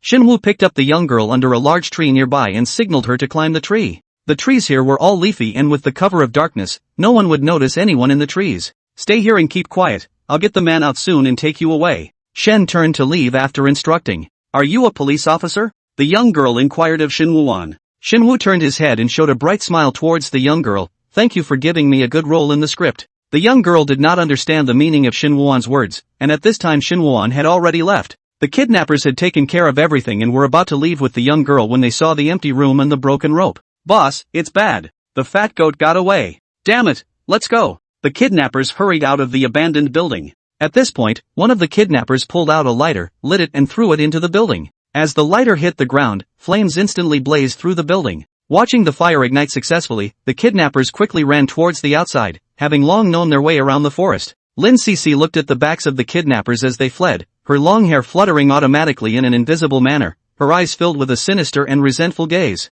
You guys, don't try to escape. As Lin Cici's words fell, countless black shadows surged out from her body. He. Kill them. Go die. As Shinwandi approached the abandoned building, the rushing firelight was accompanied by a burning sensation that made one's skin vaguely ache. He instantly realized that the heartless kidnappers wanted to destroy all traces and people here. Without the slightest hesitation, Shen rushed in towards the place where the fire was spreading. There was a half-drunk bottle of mineral water on the ground, and Shen Woo-won lifted it up and poured it down from the head. The fire spread extremely fast, and the choking odor made Shen Woo-won find it difficult to breathe. Cough. Shen Woo felt as if he was surrounded by flames. But in reality, Shin Woo-won was not injured by the fire, and Lin Cici hugged him tightly in the fire. Shin Woo-won was filled with thoughts of finding someone, and he came to the second floor, only to find that the door to the second floor was deadlocked by a large amount of miscellaneous objects. He realized that the man was most likely being held here, and that the kidnappers had even made a double insurance policy in fear of the other man's escape. This place was inaccessible, so Shin Woo-won quickly ran towards the top floor. Come to the top floor, it's the only place where the fire hasn't spread. Shin Woo-won took out the hemp rope from his backpack and tied the other end securely, while the other side was tightly tied around his waist. When he was ready, he stood on the edge of the roof. Lin Cici was shocked by this gesture of Shin Woo-won's. Brother! What are you doing? Shin Woo naturally couldn't hear Lin Cici's shouts. The heat rose from underneath, and the makeup on Shin Woo-won's face was already spent, except for those red eyes, which always revealed a resolute look. This is a rendition that leaves no room for error. Shin Woo-won exhaled deeply, and he found that he didn't seem to be as nervous as he had imagined. Perhaps it's because there's just as little room for error in the live streams he starred in before. The corners of Shin Woo's mouth involuntarily rose as he shouted, "Action!" Then, without hesitation, he leapt forward. Brother! Lin Cece had never been as broken and scared as she was at this moment, either in life or in death. She fell together and hugged Shin Woo-won tightly. Wang Tianyu, who was trapped on the second floor, was exceptionally calm at the moment. Grandpa Wang, who was attached to the red paper figure, held up his cell phone while stomping anxiously next to him. Tianyu, you're not stopping you from dying, Grandpa, but you don't have to choose such a painful death as burning to death, right? Grandpa Wang naturally had the ability to take Wang Tianyu out, yet the other party had no intention of surviving. It's fine, it won't hurt for long. Wang Tianyu was as if he had settled down, his appearance did not look like he was in a temper. Grandpa, I'm sorry. When Grandpa Wang, who was originally furious, heard these words from Wang Tianyu, that anger instantly dissipated without a trace. AI. Grandpa Wang let out a long sigh. It's Grandpa who's sorry. I shouldn't have told you about your parents going to reincarnation. I never blamed them. I just didn't want to keep living in a world where I had no family or friends. From time to time, Wang Tianyu felt out of place with everything around him, which made him miserable. Don's betrayal has even made him no longer have the slightest attachment to the young world. Ugh, I can understand how this kid feels. Don't look at me now watching the live broadcasts for fun, but I actually have nothing left but the emotions inspired by the live broadcasts to justify my existence. There was nothing more Grandpa Wang could do. A person who wanted to die could not be stopped at all. In fact, if he hadn't happened to be found by a good Samaritan fishing, Wang Tianyu would have been long gone. You just had to die so hard, didn't you? How can you let Grandpa me stand up to your parents? Grandpa Wang still wanted to try his best to persuade. Wang Tianyu said very calmly, Mom and Dad have already reincarnated. To be exact, I don't have Mom and Dad anymore. Grandpa Wang couldn't do anything about Wang Tianyu, and he didn't want Wang Tianyu to die so painfully. Wang Tianyu suddenly felt a coolness coming from his neck. He slightly raised the corner of his mouth, and in his heart, he understood that it was his grandfather who had compromised. Dang! A sound instantly caught Wang Tianyu's attention and he raised his eyes to look. In the midst of the roaring fire, a man could be vaguely seen hanging out of the window. It's Shinwana. At this moment, a sea of pop-ups erupted in the live broadcast room, shouting Shin Woo-won's name in unison. As he landed on the second floor, Shin Woo-won clutched the rope tightly, and his body swayed uncontrollably and haphazardly in the air. Shin Woo had absolute control over his body, and he quickly found a balance. For the first time, Shin Woo-won hit the glass with force, but the glass didn't break. He put his foot on the glass and used the force to bounce off. This time Shinru raised his elbow and pushed hard as he slammed into the window. Boom! The old window instantly shattered open under the impact of gravity. Shinwoo rolled into the room with the debris and fell heavily to the ground. Shin Woo-won slowly got up by bracing his body, and when he raised his eyes, he saw Wang Tianyu, who had his hands and feet bound. Tianyu? Shin Woo-won never expected that the person who had been captured by the kidnappers would be Wang Tianyu.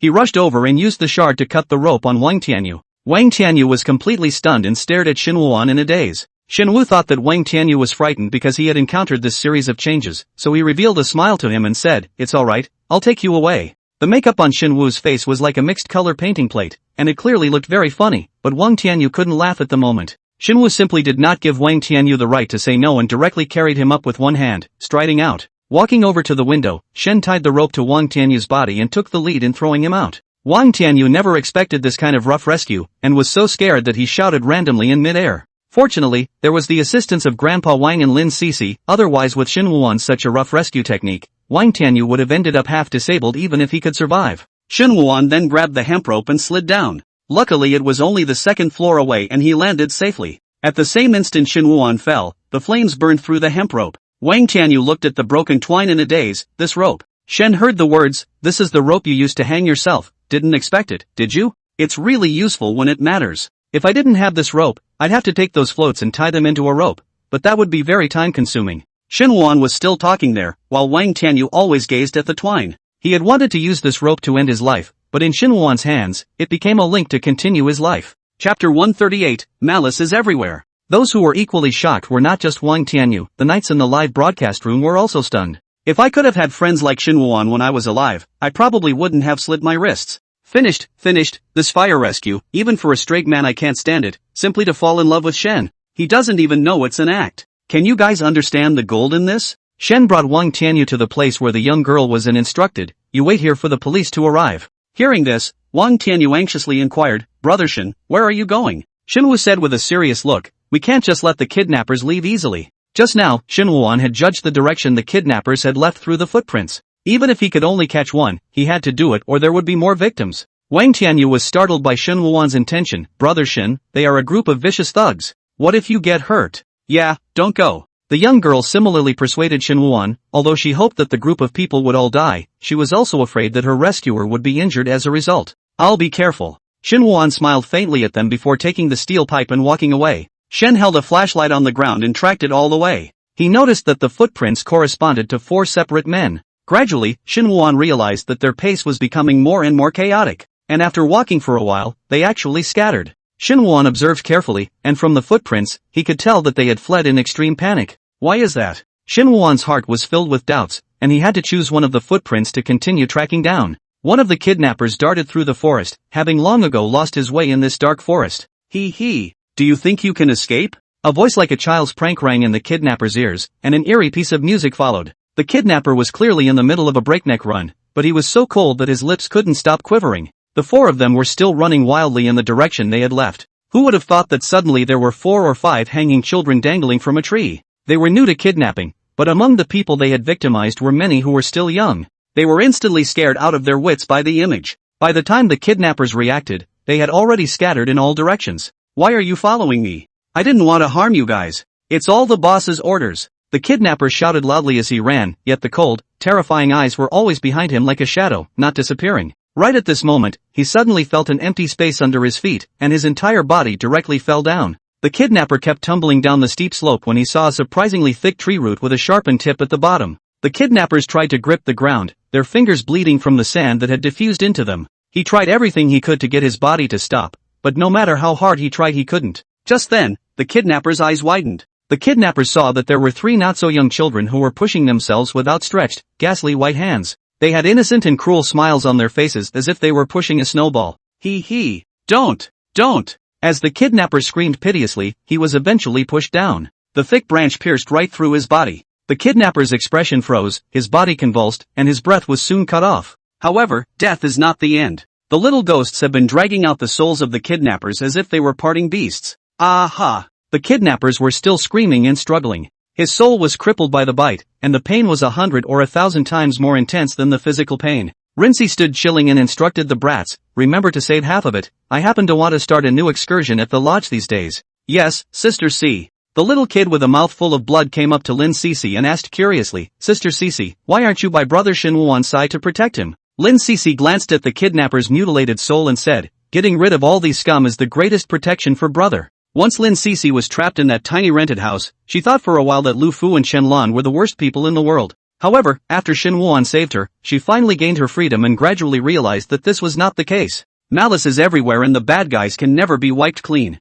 All Lin Cece could do had always been nothing more than to save her brother from physical harm. However, Shen Wu was to become a star in the limelight, and those dark malice were everywhere. Lin Cece was afraid that Shen Wuan would be injured in places she couldn't see, both physically and mentally. Really want to kill every living person in the world. The red color under Lin Cece's eyes seemed to form a dizzying vortex. The little ghosts sensed Lin Cece's skyrocketing resentment, and their expressions gradually became vicious. At this moment, a piece of music rang from Lin Cece's ears, like a light breeze, pulling her out of that painful emotion. Lin Cece froze slightly as she pinned her messy hair behind her ear and looked up towards the night sky with a faint smile. She wasn't the only one she knew who was protecting her brother. Chapter 139, I Want to Join You. Huang Wan ran wildly through the dimly lit woods. He could clearly feel that not far behind him, there were countless lines of sight that were as cold as hell following him. It's amazing that there really are ghosts in this world. As Huang Wan fought to run, the faces of those he had killed began to flash through his mind like a slideshow. How come he's the only one who got what he deserved out of all the bad guys?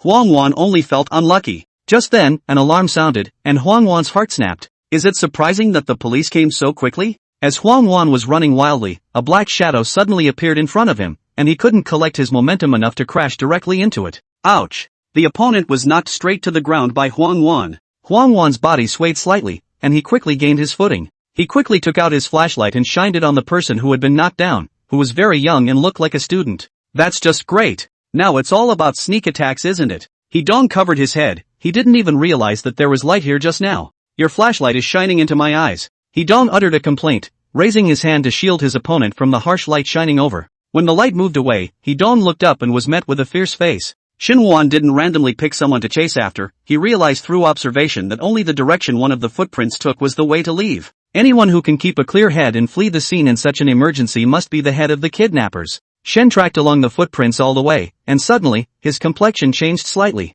The footprints turned out to be for 2. But these emerging footprints clearly do not belong to any of the kidnappers. It's broken. It could be a student. Help! Xinhuan heard the call for help coming from not far away and immediately ran over as fast as he could. He walked through layers of dense forest, his face cut by branches without even realizing it. Finally, Shen found the kidnapper under a tree. The kidnappers were seen holding a knife tightly in their hands and abducting one of their classmates. When Yidong saw Xinhuan, he cried out, "Brother Shen, save me! Asterisk asterisk asterisk asterisk, it's a person ah." Huangwan thought he had hit a ghost the moment he saw Xinhuan. Only after a closer examination did he recognize the person in front of him. Wasn't it the silly actor from earlier? Huangwan roared viciously, "Get lost if you don't want to die." Xinhuan took the initiative to throw away the steel pipe in his hands and slowly approached with his hands raised. "Why did you hijack him? You clearly know the way down the mountain. Don't come over." Huangwan held his knife and gestured at Hidong's neck. "It's all because of you idiots. Running to the deep forest in the middle of the night to play games. Now that we've invited the police here, of course I had to find a hostage to escape." Huangwan looked at Xinhuan and laughed coldly. "I know what you're thinking. Are you trying to be a hero, trying to replace this child? I advise you to die of this heart before it's too late. There is no more suitable hostage than him." Xinwu looked down. "Is that so? Then if the hostage's foot is injured, do you think he can still help you escape?"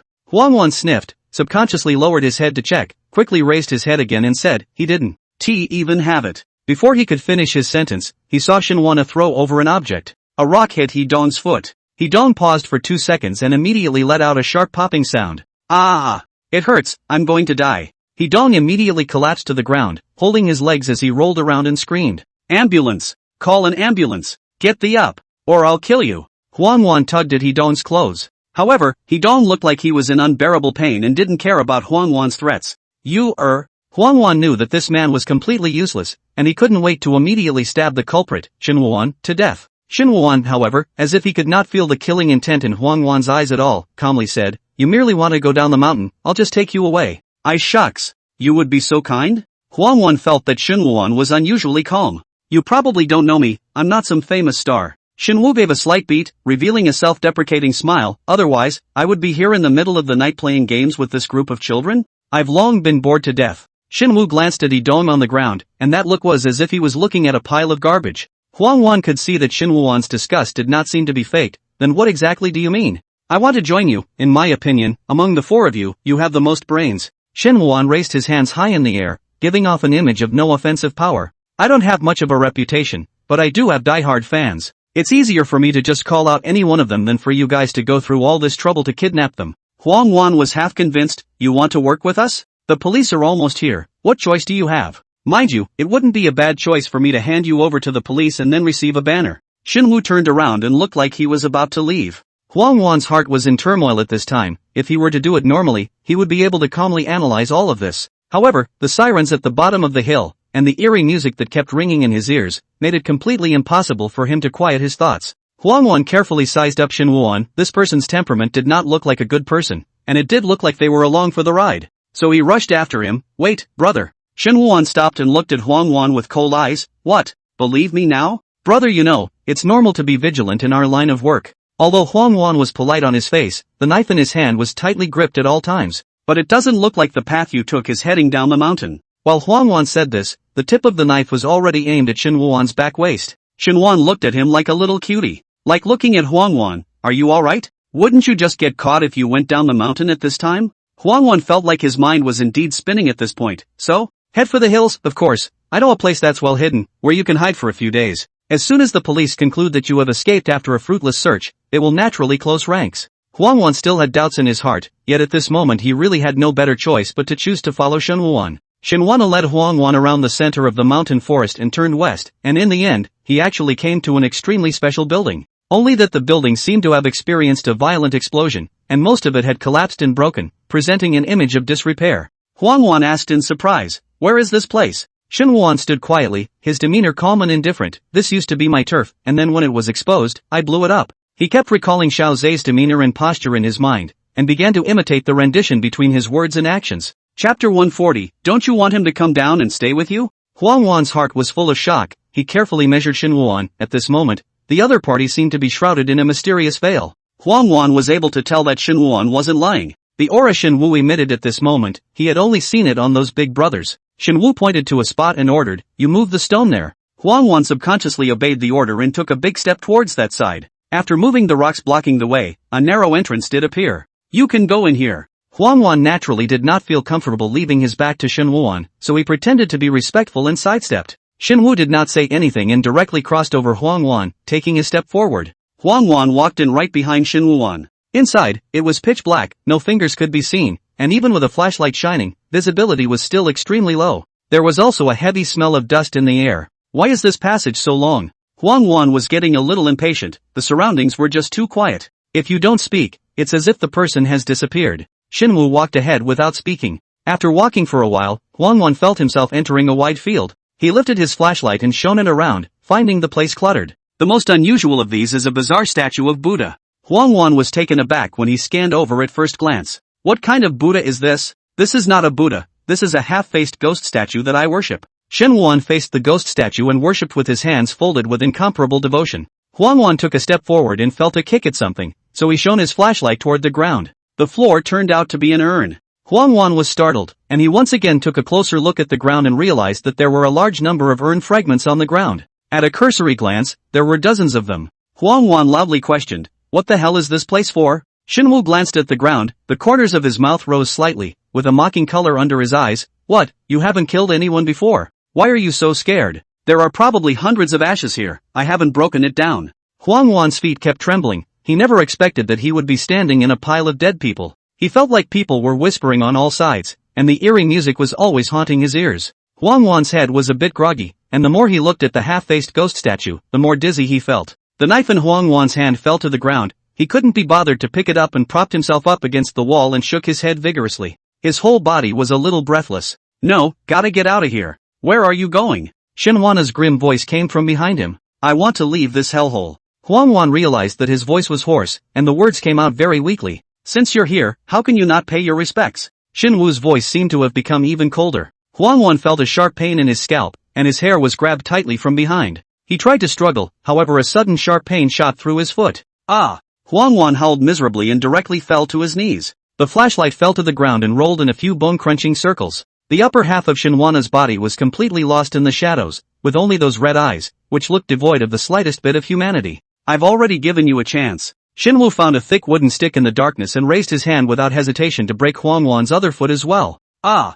Huang Wan once again let out a miserable scream, this time he completely lost his ability to escape. Shen Wuan dragged Huang Wan to the half-faced ghost statue, and this time he once again picked up the wooden stick and raised it high. This time he aimed for Huang Wan's head. The swinging wooden stick stopped in mid-air, held tightly by a miserable hand. Shen looked at the man who suddenly appeared in front of him, his demeanor fierce to the extreme. "Get lost." Su Xinghao firmly gripped the wooden stick as he glanced at the half-faced ghostly statue, understanding that it was this thing that had spawned the greatest evil in Shen Wuan's heart and had taken control of him. Shenru's evil thoughts, to think that he just wanted to kill the evil one? Su Xinghao felt ridiculous. What kind of evil thought is this? The person who kills him can't be you. Su Xinghao said, snatching the wooden stick away and throwing it away. In the next second, he reached out and covered Shen Wuan's eyes. Shen Wuandi instantly closed his eyes and fainted. Su Xinghao caught the collapsed Shen Wuan and carried him on his back towards the outside. "Kill him." A voice seemed to resound deep within Su Xinghao's heart, and his footsteps lurched as if another self had suddenly appeared beside him. "I know, you wanted him dead." Su Xinghao didn't respond to the voice, but just walked towards the exit step by step in silence. The voice in his ear seemed to be getting more and more eager, constantly urging him to kill Shen Wuan. "Don't you want him to come down and stay with you?" That voice was like a demon's whisper, constantly compelling in Su Xinghao's ears. "Shut up." Su Xinghao's brows furrowed tightly and he turned his head sideways, as if shouting angrily behind him, "If you say this kind of angry words again, I'll smash you." After he said this, the annoying voice finally stopped ringing. Su Xinghao carried Shen Wuan out and gently laid him flat on the ground. At this time, Su Xinghao heard a sound of footsteps. It was the brats who had brought Wang Tianyu over as he had instructed. "Brother Shen." Wang Tianyu looked at Shen Wuan, who was lying on the ground, and hurriedly and eagerly ran over. He didn't dare to touch Shen Wuan easily. "What's wrong with Brother Shen?" Su Xinghao pointed down at the entrance. "He's fine, you, now go in and drag out the living person inside." "Oh, good." Wang Tianyu did not recognize Su Xinghao, but the other party was a severe ghost, so he did not hesitate to respond with a mouthful. Wang Tianyu directly took the flashlight and quickly ran in. After a while, Wang Tianyu dragged Huang Wan out, his face a little pale. The scene inside just now had scared him, it was exactly like the Chamber of Horrors. Su Xinghao sat on a pile of rocks with his guitar in his arms, and he lowered his eyes as if he was in a daze. Wang Tianyu had already sent out a locator through his cell phone, and the next step was just to wait for the police to come up and rescue him. He didn't stay idle either, using the floating belt to tie up Huang Wan's hands and feet. After doing so, Wang Tianyu sat down on the ground, feeling the atmosphere so quiet that it was uncomfortable. Wang Tianyu quietly sized up Su Xinghao. The other party's appearance completely broke his previous stereotypical impression of a stern ghost. Su Xinghao just sat there extremely casually, his tall figure with hipster clothes, and his temperament stood out so much that he couldn't take his eyes off of it. His fingers had been dripping blood, crimson blood staining the strings on his guitar. Wang Tianyu remembered that his grandfather had once said that the more human-like a ghost was, the more powerful it was. Just like his grandfather, he didn't look scary at all, except for a slightly pale face. Wang Tianyu gathered his courage and tried to break the dull atmosphere. "Hello, are you alright? Your face seems a little bit not so good." Su Xinghao's eyes moved slightly as he looked at Wang Tianyu and said with a raised eyebrow, "I'm dead, what good face can I have?" Wang Tianyu. He should never initiate a greeting with a ghost again. Chapter 141 Memories Live On. Shen slowly opened his eyes, and when he saw the dark night sky, his expression still showed a little trance. Just then, a face appeared abruptly in front of his eyes. "Brother Shin, you're awake." Wang Tianyu's tears instantly came out of his eyes the moment he saw Shen Wuan waking up. "I'm awake. Shen is finally awake." God knows how he has suffered with that ghost until now. Shen saw Wang Tianyu fall into tears and instantly came to his senses completely. He sat up and asked with concern, "Why are you crying? Is it hurt somewhere?" Wang Tianyu hurriedly dried his tears and responded, "It's okay. I just saw that you woke up and was happy in my heart." "That's good." It was only then that Shen Wuan began to look around as he was led out of the secret room. He was still too reckless, thinking only of introducing the kidnappers into the secret room to trap them, but not realizing that the secret room was severely low on oxygen because it had been closed for so long.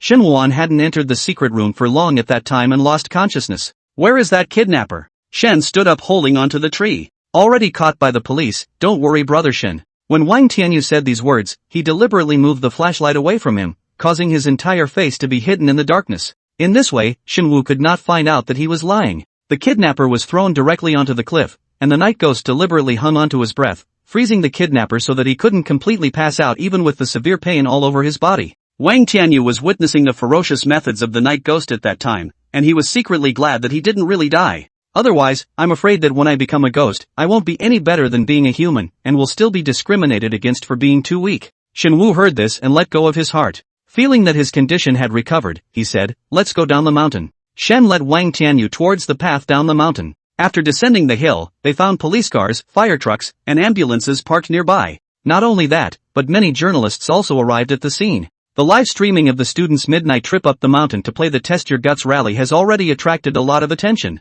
In particular, Shen Wuan, who had recently made a successful come out in the field of horror live streaming, was also among the group. In the middle of the road, they even accidentally found a kidnapping case, and even worse, the kidnapper even lit a fire in order to destroy the evidence. The fire could spread into the mountains at any time. These multiple elements intertwine and the heat is instant. When they saw Shen Wuan appear, those 8 media outlets immediately summoned up all their strength to rush in. However, they were all stopped by the police officers. "Mr. Shen Wana, please accept my interview." Their names for Shen Wuan had all changed. Police cordoned off the neighborhood to keep the frantic media at bay. Shen Wuan had to assist the police next, plus he had suffered a slight injury in the forest earlier, so he was inside the ambulance receiving a simple bandage from the paramedics. One by one, the police brought down the students on the hill. The students already know everything via their cell phones. They surrounded Wang Tianyu as soon as they came down. Wang Tianyu was at a loss. At this time, Dong walked out and hugged Wang Tianyu fiercely at once. "You brat! Don't take your life too seriously either. Why don't you just tell me if you're having a hard time? Aren't we just friends?" Wang Tianyu froze when he heard this. He never thought that Dong would still care about him so much after he had cut off his friendship. Other students expressed their concern. "Tianyu, I didn't expect you to be so brave. From today onwards, you are the hero of my heart. I always used to think you were jumpy, but tonight I realized that you're not jumpy, you are God." Wang Tianyu was surrounded by his classmates, his ears ringing with continuous rainbow farts. Wang Tianyu had never been treated like this before and froze in place for a while. At this time, Wang Tianyu saw the female ghost that had been following him through the gap in the crowd. The female ghost no longer approaches in a clingy and frightening manner, as she once did. The female ghost stood outside the crowd, her hands behind her back as she looked at Wang Tianyu with a smiling face. "I'll let you in on a secret, your friend didn't say anything bad about you." Wang Tianyu's eyes widened slightly when he heard this. I used to like you a lot and wanted to take you." The female ghost paused suddenly, and some sort of complex emotion seemed to flash through her features. The female ghost suddenly turned around and turned her back to Wang Tianyu. "But now I don't like you that much, so you might as well continue to live in pain like this." After the female ghost finished speaking, she disappeared without a trace. Misunderstandings are solved, Wang Tianyu at this time but did not feel much happiness, but instead there is a feeling of disappointment. During that period of loneliness, it was made less difficult for him because of the presence of the female ghost. It was ridiculous to say that if the female ghost hadn't been around to compel him, perhaps Wang Tianyu would have chosen to commit suicide a little earlier. Xin Wuan only suffered a little bit of superficial wounds, all of which were scratches from branches and stones while traveling through the woods. You're really lucky. The paramedic couldn't help but sigh after listening to Shen Wuan's account of what had just happened. When it comes to fire rescue, firefighters go in prepared for anything. Which was as straight as Shen Wuan, who dared to go down from the top floor to save people by relying on a hemp rope. Any small mistake or accident could cause Shen Wuan to bury his life. It's not luck. The young girl on the side suddenly spoke up. She likewise hadn't suffered any serious injuries. She just looked a little weak from being bound to her body for so long. The young girl repeated again in a solemn tone, Shen managed to save me only with the heart that he must save people. It's not luck.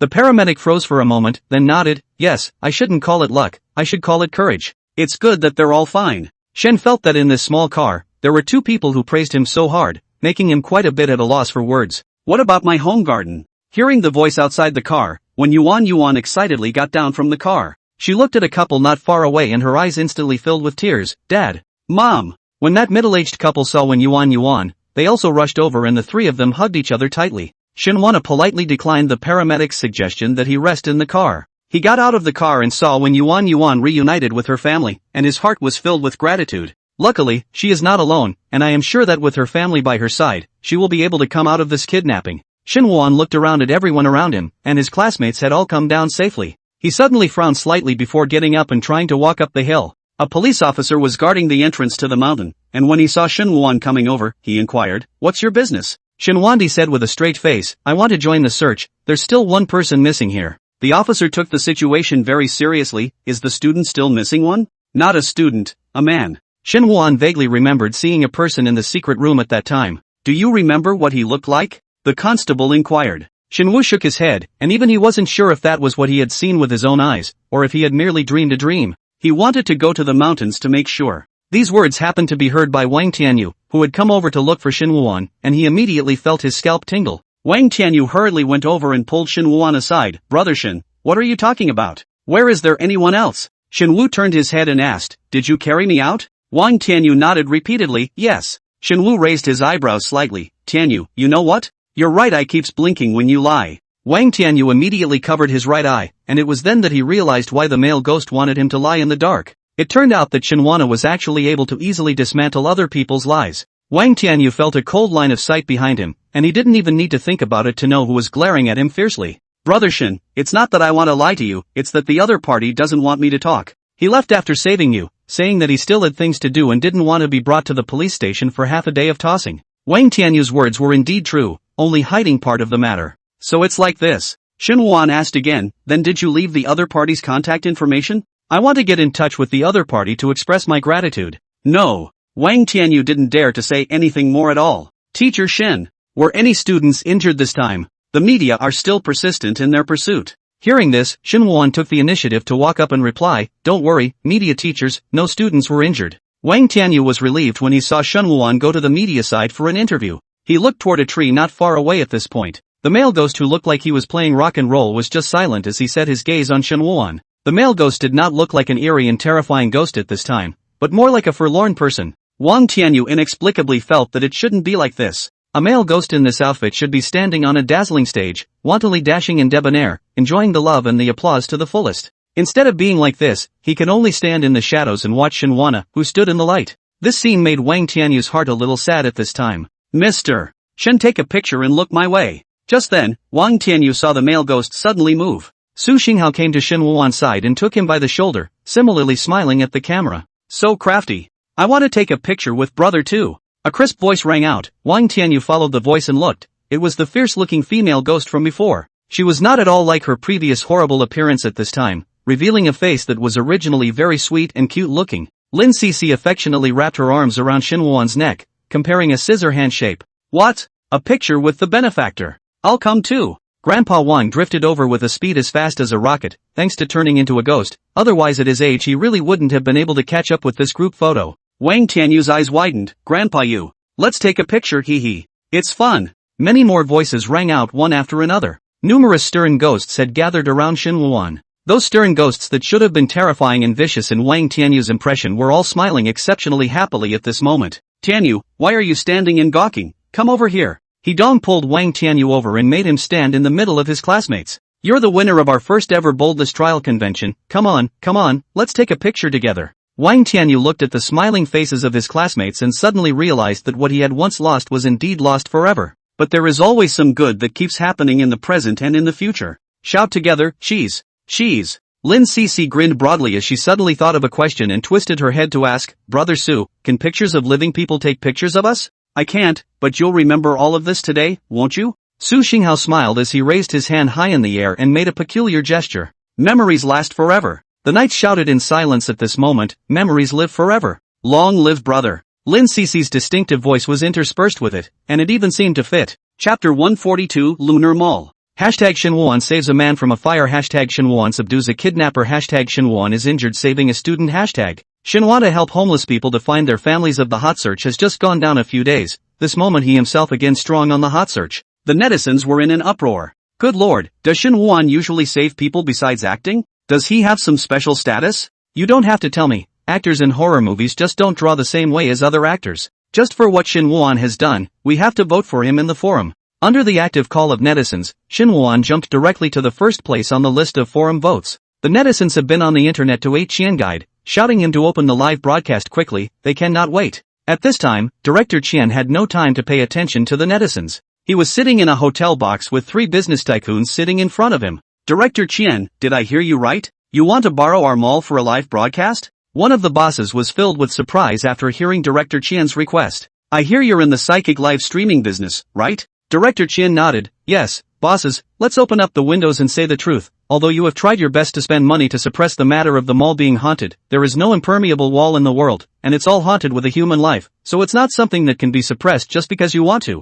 The other old boss narrowed his eyes and looked grim. What do you mean by those words? Director Qian was completely undaunted by his opponent. My point was made at the beginning. I want to use this venue for live broadcasts. If you know about messing up people's lives, you should know that the ghosts in this mall are very fierce. The old boss looked at the money guide like he was looking at a crazy person. We hired a master before, and the person was carried out on the spot, ting his pants. That's it, and you still want to come here and do a live broadcast? Director Qian nodded his head once again, his attitude incomparably firm. That's right, I came here because you guys are fierce here. Sweat came down on the floor manager sitting next to Director Qian, who also didn't know where he had found out that the Luna Mall was haunted and had a human life. Even inquired that the 3 owners of the mall would be partying here tonight and then just barged right in. Those who know are the money guides coming to borrow the venue, those who don't think the money guides are coming to rob the place. The field manager attached himself to Director Qian's ear and whispered, Director Qian, why don't we leave? How could the other boss lend you a loan? Okay, I'll lend it to you. Nani? The groundskeeper jerked his head around to see that the speaker was the one sitting in the center.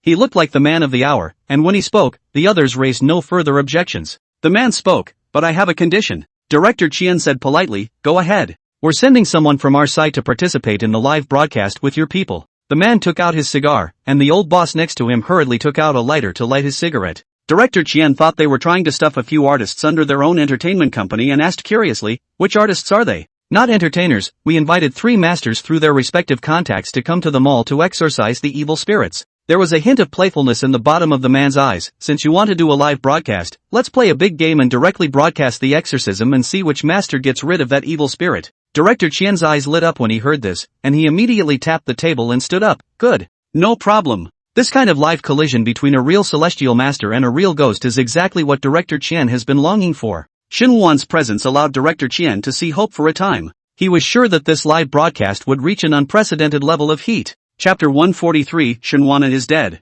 Boss, buy a watermelon. Shenhuan stood in the fruit store and said as he pointed his finger toward the pile of watermelons. Okay. The boss carefully selected a watermelon for Shen, and then asked, want to cut it into pieces? No, just pack it up. Shenhuan planned to take the watermelon back and refrigerate it, and then cut it out to use for entertainment when Director Qian came over with the new script in the evening. Pay attention, this man's name is Shenhuana. He's usually an actor who focuses on the psychic track, but in his private life he's passionate about doing good deeds. The owner's cell phone was playing an external sound, and Shenhuan listened to the marketing number was describing what he had done in an extremely exaggerated tone. Nowadays, Shenhuan could already achieve a heart like water. Earlier he had gone online to check if there had been any impact on the forest after the arson that night. Fortunately, the fire had not spread and firefighters had quickly extinguished the fire in the building. After putting his heart down, Shin Woo-an casually surfed the internet, only to find that people on the internet were all talking about him. No one didn't like to be praised, and Shin Woo-an was naturally no exception, but he quickly approached this matter with a normal heart. In the end, he was merely doing the right thing. One after another, some companies threw olive branches to Shin Woo-an. Shin Woo-an does not understand the mode of operation of these companies, but only heard the students who graduated at the same time spouted in the group before. It said that some people are non-compelled to go to the draft after signing with a company. Shin Woo-an didn't dare to sign with those companies as soon as he heard it. He still wants to focus on acting as a path. Shin Woo-an carried the bag towards his home. He deliberately disguised himself before leaving the house, wearing a mask and a red striking killer wig. He knew very well that sometimes the more he covered up instead, the easier it was for others to find out, so it was better to do the opposite. In the strongest colors, his face is ignored to the greatest extent possible. Night. Crackle. A pile of items crashed to the ground with a loud thud. I don't want to go back to the netherworld. Lin Cece's eyes were scarlet, and her long hair fluttered wildly in an invisible manner. Her raging anger caused all the furniture in the living room to vibrate violently, and things kept falling to the ground in droves. Su Xinghao wrapped his arms around himself and lethargically leaned against the wall with a look of unconcern and indifference. Grandpa Wang stood aside and softly soothed, Cece, this is for your own good.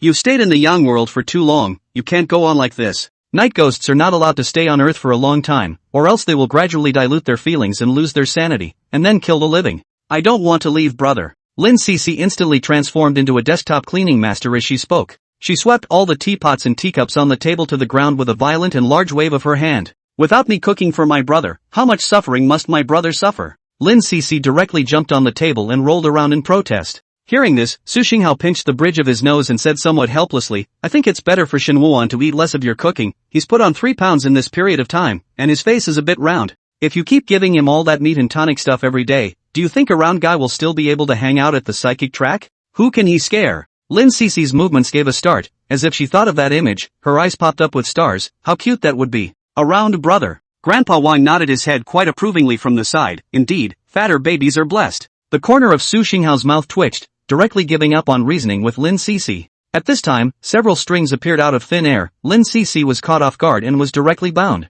Brother Su, let go of me. I don't want to leave, brother. At this time, the little ghosts on Lin Cece appeared, and when they met Su Xinghao's eyes, they immediately floated to the wall to be punished. Grandpa Wang came back to his senses and persuaded again, Cece, it's not like you won't be able to see Shin Woo-an when you go to the netherworld. Wouldn't it be better if I start a live broadcast for you? Lin Cece's struggle stopped as she said accusingly, but I wasn't there, and those dishes that brother ate were really bad. That auntie doesn't put any meat in it at all, and she puts very, very little salt in it. Do you guys really put up with your brother eating such bad food? When these words came out, both Su Xinghao and Grandpa Wang fell into silence. I have an idea. Grandpa Wang had a flash of light and thought of a brilliant idea. I'll turn on the live broadcast. Won't you just teach Chanyu to cook and bring it to Shin Woo-an? Lin Cece could ultimately only accept helplessly, after being forced to calm down by Su Xinghao. She was also clear that her current situation was indeed very bleak. Su Xinghao tugged on the strings, and Lin Cece floated suspended in the air like a kite. Before leaving, Su Xinghao said, Elder Wang, I'll leave the aftermath here to you.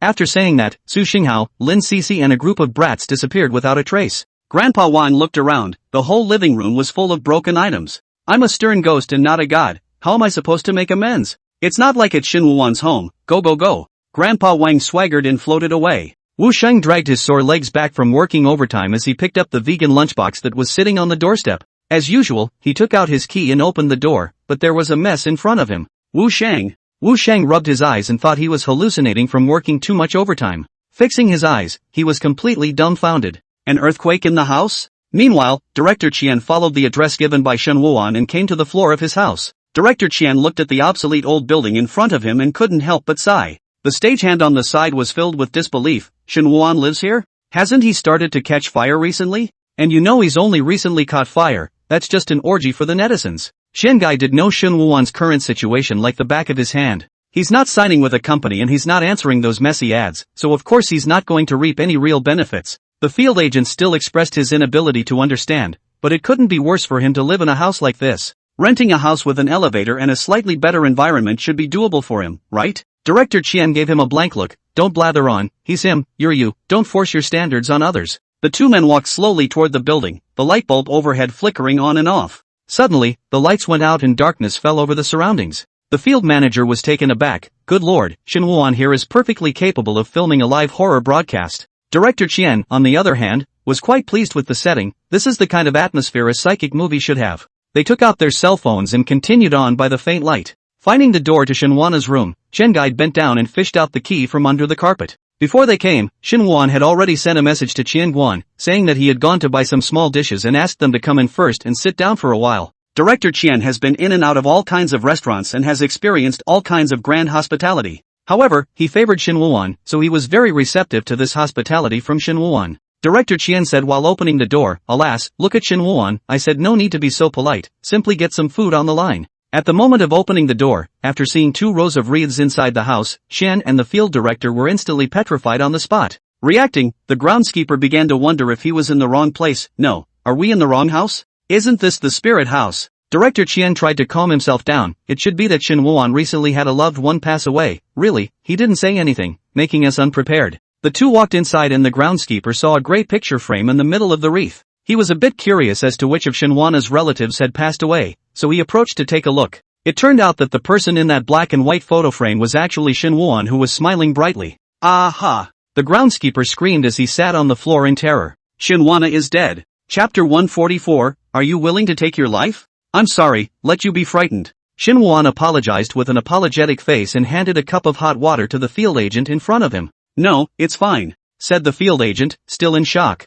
He was even more frightened at Shinwana's house than when he went to explore those haunted venues. On the table were the 4 dishes and 1 soup that Shinwuan had bought, all of which tasted very good. Only, with the wreath laid out next to it, it gave the odd feeling of being in the middle of your last meal. Shinwuan, next time, don't go for something so dangerous so easily. Director Qian was seeing Shinwuan's interview at the time and learned that the other party dared to jump from a building to save someone from a fire using only a hemp rope, and he was directly shocked out of a cold sweat. Shinwuan smiled and said, "I understand, I will think about it before I do it next time." Director Qian shook his head. One look at that expression on Shinwuan's face, he knew that the other party hadn't listened to his words at all. Shinwuan asked with anticipation, "Director Qian, you said in the message you sent earlier that the script has been written, can you show it to me?" "You kid, you can't leave the script in 3 sentences. Although there were complaints in Director Qian's tone, he could tell from his expression that he was actually satisfied. Director Qian took out a file bag and handed it to Shinwuan. Shinwuan took out the script, and after flipping it open, there were 4 big words written on it, "The Great Bliss of Open Coffin." Shinwu took a closer look and realized that the character was actually made up of 4 characters. Shinwuan kinda liked the name, and then he couldn't wait to turn to the next page. "I only saw that it was written, the Moon Mall frequently jumped to suicide, the mall was forced to close for rectification. The developer wanted to alter and renovate the building, but workers ended up getting injured frequently. So the owners each invited 3 masters to the mall to exorcise the evil spirits. And you, as the spirit detective anchor, after poking around the rumors of a haunting, you similarly blend into the mall that night and encounter a series of unbelievably strange events. There's not much to the script, one could even say it's just a synopsis." Shinwuan could understand, after all, this was a rendition in the form of a live broadcast, which was more of a test of the actor's ability to play on the spot. Shinwu inquired, "When will the live broadcast start?" "There's no rush, the opening is set for 3 days from now." Director Qian ate with gusto. The field manager said from the side, "Later, you'll come with us to the live venue, where we're going to record a teaser for the preview." After eating, Shinwuan got into the car and went to the live broadcast venue with Director Qian and the others. As he got off the bus, Shinwuan carefully surveyed his surroundings. The cold wind whistled and swept up the fallen leaves on the ground, presenting a scene of depression. It was now after 9 in the evening, and there was clearly a square near the mall, yet there was little in the way of people. The mall had been fenced off with iron plates, forbidding outsiders to enter. When Shinwuan and Director Qian walked in, there were quite a few staff members inside who were installing the live broadcast equipment. A staff member ran over, "Director, someone broke into the venue and said they had to see you." Director Qian was filled with confusion. "Who is it?" The staff member pointed off into the distance, "That woman." Shinwuan was a little curious as he probed and looked over, and from afar, he saw a young girl dressed in a costume with elements of hanbok. Shinwu felt that the figure looked quite familiar. They walked over together, just as the young girl turned around. The moment he met those gray eyes, Shinwuan said in surprise, "Shuang, it's you." Since the end of the last shooting, Shinwuan had not seen Ling Xiaoshuang, but online they are in touch from time to time. Instead of contact, it was more like Ling Xiaoshuang sending Shinwuan a live word every 2 or 3 days. Shinwu didn't understand what this meant at first, but later on, he got used to Ling Xiaoshuang's special way of greeting like this. Director Qian asked strangely, "Shinwuan, is this someone you know?" "Yeah, Shuang is also an actress. She's played roles like Heavenly Master before." Shen positively recommended Ling Xiaoshuang to Director Qian. "If you still need an actor for this broadcast, you can consider her." "Yes?" Director Qian began to size up Ling Xiaoshuang. The other party did exude an aura that was different from the norm. Only, this time Live Qian director did not intend to let the actors other than Shin Wuan participate. After all, here is a real haunted. Without someone as hard-lived as Shin Wuan, Director Qian was worried that something would happen. So, Director Qian smiled and said, "The temperament is really good, leave your contact information. I'll contact you next time I have a suitable role for you." Shen felt happy for Ling Xiaoshuang from the bottom of his heart. Ling Xiaoshuang's demeanor was extremely cold since the beginning, and she looked toward Shin Wuan. "Let me have a word with him alone." "Okay, you guys chat." Shin Wu walked to the side. The groundskeeper hadn't planned to leave, but ended up subconsciously walking away when he met Ling Xiaoshuang's eyes. "Leave me a message if you need anything, I'm busy." Director Qian had always had little patience for strangers. Ling Xiaoshuang said calmly, "This is not your recreation ground, and I don't agree with you letting innocents into this place." Ling Xiaoshuang's words caused Director Qian's expression to change slightly as he began to look at the other party squarely. "You seem to know a lot of things, who are you?" Ling Xiaoshuang took out a piece of talisman paper. "As you can see, I am the master you all speak of." Director Chen didn't realize that Ling Xiaoshuang didn't look very old, but turned out to be a specially invited master. "It's true that you can't judge a book by its cover. So you're one of the masters the boss hired." "What? Didn't your boss tell you? We've already booked this live broadcast." Director Chen didn't explain too much to Ling Xiaoshuang. "As for Shin Wuan, you don't have to worry, I'll ensure his safety here." Ling Xiaoshuang frowned as she realized that Director Chen had misunderstood something, but none of that mattered. "How will you guarantee Shin Wuan's safety? Are you willing to stand in for life?" Director Chen didn't even think about it and said directly, "That's for sure. Shin Wuan is my life." "Good." Ling Xiaoshuang nodded her head as she looked deeply at Director Chen. "That's what you said." A sudden chill surged in the inexplicable heart of the money guide. Why is there a bad feeling about this? Chapter 145, Always Changing. On a rainy night, the woman ran in the empty square with an umbrella, her feet occasionally stepping on the standing water and splashing. In order to escape the sudden downpour, she ran furiously all the way and ended up running into Luna Square. The woman with the umbrella was standing in front of them all, and just then she suddenly jerked her head around, her expression dripping with panic. "It's like someone's talking." At first the woman thought it was just her illusion, however, the voice was caught in the rain and if anything kept coming. The woman was really curious in her heart and couldn't hold down her inner doubts as she slowly walked towards the interior of the mall. The mall was closed and only some of the stores inside had their lights still on, emitting a faint glow. The woman saw a woman in front of a storefront where the other woman was sitting cloaked in a plastic chair. The woman felt that the other party's lowered head looked very strange, and an inexplicable fear welled up in her heart, so she dared not approach, but only called out tentatively, "Hello, are you here to take shelter from the rain, too?" The woman sitting in the chair suddenly raised her hand and pointed it straight at the woman. The raised hand was stiff and rigid, like a puppet on strings being manipulated. "If there's nothing else for you, I'll be on my way, ha." The woman sensed that something was wrong and began to back away slowly. As a result, just as he took a step back, he bumped into something behind him. The woman turned around in panic to see that a plastic mannequin had been knocked to the ground by her. The woman subconsciously bent down and reached out to grab the model's shoulders, trying to help her up. Just then, the model's head unexpectedly turned suddenly. "Ah!" The woman was so scared that she let go of her hand and fell on her butt. At that moment, she was suddenly jolted. "I was clearly standing in the middle of the aisle, so how could there suddenly be a model behind me?" The woman's face was white with terror as she quickly stood up and ran desperately towards the entrance of the mall. And as soon as the woman sitting on the chair turned her head, the hair on her head unexpectedly fell right off, revealing a face with no facial features. It turned out to be a plastic mannequin after all, and its raised arm, with its finger always pointing in the direction of the woman's escape. The woman panicked and ran through the mall, only to realize that she was actually lost and couldn't find the exit of the mall. Many costume stores have several lifelike plastic dummies in front of their doors.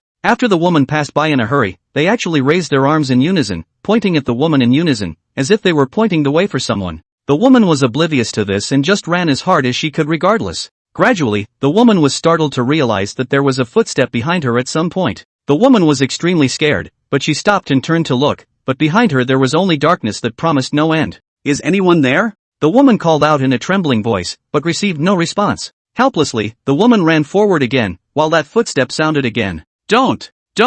The woman cried out in horror, certain that whatever was following behind her was not of goodwill towards her. The woman ran furiously all the way to the furniture display area, where she saw an open mahogany armoire. In a panic, she didn't hesitate to dive in and hide, her body trembling. Gradually, the woman realized that the horrible and eerie sound disappeared, and the only thing left around was the sound of her own thunderous heartbeat and rapid breathing. "Is that guy gone?" The woman didn't know how much time had passed, and she was going to leave the locker and go out to look around. She reached out and gave the closet a gentle push, but was surprised to find that it wouldn't budge. "What's going on?" The woman used all her strength to push, but still could not open the closet. She was anxious, desperately slapping the door. Is anyone coming to help me? I'm trapped. The woman suddenly remembered at this point that she could use her cell phone to ask for help, and quickly picked up her cell phone to call the police. The woman finally calmed down a bit after the police replied that they were already on their way. Just then, the closet unexpectedly began to fall backward, and along with it, the woman lay straight down. The woman felt the closet being lifted up in its entirety.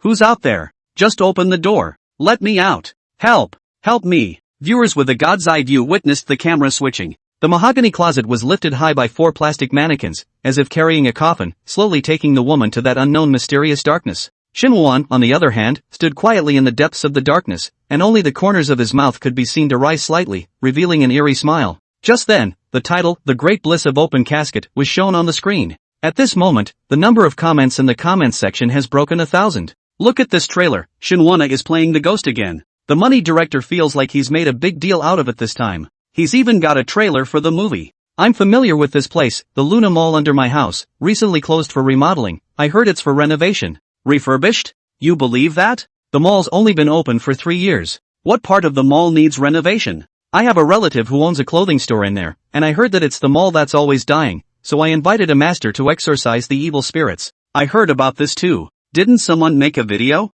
Said they heard someone chanting. It still has to be the money guy dare to make a live broadcast in such a murderous place. Director Chien is known for his boldness. He used to make psychic movies by asking people's actors to go to the graveyard in the wee hours of the morning for auditions. That night, Shinwoo arrived at the shooting site. The outside of the mall was filled with crew members, and there was even an ambulance parked quietly nearby. Shinwoo stepped into the makeshift dressing room and started styling. Halfway through the haircut, Director Money walked in. Shinwoo's hand was holding the script, and although there was only such a short bit of synopsis, he had already filled a whole page with his own settings for the characters with a ballpoint pen. Director Chien, you've come just in time. Shinwoo handed the script over. I just wrote a little character biography, and I wanted to ask what is the name of the character I'm playing. Director Chien took a look at the script and marveled at this love for acting as well as Shinwoo's concentration. That's exactly what I came to see you about. This live broadcast, based on your characterization, requires you to bring live equipment into the room and actively interact with the online audience. It's meant to create a more realistic viewing experience for the audience.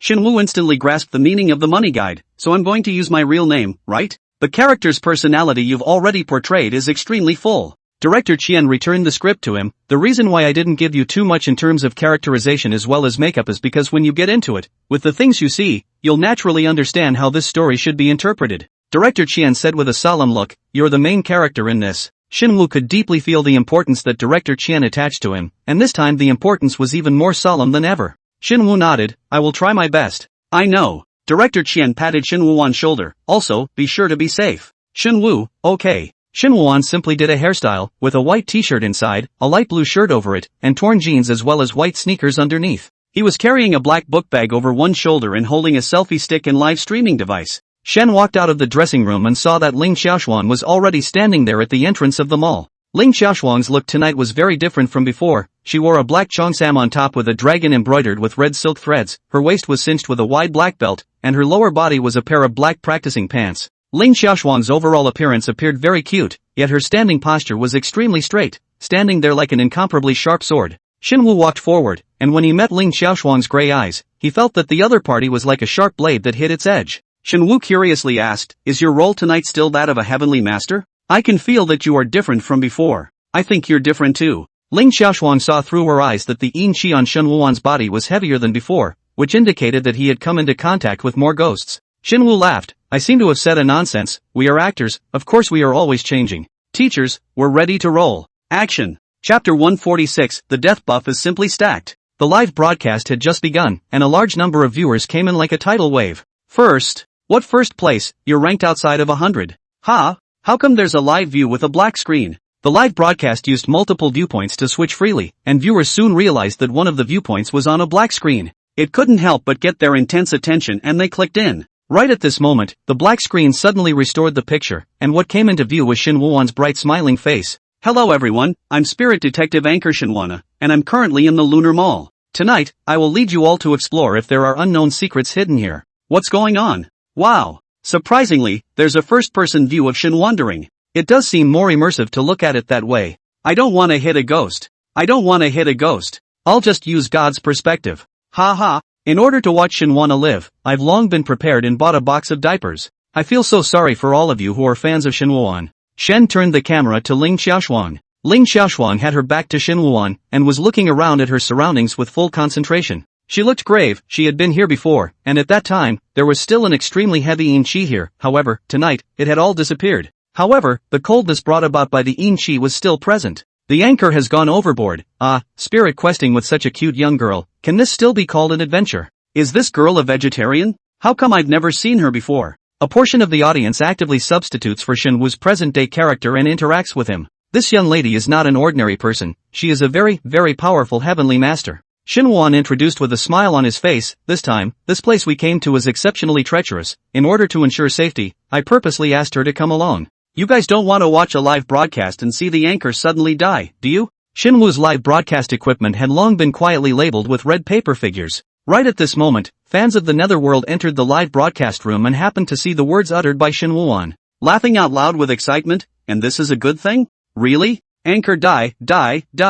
I can't see anything else on the air, I just want to laugh. This wave of Netherworld pop-ups strongly impacted the three views of the young world audience. No? Isn't this a bit much? Jokes aside, how can you directly curse the anchor to death? It's really too much. Report it. Can the anchor delete these remarks? This place is already unlucky, and with these words of theirs, the death buff is simply stacked. What the audience in the young world doesn't know is that Shinwana is a ruthless person who dares to collect reeds and place them at home, and even takes good pictures of his remains. Shinwu smiled. He didn't respond. Instead, he started to walk inside to push the plot forward. In the hall of the mall, Shinwuan saw three people standing there. All of them were male and probably between 40 and 50 years old. What a surprise, to meet you two in this extremely ferocious place. It's truly a blessing of 3 lifetimes. One of the men spoke. Shinwuan sniffed and looked over, while not forgetting to turn the camera along with him. The man who spoke was about 1.7 meters in height, with a slim figure, wearing a loose Taoist robe and a pilled head, which gave him quite an immortal style. Just after that Taoist priest finished speaking, another man standing next to him immediately said, Where, I should be the one to feel honored. I have heard that recently you, Taoist master, got rid of a vicious cat demon. Shinwang then turned the camera on the man. The man's feet were surprisingly wearing flip-flops, living like a grandpa walking a bird in the vegetable market, looking very loose and comfortable. However, the man's eyes were aura-inspired and gave off an extremely shrewd feeling. This time the other one standing next to the man in flip-flops spoke up, Don't just praise others, who in the circle knows about your seal the evil reputation. Shen once again tilted his head to look at the third man, who was tall and close to 1.9 meters. He was very big and strong, giving the impression of a master boxer who couldn't reason 1 second and would use physics to get rid of evil the next. When the three finished, they looked at each other and smiled at each other. They were actually meeting for the first time as well, but pretending and bragging about each other had long been skills they had mastered at their age. Shen looked left and right, perfectly portraying the image of a misguided and bewildered passerby. In his heart, he finally understood why Director Qian hadn't assigned him the role of the Celestial Master. It was really hard for him to fit in with the magnetic field of these three people. Afterward, these three heavenly masters coincidentally looked at Shinwuan and Ling Xiaoshuang. Ling Xiaoshuang directly twisted her head, indicating her refusal to communicate. Shinwuan, on the other hand, waved his hand and greeted them. Hello masters, my name is Shinwuan, I'm a spirit detective anchor. Please take care of me in the next few moments. The three celestial masters had heard before that this exorcism would be live-streamed in its entirety and that an ordinary person would be forced in. The man styled much like a Taoist priest frowned. I thought there was only one. Another man similarly expressed his dissatisfaction. A place like this is already treacherous, and one more person is causing us problems. Meanwhile, the groundskeeper who was watching the scene from outside let out the same query. How come there are 4 celestial masters? That's when Director Qian realizes that there's been a big misunderstanding and that the female celestial master isn't even one of the celestial masters hired by the bosses. Who the hell is she? Chapter 147 Newbie Village Fish Fry. After a conversation Shenwu knew their names. The one who looked like a Taoist priest was called Rin Tang, the flip-flop uncle was called Lu Fa, and the strong man was called Lin Biao. The group went straight to the center of the mall. Unlike Shinwuan, they had long since obtained exhaustive reports on the deaths at the mall from various bosses, and had even seen the video of the deceased's death at the time.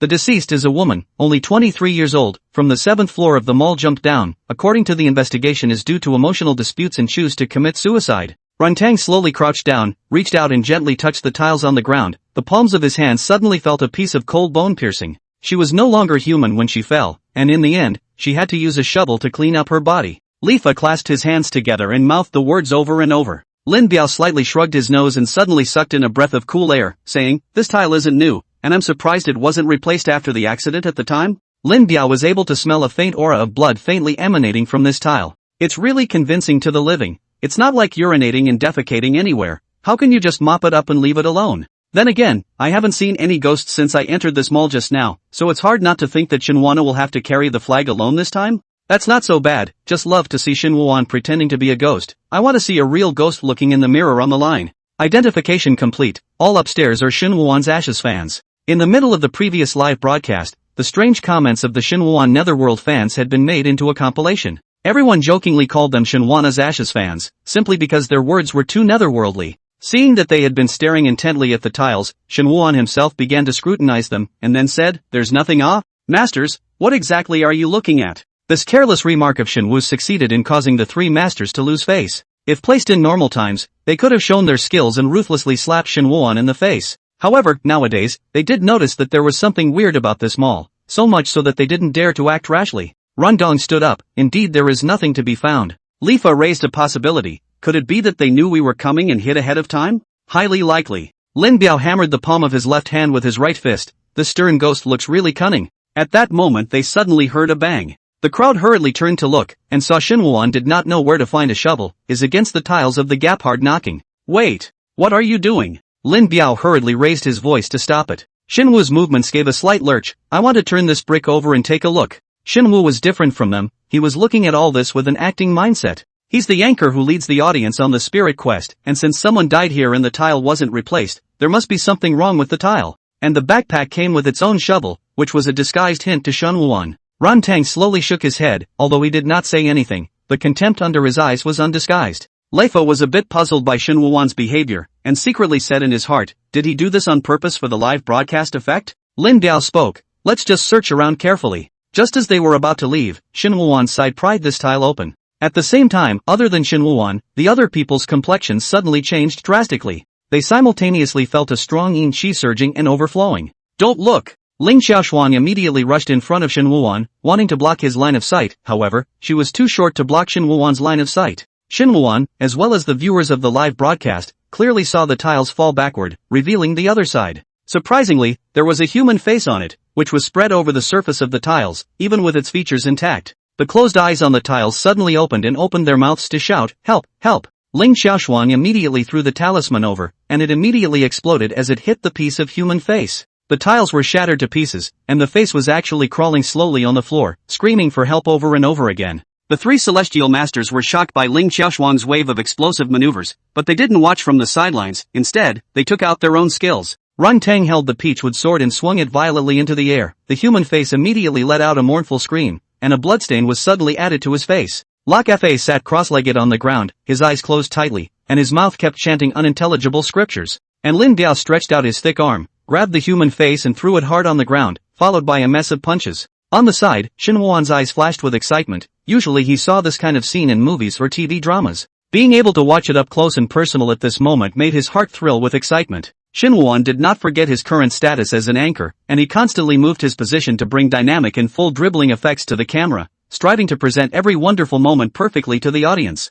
I want to get angry at ghosts like this, but Shen's epileptic transport mirror makes me unable to stop laughing out loud. It's okay, I can have half a smile on my face and half an angry face. This is a bit too much, isn't it, to torture a powerless ghost who just wants to eat some living people like this. A full-grade bigot has come to the novice village to fry the fish. 10 minutes later, the human-faced ghost emitted a dazzling yellow light right in the middle of that chanting, and then disappeared without a trace. The three masters looked at each other, and this time there wasn't much smugness in their expressions, nor did they brag about each other like before. They walked up to Shenwuan as well as Ling Xiaoshuang. They first bowed to Ling Xiaoshuang and inquired, may I ask where this young master's teacher comes from? Guess for yourself. Ling Xiaoshuang was too lazy to bother with them. They looked slightly embarrassed, but they weren't angry. After all, no matter where they were, those who spoke with strength were always qualified to show arrogance. They turned their heads to look at the better accompanied Shenwana. Run Tang said smilingly, little brother, just now without you, we wouldn't have been able to discover that this ghost was actually hiding under this tile. In fact, it wasn't true that they couldn't spot it, it was just that they didn't want to make all sorts of attempts at a tile in a live situation. In case there are no ghosts in there, they will look like clowns, and then how can they make money from their bosses? They have been on the shelf for too long. In front of outsiders will always subconsciously pretend to have a good grasp of the situation, and strive to do 100 shots. Shenwuan scratched his head and snorted somewhat embarrassedly, I just happened to coincide. The three of them also felt that Shin Wuan's words didn't sound like a lie, except that they had already seen Ling Xiaoshuang's ability. A person of this caliber is not something that can be easily hired by spending money. To be able to have such a young master with extraordinary abilities follow him around, Shin Wuan could never be an ordinary person. Chapter 148, The Anchor's Heart's Eye is Greatly Bad. The three masters put away the contempt they had previously shown for Shin Wuan. At this moment, they took the initiative to tell Shin Wuan about what happened in the mall. This ghost that was just transcended is at best an innocent being used as a scapegoat. There is a kind of ghost that is trapped in the same place and unable to leave because it died too miserably and has too much resentment, so it will lure the living to take their place in exchange for a chance to leave this place. Shin Wuan sniffed and frowned slightly. If such a ghost really exists, then wouldn't it have already left this place?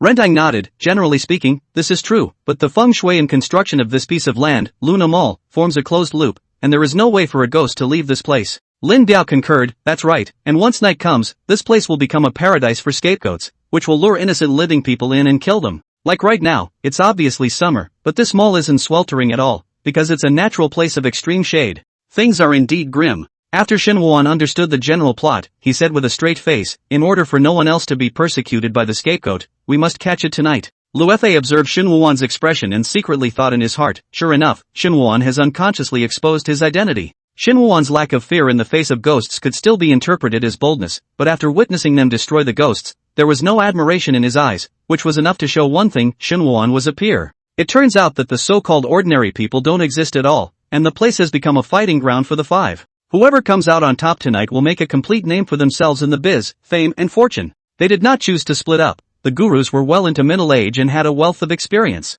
People often ask them what they should pay attention to in this business, and their general answer is, if anything really happens, pay attention not to do this business again in the next life. Most of the first floor of the mall is filled with clothing stores. As the mall is being remodeled to take back the rented stores, some of the store owners did not take the plastic dummies with them. A number of unclothed plastic dummies were placed on both sides of the walkway. The lights in the mall were on since they were coming here to explore. However, even with the lights on, since the place was empty, the scene, which normally looked extremely normal, had a bit more of an eerie atmosphere in the silence. I don't know why, but I've been terrified of these plastic dummies since I was a kid. Is it just me? I think I just saw a dummy's hand move. It's not your imagination. There must be ghosts inside these dummies. Only heard a light sound of bear, the mall was instantly plunged into darkness. Shin Wuan was used to this sudden darkness, and he unhurriedly turned on the night vision function of the live broadcast device. He then took his night vision goggles out of his backpack and put them on, at which point he realized that the plastic dummies that had been neatly lined up on either side were now standing in the middle of the aisle. Their faces, which had no five senses, were facing Shin Wuan. If I'm right, they'll be leaning over the moment I next close my eyes. After Shin Wuan finished speaking, he raised his hand to cover the live camera, striving to give the audience the same sensory perspective. Wait a minute, if you close your eyes, why are you covering our eyes too? Anchor's heart is very bad. Remember, you're a psychic anchor now, not a scare anchor. I've got my eyes out. Ha, you can't scare me. Shinwen closed his eyes not long before he opened them, while lowering his hand at the same time. The plastic dummies clung to him in a circle. Shen noticed that there were 4 dummies wearing clothes on their bodies, and the styles of the garments were exactly the same as those of the other 4. Have they all turned into dummies? Shenwu frowned tightly and said in a grave tone, "Don't panic everyone, let me see what these dummies are actually trying to do." In the night vision footage, each of the dummies is permeated with a creepy green light. Shenwu's first live view of the audience was plunged into the same horrifying facepalm scene. Already some people couldn't take it anymore and switched to other views. The 3 masters are in the same scenario and are caught in a situation where they are surrounded by dummies. They still appeared to be at ease in the face of such a bizarre situation, and each of them displayed their own skills and managed to force the plastic dummies back, and Ling Xiaoshuan disappeared into the shot. The other spectators couldn't help but breathe a sigh of relief as they watched the masters easily solve those plastic dummies. In Shinwuan's first perspective, the audience always felt that those ghosts looked like they were real, and surprisingly, they forgot for a moment that all of this was actually nothing more than an act. Thinking about this, the audience cut back to Shinwuan's perspective. It turned out that the perspective was actually reversed as soon as I came back. The camera was a bit shaky, but Shinwana's voice was cheerful in this darkness. I am now traveling to uncharted territory with a plastic dummy in tow, so give me a click. The anchor is taking you on a psychic quest. The unknown viewers switched to God's perspective to take a look. Shinwuan was actually directly carried by the dummies. It's not the anchor, can't we just symbolically struggle a little? Why don't you at least say something? You really don't even want to pretend, do you? Someone told me that Shinwuan's acting skills are poor. I didn't believe it before, but now I do. He doesn't even want to act scared.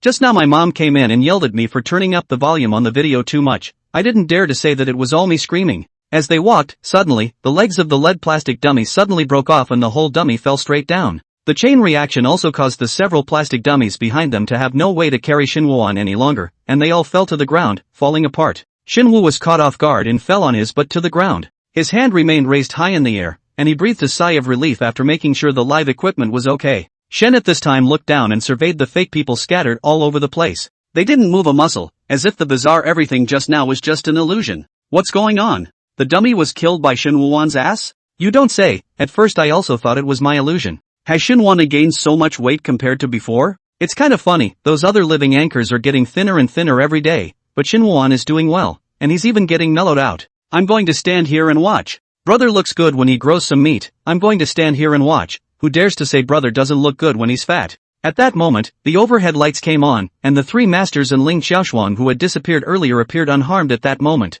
They glanced at each other and both saw a look of gravity in the other's eyes. Ling Xiaoshuang walked next to Shinwoo. She looked at the shattered plastic dummy on the ground and analyzed the situation with just a glance. In the eyes of the others, Shinwoo had crushed the hollow dummy because he was fat. However, Ling Xiaoshuang knew that this was not the case, and that all of these dummies had already been stuffed with lich ghosts. If it were an ordinary person, they would have been taken away by this group of dummies by that time. The reason why Shinwoo was able to crush them directly was because the weight of his soul was different from normal people. I'm afraid it's the result of long-term consumption of food with yin energy. Chapter 149, but Anchor, you look more evil. Ren Tang's face was grave as he slowly said, this place is far more bizarre than I imagined. Yeah, no wonder the boss was willing to offer a high price to bring all three of us here. Li Fa shook his head gently. Originally, he felt that there was something strange about this matter, but when he saw that there was a live broadcast, he thought that it was an exorcism presented in the form of a performance, in preparation for the subsequent opening of the mall. However, with the number of ghosts here today and the level of weirdness, it's clear that all is not that simple.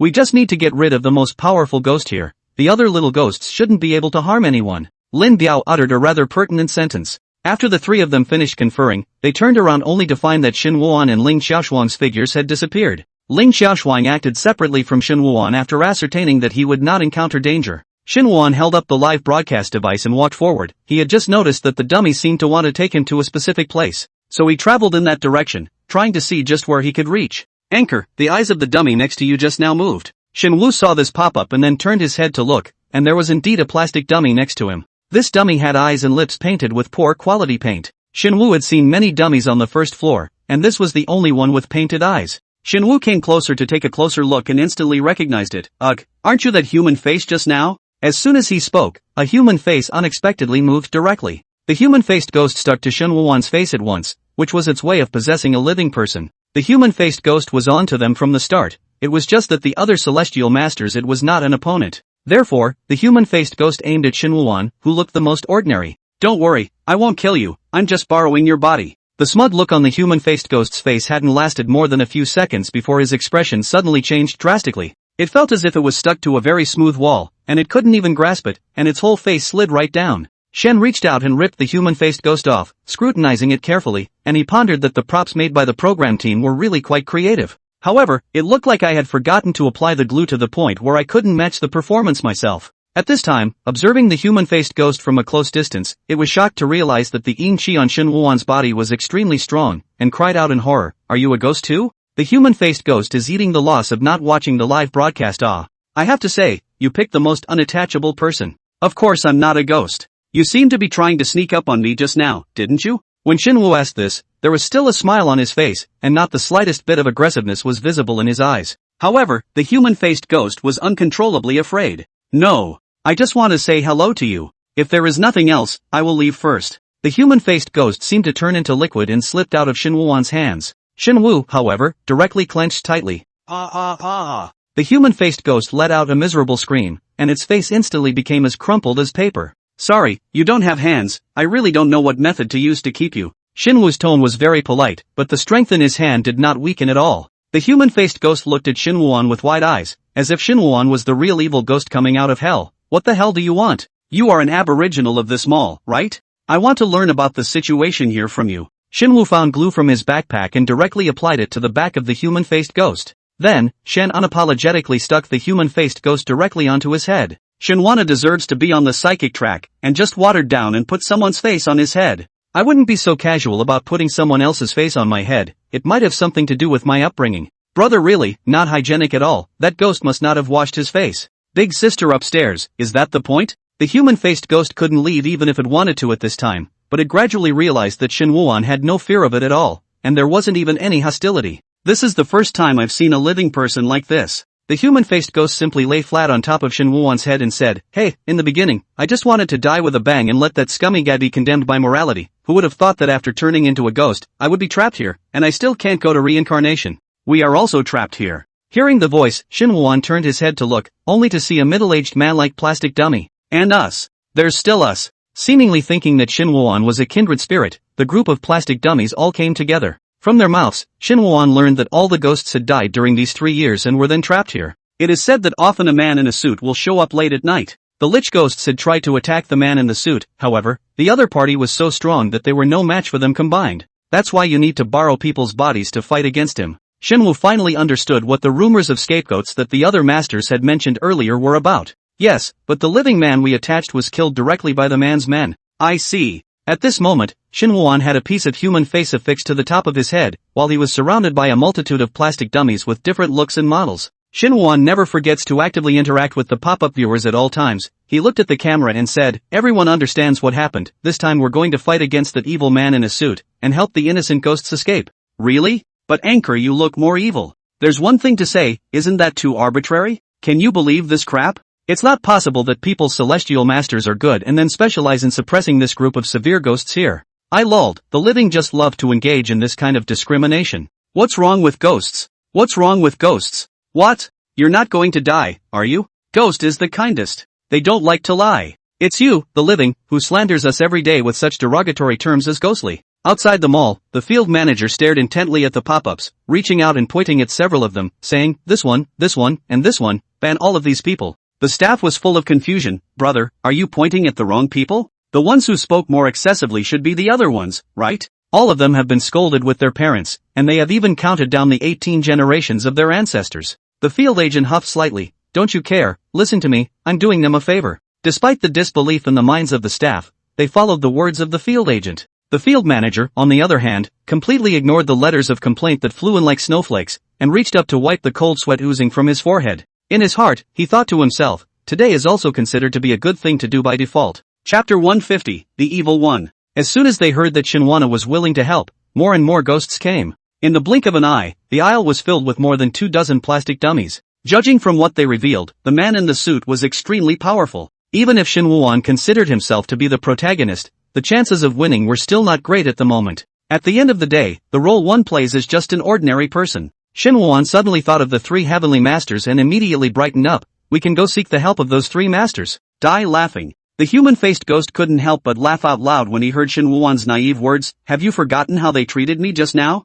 If it wasn't for the fact that I couldn't get out, I would have been beaten by them in place. It's fine, we have to respect their position. Shin Woo-won got his thoughts from the matter of human-faced ghosts sneaking up on him. We just need to borrow their bodies. Ghost in the face? The human-faced ghost asked incredulously, are you really not a ghost? In order to keep the plot exciting, Shin Woo-won naturally couldn't just waltz over and ask for someone's body. He shared the current situation with the live audience. Families, now we have to prepare to persuade the masters. In terms of prep work, first we need to make some changes in our styling. After Shin Woo finished speaking, he swept his gaze toward the plastic dummies. The plastic dummies have no features and the molds look very stiff. But at the moment, the fear they conveyed was clearly felt. Even Shin Woo-won felt it, and he couldn't help but sigh in his heart. This was a real actor. Even with a shell on the outside, he was able to convey his emotions of the moment. Shin Woo was not picky, and directly peeled off a few pieces of clothing that he could wear from the plastic dummies. Shin Woo-won casually put the clothes on his body, giving the impression that it was not the clothes that were mixed and matched, but his spiritual dimension.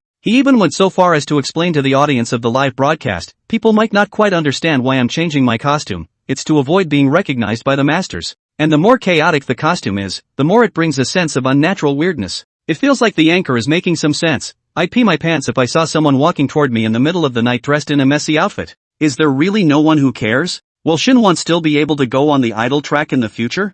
I don't know what you living people are fussing about. It's so normal. When I'm not doing anything, I like to take other people's hands and feet and match them. You living people don't understand this kind of fashion sense. Shinwon looked into the mirror, but always felt that the sense of eeriness was still not strong enough. Which store here has cosmetics? You're kind of asking the right ghost. The human-faced ghost overhead spoke up at the right time. I know which store has cosmetics. Under the guidance of the human-faced ghost, Shin Woo-won smoothly found a cosmetic store. Although the store's door was locked, Shin Woo-won, who had once acted as a thief, easily unlocked it with a simple tool. Shen pulled open the door and walked straight to the cosmetics trial area. He looked in the mirror and carefully drew the charm on his face. Right at the moment Shin Woo-won drew the talisman, the severe ghosts pulled away from him in fear. They were able to sense that the talisman was by no means randomly drawn, and that it had substantial damage to them. The other severe ghosts were able to escape, but the human-faced ghosts were unable to get away. It hurts. The human-faced ghost kept letting out mournful and terrifying screams. Shinwandi was so excited that he nodded his head repeatedly and said, "Right. Call it like that, keep it up." To tell the truth, even though I'm a ghost, I think Shinwoo was really not a human being. Ghost, you suffer a bit first. I'll send you a corpse when you come to the netherworld. Is the anchor really on the side of justice?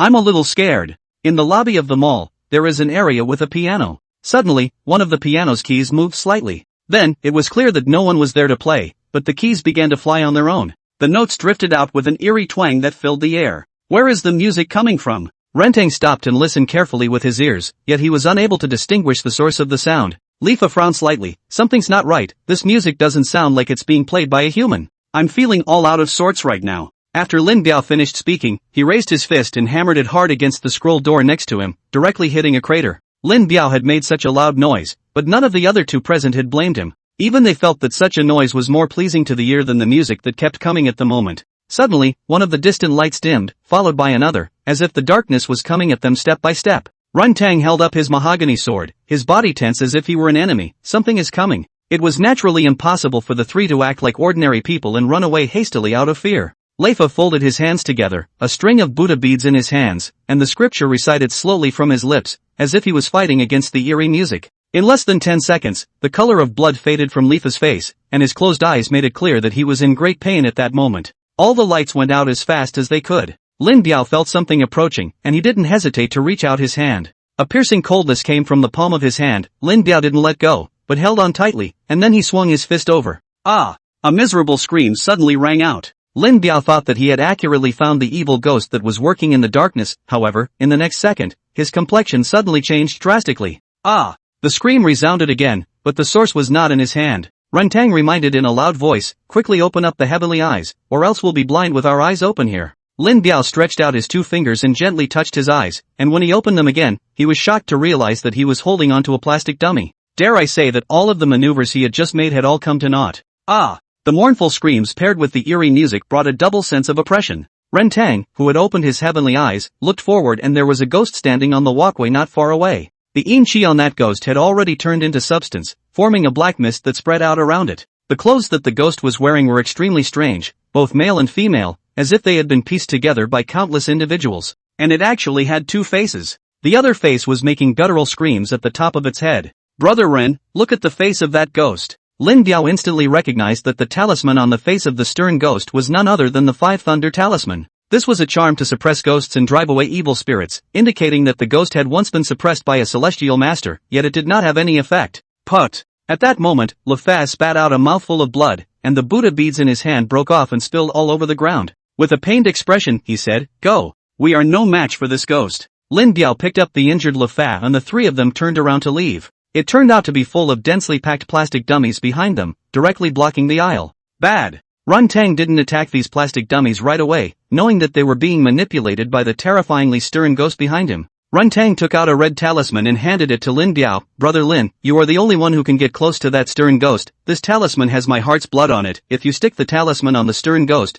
you can delay it for some time." "I see." Lin Biao instantly replied, then he gently placed the Lifa on the ground, then took the talisman and immediately rushed over. Don't look at Lin Biao's tall figure, but his movements were very sensitive. He grabbed a plastic dummy with his hand and without hesitation, he slammed it at the night ghost. The knight's body slightly sidestepped as he dodged the dummy. Lin Biao seized this moment and raised his hand to stick the talisman onto the back of the ghost. But just then, a white umbrella suddenly appeared in front of his eyes, causing Lin Biao to be unable to retract his hand and directly stick the red talisman paper on it. Oh no! Lin Biao was startled and hastily took a big step back. It was only at a very close distance that Lin Biao saw that the ghost was holding a white paper umbrella. The paper umbrellas were covered with various red charms for suppressing evil spirits. These charms, which were supposed to suppress ghosts, had now become toys in its hands. Shinmu clasped the red talisman paper in his hand and revealed a playful smile. "After many years, the tactics of your Tianshi sector still this old-fashioned. The white umbrella surface slowly rotated, Shen wandering walking around black mist winding, countless severe ghosts floating around him.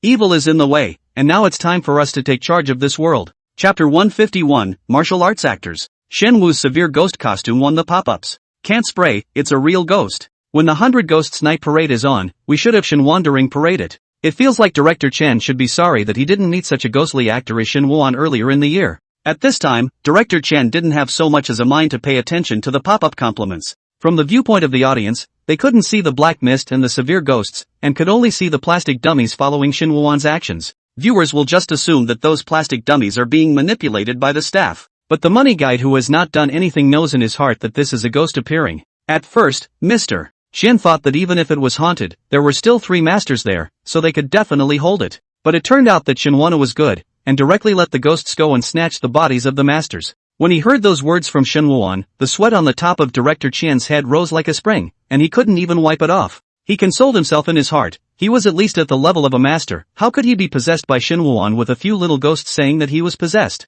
However, Director Qian's optimistic thoughts didn't last long before he saw the 3 masters fall to the ground. The eerie music also stopped, as if to announce the end of the battle. The 3 masters quickly stood up and bounced to the side of Shen Wuan. Something big is not good. The voice of the groundskeeper, who also knew the inside story, trembled. The masters seemed to be possessed. Director Chen knew that those 3 masters were hired by the boss at a high price, and they had met before the shooting started, and one of them was more arrogant than the other, and they were all indifferent to him. Nowadays, it is natural for them not to engage in this kind of behavior that goes along with the show. Really possessed. Shengai turned to look at Shenwana. The other party is, as always, more terrifying than a ghost. Can be sure that it is still in person. It's good that Shenwan is fine. Director Qian sat back down with peace of mind. The field manager sniffed and asked in surprise, Director Qian, is this really okay? Director Qian sighed, it's not up to you or I to stop something from really happening. Besides, coming to a live broadcast in this kind of haunted place is a sure way to have an accident without an accident. They are masters. If their skills are inferior and they are destroyed by the ghosts, that would be their fate. If we cut across them now, what if we are targeted by the ghosts? It's this reasoning, but the field agent always feels that his heart is not solid, and since the money director started this live broadcast, his worldview has changed radically. Director Qian inquired, by the way, where did that female celestial master go? Did the camera ever show up? The venue manager shook his head. No, the several entrances to the mall have been locked from the outside. She must still be inside. But Director Qian, is there really no need to call a halt? The boss didn't yell stop. The audience didn't yell stop. Why should I yell stop? Director Qian's heart was far more excited than scared. Technically, it was his initiative to invite the ghost in order to make this kind of chilling scene. Now that this wish is granted, the money director just wants to keep it that way. Brother Shin, go this way. The human-faced ghost above Shin Wuan's head emitted an extremely sweet voice. After seeing that Shin Wuan had really taken care of the 3 heavenly masters, the human-faced ghost's attitude changed. Shin Wu was a bit surprised and raised his eyes and asked, are you also possessed? God ing possessed. I'm a ghost. Do you have the situation figured out? The human-faced ghost clamped down all of a sudden, expressing his displeasure in a gruff voice. That's good. Shin Wu turned to look at the masters behind him. When they're possessed, they walk with a bounce, like zombies. The knights had been attached to the plastic dummies for so long that they had caused them to forget how to walk as human beings. Shin Wuan is quite satisfied with this. This kind of zombie walking posture with a sense of design can make the picture more bizarre. The mall was currently in a power outage, so Shin Wuan had to go climb the stairs. When Shin Wuan was about to reach the 4th floor, he suddenly heard a commotion coming from above. Shin Wuan immediately picked up an umbrella to cover his figure and quietly hid in a corner to look into the distance. The other ghosts, not knowing what to expect, also imitated Shin Wuan's actions and cowered in the corner with him, tilting their heads and poking out their bodies. Shin Wuan put on his night vision goggles and only saw 2 people fighting fiercely. One of them was none other than Ling Xiaoshuang, while the other person Shin Wuan looked at for a while before recognizing. The other party was the actor who played the henchman next to Xiao Zhe during the last live broadcast of True or False Heavenly Master. At that time, Shin Wuan was extremely impressed with this actor. The other party exuded a fierce aura, and his words and demeanor gave off a feeling of aggression, as if he would go on the rampage at any time.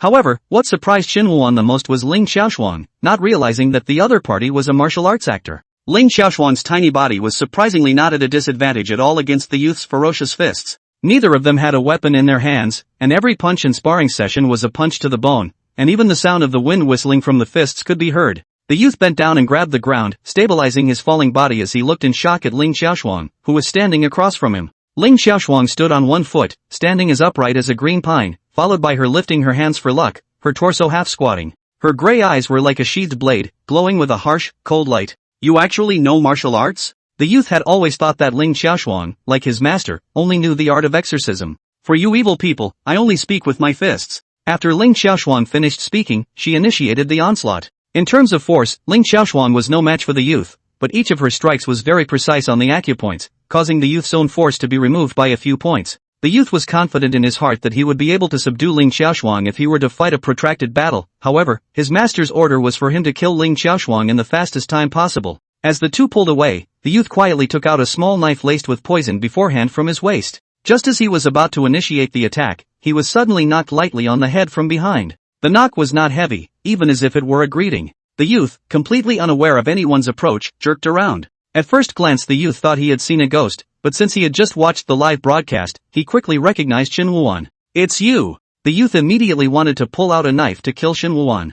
Right at this moment, Su Xinghao flashed out from Shin Wuan's side. He reached out and grabbed the youth's face, slamming him hard to the ground. The back of the youth's head was struck hard at the same time, and this inhuman force directly caused him to faint without even having a chance to resist. Shin Wu surveyed the unconscious youth on the ground and shook his head slightly. He had just seen the youth's movements with the knife and realized that the youth was going to hurt Ling Xiaoshuang, so he planned to knock the youth out from behind. Only the youth's acting was much worse than last time, and he was half a beat slower to catch the play. Chapter 152, His life has been replaced. Ling Xiaoshuang slowly paced up and down, looking at the fainting youth on the ground with a rather complicated expression. Shuang, are you okay? Are there any injuries? Shen inquired with concern. Ling Xiaoshuang gently shook her head. I'm fine, besides. Thanks. This thank you from her was not just addressed to Shen Wuan alone. Su Xinghao, who stood on Shen Wuan's side, still had little expression on his face and quickly disappeared. Shuang, how did you and him get into a confrontation? What exactly happened? Shen Wuan regained his identity as an anchor at this time, holding his live broadcast equipment and aiming it at the two.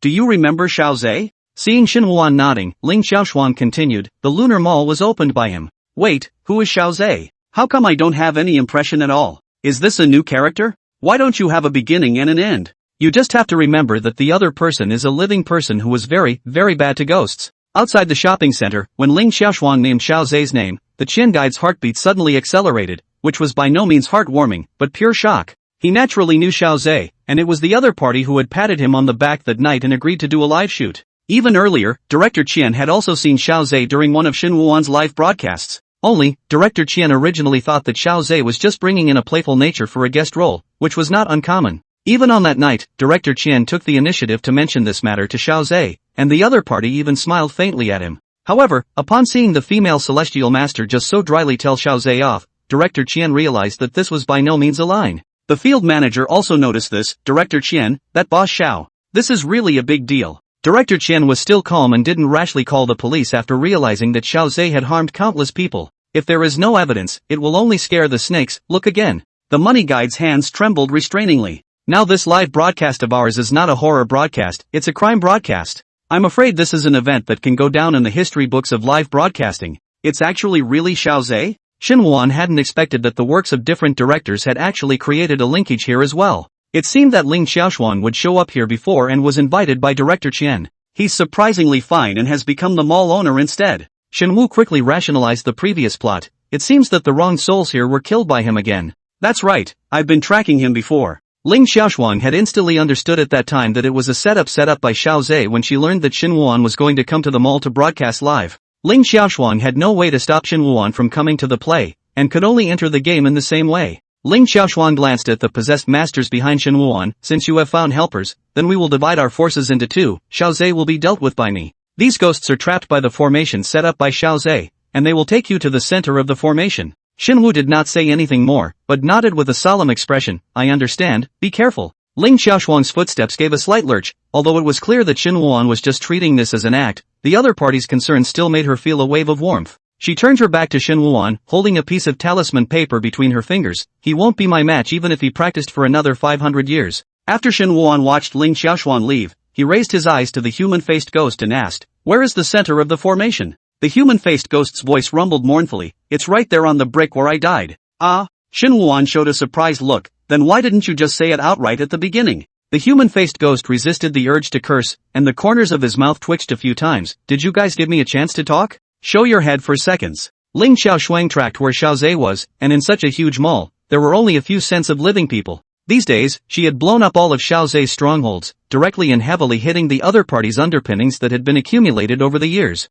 Ling Xiaoshuang knew that the Xiao Zhe of today would not hide. Tonight, one of them must die. Senior sister. Hearing the voice, Ling Xiaoshuang looked up and saw that Xiao Zhe was standing on the railing. At this time, Xiao Zhe was no longer wearing a customized suit, but a very ordinary black Dao robe. Ling Xiaoshuang's eyes moved slightly. This Dao robe was given to Xiao Zhe by her when he was about to leave the mountain back then, meaning that the other party had already left the school. Xiao Zhe had never been a favorite of his master, and all the spells he had mastered were taught by Ling Xiaoshuang. Various images from the past surfaced in Ling Xiaoshuang's mind, causing her complexion to move slightly. She closed her eyes, and when she opened them again, there was already a clear, cold and void color in her eyes. Xiao Zhe, today I will definitely clean up my house. Senior sister, when it comes to you can do it. Xiao Zhe's fingertips moved slightly, and several black talisman papers instantly appeared in both hands. With a wave of his big hand, those talismans flew towards Ling Xiaoshuang. Ling Xiaoshuang dodged with a long stride, while those talismans unexpectedly looked like living creatures, turning corners and continuing to pursue her. Within Ling Xiaoshuang's line of sight, she could see that all of those black talismans hid unconscious, stern ghosts.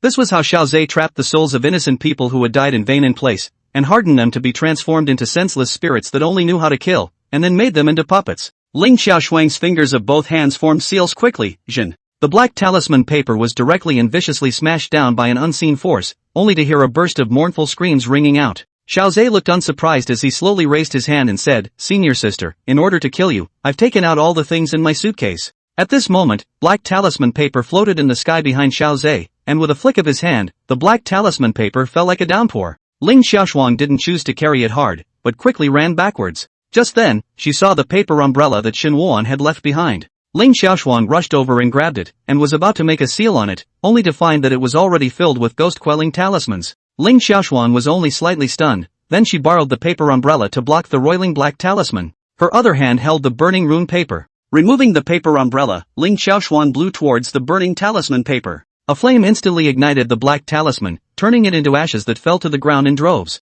Ha ha ha! Senior sister, this is my territory. How long do you think you can last like this? Xiao Zhe laughed out loud and said, I have an inexhaustible supply of ghosts here. Seeing that Ling Xiaoshuang had no reaction between her looks, Xiao Zhe narrowed his eyes as he pulled out his cell phone, and the person displayed on top of the screen was none other than Shen Wuan. Senior sister, are you counting on him to undo the formation? Xiao Zhe snorted coldly, I've long since made enough preparations. That formation not only suppresses ghosts, but also leaves the lives of the living behind. Doesn't matter. Ling Xiaoshuang looked calm, his life has already been replaced. The pop-up viewers are still marveling at the unbelievable special effects of the fight. And when Director Chen heard Ling Xiaoshuang say this, he instantly turned as pale as a dish. It was then that he realized that he had signed a life and death contract for himself with what he had said in his straight heart. Bang! Director Chen slammed the table and stood up, the movement startling the floor manager. Call the police! Quickly call the police! Director Chen stomped his feet anxiously, also hurry up and send a message to stop Shen Wuan. I'll really mail it if I let him act any longer. Chapter 153, He's an ordinary man. It's the first time since the field service has been in the business that I've seen Director Chen in such a state of disorientation. On ordinary days, even if the paranormal incident of hitting a ghost during the shooting process was surprising, Director Chen had never been so alarmed. Director Chen, calm down, calm down. What the hell is going on? The field manager asked anxiously, beads of sweat rolling down his forehead. Director Chen, his face pale, his lips trembling slightly, briefly told the field agent about the substitute life. The field manager is much calmer than Director Chen, not to mention whether that female celestial master has this ability. Even if she does, she can't really substitute your life for Shen Wuan's just by taking a look at you. It's too evil, right? Dare I say that you're not the one who got his life swapped? What are you analyzing with me? If it's haunted, what else is impossible in this world? Director Chen was agitated, pacing back and forth in place, cursing and swearing nonstop, and his swear words spilled out. When the field service heard this, he thought that this is also reasonable, and his hands and feet hurriedly took out his cell phone, ready to call the police.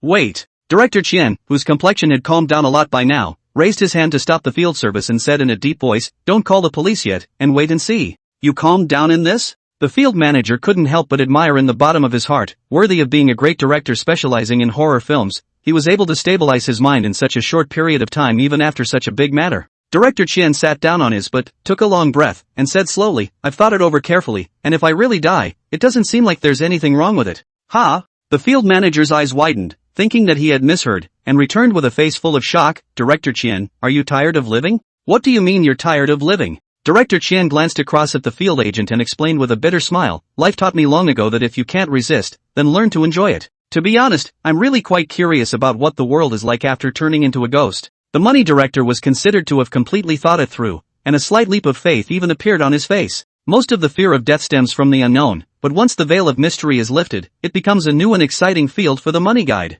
The floor manager wanted to call the police when he saw Director Qian in this state. The field manager cautiously tried, Director Qian, you're not possessed by a ghost, are you? Asterisk. Off. It's your first day knowing me, huh? Director Qian returned without a good mood. Xinhuan returned to the first floor hall under the lead of the human-faced ghost. He observed the tiles and didn't find anything strange anywhere. Where is the secret passage? Ghost in human face, under the brick I possessed, a secret passage is hidden. Shen looked at the lifted tile, underneath was ordinary cement. Xinhuan quickly drew the shovel from behind him and heavily smashed it down towards the concrete floor. The seemingly sturdy cement was easily smashed out of a hole under this violent blow. Shen did not pause for a moment, the shovel in his hand danced once again, one after another, accompanied by dull crashing sounds. The hole was getting bigger and bigger. Finally, a hole large enough for passage was presented. Xinhuan took out the long-prepared lighting equipment from his backpack and shone it towards the cave. The secret passage was deep, with the only staircase down one side. Xinhuan said to the camera, families, I've discovered the location of the formation, now I'm going to lead everyone to dive underground. We're getting closer to the truth. Xinhuan turned off the lights after he finished speaking to the camera, turned on the night traveling mode, and climbed down the stairs directly. Although there is an element of acting in this, I really admire Xinhuan's guts. What kind of blackness is it? He even dared to climb down without any safety measures. This is the actor quality of the psychic track. The light only affects his crawling speed. The passage was dark and long, but Xinhuan had been acting in psychic movies for a long time, so there was nothing uncomfortable about it. He quickly climbed to the bottom, stood firm and moved forward. Xinhuan had just taken 2 steps when he felt that he kicked something, so he looked down, and through the night vision goggles he saw that there were human heads all over the place. My mom! Director Qian deserves to be a psychic movie director. The setup is really scary. Even if you are acting, you would be scared to see this scene in the dark, right? How come Xinhuan doesn't have any expression at all? Who said Xinhuan has no expression? Isn't he still smiling on his face? This smile makes me think that Xinwu is the mastermind behind all of this. Is there a spoiler king to give me a spoiler? You're also possessed by a ghost. This is a live broadcast. Where's the spoiler? There was a large disc in the middle of the pile-up heads, and Shen took out his lighting equipment and shone it over. There was a formation drawn in blood on the disc, and this formation was the same as the one Xinhuan had seen when he was acting in True or False Heavenly Master, except that the lines seemed to be a bit more complicated. Xinwu looked very carefully. He had the ability to forget everything, but he was also afraid of missing details. From this experience, Xinhuan always felt that there would be more of this type of plot in the future, and it was always right to learn more about celestial masters. After memorizing what the formation looked like, Xinhuan asked the human-faced ghost, "What should I do next? Smash this formation with a shovel?" Man-face, it's not that simple, step aside for a moment. Xinwu was uncertain, but did as he was told. Then, Xinhuan saw through the night vision goggles that the 3 masters following him, in the form of zombie jumps, hopped into the formation. As soon as the severe ghosts entered the formation, they immediately left the bodies of the 3 masters. At this time, the formation emitted a red glow. Xinhuan squinted slightly at the blinding light, and then he heard the miserable screams of the 3 masters. What is this? How did I get here? There's something evil about this formation. After the masters regained their senses, they tried to come out of the formation, but they found that they were confined, and their surroundings were sealed tightly by an invisible boundary.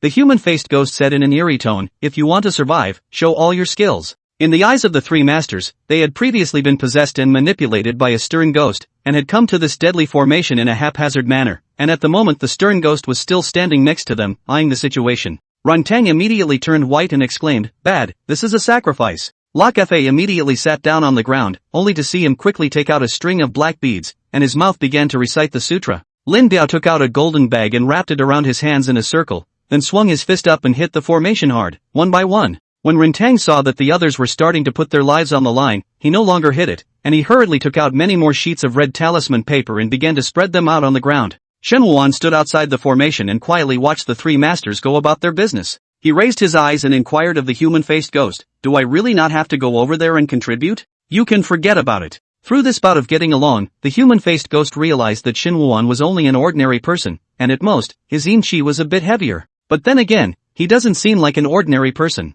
Most of the makeup on the human-faced ghost face is still the same poor quality paint, except for the mouth which has a nice lipstick on it. That was what Xinhuan had incidentally helped it apply when he drew the talisman on his own face just now. The human-faced ghost just couldn't fathom that a living person could be kind to a stern ghost without asking for anything in return. It thought to itself that if there were more living people like this, perhaps it wouldn't have gotten itself into the agony of self-doubt in the first place, to the point where it eventually chose to live lightly. Chapter 154, The Lamp of Everlasting Life. The fight between Ling Xiaoshuang and Xiao Zhe was still in full swing, and it was difficult to separate the winner from the loser in a short period of time. Xiao Zhe slightly raised his eyebrows, his gaze looking towards Ling Xiaoshuang, who was not far away, with a few hints of flirtation. "Senior sister, why don't you use your favorite blasting?" Ling Xiaoshuang did not reply, but just waved her hand with a cold face and quickly threw over a piece of talisman paper. Xiao Zhe easily waved the talisman paper away as he absently glanced towards the first floor and said as if he had realized something, "I see, you're afraid that the explosion might accidentally injure Shen Wuan, right?"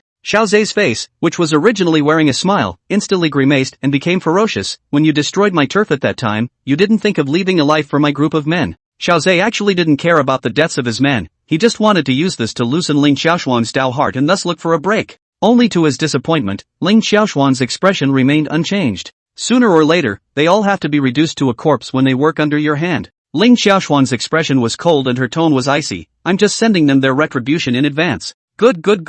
What a retribution. Xiao Zhe couldn't help but applaud her. He had almost forgotten that this senior sister of his had a very poisonous mouth. "If you're not going to do any more blasting, then I'll do it instead, but I swore I'd give you a good taste of being blown sky high someday." Xiao Zhe quickly made seals with both hands and yelled at the top of his voice, "Break!" Boom boom. Multiple parts of the mall exploded instantly. Ling Xiaoshuang had quick reflexes and quickly stabilized her body. She looked towards the hall on the first floor and found that the worst part of the explosion was right there. A huge crater had already formed. "Good lord, Director Qian, this is a big production. I thought I was just renting a mall, but it turns out I bought a mall outright. Dare to mess with 8 eggs, Director Qian, from today onwards I'll only watch your live program." The pop-up viewers were still exclaiming that the explosion scene was beyond exciting. On the other hand, many of the staff outside the mall had surprise written on their faces. "I didn't expect Director Qian to pull this off. How come he even hid it from us? Not to mention you guys, our props team didn't even know about this." Although everyone was full of doubts, no one took the initiative to ask. After all, those who knew Director Qian were clear that he would do such unexpected things from time to time.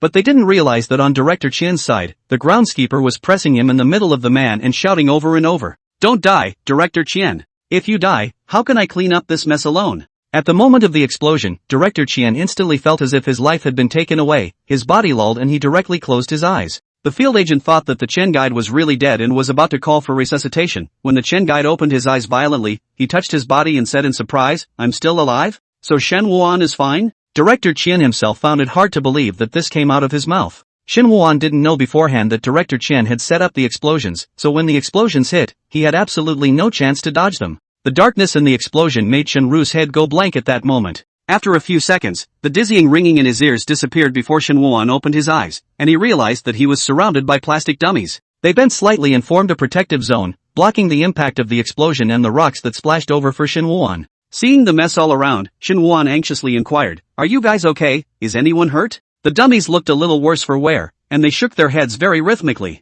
The man-faced ghost said, "We knew from the start that he had set up a trap here. So that's how it is." Shen Wandi's heart let out a sigh of relief. No wonder everyone was fine, so it turned out that they had lured themselves to the safe zone at the beginning. It seems that Director Qian purposely didn't tell him, just to capture his true reaction in this moment. Xiao Zhe, who was at the top, naturally saw that Shen Wuan was safe and sound. He smiled coldly and spoke, "Seeing that Shen Wuan is fine, are you relieved in your heart?" Ling Xiao said with an expressionless face, "I know he's fine." Xiao Zhe snorted coldly, only thinking that Ling Xiaoshuang was bracing herself. "I'd like to see how long you can maintain this expression." After Xiao Zhe finished speaking, a black talisman once again appeared in his hand, and with a quick turn of his wrist, he made a circle in the air. At this time, one of the plastic dummies surrounding Shen Wuan pulled out a knife from his pocket and viciously stabbed Shen Wuan without warning. Shen's expression was not the slightest bit abnormal, and he simply did not notice the plastic dummy's strange movements. And at this moment, Xiao Zhe's face changed greatly. He covered his stomach with both hands, but he was unable to stop the blood from gushing out crazily.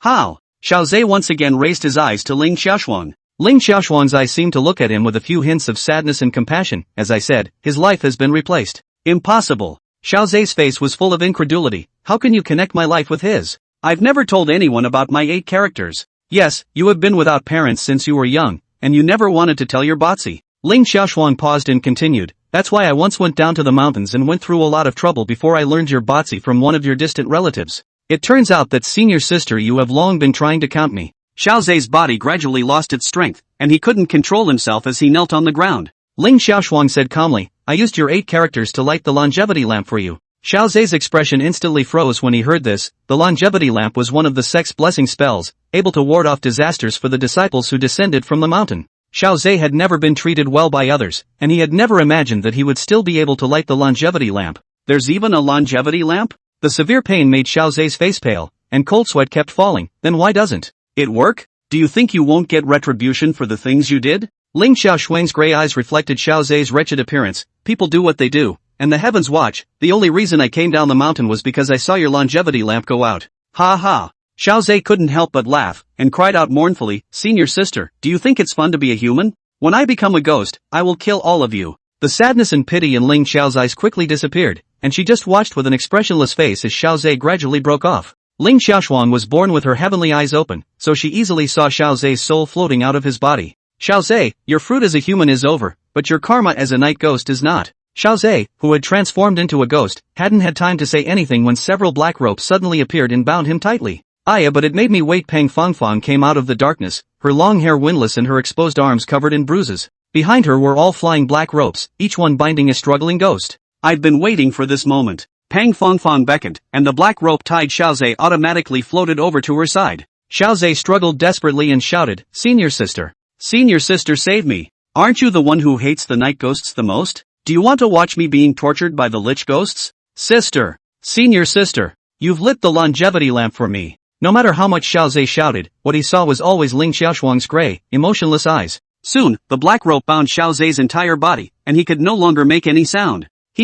It also has to be your own people stabbing you that hurts the most. Pang Fangfang floated to Ling Xiaoshuang's side. I really didn't think that a person like you would also have a day where you win with the nightly ghosts. It's really the way of the world, don't you think so? Miss Celestial Master. Pang Fangfang reached out to touch Ling Xiaoshuang, but was blocked by the talisman paper the latter was holding. Pang Fangfang, I think you're misunderstanding something. There is no cooperation between you and I, and there's no possibility of a win-win situation. Ling Xiaoshuang said coldly, your karma with him ends at this moment. If you don't leave, I will leave you here forever. Pang Fangfang raised her eyebrows. She immediately drifted away after realizing that Ling Xiaoshuang was serious. It's so unamusing. She's obviously so cute looking. Anyway, I want to thank you for that, otherwise I really would have had to wait until the day he died of old age. Pang Fangfang was about to leave when she ran head-on into Shenhuan, who was running up from downstairs. Because of the previous linked episodes, Shenhuan was not surprised by Pang Fangfang's appearance, but instead had a feeling that it was true. Shen smiled, as if he had run into a good friend he hadn't seen for a long time. Fangfang, it's been a long time, how have you been? Pang Fangfang froze slightly and turned her head to look at the store next to her. The severe ghosts mapped out on the mirror were so eerie and terrifying that even Pang Fangfang herself didn't want to look at them more than once. But why did Shenwu look at her so normally every time, as if she was still a living, breathing human being? Pang Fangfang hooked up the corners of her mouth and murmured softly, I've never felt so good as I do at this moment. Pang Fangfang suddenly came closer to Shenwuan. Her eyes were deep red, and her tone carried a compelling meaning. It would be better if you could die. Before Shenwuan could react to these words, Pang Fangfang suddenly stepped back as if she was avoiding something. Really, even though I'm not joking, you don't have to be so angry, do you? Shenwuan, goodbye. Pang Fangfang slowly walked into the darkness after saying these words. Shenwuan froze for a few seconds before reacting. Oh no, did he just miss the scene? It caused Pang Fangfang to read her lines to herself and leave. It's so wrong. Chapter 155, Shenwana hasn't changed. The truth of everything has come to light. I didn't realize that such a horrible secret was hidden behind a seemingly beautiful building. Shenwuan waved at the camera. I will also explore more weird places for you in the future. I'm Anchor Shenwuan, follow me, we'll see you next time.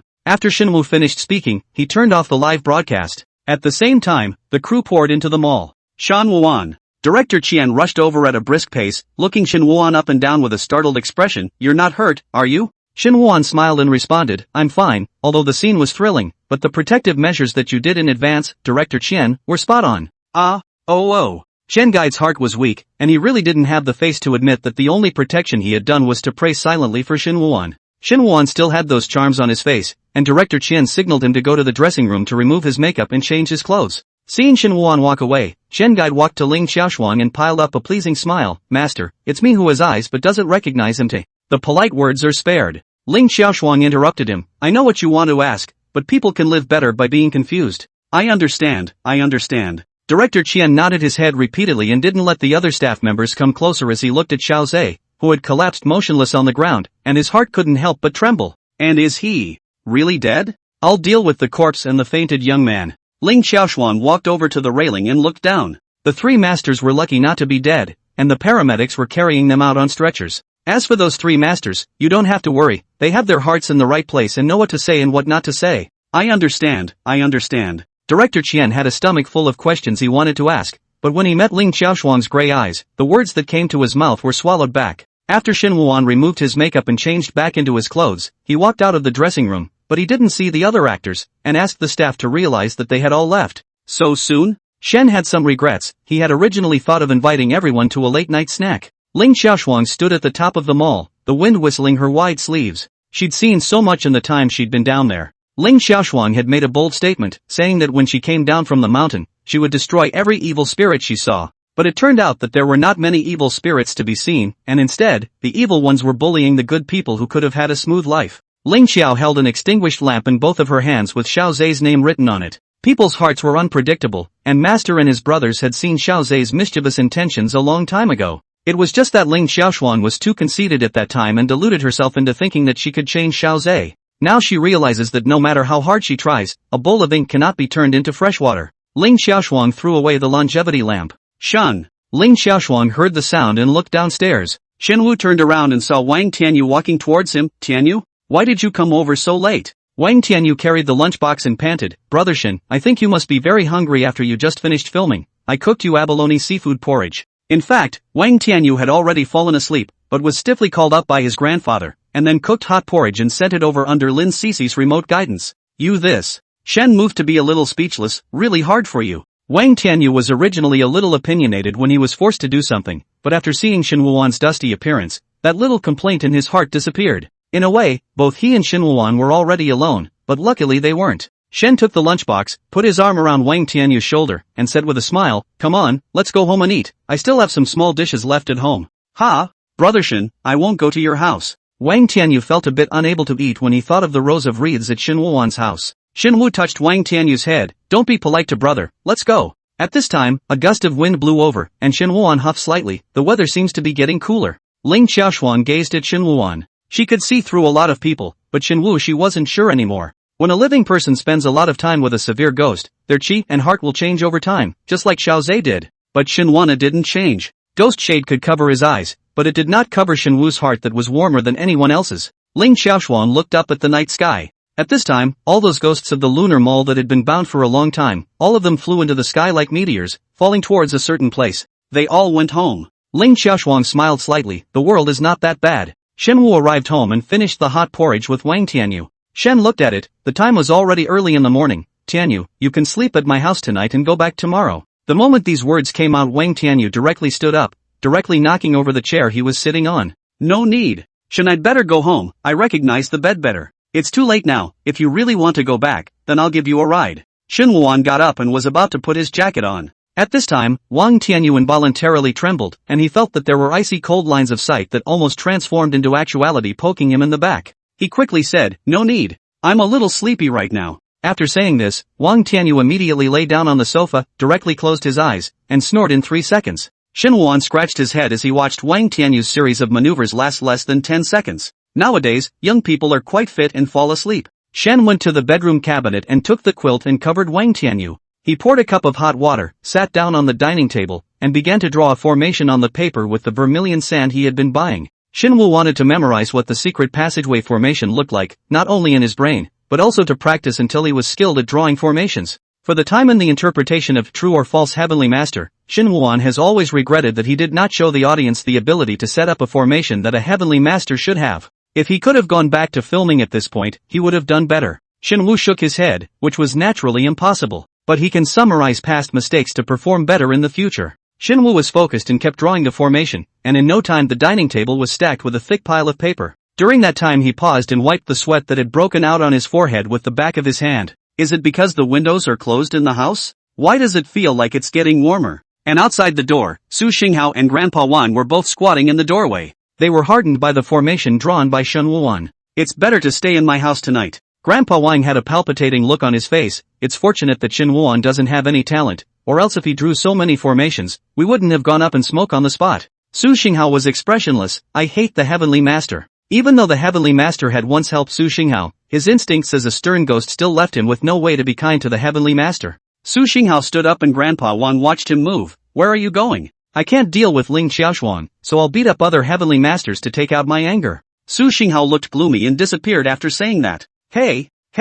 Grandpa Wang didn't call out to Su Xinghao, he stomped his foot. Take me with you, I want to go and take out my anger too. Chapter 156 Spokespersons. The Underworld, inside a mansion. Lin Cece sat in front of her desk, looking focused, as if she was drawing on a piece of paper. Death to domestic violence. Death to abuse. She muttered as she drew heavy red crosses over the many names on the paper. These are the bad guys observed and recorded by the little ghosts in the young world, and after collecting the information, they are unified and handed over to Lin Cece, who will screen which ones are suitable to be brought into the dark room and developed into new amusement programs. After drawing dozens of forks, Lin Cece handed out the paper. That's all, you guys toss them first. When I go back to the yang world, I'll go and bring the people over. The little ghosts took it and answered cheerfully, okay. They then drifted gleefully out the door. After Lindsay finished her daily work, she took out a black wool from the drawer. It was going to be cold and she had to get the scarf knitted for her brother before then. Lin Cece integrated into Shin Wuan's life only to realize that, in addition to his brother being more focused in this aspect of acting, the aspect of his life was a complete mess.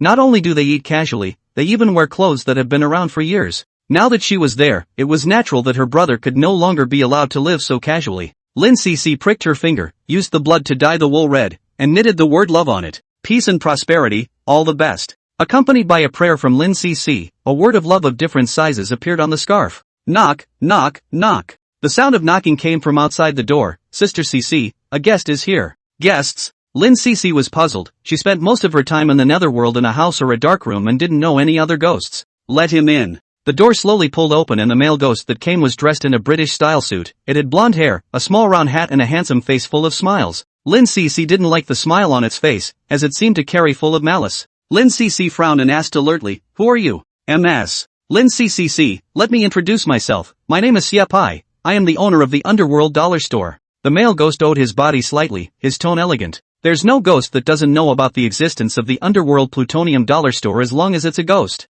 This is the equivalent of a large store in the netherworld, where there's only what you can think of and nothing he doesn't have. Not long ago Lin Cece also saw that the brats went there to buy dozens of Shinwoo on same type of hanging twine. Lin Cece asked directly, what did you come to see me about? Xia Pai's face smile unchanged. It's like this, I want to talk to you about a cooperation, recently Shinwoo is the red man of the netherworld, and I would like to find Shinwoo to endorse the product. A hint of shrewdness flashed in his eyes, but Shinwoo is a living person after all. I can't break the rules of the netherworld and forcefully bring his soul here. That's why I want to borrow your dream-making ability to let Shinwoo shoot commercials in his dreams. Xia Pai's words were so informative that Lin Cece had some difficulty digesting them for a moment. She was filled with doubt. What product do you want your brother to endorse? Clang, clang, clang. Xia Pai took out a hemp rope like a trick. Naturally this hemp rope, I stocked up on tens of thousands of pieces, but right now the sales are too slow. If Shinwoo is willing to endorse, the sales will be able to go up. Don't worry, I'll pay the medieval coins to Shinwoo's account as much as I can. Lin Cece shook her head straight. It's not a matter of money. With me, my brother will not be poor at all in the netherworld after death.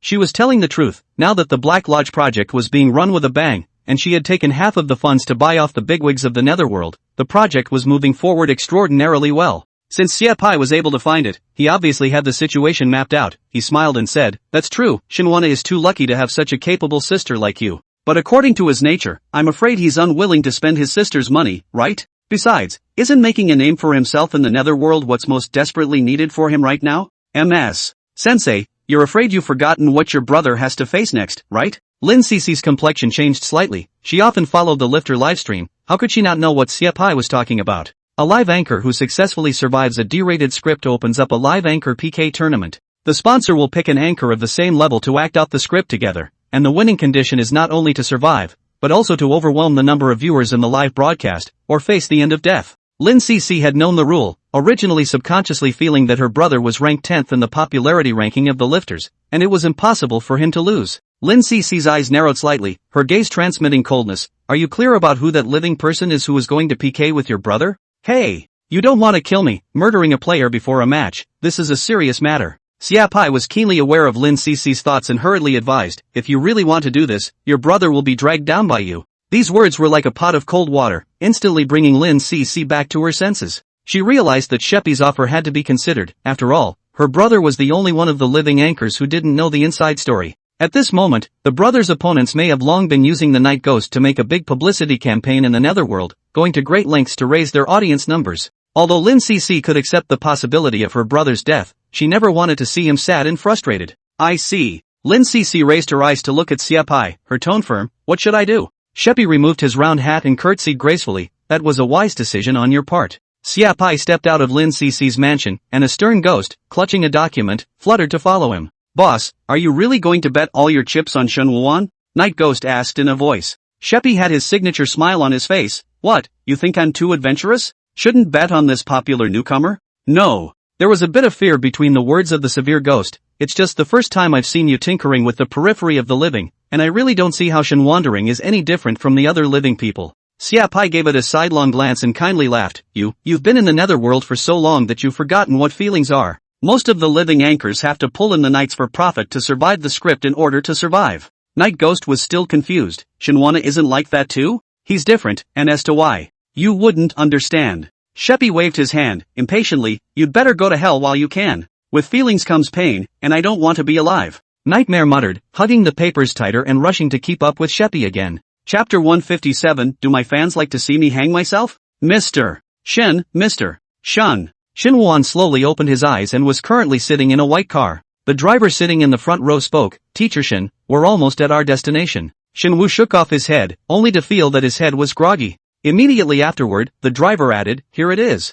Shen Wuan felt like a puppet on strings, and his body was the first to react and move. He got out of the car and saw nothing but white all around him, and the only thing in sight was a school building. There were two men standing in front of the school. Shen Wuan raised his feet towards them, and as he approached, he noticed that the attire of these two men was quite special. The blonde man wore a bowler hat and a British-style suit. Standing beside him was a woman in a red dress, her hair completely spread out in front of her body, blocking her face, and she could only be judged to be female based on that pretty figure. Just at the moment Shen Wuan approached, the blonde man took off his hat, made a salute, and said, hello, Mr. Shen, I've been waiting for you here for a long time. A cold wind came to his face. Shen Wuan shivered, and at this moment, he also sobered up a few points, and busily responded, excuse me. Then, with a few moments of confusion, he asked, may I ask who you are? The blonde man froze slightly, a hint of surprise flashed in his eyes. It seemed that Lin Cc did not forcefully distort Shen Wuan's thinking. He then smiled and responded, to introduce myself, my name is Sheppy, I'm the owner of the Plutonium Dollar Store, and I've invited you to come and film a commercial tonight.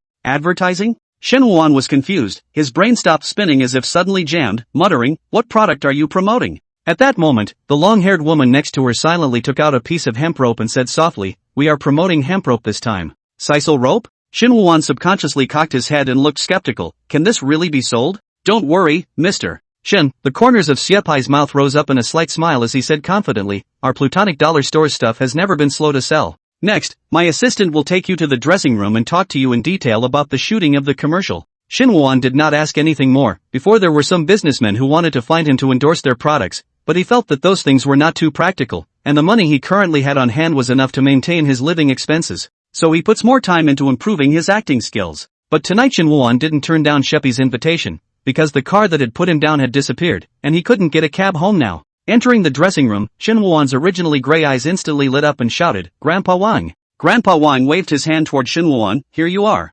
Having bumped into an acquaintance in an unfamiliar place, Shen Wuan's originally fluttering heart settled down at this moment, and he took the initiative to sit on the makeup chair, saying, Grandpa Wang, it's great to see you here. Ha! Grandpa Wang smiled, I'm also glad to see you. I'm also participating in this commercial shoot. Shen was very happy and said, that's quite good, with you here, the quality of this advertisement is not the same. Grandpa Wang smiled with his eyebrows and began to do Shen Wuan's makeup and styling. Not long after, Shen Wuan saw his brand new self in the mirror. Grandpa Wang didn't use hairspray to style Shen Wuan's hair this time, but instead used a hairdryer to simply fluff up his hair. The dress was a white and gold school uniform with the school's icon emblazoned on it, molded in the pattern of a gold banknote. Shen Wuan looked at himself in the mirror, as if he had returned to his high school days. Looks like I'm playing a student. Shen Wuan was a bit puzzled, but can this be connected to the twine? Is it going to be a tug-of-war performance at school? The more Shen thought about it, the more he felt that the possibility was extremely high, and this would also emphasize that the quality of the hemp rope was very good.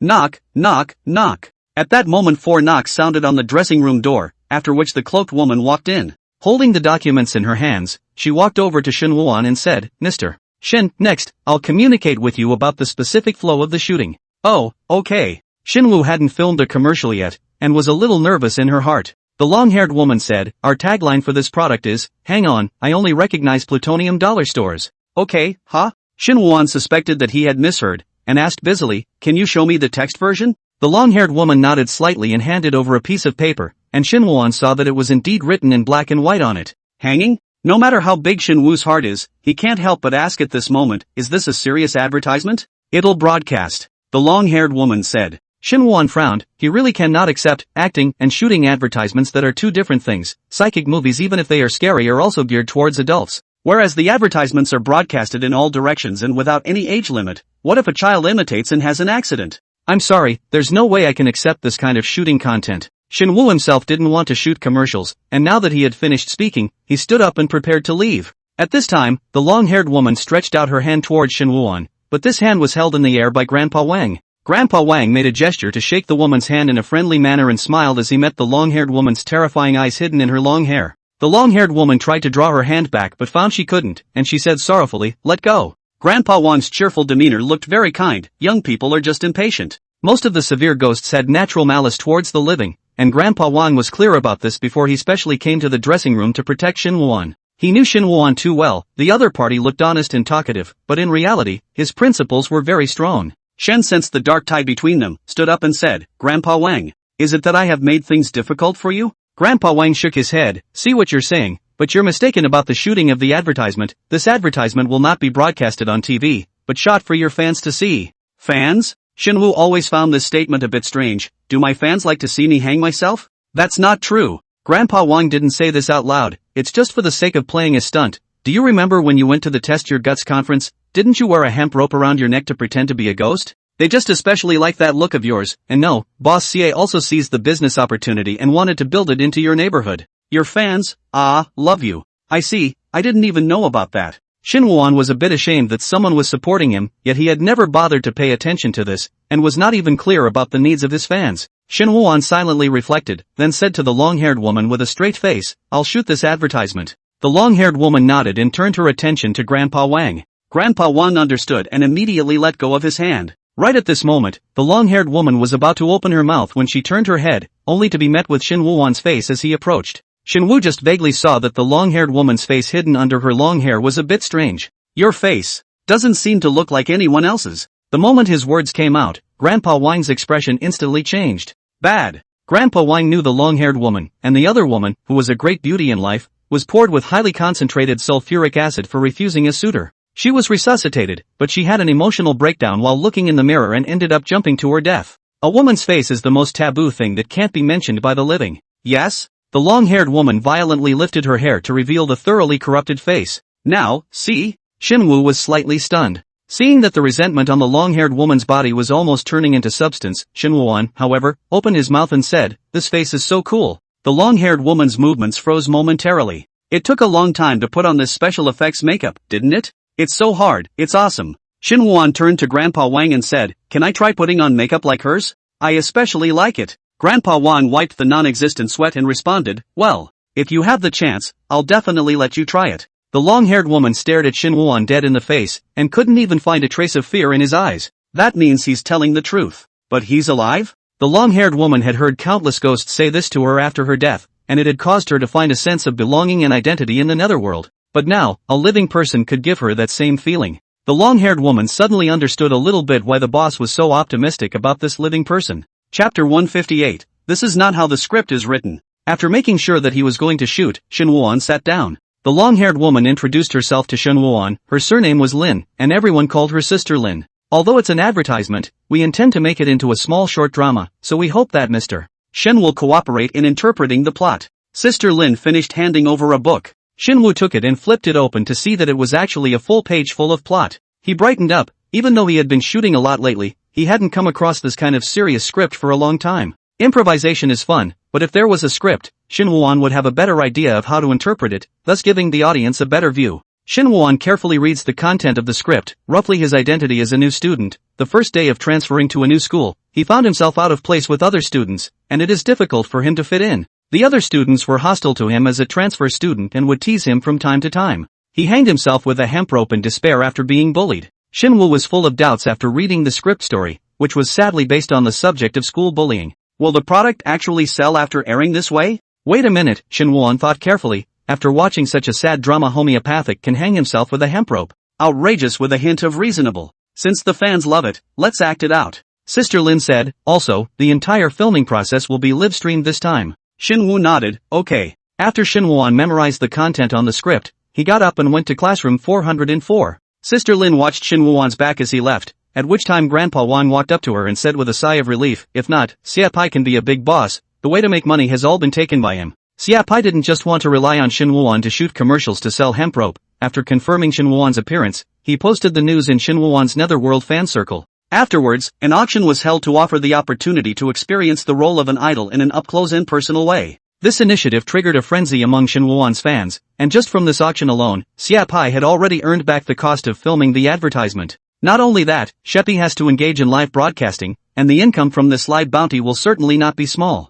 What fan wouldn't want to see detailed footage of their idol's filming process? Shapiko has pinpointed the needs of her fans. With this set of operations, Grandpa Wang felt that Sheppy had made a fortune, not to mention his pile of twine waiting to be sold. Shin Woo-won walked into the school, came to the 4th floor, and saw more than a dozen people standing not far away from a distance, as well as filming equipment. Shin Woo-won hurriedly ran over, and when he got closer, he realized that all of these staff members were wearing ghost makeup. Luckily it's daytime, or it would be pretty scary. The most normal looking of them all was the boss Sia he had met. Boss Sia changed into casual clothes and wore a black hat with the word director written on it. When Siapai saw Shin Woo-won, he lazily waved his hand and said, coming, just waiting for you. Sorry, I'm late. Shin Woo-won folded his hands and apologized. Before Sheppy could speak, the group of staffers behind him spoke up in a chorus of voices. Not too late. Not too late. You've come at the right time. I can wait forever. Shen, I love. Before one of them could finish, he was tightly covered by other staff members. As if he didn't hear them, Siapai smiled and said to Shin Woo-won, let's start by filming the first part of the episode, where you come to the classroom as a new transfer student, where you can feel a lot of hostile gazes. You're at a loss in your mind, but try to work your way into it. Also don't stop your show until I call it quits. Shin Woo-won nodded his head and responded, I understand, director, if there's anything I've done wrong in my acting, you can just point it out. Sheppy gave an okay sign, then glanced at the staff behind him and coughed lightly, take your places. As a result, after he finished speaking, the group of staff members were still staring at Shin Woo-won with wild eyes. They are all stern ghosts, Shin Woo-won's avid fans, and as soon as they heard that Shin Woo-won's side of the filming needed to recruit crew members, they scrambled to come. There are still ghosts pouring plutonium to work. Siapai twisted his head, and at an angle Shin Woo-won couldn't see, his black pupils rapidly expanded, spreading almost to the entire whites of his eyes, fiercely glaring at those stern ghosts. I said, on your mark. The ghosts were finally intimidated by Sheppy's grim eyes and stood honestly where they should be. It was the first day of his transfer, and no one but the teacher looked at him squarely, and the classroom echoed only with the sound of the teacher's applause. First paragraph. Everyone, a transfer student has come to our school today. Grandpa Wang, who played the role of the class teacher, paused and glanced towards Shin Woo-won, signaling him to come in. A warm welcome, everyone. Shin Woo heard Grandpa Wang applauding and lifted his foot to step into the classroom. Snap. The classroom resounded with warm applause, like a wave sweeping towards Shin Woo-won. Shin Woo-won was startled and his heart was filled with doubts. That's not what the script says, is it? Chapter 159, is acting so difficult? At the same time, the live stream of the Plutonic Dollar Store opened. First, come see what's new at the Plutonian Dollar Store these days. Ha? What's this? I've been squatting for a long time, and I've finally made it to the start of the show. Shinru, I love you. Damn it. I can't even get a backstage role with the money I've saved. The pop-ups were divided into two sets of ghosts, one set of Shin Woo-won's fans, and the other set of guests who watched the Plutonic Dollar Store's promotional products on a daily basis. After learning that it was a live person promoting the product, hundreds of viewers simply exited the broadcast. But some of the ghosts remain. What's wrong with the dollar store? Why did they hire a living person to advertise? It's really bad luck. Protesting the live ads. If you keep this up, I'll never shop at the store again. Don't be in a hurry, all you ghosts. Shinwon is different from other living people. What's different? That he doesn't have to breathe or that he doesn't have a heartbeat? Already, some viewers have chosen to report the live stream as a sign of protest. Shinwana is really different from other living people. He's especially pro-ghost. If you don't believe me, you can stay and take a look. What the hell? I'm staying in this live room today. I have to report the live room off the air. For a while the pop-ups in the live stream were noisy, but this also made the heat of the live stream rise instead of fall. Boss, should we indicate that there are living people in the title of the live broadcast? Sister Lin came to Xia Pai's side. She saw that there were quite a few pop-ups that even started cursing Shin Woo-won. The severe ghosts were not targeting Shin Woo-won, they just detested and rejected every living person equally. No. Sheppy smiled, his slightly narrowed eyes carrying a glint, that's what makes it fun. The harder they curse, the higher the heat will be. Xiapai pointed to the blood words that flew by the pop-up screen quickly, and look, Xinhuan's group of fans still have money, they'll be rewarding like crazy in order to defend their idol.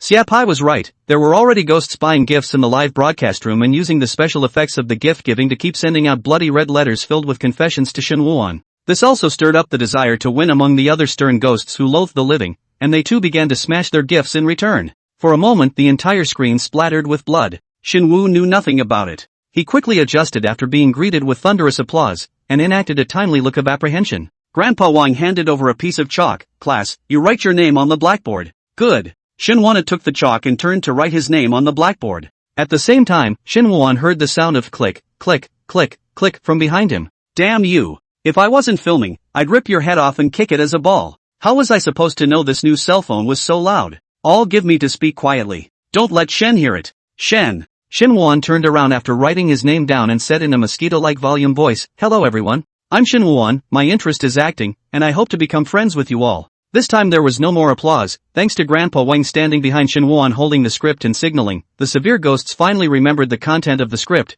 In order not to add to the chaos of Xinhuan, they held back their cheers. Grandpa Wang took the script back, coughed lightly, and said, "Xinhuan, feel free to find a seat." Okay. Xinwu walked off the podium. At first he thought that this script was just an ordinary school story. But when he saw the staff's ghostly costumes, he realized that he feared there were also psychic overtones. Especially after entering the classroom, Xinhuan saw that his classmates were all in severe ghost makeup. At this time Xinhuan realized that the so-called out of place and difficult to blend in refers to the appearance of. Xinhuan took 2 steps when suddenly a broken leg fell down the aisle. If he hadn't braked in time, he would have stepped right into it. Xinwu turned his head to see the classmate with the broken leg glaring at him, those eyes as dark as black holes, with his figure clearly reflected in them. Looking at each other for a few seconds, Xinhuan bent down and picked up the broken leg, politely handing it to the other party. "Your leg." This scene reminded Xinhuan of his school days when he would also pick up pens dropped by classmates. "Thanks." The student took the broken leg and turned to point to the empty seat next to his own. "Want to sit with me?" "Oh, that's good."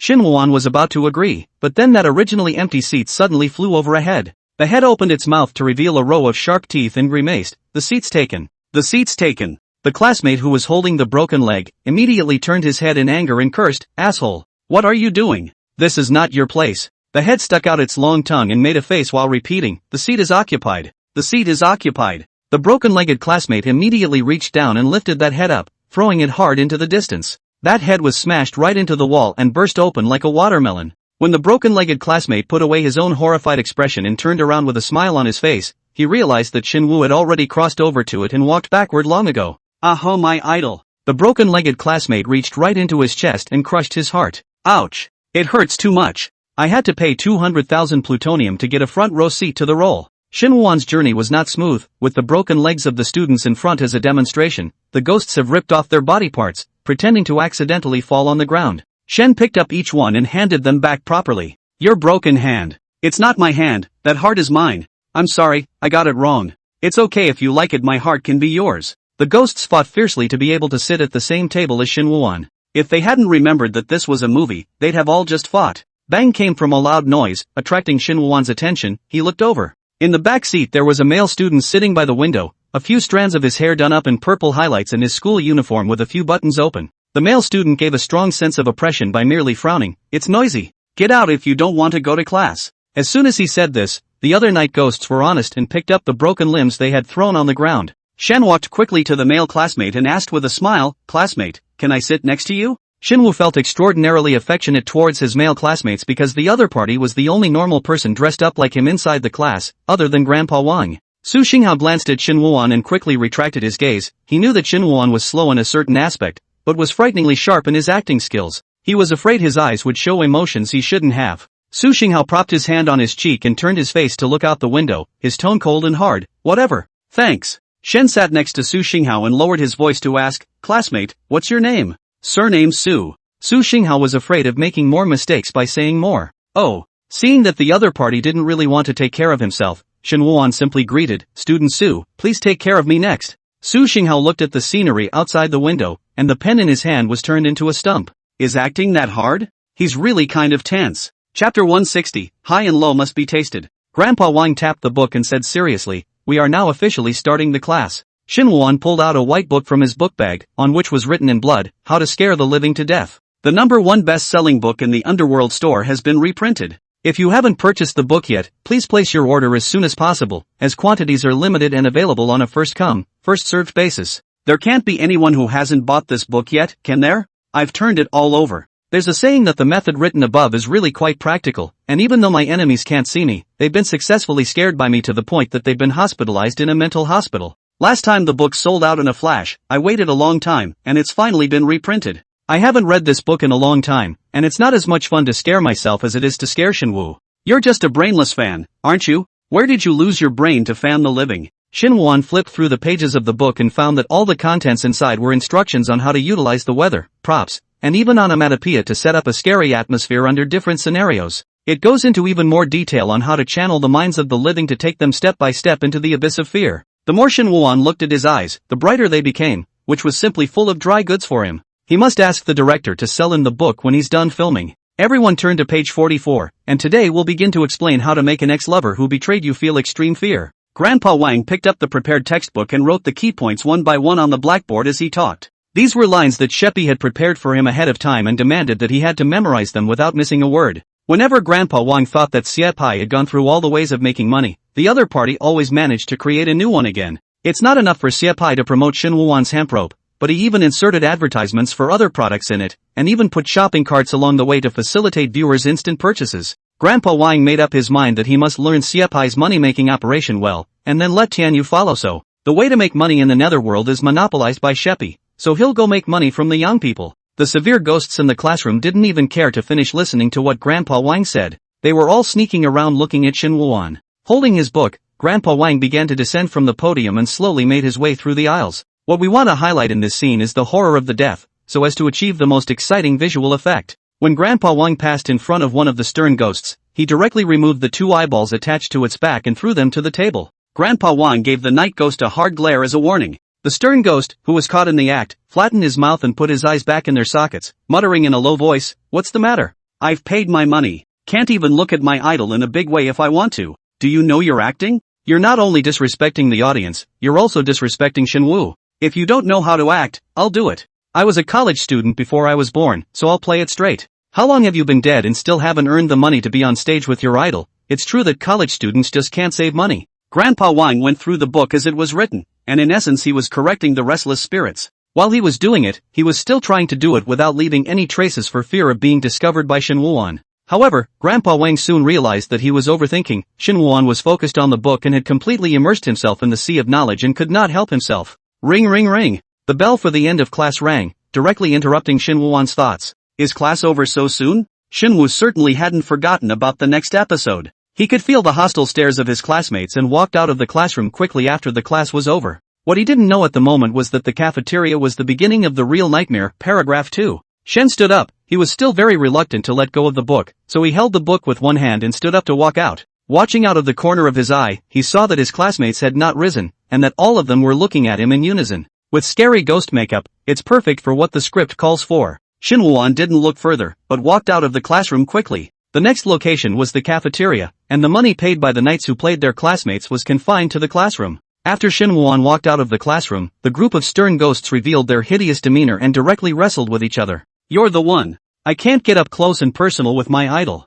Stop it. Don't take my heart. This is the heart that Shinwoo touched. Lend it to me for a few days." They were bickering and talking and just staged an all-out brawl. For a moment, various severed limbs and cursing heads flew above the classroom. Grandpa Wang was still trying to maintain order there. "Everyone calm down. Shinwoo has to wipe the blood around him before he comes." Seeing that they wouldn't listen, Grandpa Wang was about to ask Su Xing how to help along, only to find that the other party was directly lying there pretending to be asleep, his head covered with the book from the class he had just attended. The filming crew had already informed the knights in the cafeteria in advance of Shinwoo's imminent coming over. They squealed with excitement. Inside the cooking area, the ghost chef sneaks around with a cleaver and cuts up several pieces of his own meat and throws them into the pan to stir fry. Its eyes glowed red with excitement as it spun in place. The chef ghost was so excited just by thinking that Shinwoo would eat its meat later on that it instantly wanted to jump straight into the pot and fry itself up to celebrate. It had spent 300,000 netherworldly dollars to snag the position of cafeteria cook. He was a chef in his lifetime and sautéed this meat with all its colors and flavors,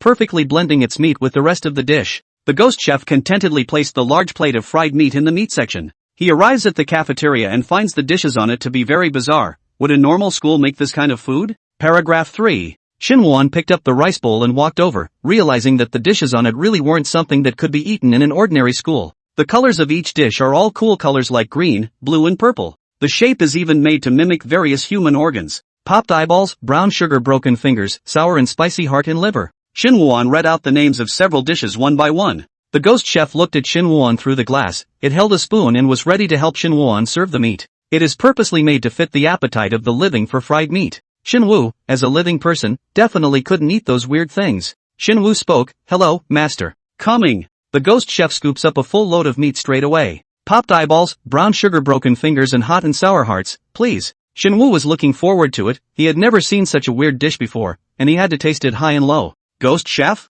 Chapter 161, Why is everyone crying? Idol, are you talking like a human being? The ghost chef growled inwardly, and even though it was reluctant, it could only serve Shin Woo-won the food in accordance with its role. In order to vent his heart's unwillingness, the expression on the ghost chef's face became more and more gloomy and terrifying. Shin Woo sensed the ghost chef's emotions, but he just assumed that the other party was seriously interpreting the role. He remembered that when he was in school, his kitchen aunt's attitude was on and off, and thought to himself that it was quite normal, and that there was no such thing as a person going to work who wasn't crazy. Shen carried his dinner plate to find a seat, and the fourth paragraph of the script was to be performed next. Script, he doesn't understand why the cafeteria is full of these horrible-looking foods. Script, it's not Halloween, is this a tradition at this school? Script, he remembers what his parents instructed him to be active in the circle. Script, he was about to find a seat to sit down and eat, but then his foot tripped and he fell straight to the ground. At that moment, he heard roaring jeers ringing in his ears. Paragraph 4. Shin Woo-won pinched the edge of the dinner plate, his fingertips whitening as he pursed his lips tightly and looked for an empty seat with some haste.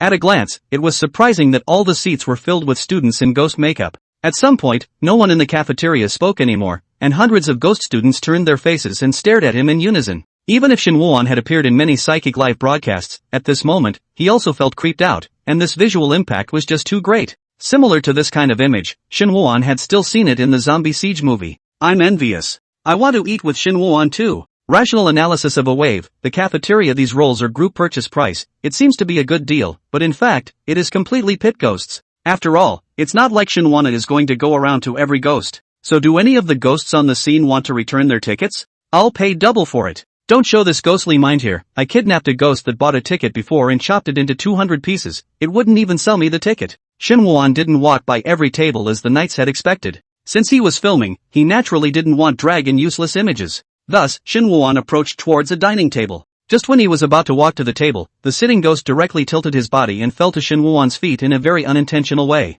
Shin Woo-won was startled by the other party, and although it seemed deliberate, the sound of this fall was too loud to be heard. He hurriedly squatted down and inquired, "Classmate, are you alright?" Shen didn't say anything particularly out of character. He wanted to see if the other party needed help, or if he wanted to continue with his interpretation. The stirring ghost on the ground was in such close proximity to Shin Woo-won that its entire features were somewhat distorted with excitement as it shouted, "I'm fine, you can step over my body." Shen hadn't opened his mouth to say anything, when suddenly 4 students ran over and lifted the student lying on the ground by all 4 limbs and brought him to the distance. "Stop! What are you guys doing?" The stirring ghost struggled desperately, but was completely suppressed by the 4 stirring ghosts. "You're hurt. Gotta rush where you are to the infirmary." "Yeah, it must have hurt to fall that hard. I simply, Before that night ghost could say all its words, it directly received a mouth, and the force was so great that it directly caused a few of its teeth to fly out. "Look, the injured one is vomiting blood. There really can't be a moment's delay." The slapping knight also raised his volume. "If anyone else accidentally gets hurt, we'll be the first to take it to the infirmary, too. Who called us hotheads?" The nights in the cafeteria are group rolls purchased at a flat group rate, unlike the nights in the classroom via auction. Anyone here who takes advantage of the slightest thing is simply worse than being a human being. Once it said this, the stirring ghosts that were originally foolishly moving did not act rashly for a while. Although the night ghosts were all about the same strength, they couldn't stand up to a group fight. It's so hard to be able to watch your idol act on the spot, but if you get taken away like that, it's not a blood loss. Shin Woo-won put his heart down at the sight, and he proceeded to deduce. That's when one of the night ghosts seized the opportunity and quietly stretched out his leg. Shin Woo-won felt that he bumped into something very cold, and directly pretended to be tripping without realizing it. He was really wrestling, but because he just couldn't let go of the dish, and because the script didn't mandate it. So while falling down, Shin Woo-won raised his hand high without letting the dinner plate fall over. After Shin Woo-won fell, the severe ghosts in the cafeteria began to make noises. Only it wasn't a creepy laugh, it was a somewhat creepy sounding cry. In particular, the stern ghost that had tripped Shin Woo-on cried the loudest. It was agitated and sad.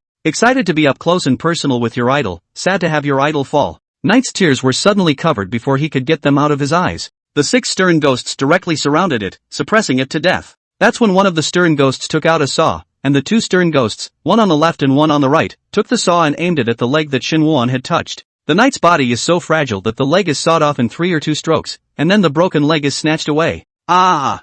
I'll fight you all. The night ghosts who had their legs snatched crumbled and screamed, angrily chasing after those who had snatched their legs. The commotion was muffled by other sobs. It's too much. How dare you do such an impolite thing? Is this leg for sale on the shelves by then? I'll buy it for any amount of money. Anyone know those leg-grabbing ghosts? I'll pay 100,000 medieval dollars for their addresses, nothing more. Everyone is a fan of Shinhwa and would like to meet and exchange ideas. Those ghosts who were not fans of Shinhwa expressed great shock. Are you people? This kind of cruelty I've only seen on living people. Is there only one living person here? Not sure, look again. Shinhwa, who fell to the ground, didn't see the tragic fight that happened in these few seconds, and he was thinking about one thing. Is his script different from the other actors' scripts? Shouldn't we be laughing? Why is everyone crying? Chapter 162, I have lots and lots of money. Shinhwa was after all an actor who had gone through several improvisational performances, and since the director didn't call out to stop, he continued to act. He held the dinner plate steady in one hand and braced himself to stand with the other.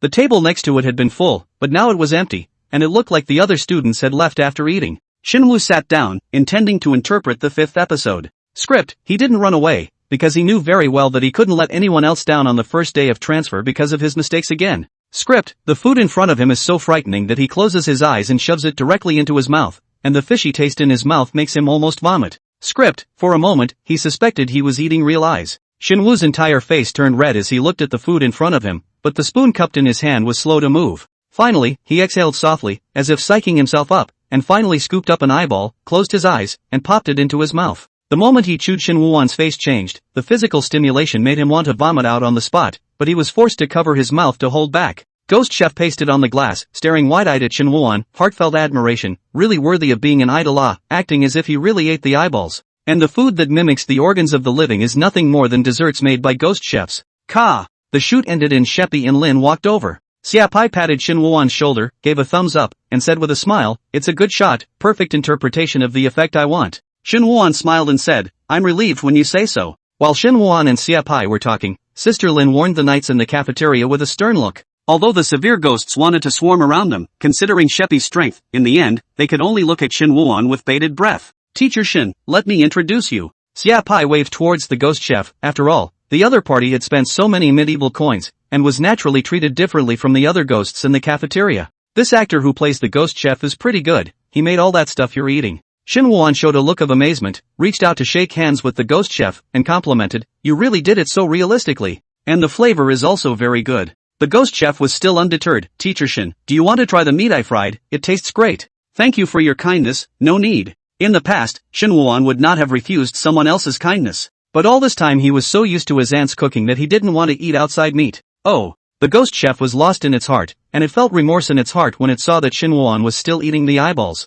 Had I known it would have snuck its eyeballs in. Director. Shinwoo asked the doubt that had been there just now. "I feel that my script is not quite the same as the others. Why is that?" "That's certainly different, you're the main character." Seeing that Shinwoo still wanted to say something, Siapai raised his hand to stop it. "I understand what you mean, but this is something I purposely arranged in order for you to better substitute into the plot. Of course, I don't like writing Riddler plots either, and next thing you know you'll be figuring out what the hell is going on step by step." When Shinwoo heard this, he didn't ask any more questions. Okay. The next location for the shoot was the soccer field. Shinwoo sat on the chair. He had already changed into a set of sportswear, and Grandpa Wang was beside him to help him simply make up his makeup. Not far away, dozens of students were standing on the soccer field talking and laughing. Although Shinwoo was some distance away from them, but because he could read lips, he knew what they were talking about. "It's been a long time since I played soccer." "Yeah, I heard it's Black House's new project, and this time it's going to make its debut in a commercial for Shinwoo. Kinda looking forward to it, but I hear it's using a trafficker's head as a ball? Who doesn't know that the little boss of that dark house hates traffickers the most, that head? I reckon she's kicked it out a couple of times in private."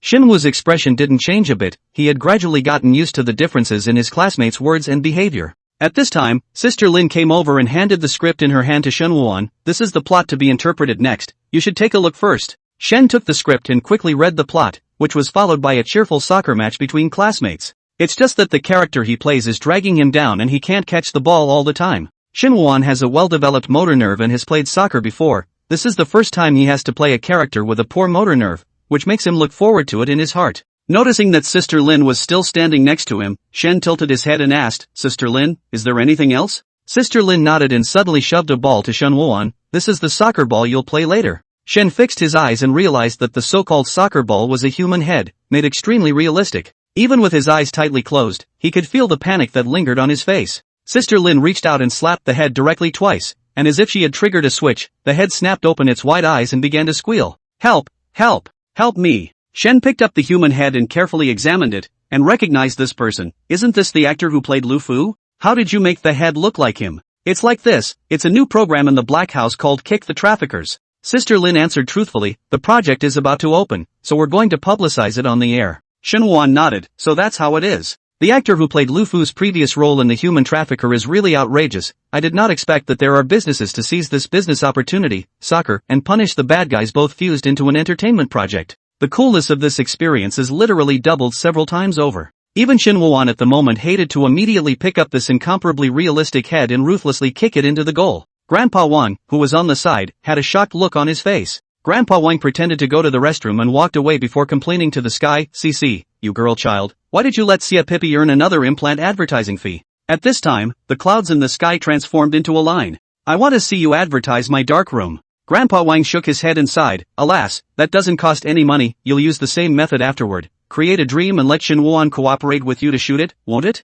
"That won't work. This time the situation is special, and after that I don't want to use my ability to change or deceive my brother." Waste of money. Grandpa Wang couldn't understand this behavior of Lin CC at all. "Grandpa Wang, I have lots and lots of money." Grandpa Wang felt like he had been stabbed in the heart. Grandpa Wang spent a large amount of plutonium for the role of the teacher, so he had to work part-time as a makeup artist on the set, working part-time while acting. Whether in life or in death, Grandpa Wang wanted to fight these rich ones. On the other side, Sia Pai handed the script to Su Xinghao. "Brother Su, I'm very optimistic about you, you mustn't be like those ghosts, you don't even act." Su Xinghao flipped open the script and threw it back after reading it for less than 5 seconds. Sia Pai caught the script and looked at Su Xinghao's back as he turned to leave and shouted, "Hey, you memorized all the lines? Just these lines, what can't you remember? It's not as long as the song I wrote." Su Xinghao said without looking back. Su Xinghao took a big step towards Shin Woo-won's side, just in time to see Lu Ru there desperately shaking his head, his mouth constantly opening and closing. Su Xinghao knew this scum's mind too well. Even if there was only one head left, he was still thinking about biting people.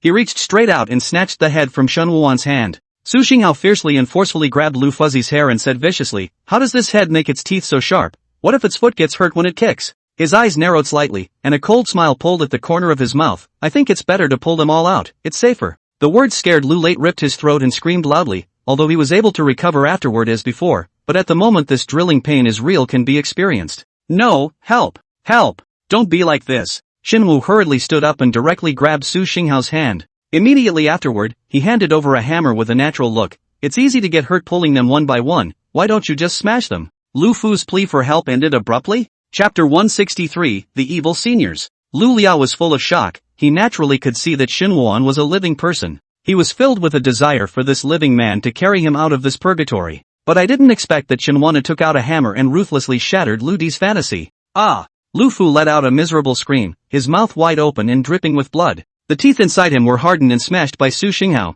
and there weren't a few good teeth left. After doing this, Su Xinghao was about to throw the hammer away. "Wait!" At that moment Lin took out the transparent bag. "Please put the hammer here." Su Xinghao glanced at Sister Lin, didn't say anything, and simply did as he was told, putting the hammer in. When Su Xinghao saw Sister Lin's careful look, he knew that the plutonic dollar store would quasi-put this hammer up for auction at a later stage. Shen cupped Lu Di's head. Because of the severe pain, Lu Di could not say anything at this time, but just let out a miserable scream. Shin Woo didn't feel noisy, on the contrary, because he could often hear such screams in his regular acting. He actually felt quite friendly at this moment. The late dubbing of the former actor who played Lu Deity was quite impressive, and the screams made it sound like they came only after suffering multiple brutal and crippling physical and mental tortures. "Teachers, we're getting ready to shoot over here." The staff came over and reminded. Shin Woo nodded and walked to the soccer field, gently placing Lu Fu's head on the ground. Script, he won't play soccer at all and just wants to read quietly in the library. Script, he had no way of refusing someone's request and was going to run alongside the others on the sidelines.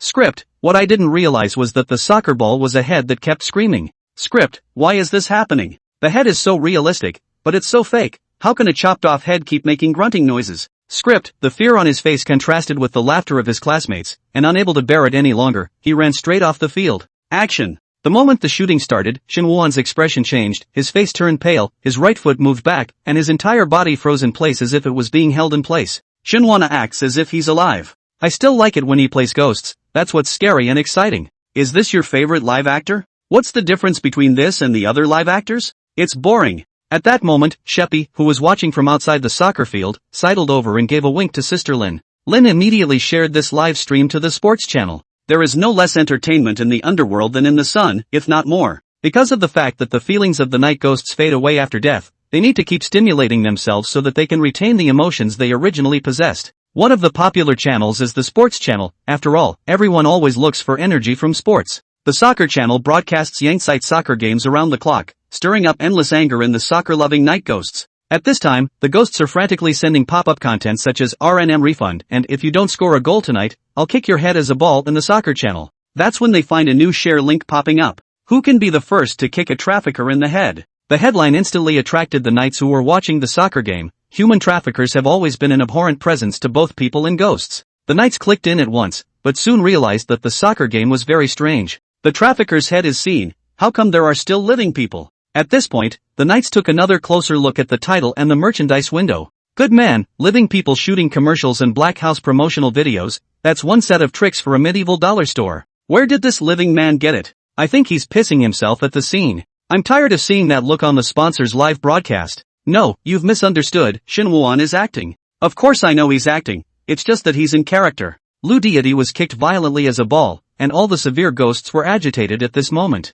It was as if they were really immersed in this soccer game, yet a closer look would reveal that the direction they were sprinting in was not the goal, but Shin Woo-won's side. Why are you running so fast? You want to scare the idol to death? Can you put out the fire you're swinging from your feet before you say that? Shan Lu, don't kick the damn ball, kick me Lu Fu's head rolled slowly to the side, and no ghost asked for it. At this point, Shin Woo-won is immersed in the play, perfectly portraying a fringe guy who doesn't get passed around. Because of this overly horrifying image in front of him, the expression on Shin Woo-won's face gradually collapsed and he turned around to run. Seeing that Shin Woo-won ran out of the soccer field, the stern ghosts at the stadium immediately wanted to chase after him. Where to? Su Xinghao's voice was not loud, but it managed to make all the stern ghosts freeze in place. They looked back in unison, only to see Su Xinghao with one foot on Lu Fu's head, looking disgruntled. Have you forgotten why you're standing on this soccer field? The Lick twins looked at each other. Not only did they play a role, they were required to cooperate in publicizing the darkroom. What? Did you guys get your mouths smashed off with a hammer too? After Su Xinghao finished speaking, he violently stomped on Lu De's head. Lu Fei? No, why are you stepping on me? The severe ghosts of the soccer field had to grayly and honestly kick the ball under Su Xinghao's oppression. They couldn't beat Su Xinghao and resisted the urge to chase their idol. A stern ghost shoveled Lu Fu's head up from the ground and took it to Grandpa Wang for mending. After remending their heads, the Ligon began to officially play a soccer game with Lu Fu's head. Sheppy nodded in satisfaction as he watched the live broadcasts climb. He switched to Shin Woo-won's camera to check it out and exclaimed, Shin Woo-won deserves to be an actor. His sense of conviction is quite strong. Xia Pai had seen Shin Woo-won's live broadcast and knew that Shin Woo-won was covered up. But even with the eyes covered, this horrific sense of images remained true to life. Shin Woo-won could be completely unafraid, which in itself already showed that he was different from ordinary living people. Script, he's just trying to escape from this place on instinct, only to realize that there are countless pairs of eyes all over the place. Script, in a moment of despair, he suddenly feels this image spinning in front of him. Shin Woo-won ran in a panic through the school's walkways, countless ghostly faces watching him from every window of the classroom. Under the regulations, there was no way for the stern ghosts to leave the classroom, but their frenzied eyes never left Shin Woo-won's body. Shin Woo looked toward the window, he was watching his expression. He kept thinking back to his predecessors who had acted in psychic movies together, replicating their fearful looks perfectly on his face. They are role models in their own acting. In Shin Woo's opinion, it is not difficult to play an abusive villain, because the evil thoughts within a person are often spontaneous and arise all the time. Shin Woo-won is very lucky, in the live broadcast encountered those who play the evil predecessors are all movie star level, let him benefit a lot. Chapter 164, Are You Afraid of Ghosts? Such a ceiling performance will surely be enjoyed by the audience in reality. But in the eyes of the knights, it became something else. Is the idol really intimidated by us? Nah, you must have scared me. I told you to get one loud amend your cracked head before coming to the show, but you didn't. It's too white to look at my face like that, I should have put some powder on it. The knights used to be rather fond of seeing expressions of fear on the faces of the living, for they detested the living with all their hearts. But Shinwoo is different, they like Shinwoo. So after seeing Shinwoo displaying the same fearful appearance as the living, the lich ghosts began to worry that they were the ones who had brought such bad feelings to the idol. But no matter how many plutoniums the knights spend to repair their bodies, there is no way for them to go back to the way they were before they were born. Shinwoo pondered the last paragraph of the script as he ran, thinking about how to interpret this scene. Soon he found the answer. Shinwoo ran to the stairwell, pretended to step on the ground, and his body lost balance and fell downstairs. But at that moment, Shinwoo's wrist was tightly grasped. Shinwoo subconsciously turned his head to look. The other party's face could not be seen because of the light on his back. However, very soon, Shinwoo recognized through the other party's purple picked eye, Su student? Su Xinghao released his hand after confirming that Shinwoo stood properly. Follow me. Shinwoo followed Su Xinghao as he ran forward, and he noticed that the weather outside had changed from sunny to somewhat gloomy, like it was about to rain heavily. With the loss of the warm color filter, the ghostly faces plastered on the classroom glass looked even more somber and bleak. Shinwoo felt countless lines of sight filled with malice glued to his body. The scene at this moment was as if it had switched from the young to the netherworld. Shinwoo felt great just thinking about the segue. Shen looked at the running back of Su Xinghao in front of him, and in the script he had taken, the role of Su Xinghao was not mentioned. But this appearance of the other party was enough to make the character played by Shenwoo unconditionally trust the other party. Shen saw Su Xinghao stop at a room, and when he looked up, the sign on it read music room. Shinwoo walked into the music room, and once the door was closed, it seemed that those gloomy lines of sight were cut off together. Why did you bring me here? Su Xinghao walked over to the piano and sat down, placing his hands on the keys. This is my place. After saying that, Su Xinghao slender fingers danced on the black and white keys. The notes swirled around the music room, sounding both joyful and eerie at the same time. Shinwoo hadn't heard this tune before, but since playing Su Xinghao, his understanding of music had gotten a lot stronger all of a sudden. He can perceive the emotions of the creator through a piece of music. Shinwoo felt that this style of music was a bit similar to the background music he had heard during the previous live broadcast, and the point of difference was that this music sounded unoffensive. It even gives a natural sense of joy. Su Xinghao was playing there, and Shenwoo was quietly listening next to him. Until the song ended, Su Xinghao looked up and asked, "What do you think of this song?" Shinwoo heartily praised, "It's very nice to listen to, with a soothing feeling." Shinwoo took this opportunity to put his fearful expression away. The plot of Shinwoo's script has ended, but the director didn't call a halt, so it seems that the actor playing Su still has a part to play. This tune doesn't have a name. Su Xinghao looked at Shinwoo. "Can you help me name it?" "Me?" Shinwoo was a bit rattled. He could sense Su Xinghao importance to music. Something like naming shouldn't be left to an outsider. Shinwoo looked at Su Xinghao's eyes seriously, and after thinking about it, he said, "If it were me, I would have named it Guardian." Guardian. Su Xinghao was silent for a moment and nodded his head. "That's a good name. It's the emotion I want to convey." Shinwoo also used this to open the topic. "Do you have someone you want to guard?" "There are." Su Xinghao stared at the keys as if reminiscing. "I have many people I want to protect." Shinwoo smiled. "That's quite good. They will definitely like it when they hear this song of yours." Su Xinghao at the moment, however, did not show a smile because of these words from Shinwoo. Su Xinghao got up and walked over to the window, pushing it open as the cold wind from outside rushed in. The cold wind made the temperature in the music room plummet. The light around them had long since shifted rapidly between the two conversations. Su Xinghao stood by the window, right in the only area where the moonlight could shine through. The cold white light made Su Xinghao look like he didn't have an ounce of living life in him, and that's when he spoke. "You shouldn't have come to this school." Shinwoo froze for a moment and turned to ask after him, "You also know that this school is not right? Why is it like this?" "There's no why. If you don't want to become like them, don't let them know you're not like them." Su Xinghao read his lines according to the script, and he likewise had little acting ability. But fortunately, as a singer, Su Xinghao's line skills are better than average, and he can pull people into a tense and scary atmosphere as soon as he opens his mouth. Shinwoo's expression was almost blank at this moment, but one could sense that he was too shocked to speak at this moment. "Classmates." Shen spoke with difficulty. "Are all ghosts?" Shinwoo spoke the truth directly according to his own understanding, and he didn't act out the breakdown of unwillingness to accept the truth like the protagonists of some movies he had seen before. Not that there's anything wrong with their acting, but it's just a commercial that can't be dragged out too much. Shinwoo was still keeping in mind at this time that he was here to sell hemp rope. Su Xinghao didn't deny it, but turned to ask, "Then are you afraid of them?" As if he was afraid that Shinwoo would get the wrong idea, he asked again in an aggravated tone, "Are you afraid of ghosts?" At this moment, Xia Pai, who was looking at the camera, couldn't help but raise his eyebrows slightly. This line wasn't in the script he gave Su Xinghao. At this moment, all the Night Ghost fans present, including those in the live broadcast room, quieted down. They quietly waited for the answer given by Shinwoo, as if they were waiting for a trial. Shinwoo slightly lowered his head, his eyes were covered by his slightly long bangs, and for a while, it was impossible to see his complexion. But he didn't keep the knights waiting long. he looked up with a calm expression. Of course I'm not afraid. The corners of Shin Woo's mouth gently rose, outlining a seeming arc. Those eyes, which were originally hidden behind bangs, had an extra hint of evil in them at the moment. Because I'm a ghost too. Chapter 165, Luckily I'm dead. A flash of amazement instantly flashed under Su Xinghao's eyes, and he deeply knew what the real Shin Woo was like.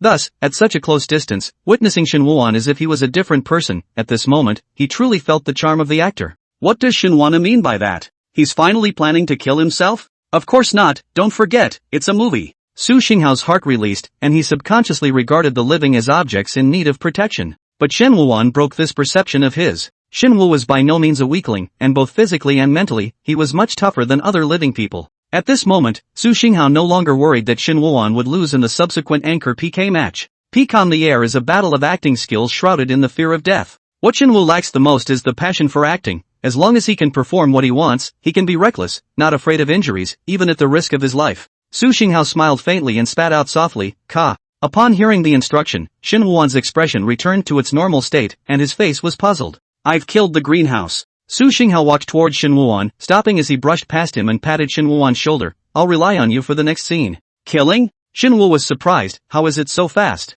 "Just based on your image, there must be a lot of drama behind you." In most of the dramas, the actors with outstanding appearance and good temperament will not have a small part, and some of them can even attract the attention of all the viewers by showing their faces alone. Su Xinghao's appearance conditions are perfectly suited to the positioning of the protagonist, but now he has to leave the scene. The role is even less than the ordinary group of actors. It's quite fast, but a lot of times, how long we can act is not something we can say at all, isn't it? Su Xinghao smiled, his tone full of spontaneity. "Since I'm going to kill the movie, I'll shout myself a click." Seeing Su Xinghao walking away, Shin Woo was just about to raise his steps to chase after him, but Xia Pai appeared in time to stop him. "Director, there's something I'd like to say to you about the one who plays Su. He's brilliant." "I see what you're getting at." Sheppy paused briefly, then spoke, "But he's not an actor, he plays rock and roll, and he's here as a friendly guest star." Shin Woo looked relieved. "So it's like this, no wonder he plays so well." "Forget about him for now, your next part is crucial. I'm sure you have an idea in mind, right?" In the script that Xia Pai gave Shin Woo, the protagonist was set up to be extremely weak.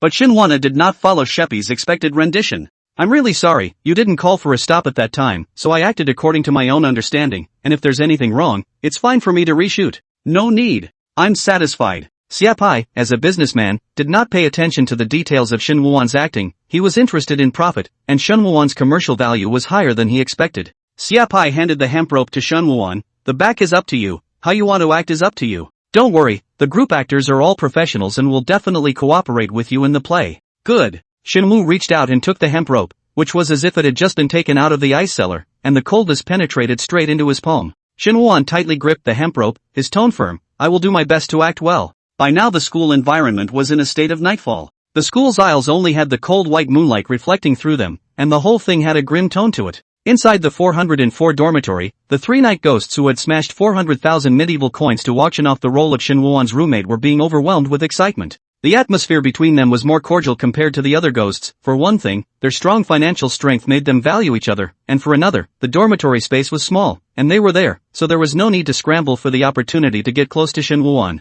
The script they have on hand roughly states that Shin Woo will step into the dormitory with a face full of panic, so scared that he will hastily hide under the covers. In this way, they were able to feign concern, but in reality, they approached Shin Woo in a horrible appearance. "Do we really have to scare the idol? What? Getting soft? I didn't see you hesitate the time you scared the living into jumping off a building before. That can't be the same. A living person is one thing, Shin Woo is another. If we scare him out of his wits, who's going to show us live theater in the future?" "I think that's a fair point. A little physical ailment is fine when you die, but if you go crazy that's a big problem." The three ghosts got together and discussed for a while, and decided to scare Shin Woo slightly according to the script later, and then interact with Shin Woo according to their own ideas. They dropped so much money anyway that Sheppy wouldn't dare interfere too much. Right at this moment, a ghastly white head drilled through the ceiling with a whoosh. "Bosses, Shin Wandering is heading this way to the dormitory, please get ready." The ghosts happily ran back to their respective beds, pretending to be living people sleeping, full of anticipation for Shin Woo to come over quickly. The dormitory at night seemed to have turned into another world, so quiet that not even a single breath could be heard. Click! The sound of the door opening instantly broke the silence. The knights listened intently. A slow footstep came. Aside from the footsteps, the knights froze and didn't hear any other rattling. At this time, lying in the upper bunk of the severe ghost heart muttered, "Why did not hear Shin Woo cries?" It had originally thought that Shin Woo would perform that kind of scared straight cry. "Hey, that's what a professional actor looks like. This forced fearfulness seems more level-headed than crying and whining. But not a moment later, the night ghost sensed something was wrong again. How come these footsteps sound every now and then? Lying on the upper bunk of the ghost could not help but move his body, his heart itching. It especially wanted to directly look at Shin Woo-won in the end to see what he was doing. However, once it thought that the idol was concentrating on acting, it forced its temper and waited blearily for Shin Woo-won to get under the covers. However, the sound of those footsteps came to an abrupt end when the night ghost moved like that. Immediately afterward, the boards of the bed creaked with a slight vibration. The nightly ghost on the top bunk was instantly excited to the core. Shin Woo can finally get into bed. Next it was its turn to perform on the stage. This ghost did not think carefully about how to scare Shin Woo-won. After all, as a ghost, scaring people that is not a piece of cake, there is no need for any skills. Just standing there can scare the living daylights out of a living person. So the knight propped himself up and slowly peeked his head out, looking under the bed. The ghost's face is pale and white, but also full of resentment. If a living person is confronted with such a face, it is guaranteed to be instantly scared half to death. It was full of hope that it would come face to face with its idol. But when it looked with big red eyes, it realized that the bed was still neatly laid out there. The quilt was still the tofu block shape it had been purposely folded into, and there was not the slightest sign that anyone had been in the bed. What's going on? Did the idol go to the opposite bed? That's unlikely. There are ghosts up and down the opposite side of the bed. The stirring ghost hurriedly raised its head and looked across the street, yet Shin Woo-won was not there. The other two night ghosts were covering themselves with a comforter and pretending to be alive and asleep. Where's my idol? How did he disappear? He clearly heard someone going to bed. Knight was about to get out of bed to look for it when, with an involuntary turn of his head, he saw a man crouching in the corner of his bed.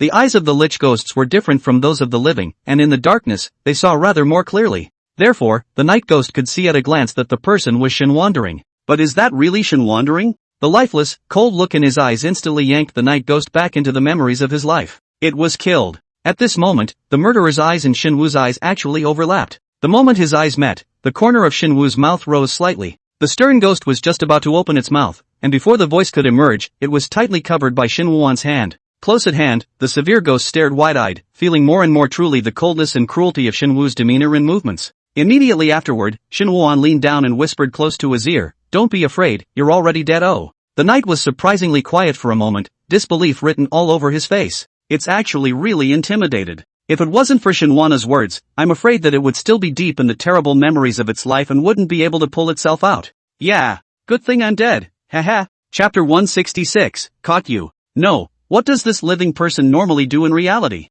With his scary tactics, it feels like he's carrying a criminal record. Ha ha ha, you realize that, don't you? This is my idol. There's no spraying, it's so awesome, it feels like all those scare textbooks aren't as scary as this operation of his. Unlike the severe ghosts in the dormitory, the viewers in the live broadcast room were able to see the operation Shin Woo-won had just performed. Shin Woo-won entered the house, first pacing unhurriedly and cruising between one bed after another, his gaze calm and a bit leisurely. Those three lying night ghosts were no different from the fish waiting to be slaughtered on the plate in his eyes. The upper bunk there is a severe ghost slightly moved. Shen instantly gazed like a torch, locked the target. He did not panic and walked to the other end of the bed, hands and feet to climb up. The severe ghost who didn't know anything still thought that Shin Woo-won was sleeping on the bottom bunk, and skillfully misplaced his sight. After Shen climbed onto the bed, he was not in a hurry to do anything, and cats peered quietly in the shadows. Just from the fear of the upper bunk ghost, hurried to cooperate with Shin Woo-won play, neck twisted, pupil dilation, instantly became a no life of the corpse. Shin Woo-won was still immersed in his own performance, and after confirming that his prey had lost its breath, a hint of pleasure flashed through the distortion in his eyes.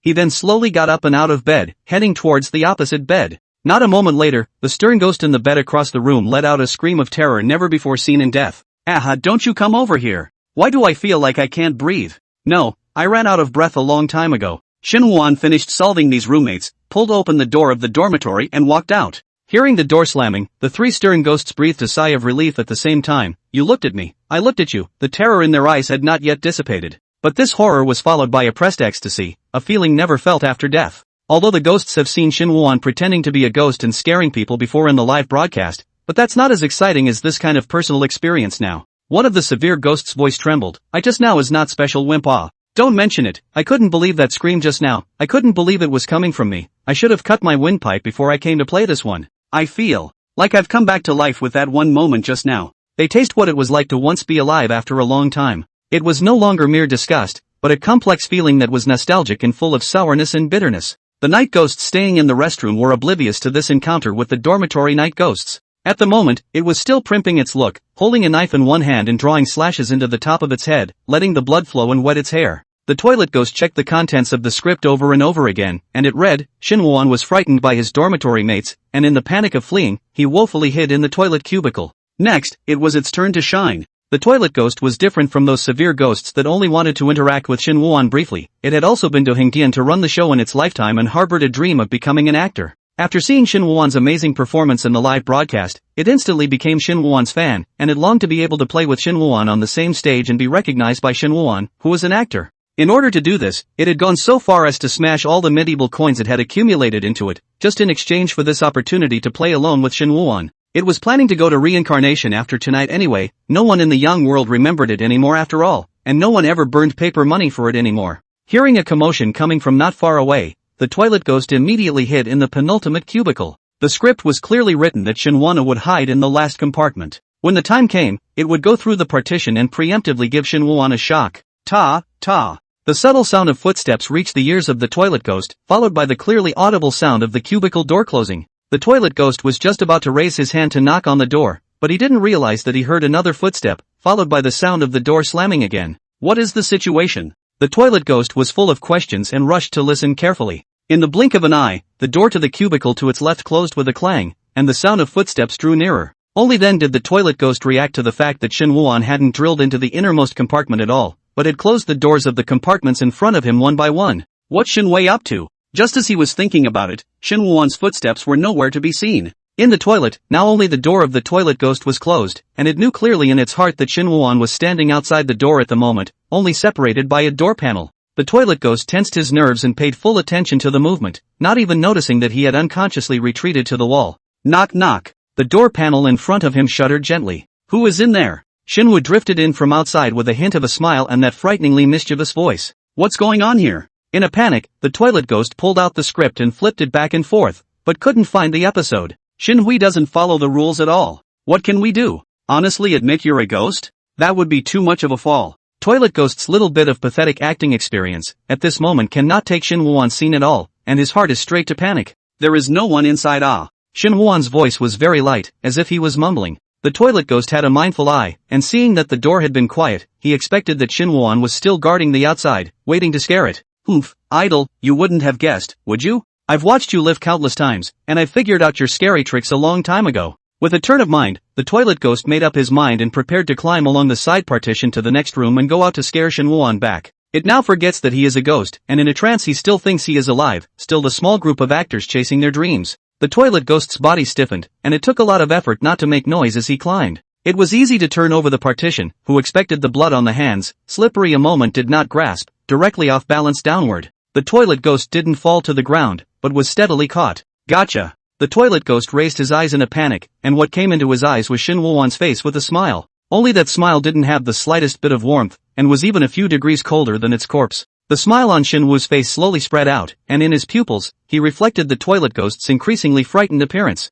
So there's no one inside, only ghosts. Chapter 167, Death by Laughter. With a thud, the toilet door panel was vigorously opened and the long-haired ghost with a bloodied face crawled out from the floor. Aha! Kill the ghost. The toilet ghost didn't have the strength to stand up and scurried around frantically on the floor. It crawled to the doorway when a piece of twine was precisely placed around its neck. The twine loop was so large that the toilet ghost could have broken free, but being stunned it only scratched its neck in fear. Shen stepped on the back of the toilet ghost with a foot from behind, the hemp rope was lifted up, and the toilet ghost was forced to tilt its head. Shin Woo clutched the other end of the hemp rope and looked down on it from above. His black eyes carried a hint of demonic red light, and a grim breath spilled out from the side of his mouth. It's quite fun to be scared. I want you guys to experience it too. Shen pulled the hemp rope and yanked the screaming toilet ghost out. The knights in the classroom knew nothing of this and heard the screams and only wondered. Is this screaming like a human voice coming from Shinwana? You fake fan. It can't be Shinwana if it's so hard to hear. For some reason, I have a bad feeling about this.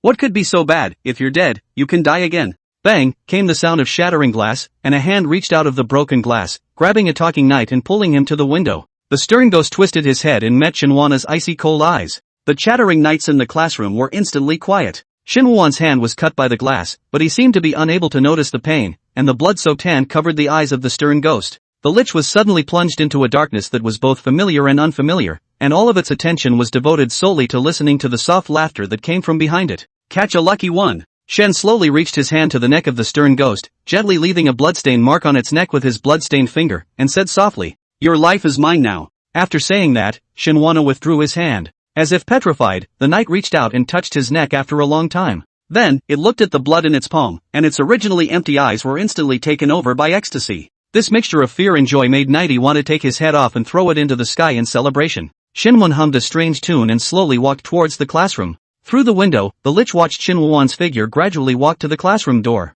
A bloody hand knocked softly on the door. Knock knock. Anyone? The knights in the classroom subconsciously backed up in unison, then looked at each other. What are you afraid of? Joking aside, where am I afraid? I'm a night ghost. Stand forward then. Don't, I've heard you put up more money than me. It's only right that you should be at the front of the line. Yeah, we're not like those rude, queue-jumping living people, we're about discipline. How can you use money to measure the ranking? In terms of sincerity, I think you're Shinwan's real fan, you first. The ghosts began to humble each other. At this time, Shinwan had already walked into the classroom, and he stood on the podium, still holding the twine in his hand. The other end of the rope was tied to the toilet ghost, which crawled slowly on its back, receiving many chilling glances at once. It might be intimidated by Shinwan, but it definitely wouldn't fear its own kind. The toilet ghost faced the gazes of the other stern ghosts, but instead stood up his chest and raised his head in a proud manner. Envious, huh? Greedy. The classroom was so quiet that you couldn't even hear breathing. Shinwu smiled and spoke, why don't you answer me? Even if you're not a human anymore, you still have to be polite.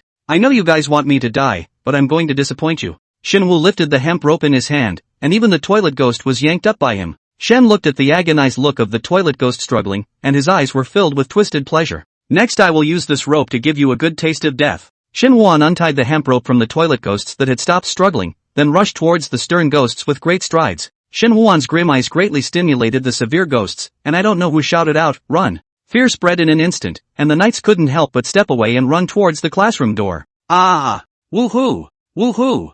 Woohoo! Some of the ghosts screamed, others made ape-like yells. At first glance, the voice felt like it was made under extreme fear, but upon closer listening, one could detect the sense of unrestrained joy in it. This emotion was felt even by the viewers of the live broadcast. I'm not a fan of Shinwu, but this scene really reminds me of going to a haunted house with my friends when I was alive. I was scared to death at the time, but I couldn't stop thinking about it. I was really scared to death, but I couldn't get enough of it afterward, so I was really addicted to human food. Being able to be chased by an idol, hey. I'm so envious. Why is that? Why am I a poor man? There were also severe ghosts that were pursued by Shinwan and were not convinced, trying to scare Shinwan in turn. It was self-conscious that it wasn't scary enough, and it pulled together 3 stern ghosts to work with it. They quietly got together, and this stern ghost was the first to speak. We are stern ghosts, even if we are idols, we can't be scared like this by him. It's about the dignity of stern ghosts. The other knights nodded their heads in recognition of his words. What do you think we should do, little handsome? The one who spoke was a female ghost with her hair draped over her face, and from the sound of her voice, she sounded like a stunning imperial lady. Several of the other night ghosts couldn't help but look at her twice more. It's simple, as long as we let Shinwana see how we died, he'll naturally be afraid. Knight is still fairly confident that it's a dream anyway, so he'll scare the idol properly tonight. The other night ghosts nodded their heads, thinking it was a good offer. I was playing with my phone while walking up the stairs and then accidentally fell down the stairs and hit my head and died. What about you guys? Stayed up for 3 days and nights playing the game, and in the end I was the only one who didn't explode my equipment, and then I died suddenly. Coming home from work and getting hit by a driver who was tired. The ghosts finished their death experiences, and then looked in unison at the imperial sister who had just spoken so nicely. What about you? How did you die, beautiful? Knightley inquired curiously. The female ghost's originally lowered head snapped up, and Shinwana's face with a crazy look was revealed. It's death by laughter. Chapter 168, Idols. The school, which had been silent, was now noisy and kept making grunting noises. After realizing that Shinwan was not afraid of them at all, the severe ghosts immediately lost all their strength and means. They surprisingly had no other way but to run when they were up against Shinwan. The knights looked like they were generally scared, but in reality the corners of their mouths were turned upwards. Favorite idols laugh and play with them. It's as if they're still alive and will sadly laugh at emotional ups and downs. As if all that tragedy had never happened. Really, I'm so envious of you deadbeats. If I had known it would be so great, I would have had to get tickets to see Shinwan even if I had to sell my arms and legs. I just came to see a commercial, not realizing that it would be the medicine I needed to keep my emotions in check. Shinwan had already perfectly sneaked into the severe ghosts, and he was so godlike that he would appear in any place at any time, giving the severe ghosts enough surprises and scares. By the end of the day, the Ligon had run downstairs to the school, but they couldn't find Shinwan's figure. Where did the idol go? I don't see it, the crowds are full of ghosts. The idol is still dressed up as a ghost, I can't even catch him with these eyes.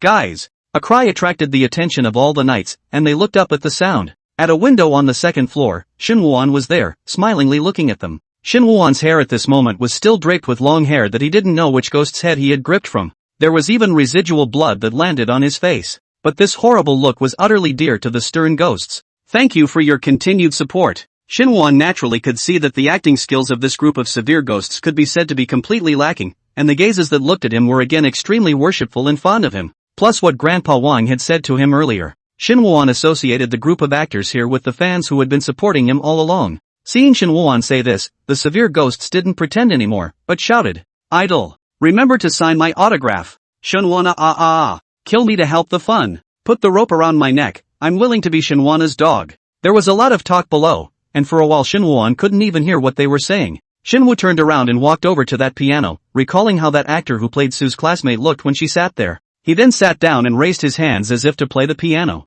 Seeing this scene, Seapai turned his head in surprise and asked Su Xinghao, who was standing next to him, "Brother Su, Shin Woo-won turns out to know how to play the zither as well, too bad. It would have been possible to arrange a music video of him playing the piano in and set it up for paid listening. Oops, one less charge." Sheppy over here was still regretting his loss, while Su Xinghao just frowned, revealing an odd expression. Can he not know if Shin Woo will play music? That song Little Star Su Xinghao still can't forget. Shin Woo-won began to play, as his slender fingers jumped on these black and white keys. However, the tune he played was very strange, with no rhythm at all, as if he were playing a keyboard. Su Xinghao raised his hand to cover his face. This tune that Shin Woo-won played was what he had just played. Apparently Shinwana had memorized the order of the keys as he played them, and then reproduced them perfectly. By now there were already a number of stern ghosts lying around the window listening. I don't have much musicality. Is this playing by the idol considered good? Good to hear. How special it is. To have a melody without a rhythm, to have a rhythm without a melody. The knights started outputting rainbow farts non-stop on the side.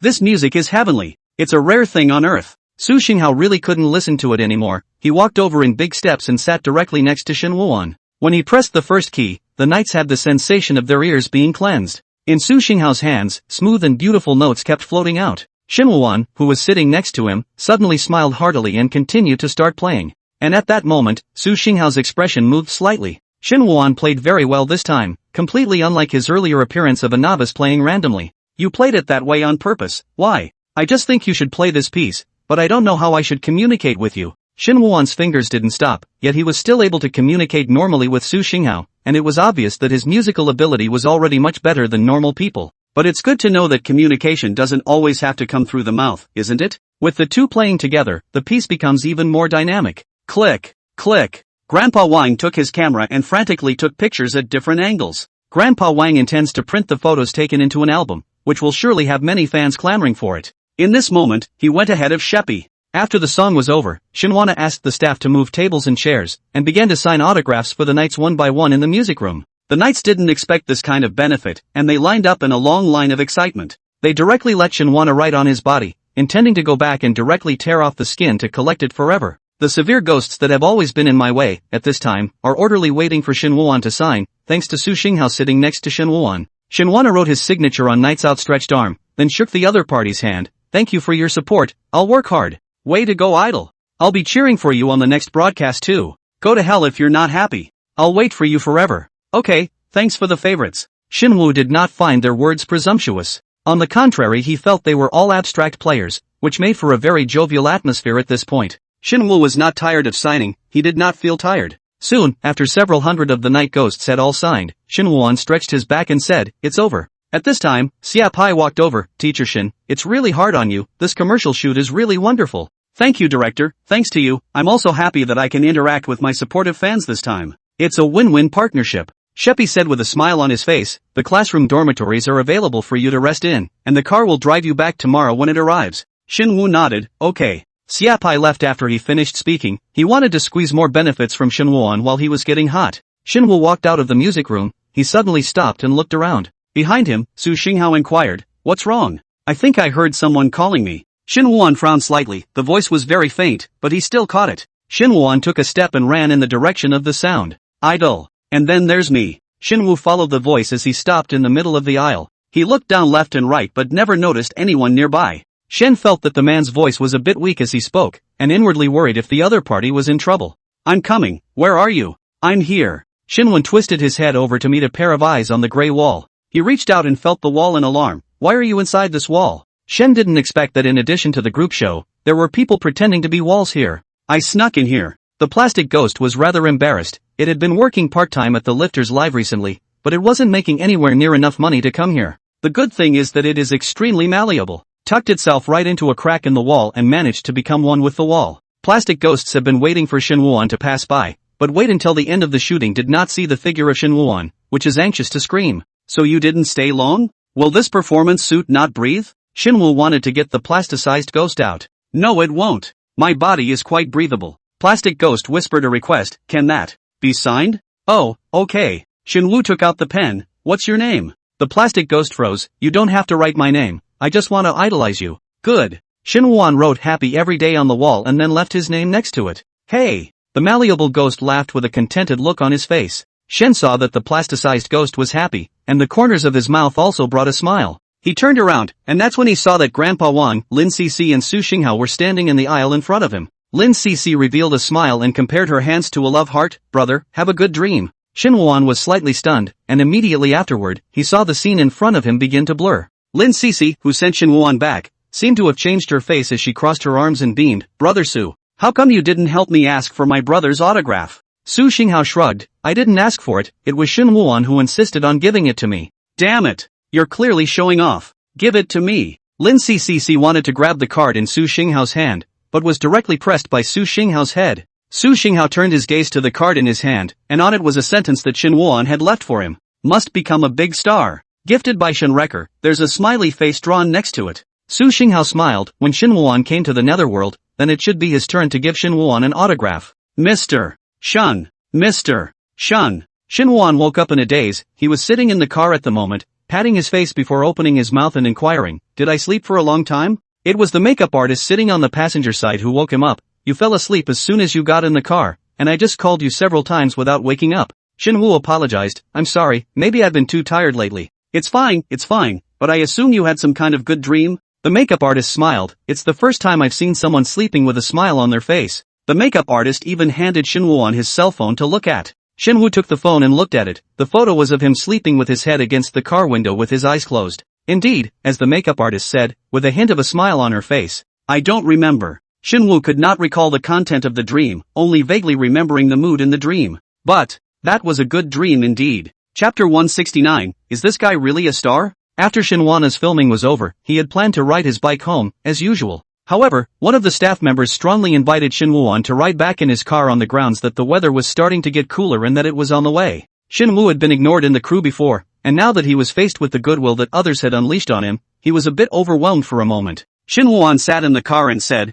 it's really troublesome for you. Teacher Shin don't need to be polite, by the way. The man driving the car turned the steering wheel, then asked, which direction is teacher's home heading? Shin Woo-won was slightly stunned, then informed the other party of his address. The man raised his eyebrows when he heard the address and measured Shin Woo-won's expression through the rearview mirror. Mr. Shin, are you talking about the wrong place? The people living in that area are all poor people. How could you live there with your status? Shinwana's smile faded and his face calmly looked straight at him. All the people who live there are ordinary people who work hard for a living, and so do I. Realizing that Shin Woo-won was unhappy, the man compensated with a smile and said, I'm a rather straight talker, don't you mind? Shin Woo didn't speak again, only turning his head to look out the car window. The man bristled slightly at the sight and said nothing more. Shin Woo did not let the man drive downstairs, but parked the car 200 meters from the house. Teacher Shin, is your home here yet? Seeing Shin Woo-won get out of the car, the man followed and opened the car door to get down. It's not far away, it's hard for you to send me back. Shin Woo-won thanked again. No hard work. The man waved his hands in a hurry, and then he saw Shin Woo-won standing in place and looking at him. The man smiled uncomfortably. Is there anything else, Miss Shin? What about you? The corners of Shin Woo's mouth similarly rose a few points, but the smile was not obvious. What else is there to do standing here? Oh, it's fine. The man pulled the car door open and got in with some fumbling, starting the car and leaving shortly afterward. Shin Woo-won watched the car leave and thought to himself that he should stick to riding his bike home in the future. He still couldn't learn to deal with strangers. The car stopped at a corner intersection a short distance away, and the man got out, removing his work license plate and slinging on a black backpack before putting on a hat and mask. He stood at the entrance of the deserted alley for a while before suddenly speaking, have you seen where Shinwana's exact address is? At that moment, from behind the man, a pair of ghastly white hands resembled two white snakes, wrapping themselves around him in a lingering gesture. The red-haired female ghost revealed a flirtatious smile. "Hubby, I saw it." The man sniffed excitedly and said, "Good job, wife, lead the way." The man has been a thief since he was a child, and a while ago a female ghost suddenly appeared around him, scaring him. Thought it was his comeuppance, but soon realized that it was his blessing. The female ghost didn't do anything to hurt him except call him her husband. It even helped the man get a lot of unspeakable secrets of the stars, so that he could always ask for hush money from those stars. Recently the female ghost told the man that Shin Woo-won had a gold master behind him and that gold master had given Shin Woo-won $10 million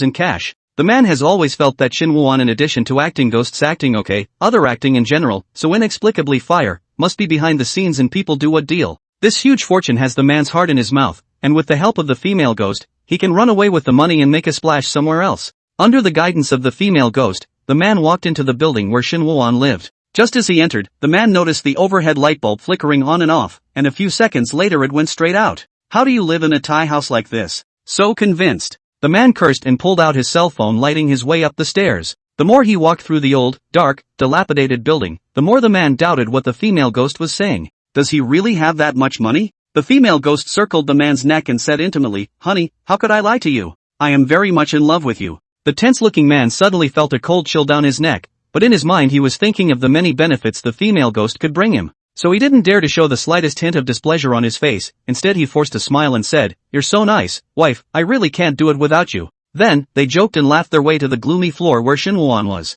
The man quietly winked at the female ghost, who understood and slowly put her hand through the door, gently opening it from the inside. Click! Hearing the slight sound of the door lock turning, the man carefully pulled a hammer from his bag. Then he turned the door gently and crept into the darkened room. The curtains in the room were all drawn tightly, and the room was dark. The man stood in the doorway for a moment, straining to make out vaguely the whole vague outline of the living room. He then cautiously made his way towards the room, only to accidentally bump his shoulder against something. Luckily, the man was quick on his feet and quickly caught the item, then carefully put it away. That's when he got close enough to take a closer look at what exactly he'd hit. The man touched what felt like very rough paper, and driven by intense curiosity, he took out his cell phone and illuminated it. As a result, what came into view was actually a creepy wreath. The man subconsciously covered his mouth in horror, shocked by the sudden scene. The cell phone fell to the ground with a splat. The illumination was shining straight over the row of wreaths, making it look particularly eerie. What the hell? There's more than one wreath. The man saw the row of wreaths and was frightened enough to turn white. Shivering and shaking his hands, he picked the phone back up and said with some grumbling to the female ghost next to him, "Why didn't you warn me that he had these ghosts in his house?" The female ghost, however, looked innocent and said somewhat aggrieved, "Hubby, these things are quite usual." The man huffed helplessly, thinking that to a female ghost these were indeed just ordinary items. Finally, the man rose slowly and walked gingerly to the bedroom, listening intently with his side ear for any movement inside. The little noise he accidentally made just now wasn't too big, and the people in the house were in a deep sleep, so it was reasonable to say that they shouldn't be woken up easily by him. The man held his breath to make sure there wasn't the slightest movement inside before quietly pulling open the bedroom door. When he tiptoed in, he was shocked to find that there was no one on top of the bed. The man was instantly alert, and he took the dim light from his cell phone and shone it everywhere, searching carefully and finally determining that there was indeed no one in the bedroom. The man was filled with nothing but the desire to find the tantalizing amount of cash, and in a frenzy, he began rummaging through the bedroom. It turned out that after half a day's effort, there was no money to be found at all. If it wasn't for the female ghost's words telling him that Shin Woo-won had money, he really felt that he had mistakenly entered a particularly poor family. The man pulled open the closet with some exasperation and casually rummaged through it, realizing that none of the clothes on it were name brands. He couldn't help but mutter inwardly, was this guy really a star? Chapter 170, The Money is in the Netherworld. The man with nothing to gain indignantly kicked Shin Woo-won's bed, the bedboard clang a muffled sound. He just wanted to turn his head to question the female ghost, but he coldly realized that the female ghost's expression at this moment was unusually terrifying. "Wife," the man called tentatively, a tremor in his voice. "He's here. He's here." The female ghost, her eyes straight, murmured in an eerie and frightening tone. The female ghost stared, revealing bloodshot eyes. She shifted and floated to the man in a flash, her voice sharp, "I can feel him right here." The man was frightened by the female ghost's eyes and could only nod his head in agreement. "Okay, then I'll go out and look for it." "Kill him. Honey, you must do it." There was a viciousness in the female ghost's voice. The man swallowed hard and nodded his head pretending to be confident. "Don't worry, there's nothing I can't do for you." The man walked calmly to the living room, when a very soft achoo was suddenly heard in the silence. A wicked smile instantly appeared at the corner of his mouth, and he shouted at the top of his voice, "Listen, I have a weapon in my hand right now, so as long as you give me the $10 million, I'll leave right away, and I definitely won't hurt you, or I'll kill you and find this $10 million just the same. 10 million? Wu Shang, who had accidentally sneezed, stared at that moment when he heard that. He looked incredulously at Shin Wuan, who was also squatting next to him with a bewildered look on his face. Just now when Shin Wuan finished his work and went home, it happened that Wu Shang also came back from working overtime. The two bumped into each other in the hallway, so Shin Wuan smoothly invited Wu Shang to come over for dinner. Wu Shang didn't refuse because he really craved those delicious meats in Shin Wuan's lunchbox. Wu Shang had later made a point of going to the aunt who cooked. After learning that the meals made were exactly the same, he secretly guessed in his heart that it must be Shin Wuan's fans who added extra meals to their idol out of love. In order to be able to eat a good meal from time to time, Wu Shang hardened Shin Wuan this eerily arranged spirit hall to the eyes. The initial fear also gradually dissipated. After eating, Wu Shang was about to leave, but the result was pop. The room was instantly plunged into darkness. Power outages are a regular household occurrence for this dilapidated old building. Wu Shang didn't care too much and was about to leave when Shin Wuan pulled him back. Then, the two men clearly heard the click of the door handle loosening, which seemed to stand out in the silence of the house. Shen looked calm, quietly and quickly bringing Wu Shang to the table with the posthumous photos. The table was covered with a long, dark-colored cloth, just enough to conceal itself. When the man finished speaking and saw that no one responded, he walked slowly towards the table. At that moment, he suddenly felt something soft on the bottom of his foot. The man's heart snapped and he looked down to see that it was a rag doll. The cute doll looked eerie in the faint light. What an obscure thing. The man was filled with disgust and frowned as he kicked the rag doll straight and hard to the side. At that moment, without warning, the room rang a strange sound. Immediately after that, the row of originally static reeds unexpectedly all windless automatic up, flowers rustling and shaking, paper tape fluttering. What's going on? The man's eyes widened in horror as he took a few steps back, a layer of cold sweat instantly seeping from his back. At that moment, the female ghost's expression was equally horrified as she cried out with a trembling voice, "Honey, he's there." The man looked over in the direction the female ghost was pointing, only to see a black and white picture frame standing in the center of the wreath, and the person on it was none other than Shin Wuan. Never in his life would a man have imagined that someone would explode his living room into a hearse and have his last picture on display in a dignified manner. Therefore, the conclusion he came to under extreme shock was Shin Wuan was actually a ghost. The man panicked and turned to run, the wind at his feet, wanting nothing more than to escape this hellhole immediately. As he panted and ran to the stairs, the female ghost said eagerly, "Hubby, you have to kill Shin Wuan." The man growled at her in annoyance, "I'll kill an egg. He's already a ghost, how can I kill him? He's trying to scare you, he's still human." The female ghost tried her best to persuade the man, "Don't forget, he's acted in a lot of paranormal movies, he must be deliberately pretending to be a ghost to scare you all." The female ghost's words reminded the man that he had seen Shin Wuan's appearance when he pretended to be a ghost on the set, and there was basically no one present who was not frightened. The female ghost noticed that the man's demeanor was loosening up, and her eyes glowed with a weird red light. "Hubby, if you leave like this, Shin Wuan will definitely call the police, so won't we lose both our money and our people by then?" The man couldn't help but clench his hands as he listened, his demeanor fading to a grimace as his teeth clenched and he gripped the hammer and ran back. On the other hand, after the man ran out in a hurry, Shin Wuan crawled out from underneath the table where the posthumous photos were placed. He ended up with a tight grip on his ankle. "Brother Shin, this is too dangerous, don't go out."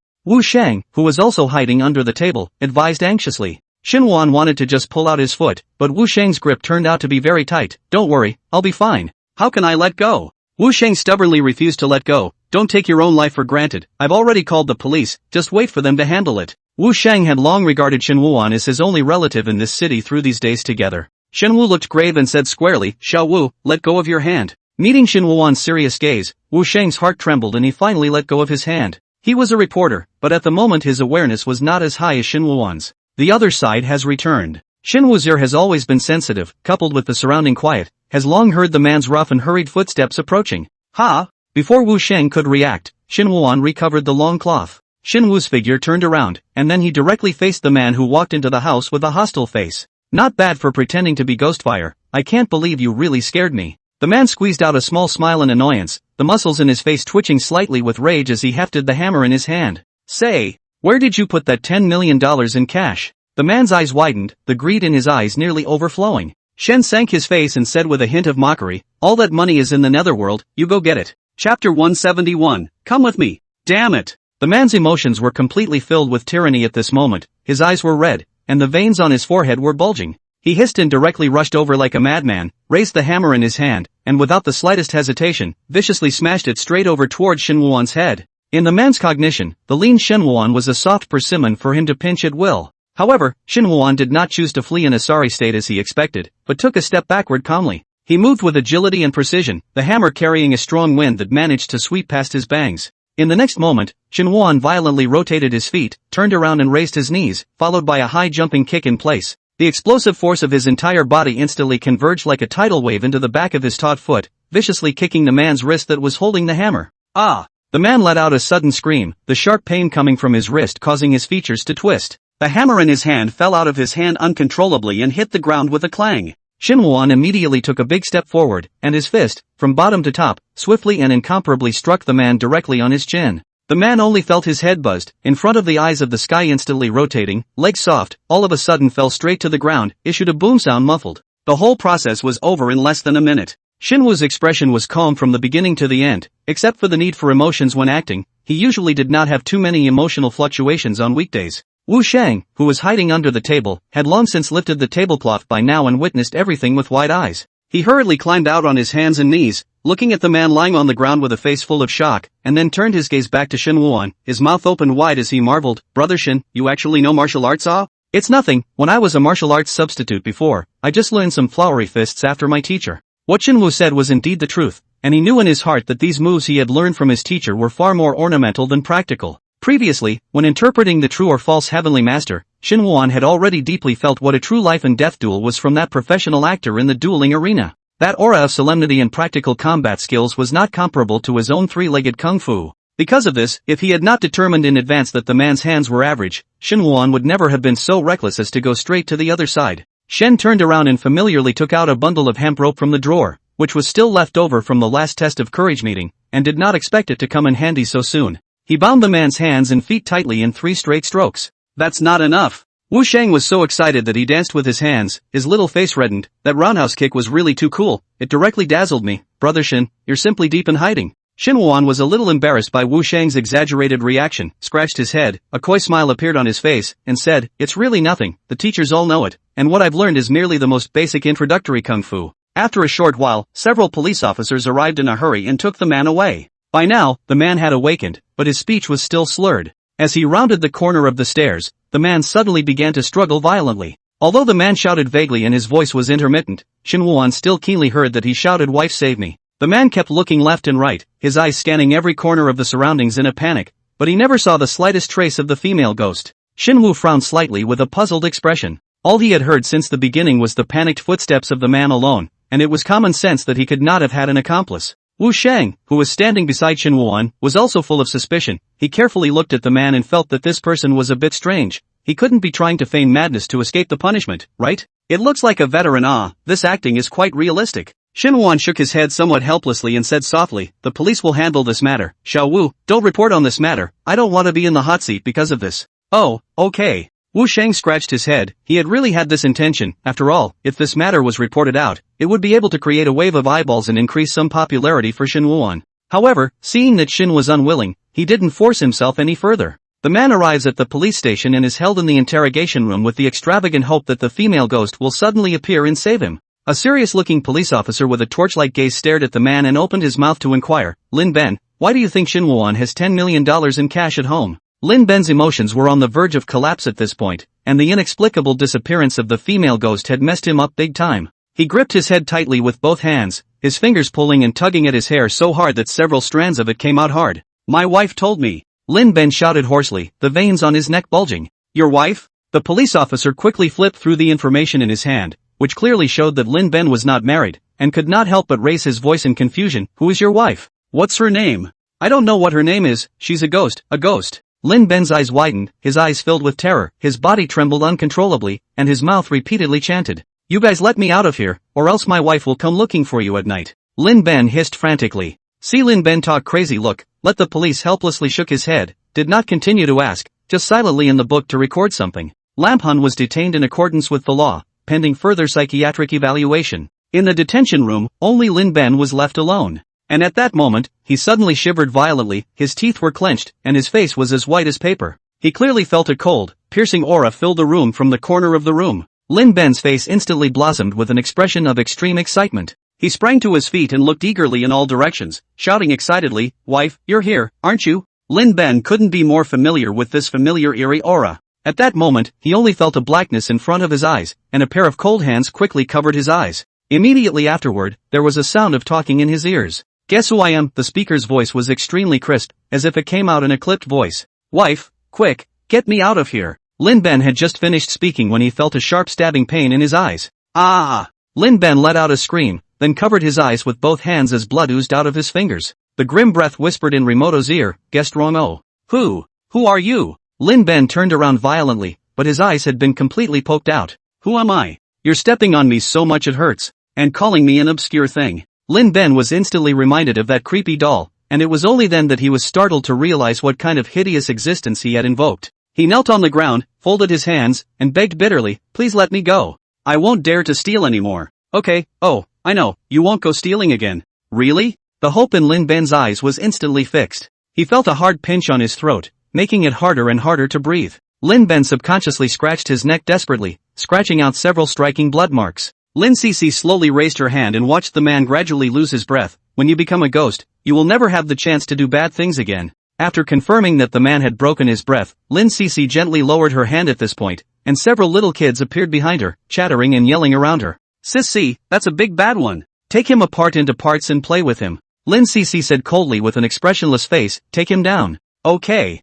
Another new toy. Happy. The little ghosts force Hayamoto, who keeps struggling after turning into a ghost, to take him away. Lin Cece glanced at the corpse on the floor in disgust. If her brother hadn't been there, she would have already struck out to kill the other when Lin Ben stepped into the house. There is also that female ghost. Lin Cece coldly narrowed her eyes, thinking that running is quite fast. Lin Cece knew deep down that the female ghost was coming from a bad place and was deliberately luring this living person to harm her brother. I'm afraid an ordinary person would have gotten it by the seat of his pants. Chapter 172. Inside the mansion. Su Songkwan sat comfortably on the sofa, his hands wantonly wrapped around two extremely well-built beauties. At this moment, a gloomy gale blew by, and those two beauties unexpectedly turned into two paper people in an instant. Immediately afterward, the paper man fell to the side as if he had been slapped hard. Husband, the female ghost appeared steeply in Su Songchuan's arms, reaching out to wrap her arms affectionately around his neck. I failed. How normal is it that someone ranked 10th in ghostly chi can be casually killed by you like this? Su Songchuan's voice was cold, and don't call me your husband, I'm the only one left alive now that you've called me your husband, right?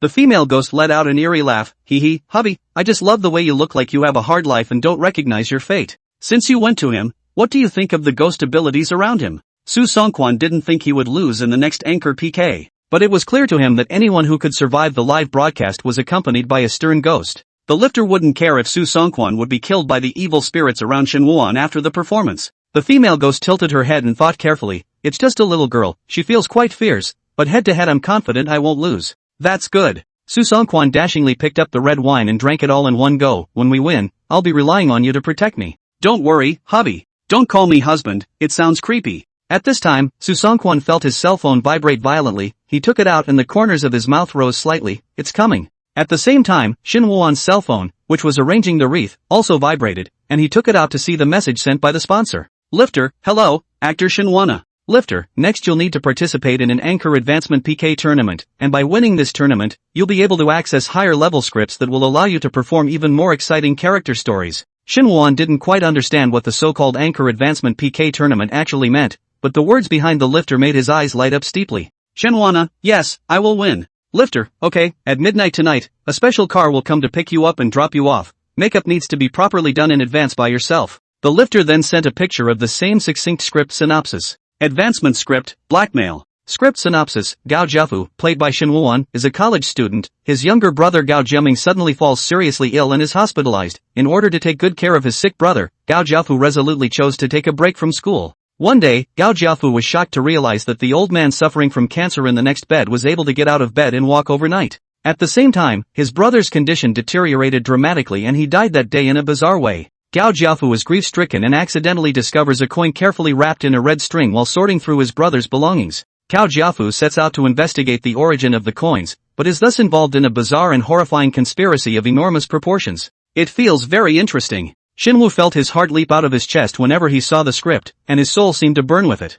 He checked the time, 2 hours before 0 hour. This time, I went so far as to emphasize that you have to prepare your own makeup. Shinwana carefully analyzed the role, as a student and a long-term caregiver, then naturally the image does not need to be too delicate. Shen gently ruffled his hair to make it slightly messy, and then found a pair of black-framed round glasses with no prescription and put them on. After putting it on, Shinwan always felt that it looked a bit dull. He slapped his face and gave a gentle smile. Happy to be a brother again. I hope this one is as well behaved and adorable as C was last time. Shen Wuan hurriedly looked up some specific processes and details of caring for a patient on the internet. He purposely cooked light porridge and 2 fried eggs and packed them in a boxed lunch to take to his brother. Shen took a few study materials about acting from the bedroom. It was too late at the moment, and he couldn't find some college textbooks, so he could only use these to add a student atmosphere. Shen Wuan was casually carrying a gray school bag on one shoulder, and was steadily carrying his lunchbox in his other hand. The familiar crew car was already parked outside as he walked downstairs. Shen walked onto the bus and realized that there was only a man who looked to be about 30 years old sitting inside the large bus.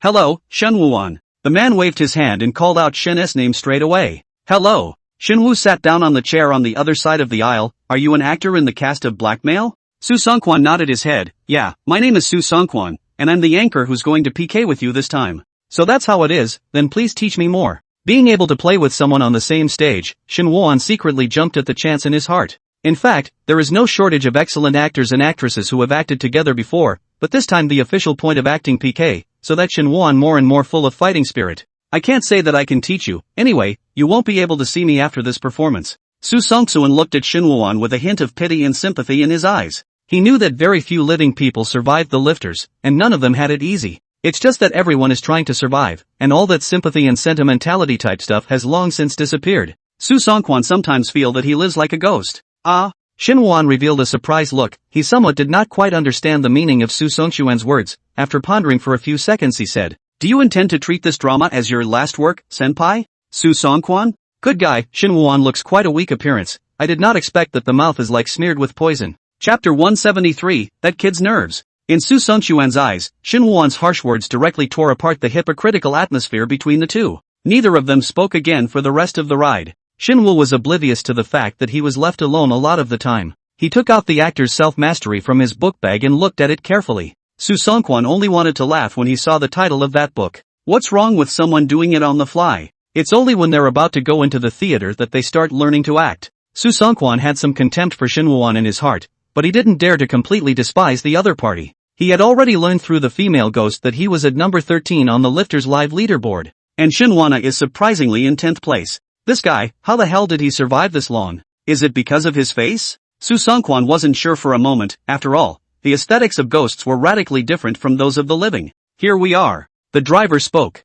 Shen and Su Songquan got out of the car. After getting out of the car, both of them were shocked by the scene in front of them. There are many buildings all around, many people walking in the streets, and a long food court. Good lord, this PK match is really a big production. Su Songquan couldn't help but sigh. The scripts he participated in before were all just in a fixed place, which had such a big scene in front of him. It's all equivalent to a small town. Shen Wuan noticed that the faces of the pedestrians coming and going on the road all carried an unnatural stiffness. It's amazing that this time it was filmed directly in the Yokohama store and had so many group actors. Shen Wuan was starting to get a little nervous even while being surprised. At that moment both men's cell phones vibrated and they pulled them out in unison to check. Lifters, actors are asked to bring their live streaming devices with them, so they can view real-time viewer counts and pop-ups. At that moment 2 staff members approached the 2 men and each put on a rectangular watch with a reddish glow. Shen Wuan gently touched the face of the watch, and a projection appeared, which was currently blank, with a box at the bottom that noted the current number of viewers for each of the 2. After reading it, Shen Wuan clicked again, and the projection closed. One of the staff members spoke. After the rendition is over, the anchor with a low number of viewers on the other side will be eliminated. The 2 staff members each turned sideways, bowed slightly, and raised their hands. Action! Welcome to Psychic Live Theater. Tonight's anchor promotion PK match. Please enter the live room of the anchor you support. Tonight's story for you is Blackmail, starring Shen Wuan as Gao Jiafu and Su Songquan as Sankey. The moment the live stream opened, the number of live rooms on both sides was growing rapidly. Shen Wuan live audience, 200. Su Songquan's live broadcast audience, 500. How can my brother have less fans than that living man? On the huge screen, suddenly a human head slammed hard onto it, instantly bursting out in blood that colored the screen red. The red under Lin Cece's eyes was almost overflowing with blood. If it wasn't for the fact that the lifter's live room was inaccessible, she would have rushed in to clear the way for her brother. At this point the plastic ghost grabbed a brush from the side and soldiered on to get the blood off the screen. It's only just begun, you shouldn't be in a hurry. Grandpa Wang advised Lin Cece. At the moment they were all watching this live broadcast using a huge screen inside Lin Cece's mansion.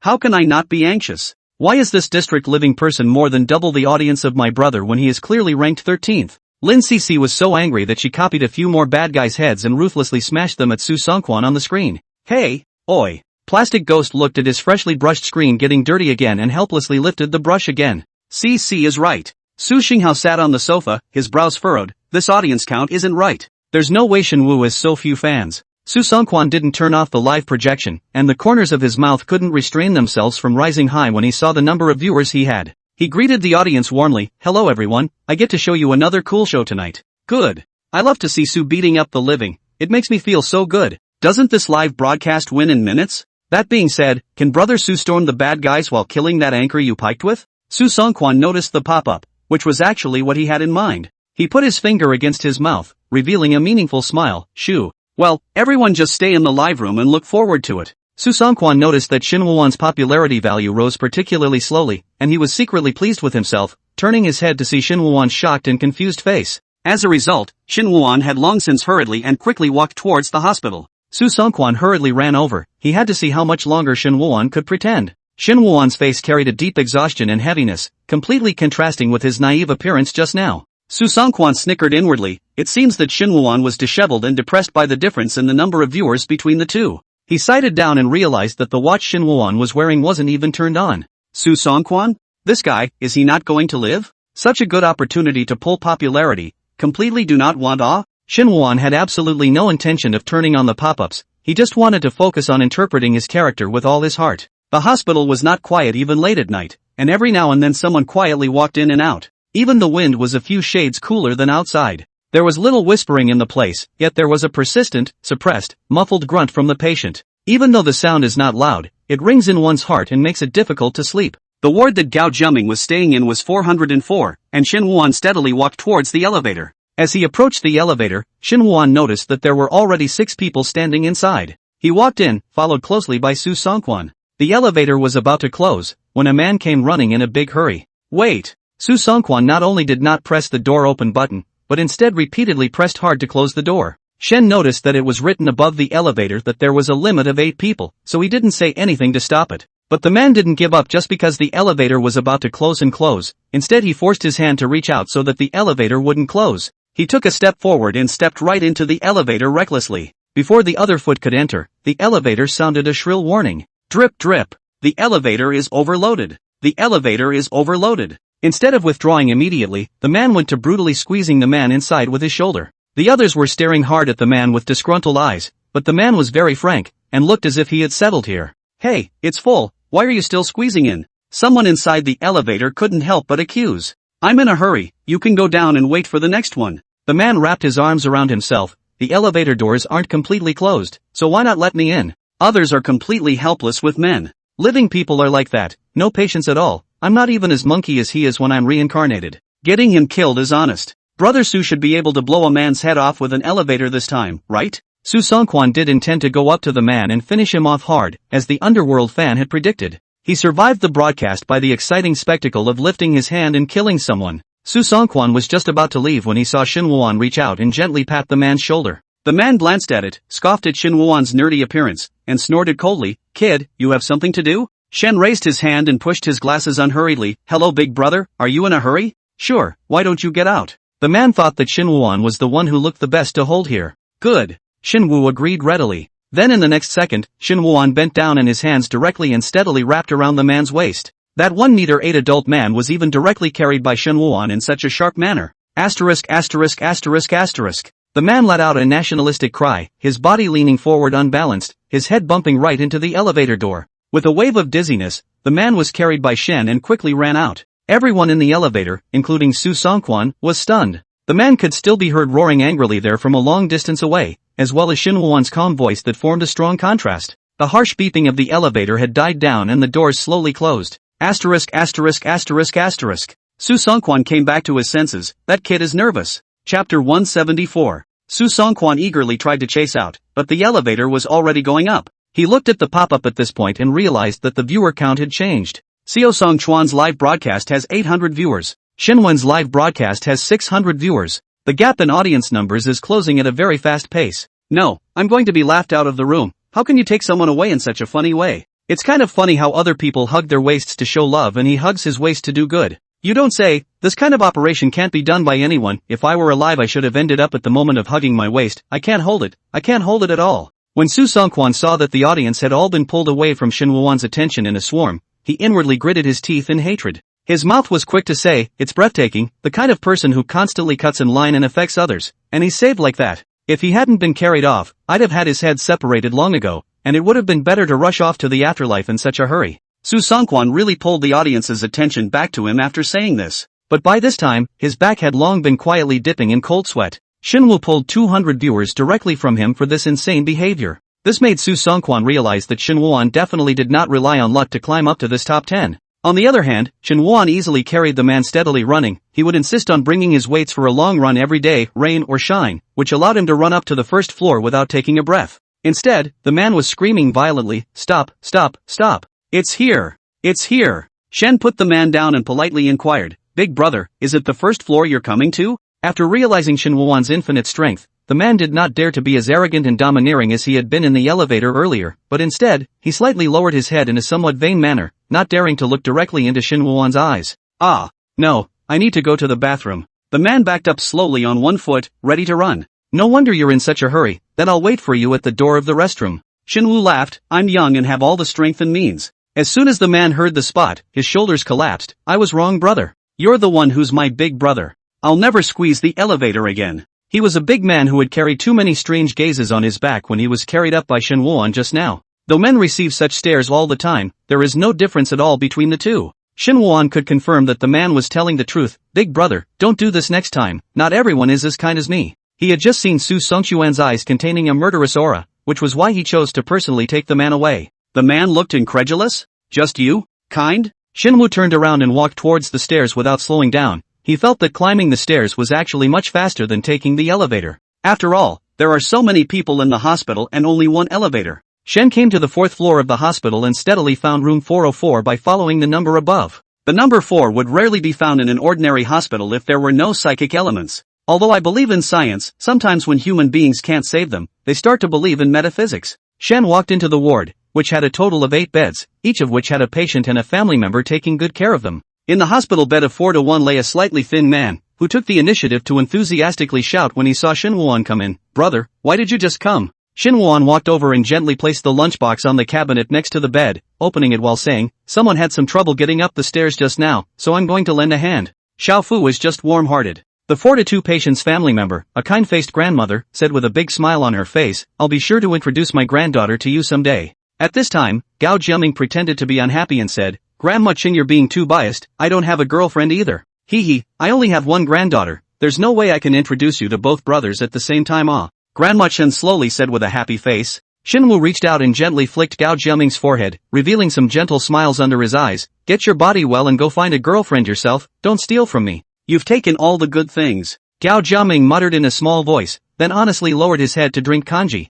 Shen began to carefully observe the patients in the other beds at this time. Su Songkwan was in 4-to-5, and a woman with long hair was lying on the bed. Judging by their intimate demeanor, it should be his wife. The patients in the other beds were basically asleep at this point, and their families were beside them, some getting a folding recliner to sleep quietly next to them, or just sleeping directly on the headboard. Shen took the initiative to walk next to Grandma Chen as he looked at the various instruments placed next to the hospital bed, on which lay the old man who needed to breathe hard with the help of a respirator. At this time, Su Songkwan also came over. Both of them know in their hearts that the one who already had cancer on the profile but would be strangely cured afterwards was this old man on the bed. Shen softly inquired, "Grandma, how is Grandpa's health today?" Grandma Chen's eyes were slightly red and you could tell there were traces of crying. She heavily slapped her thighs with both hands and cried, "My old partner's life is hard. The doctor said that now, unless it's a miracle, it could just go at any time." Su Songkwan spoke, "What about your family? They're all out of town, and it's impossible for them to leave their work and rush over to take care of us at a moment's notice." Grandma Chen shook her head while reaching out to slowly wipe her tears. Su Songkwan didn't feel anything unusual. If it were usual he would have just gone up and strangled the old man hard. But now that the live broadcast has restricted the entry of the night ghosts, Su Songkwan is now no different from an ordinary person. Once he invoked the severe ghost inside this script, he would really have to die here. Shen slowly squatted down next to Grandma Chen and looked up at Grandma Chen with concern. "Grandma, are your eyes not feeling well?" "What?" Grandma Chen did not understand what Shin Woo-won meant. "Why else are you rubbing your eyes for half a day with no tears? Do you want me to give you eye drops?" Shin Woo's tone sounded completely kind, but these words directly caused Su Songkwan to be shocked violently. He again scrutinized the old man's eyes, and indeed there were no tears. Grandma Chen's face did not show the slightest abnormality at all. Grandmommy, I finished crying all my tears these days. Shinwoo nodded and gently passed the eye drops over. Protect your eyes, Grandma, Grandpa still needs you to take care of him. Grandma Chen collected the eye drops and reached out to lovingly touch Shinwoo's head. Good boy. Compared to you, my granddaughter can be much more naughty. Su Songkwan completely did not understand what Shinwoo was doing. Brother Su, Shinwana is mingling with important people, what are you doing? If you can't figure it out, ask someone quickly, you really seem like a helpless widow standing still like this. Su Songkwan drew the corners of his mouth and was forced by the pop-ups to walk to Shinwoo. Hey, what do you mean by that? Shinwoo cocked his head with a puzzled expression. Brother Sang, what are you referring to? Su Songkwan, this guy is really sophisticated, but he even pretended to be acting in order to avoid me. Chapter 175, The Blessed Bag of Peace. Cough cough cough. Cough. A violent cough came. Shinwoo glanced with slight concern and turned his head to Su Songkwan. Brother Sang, you'd better take a look at the condition on Sis's side, if you need to have to hurry to call the nurse over to take a look. Su Songkwan frowned, he didn't care about the woman on the bed, in his opinion, from the script synopsis that woman was just a product of driving the plot. He only thought that this was a veiled rejection from Shinwoo, coldly grunted, and walked back. The woman lying on the bed could see that her features were beautiful, but because of being tortured by the disease, she was so thin that she didn't look like a human being. The woman seemed to be trying to raise her hand, but the hand that had been given the infusion was so cold and stiff that only her index finger could be seen trembling slightly. Sanzi, I'm so sick. It's okay, wife. Su Songkwan sat on the chair, his feet still directly on the edge of the bed. He didn't even glance at the woman, but stared at the old man's side, his mouth casually perfunctory. You won't be in pain soon. Brother Su, your coldness makes me think your blood is as cold as ours yet. Ha, Brother Su, you fed your blood to your wife. The other party should have died on the spot. Aren't you afraid your wife will come after you if she dies? Su Songkwan raised an eyebrow. She turned into a ghost also has nothing to do with me, and it is not me who harmed her. At that time, if she really turned into a ghost, I immediately killed the old thing across the street. To give her revenge is not finished. Su Songkwan has always solved problems in this way, and has managed to survive to the sea-level script. The anchor under the lifter is under psychic influence and has no chance to reveal this in reality. Su Songkwan thinks everyone is like him, stepping on other people's corpses along the way to survive. In his eyes, Shinwoo's pretense of being a fake good guy looked very false.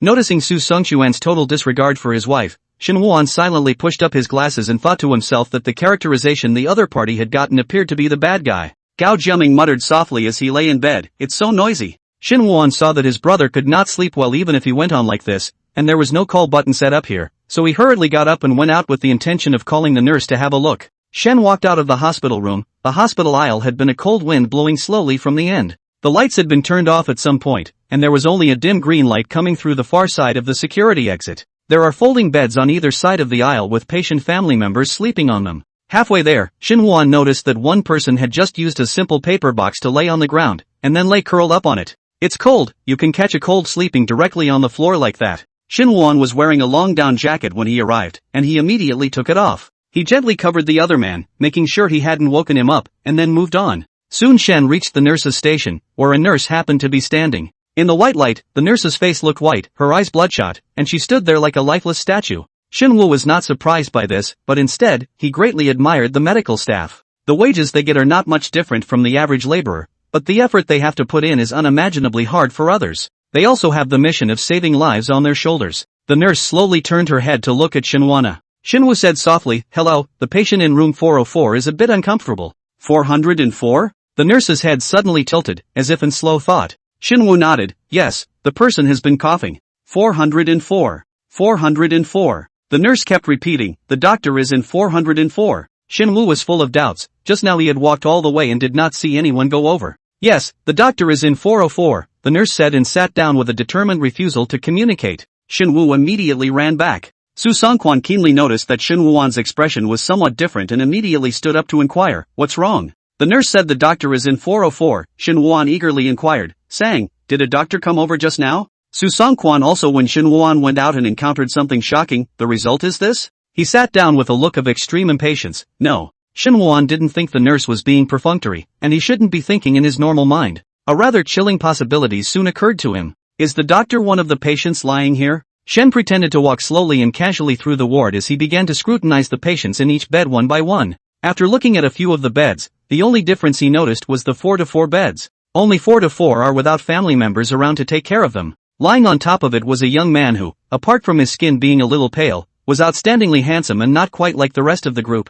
Shen slowly walked to the bedside, slightly bent down. He saw that the ward card wrote that the other party was called Lan Zipping. Just then Shen Wuan's wrist was suddenly grabbed by someone. Lan Ziping, who had been asleep, opened his eyes. Between the two of them staring at each other, Lan Ziping gently raised his eyebrows, and his originally somewhat pale face became a touch angry because of his rather vivid expression. Staring at me for so long? Something wrong? Shen Wu greeted him in a friendly manner. Hello doctor. Lan Ziping was a bit surprised. He smiled with a frivolous face. I'm not a doctor. Are you misunderstanding? Shen raised his hand. Aren't you taking my pulse? How is my body? Too good to be true. I estimate that you living to 100 years old is not a problem. Lan Ziping sat up. He was wearing a hospital gown, and the tone of his speech gave off a very immodest feeling. What is the situation? Su Songquan didn't expect Shen Wuan to say that he had found a doctor all the way to the hospital bed. Aren't you a patient? How did you become a doctor again? Doctors don't get sick? With that statement, I think you need to go to the brain department for a detailed diagnosis. Lan Ziping got out of bed. He reached under his pillow and drew a white coat over it, and from his pocket he took out his gold-rimmed glasses and put them on. At once his temperament changed dramatically. Lan Ziping looked at Shen Wuan suspiciously. You are Gao Jiaming's family member, right? Not sleeping in the middle of the night, tossing the doctor here. What do you want? Shen said truthfully. Patient 4 to 5 has been coughing. Is there any way to relieve it? Otherwise there's no way for the other patients to rest properly. The way Lan Ziping looked at Shen Wuan was like looking at a rare object. However, his attitude towards Shen Wuan was not as venomous as it was towards Su Songquan. Lan Ziping quickly walked over to the long-haired woman's bedside just to take a look and said, don't worry about it. That's good. Shen Wu also noticed that the long-haired woman was no longer coughing, and he turned to ask pleadingly, Doctor, when can my brother be discharged from the hospital? Lan Ziping reclined back on the bed. Gao Jiaming. He can leave tomorrow. Shen Wu said happily at his words, great, thank you doctor. Little Fu, but really congratulations. Grandma Chen said cheerfully at this time. Gao Jiaming smiled. Thank you, Grandma. Grandma Chen sighed softly. I won't be able to see you when you're discharged from the hospital, but I'll be lonely. Gao Jiaming winked. Don't worry, Grandma, I will definitely come to see you. After all, my brother's future girlfriend still needs to rely on you to pull the strings. Shen walked over and gave Gao Jiaming a punch on the shoulder. I see that your body is indeed getting better, or you can leave tonight. Gao Jiaming pretended to be knocked to the ground by this punch from Shen Wuan and lay on the bed and exaggeratedly said, Gu can't do it. Brother, this blow of yours just now hurts too much. I can't get up. Shen Wu did not force him, but smiled helplessly and shook his head. Then we'll leave tomorrow. Grandma Chen slowly got up and came over at this time. She took out a small cloth bag embroidered with the word peace from her wide pocket. Xiaoming, this is Grandma's handmade peace blessing bag. You wear it. Chapter 176. One more second and you'll be laughing. Gao Jiaming joyfully accepted the peace talisman and said with a smile, Thank you, Grandma. Su Songquan heart violently flinch. Read the script of his natural clear. This old man on the face of amiable. In fact, it is not a good thing. The bag of peace and blessings that was given must have had a life-supporting thing in it. Su Songquan looked coldly at Shen Wuan, and the other party's face was completely devoid of a trace of abnormality. If he didn't know who his opponent was in advance, he would have thought that Shen Wuan was indistinguishable from the people here. What the hell is this guy trying to do? Although it was also late at night, Gao Jiaming didn't go to sleep, but chatted with Shen Wuan. Brother, weren't you wearing a down coat when you came here just now? How come it's gone? Shen Wuan took out the book from his backpack. Just now I saw someone sleeping in the corridor without a blanket to cover him, so I gave him my coat. Gao Jiaming's face did not reveal a look of surprise, and it was obvious that Shen had performed Gao Jiafu's usual appearance. Then brother, aren't you cold? Why don't you go to bed and we'll make do? No, the temperature here is just right. Shen Wuan was telling the truth. He didn't know if it was because the theater group had the heating on, he felt warmer than at home. Gao Jiaming noticed the book Shen Wuan was holding. Brother, is it possible that you want to be an actor in the future? Right. Shen Wu pushed up his glasses. What do you think? Well. Gao Jiaming put his fist against his chin and made a contemplative gesture. Although you are slightly inferior to me in the aspect of handsomeness, brother, you are still good enough to catch your sisters into a warped mouth. I support you as an actor. I'll look good when you're famous. Shen Wu smiled and turned curious and asked, what about you? What do you want to do in the future? Me? Gao Jiaming scratched his head. I don't really have any ideas. I'm practically a waste at the national level when you look at it that way. Don't say that. It's not necessary to have dreams and goals to be called excellent. Shen Wandi said with a straight and serious face, being able to take good care of yourself and live each day well is already worthy of praise. Gao Jiaming looked at Shen Wuan in a daze and said sincerely, brother, if you can't make it as an actor when the time comes, go become a teacher, it's quite suitable for you. Shen Wu smiled, only this smile vaguely had a few more points of murderous aura. Good, when you're at home, I'll tutor you in your homework every day. Gao Jiaming's tiger's body shook at his words, and he immediately said with a serious face, I'm joking, brother, if you don't become an actor, who will become an actor? I won't allow anyone to question you. Su Songkwan watched from afar, only feeling incomparably ironic and ridiculous at this scene of brotherly friendship. He had checked when he knew that his opponent was Shin Woo-won and knew that he was an actor. But this kind of playing with life, Shin Woo-won surprisingly is also selling his acting skills. Su Songkwan recalls the first time he received a message from the lifter, he just thought it was spam and ignored it. As a result, while sleeping, Su Songkwan was directly pulled into a dark basement. He was next to a woman's body, which made him realize that he had encountered a paranormal event. Later, Su Songkwan slaughtered all the living people who tried to harm him. And the corpse that he saw at the beginning has turned into a female ghost who has been by his side, helping him to live through one script after another. It turned out that Shinwana liked to act out such a part before he killed someone. That's not true. Can't it be that Shinwana planned to turn Gao Jiaming into a ghost to become a booster after his death, and that's why he's playing the brotherly love here? Su Songkwan suddenly came to a realization, and the more he thought about it, the more he felt that this method was feasible. So it was that he slowly reached out and grabbed his wife's hand, trying to offer a little bit of solicitude, a grudging show of concern. Only Su Songkwan felt that his wife's hand was as cold as a block of ice before he even started acting. It's normal for the hands of an infusion person to be cold, and Su Songkwan didn't care. Wife, are you asleep? His voice was not deliberately lowered, and it seemed extra loud in the hospital room. Gao Jiaming couldn't help but whisper and spit with Shin Woo-won. He thinks it's his house, yelling so loud, the dead have to yell for him to come alive.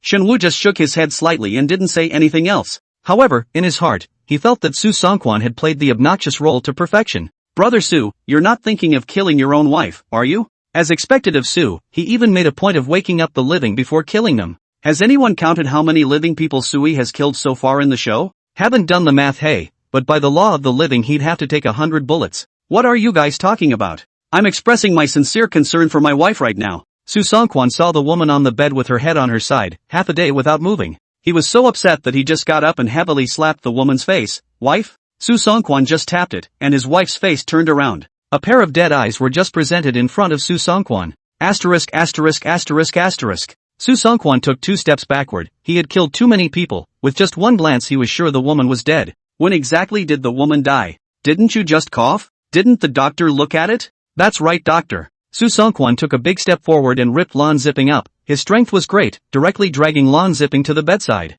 He pointed to the dead man on the bed and said angrily, how do you see a doctor? My wife is dead, you know? Blue Ziping was so hard to pull and not angry. He slowly raised his eyes, not slow to say, so what? I did not say let you rest assured. This time the person died, you rest assured, right? Asterisk asterisk asterisk asterisk. Su Songkwan was trying so hard to put on a show, but he let Lan Zipping screw it all up. Su Songchuan's fist was caught in mid-air, and he twisted his head to see that it was Shin Woo-won. Shin Woo wore round-framed glasses and patiently advised in a gentle manner, saying I understand your feelings, but you can't take it out on the doctor. Su Songkwan nervously noticed out of the corner of his eye that his dead wife seemed to be moving, and his heart beat wildly. Damn, it's really a ghost. Immediately interpreting the husband who lost his wife to a breakdown, he clasped his hands over his head and shouted at the top of his lungs, no, I won't accept it. She's not dead. Not dead. How am I going to live without her? My heart hurts so much. Su Songchuan's mouth yells love, and his body is honest enough to stay away from his wife out of fear. Shen averted his eyes. He is really a little bit unable to see Su Songchuan's interpretation. One more second to see, have to laugh.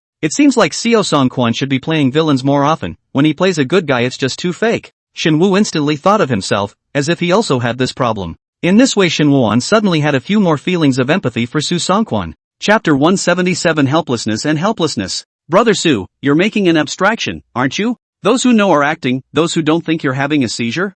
I'm not following you just to see you acting all pretentious here, so hurry up and kill a live one to help the fun. The number of viewers in Su Songchuan's live broadcast is 1,000. The number of viewers in Shin Win's live broadcast is 1,200. Su Songkwan directly walked away from 200 fans with such a performance, scaring him so much that he immediately put it away. In normal times he would have gone on a killing spree, but now the situation was unclear, and he as an ordinary person couldn't fight against the severe ghosts. With Lan Ziping, a doctor, the long-haired woman was directly diagnosed dead on the spot. She didn't even need resuscitation efforts. She was lifted straight onto a cart and prepared to be taken to the morgue. The ward was quiet, no one spoke, only the sound of the wheels pushing the body creaking gradually away. Shen saw that Su Songkwan had a wooden face, which was obviously a reaction due to extreme grief overload. Not everyone cries out when faced with great sorrow. Some people will instead act like nothing happened, only to be triggered into grief by a certain node long after the fact. Shinwoo silently affirmed Su Songchuan's superb acting skills in his heart, and it seemed that the other party was already getting better. Shinwoo walked over and patted Su Songchuan's shoulder. Brother sang, I'm sorry for your loss. Su Songkwan people have gone numb. He is still extraordinarily saddened by the plummeting number of viewers. He didn't even want to pay attention to Shin Woo-won, who built a stage and stood on it and sang and danced. Brothers sang. Shin Woo-won was still there saying, "Aren't you going to follow along and take a last look?" Soo Sung-kwan draws the corner of his mouth. He is crazy? Really go over that can really become the last look. Aya, so gone at such a young age, but it's me, an old woman who has lived long enough, who is still alive. Grandma Chen pounded her chest. She looked especially sadder than everyone else. Sitting on the hospital bed, Gao Jiaming opened his mouth and softly advised, "Grandma, you have to pay more attention to your health. Can never be overly sad." Within the hospital, life and death seemed to be commonplace and routine. Soo Sung-kwan did not immediately check his wife's belongings. If he was right, she had already received the old man's bag of peace and blessings before he came. That thing is so evil, who knows if it will affect him. The copy that Shin Woo-won took should be the same as his, so he would wait here for the other party to take it and then observe the situation. Gao Jiaming was lying on the bed. He stared at the ceiling and said quietly, "Brother, do you know what death feels like?" Shin Woo shook his head. "I don't know." "That's right. How can we know if we haven't experienced this kind of thing?" Gao Jiaming turned his head to look at Shin Woo-won. "Brother, do you think mom and dad will blame us? We didn't cry as loud as San did when they left then." Shin Woo pushed his glasses and said calmly and rationally, No one wants a family member they care about to be sad. If I die, I'll allow you to tell jokes at my funeral." Gao Jiaming froze for a moment and couldn't help but snort out a laugh and said, "Brother, I suddenly realized that you still have quite a talent for humor." He rested his hands on the back of his head and said, "Although I am physically a little stronger than you, but things are unpredictable. If I die, can you tell a joke next to me?" Shin Woo said truthfully, "I don't know how to tell jokes." Gao Jiaming smiled and said, "Cold jokes are fine. I think you have the talent." After a while, Blue jeeping back to the ward, only to see him look tired, yawn, mouth muttered day by day without a stop. He lay back down on the hospital bed and covered himself with the covers to sleep. The ward was quiet again. After a while, Gao Jiaming also had a strong drowsiness and closed his eyes and fell asleep. Shin Woo was beside him and gently helped him cover the quilt. In the script there was no clear requirement for Shin Woo-won to do what he did next. He sat on the edge of the bed, always quietly watching Gao Jiaming. His heart grew heavy with the knowledge of the plot, but he didn't visibly show it on his face. It's all just a script, but Shin Woo-won can't help but bring in the real emotions deeply whenever the characters he interprets have loved ones. He lost his family members at an early age, and it was his obsessive love for acting that filled the void in his heart during those days. Shin Woo thought that he had become an adult capable of standing on his own a long time ago. However, during the rendition of Misplaced, the pain and powerlessness in Shin Woo's heart when he learned that Lin Cece was brutally abused by the bad guys was not acted out. He knew it, or he had any talent for acting. Shin Woo-won lay on the edge of the bed and fell into a deep sleep without realizing it. Gao Jiaming, who was originally sleeping peacefully, suddenly frowned tightly, and then his body began to twitch violently. Shin Woo was awakened by the sudden loud commotion, and he immediately got up to eagerly check. "Jiaming? Jiaming, what happened to you?" Gao Jiaming's eyes were already bloodshot. He looked like he was about to say something, but as soon as he opened his mouth, a mouthful of crimson blood spewed out. At this time, several nurses hurriedly came in from outside the hospital bed, and one of them pulled Shin Woo-won away forcefully. Shin Woo stood in the doorway in a trance, his face still stained with Gao Jiaming's warm blood. Lan Jiping had gotten up quickly from his hospital bed, and he and several nurses dressed in white surrounded Gao Jiaming's bedside. They did nothing but stand there quietly with their heads bowed, looking down from top to bottom, as if waiting patiently for something. "What are you doing?" Shin Woo walked over, but was decisively stopped by a nurse. He was at a loss for words and turned his head towards Lan Zipping. "Doctor, save my brother. I beg you to save him." Lan Jiping did not have the slightest expression on his face at this time, so calm that people believed in his professionalism, yet so cold that it was scary. He even kept his hands in the pockets of his white coat without pulling them out. "I couldn't save him." "Why aren't you doing anything?" Shin Woo-won violently pushed away the nurse who was in front of him at this time, and he rushed to the bedside and tightly grabbed Gao Jiaming's hand.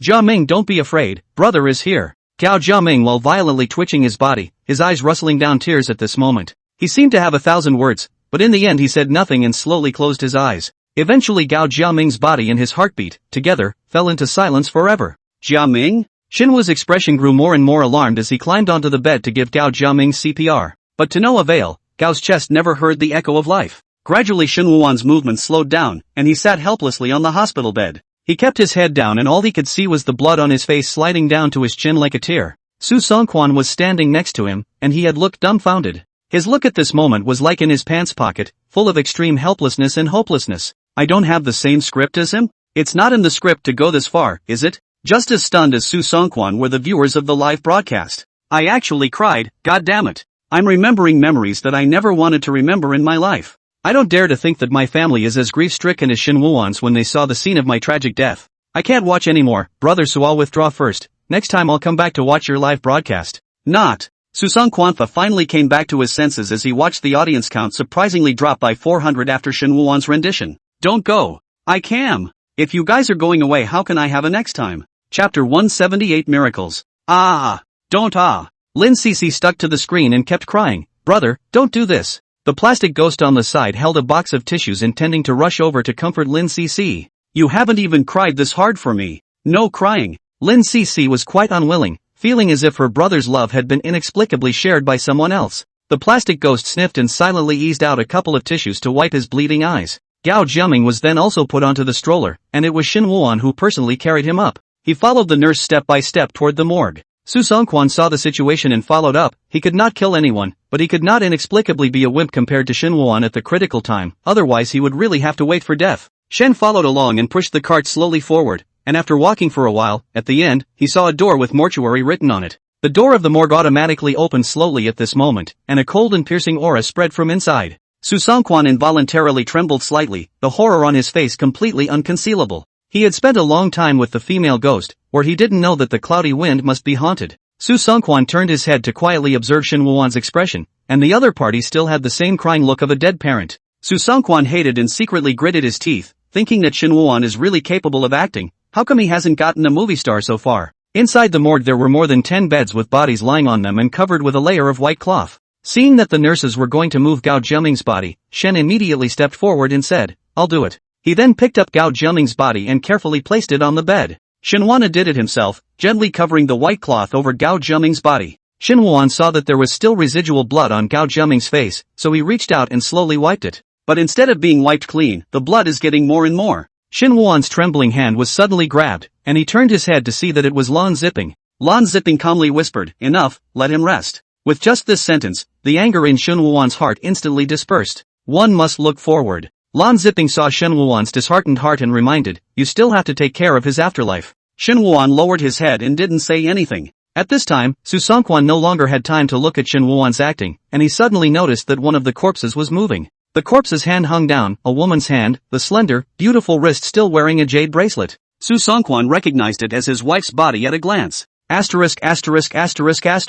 Su Songkwan could no longer stay at this moment, directly turned around and ran out in a hasty manner. After a while, Shin Wooon gently covered the white cloth over Gao Jiaming's face. As he turned around he noticed a body's hand showing. Shin Woo walked over, he gently lifted the corpse's hand to try to put it away. That's when he noticed that the corpse was holding a jade bracelet in his hand. The corpse's hand suddenly loosened and the jade bracelet fell off. Shin Woo reacted extremely quickly to catch it. Lan Zipping stood by and said, that's Sang Chi's wife, and this jade pendant looks like it's worth a lot. Shen lifted her hand up again and tried to put the jade bracelet back on her wrist, but no matter how hard she tried, it wouldn't fit. Shen had no choice but to silently put away the jade bracelet first, intending to give it to Su Songkwan later. Shin Woo was ready to go back to the ward to pack up his things, and when he went back, Lan Jiping was walking slowly side by side with him. Doctor. Shin Woo was emotionally calm by now. Why did my brother die? There are many reasons why people will die. What's the use of you knowing the reasons? There was absolutely no comforting component in Blue Ziping's words. Neither you nor I have the ability to change reality.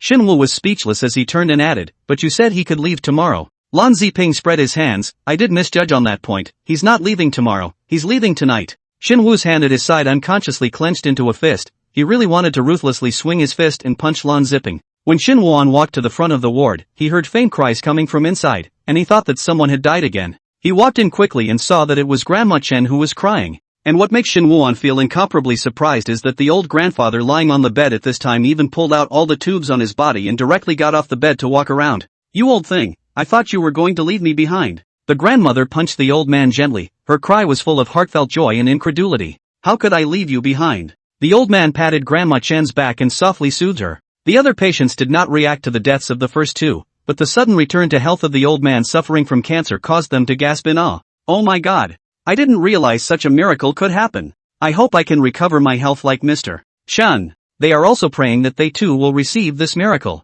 A miracle? That's ridiculous. Hearing this, Shen turned his head to look at Lan Zipping. The other party's expression was not at all what a doctor should look like when he saw a patient miraculously restored to health. Lan Ziping's expression was filled with strong disdain and contempt. As if sensing Shin Wooon's gaze, Lan Zipping looked over. Do you also want to have this miracle? Who doesn't want their family members to regain their health? Shin Wooon's eyes darkened. It's just that I don't have this opportunity anymore. Maybe Lan Zipping looked like he was casually perfunctory to Shin Woo-won, then he walked over to Grandma Chen's side. He had a big smile on his face and together with the other patients warmly congratulated Grandpa Chen on his physical recovery. Shin Woo-won was not in the mood to go over and congratulate him together. He walked over to Gao Jiaming's bed, which still had a large amount of blood sprayed out by the other party. He didn't want to cause trouble for the paramedics, so he planned to silently put the bed away. Just then something fell to the ground with a very crisp thud. Shen looked down and saw that it was the bag of peace and blessings that Grandma Chen had given to Gao Jiaming. Something inside the bag fell out. Shin Woo-won squatted down to pick it up, and he saw that contained in the bag of peace and blessings was a coin tightly wrapped with a black rope. The coins looked like ancient copper coins, with a dirty blackish tinge like the rope. Shin Woo-won took close to smell carefully, frowned, as if something rotting out of the pungent odor, which is also mixed with a blood smell. Why did something in here give him an uncomfortable feeling? Chapter 179, Countdown. Su Songkwan didn't know when he had quietly walked to Shin Woo-won's side. He frowned when he saw Shin Woo-won holding the black rope coin in his hand and said, "My wife also received the bag of blessings, and this thing is inside the bag of blessings? It's bad luck just looking at it. Gao Jiafu, don't you think this has happened too suddenly and bizarrely?" Su Songkwan now sort of sees that in order to communicate with Shin Woo-won you need to play with him. Sure enough, Shin Woo-won twisted his head to look over. "Brother Sang, what are you trying to say? Before she received the peaceful blessing bag my wife was actually just suffering from a common stomach ailment, it's just that she was weaker and that's why she stayed in the hospital. But now she just suddenly died." Su Songkwan raised his hand to cover his face so that he could cover his expressionless face to a great extent. "You don't even know how much it hurts me.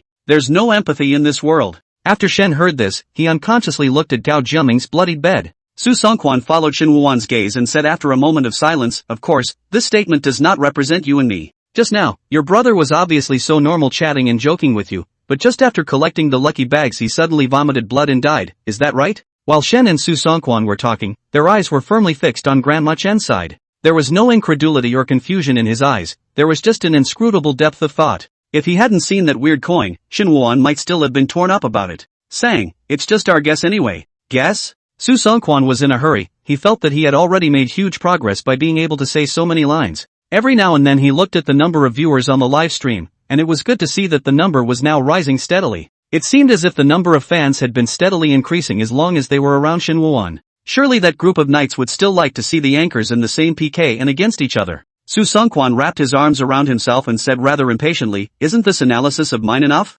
Is it hard to believe that you still want to find evidence and then let the law sanction her?" Shin Woo gently pushed his glasses. "Brother Sang, you've misunderstood, I'm just trying to figure out all this matter." Su Songkwan was truly feeling a deep sense of powerlessness, and he was even considering whether or not to kill Shin Woo-won. After all, killing ghosts couldn't be done, but killing a living person was as simple as eating and drinking for him. But this idea Su Songkwan quickly dispelled. Shin Woo-won can live until now is not possible without a little hand, if he did not make things that shall not be the ghost of a joke. "Then what do you want to do next? I'll cooperate with you." Once Su Songkwan lost the killing as a means, he became extremely passive. "Where do I have any plans?" Shin Woo-won took out the bracelet from his pocket and tried to hand it to Su Songkwan. "Brother Sang, this is the bracelet your wife is wearing, return it to you." "Holy!" Su Songkwan immediately retreated back and forth. How could he dare to take this kind of bad luck thing? He hastily and eagerly made a gesture of repulsion. Don't. I'll give it to you." "How can this be? This bracelet looks expensive." Shen insisted on returning the item. Su Songkwan shook his head repeatedly. "I regard money as dirt. I see that this bracelet is quite destined with you, you take it, or you can throw it away." "This bracelet is good." Shin Woo naturally cannot be thrown away at will. He saw that Su Songchuan's attitude was resolute, so he slowly stuffed the bracelet back into his pocket again, intending to persuade the other party to accept it afterwards. Shen silently packed up Gao Jiaming's relics. The ward was not big. He heard Lan Zipping informing Grandma Chen that she could take her old companion directly out of the hospital. "Wife, I'm still a little uneasy." Grandma Chen paused. "Doctor, I want my old partner to stay in the hospital for a few more days to observe the situation." Lan Ziping's hands were holding a medical record book. His tone was rather odd. "Okay, make this place your home, don't ever be polite." Shen packed up Gao Jiaming's belongings, when a nurse came in and took away all the bloodied beds and replaced them with clean ones up. The bed was white, and all traces of Gao Jiaming's existence had disappeared. Shin Woo stood still and watched quietly. This image he had seen a long time ago. Shin Woo came with a backpack full of books, and now she left with Gao Jiaming's extra bag. Su Songkwan saw that Shin Woo-won was going to leave, and he followed straight away. Now this place could have a severe ghost appear at any time. If he stayed with Shin Woo-won and really hit a ghost, there was still about a 50% chance that the ghost would follow Shin Woo-won. Shen didn't say anything when he saw this, and he was about to press the down button of the elevator when he noticed that Grandma Chen was slowly walking over from a distance. Shen pressed the door open button and waited for Grandma Chen to come in before letting go. "You guys are leaving the hospital." Grandma Chen was wearing a smile out of the corner of her eyes at this time, perfectly illustrating the look of someone who is happy. Su Songkwan didn't even look at Grandma Chen, he was afraid that he couldn't help but reach out and strangle the other party hard. Instead, Shin Wuan politely returned, yes, after all, my family and Sang's family is gone. People can't come back from the dead, you guys, I'm sorry for your loss, people always have to look forward. Grandma Chen sounded like she was being persuasive, but the miracle she had just experienced made the words sound ironic. After Grandma Chen finished speaking, her hand slowly reached into her pocket and surprisingly took out 2 more ping and fubao bags and handed them over. You guys have to be peaceful and safe. As soon as he saw this peaceful blessing bag, Su Songkwan was completely taut. This old bastard is trying to get him killed. I'll strangle you to death. Su Songchuan's face was filled with rage as he took a step forward and raised his hand to strangle Grandma Chen to death. At this time, Shin Wuan, who was next to him, reached out his hand and naturally took the bag of blessings, and he smiled slightly after collecting it in his pocket. Thank you, Grandma. Su Songchuan's movements froze, and he directly froze. At this time the elevator reached the first floor. Grandma Chen clearly saw Su Songkwan's fierce look, but did not see her the slightest bit frightened. Grandma Chen directly slowly withdrew her hand and walked out. Shin Wuan also walked out of the elevator, and Su Songkwan immediately followed behind. He couldn't help but pull Shin Wuan back. Are you crazy? That lucky bag can kill people. I need to make sure of something. Shen Wuan pulled the mouth of the lucky bag open and poured out the contents. Inside, there was still string tying up the coins, but what was different was that the string wasn't black, it was red. The red rope was even still wet, and Shen Wuan's fingertips were stained with blood. It's a countdown. Shen Wuan muttered. What countdown? Su Songkwan raised his eyebrows slightly, completely unaware of what was going on. Shen Wuan lowered his head, and when he looked up again his expression carried a hint of frankness. The countdown of my life. If I can't undo the death curse in the meantime, I'll have to rely on you, Sang, for the rest of the time after I die. Shen finished gently patting Su Songchuan's shoulder and turned to walk out of the hospital resolutely. All of his back gives a sense of determination. Once again, Su Songkwan stayed where he was. No? Do you have any idea what's going on here? How did it go from a life and death PK between you and me to you unilaterally going into danger and dying generously? Su Songkwan sometimes feel that he does not live like a human being, but now he feels that compared to Shin Wuan's crazy, he is quite like a helpless honest people. Chapter 180. Before filming began, the staff had deliberately shown Shin Wuan a map of the entire Hangdian. This time, the investment was very large, and it was labeled in detail with the homes of Gao Jiafu and Gao Jiaming, Sang Qi's home, Grandma Chen's home, Lan Ziping's home, and even the cemetery. These are all deliberately zoomed in and labeled on the map, and are clearly places that support the actors in exploring their interpretations. Grandma Chen in front of her did not walk fast, and Shin Wuan matched her pace and followed unhurriedly. Even if he could only see the back, Shin Wuan could feel the joy in the other party's heart from Grandma Chen's brisk steps. Just then, Shin Wuan noticed a sudden change in Grandma Chen's pace. Seemingly without realizing it, she spun around and backed up, sideswiping directly into a bicycle riding straight at her. Grandma Chen fell heavily on her butt, her whole body collapsing on the ground and letting out a gurgling wail. Ouch! Ouch, hey! It hurts! The bicyclist was a young, short-haired girl who saw that she had hit an elderly person and immediately became anxious to help Grandma Chen up. Grandma, are you okay? The young girl's outstretched hand was directly slapped away by Grandma Chen with force. Grandma Chen's face was not at all as kind as it looked in the hospital. On the contrary, the wrinkles on her whole face at this moment were like loaches, covering the savage face. You're trying to run over this old woman of mine. After saying that, Grandma Chen cried out, my old partner is still in the hospital waiting for me to bring him food. If I'm injured and hospitalized, who will help me take care of my old partner? My life is miserable. Grandma Chen's cries attracted a lot of people, who were talking. Don't look at me, riding a bike in the downtown area without paying attention. Grandma Chen's old partner with cancer is still lying in the hospital. Every day you have to run back and forth from the hospital home. Really bad luck is looking for bitter people. Don't think that just because you're young, you can fool around. No walking. Take responsibility. The young girl on the bicycle was surrounded by the crowd pointing at her, her whole face was red, her tears fell, and she couldn't control her speech, trembling and stuttering. Grandma, can you get up or not? I will take you to the hospital. Who knows if you'll take me to some shady hospital? Grandma Chen held out her hand viciously. Give me the money, I'll go myself. The young girl was completely flustered. She hastily and eagerly took out her cell phone. I don't have much money. Grandma Chen opened her mouth and said, give me 2,000. The young girl's body all froze from panic. Her face was full of panic and helplessness. But I'm still in school, I only have more than 200. On me. Grandma Chen wanted to say something at this time. Suddenly she felt a darkening of her vision. She raised her head and saw that it was Shin Wu standing behind her blocking the light. Shin Wu had his back to the light, and his entire face was almost covered by the darkness, so it was impossible to see what expression was on his face. Grandma Chen, the injuries are so severe, if you don't hurry up and treat them you'll be cured. What? Grandma Chen thought that she had heard wrongly. because Shin Wuan's tone was really sincere. Immediately after that, Shin Wuan reached out and directly picked up Grandma Chen. Shin Wu was strong and tall, and Grandma Chen was easily picked up by him as if she was an object. He put Grandma Chen in the back seat of the bike and then held the handlebars. Shen said to the young girl who was frozen on the side, "I'll help send Grandma Chen to the hospital together. In addition, since everyone cares about Grandma Chen, you use your cell phone to open a live broadcast so that everyone can view it in real time." The young girl nodded timidly and took out her cell phone about to turn on the live stream. "No need," Grandma Chen exclaimed in a neutral voice, "I still have to cook and eat for my old partner, so I'll just go home and rub some medicinal wine on it." Grandma Chen wanted to come down but was tightly pressed on her shoulders by Shin Wuan. "Grandma, how can you do this? You can't not pay attention to your own body. Grandpa's cancer just recovered last night, you collapse at this time, how sad you make Grandpa." Shin Wuan's Putangwa was a grade 1A exam, and he could clearly understand what he was saying without subtitles, not to mention that the people next to him were all gathered very close now. Passers-by onlookers were in awe. "What? Cured of cancer? Which hospital's miracle doctor is this? Grandma Chen, why don't you share this channel of healing with me if you have it?" "Really? I'd rather believe it's a misdiagnosis than a medical miracle." Grandma Chen wanted to say something, but in the end she couldn't say anything and just gritted her teeth hard. She jumped off the bike in a flash and quickly moved away from the crowd. When the crowd saw this scene, they realized that Grandma Chen was simply fine. Asterisk asterisk asterisk asterisk, she's blackmailing. I really didn't think she was this kind of person. She even gave my kids candy before. If I hadn't seen it with my own eyes today, I wouldn't have believed that a kind-looking old man could do such a thing. Girl, accidentally misunderstood you.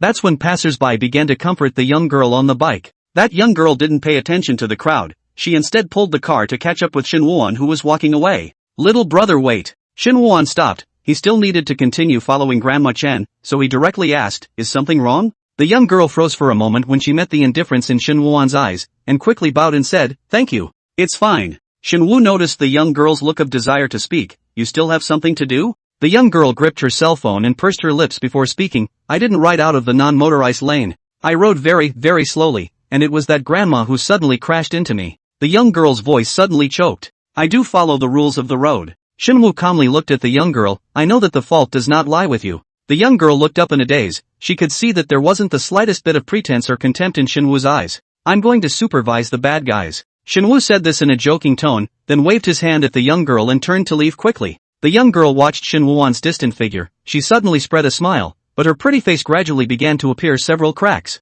So there really are such good living people. If it had happened in her lifetime, if it had happened for real, she wouldn't have to be blackmailed out of all her living expenses, fall into endless embarrassment and deep internal conflict, and ultimately die in a corner no one cares about. Part of the young girl's skin turned into fragments and slowly drifted away with a fresh breeze. The young girl turned to the passers-by who had originally accused her. The passers-by saw the originally cute young girl become horribly hideous at this moment, and they backed up and fled in fear. The young girl's black eyes slowly rolled in red waves at this moment. "I'm going to road trip and you guys are going to do your part for the Lord." The red wave filled with resentment surged out of the young girl's eyes, drowning out the screams of the passers-by in their lives. The number of viewers in Shinwen's broadcast room is 1,400. The number of viewers in Su Sonchuan's live broadcast is 1,600. Chapter 181, as expected of an old artist. Shen quietly followed Grandma Chen all the way to her home. Grandma Chen's home is a two-story single-family house with a large, bulky dog tied to a hose next to it to watch the door. Shen had just taken the initiative to help the girl, which made Grandma Chen defensive of him.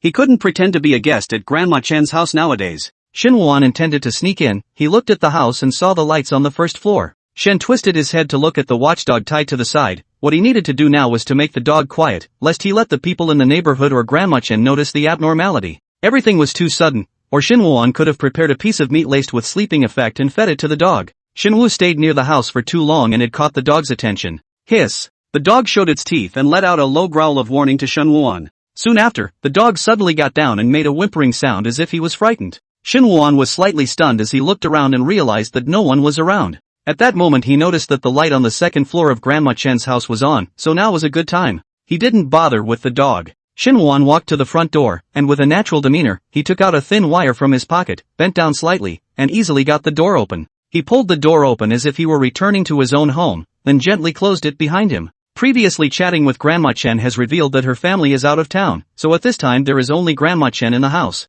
Shin Wuan was confident in his hearing. He could hear the slow footsteps coming from the second floor right now. He scanned the living room and didn't find anything out of the ordinary, and the room as a whole was extraordinarily neat and clean. Shen noticed that the kettle on the coffee table was boiling, indicating that Grandma Chen would not stay on the second floor for too long. Xinhuan tiptoed around to check out all the garbage cans with brand new bags that had just been replaced on the inside. The kitchen didn't even have the slightest odor. The clean and tidy environment is just like the feeling that Grandma Chen brought when she was in the hospital, making people feel comfortable at a glance. At this time Xinhuan acutely noticed a change in the sound of footsteps upstairs. He quickly pulled open a room and tiptoed in to hide quietly. The moment Xinhuan closed the door, he clearly heard the sound of Grandma Chen coming into the living room outside through the door. After confirming that there was no abnormality in Grandma Chen's voice, Xinhuan slowly put his attention into the room. Xinhuan's pupils shrunk slightly when he saw the room scene. Inside the dimly lit room, 2 white candles burned quietly, emitting a dim light. A censer was placed firmly in the center of the candles, with 4 burning incense sticks.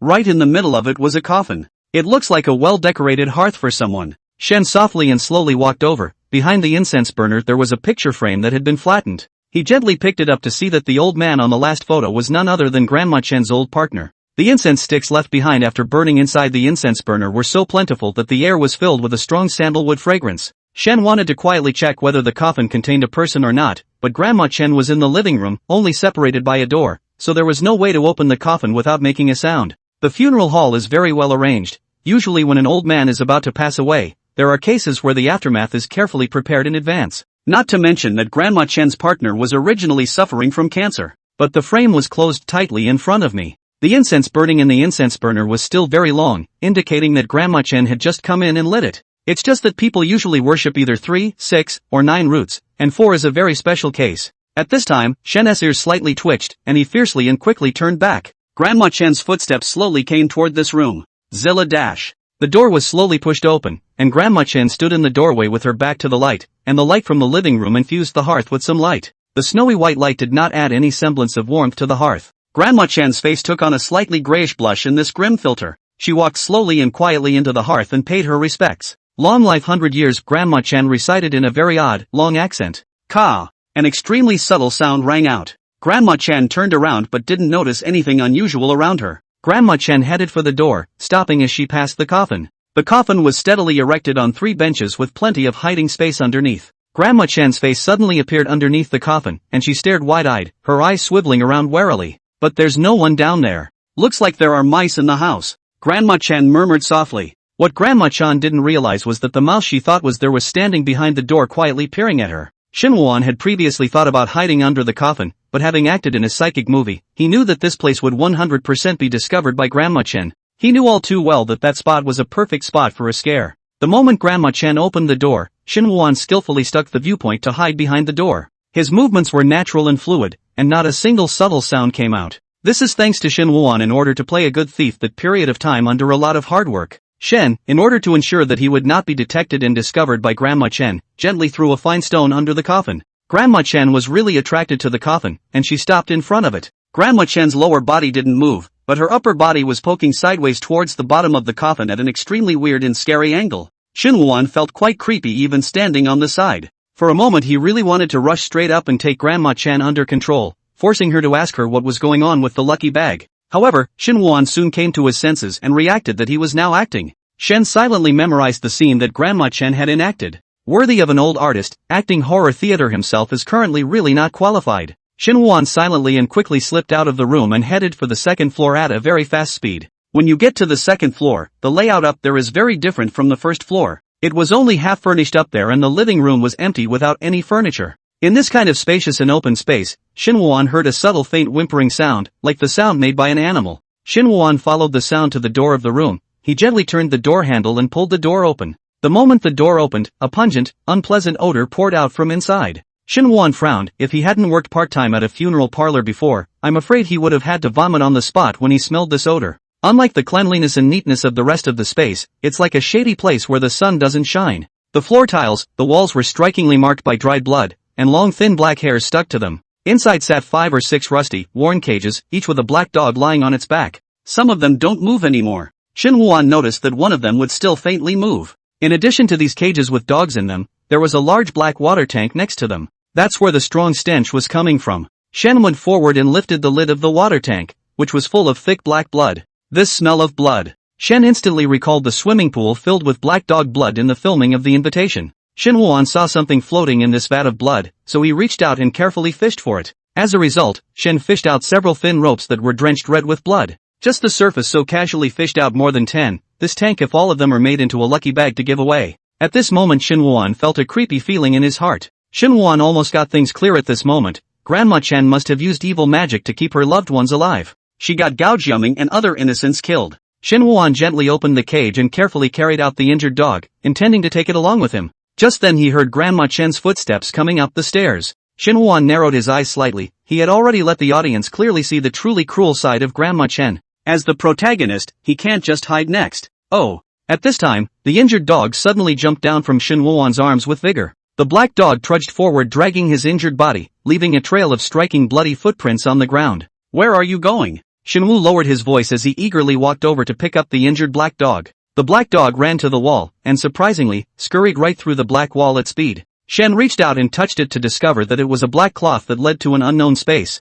By now the sound of a door handle slowly turning had come from behind him. Shin Woo-won did not think much, and immediately and decisively followed the black dog into the black cloth. What he didn't realize was that the moment he entered, his live feed plummeted into a black screen. Number of viewers in Shinwoo's live studio, 0. Chapter 182, Where's Shinwoo? Shin Woo-won had turned off the live broadcast from the first viewpoint before the start, and the knights could only watch Shin Woo-won's actions from God's perspective. But at this moment, all of the shots where Shin Woo-won was suddenly blacked out. What happened to brother? Lin Cece was so anxious that her voice changed tone. Why is brother's live broadcast suddenly invisible? Is brother in danger? If my brother dies, I'll spend eternity torturing the person, or ghost, who killed him. Grandpa Wan was similarly flustered. This is the first time this has happened. Idol don't. Plastic Ghost was so anxious that he pounced on that black screen, crashing himself into it for a moment, his flesh and blood leaving striking blood marks directly on the black screen. Why? Is it hard to believe that brother was killed? The scarlet in Lin Cece's eyes almost overflowed with blood as she spoke. All the objects in the villa were constantly sending out vibrations at this moment because of Lin Cece's intense pressure. The little ghosts were deeply infected by Lin Cece's horror and shouted in apocalyptic panic. Su Xinghao was the calmest ghost here, and he turned to look at the Su Songquan live broadcast screen. Nothing unusual happened at all on Su Songjuan's side, and he was at his own home. Su Songquan likewise saw the important notations on the map, and he wisely ruled out cemeteries and other people's homes at the first opportunity. One look and you know those places are full of traps. When you compare it this way, it's still a little safer to have your own home. Su Songquan was lying comfortably on the sofa, and he knew that Shin Woo-won had gone to Grandma Chen's place. As long as he waited for Shin Woo-won to make himself dead, he would just lie down and win. Su Songquan casually and absently glanced at the audience count. He unconsciously sat up straight and stared in wide-eyed amazement at Shin Woo-won's audience count that was showing 0 at this time. What's the situation? Is it possible that Shin Woo-won is really dead? At the same time Su Songquan was shocked to find that the match did not end, and his number of fans in the live broadcast room was rising wildly and dramatically. 2,000, 2,500, 3,000, 4,000. Number continues to soar. The pop-ups that flew by in the live broadcast room were almost impossible to even read, but each of them carried Shin Woo-won's name. Go to Grandma Chen's house and see what's wrong with Shin Woo-won. You go and finish off Grandma Chen. I'll transfer 300,000 netherworld dollars to you in the netherworld after death. I should have pretended I didn't know Shin Woo-won to work at the sponsor's place. Su Songquan was confused. No? Are there so many stern ghosts that support Shin Woo-won? Su Songquan did not dare to ignore the night ghosts in the slightest. After all, he was not a match for the night ghosts alive, and even less so when he died. In case he offended this group of severe ghosts, he shall not be torn into pieces when he reaches the netherworld. Su Songquan rolled and crawled and rushed out of the house in a panic, and he kicked a man on a motorcycle hard on the road. Then he picked up the motorcycle that was about to fall over, leapt up and sat down, and started it forward at speed. This set of movements was quite smooth and skillful, and it was obvious that Su Songquan hadn't done this kind of thing too often. He even had room for a pop-up while he drove.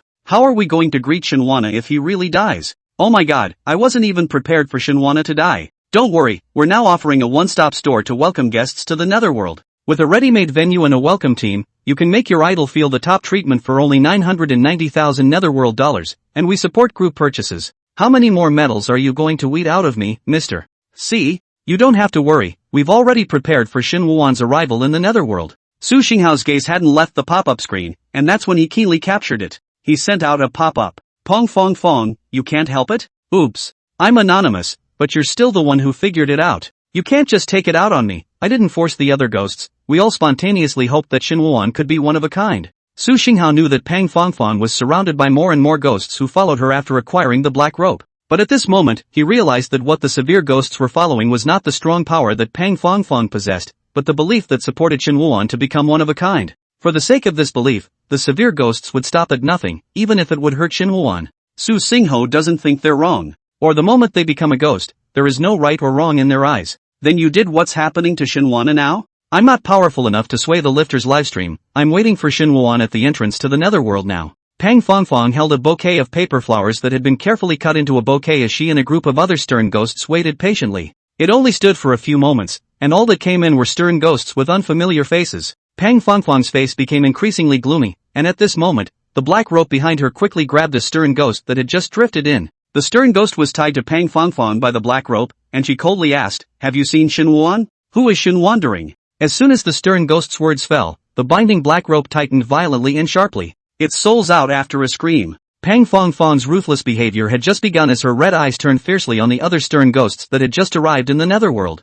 The severe ghosts retreated in panic, wanting to flee in all directions, but without exception, they were all steadily caught by the black rope. "Where's Shenwana? I didn't know that. Ah ha ha. Where's Shenwana? Who is it? I don't know, don't, leave me alone." After the screams ended, Pang Fong stood in the empty entrance, her anger causing all the features on her face to start twisting and distorting. The tone of the stern ghost on the side was filled with deep fear. "Sister Pang, it seems like something really happened to Shen Wuan." Pang Fong lowered her head and said something that the night ghost next to her didn't hear. "What did you say, Sister Pang?" "Send out a pop-up to tell Su Songquan that he must find Shen Wuan at any cost." Pang Fong raised her head violently, all of her eyes were filled with intense red color, as if they were ablaze with rage. "Otherwise, even if he wins, I'll make him live in hell every day in agony." Chapter 183, Borrowing Luck. Shen passed through the black cloth and realized that the inside was not a secret room, but a pitch-black passageway. The passage was downhill, and he held onto the wall next to him as he walked quickly for fear of slipping. Shen Wuan's night vision had always been good, but at this moment, there was only darkness in front of him. If he hadn't still been able to hear his own breathing, he would have wondered if he had disappeared. Not far ahead, the barking of a puppy was faintly heard, as if it was guiding the direction for Shen Wuan. "I don't know how long I walked." Shen Wuan finally saw a light coming from the front. He drew his legs and ran wildly, and the light grew bigger and bigger, and finally, he managed to leave the dark and gloomy passage. A Chinese-style mansion appeared in front of him, with a white lantern hanging on the front door and a plaque above the door that read "Life and death are not taboo." The gate of the mansion was open, and Shen Wuan saw that the little black dog was obviously still dripping with blood, but he flew in. Seeing this, Shen Wuan's original worries instantly dissipated. He also thought that the crew really got an injured dog. "It looks like those wounds are fake." "Little Black, wait!" Shen shouted, chasing the little black dog into the mansion. He was puzzled in his heart. The large map given by the staff was not labeled with such a quaint old mansion. At this moment, the little black dog like crazy, rampage in front of a wooden door crashed open, making a bang sound. There was someone in the house, and the little black dog ran to crouch at the man's feet, his tail wagging merrily. Only then did Shenwu raise his eyes to take a look, and inside the room stood a tall man. The man's white hair was braided into a thick braid so long that it trailed down to the floor, and he wore a black tunic with a button-down stand-up collar, his hands tucked into his loose sleeves. It was the first time Shen Wuan had seen this particular look during a movie shoot. The other party's aura complemented the old mansion, and at a glance, one could tell that he was the owner of the mansion. Shen hurriedly apologized. "Sorry for the disturbance, I broke in after this little black dog." "No harm done, my name is Huai and I opened my store to welcome visitors from all directions." Huai voice was shrill, but not feminine. "Open a store?" Shen Wu asked curiously. "May I ask, boss, what do you sell here?" Huai pupils glowed with a golden color, and as he squinted his eyes, it was as if a golden light had flashed by. "Sold, it's around human life." Huai reached out his hand from his wide sleeves and pointed his slender fingers at Shen Wuan. "For example, that object in your pocket was sold from me." Hearing this, Shen Wu pulled out the rope and coins from his pocket, and immediately understood a few points in his mind. It turned out that the little black dog had deliberately lured him here to uncover the source of the curse. Shen Wu's face was gloomy, and his eyes were filled with indignation. "You're the one who taught Grandma Chen the evil techniques that harmed people?" Huai tilted his head slightly in a thoughtful manner, and after a few moments, he said indistinctly, "Are you talking about Chen Fong? Her husband is terminally ill and doesn't have much time left, and 3 months ago, he did come to my store to buy the borrowed luck coin. However, that thing can only lend luck, it can't harm anyone." Huai squinted his eyes, living like a sly fox. "If you really want to harm someone's life, that's a different price." Seeing that Shen Wuan's gaze was full of caution, Huai spread out his palm, and several greenish-black veins snaked from his wrist to his palm. "You show me that coin." Shen Wu frowned, but still handed the coins to Huai. Huai took a look in the corners of his mouth then turned up. "Chen Fong is a talented one," she tied the rope into a dead end. Huai Xian seemed to be afraid that Shin Wuan did not understand, and took out another identical coin from his sleeve. In comparison, Shin Wuan saw that the coin in Huaixin's hand was tied with an extremely ordinary thin rope, which looked like it could be torn off with a gentle tug.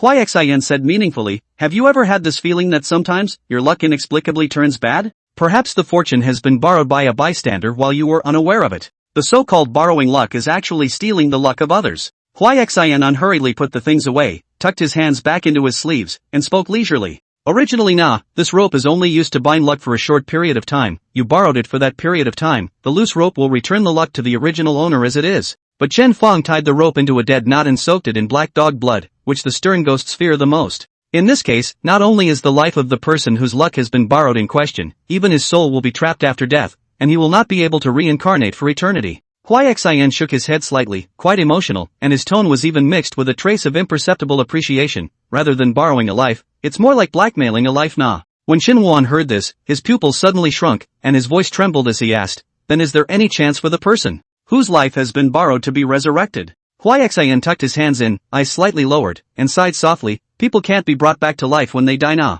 Shin Wu was silent for a long time, whispered, "I'm sorry to bother you," and turned around with the intention of leaving. Seeing this, Huaixin hurriedly called out to Shinwana, "Guests are leaving? You are under a curse. If you don't get rid of it, it won't be long before you die," said Huai Xian. The bottom of his eyes flashed with a hint of cunning essence. "I can help you unravel it, however, it only requires you to pay such a small price." "No need." Shin Wu refused with a firm hand. "Hey!" Shin Wuan's reaction was really out of Huai Xian's expectation. Huai Xian blinked his eyes, doubt written all over his face as he chased after him, taking an arrow step to block in front of Shin Wuan. "Wait, you'll die yo." Shin Wu's tone was as calm as water, "It's fine." Huaixin only thought that Shin Wuan had not yet understood the seriousness of the matter, and persistently persuaded, "It will turn into a ghost, aren't you afraid?" Shin Wu's face had no ripples, and inwardly he quite wanted to laugh. It's quite good. After all, the character he played was too polite a person to die without so much as a care in the world. The thought of being able to pretend to be a ghost and punish the wicked next, Shin Wuan's tone was much lighter. "I'm going to get back the life that was borrowed." Shin Wuan left the old mansion without the slightest drag in his footsteps. Huai Xian stood in the doorway, the gloomy wind whistling past, blowing the high white lanterns shaking. "I'm so old, I can't even fool a brat nowadays." Huai Xian slowly raised his wide sleeve and made a gesture to wipe the corners of his eyes, looking mournful, but in fact, all that was hidden in the bottom of his eyes were calculations. The little black dog lay obediently at his feet, and from time to time let out a few low whines, as if in response to him. At this time, the little black dog suddenly did not move, and a black mist floated out from the little black dog and quickly drilled into Huai Xian's sleeve. "I've been in this hellhole for too long. It's not easy to find a door. I can't just miss it so easily." Huai Xian slowly turned around after he finished speaking, and the thick, long braid behind him resembled a white python as it flopped around clumsily. Squeak! The door to the old mansion closed automatically. Chapter 184, The Other Side is Not Human. Grandma Chen was standing in the dark room at this time. She had just heard a strange sound, and fearing that the cage containing the black dog had come loose, she had specially come over to check. She crouched down and realized that all the black dogs were all dead. Grandma Chen's face didn't have the slightest ripple. After all, in her opinion, there were as many of these dogs as she wanted, and it didn't hurt to die. Ding dong! The crisp doorbell rang, and Grandma Chen turned around without slowing down, leaving the dark room. She came to the first floor and looked through the doorway to see her neighbor standing outside. Grandma Chen has always been cautious. She has never given the lucky bag to anyone around her. After all, the slightest mistake could easily attract the attention of the police. In her mind, the hospital was the best place to strike. There was a lot of foot traffic there, and it wasn't surprising that a few patients occasionally deteriorated and suddenly died. Grandma Chen opened the door, squeezed a kind smile on her face, and asked softly, "What is it, child?" However, the smile didn't last a second before it froze on his face. The man standing in front of Grandma Chen, his face full of panic, his eyes dodging in panic. "Grandma, don't blame me. It's him who threatened me." Before the man could finish his words, a dagger slammed against his neck. In an instant, a piercing blood trail sprayed out, splashing Grandma Chen's face with warm blood. The man's hands tightly covered his neck, but the blood still gushed out from between his fingers. His body's strength seemed to be instantly drained. Flopping sound, all of a sudden kneeling on the ground. Su Songquan, expressionless, raised his hand and casually wiped the blood splattered on his face with the back of his hand, then lifted his foot, roughly kicked away the man in his way, glared viciously at Grandma Chen, and yelled, "Where's Shin Wuan?" "Murder!" Grandma Chen yelled, turning around and desperately running towards the house. Asterisk. Shin Wuan acted. You love to act too, don't you? Su Songquan walked in with a big stride, aggressively, not forgetting to close the door with a bang. Although Grandma Chen is not particularly old, but when she ran up, her movements were very flexible. But this did not create the slightest obstacle to Su Songquan. who quickly looked around and copied the vase next to him. He accurately predicted Grandma Chen's next move, so without hesitation, he raised his hand and smashed the vase hard. The vase arced through the air and smashed into the back of Grandma Chen's head with unerring accuracy. Bang! With a muffled thud, Grandma Chen couldn't even make a miserable scream and instantly fell straight to the ground. Su Songkwan, this smash with 10% of the force, coupled with the smash's extremely vulnerable back of the head parts, ordinary people suffered this blow as basically certain death. However, shockingly, less than 5 seconds, Grandma Chen supported the weak body, slowly and shakily stood up. Su Songchuan's original step forward was violently lurched, and a trace of surprise and panic flashed across his face. But in an instant, he gritted his teeth and rushed forward with big strides once again. Su Songkwan roughly grabbed Grandma Chen's shoulder, and without hesitation, he ruthlessly stabbed the sharp dagger in his hand. Immediately after that, Su Songchuan's movements did not pause for a moment, his face was full of grimace, and he just viciously stabbed 5 times in a row at Grandma Chen's backside. The crimson blood gushing out greatly stimulated Su Songchuan's nerves, causing his head to go blank at this moment, not even realizing why Grandma Chen was still standing. Ouch, it really hurts. Grandma Chen's breath was weak but a little eerie, and she slowly opened her mouth. Su Songchuan's complexion suddenly changed drastically, his eyes filled with panic. He let go of his hand like an electric shock and violently retreated several steps. It wasn't until then that he realized with hindsight that something wasn't right. Grandma Chen turned around a little bit extremely slowly, and a large amount of blood flowed out from all parts of her body, forming a large pool of blood on the ground. But she acted as if she were a person who was fine, her eyes so calm that it was creepy. How come you're not dead? Su Songchuan's eyes widened. In his past knowledge, generally this kind of bad to the core guy, according to the lifter's scripted set, are people. Is it hard to believe that you were a ghost to begin with? Su Songchuan's voice involuntarily trembled. Grandma Chen pulled a creepy smile on her face and cackled twice. My life is long gone, of course you can't kill me. Su Songkwan completely failed to understand the deep meaning hidden in Grandma Chen's words. In a normal situation like this bizarre situation, he turned and ran without a moment's hesitation. But at the moment, out of the corner of his eye, he caught a glimpse of the pop-ups that were flying across the screen, words filled with abuse as well as bullying. You haven't eaten, have you? Whack her brains out. Remember to keep your mouths, ask for your brother's whereabouts, and chop up the rest. Chop them all up. I really don't know how you survived this long. Is this all you've got to please a ghost? Su Songkwan sweated like a pig just by glancing at the pop-up. Even if he is a vicious man who kills like a man, he can't withstand this overwhelming net storm. But if Su Songkwan cannot find Shen Wuan today, his own death does not matter. The key is to be a ghost cannot live in peace.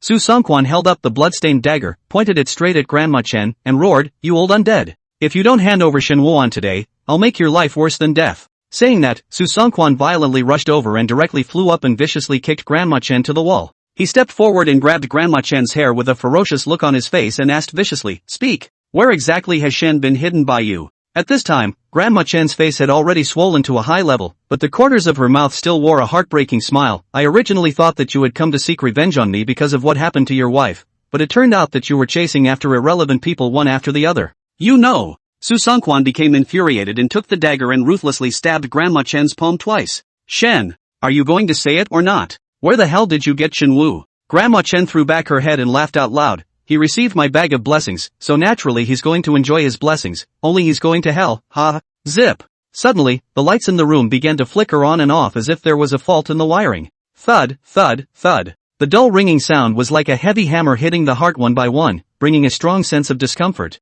Su Songkwan instantly stopped his hand movements and turned his head towards the source of the sound. Grandma Chen looked startled. The sound sounded like it was coming down from upstairs, but how could there be someone on the second floor of her house? A ghastly white hand appeared on the handrail of the stairs, the back of the hand stained with wet blood and with a few strands of dark, slimy animal hair attached to it. Immediately afterward, a large amount of dark blood slowly flowed out of the fingertips of that hand, snaking its way downward. Then a head slowly emerged. Su Songkwan raised his eyes to meet those black hole-like eyes, his breath unconsciously held and his heartbeat steeply accelerated. With just one glance he judged that the other was not human. There wasn't the slightest bit of emotion or reason that humans should have in those eyes, instead they were filled with bloodthirsty animalism. Roar! A hoarse, low voice rang out. Granny Chen, who was already surprised, had her expression replaced by horror when she heard the hoarse roar. This voice is too familiar to Grandma Chen. Whenever those dead dogs see her, they make this intensely hostile and aggressive sound. Grandma Chen wasn't afraid of the people she killed turning into ghosts because she could trap them with black dog blood, but she was at her wit's end when faced with a black dog. It was only at this moment that Grandma Chen realized that she had overlooked such a big omission. Chapter 185, Invasion of Enemy Forces. At that very moment, the lights in the room went out completely. The darkness swallowed everything in an instant, which in turn set off the eerie sounds coming from the staircase more and more clearly. Grandma Chen violently shook off Su Songquan's grip on her hand. That force is amazingly large. Su Songquan and unguarded actually failed to catch again for a moment. Breaking free from her bonds, Grandma Chen ran wildly towards the door with big strides. Thud, thud, thud. A dull, rapid footstep sounded quickly in the stairwell, as if it had hit hard on hearts. In the darkness, Su Songquan's eyes widened in horror as he saw a pair of eyes that were as bright as light bulbs. Su Songquan from the other side of the fuzzy figure can barely tell that it is a person, but the person on all fours, creeping forward in a strange posture, but also like a ferocious beast. Just by meeting those eyes for a second, Su Songquan felt a chill rise up from his spine and subconsciously took several steps back. At this time, Su Songquan subconsciously glanced at the pop-up screen, only to be surprised by its contents. That's great. My brother is fine, so he's concentrating on acting. It's finally time to play the ghost, but this time it's a dog. Although I don't like black dogs, I don't like living people, so let's go. Bite the living to death. The number of viewers in Su Songquan's live broadcast is 2,500. The number of viewers in Shinwen's live broadcast is 3,000. Su Songquan stared at the pop-up screen for a while before he was shocked to realize that this person who was creeping forward like a dog was actually Shinwan. No? Is Shinwu's range that wide? What? Shinwan pressed on without paying any attention to Su Songquan, and the moment Grandma Chen fled, he imitated an agile panther and chased after her at great speed. Help! Help! Grandma Chen shouted at the top of her lungs as she ran. The neighborhood where she lives doesn't get a lot of foot traffic on weekdays, and a normal 5-minute walk will bring you to a bustling market. But at the moment the streets were empty and terribly silent, and even a faint red mist floated in the air. Shinwan's previous crawling in the mountain forest far exceeded the speed of normal people running, and now he caught up with Grandma Chen without any effort. After catching up, Shinwan did not immediately make a move. He knew in his heart that the plot would be too boring if he solved the people now. You have to make Grandma Chen feel extreme fear and despair to do that. Grandma Chen heard a ferocious dog barking from behind her, and became more and more panicked and confused. Fortunately, she was extremely familiar with the many alleys in the neighborhood, and intended to use the complicated terrain to shake off Shinwan, who was in hot pursuit behind her. Grandma Chen turned left and right in the alley and tried her best, finally hearing the voice behind her fading away. As she ran out of the mouth of the alley, she caught a glimpse of a man strolling leisurely down the empty street. Grandma Chen's heart thumped for a moment, and when she saw who the person was, her eyes suddenly lit up with hope. She rushed to the man, flopped on both knees, folded her hands and begged, "Boss, save me." Huixian tucked his hands in and looked down condescendingly at Grandma Chen, the corners of his mouth hooked up into a smile. "Yo, isn't this Chen Feng? Why aren't you dead yet? The dog has become a spirit. Boss, you are a living god with great powers, surely you have a way to deal with that black dog, right?" At this moment, Grandma Chen has already regarded Huixian as her only chance of survival. Living god? Huixian was amused by the epithet and hid his mouth and laughed a few times, his golden eyes full of undisguised malice and mockery. "Even if I were a true god, I wouldn't be able to save you from this great evil. You value your own life so highly that the lives of others are worthless in your eyes." Seeing that Huixian didn't have the slightest intention to help, Grandma Chen was so anxious that she yelled, "I'll pay any price." Huixian's eyes dribbled and narrowed slightly like he was scrutinizing a commodity up for sale, then gently shook his head. "You even blackmailed your life from someone else, so where else in your body can you bring something to trade?"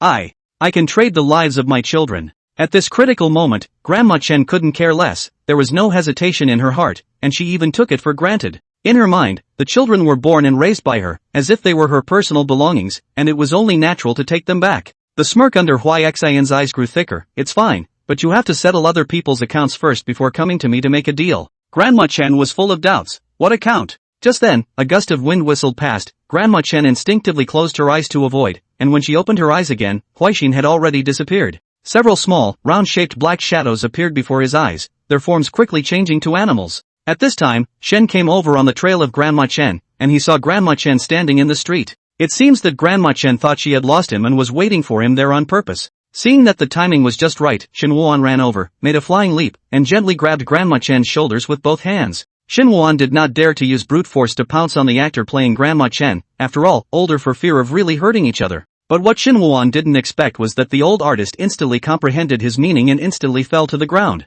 Shinwu immediately caught the play and pressed his hand firmly on Grandma Chen's shoulder to restrain her. He made an animal's teeth-baring gesture and opened his mouth to viciously bite towards Grandma Chen's shoulder. Of course here Shinwan did the treatment of borrowing. In fact, he did not really bite down at all. Several misty little black dogs deadlocked Grandma Chen, and one of them curiously surveyed Shinwan. It tilted its head and followed Shinwan's movements, opening its mouth and biting directly into Grandma Chen's shoulder, hardening her soul and tearing out a gash. Ah! Grandma Chen let out a heartbreaking scream. Su Songquan hadn't even screamed this badly when he beat her. This scream from Grandma Chen caused Shinwoo beside him to receive a direct blow to his eardrums, and his heart fluttered with this high-decibel scream. Shinwoo was really impressed in his heart. Grandma Chen's screams just by listening to them made people feel like severe pains emanating from their souls. It was as if the level of physical pain had long since transcended. Shin Ruiz immersed himself in the rendition, and he was like a wild beast that had captured its prey, constantly tearing into it and feeding on it. And the group of little black dogs around them followed suit, biting Grandma Chen's limbs and tearing and swallowing her soul bit by bit. Grandma Chen's body trembled violently, but there was no way to break free, and her voice grew more and more mournful. Ah, damn it! Get off me! Don't bite me! Don't bite! I'll kowtow to you all. I'll give you meat. Ah! Soon, Grandma Chen's body didn't move anymore. Seeing this, Shen's movements slowly stopped. Ka! Hearing this sound, Shin Wuan's wild eyes immediately regained clarity. He turned his head to the source of the voice and realized that it was Su Songquan who shouted to stop. Su Songquan was nestled behind a row of garbage cans, and he gently waved his hand toward Shin Wuan. Shin Wu was unsure, but still quickly walked over to follow and hide behind the trash can. Brother Su, how come you're the one who shouted Ka? Don't care about this little detail. Su Songquan now no longer had any semblance of hostility toward Shin Wuan. He could see now that so many of his previous audience counts were enemy invasions. Once something happened to Shin Wuan, the night ghosts immediately couldn't hide. Chapter 186, Acting is Hard. The two are now gradually pulling away from each other in terms of fan base. More critical is that Su Songquan discovered that the hidden water of this promotion script is too deep. He couldn't see any hope of staying alive, so he might as well sincerely help Shin Wuan. This would make his life easier when he went to the underworld. Su Songquan touched out a cigarette to light a cigarette, swallowing clouds and spitting smoke between the long speech. I tell you, you just drama a little too much. Shen's expression became a bit flustered upon hearing this, and he humbly asked for advice. Brother Su, may I ask where the acting is wrong? Su Songquan's sweat immediately came down on his forehead. Fortunately, I called out to you in time and didn't let you make a big mistake. Acting is so hard. I've never been so tired of killing people. Thank you, Brother Su. Shinwoo was quite grateful to the other party. Before director Lin had also said that he really didn't know how to restrain himself in acting, and this was something he had been adjusting to. Su Songquan met Shin Wuan's eyes, and he subconsciously avoided them in panic. He'd seen so many bad guys that he didn't know what to do with the good guys for a while. Su Songquan whispered, you just follow me first here, quietly watch, the next is that old knot. Chen grandmother's play. Shin Wuan was a bit surprised when he heard this. Grandma Chen still has a part in the script? It turns out she's such a powerful ghost. Su Songquan shook his head rather sighingly. I pretty much understand the plot. Her life was mostly a hard robbery. He had experienced more menacing scripts than Shin Wuan, and his sensitivity to the psychic aspect was not as bad as Shin Wuan. However, Su Songquan did not realize that Shin Wuan was completely different from his track. Su Songquan casually looked at the pop-up screen and inquired on behalf of the curious night ghosts, by the way, where did you go during the time you disappeared just now? Shin Wuan explained, it's like this, the director arranged a hidden plot for me, when I found the secret passage in the secret room on the second floor of Grandma Chen's house, and then carefully walked in to have an old mansion. There I met a shopkeeper called Huixin, who was the one who sold Grandma Chen the props to lend her life. Old mansion. Huixin. At this time, Grandpa Wang, who was watching the live broadcast, slapped his thigh in excitement when he heard this name. No wonder. Lin Cece immediately floated to Grandpa Wang's leg. Grandpa Wang, you know that ghost? Grandpa Wang shook his head, yes and no. Su Xinghao frowned and said in a bad mood, don't sell yourself short, just tell me. Grandpa Wang bristled, you guys, you're still busy fighting for your careers when you're dead, so at least take the time to chat with some of the old ghosts more once in a while and listen to the gossip. Grandpa Wang hadn't really been dead for very long, but he had, after all, lived to a ripe old age, and his social skills weren't weak. I heard those old ghosts chatting about Huixin. He's a recognized bad ghost. Bad ghost? Lindsay cocked her head, how bad? Let me learn. Su Xinghao snorted disdainfully, are the old geezers praising him? Or are they scolding him? That is hard to say. Grandpa Wang pondered for a moment and said slowly, he has both good and bad reviews, and I've heard that he can do a lot of evil arts. Just before, the evil technique that almost killed that girl Pang Fong Fong was passed down from him. Grandpa Wang gently stroked his beard, but I've heard that he privately specializes in secretly helping ghosts find replacement ghosts. Most of the severe ghosts have an innate aversion to the living,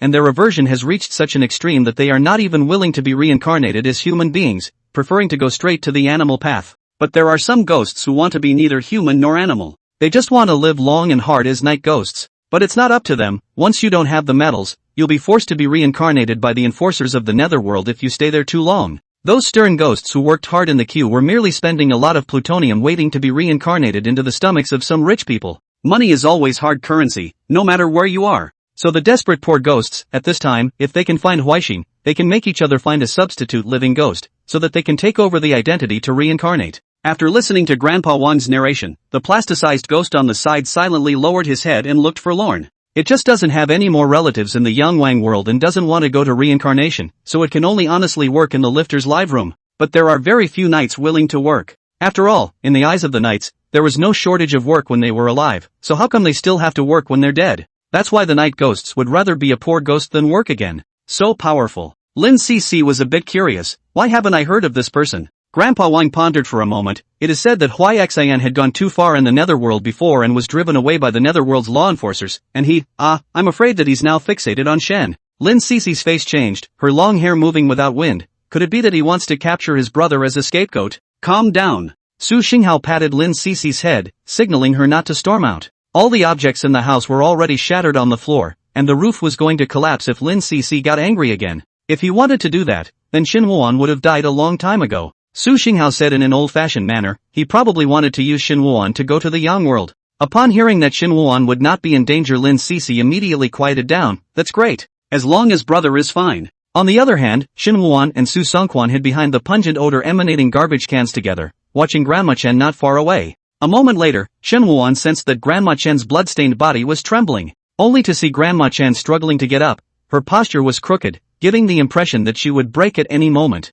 What an old undead! What on earth do I have to do to make her die completely? Su Songquan's eyes were fierce, his face filled with eagerness. After he viciously dropped this sentence, he realized that Xin Wuan did not respond in the slightest. Su Songquan turned his head to look and found Xin Wuan's face as pale as paper. Hey, what's wrong with you? Xin Wuan gently shook his head, only to feel a wave of dizziness in his head. I guess I'm a little tired from all the filming I've been doing lately. I'm fine, I can still continue filming. Xin Wu braced his spirit. He did not allow himself to delay the filming process. He slowly got up and walked towards the front with slightly wobbly steps. Hey, no, do you still have to go to your death? Su Songquan couldn't stop Xin Wuan, and he looked at the pop-up screen. A part of the severe ghosts above swiped frantically, allowing him to protect Xin Wuan to the death, while the other part was overflowing with hostility, allowing him to directly wipe Xin Wuan on the spot. Su Songquan only felt his head buzzing. The whole person collapsed. No, do you want Xin Wuan to die or do you want him to live? Chapter 187, There's really no air left. Grandma Chen got a reprieve from the intense pain. She had snatched many lives from the side of others, even when mortally wounded, and had done little more than consume the lives of others. But the pain was real, and at this point, Grandma Chen's heart couldn't control the fear. At this time, she heard a sound of footsteps and turned her head to look, only to see Xin Wuan's face as pale as paper, his feet weakly coming over step by step. Xin Wuan was even accompanied by the group of black dogs that were dead set on biting her. Grandma Chen subconsciously took a step back, and immediately afterward, she saw Xin Wuan fall straight to the ground as if he had lost his support. Woo! Woof woof! The little black dogs were unsure of what was going on and surrounded next to Xin Wuan and kept circling around and barking. However, Xin Wuan remained motionless. Grandma Chen froze for a moment, and when she saw Xin Wuan's pale face, she instantly understood everything. Ha ha ha! Grandma Chen laughed long and loud to the sky. She walked towards Xin Wuan in big strides, yelling excitedly under her breath, "Your life is mine now!" Ow ow ow ow. The little black dogs looked at Grandma Chen as she walked over and hissed a warning towards her. Grandma Chen, however, didn't care at all. She had a lot of lives. Even if a few were bitten off by the black dog, it didn't matter.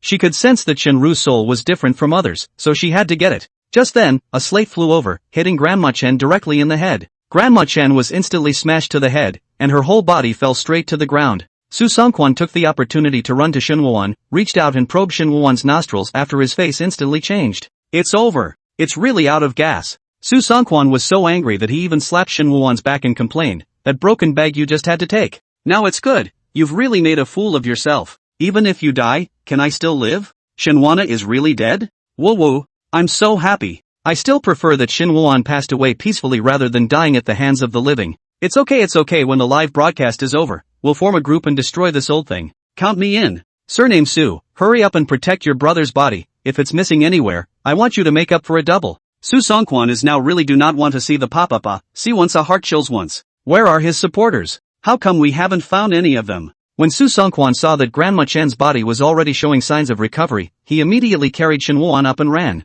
Luckily, he was tall and big, and it was no trouble for him to carry Shenwana on his back and run. On this side, Grandma Chen's body swished straight up. She looked gloomy, staring at the direction Su Songquan left, and then stiffly and slowly raised a hand. Only a black mist shaped like a rope slowly emerged from her hand, resembling a bizarre black line. The other end of that black line was actually connected to Shenwana's soul. Poof! Grandma Chan snorted coldly. Shinwon had already been cursed. Whether Su Songkwan ran to the ends of the earth or the corners of the sea, she only needed to gently pull like this, and she could effortlessly hook Shinwana's soul to herself. Thinking of this, Grandma Chen reached out and yanked hard, but in that instant, she actually felt a wave of resistance. Fixing his eyes, a young man wearing black-rimmed glasses was holding onto the black rope with a death grip. Gao Jiafu. Grandma Chen recognized the other party almost instantly. She'd given away countless bags of people's blessings, and the appearance of those people was largely a blur to her. Only Gao Jiafu left an extremely deep impression in her heart. Gao Jiafu has good academic performance, treats people with sincerity, and is a young man who was serious about his work.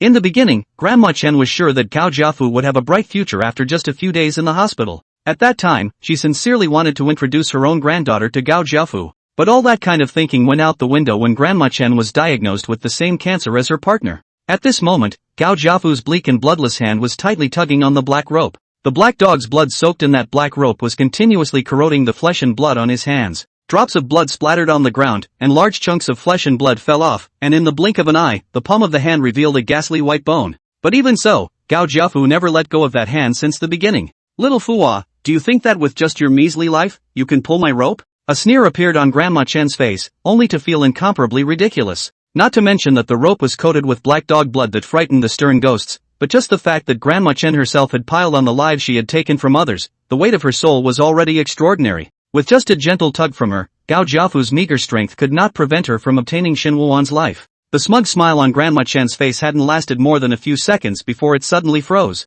Just then, another hand, equally bleak and bloodless, gripped the black rope just as tightly. Gao Jiafu, who originally had a cold face, froze slightly and subconsciously turned around to meet Gao Jiaming's smiling face. Jia Ming. Gao Jiafu felt at this moment what is called a glance of 10,000 years. Gao Jiafu has been trapped by Grandma Chen since his death, and his residual sanity is intertwined with raging negative emotions that torment him all the time. It was as if there was no end to such torture, and Gao Jiafu was so calm that he watched himself go crazy, eventually turning into a terrifying ghost that he was afraid of. The two men looked at each other at the moment. Gao Jiafu slowly raised his other intact hand as if he wanted to touch Gao Jiaming's face. However, the moment his hand was about to fall, he violently changed direction and ruthlessly slapped towards Gao Jiaming's head. Gao Jiaming predicted Gao Jiafu's movements in advance, nimbly dodged in advance, and his palm snapped, directly slapped his shoulder. Ouch! Gao Jiaming shrunk back, an exaggerated look of pain on his face as he yelled, "Brother, even if you're a ghost, you'll still feel pain when you're slapped like that. Will you lighten up? Didn't I tell you to be careful of Grandma Chen before I died?" Gao Jiafu was furious. Gao Jiaming said in aggravation, "You just made that one thoughtless remark, how could I react?" At that time, Gao Jiafu was rushed into the emergency room without any warning, and in that dying moment, he used his last ounce of strength to forcefully utter those mutilated words. Gao Jiaming himself was of a big-hearted nature, and it was hard to guard against Grandma Chen even if he was wary. Who knew that just by receiving a blessed bag that seems to have an extremely good meaning, one could be second-guessed in the blink of an eye? Gao Jiaming's face was filled with chagrin as he raised his hand and scratched his head. He then staggered. "This is just like the bosses I encountered while playing the game. That damage is so ridiculously high that one can't defend against it." Gao Jiafu shook his head helplessly at this. The two appeared to be just exchanging words, but in reality, the hands gripping the twine had already turned into white bones. They are pulling with the weight of their souls in Grandma Chen. "Brother, I feel like we can't pull off this old woman. Her blood bar isn't normally thick." Gao Jiaming's expression had revealed some pain, yet his words were still that joyful and optimistic. Gao Jiafu's brow furrowed as he similarly grabbed the hemp rope with his other hand and said with a firm gaze, "We have to pull it even if we can't pull it. We mustn't let Brother Shin, who saved us, from being taken away by her." Gao Jiaming nodded at his words, and without hesitation, he tightened his grip on the twine with both hands. Grandma Chen watched with cold eyes, only feeling that they were very naive, pulling as hard as they could there, but still far from being able to withstand the force exerted by her gentle one hand. Grandma Chen suddenly narrowed her eyes as she saw a figure in the distance approaching at speed. When she thoroughly saw who that person was, her complexion instantly changed, shock and doubt written all over her face. "What's going on? We haven't even pulled the rope yet. Why did Shin wanna come over on his own?" Chapter 188, All Creatures Have Spirits. On the other hand, Su Songkwan carried Shin Wuan on his back and ran furiously all the way, and had already run out of breath. He couldn't hold out any longer and had to stop, take a little breather and rest for a moment. Although Su Songkwan is a strong-looking man, this is the first time he has done the job of carrying a corpse. After all, he had always managed to kill or bury in the lifter's live room before. At this time, Su Songkwan looked at the pop-up screen and realized that the number of viewers in his own live room was only a few hundred left, while Shin Wuan's had reached 8,000. This is really a top-class ghost. Shin Wuan's red eyes are so handsome. No? What the hell? Su Songkwan was a bit confused. He did not know why he turned around, but he saw the distant back of Shin Woo-won not far away. Su Songkwan was full of doubts? He turned his head again to look at Shin Woo-won, who he was carrying on his back, and for a moment he froze in place in shock. That's how you turn a ghost into a watery ghost? Shin Woo-won felt a little dizzy earlier, and as a result, he fell asleep without realizing it. Luckily, though, he woke up quickly. When he heard the actors talking not far away, Shin Woo-won quickly hurried over. The uncomfortable feeling from earlier had disappeared, and at this moment he only felt his body was extraordinarily light, as if he could fly at any time. Shin Woo-won ran faster and faster, and in Grandma Chen's perspective, he was almost approaching this way at a flying speed. Gao Jiaming and Gao Jiafu similarly sensed a powerful force approaching. The two turned their heads in unison, and Gao Jiaming saw Shin Woo-won and yelled happily, "Huh? Brother Shin actually died too, hey? Great!" As soon as the words left his mouth, the back of his head was caught by Gao Jiafu and slapped him hard. Ouch! What are you doing, brother? Gao Jiaming grabbed the rope with both hands and couldn't cover his head, so he could only look at Gao Jiafu sadly. Gao Jiafu looked positive. Is this the time to be happy? Don't forget, we still have to cooperate in acting. I'll be serious and don't drop the ball. Got it. Gao Jiaming secretly resolved that in the future, he must find an opportunity to install an eyeball in the back of his head, so as to save himself from being sneak attacked by his brother. Brother, you also became a ghost. Oh. Gao Jiaming put on a sad face, just really not much acting. The corners of his mouth still can't stop rising. When Shin Woo-won heard this, he immediately understood that the director was probably filming other people's scenes after he fell asleep. Right now, he's dead because of the effects of the blessed bag and has become a veritable ghost. Shin Woo quickly rationalized the current plot, raised his hand and gave Gao Jiaming a blow to the head, catching him off guard. Why are you kid confronting Chen Fong behind my back? You really think that you can have nothing to worry about when you're dead, don't you? No? How come even you hit me? Gao Jiaming was aggrieved. Is your own head a ball? One by one, they come up and shoot. Gao Jiafu, who was on the side, couldn't help but snicker with his head down. Shin Woo-won deserves to be an actor, and he plays him really well. Shin Woo-won did not know Gao Jiafu and only thought that the other party was one of the victims killed by Chen Fong. He immediately reached out and grabbed the black rope, shouting, "Is it a tug of war? Then I have a lot of strength." After Shin Woo finished speaking, he gave a fierce yank, and Grandma Chen simply could not withstand the weight of Shin Woo's soul, and was directly yanked to the ground. Grandma Chen was shocked. How could Shin Woo-won be heavier than her soul? Could it be that the other party had also harmed many people? Grandma Chen was so loud when she fell to the ground that Shin Woo-won was startled. Is Grandma Chen going to be okay? Shin Woo-won's worry hadn't lasted more than a few seconds when she saw Grandma Chen quickly stand up, turn around and run away like nothing had happened. Gao Jiaming didn't need to act at this moment, and said angrily, "Brother, we can't let this old guy get away. It's not just our lives she took, there are still a lot of people's lives in her hands." Seeing that Grandma Chen was fine, Shen put his heart down and kept a heart-shakingly terrifying smile on his face. "Don't worry, she won't be able to get away."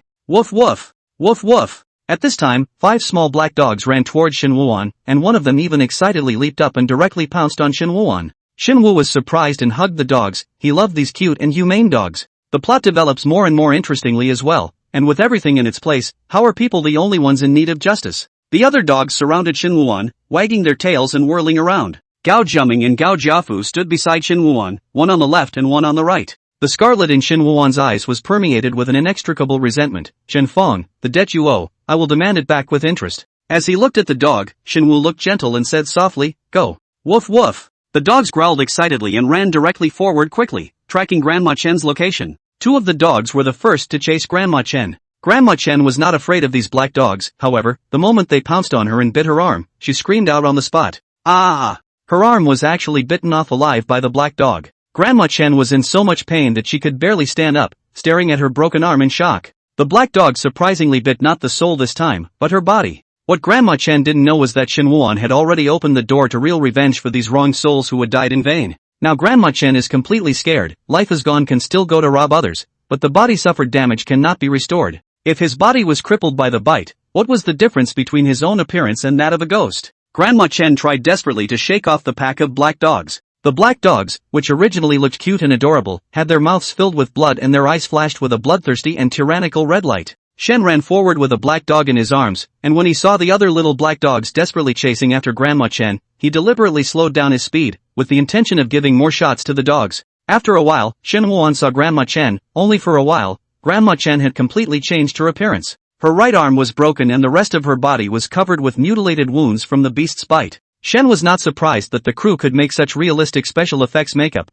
and he had long known how good the lifters team was. At this time, one of the little black dogs held Grandma Chen's arm in its mouth and ran to Shen Woo-won. It kept wagging its tail and tilting its head like it was taking credit. Shinwoo stroked the dog's head, a smile appeared at the corner of his mouth, and he complimented, "Awesome." He then raised his voice toward Grandma Chen, who was limping in the distance. "Grandma Chen, why haven't you rushed to the hospital after being injured? There's no one on the side of the road for you to blackmail these days." Chapter 189, Bless Yourself First. Grandma Chen was not at all as arrogant as she was before at this time, and she had been bleeding from the wounds on her body after being bitten by the black dog. If she hadn't been carrying so many lives on her back, she would have been dead through and through in her condition. Even so, Grandma Chen would experience a brief moment of conscious unconsciousness every 10 minutes or so, and that meant she had consumed another life. Grandma Chen is constantly in a cycle of agonizing torture, and with each death, there is another one of the previously trapped ghosts. Those ghosts kept surrounding Grandma Chen. "Grandma Chen, was the apple one gave you last time good? That was grown by my family.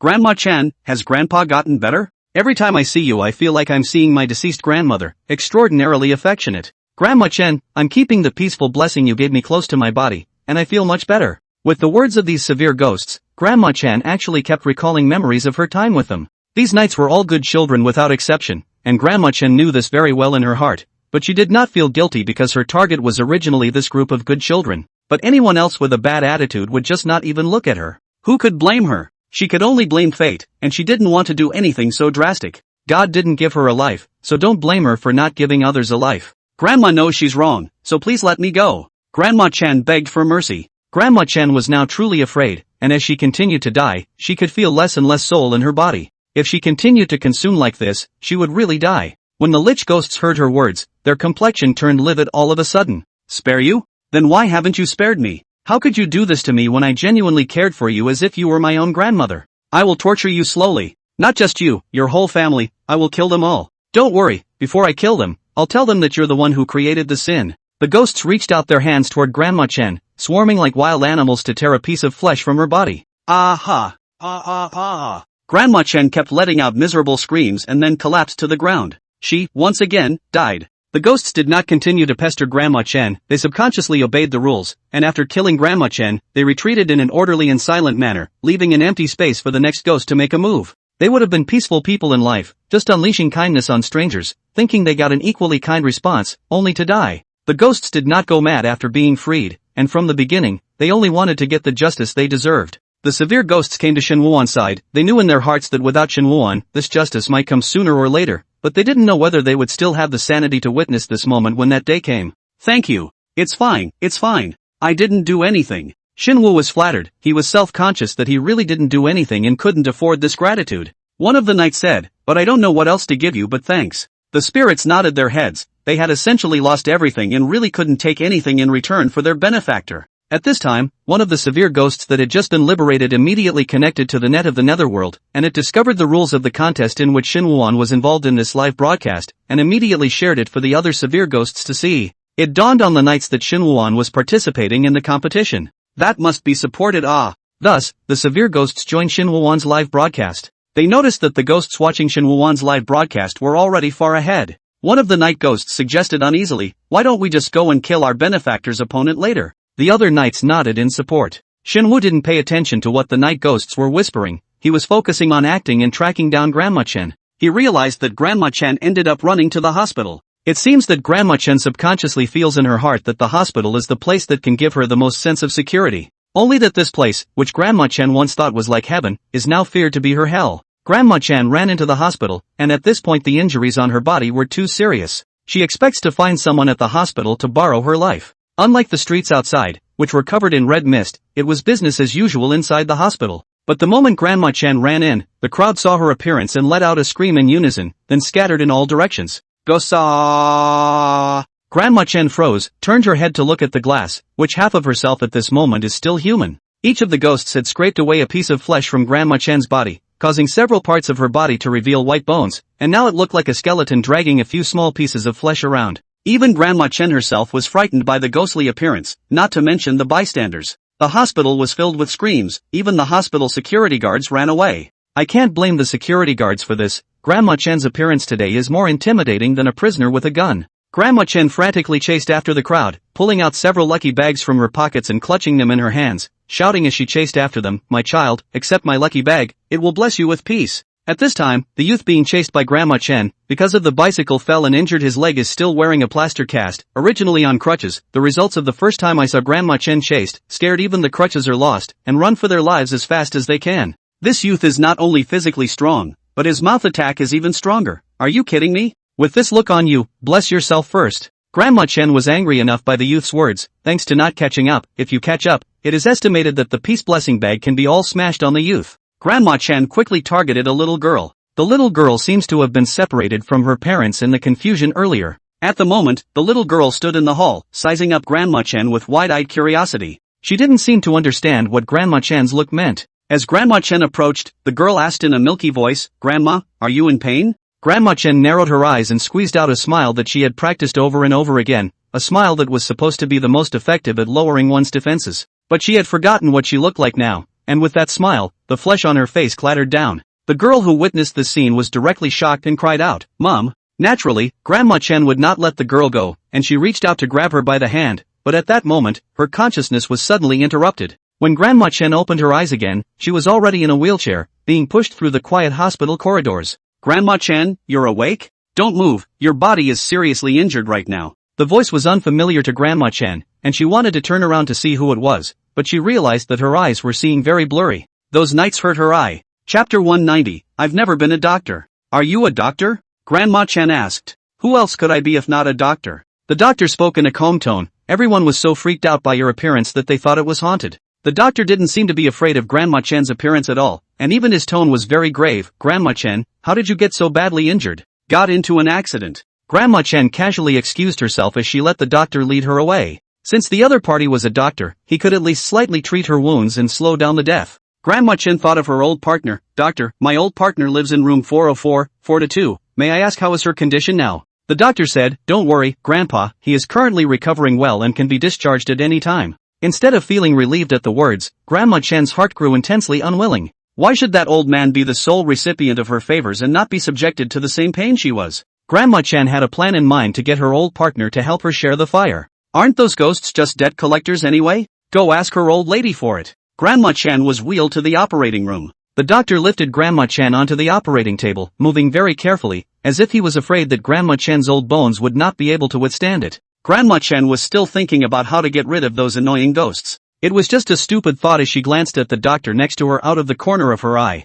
Although Grandma Chen couldn't see the doctor's face, she could feel that she wasn't very old from the other person's figure and the tone of his voice. Such young doctors are quite enthusiastic and patient with their patients and are not defensive. Grandma Chen spoke, I'll have to thank you when the surgery is over. The doctor quickly waved his hand. No, it's what we should do. Grandma Chen had a resolute tone. Wifey, I don't have anything of value, only the lucky bag I wove. Doctor, you must accept this token of my affection. The young doctor, as if he was not used to rejecting Grandma Chen's enthusiasm, nodded and said, okay. A smile appeared at the corner of Grandma Chen's mouth, and she was pleased in her heart. It's a good trick to have a good heart without a brain. Grandma Chen eagerly tried to take out the lucky bag, however, she realized that her hands were firmly tied by the restraining belt. Because of the fact that most of her flesh and blood had been scraped away, Grandma Chen's ability to perceive pain had been numbed, and she was completely unaware of when she had been tied up. Grandma Chen didn't dare to exert herself to break free. Her bones could easily break now. She shouted loudly, what are you doing? Why are you tying me up? What is Grandma Chen afraid of? I'm merely doing what a doctor should do, saving lives. The doctor said and slowly removed his mask. Although Grandma Chen's vision was blurred, she recognized Xin Wuan at a glance at close range. Grandma Chen was first shocked violently in her heart, and then she was extremely ecstatic. I didn't expect Xin Wuan to take the initiative to come to the door. Grandma Chen could now completely trap the other party's soul as long as she touched Xin Wandering. But damn, the hands and feet were tightly bound at this point. I know I'm wrong, young man, first you untie my limbs, so that the old woman I can repent of the wrong I've committed. Seeing that Xin Wuan didn't say anything, Grandma Chen continued to beg bitterly, wife, I know you are a kind person, you can't bear to see me, an old man, suffer like this, can you? Of course I can't bear it, so I'm doing my best to save you now. Xin Wu picked up a scalpel, the blade emitting a chilling silver light. Xin Wu's deep red eyes curved up slightly, like the red moon hanging in the dark night. He winked subtly at Grandma Chen. I'll go sterilize it first. Don't worry, Grandma, although I've never been a doctor, I'll try my best to resuscitate you. Oh, of course, it can't be helped if the resuscitation fails. Xin Wuan spread his hands and shrugged his shoulders. After all, as I said earlier, I've never been a doctor. Xin Wuan left the operating room, which he purposely pulled the camera slowly towards himself to facilitate the crew to move Grandma Chen's corpse props to the operating table. At that moment, Gao Jiaming and Gao Jiafu came to the operating room and looked at Grandma Chen, who was frantic on the operating table, and looked at each other in confusion for a while. Gao Jiaming scratched his head in confusion. Brother, Shen seems to be hinting at something. Do you know what it means? Gao Jiafu frowned and shook his head slowly after thinking about it. It's also my first time acting. I'm not quite sure how I should cooperate. Their distress didn't last long, though, as three ghosts soon came through the wall. They are expressionless, and their hands and feet are smooth as if they had been professionally trained. One of the stern ghosts stretched out its ghastly white hand and directly forced it into Grandma Chen's mouth before pulling it out with force. Oh! Grandma Chen let out an agonizing cry, and although the sound was not loud, one could hear that it contained a great deal of pain. White hand in, red hand out, less than 3 seconds between that hand going in and out. Grandma Chen's tongue was removed and thrown to the ground, the blood it carried splattering all over the place. Gao Jiaming couldn't help but grimace. Although he had already been a ghost, he still felt so much pain seeing this scene. At this moment, Gao Jiafu signaled with him with his eyes, telling him to never open his mouth to speak. Gao Jiafu could sense that these suddenly appeared stern ghosts were not hostile to them, but they were very dangerous. The knights cut Grandma Chen's windpipe to make sure she wouldn't make a single sound. Immediately after that, the night ghost wrote another line next to Grandma Chen's body with the blood she had spilled. Gao Jiaming couldn't help himself and floated up to look. Only the words, "written in blood," had been written on it. The anthropomorphic dummy had been replaced, so please feel free to use it. It took the knights less than 3 minutes to do this. For some reason, Gao Jiaming only felt that they were like a boss. She had been playing the game of opening and fighting for 3 days and 3 nights, and all the movements were so skillful that it made the ghost's heart ache. With the disappearance of the severe ghosts, Gao Jiafu heard Shen Wuan's footsteps as he returned. He then pulled Gao Jiaming to hide in a hurry. Gao Jiaming was unsure. Brother, why are we hiding? We can help Brother Shen torture Grandma Chen together. Gao Jiafu glared at him. What do you know? Professional drama should be given to professional ghosts to do. Now is Shen's good drama moment. You want to go up to a laughing scene that's still how to shoot off? Gao Jiaming stretched out his white bone hand and scratched his head. Isn't that a good thing? NG can toss Grandma Chen again if we reshoot. Gao Jiafu sniffed in silence. For the first time, he realized that his not-so-reliable oldest brother had said something very reliable. Chapter 191, The Story Behind the Handsome Man. When Shen Wuan returned to the operating room, it was no different inside than it had been before he left. He approached the operating table and saw that the crew had already changed the props for the corpse that looked like Grandma Chen. Grandma Chen's eyeballs are gone, the eye sockets are like 2 black holes, her mouth is wide open, her jaw is dislocated and she can't close it, and blood is dripping out of the corner of her mouth. That prop still twitched every now and then, so realistic and false. After all, people are crippled into this shape, it is impossible to move. When Shen saw the line on the operating table, he couldn't help but praise the props team in the bottom of his heart. The props were so well done. Even fearing that it's not real enough, he purposely took off his tongue and eyes. Shen wanted to try, although he had previously seen all kinds of corpses in the funeral parlor, but never manipulated the knife dissection. It's a good idea to try it out tonight, just in case you need it later. Shen Wu picked up the scalpel and pressed it straight against Grandma Chen's neck. Granny Chen seemed to notice the coolness on her neck, and her body twisted violently, but she was bound to death and could only tremble slightly. Shen Wuan was just about to make his move when the door to the operating room was suddenly pushed open. He whipped his head around and saw Blue Zephyr walk in. Dr. Blue, what brings you here? Lan Zipping walked up and glanced at Grandma Chen on the operating table with a grave expression. Do you know what you're doing? Shen Wana faced the proper doctor, obviously bottomed out. Sorry, What kind of person slashes at the neck as soon as they come up? Do you still look like a proper doctor? Lan Zipping grabbed the scalpel in Shen Wuan's hand, and the blade slowly skimmed over Grandma Chen's body, finally stopping at her ankle. In a calm tone, he said, the tendons in her limbs should be severed first to make sure she can't struggle, then the knife should be moved from the limbs, and then the throat should be cut when she is about to give out.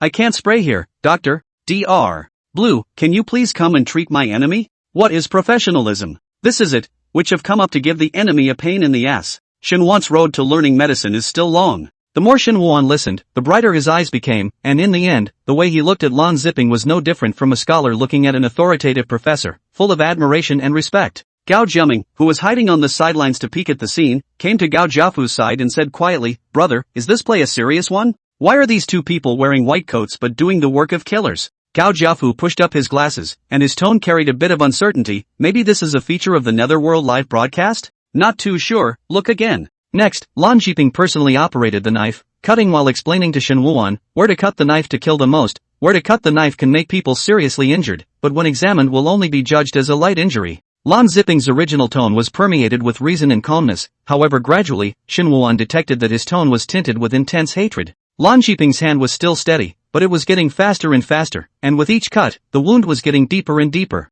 Grandma Chen had died countless times under this torture, and she felt as if her soul was getting lighter and lighter. Lan Zipping finally cut off Grandma Chan's limbs in unison. The incisions were smooth and neat. He said to Shinwoo, "Next I'll show how to sew up the severed limbs. Go and get the surgical thread for me." Shinwoo nodded and walked out, closing the door to the operating room. He did not leave, but stood outside the operating room listening to the commotion inside. Lan Ziping knows clearly in his heart that Shinwoo is not a doctor. Naturally it is impossible to find the surgical line. He is just implicitly letting Shinwoo evade. It was good that Shinwoo understood him as well. At this point, Grandma Chen realized that she could see the image in front of her. She didn't think much of it. She'd felt like a god since the moment she could borrow her life. Grandma Chen only thought she possessed the superpower of self-healing as she glared viciously at Lan Ziping and roared, "Why did you kill me? It's not like I'm targeting you." Grandma Chen really couldn't understand that Lan Ziping was killing her. After all, she hadn't given the other party her lucky bag. In her opinion, it's normal for patients to die, but if a healthy doctor dies, it's bound to cause a lot of unnecessary trouble.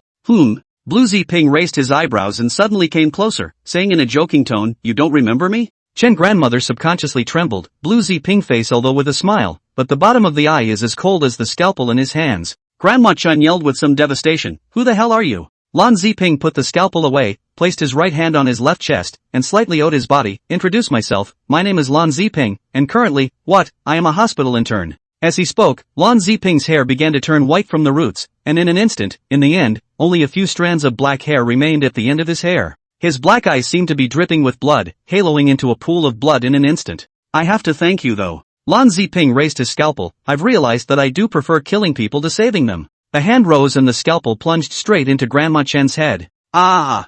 Grandma Chen let out a mournful scream, at which point she realized she had broken free of the restraining straps. Grandma Chen immediately jumped down from the operating table without hesitation and pulled open the door with great speed. The moment she pulled open the door, Grandma Chen saw Shenwoo. Shen did not stop Grandma Chen and let her run away. Lan Ziping did not wear gloves when amputating Chen grandmother. Both hands were covered with blood. He didn't care and walked slowly to Shenwoo's side. After a moment of silence, it was finally Blue Ziping who took the lead to break the deadlock. "Do you want to hear the story behind the handsome man?" Shinwoo froze for a moment. "Who is the handsome man?" "Me." Lan Ziping pointed to himself. "When I was alive, those lovely nurses didn't ask me out to dinner and a movie too often." Shinwoo felt that he had a dull personality and had never been good at dealing with articulate people. However, that doesn't mean he hates these types of people. "I'm kind of curious about the story behind the handsome man." Lan Ziping's eyes did not really have a few smiles at this moment until he heard Shinwoo's words. Chapter 192, Sneak Attack by an 80-year-old woman. "That's a bit of a long story,"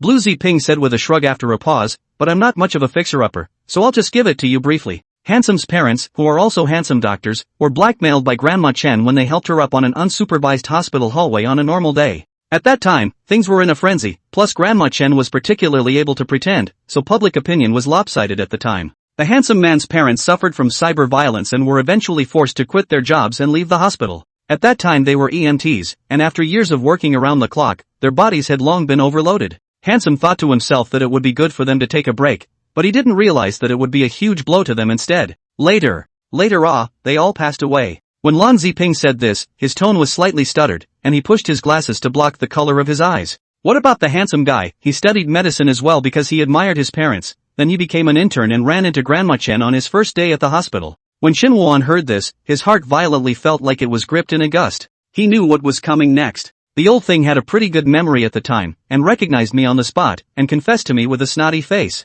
Lan Ziping stroked the bangs that fell on his forehead. "As for me, at that time, I was not only handsome, but also kind, and I forgave her so easily, and received the peace blessing bag that she supposedly sewed out of guilt. Ha, peace. I didn't realize until the moment I died that it was her piece that was flat." Lan Ziping was silent for a while and asked, "Would you say that this is a story that is both hateful and ridiculous at the same time?" Shinwoo did not answer. He did not expect that under this frivolous and seemingly unnecessary appearance of Lan Ziping, there was such a desperate story hidden. But the other man told it in a light and witty tone, as if he were talking about someone else's business. Shen sees another style of interpretation from the actor who plays Lan Ziping. His portrayal of Gao Jiafu employs a mode of acting that releases from the inside out. Shinwoo bluntly vented all his emotions, allowing the audience to hit the side of him that hurts the most. And this rendition of Blue Ziping may represent the mold of another part of the population. Not everyone is willing to show their most wretched appearance to the onlookers. They always tell everyone that they are doing well in an understated way. Then when you're alone, you completely remove the disguise.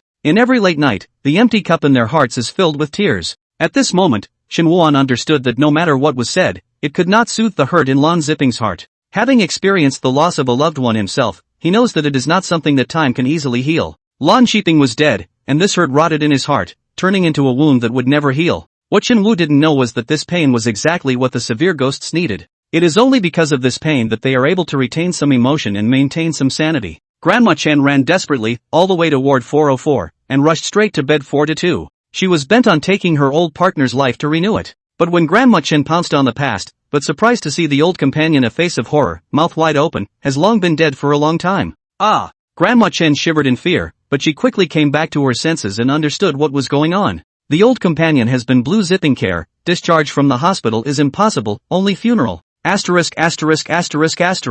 What about me? What about me? Grandma Chen looked around the room and it was empty. She ran out of the hospital bed and past a glass, but stopped suddenly. Grandma Chen came closer to take a closer look, however, the glass side did not reflect her figure. What's going on? Grandma Chen had almost her entire face pressed against the glass mirror. It was at this moment that she realized abruptly that she was not healed, but really dead. This caused Grandma Chen to be horrified that the lives of so many people she had robbed had been consumed in less than a day. She could no longer take the lives of others to survive. She's dead. She's become a ghost. Grandma Chen, who has become a ghost, knows the truth about everything at this moment. She understands about the lifters and the live broadcast, and it turns out that she has long been manipulated by the lifters into a live entertainment broadcast dedicated to tormenting her. Grandma Chen's hair, which was originally tied at the back, was now naturally spread out, and she completely fell into madness, drifting out of the hospital at a rapid pace. Su Songquan decided to swing for the fences, and after seeing Shin Wuan turn into a ghost earlier, he had wanted to leave the other party's corpse alone.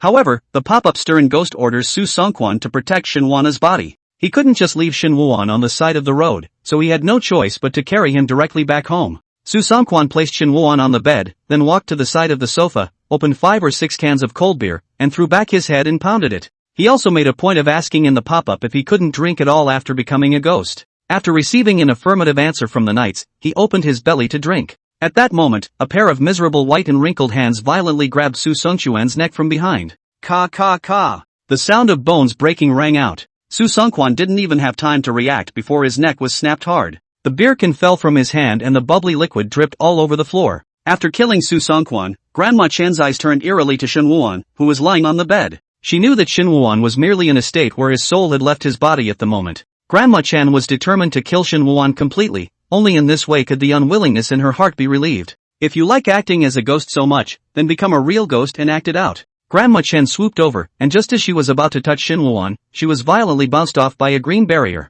A bracelet slipped out of Shin Wu's pocket. The bracelet suddenly broke in half with a click, from which a woman with long hair slowly crawled out. The long-haired woman's face was like beautiful jade, smooth and soft, and her eyes were just as bright as if they were encrusted with jade. Grandma Chen recognized the other party at once. She was Sang Chi's wife, and couldn't help but ask in shock, "Why are you here? Why am I here?" The woman mumbled, what little sanity she had left just saying crazy things to herself. "I'm going to protect my husband. I'm going to protect him." The woman turned to look at Grandma Chen, her face instantly becoming ferocious, her jade-like face even cracking. "Don't hurt my husband. He's not your husband. You wake up." Seeing that the woman was still crazy, Grandma Chen turned around and fled. Turning into a ghost, she was no different from her old and powerless state in life, and she was powerless to fight against other ghosts. Grandma Chen hadn't drifted out far when her back suddenly suffered a heavy blow, and her entire body directly fell to the ground. Immediately afterward, her hair was grabbed hard and her head was forced up. At that moment, Grandma Chen stared wide-eyed and saw Su Songquan with red eyes. Su Songquan's head at this time, because his neck was broken, he could only crook his neck, with a vicious face, and a few comical moments in the midst of the horror.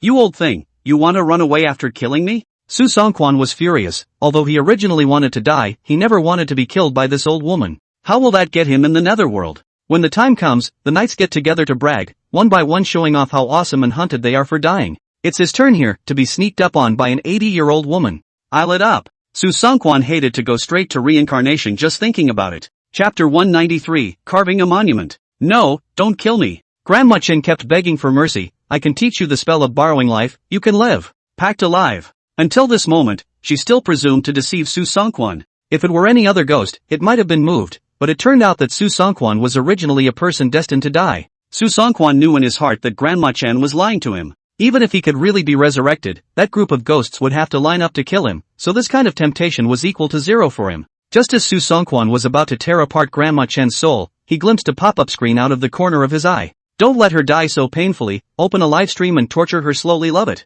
Reward me fiercely." Su Songquan's eyes lit up. In this moment, he foraged for a business opportunity. Afterwards, we will have a live broadcast in the netherworld, and the title will be called, Violently Beating Up an 80-Year-Old Evil Old Woman, so why worry about not having plutonium to spend? Su Sungkwan pinched Grandma Chen's neck, ignoring her screams and struggles, and said with a smile, Congratulations, your wish has come true, even though you're dead, with me, your soul lives on. Grandma Chen, however, was not happy at all, but instead was gripped by great despair. Shin Wuan walked all the way out of the hospital, with more and more severe ghosts following behind him. They were all innocent people who had been killed by Grandma Chen's borrowed life, and without exception, all of them had received the bag of peace and blessings that Grandma Chen had supposedly gratefully gifted them with after they had helped her. After Shin Wuan had listened to the narratives of the stern ghosts, his heart was filled with deep powerlessness and helplessness. It's the kind of thing that would be hard to avoid for most people. Just like Shin Wuan himself, as long as it is gifted by fans, even if it is an urn and a wreath, he accepts it as it is. When you give, deep down you are bound to desire a certain return, which is not necessarily money,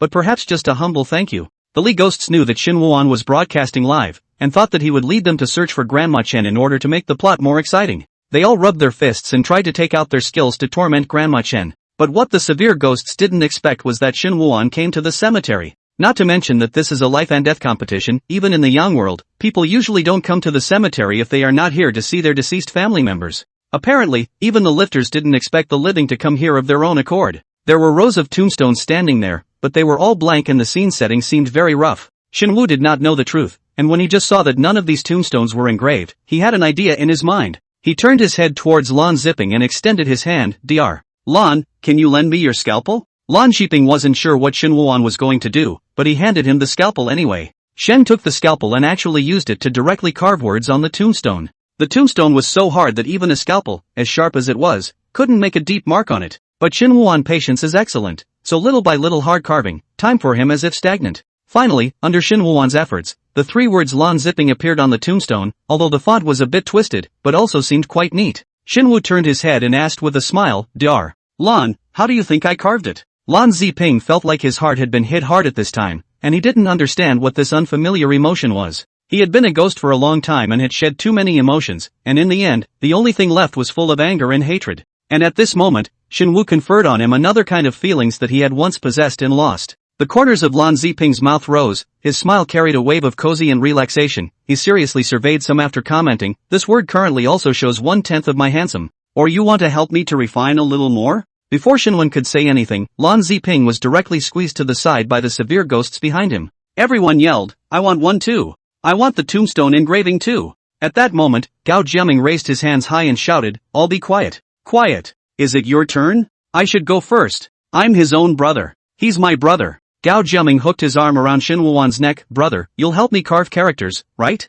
Good. Shin Wu patted Gao Jiaming's head and said with a smile, who made you my own brother? Good. Hey. Gao Jiaming waved his fist happily. At that moment, he detected an icy sight. Gao Jiaming's face stiffened, slowly turning his head and looking over a little. He saw Gao Jiafu standing amongst the group of severe ghosts, silently pushing his glasses, the lenses flashing with a chilling light that made his heart tremble. Gao Jiaming hurriedly skimmed his head. Brother, don't blame me, I just have the chance to be Shin Wuan's own brother today. In the future this kind of good thing where is my turn ah. Once back to life, Shin Wu carved more and more smoothly, the scalpel in his hands are a little deformed. After carving Gao Jiaming's tombstone, Shen carved Gao Jiafu's name next to his name. With the 2 brothers' names next to each other, an onlooker could tell at a glance that they were deeply attached. Gao Jiaming stared at the tombstone in a daze. Their parents had left early and had been living with relatives during their lifetime. When he became an adult, Gao came out to work as a temporary laborer and earned some money to rent a room. They were not close to their relatives, and Gao Jiaming knew in his heart that he and his brother would not have graves when they died. At best, they would be put in urns and placed in a small compartment. But today, tears suddenly came to Gao Jiaming's eyes. Why are you crying? Shin Wu's eyes were flustered as he raised his hand to help Gao Jiaming wipe away her tears. Gao Jiaming was almost sobbing at the moment. He's been working his ass off to make money while he's been alive, just so he can earn a house where he can live with his brother and have a home that is truly theirs. The wish was finally realized at this moment, even after his death, and it still moved him beyond words. Don't cry. Shin Wuan was naturally clear about the emotions that Gao Jiaming was showing at the moment, and with slightly red eyes, he smiled and advised, look, it's making the other ghosts laugh at you. The surrounding knights had smiles on their faces as they watched Gao Jiaming cry. Their faces were pale, and they smiled a rather frightening smile, but at the moment the smile carried no trace of malice. These words really worked on Gao Jiaming, who hurriedly wiped away his tears and said, brother, why don't I help you carve the words together? Shin Wu shook his head and responded softly, no need, I want to carve everyone's name with my own hands. As Shin Won carved the names of the stern ghosts on the tombstones one by one, those stern ghosts hugged the tombstones with their names written on them.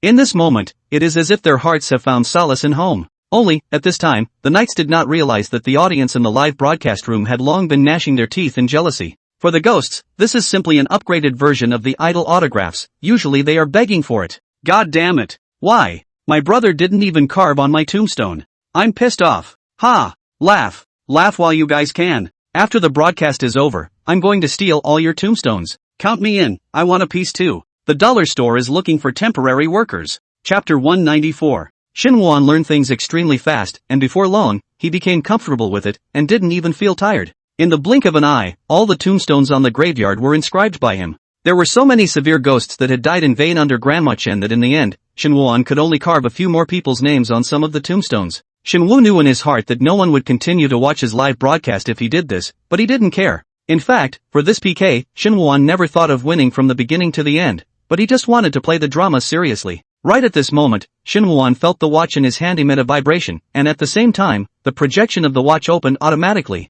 End of rendition of the promoted play Blackmail. The number of online viewers for Shin Won's live broadcast is 9,000, and the total number of views is 9,600. The number of online viewers for Song Kwan-soo's live broadcast is 0, and the total number of views is 6,800. Currently, Shin Won has been successfully promoted and awarded $300,000 for the movie. Seeing that the shooting was over, Shin Won pulled out of that sad and regretful emotion. He gazed at the tombstone in front of him and a thought came to him. He wanted to carve his name on it. The thought came together. Shin Won immediately put it into action, picked up the scalpel, and steadily carved his last name. However, just as he was about to carve a second character, a hand grabbed his wrist tightly. Shin Woo looked up and it was Lon Zipping. Meeting Shin Won's gaze full of doubts, Lon Zipping frowned slightly, with a helpless face. Don't carve your own name, how unlucky it is. I'm not shy about that. Shin Won said the truth, and everyone who came to Shin Won's home was clear about this. Lon Zipping heartily did not want Shin Won to carve his name on the tombstone, and between the rapid turn of thoughts, he quickly came up with the perfect excuse. After all, this is a prop of the crew, it's better not to move it around.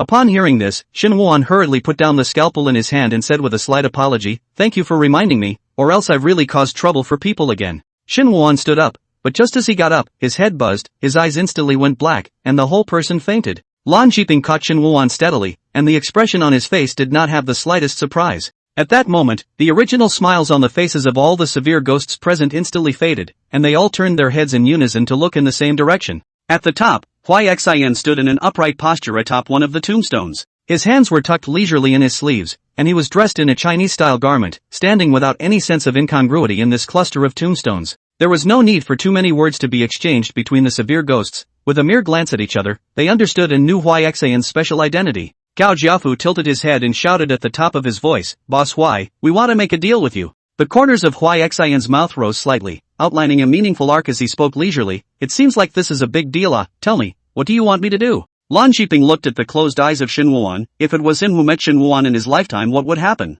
Probably think this guy is sincere as a fool. Why doesn't he have any heart at all? Such a person can only be human, not turned into a cold, emotionless ghost. He won't allow it. The other night ghosts could sense Lon Zipping's thoughts at this moment. They chanted in unison, "Please resurrect Shin Won." Xian looked down on them from above, his golden eyes mixed with a strange hint of black at the moment. Resurrection? That's a tricky one. Now what can you guys come up with to broker this deal with me? Anything. At this point, Gao Jiaming looked determined. "Even if you want my soul, I don't care." "Me too." Agreed. "I do." If there was no Shin Won, they would not have been able to wait for the day of liberation, so they were willing to give everything in return for Shin Won. Well, Xian tilted his head slightly, as if sizing up whether this deal was a good deal or not. The knights all looked at him nervously at this point. "I can bring Shin Won back to life." Xian paused and then said, "However, you need to work for me for 50 years. The ghosts were quiet for just a few seconds before a ghost immediately raised his hand and shouted, "I can." "So can I." Gao Jiaming and Gao Jiafu looked at each other and extended their hands together as well. Xian narrowed his eyes in satisfaction and turned his gaze to Lon Zipping, the only one who hadn't raised his hand. Lon Zipping's eyes trembled slightly as he could see the danger of Xian. It must be a tough time to be around such a dangerous man. Although Lon Zipping thought so in his heart, after he glanced down at Shin Won, when he looked up again, he resolutely said, "I am willing." "Deal, then." Xian's slender hand peeked out from his wide sleeve, a red line extending from each finger at this point. The red strings floated to Shin Won's side and lifted him up like a puppet on strings. At that moment, the surrounding scene dissipated as the live broadcast ended and changed back to its original form. and Shinwana's torso was lying in the open space not far away. The red thread lifted Shinwana's soul and gently placed his soul back into his body. Lan Shiping quickly ran over and reached out to probe Shinwuan's breath. After confirming that Shinwuan had a breath, Lan Ziping breathed a sigh of relief and turned around to nod towards the other ghosts. Next is the deal between you and me. Countless black threads surged out of Huaixan's other hand, and each of the stern ghosts was connected by black threads on their bodies. One by one, the ghosts began to transform into a cloud of black mist and flew into Huaixan's sleeve. Gao Jiaming looked at Shinwuan with slight reluctance and said softly, "Take care, brother Shin, I think you're the one who's my real brother." As soon as he spoke, his head was slapped hard by Gao Jiafu.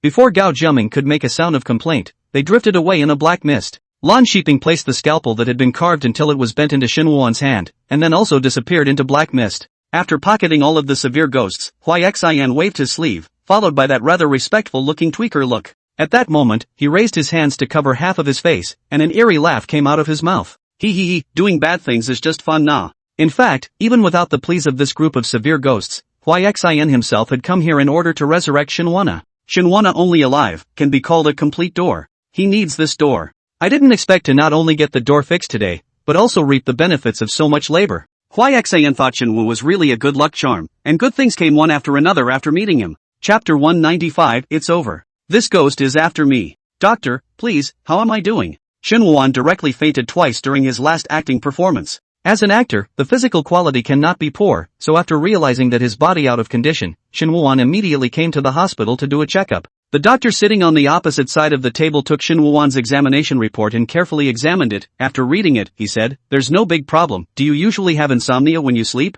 Shinwuan shook his head. "No, but I often shoot in the early hours of the morning, and after a long time the day and night are reversed, and my work and rest are very irregular." Filming? The doctor at this time seriously sized up Shinwuan. Earlier he only focused on Shinwuan's face, now he looked again and realized that Shinwuan was indeed better looking than the average person. The doctor usually didn't pay attention to the entertainment industry and didn't recognize Shinwuan at first. "What type of theater do you do?" Shinwu replied, "Psychic movie." "Oh, that's no wonder." The doctor tapped a few lines on the computer. "There's nothing physically wrong with you, odds are it's mental and psychological, not to mention the fact that you're filming a psychic movie, so it's possible that you're suffering from shock, or magnetic fields or something like that." Shinwuan nodded repeatedly. "Then doctor, what should I do about this coma condition of mine? It has affected my acting." "Well, in that case, you go for a psychological test. It could be caused by too much stress." The doctor felt that Shinwuan looked honest and good-natured, and was probably playing all the innocent roles that were being claimed by severe ghosts. Also, if you're scared for a long period of time in a horror movie, it will definitely have a certain effect on your body, so it's best to try to take on some positive roles as well. "Oh, okay, doctor." Shinwuan got up, intending to see a psychiatrist as the doctor had said. After Shinwuan left, the doctor was a little curious and directly searched Shinwuan's name, and sure enough, a search turned up clips of him acting in psychic movies. Just clicked on the video, and the sound of wrenching screams came out of the screen one after another. The brightness of the video was so low that it was difficult to see the surrounding scene, and Shinwana's miserable, grim smiling face stood out in the darkness. Even the doctor was startled by the scene and unconsciously leaned back. The doctor watched as Shinwuan ran after the man in a twisted, inhuman gesture. At this point, the doctor felt that the advice he had just given Shinwuan seemed less necessary, and that the actors who had been frightened by him were in greater need of psychological counseling. Shinwuan wore a mask when he came to the hospital, and now that the weather has turned cold, he rummaged through his old winter coat and didn't care about matching it, just put it on his body. Shinwuan usually acted in horror works, most of the time with a maniacal demeanor and horrible makeup. He was now walking around the hospital in his normal appearance, and no one had noticed that he was a star. There weren't many people sitting outside the psychotherapy room, but Shinwuan noticed that everyone was wrapped up even more tightly than he was. Shen sat and waited for the number to be called, when the door to the treatment room opened and a man with broad shoulders and a thin waist walked out. The other person also wore a mask, but his walking posture and temperament were very different from ordinary people. Shinwu couldn't help but look at him one more time. As the other party passed by Shinwuan suddenly had a flash of light in front of his eyes. Trey Kong always felt that someone was following him. He didn't tell anyone he was coming to the hospital for a psychiatric exam. When leaving, Cui Jiang took the special VIP channel set up by the hospital to prevent being recognized. This passage was reserved for the powerful and the rich, and stars like him could go through it. The passageway connected to the underground parking lot, and unlike outside, it was so quiet that even the echoes of walking could be heard. Presumably the passage had not been used for a long time recently, and the light above it was a little dim at the moment. Cui Jiang's spirit had been tight. Even though he was wrapped tightly in 3 layers, he was still afraid of being recognized. Once fans knew he was seeing a psychiatrist, he couldn't keep his secret. Cui Jiang walked down the narrow passageway, and at first only his footsteps echoed, but it didn't take him long to notice what seemed to be another footstep ringing out. Chui Jiang nervously turned to look around, but there was no one behind him, and as he stopped, the footsteps came to an abrupt halt at the same time. Is it just me? It's possible that the double reverberation created by the echoes made me mistake the footsteps for those of someone else. Chui Jiang convinced himself mentally, then continued on his way. But just after taking 2 steps, his complexion suddenly changed. This time he made a point of paying attention to the frequency of the footsteps, and there was absolutely no way that extra footstep could have been his own. The footsteps were very disorganized and sounded as if someone was running fiercely. Chui Jiang turned his head once again to look back, but it was still empty behind him. His cold sweat broke out. Anywhere else in the normal course of events, Choi Kong might have thought it was a paparazzo stalking him. But this is a hospital. People pass away in hospitals every day. How heavy must that Chi be? Coupled with the fact that his previous participation in the psychic live broadcast had cast a huge shadow over him, he now became very susceptible to having his heart startled by the slightest sound. Pretend not to hear. Chui Jiang turned around stiffly and walked forward, but at the moment his legs were uncontrollably trembling, and even gradually became a little soft and weak. All he could do was hold onto the wall and move forward, bit by bit, even as his heart raced. That clutter of footsteps behind him changed, began to become heavy, level, and came closer and closer to him. Choi Kang's heart was beating more and more violently, and he couldn't help but want to turn around to make sure. Maybe I'm overthinking it. There's people back there. How can there be ghosts in this world? Ha ha. Chui Jiang forced himself to stay calm and turned his head to see a figure approaching him in a dimly lit area not far away. The man's lower body was a pair of long, slender legs, but his upper body was as huge and bloated as 2 people stacked on top of each other. Like a weird red orb, 2 heads were actually poking out of the center of the red ball. One of the avatars, as if it had sensed Choi Kang's sight, jerked up, a pair of empty, lifeless eyes, meeting his gaze straight on. In that instant, Chui Jiang only felt a chill running from the soles of his feet straight to the top of his head, and his heart went cold. Ah! Chui Jiang screamed out in horror, and just as he took a step, he fell to the ground. But he didn't dare to stop at all, crawling desperately on the ground in an extremely lousy position. Aha! Help! Help! Mr. Choi! Mr. Choi! Chui Jiang only felt a dizziness in front of her eyes. It's over. This ghost is coming for me. He even knows my name. His heart was filled with despair. What would the press write about me if I died in this dank passage? After more than 10 years of hard work in the theater, is it going to come to such a tragic end? Chui Jiang felt his strength drained out of his body. He stopped and even slowly turned around, crossing the fingers of his hands in front of his body, just hoping that he wouldn't die an ugly death. Chapter 196, There's no such thing as an actor who isn't crazy. Mr. Choi, are you okay? Gradually, Chui Jiang felt that the voice seemed a bit familiar. He opened his eyes with difficulty, and due to the close proximity, this time he could finally see that the other man was carrying a man. Who are you? Chui Jiang sat up in a flash. Shin Wuan gently put the man on his back to one side and turned to take off his mask. I'm Shin Wuan, Mr. Chui. Shen Wuan? Chui Jiang never expected to see him here, and looked to the man who fainted next to him. What's the situation here? Mr. Chui, just now this man has been following you furtively, so I followed him and observed, only to find out that he's a paparazzo. Shin Wu finished speaking and pulled out the camera from the man's red down jacket. I tried to communicate with him and ask him not to film you secretly, but as soon as he saw me he suddenly fainted, so I had to carry him here to discuss this with you. After Chui Jiang heard what happened, the whole person like a deflated ball, shoulders collapsed, glanced at the doggy next to him. The heart actually gave birth to a trace of sympathy. He didn't need to think about it to know that the other party must have been frightened by Shin Wuan. Even if Shin Wuan's outfit is very ordinary at the moment, but Chui Jiang has acted in psychic live broadcasts and knows that when the other party plays a horror role, he doesn't need to resort to any special costume styling at all. Shin Wu could scare someone into fainting just by staring straight at them. If it were not for the downturn in the market for paranormal movies, Shin Wuan's natural horror protagonist physique would have been on fire. Shen, how did you recognize me?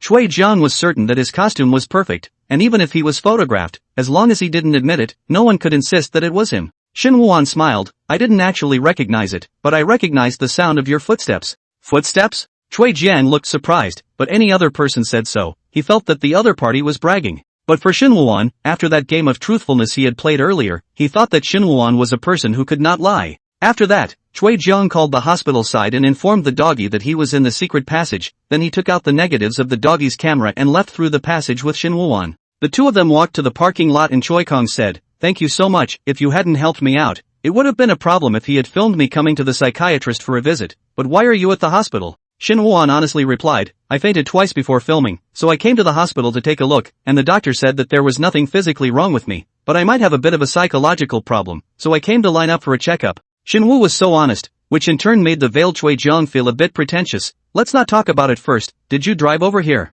Let's not chat here, find a place to talk. Shen warmly invited, I came here on a shared bicycle. If brother Chui doesn't have anything to do, he can come and sit at my house, which is in the neighborhood. That's fine, just get in my car and show me the way. Chui Jiang had experience after all. Places like parking lots that were spacious and had a lot of cover were the easiest to sneak into. Just Chui Jiang at this time is still blissfully unaware. Went to Shenwuan home is about to face today's second shock. Chui Jiang drove to an old building following the route Shenwuan had guided him to. After Chui Jiang parked his car and walked down, he looked at the old building. There is not the slightest surprise or contempt in his expression, but with a few points of nostalgia. I think I rented a house like this when I was running the show. It was a hard time, but when I look back on it now, it was the most innocent time. Onlookers feel that Choi Kong is now on fire and has the right to pick the script. He used to think the same thing, yet to this day he realizes there's too much he can't help. Choi Kong very often, in order to please others and not offend them, he in turn has to portray roles that he is neither good at nor enjoys. This has led to the work being trolled by fans and passers-by after it aired.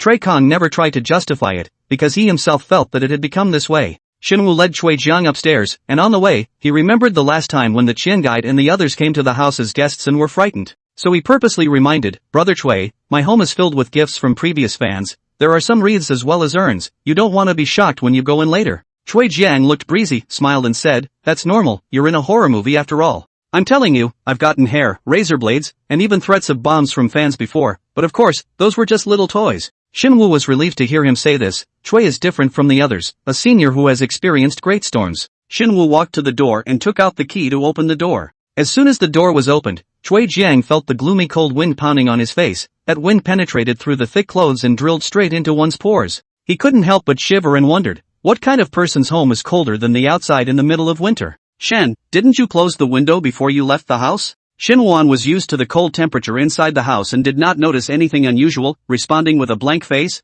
I've always closed the windows. Chui Jiang stepped into the house, and out of the corner of his eye, he inadvertently glimpsed the row of wreaths next to him, as well as Shen Wandering's gray and white posthumous photo placed in the center with a big grin. In this instant, Chui Jiang received a huge shock. At this time, Shenwuan noticed Chui Jiang frozen in place and turned around to inquire, Brother Chui? Chui Jiang was Shenwuan scared violently shivering, after seeing the remains of the photo, but also feeling standing in front of Shenwuan is the return of the ghost. He subconsciously took a step back, nearly knocking the wreath over. Fortunately, Chui Jiang's quick reaction, quick eyes and hands to hold the wreath, but then like an electric shock, quickly scattered, as if the wreath is hot to the touch. Chui Jiang was full of incredulity and questioned, Not, this row of wreaths are all sent by your fans? Shenwuan seemed to be completely unaware of the difference, nodding his head and responding, yes, didn't I tell you in advance, Brother Chui? I thought it was one of those handmade mini wreaths. Chui Jiang got a little emotional. This is clearly a proper white wreath ordered from a funeral parlor. Chui Jiang pointed again to the posthumous photo in the center and raised his voice, and this one?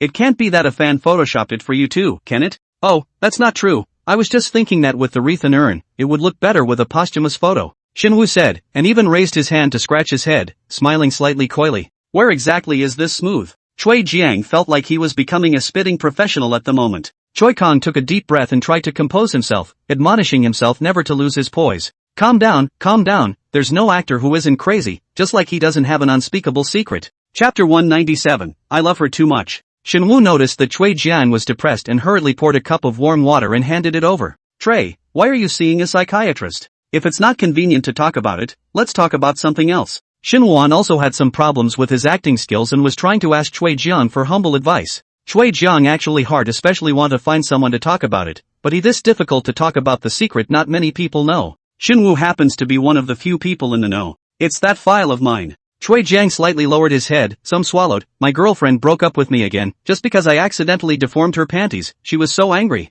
I came to see the psychiatrist specifically this time in the hope of curing this strange problem. Chui Jiang clasped his head with both hands, his expression tangled and agonized. I really love her. I really don't want to lose her. Shenwuan has always been not very good at dealing with these kinds of emotional problems, and can only try to persuade Chui Jiang. Brother Chui, you want to find an opportunity to talk to your girlfriend again. I can see that your feelings for her are very deep. That's for sure. I love her so much. I'd just wear her panties. I wouldn't be happy with anything else. Chui Jiang's demeanor at this time is incomparably deep emotion, but also through a strong sadness. If you do not listen to the content, just look at this lip probably can touch many people. Shenwu was undoubtedly an extremely patient listener, and after Chui Jiang slowly soothed the hard feelings in her heart, he spoke with a slight apology. I'm sorry for letting you see me in this state of disarray. Shin Woo-won smiled. I'm fine, brother Chui, if I can make you feel slightly better, I'm quite accomplished. Chui Jiang's heart is full of moving. Although Shin Woo-won acted ghost, that appearance is really scary, but he himself has a rare goodness. He could be so sincere and friendly to even treat himself, a not-so-familiar senior. Chui Jiang has always felt that Shin Woo-won's acting skills are noteworthy. He looked positive and said seriously, Shin Woo-won, when we chatted before, I mentioned that you do need to receive some more systematic and formal acting training. After all, you can't keep relying on psychic subjects to make a living. For example, in the future, if you get a play with a teenage campus male lead, with your current acting style, you can't guarantee that you'll harden the movie into a school horror movie. Shin Woo-won heard this and nodded repeatedly. Yes, I also realized this problem. Recently there is nothing on hand to shoot, and I am planning to find a professional teacher to take lessons. Chui Jiang's eyes lit up and said, then you don't have to look for it. There just happened to be a program recently that asked me to be a judge, and I'd like to invite you to participate. A hint of curiosity flashed in Shin Woo-won's eyes as he leaned in slightly and asked, what kind of program exactly? Trey Ginger took out his cell phone, waved it around and said, I'll send you the general program content to check out. Shin Woo-won's cell phone then ding rang. He took out the phone from his pocket to check. Just see that the program is called You Pick the Actor. The gist of it is that the show has carefully invited 15 promising actors to participate, who are required to improvise from a script randomly selected on the spot. The show is voted on by the general public after airing, and the actor with the most votes receives a quality script customized by the company. Seeing Shin Woo-won put down his cell phone, Chui Jiang said with a concerned look, although the program is competitive-oriented, I really think you can learn super much from it, and there are also 2 senior directors in the industry as judges, who are not only experienced, but will also meticulously give you guidance on the spot and behind the scenes. Even if you only attend one session, that's going to be very beneficial for you. Shin Woo-won listened and nodded repeatedly, and in his mind, he couldn't help but recall the advice that the doctor had just given him, which was also for him to try to portray more positive roles. After all, acting in psychic movies all the time does have a considerable limitation on his future acting development, and he expects in his heart to become an all-around actor with a wider range of roles. Thank you, brother Chui, I will do my best. Shin Woo-won's gaze was firm, and his tone was full of determination. Chui Jiang looked at him in this manner and nodded in relief. In his heart, he actually quite appreciated Shin Woo-won. This drive and sheer desire to act that the other man has now is just like he had when he was young. After confirming that Shin Woo-won would participate in the program, Chui Jiang did not have the slightest delay and directly dialed the phone number of the program team. The program team was naturally willing to sell Chui Jiang this phase, and immediately and enthusiastically said that they would immediately contact Shin Woo-won. Chui Jiang purposely raised his voice and instructed the program team, by the way, if you want to shoot the contestant's pilot, you must go to Shin Woo-won's house to shoot a panoramic view, remember ha? Okay, Mr. Chui. The program's people didn't notice at all that this was Chui Jiang's hidden bad intentions, and thought it was a normal request. Chui Jiang hung up the phone, the corner of his mouth curled up in a prompting smile. But I can't be the only one who's in shock. Everyone has to feel it. The show You Came to Choose Actors finalized its detailed plan half a month ago, and after inviting the mentors, it started to search for suitable candidates for the cast.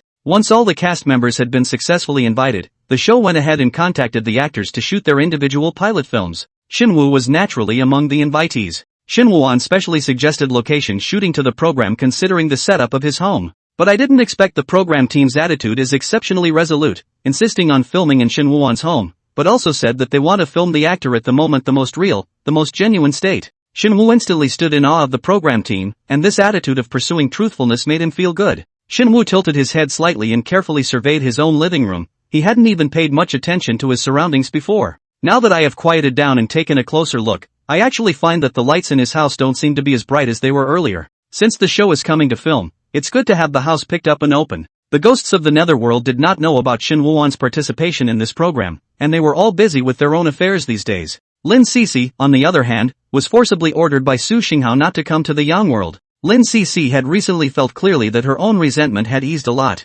Although there was a daily report that Wang Tianyu burned over after delivering food to Shin Woo-won, her heart still could not restrain herself from wanting to see her brother with her own eyes. Lin Cece purposely and quietly greeted the brats to help cover for them. After sneaking out of the mansion, she was seen pulling out a cart folded with yellow paper from her arms while throwing it to the ground. In the blink of an eye, the little car transformed into a yellow automobile. Lin Cece floated into the car and the paper car sped forward. The journey was unhindered, and when she arrived at the station, Lin Cece breathed a sigh of relief when she saw the bus parked at the side. Ha ha! No one is going to stop me from going to my brother today. When Lin Cece got off the bus, the paper car changed back to its small, paper-folded form, and she leaned over to pick it up and tuck it into her pocket, then hopped onto the bus. As a result, just as he got into the car, he coldly saw Su Xinghao and Grandpa Wang sitting there. Lin Cece's eyes glazed over for a moment. You guys? Su Xinghao pretended as if nothing had happened, avoiding Lin Cici's dangerous eyes and turning his head to look out the window at the dark scenery. Grandpa Wang, on the other hand, laughed awkwardly, and when he saw Lin Cici's eyes getting redder and redder, he hurriedly explained, "Cici, don't be angry, ah. Actually, we have contacted you, but the group of little ghosts said that you have been busy with the new project of the Black House lately, and you don't allow any ghosts to disturb you. So we both sought to return to the young world first." Lin Cici huffed and crossed her arms, wanting to say something, but she was momentarily speechless. At this moment, she sort of realized what it meant to lift a stone and hit her own foot. Chapter 198, Doing What We're Good At. Lin Ceci hummed, straight to sit in the front row of the two, but not a moment later, she turned around and flopped down on the car seat, asking, "Brother Su, why are you in a hurry to go back to the world?" "Want brother?" Su Xinghao turned his face sideways. "I heard from Tianyu that Xin Wuan had taken an offer for a program, so I was a bit curious and wanted to go and take a look. Also, have you been secretly watching those creepy dramas again lately? Didn't I tell you that kids shouldn't watch those? In the netherworld, there are also all kinds of movies starring the night ghost, with the highest selling being the spooky dramas. Unlike the subtle style of Yang romance dramas, the plot here is straightforward and spirited, focusing on no holds barred, with at least 300 confessions in an episode." Lin Ceci gave another humph. "I'm not growing up, do you want me to never look at it? You can go to reincarnation." Su Xinghao hadn't given up on persuading Lin Ceci to reincarnate. Lin Ceci and him are essentially different. He at least had a full and happy childhood, while Lin Ceci has lived a distorted and short life from the beginning to the end. "I won't." At the mention of reincarnation, Lin Ceci was like a cat whose tail had been stepped on. Her tone sharpened all of a sudden. "Even if brother dies and goes to reincarnation in the future, I won't go. I want to guard my brother for the rest of his life." Grandpa Wang on the side was slightly touched by Lin Cici's words and couldn't help but raise his hand to wipe his moist eyes. And Su Xinghao was indifferent. "From today onwards, you are not allowed to watch those tricky dramas anymore." "Damn it!" Being poked and prodded for reciting lines from a creepy melodrama, Lin Ceci huffed and waved her small fists. The car drove halfway. Grandpa Wang had to go back to his store, so he got off first. Su Xinghao and Lin Ceci got out of the car under Xin Wuan's house. Just after getting off the bus, Su Xinghao noticed the two black vans parked next to him. He looked at the license plate number and made sure that this car was the first time it had appeared. Su Xinghao narrowed his eyes slightly, his expression cold. "A stranger is coming." Lin Ceci wrapped her arms around Su Xinghao's neck from behind, and when she heard this, she turned her head to look around. "Who is it? Could it be brother's friend?" "Not sure, go over there and check it out." Su Xinghao and Lin Ceci were fortunate to be already dead, and neither of them needed to hide and peer carefully from the sidelines. They walked right up to the black car and checked it out in a big way. Soon, 10 men came down from each of the two cars, holding various types of filming equipment. Su Xinghao immediately understood what these people were doing, and the coldness in his eyes faded. "They're from the program, they should be here to film Xin Wuan's pilot." Lin Ceci tilted her head and asked, "Brother Su, what is a pilot movie?" Su Xinghao answered, "It's similar to a trailer. It looks like they purposely went to Xin Wuan's house to film a personal introduction for him." Oh, Lin Ceci nodded her head, seemingly understanding. She inclined her head to look at the old building. "Then we are too late. If I had known, I would have come to the young world earlier, and I could have tidied up this place to welcome them." Su Xinghao thought the same thing, but he quickly came up with another idea. "Since there's no way to give a good view, we might as well do the opposite. CC, do what we're good at." As soon as Su Xinghao's words fell, a cold wind whistled past, and in the blink of an eye, the two of them were nowhere to be seen. The crew went into the old building, and they did not film the exterior of the old building, mainly so as not to expose the location where Xin Wuan lived. Xin Wu was the third actor they shot today. They weren't much surprised that Xin Wuan lived here, although they were all actors. The paychecks between each actor, it was a world of difference. Some of these actors live worse than Xin Wuan, especially those who can't get a movie all year round, and even have to get a real job to make ends meet. The crew entered the old building and began to make preparations, the cameramen taking their places and the host standing beneath a dim light bulb and gesturing. "Hello everyone." The host had just finished speaking when the light bulb overhead suddenly began to flash on and off. The host tilted his head in confusion, and immediately afterward the light bulb went out, and the already poorly lit hallway was instantly shrouded in darkness.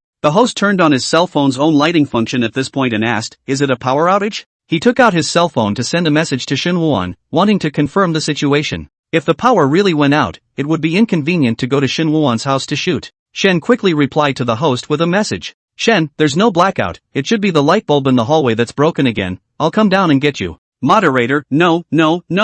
"Teacher, we have flashlights, just go straight up." The hosts decided to go straight upstairs to Shen Wuan's house to film. The camera follows and continues to film, with the lens locked in front and the rest of the crew following close behind. The host has been on the road for many years, running all kinds of locations, and has developed a mindset that is not surprised by changes. Who? The host gasped, involuntarily wrapping his top around his body. The old building is so dilapidated that it is difficult for the sun to shine in during the day, and when the temperature plummets at night, it is even colder and makes people shiver. The moment the stairwell turned the corner, the host subconsciously raised the light of his cell phone toward the top of the stairs. Just a moment after that white light swept by, he actually caught a glimpse of a bright red figure in the darkness. Ah! The host yelped in shock and disembodied, the sound echoing in the silent hallway. Not only him, the big brother of the photographer filming behind him was equally frightened that his hand shook and almost dropped the camera on the ground. The host settled down and looked more closely, but it turned out to be a red dress hanging loosely above the stairs. It's quite common that some people with small living spaces and no balconies have to hang their clothes in the stairwell to dry.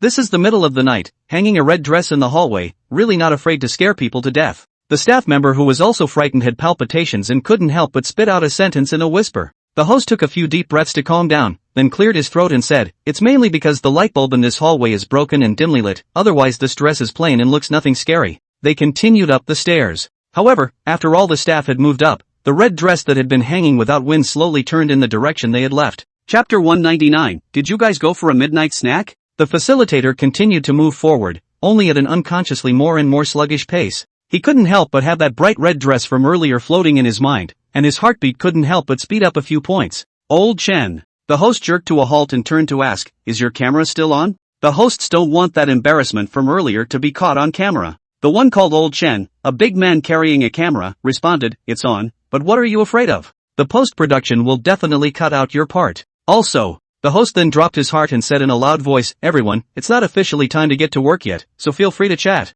The crowd subconsciously quieted down when they saw the red dress, and the only sound echoing in the dark passage was the sound of footsteps. Seeing that people were not interested in chatting, the host turned around and moved on. Shinwon lives on the 4th floor. The old building naturally has no elevator, but the good thing is that these steps are not high, it is not difficult to climb up. The moment the host passed by the corner of the stairs again, the face of Old Chen, who was carrying the camera, instantly turned white. Immediately afterward, Old Chen yelled at the top of his voice, "Wait! Don't go over there!" Old Chen's voice seemed loud in this silent hallway, and the crowd stopped in unison at this instant. The host was filled with confusion. "Old Chen, what's going on?" Up there." Old Chen stammered, his expression translucent with deep panic under that faint light. The host hurriedly shone the lighting equipment upwards, and the sight before him made him suck in his breath. There was another red dress hanging from it. The style of this red dress was exactly the same as the one I had just seen on the 2nd floor. The only difference was that one of the sleeves of this dress was raised upwards as if waving at them in that dim light. The host's heart pounded and almost jumped out of his throat, but he quickly forced himself to calm down and said with a few hints of dissatisfaction in his tone, "Don't panic, everyone, it must have been deliberately set up by Teacher Shin to try and scare us. Don't forget, Mr. Shin is famous for acting in psychic movies." When the crowd heard this, the fear on their faces really subsided for the most part, and some even launched into whining. "This is too much, isn't it? What if we scare someone out of their wits? It's just trying to get eyeballs in the pilot. The previous ones weren't as tossable as Shinwoo-on." The host listened to the crowd's comments, and in his heart, he couldn't help but feel a bit of resentment toward Shinwoo. He began to pick up his pace, and as he passed the red dress again, he ripped it right off in anger and threw it to the ground. Still not relieved, the hosts also stomped hard on the red dress twice. The host was in an extraordinarily irritable mood at this point, and there was a piece of music, if anything, looping in his ears the whole time. He couldn't help but complain, "It's so loud. Who plays music so loud? Don't you know it's already night? Everyone walk faster." The host's anger grew stronger. This time, the presenter directly raised his feet high and crossed 2 steps in 1 step, striding upwards. Old Chen, who was carrying the camera behind him, could barely keep up with him. Lao Chen still walks steadily. "After all, it is too dark here. If you accidentally fall and break the equipment can be troublesome." Lao Chen turned on the fill light, and as soon as he did, he saw the host with a horrified look on his face. Old Chen was startled and asked, "You left well enough, why did you run back again?" The host gasped for air, unable to speak at all for a moment. He shook his head desperately while pointing upward with a trembling finger, and said in a voice tinged with palpable fear, "The skirt. Skirt is up there." Old Chen was unimpressed. "What's so strange about this? It must have been hung by Shun Woo-on again. It's different." The host finally slowed down, his voice a little pitchy from excitement. "That red dress moves. It's the wind blowing the skirt, right?" Old Chen was still trying to comfort the host, even though he felt a little creeped out inside himself. "Where's the wind coming from here? This building doesn't even have windows." The host was already filled with regret at this point, and should not have insisted on coming up to interview Shin Woo-on before. Wouldn't it smell good to just go downstairs and find a barbecue place and have a relaxing interview while eating a leisurely barbecue? He was so tired of living that he had to come to this eerie place to suffer. After staying in this dark space for too long, Old Chen also beat a retreat. "Then why don't we go down? Just let Mr. Shin come down for the interview." Ah! Suddenly, a scream erupted from the crowd, and it was hard to imagine it coming from a large man. There was a commotion in the building, and the hosts and Lao Chun above had no idea what was going on. Immediately afterward, the crew behind them ran up the stairs one by one. Due to the narrowness of the building, the crowd was so cramped that it was impossible to move on. No, don't come any closer. Asterisk asterisk asterisk asterisk. Get out of the way. The two were shoulder to shoulder, but they were stuck straight up. What's going on with you guys? The host asked as he ran 2 steps down the stairs. The man cried out in horror, the dress is on my shoulders. When the host took a picture, he saw that the back of the man was draped in a red dress, and the red sleeves, like arms, were wrapped around the man's neck. At this moment the articulate host could not utter a word, and, as if he had made up his mind of some sort, he turned and ran upwards. No, are you that unrighteous? They're all brothers. Old Shen's tone was full of incredulity and anger, but his feet were honest enough to follow the host and run upwards together. As soon as they ran, the rest of the staff followed.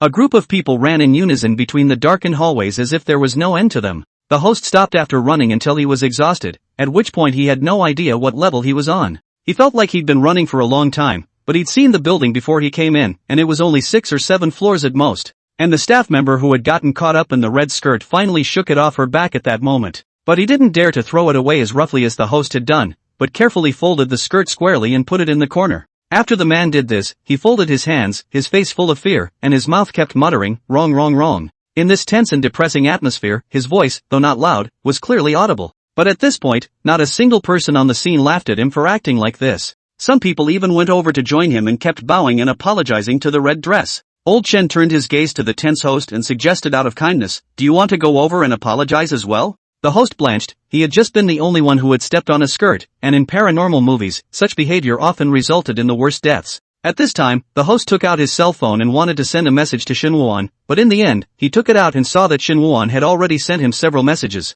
Mr. Shin, hello, not yet? Mr. Shin, I've opened the door. Mr. Shin, hello, are you there? Mrs. Shin, I haven't been waiting for you guys, I'm coming down to get you. Mr. Shin, I've been to the first floor, how come I haven't seen any of you? Mr. Shin, did you guys go for a midnight snack? The host was so angry he almost dropped his cell phone. Goddamn late night snacks. I'm on the verge of becoming a ghost's midnight snack. Chapter 200, don't come over here. The host immediately typed in a reply, we're upstairs. After replying, the host got up and calmed the crowd by saying, don't scare yourself, people, the dress was just hanging on and happened to fall off. Mr. Shin already messaged me back just now, he opened the door a long time ago, we must have run through it. However, the moderator's reassuring words did not help, and the crowd continued to murmur. But how could this dress just happen to fall on someone? It must be haunted. And are we running into a ghostly wall? It's not like the building is tall, yet I feel like I've been running for ages. Yeah, it's been half an hour since we entered the building, does that make sense?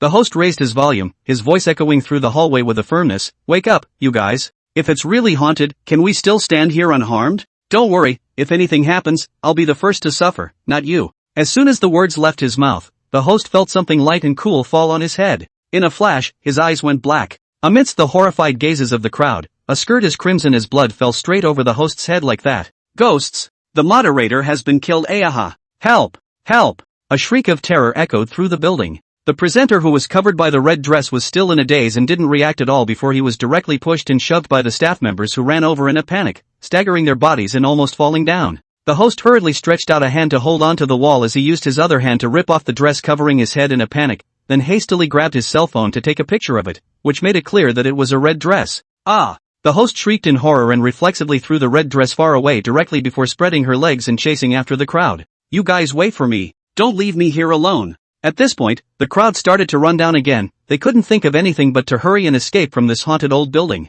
They ran as fast as they could, and the hosts fought to catch up, but only caught up with Lao Chen, who was always carrying the camera. Old Chen felt someone gently tapping his shoulder and was so scared that he trembled, not daring to return his head. Seeing this, the host, eager to slow Old Chen down, hurriedly shouted, Old Chen, it's me. Old Chen, however, was completely unfazed and spat, saying viciously, I poo. You must be a ghost. Trying to tell me to turn around and take away my soul, right? You are too naive. I haven't watched many ghost movies. The host was infuriated by Old Chen and yelled, you damn well owe me money yet. What? You're still alive? It was only then that Old Chen finally slowed down and slowed his pace. The two ran down the road for a while before the hosts finally saw that the door of a house was wide open and that the light coming through the house was very bright. The light was bright and a little harsh in contrast to this dark hallway. In an instant, the host was so excited that tears flowed out of his eyes, shouting at the top of his lungs, hurry! That's Shin Wuan's home, quickly go in! As soon as Old Chen heard this, he carried the camera and rushed straight in. They could no longer care about the other staff members, and the two of them rushed into Shin Woo-won's home one after the other. A blinding white light in front of them made them unconsciously close their eyes. When they opened their eyes again, they were stunned by the sight before them. In this white space, 2 rows of wreaths were placed, and the place turned out to be a spiritual hall. The host's legs went weak and he sat down on his, but as he stepped back and raised a trembling hand to point at the posthumous photo in the center. "Isn't the person on that posthumous photo Shin Woo-won?" The host's voice became shrill and piercing from extreme fear. Old Shin was also terrified at the moment, and beads of sweat hardened on his forehead in this cold day. Suddenly, a terrifying thought flashed through Old Shin's mind, and he said with trepidation, "Can it be that Shin Woo-won has long been dead?" The host shuddered at Old Shin's words. "What do you mean by that? Do you think Shin Woo-won, this person has not always been unknown before?" It wasn't until he participated in the horror broadcast that he became an overnight sensation. Old Shin forced himself to calm down and tried to analyze rationally, but his voice still could not hide his fear. Didn't the outside world criticize him for not being able to act before? But why did he act so well as a ghost? It's because he's acting in character. The host's face instantly turned white at his words. Old Shan's wave of speculation is reasonable. It's just too reasonable. No good. At this moment, the host fiercely realized something extremely dangerous and frightening. We know Shin Woo-won's secret. How could he let us off easily? When Old Shin heard this, his heart was also flustered, and he immediately panicked with the host and prepared to flee this horrible place. Just then, a ghastly white hand suddenly appeared on the doorframe. Their bodies instantly stiffened, and the blood in their bodies seemed to freeze. Shin Woo appeared in the doorway, his face pale and with a weird smile on his face, staring straight at them. "There you are, I've been waiting for you for a long time. It's over." Hearing this, it was as if a death knell had sounded in the hearts of the host and Old Shin. The host and Old Shin subconsciously glanced at each other, seeing despair in each other's fear-filled eyes. Wasn't Shin Woo's words clear enough? This was clearly saying that they had long been prey that had fallen into the trap. Shin Woo-won had just run up and down the stairs in order to find them, but luckily he had met up with the other staff members in the middle of the journey. Shen had planned to bring them up, but they strongly expressed their unwillingness to enter the old building, so he planned to go home and put on a jacket before going out. "The others are already down there waiting for you." Shin Woo's plain and ordinary words had another layer of meaning in the ears of the two men. Colleagues have unexpectedly already taken a step ahead. The host's heart was completely shrouded by the gloom of despair. "I'm going to get a jacket, after that you guys go down with me, everyone is waiting for us, we have to hurry." Shin Woo-won didn't want to delay the recording, said and stepped in. Seeing Shin Woo-won approaching step by step, the host and Old Shen were horrified to the extreme and shouted hysterically in unison, "Don't come over here." Shen Woo, Chapter 201, How did my little skirt get longer? Boss, 20 more skewers of lamb. Boss, give me a dozen beers. Okay.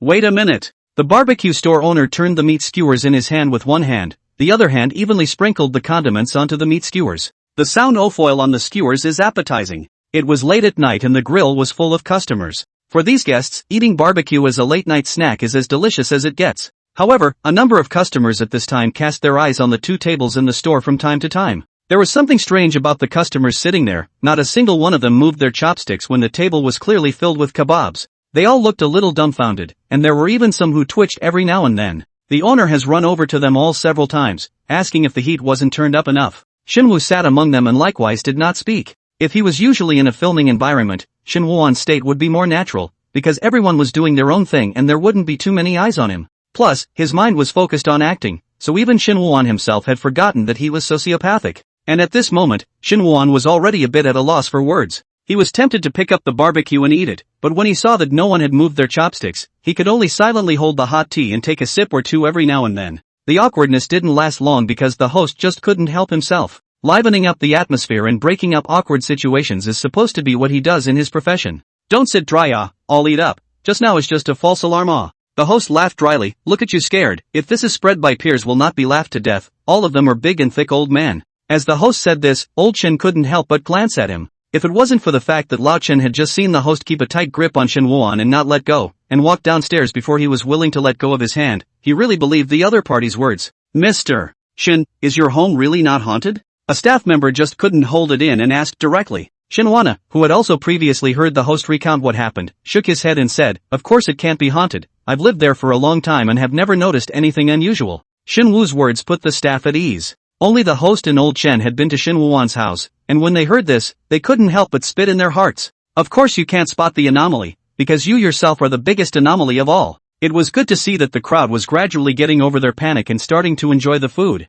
Old Chen ate a few bites of the meat skewer before stepping aside and starting the filming process. The hosts likewise said about preparing for the interview. After all that messy footage from earlier had to be cut out. He's got to get some serious footage back to deliver. Mr. Shin, don't be nervous, I'll just ask a few relatively simple questions. Okay. After a brief interview, the taping ended successfully and the crowd left the barbecue after eating and drinking their fill. After Shinwon bid farewell to the crowd, he turned around and walked towards the old building. The crowd eyed Shinwon's back, and their expressions were unanimous, all showing their admiration for Shinwon. I know it's not haunted, but to live in such an eerie place, in a way, Shinwoo really deserves to be the actor who exploded with his portrayal of a live psychic. When Shen walked into the old building, the originally dark passageway was once again lit up. Shinwon looked up at the light bulb above his head. The old building was naturally not managed by a person. The last time this light bulb was still installed by Shen a month ago. Looks like it's almost time for a new bulb. Shinwon headed upwards, intending to find out what was going on with the bizarre red dress that the host had mentioned. He walked around the corner to the second floor and looked up to see a red dress hanging there. Shen walked forward and carefully examined the red dress. Perhaps because of his long history of playing ghost-related roles, he really didn't see what was so eerie about the red dress. But then he thought about the fact that there was no electricity in the building, and at first glance in the dim light, it did tend to make one's heart skip a beat. Next, Shinwon continued to walk upstairs and found another red dress that had fallen to the ground. After Shinwon carefully examined them, he realized that the styles of these red dresses were different. The previous one came with lace, while this one did not. The red skirt that fell on the ground was covered in dust, and when Shinwon saw this, he simply put it away, intending to wash the skirt and then rehang it back up. After all, it was the crew that came to interview him that had soiled the dress, and he felt it was his responsibility to wash it and return it to its owner. After that, Shinwon ascended to the 6th and 7th floors, and sure enough, he found the neatly folded red dress there, as well as the red dress that had fallen between the floors. Shen picked up all the soiled red dresses and brought them home. He was even concerned that the washing machine might damage the dress and opted to just hand wash it. After washing it, Shinwon hung the red dresses neatly in a row, then turned off the lights. In the darkness, the red dress seemed to change color in the moonlight, tending more towards a darker black red. Shinwon squatted on the ground and carefully observed, but no matter how he looked, he did not notice any weird changes in the red dress. It seems it was all just a misunderstanding. Shinwoo felt a little sleepy at this time, and after simply washing up, he lay down on the bed and rested. The row of red skirts was suddenly blown by a gust of wind after Shinwon fell asleep. The red dresses were swaying up and down, as if they were dancing with joy. Look at your silly happy face. Su Xinghao sat down on the sofa and lightly laughed as he teased. Shinwana helped you wash a skirt and that can make you so happy? Lin Cece appeared next to the red dress and said with a smile, this is the clothes that brother personally washed for me. That group of living people trampled all over my clothes. It's still good of my brother to personally help me get my clothes clean. The living are all bad. Only brother is a good man. You're the one who scared the living too much. Su Xinghao had originally only wanted to scare the program slightly, but he didn't expect Lin Cece to go berserk when she saw her skirt being stepped on, and he couldn't even stop her. Lin Cece playfully spat out her tongue and said, I just scared them a little bit by following my brother's usual scary ways. Compared to what my brother looks like when he scares ghosts, this is just a little bit of what I've learned. When Su Xinghao heard this, he actually felt that it made perfect sense. Lin Cece looked at those red dresses with a smile, then reached out and removed a red dress that was still wet and put it directly over herself. As a result, a short skirt that was only knee-length became a floor-length skirt all of a sudden. Lin Cece was full of doubts and couldn't help but ask, hey? How did my little skirt get longer? Seeing this, Su Xinghao helplessly covered his face. He saw that Shinwon did not throw the red dress into the washing machine, and naturally forgot that Shinwon was a loser in terms of life. Shinwon's hand-washing strength might as well be thrown into the washing machine. Chapter 202, It's Really Shinwon's Home. The program delivered all the clips recorded by the contestants to the post-production crew. The post-editing crew edited the video with expressionless faces. When he clicked on the clip of Shinwon's interview, the screen went black, making him think his computer was poisoned. He ended up falling right out of his chair in shock when he saw the red dress. No way? How did such a scary picture pop up? The staff corrected their crooked glasses and took a closer look to make sure that this was really Shinwon's interview video. Soon, his eyes shifted from shock to excitement. He hadn't edited a video this interesting in a long time. That shock just now had really galvanized the staff's long-dormant creative spirit. The show you came to cast has been actively promoting itself lately. In particular, all three judges are extremely authoritative and professional, and the show's team has re-emphasized that it is guaranteed that there will be no popular kids to rub it in. That's why the show is already hot even before it airs. Netizens are full of anticipation, and they think it's fun to be able to choose their favorite up-and-coming actors through their own choices.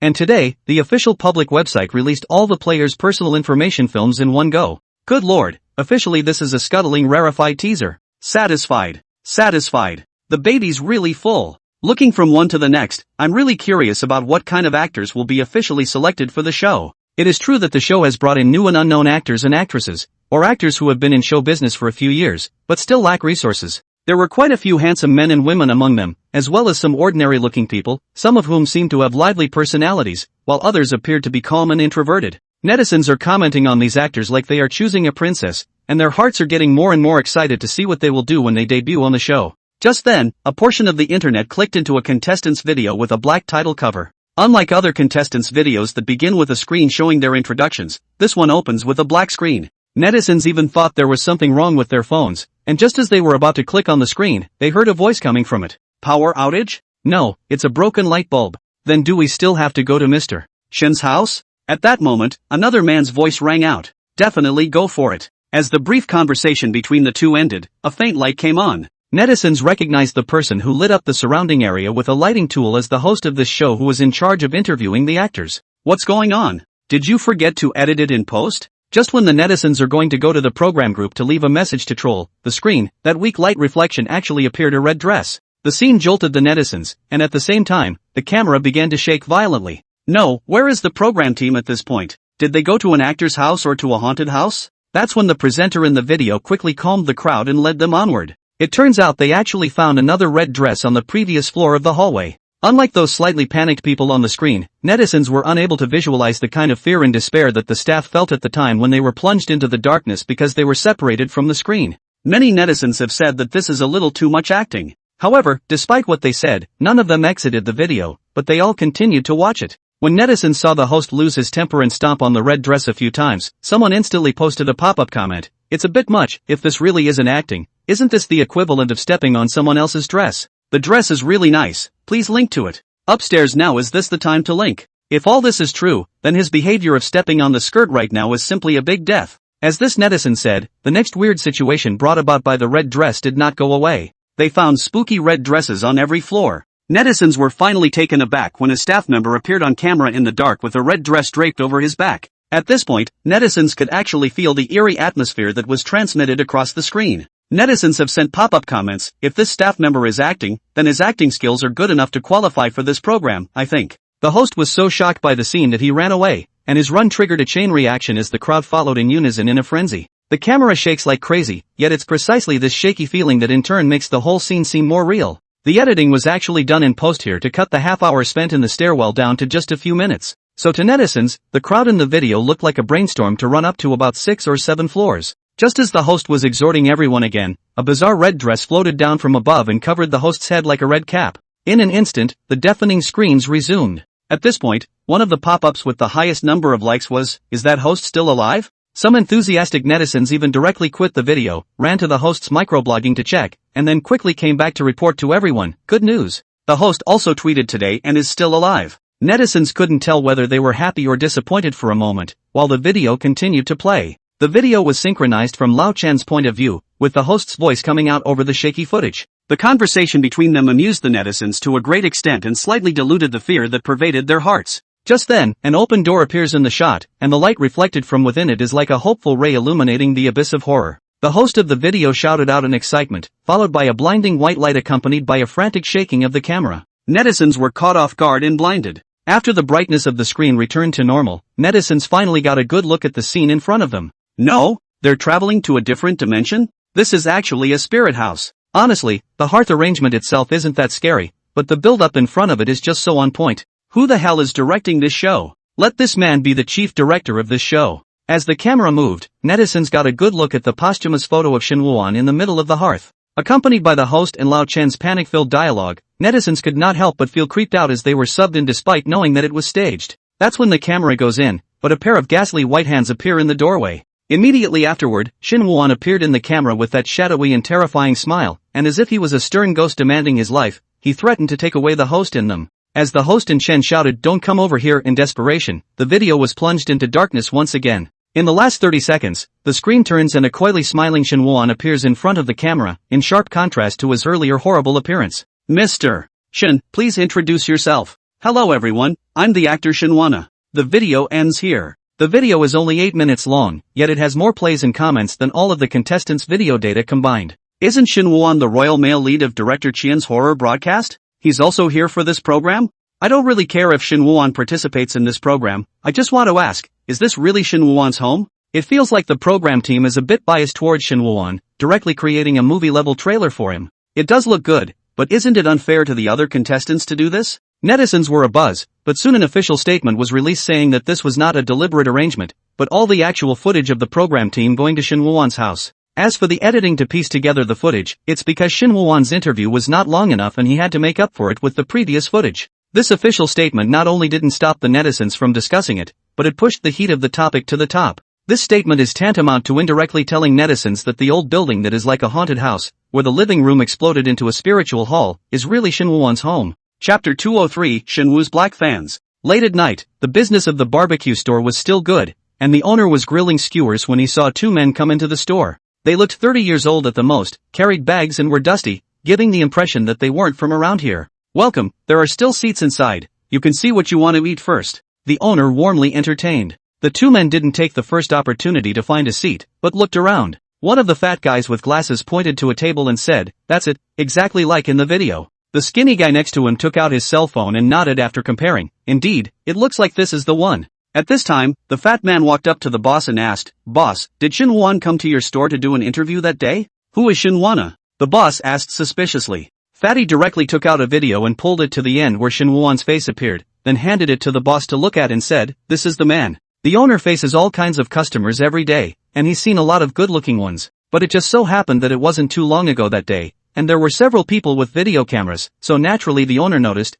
Yes, ate barbecue at my place the other day. Fatty was very excited at this. "Boss, then do you know where he lives?" The owner could already tell that the two were not here for a barbecue and his attitude cooled down. "Not sure." The two of them walked straight out of the barbecue restaurant, and the fat man said to the other man, "Lu Yang, you're great, you really let you find Shin Woo-won's residence." The man called Lu Yang proudly lifted his chin slightly. "It's a small thing, mainly because this barbecue restaurant is particularly famous. I've previously swiped the Food Anchor's scouting video here." Shang-Chi and Lu Yang met in Director Chin's live forum. They had coincidental nightmares at that time after watching Director Chin's live broadcast, and have been in contact since then. This time, they saw the trailer of Shin Woo-won's participation in another program and became extremely curious about Shin Woo-won's home. They were Shin Woo-won's black fans and simply couldn't believe that Shin Woo-won's home would be decorated like a spiritual hall, which led to several rounds of cursing with Shin Woo-won's fans on the internet. So the two immediately decided that they must find Shin Woo-won's home and personally puncture Shin Woo-won's lies. Supporting them was also the netizen, nicknamed Xiang at the time, who was suffering from the same disease, except that the other party still chickened out before setting off, stating that he was afraid of dreaming of eating Xiang again.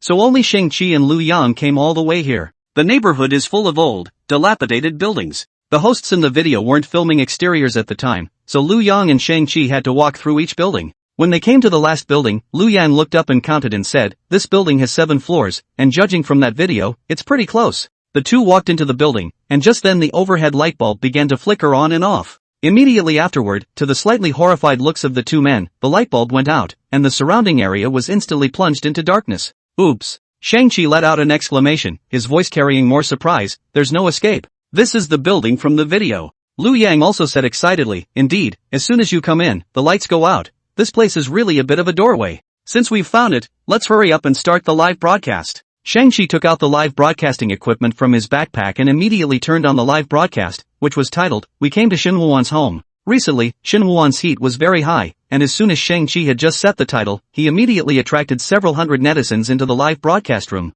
"Good guy, another liar?" Recently there have been several live broadcasts that said they were at Shin Woo-won's house, and all of them turned out to be their own setups. "Guys, the others are fakes, but the two of us are as real as they come." Shang-Chi then took his device and shone it around the neighborhood. "Look everyone, the steps are exactly the same as in the trailer. And we found the barbecue restaurant where Shin Woo-won did an interview earlier first, and it took a long time of exploring the neighborhood before we finally found this place. Come on you, it's just that all these old buildings look alike. You guys are intentionally mimicking the video, that's why you didn't turn on the lights, right? Brothers, I know you don't believe me now, but when I arrive at Shin Woo-won's home, all doubts will dissipate." Shang-Chi's words changed. "Interested audience members, hurry up and reward your gifts. You know we're risking the possibility of hitting a ghost to explore for you." While there were many skeptics on the live video stream, there were also a lot of people who rewarded it. Netizens urged the two to hurry up and get upstairs. "Okay." Shang-Chi and Lu Yang then headed up, the former said as he walked. "Those who have seen the show's trailer know that the crew saw the hanging red dress on the 2nd floor at that time, and then on the 3rd floor as well.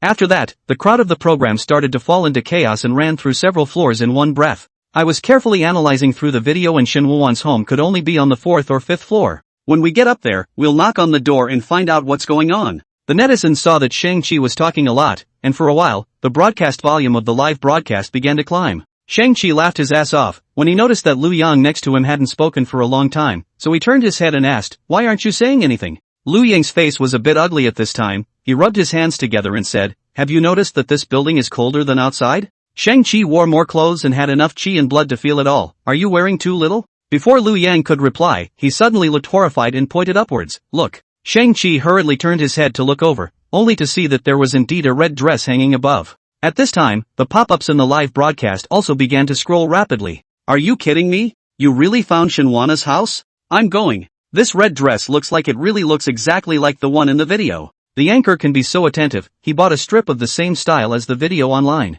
The two men ran quickly to the red dress and took out their specially purchased flashlights to take a closer look. After looking at each other, there was a slight surprise in their expressions. Shang-Chi never refuted the taunts directed at him in the live streaming pop-up screen, because in fact, from the bottom of his heart, he didn't believe that Shin Woo-won's home was haunted either. He felt that the program team had colluded with Shin Woo-won beforehand, intending to make something scary to generate heat. Shang-Chi was surprised that the show didn't take away the red dress after the performance. Immediately after that, the two ran straight to the 3rd floor, expecting to see the red dress again, but this time there was nothing up there. If you're going to put on a show, put on a full show and end up buying a dress? Seeing this, the netizens mocked a few sentences before they began to exit the live broadcast one after another. Shang-Chi was a bit anxious and said, "Everyone, don't go. This is really the building where Shin Woo-won lives. If I'm going to lie to you guys, how could I not restore the way it looked in the video? Those skirts that were there have disappeared, which explains even more about the weirdness here in Shinwana." Shang-Chi's words temporarily stayed the netizens of the live broadcast.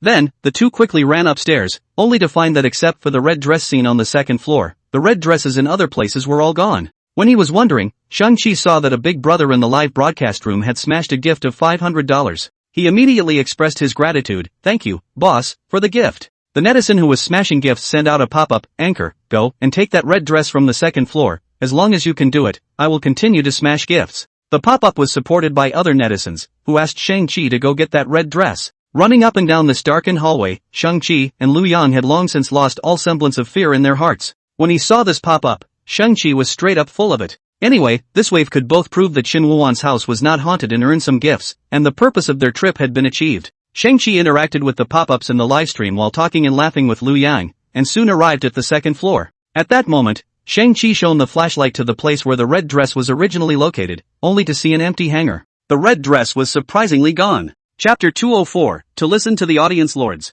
Shang-Chi immediately felt a chill. He snorted and said, "This building is indeed a little cold, huh? Red dress is probably taken away. What a pity." It was good that the netizen who had made the reward did not express his dissatisfaction, but instead thoughtfully encouraged Shang-Chi and the two of them to go to Shin Woo-won's house to take a look. The two men followed their earlier plan to the 4th floor, where there were occupants on both sides of the building. Shang-Chi knew that Shin Woo-won's home was on the right side through the video footage he had seen before. The two came to the door, which was plastered with all sorts of fancy little advertisements. Shang-Chi had wanted to ring the doorbell, but he couldn't find it after searching for half a day. "Ladies and gentlemen of the audience, look, this family doesn't even have a doorbell. Is this normal? Is this Shin Woo-won's house?" Indeed, Shin Woo-won has at least participated in so many live broadcasts. How can he still live in such an old, shabby and small place? It's a bit out of the ordinary.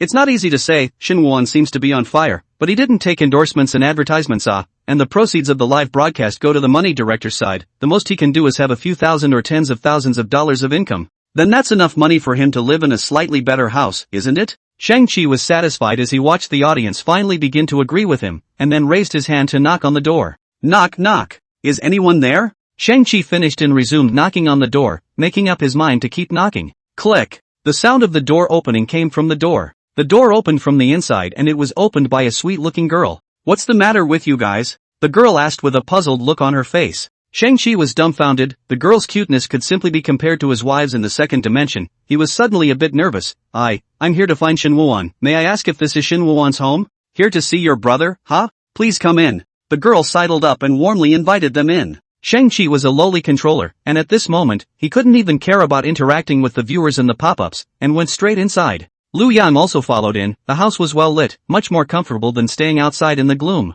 Suddenly, Liu Yang's expression changed drastically and he directly pulled Shang-Chi. Shang-Chi shook off his hand. What for? Liu Yang lowered his voice and said, that girl is wearing a red dress. Only then did Shang-Chi pay attention to survey the girl's clothes, only to see that the red dress the girl was wearing was actually exactly the same as the one they had seen on the second floor. The surroundings are not the living room hearth that the crew was filming at the time. Instead, the place has yellowed floor tiles and oxidized posters on peeling walls. The girl stood inside the old house and beckoned to them. Don't you want to see what your brother's home looks like? Come on in. At this time, Shang-Chi and Liu Yang had taken a few steps backward, originally looking at a very cute girl. In their eyes for some reason actually let a person breed a few points of fear. Liu Yang chickened out and said, sorry, we've come to the wrong place. After saying that, the two of them turned around and were about to leave, and right at that moment, the door behind them even bang. The door behind them closed automatically with a bang. Brother's home is not for you to come and go as you please. Lin Cece's body gradually became rotten, and his expression became more and more terrifying. The bottom of her eyes were scarlet. Since you don't want to be guests, then be dead people.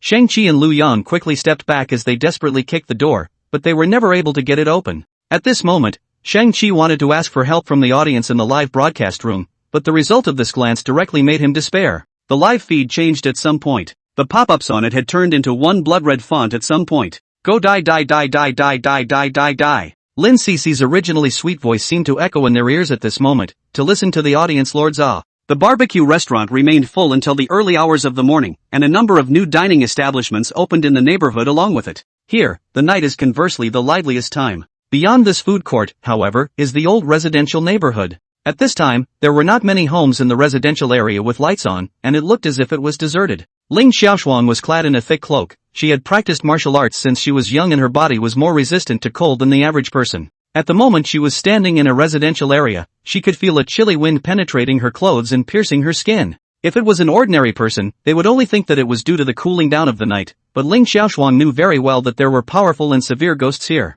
She came to the downstairs of Shin Wuwan's house, and just then, a fat and a thin man walked out from the building. Their pace was slow and their eyes were vacant. In Ling Xiaoshuang's field of vision, one could clearly see that their souls were gone, and the only reason why their bodies were still able to move was because they were occupied by the lich ghosts. This crude form of possession wouldn't last long, 3 days at the most, and the night would be gone from the body. At that point, the body will be completely dead. Ling Xiaoshuang raised her head and saw that by the window on the 4th floor, Lin Cece was sitting there. Lin Cece was wearing a red dress, the length of which directly covered her feet. At this moment, Lin Cece's gaze also fell on Ling Xiaoshuang, and the smile on her face was both naive and tinged with a kind of cruel malice. Sister Celestial Master, what brings you here? Lin Cece wiggled her feet and could only see the hem of her skirt fluttering. Are you also here as a guest? Ling Xiaoshuang looked at Lin Cece. Her silver eyes seemed to reflect that bright red as well. More and more people will find Shinwana. Is it hard to believe that all of these people, you're going to kill them all like you did tonight? He. What's wrong with that? Lin Cece smiled. A living person like this who harbors malice towards my brother, I'll see one and kill one.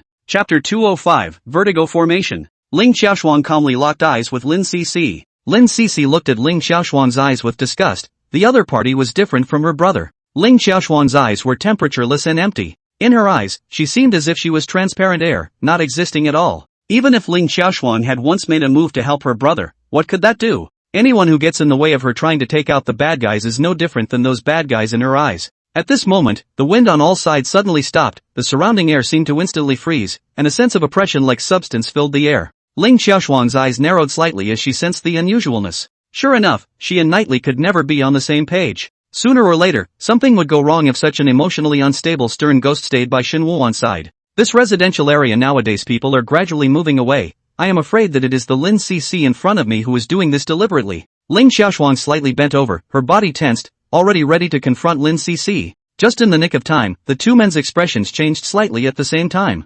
Shuang? A familiar voice came. When Ling Xiaoshuang heard the voice, she subconsciously turned around, only to see that the person standing behind her was Shin Wuwan. It's really you. Shin Wu ran over quickly. It's so late. Why did you come over? I have something to find you. Ling Xiaoshuang took out a thick brush from the bag she was carrying, as well as a box filled with vermilion sand. I've learned a new formation. Didn't you always ask me earlier if there were any formations suitable for beginners to learn? Shin Wuwan's eyes lit up at the words. What kind of formation is it? Ling Xiaoshuang dipped the brush into the vermilion sand, and when she began to draw the talisman on the ground, her aura changed. In her hands, those marvelous charms seemed to come to life. Ling Xiaoshuang explained, this formation is called the Vertigo Formation. Vertigo Formation? Shin Wu thought the name of this formation sounded cool. This formation was used in the past to prevent outsiders from invading the mountain gate, and any outsiders would be lost when they stepped into it. At this moment, Shin Woo-won was completely attracted by Ling Xiaoshuang's smooth technique of drawing talismans. He memorized what the talisman looked like while simulating the drawing of the talisman in his mind in sync with Ling Xiaoshuang.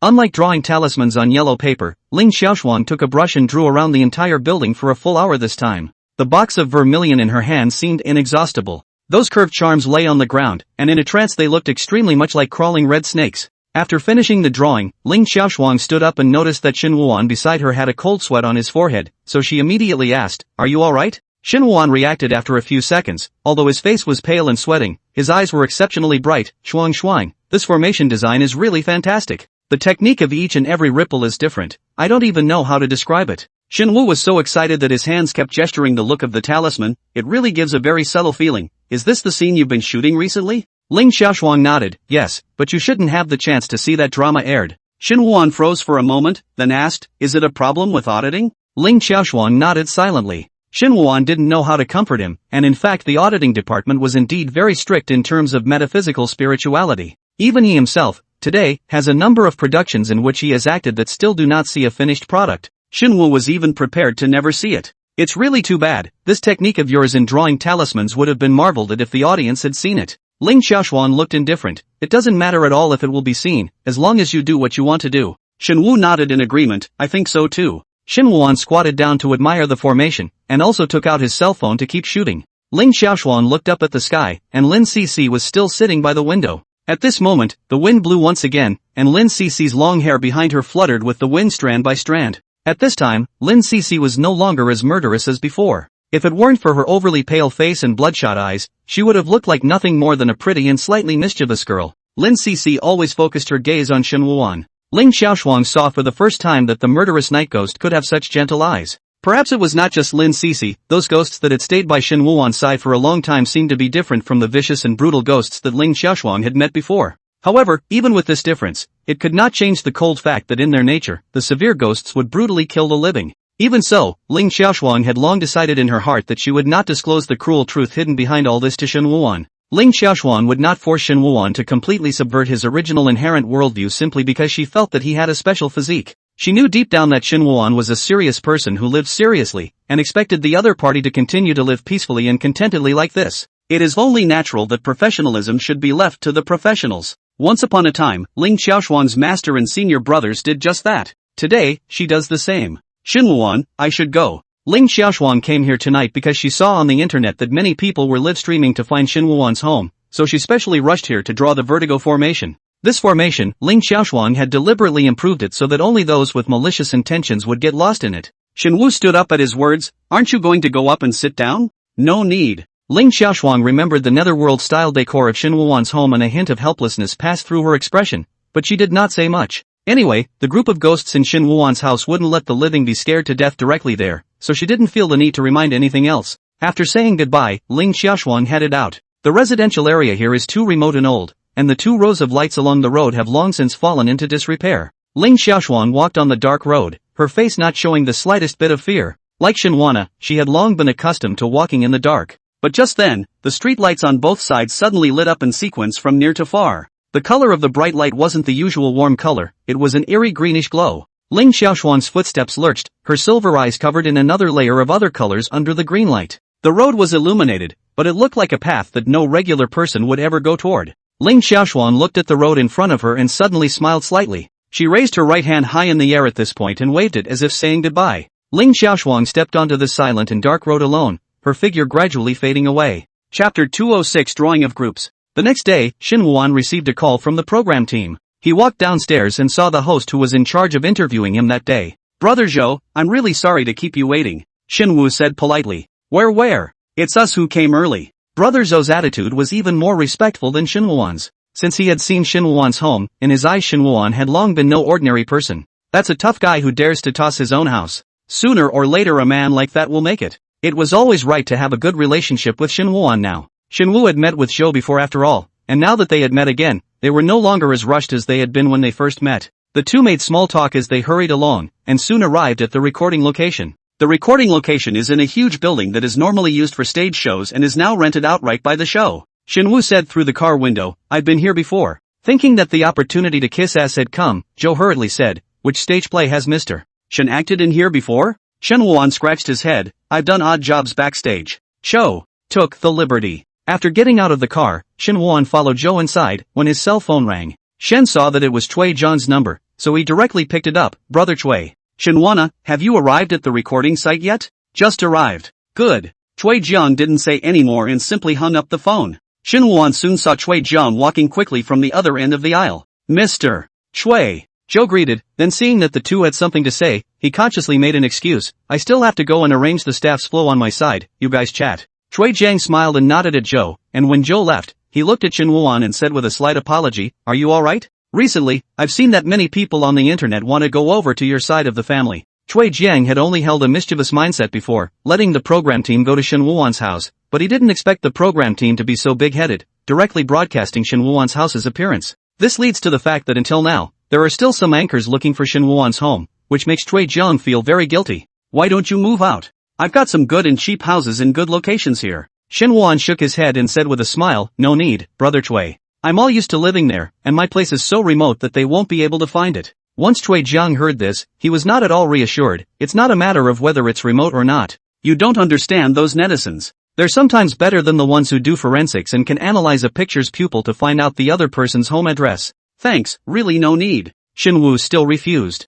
Seeing that Cui Jiang still had the intention to persuade, Shen Wuan directly said, if someone really disturbs me, I will consider brother Cui's suggestion. Seeing Shen Wuan say this, Cui Jiang did not continue to persuade. Anyway, in his opinion, that video had revealed too much location information, and sooner or later Shen Wuan's home would be found by netizens, and it wouldn't be too late to help then. The two chatted for a while and then parted. Shen Wuan also had to do a simple makeup creation. The crew wanted to show the most realistic state of the bottom actors, so the makeup was created as much as possible in the direction of plainness. Shen Wu had only slightly trimmed his eyebrows and tended to his hair, and his temperament was already superior to most vegetarians. Shen followed the location Zhou said and came to a room. He pushed open the door and found it very busy, with over a dozen people inside, all unfamiliar faces. The movement of opening the door attracted everyone's attention, and for a while, everyone's eyes focused on Shen Wuan in unison. Shen Wu subconsciously wanted to apologize, but he didn't expect the crowd to show surprise, and they all came forward and greeted him enthusiastically. Mr. Shen, I watched your live broadcast, you're so great at acting ghosts.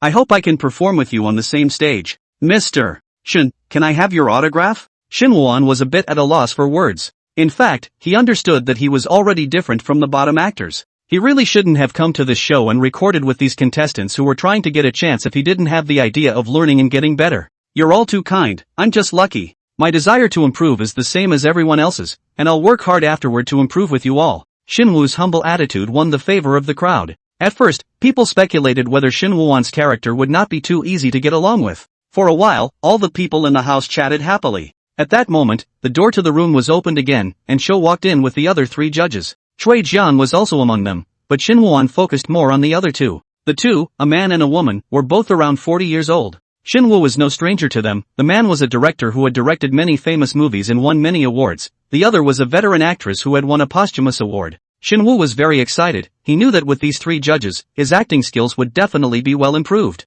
The crowd was quiet. That's when Shou said, welcome, everyone. I'm sure this will be a turning point in life for all of you. You'll be here to learn and improve together, and ultimately, only those who are truly recognized by audiences will make it to the big screen and become a great actor. The other three judges had already taken their respective seats, and Zhou began to explain the rules of the process to follow. Let me tell you the rules. 15 actors will draw from the box in front of them in turn, and those who draw the same letter will be a group. Each group has to elect a captain on their own, who will then come up and draw the script. After that, you'll have a week to rehearse the script, and then finally, you'll have a live rendition, with the audience voting for the best performance. At that moment, a curly-haired woman raised her hand, and Shou, noticing her, said, go ahead. The curly-haired woman asked, I'd like to ask, does the captain have any privileges? Zhou replied, no. However, I hope that we can carefully elect our captains, as a good captain can truly lead and unite the team. Understood. The curly-haired woman was tall and bland, the more striking of the actors here. Everyone went up to draw one after another, and Shen Wuan drew Group A.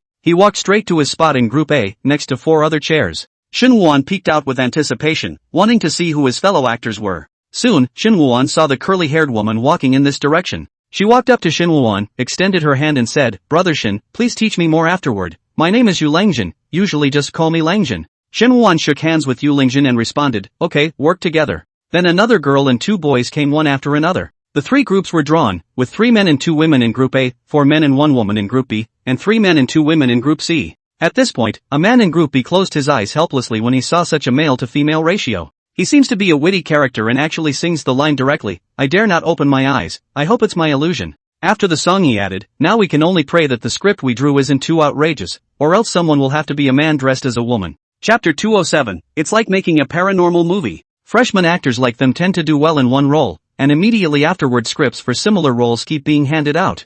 They don't have a choice. If they don't take it, they don't even get to act. After the personnel on Shen Wuan's side arrived, Yu Lingjin spoke, "I think we should discuss who should be the captain." Shen thought that Yu Lingjin was going to recommend herself as the captain, and was all set to speak in favor of it. After all, in his opinion, Yu Lingjin's temperament and proactive personality were perfect for the captain. "I recommend Shen Wuan to be our captain." Yu Lingjin raised her hand when she finished speaking. "What about you guys?" A question mark seemed to pop up above Shen Wu's head, and his face was filled with bewilderment. The others listened and immediately raised their hands in agreement. Another girl with a cute temperament raised her hands high in the air. "I was just about to say the same thing, Sister Yu, we really have a heart-to-heart." "Me?" Shen Wuan really didn't expect that he would be recommended as the captain. He didn't immediately excuse himself, just asked curiously, "Why me?" Yu Lingjin said with a serious look on her face, "Brother Shen, we didn't make you captain just to please you because of your recent popularity. We're all bottom-of-the-barrel actors, and we actually heard about you a long time ago." Another man nodded in agreement. "Brother Shen, you're our goal moving forward." The bottom actors didn't see Choi Kong or the movie queen as a target. After staying in this circle for a long time, the naivety gradually fades away, and you realize that it's too distant and impractical. Shen Wuan is different, his past experience can more resonate with the bottom actors, and they also know that Shen Wuan still low-profile acting after the fire, and also go to run the dragon set from time to time. This has kept Shen Wuan's reputation amongst the bottom-of-the-barrel actors strong. Shen observed their expressions and found that there was not the slightest bit of falsehood in them. A heavy feeling surged in Shen Wu's heart. He had never felt so expected and entrusted by someone before. He clenched his fists and said seriously, "I've never been a captain, but I'll do what a captain does." "Yeah." One of the men said excitedly, "I really hope that we can draw a psychic movie for the script drawing later. In that case, with Brother Shen around, it's definitely a sure thing." "Don't, psychic movie distraction can go, how can we go?" The cute girl had a disapproving face. "I don't want to play a female ghost, or a brainless face that only knows how to scream." Joe began to advance the process at this point. "Now I'd like to ask the captains of each group to come and draw your scripts." The 3 captains stepped forward, and Shen Wuan randomly drew a card. At this point the big screen directly discloses the type of script each group has drawn. Group A, Urban Romance. Group B, Ancient Court. Group C, Suspenseful Spirits. The man who had sung before was the captain of Group B. He cracked his expression on the spot after seeing the subject he had drawn, and slowly fell to his knees. The boys in the group with him saw the subject matter and rushed right up to him, punching and kicking him. Although they didn't really exert themselves, their anger was real. "What stinking hands you have! Now that's a courtroom drama. How are we going to act with just one girl? Shouldn't have listened to your stupid idea of picking a captain by guessing." The captain of Team B pounded the ground with a face of remorse. "I didn't realize that when I got the status of captain through guessing, I used up all my luck in life." Group C, which drew the psychic theme, looked regretful, and someone said, "Why isn't Shen Wu in our group? This is his best genre." Psychic theme just recently because of the live broadcast of the money guide vaguely with the rhythm of the fire, in exchange for the previous draw to the psychic theme, basically has been declared the end of the early. Scripts were quickly distributed to everyone, and the roles to be played were likewise left to the actors to decide. After reading the script, Shen Wuan realized that it was a regular urban romance drama. The male lead naturally has the most to do, and while the male second and third are not so much just background plates, their roles are certainly no match for the male lead. Playing the male lead means more footage and being seen by more people. Shen Wu pondered and said, "How about this? We'll take turns auditioning for the role and then vote together to choose the role that's suitable for each person." The crowd nodded their heads after hearing this and agreed to Shen Wuan's approach. The Group C side chose to use a straight draw to determine roles. Group B, on the other hand, didn't need to agonize over whether to draw lots or audition for the role. Their fate to dress up as women was already sealed anyway. Although the role of eunuch was available, they had absolutely no desire to compete. The crowd went to their respective rooms arranged by the program. At this point, the 3 judges will go to the rooms of the different subgroups according to their preferences and assist the actors in interpreting the script. Choi Kong was the first to say, "I'm going to Group B. I'm interested in them wearing women's clothes in a courtroom drama." The movie queen raised her eyebrows and asked, "Don't you and Shen Wuan know each other?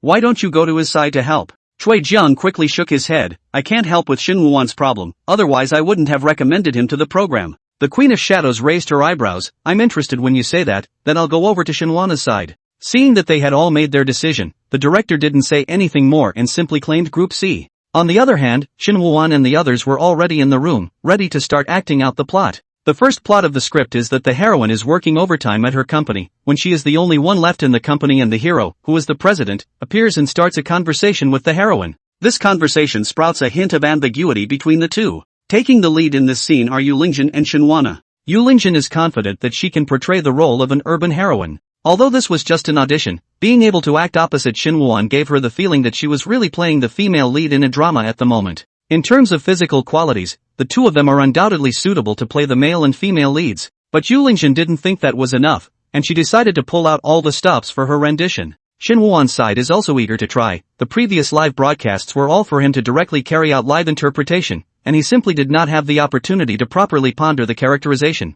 Now this show gives him a lot of room to play. Shinwon looked around and suggested, "Why don't we turn off the lights?" Yu Lingjun asked suspiciously, "Why did you turn off the lights?" Shin Woo-won pointed to the content of the script and explained, "Look, the script is set late at night, and the female lead is working overtime in the company. If all the lights around are turned off, and only the light mapped from the female lead's computer screen hits her face, isn't it more atmospheric, and can also emphasize her toughness?" Yu Lingjun listened and couldn't stop nodding her head, feeling that Shin Woo-won had a good point. After all, there are only chairs in the room, and turning off the lights does add a little more immersion. Most of the other actors were just runners. No one had played a serious lead role like Shin Woo-won, so everyone agreed. One of the boys volunteered to run to turn off the lights, and when they went out, the large room was instantly engulfed in darkness. They then each took out their cell phones, the light from the screens illuminating each face ghostly. Except for Shin Woo-won and Yu Lingjun, everyone else stepped back to make room for their renditions. Everyone held up their cell phones and lit the two men with a dim light. This bit of cold light made Shin Woo and Yu Lingjun's faces look bloodless, and the entire atmosphere was a bit more gloomy.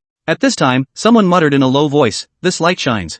Feels that people look a little strange." It was just that he really didn't have the heart to say that it made it look like a psychic movie. Chapter 208, Acting Like a Ghost. At this time, Shin Woo-won was still thinking about how to play the role of the male lead. He began to look back at previous roles he had played to see if there was anything he could learn from them. Soon, Shin Woo-won found a character to refer to, namely Zhang Cheng in The Return. Zhang Cheng is a character whose emotional scenes make up a relatively large portion of the movie. Yu Lingjun found a chair and sat down, pretending to work at the computer. At that moment, she heard a pattering rain, and couldn't help but be slightly stunned. "Is it raining?" Without paying too much attention to this detail, Yu Lingjun began to pretend to work on the keyboard. A moment later, Yu Lingjun stopped moving, stretched and craned her neck. "It's finally done." She looked up at the time. It was after 10 p.m. "Looks like I won't be able to catch the bus, so I'll have to ride home." Yu Lingjun turned off her computer and prepared to head out. Ta-da-da-da, a footstep slowly approached. Yu Lingjun was ready for an eye-to-eye confrontation with Shin Woo-won. It was once said that the eyes are the kiss of the soul without lust.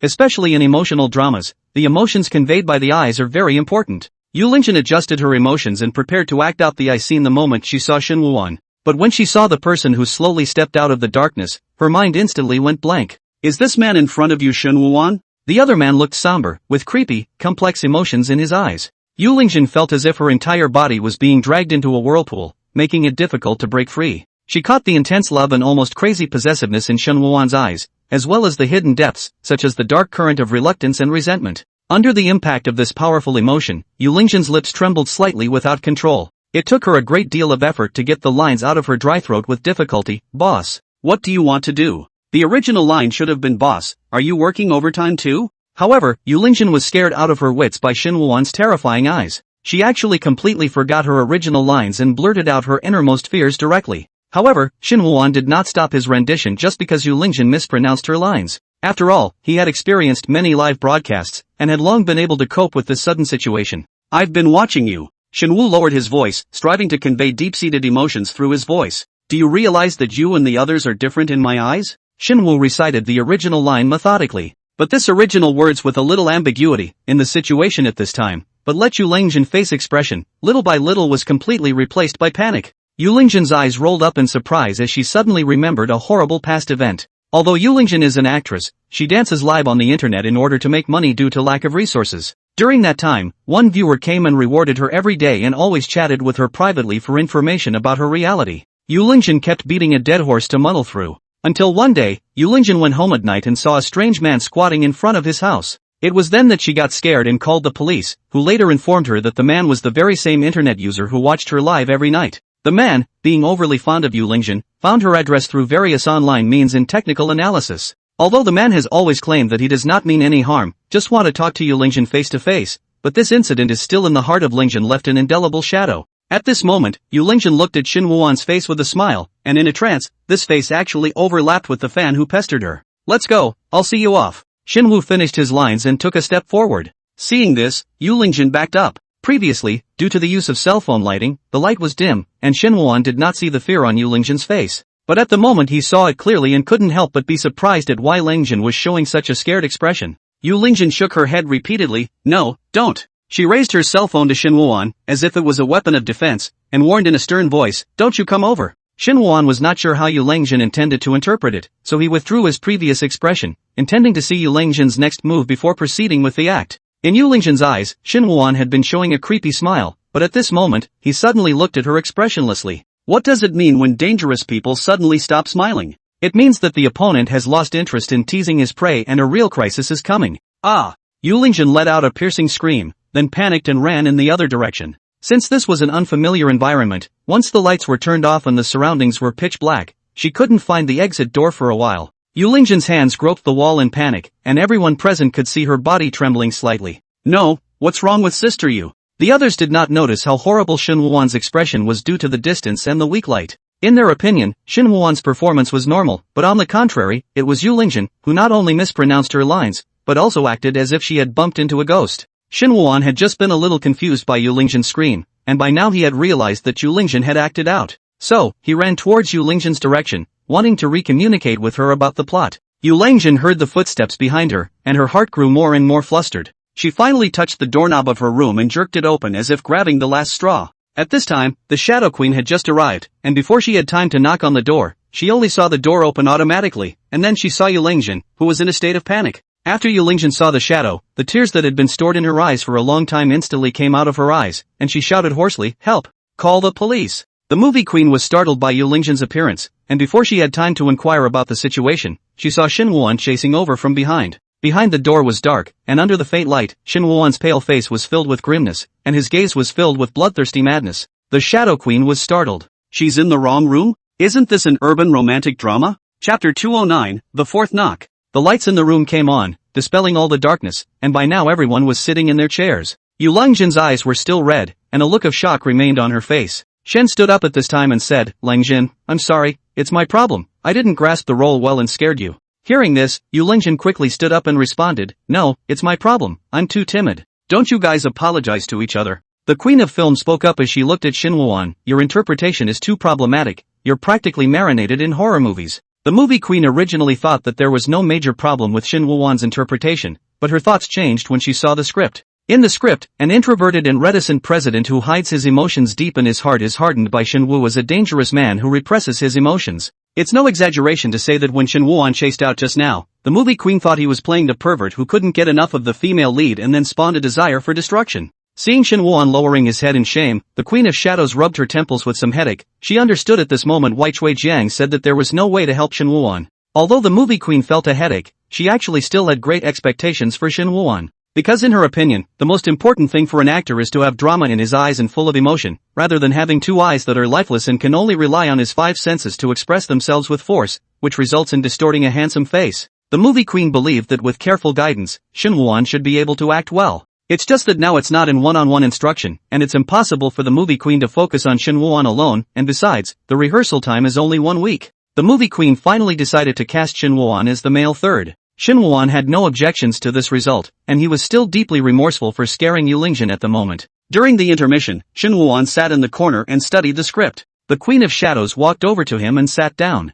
Mr. Shui. Shen greeted politely. Mr. Shui glanced at Shin Wuan's script, which was filled with densely written words. She suddenly asked, Shin Wuan, have you ever been in love? Shin Wu shook his head and replied, no, I just want to focus on acting. There are some plays that are best experienced in person if they are difficult to understand from words. After Mr. Shui finished saying this, he suddenly thought that Shin Wuan had recently taken on plays with spiritual and horror themes, and was a bit worried that he would get too involved and go astray, so he turned and added, of course, there is another way that can help you. Shin Wuan's eyes brightened slightly and said, you said. Sometimes don't limit your love to men and women. In my opinion, the bond between loved ones is more precious than any kind of love. Why don't you try treating the heroine like family, that might help. After Mr. Shui finished, he went to direct the other actors. Shen lowered his head and contemplated for a long time, and finally picked up a pen and crossed out all those theories and analyses he had written. Yu Langjin ended up becoming the female number one in everyone's vote, but she wasn't very happy in her heart. She looked at Shin Wuan sitting in the corner and felt a pang of guilt in her heart. Yu Langjin had just reacted so violently because she remembered what had happened earlier. If it were any other actor, I'm afraid he would have already cursed her if he lost his chance at the leading role because he was influenced by her like that. But Shinwoo's attitude towards her remained gentle. I'll be damned. Yu Langjin was truly chagrined. But now that the roles are set, it's not like she can change them whenever she wants. Under the guidance of the teacher, the actors in all three groups are rehearsing their scripts in an organized manner. After 9 p.m., the photographers in charge of the followers were off duty. The building was rented to the show, but at night the lights would be turned off and only the cast's grouped rooms had power. The crew told all the actors about this at the beginning of the show and told them to stay out of the building at night. Late at night, all the lights in the building went out, and only a glimmer of light came through the crack in the door of the Group A room in the darkness. Yi Qingqing was looking into the mirror, reading her lines and checking her expression at the same time. After the daytime rendition, she was chosen as the second female, and she wasn't really happy with the result. In Yi Qingqing's opinion, although Yu Langjin is good-looking, she clearly misses the mark badly in her portrayal with Shin Wuan. But it turned out that the teacher still gave Yu Langjin the chance to act again with the other actors. Opportunity, a word that Yi Qingqing both hated and longed for. Things have come to a head. Yi Qingqing can only adjust her mindset and try her best to portray her role. Yi Qingqing had secretly stayed here to practice without the show's consent. She looks sunny and cheerful, but she has long since come to the end of her rope. Just yesterday, she was evicted by her landlord because she couldn't afford the rent. Yi Qingqing has been in the city for 6 years, but she has never found a sense of belonging, and all she has played are drag queen roles. You have to save the money you earn to even spend it. One day, she was also slapped more than 10 times by an actor who brought money into the group to make things deliberately difficult. That night, Yi Qingqing looked at her swollen face in the mirror, and saw the message on her cell phone about the arrival of $500, and couldn't help but laugh out loud. Yi Qingqing had already bought a ticket to her hometown, but just then she received an invitation call from the program. Tonight Yi Qingqing could only stay here, and when it was almost dawn, she would just pretend to be the first to arrive. It didn't matter even if the show found out, she didn't care if this bit about herself was broadcast as fodder. Knock knock. Yi Qingqing was startled when she heard the knock on the door and turned to the door and asked, "Who is it?" The door could not be locked, and after Yi Qingqing made a sound, the door was not opened and no one responded. Thinking that she might have been discovered by the staff, Yi Qingqing walked to the door and pulled it open. There was no one outside, just darkness and a chilly wind. Yi Qingqing probed to the left and right and could only see the long dark corridor that seemed to have no end. She didn't think much of it and just closed the door. Before Yi Qingqing could think about it in detail, the knock on the door unexpectedly sounded again. Knock knock knock. In the quiet environment, Yi Qingqing heard that this knock was different from the previous one and knocked a little more. This time, she quickly opened the door, but there was still no one outside. Yi Qingqing pursed her lips, turned on the lighting function of her cell phone, and shone it towards the distance, but no one was visible at all. At this time, Yi Qingqing was already a bit scared and shouted, Who is playing a prank? Stop it." Her voice echoed down the aisle. Yi Qingqing held her breath and listened carefully, but there was no sound at all, as if the knocking just now was just her illusion. Yi Qingqing was terrified, and because it was too dark around her, she didn't dare to leave where the only source of light was. She retreated to her room, the door unable to be locked, and had to press her body against it in case an unwelcome guest broke in. Just then, the knock on the door came again. The heavy knock on the door was like a hammer, knocking on Yi Qingqing's heart one by one. Knock, knock, knock, knock. The room plunged into darkness the moment the fourth knock sounded. Ah ah ah. At the same time, Yi Qingqing let out a shrill cry.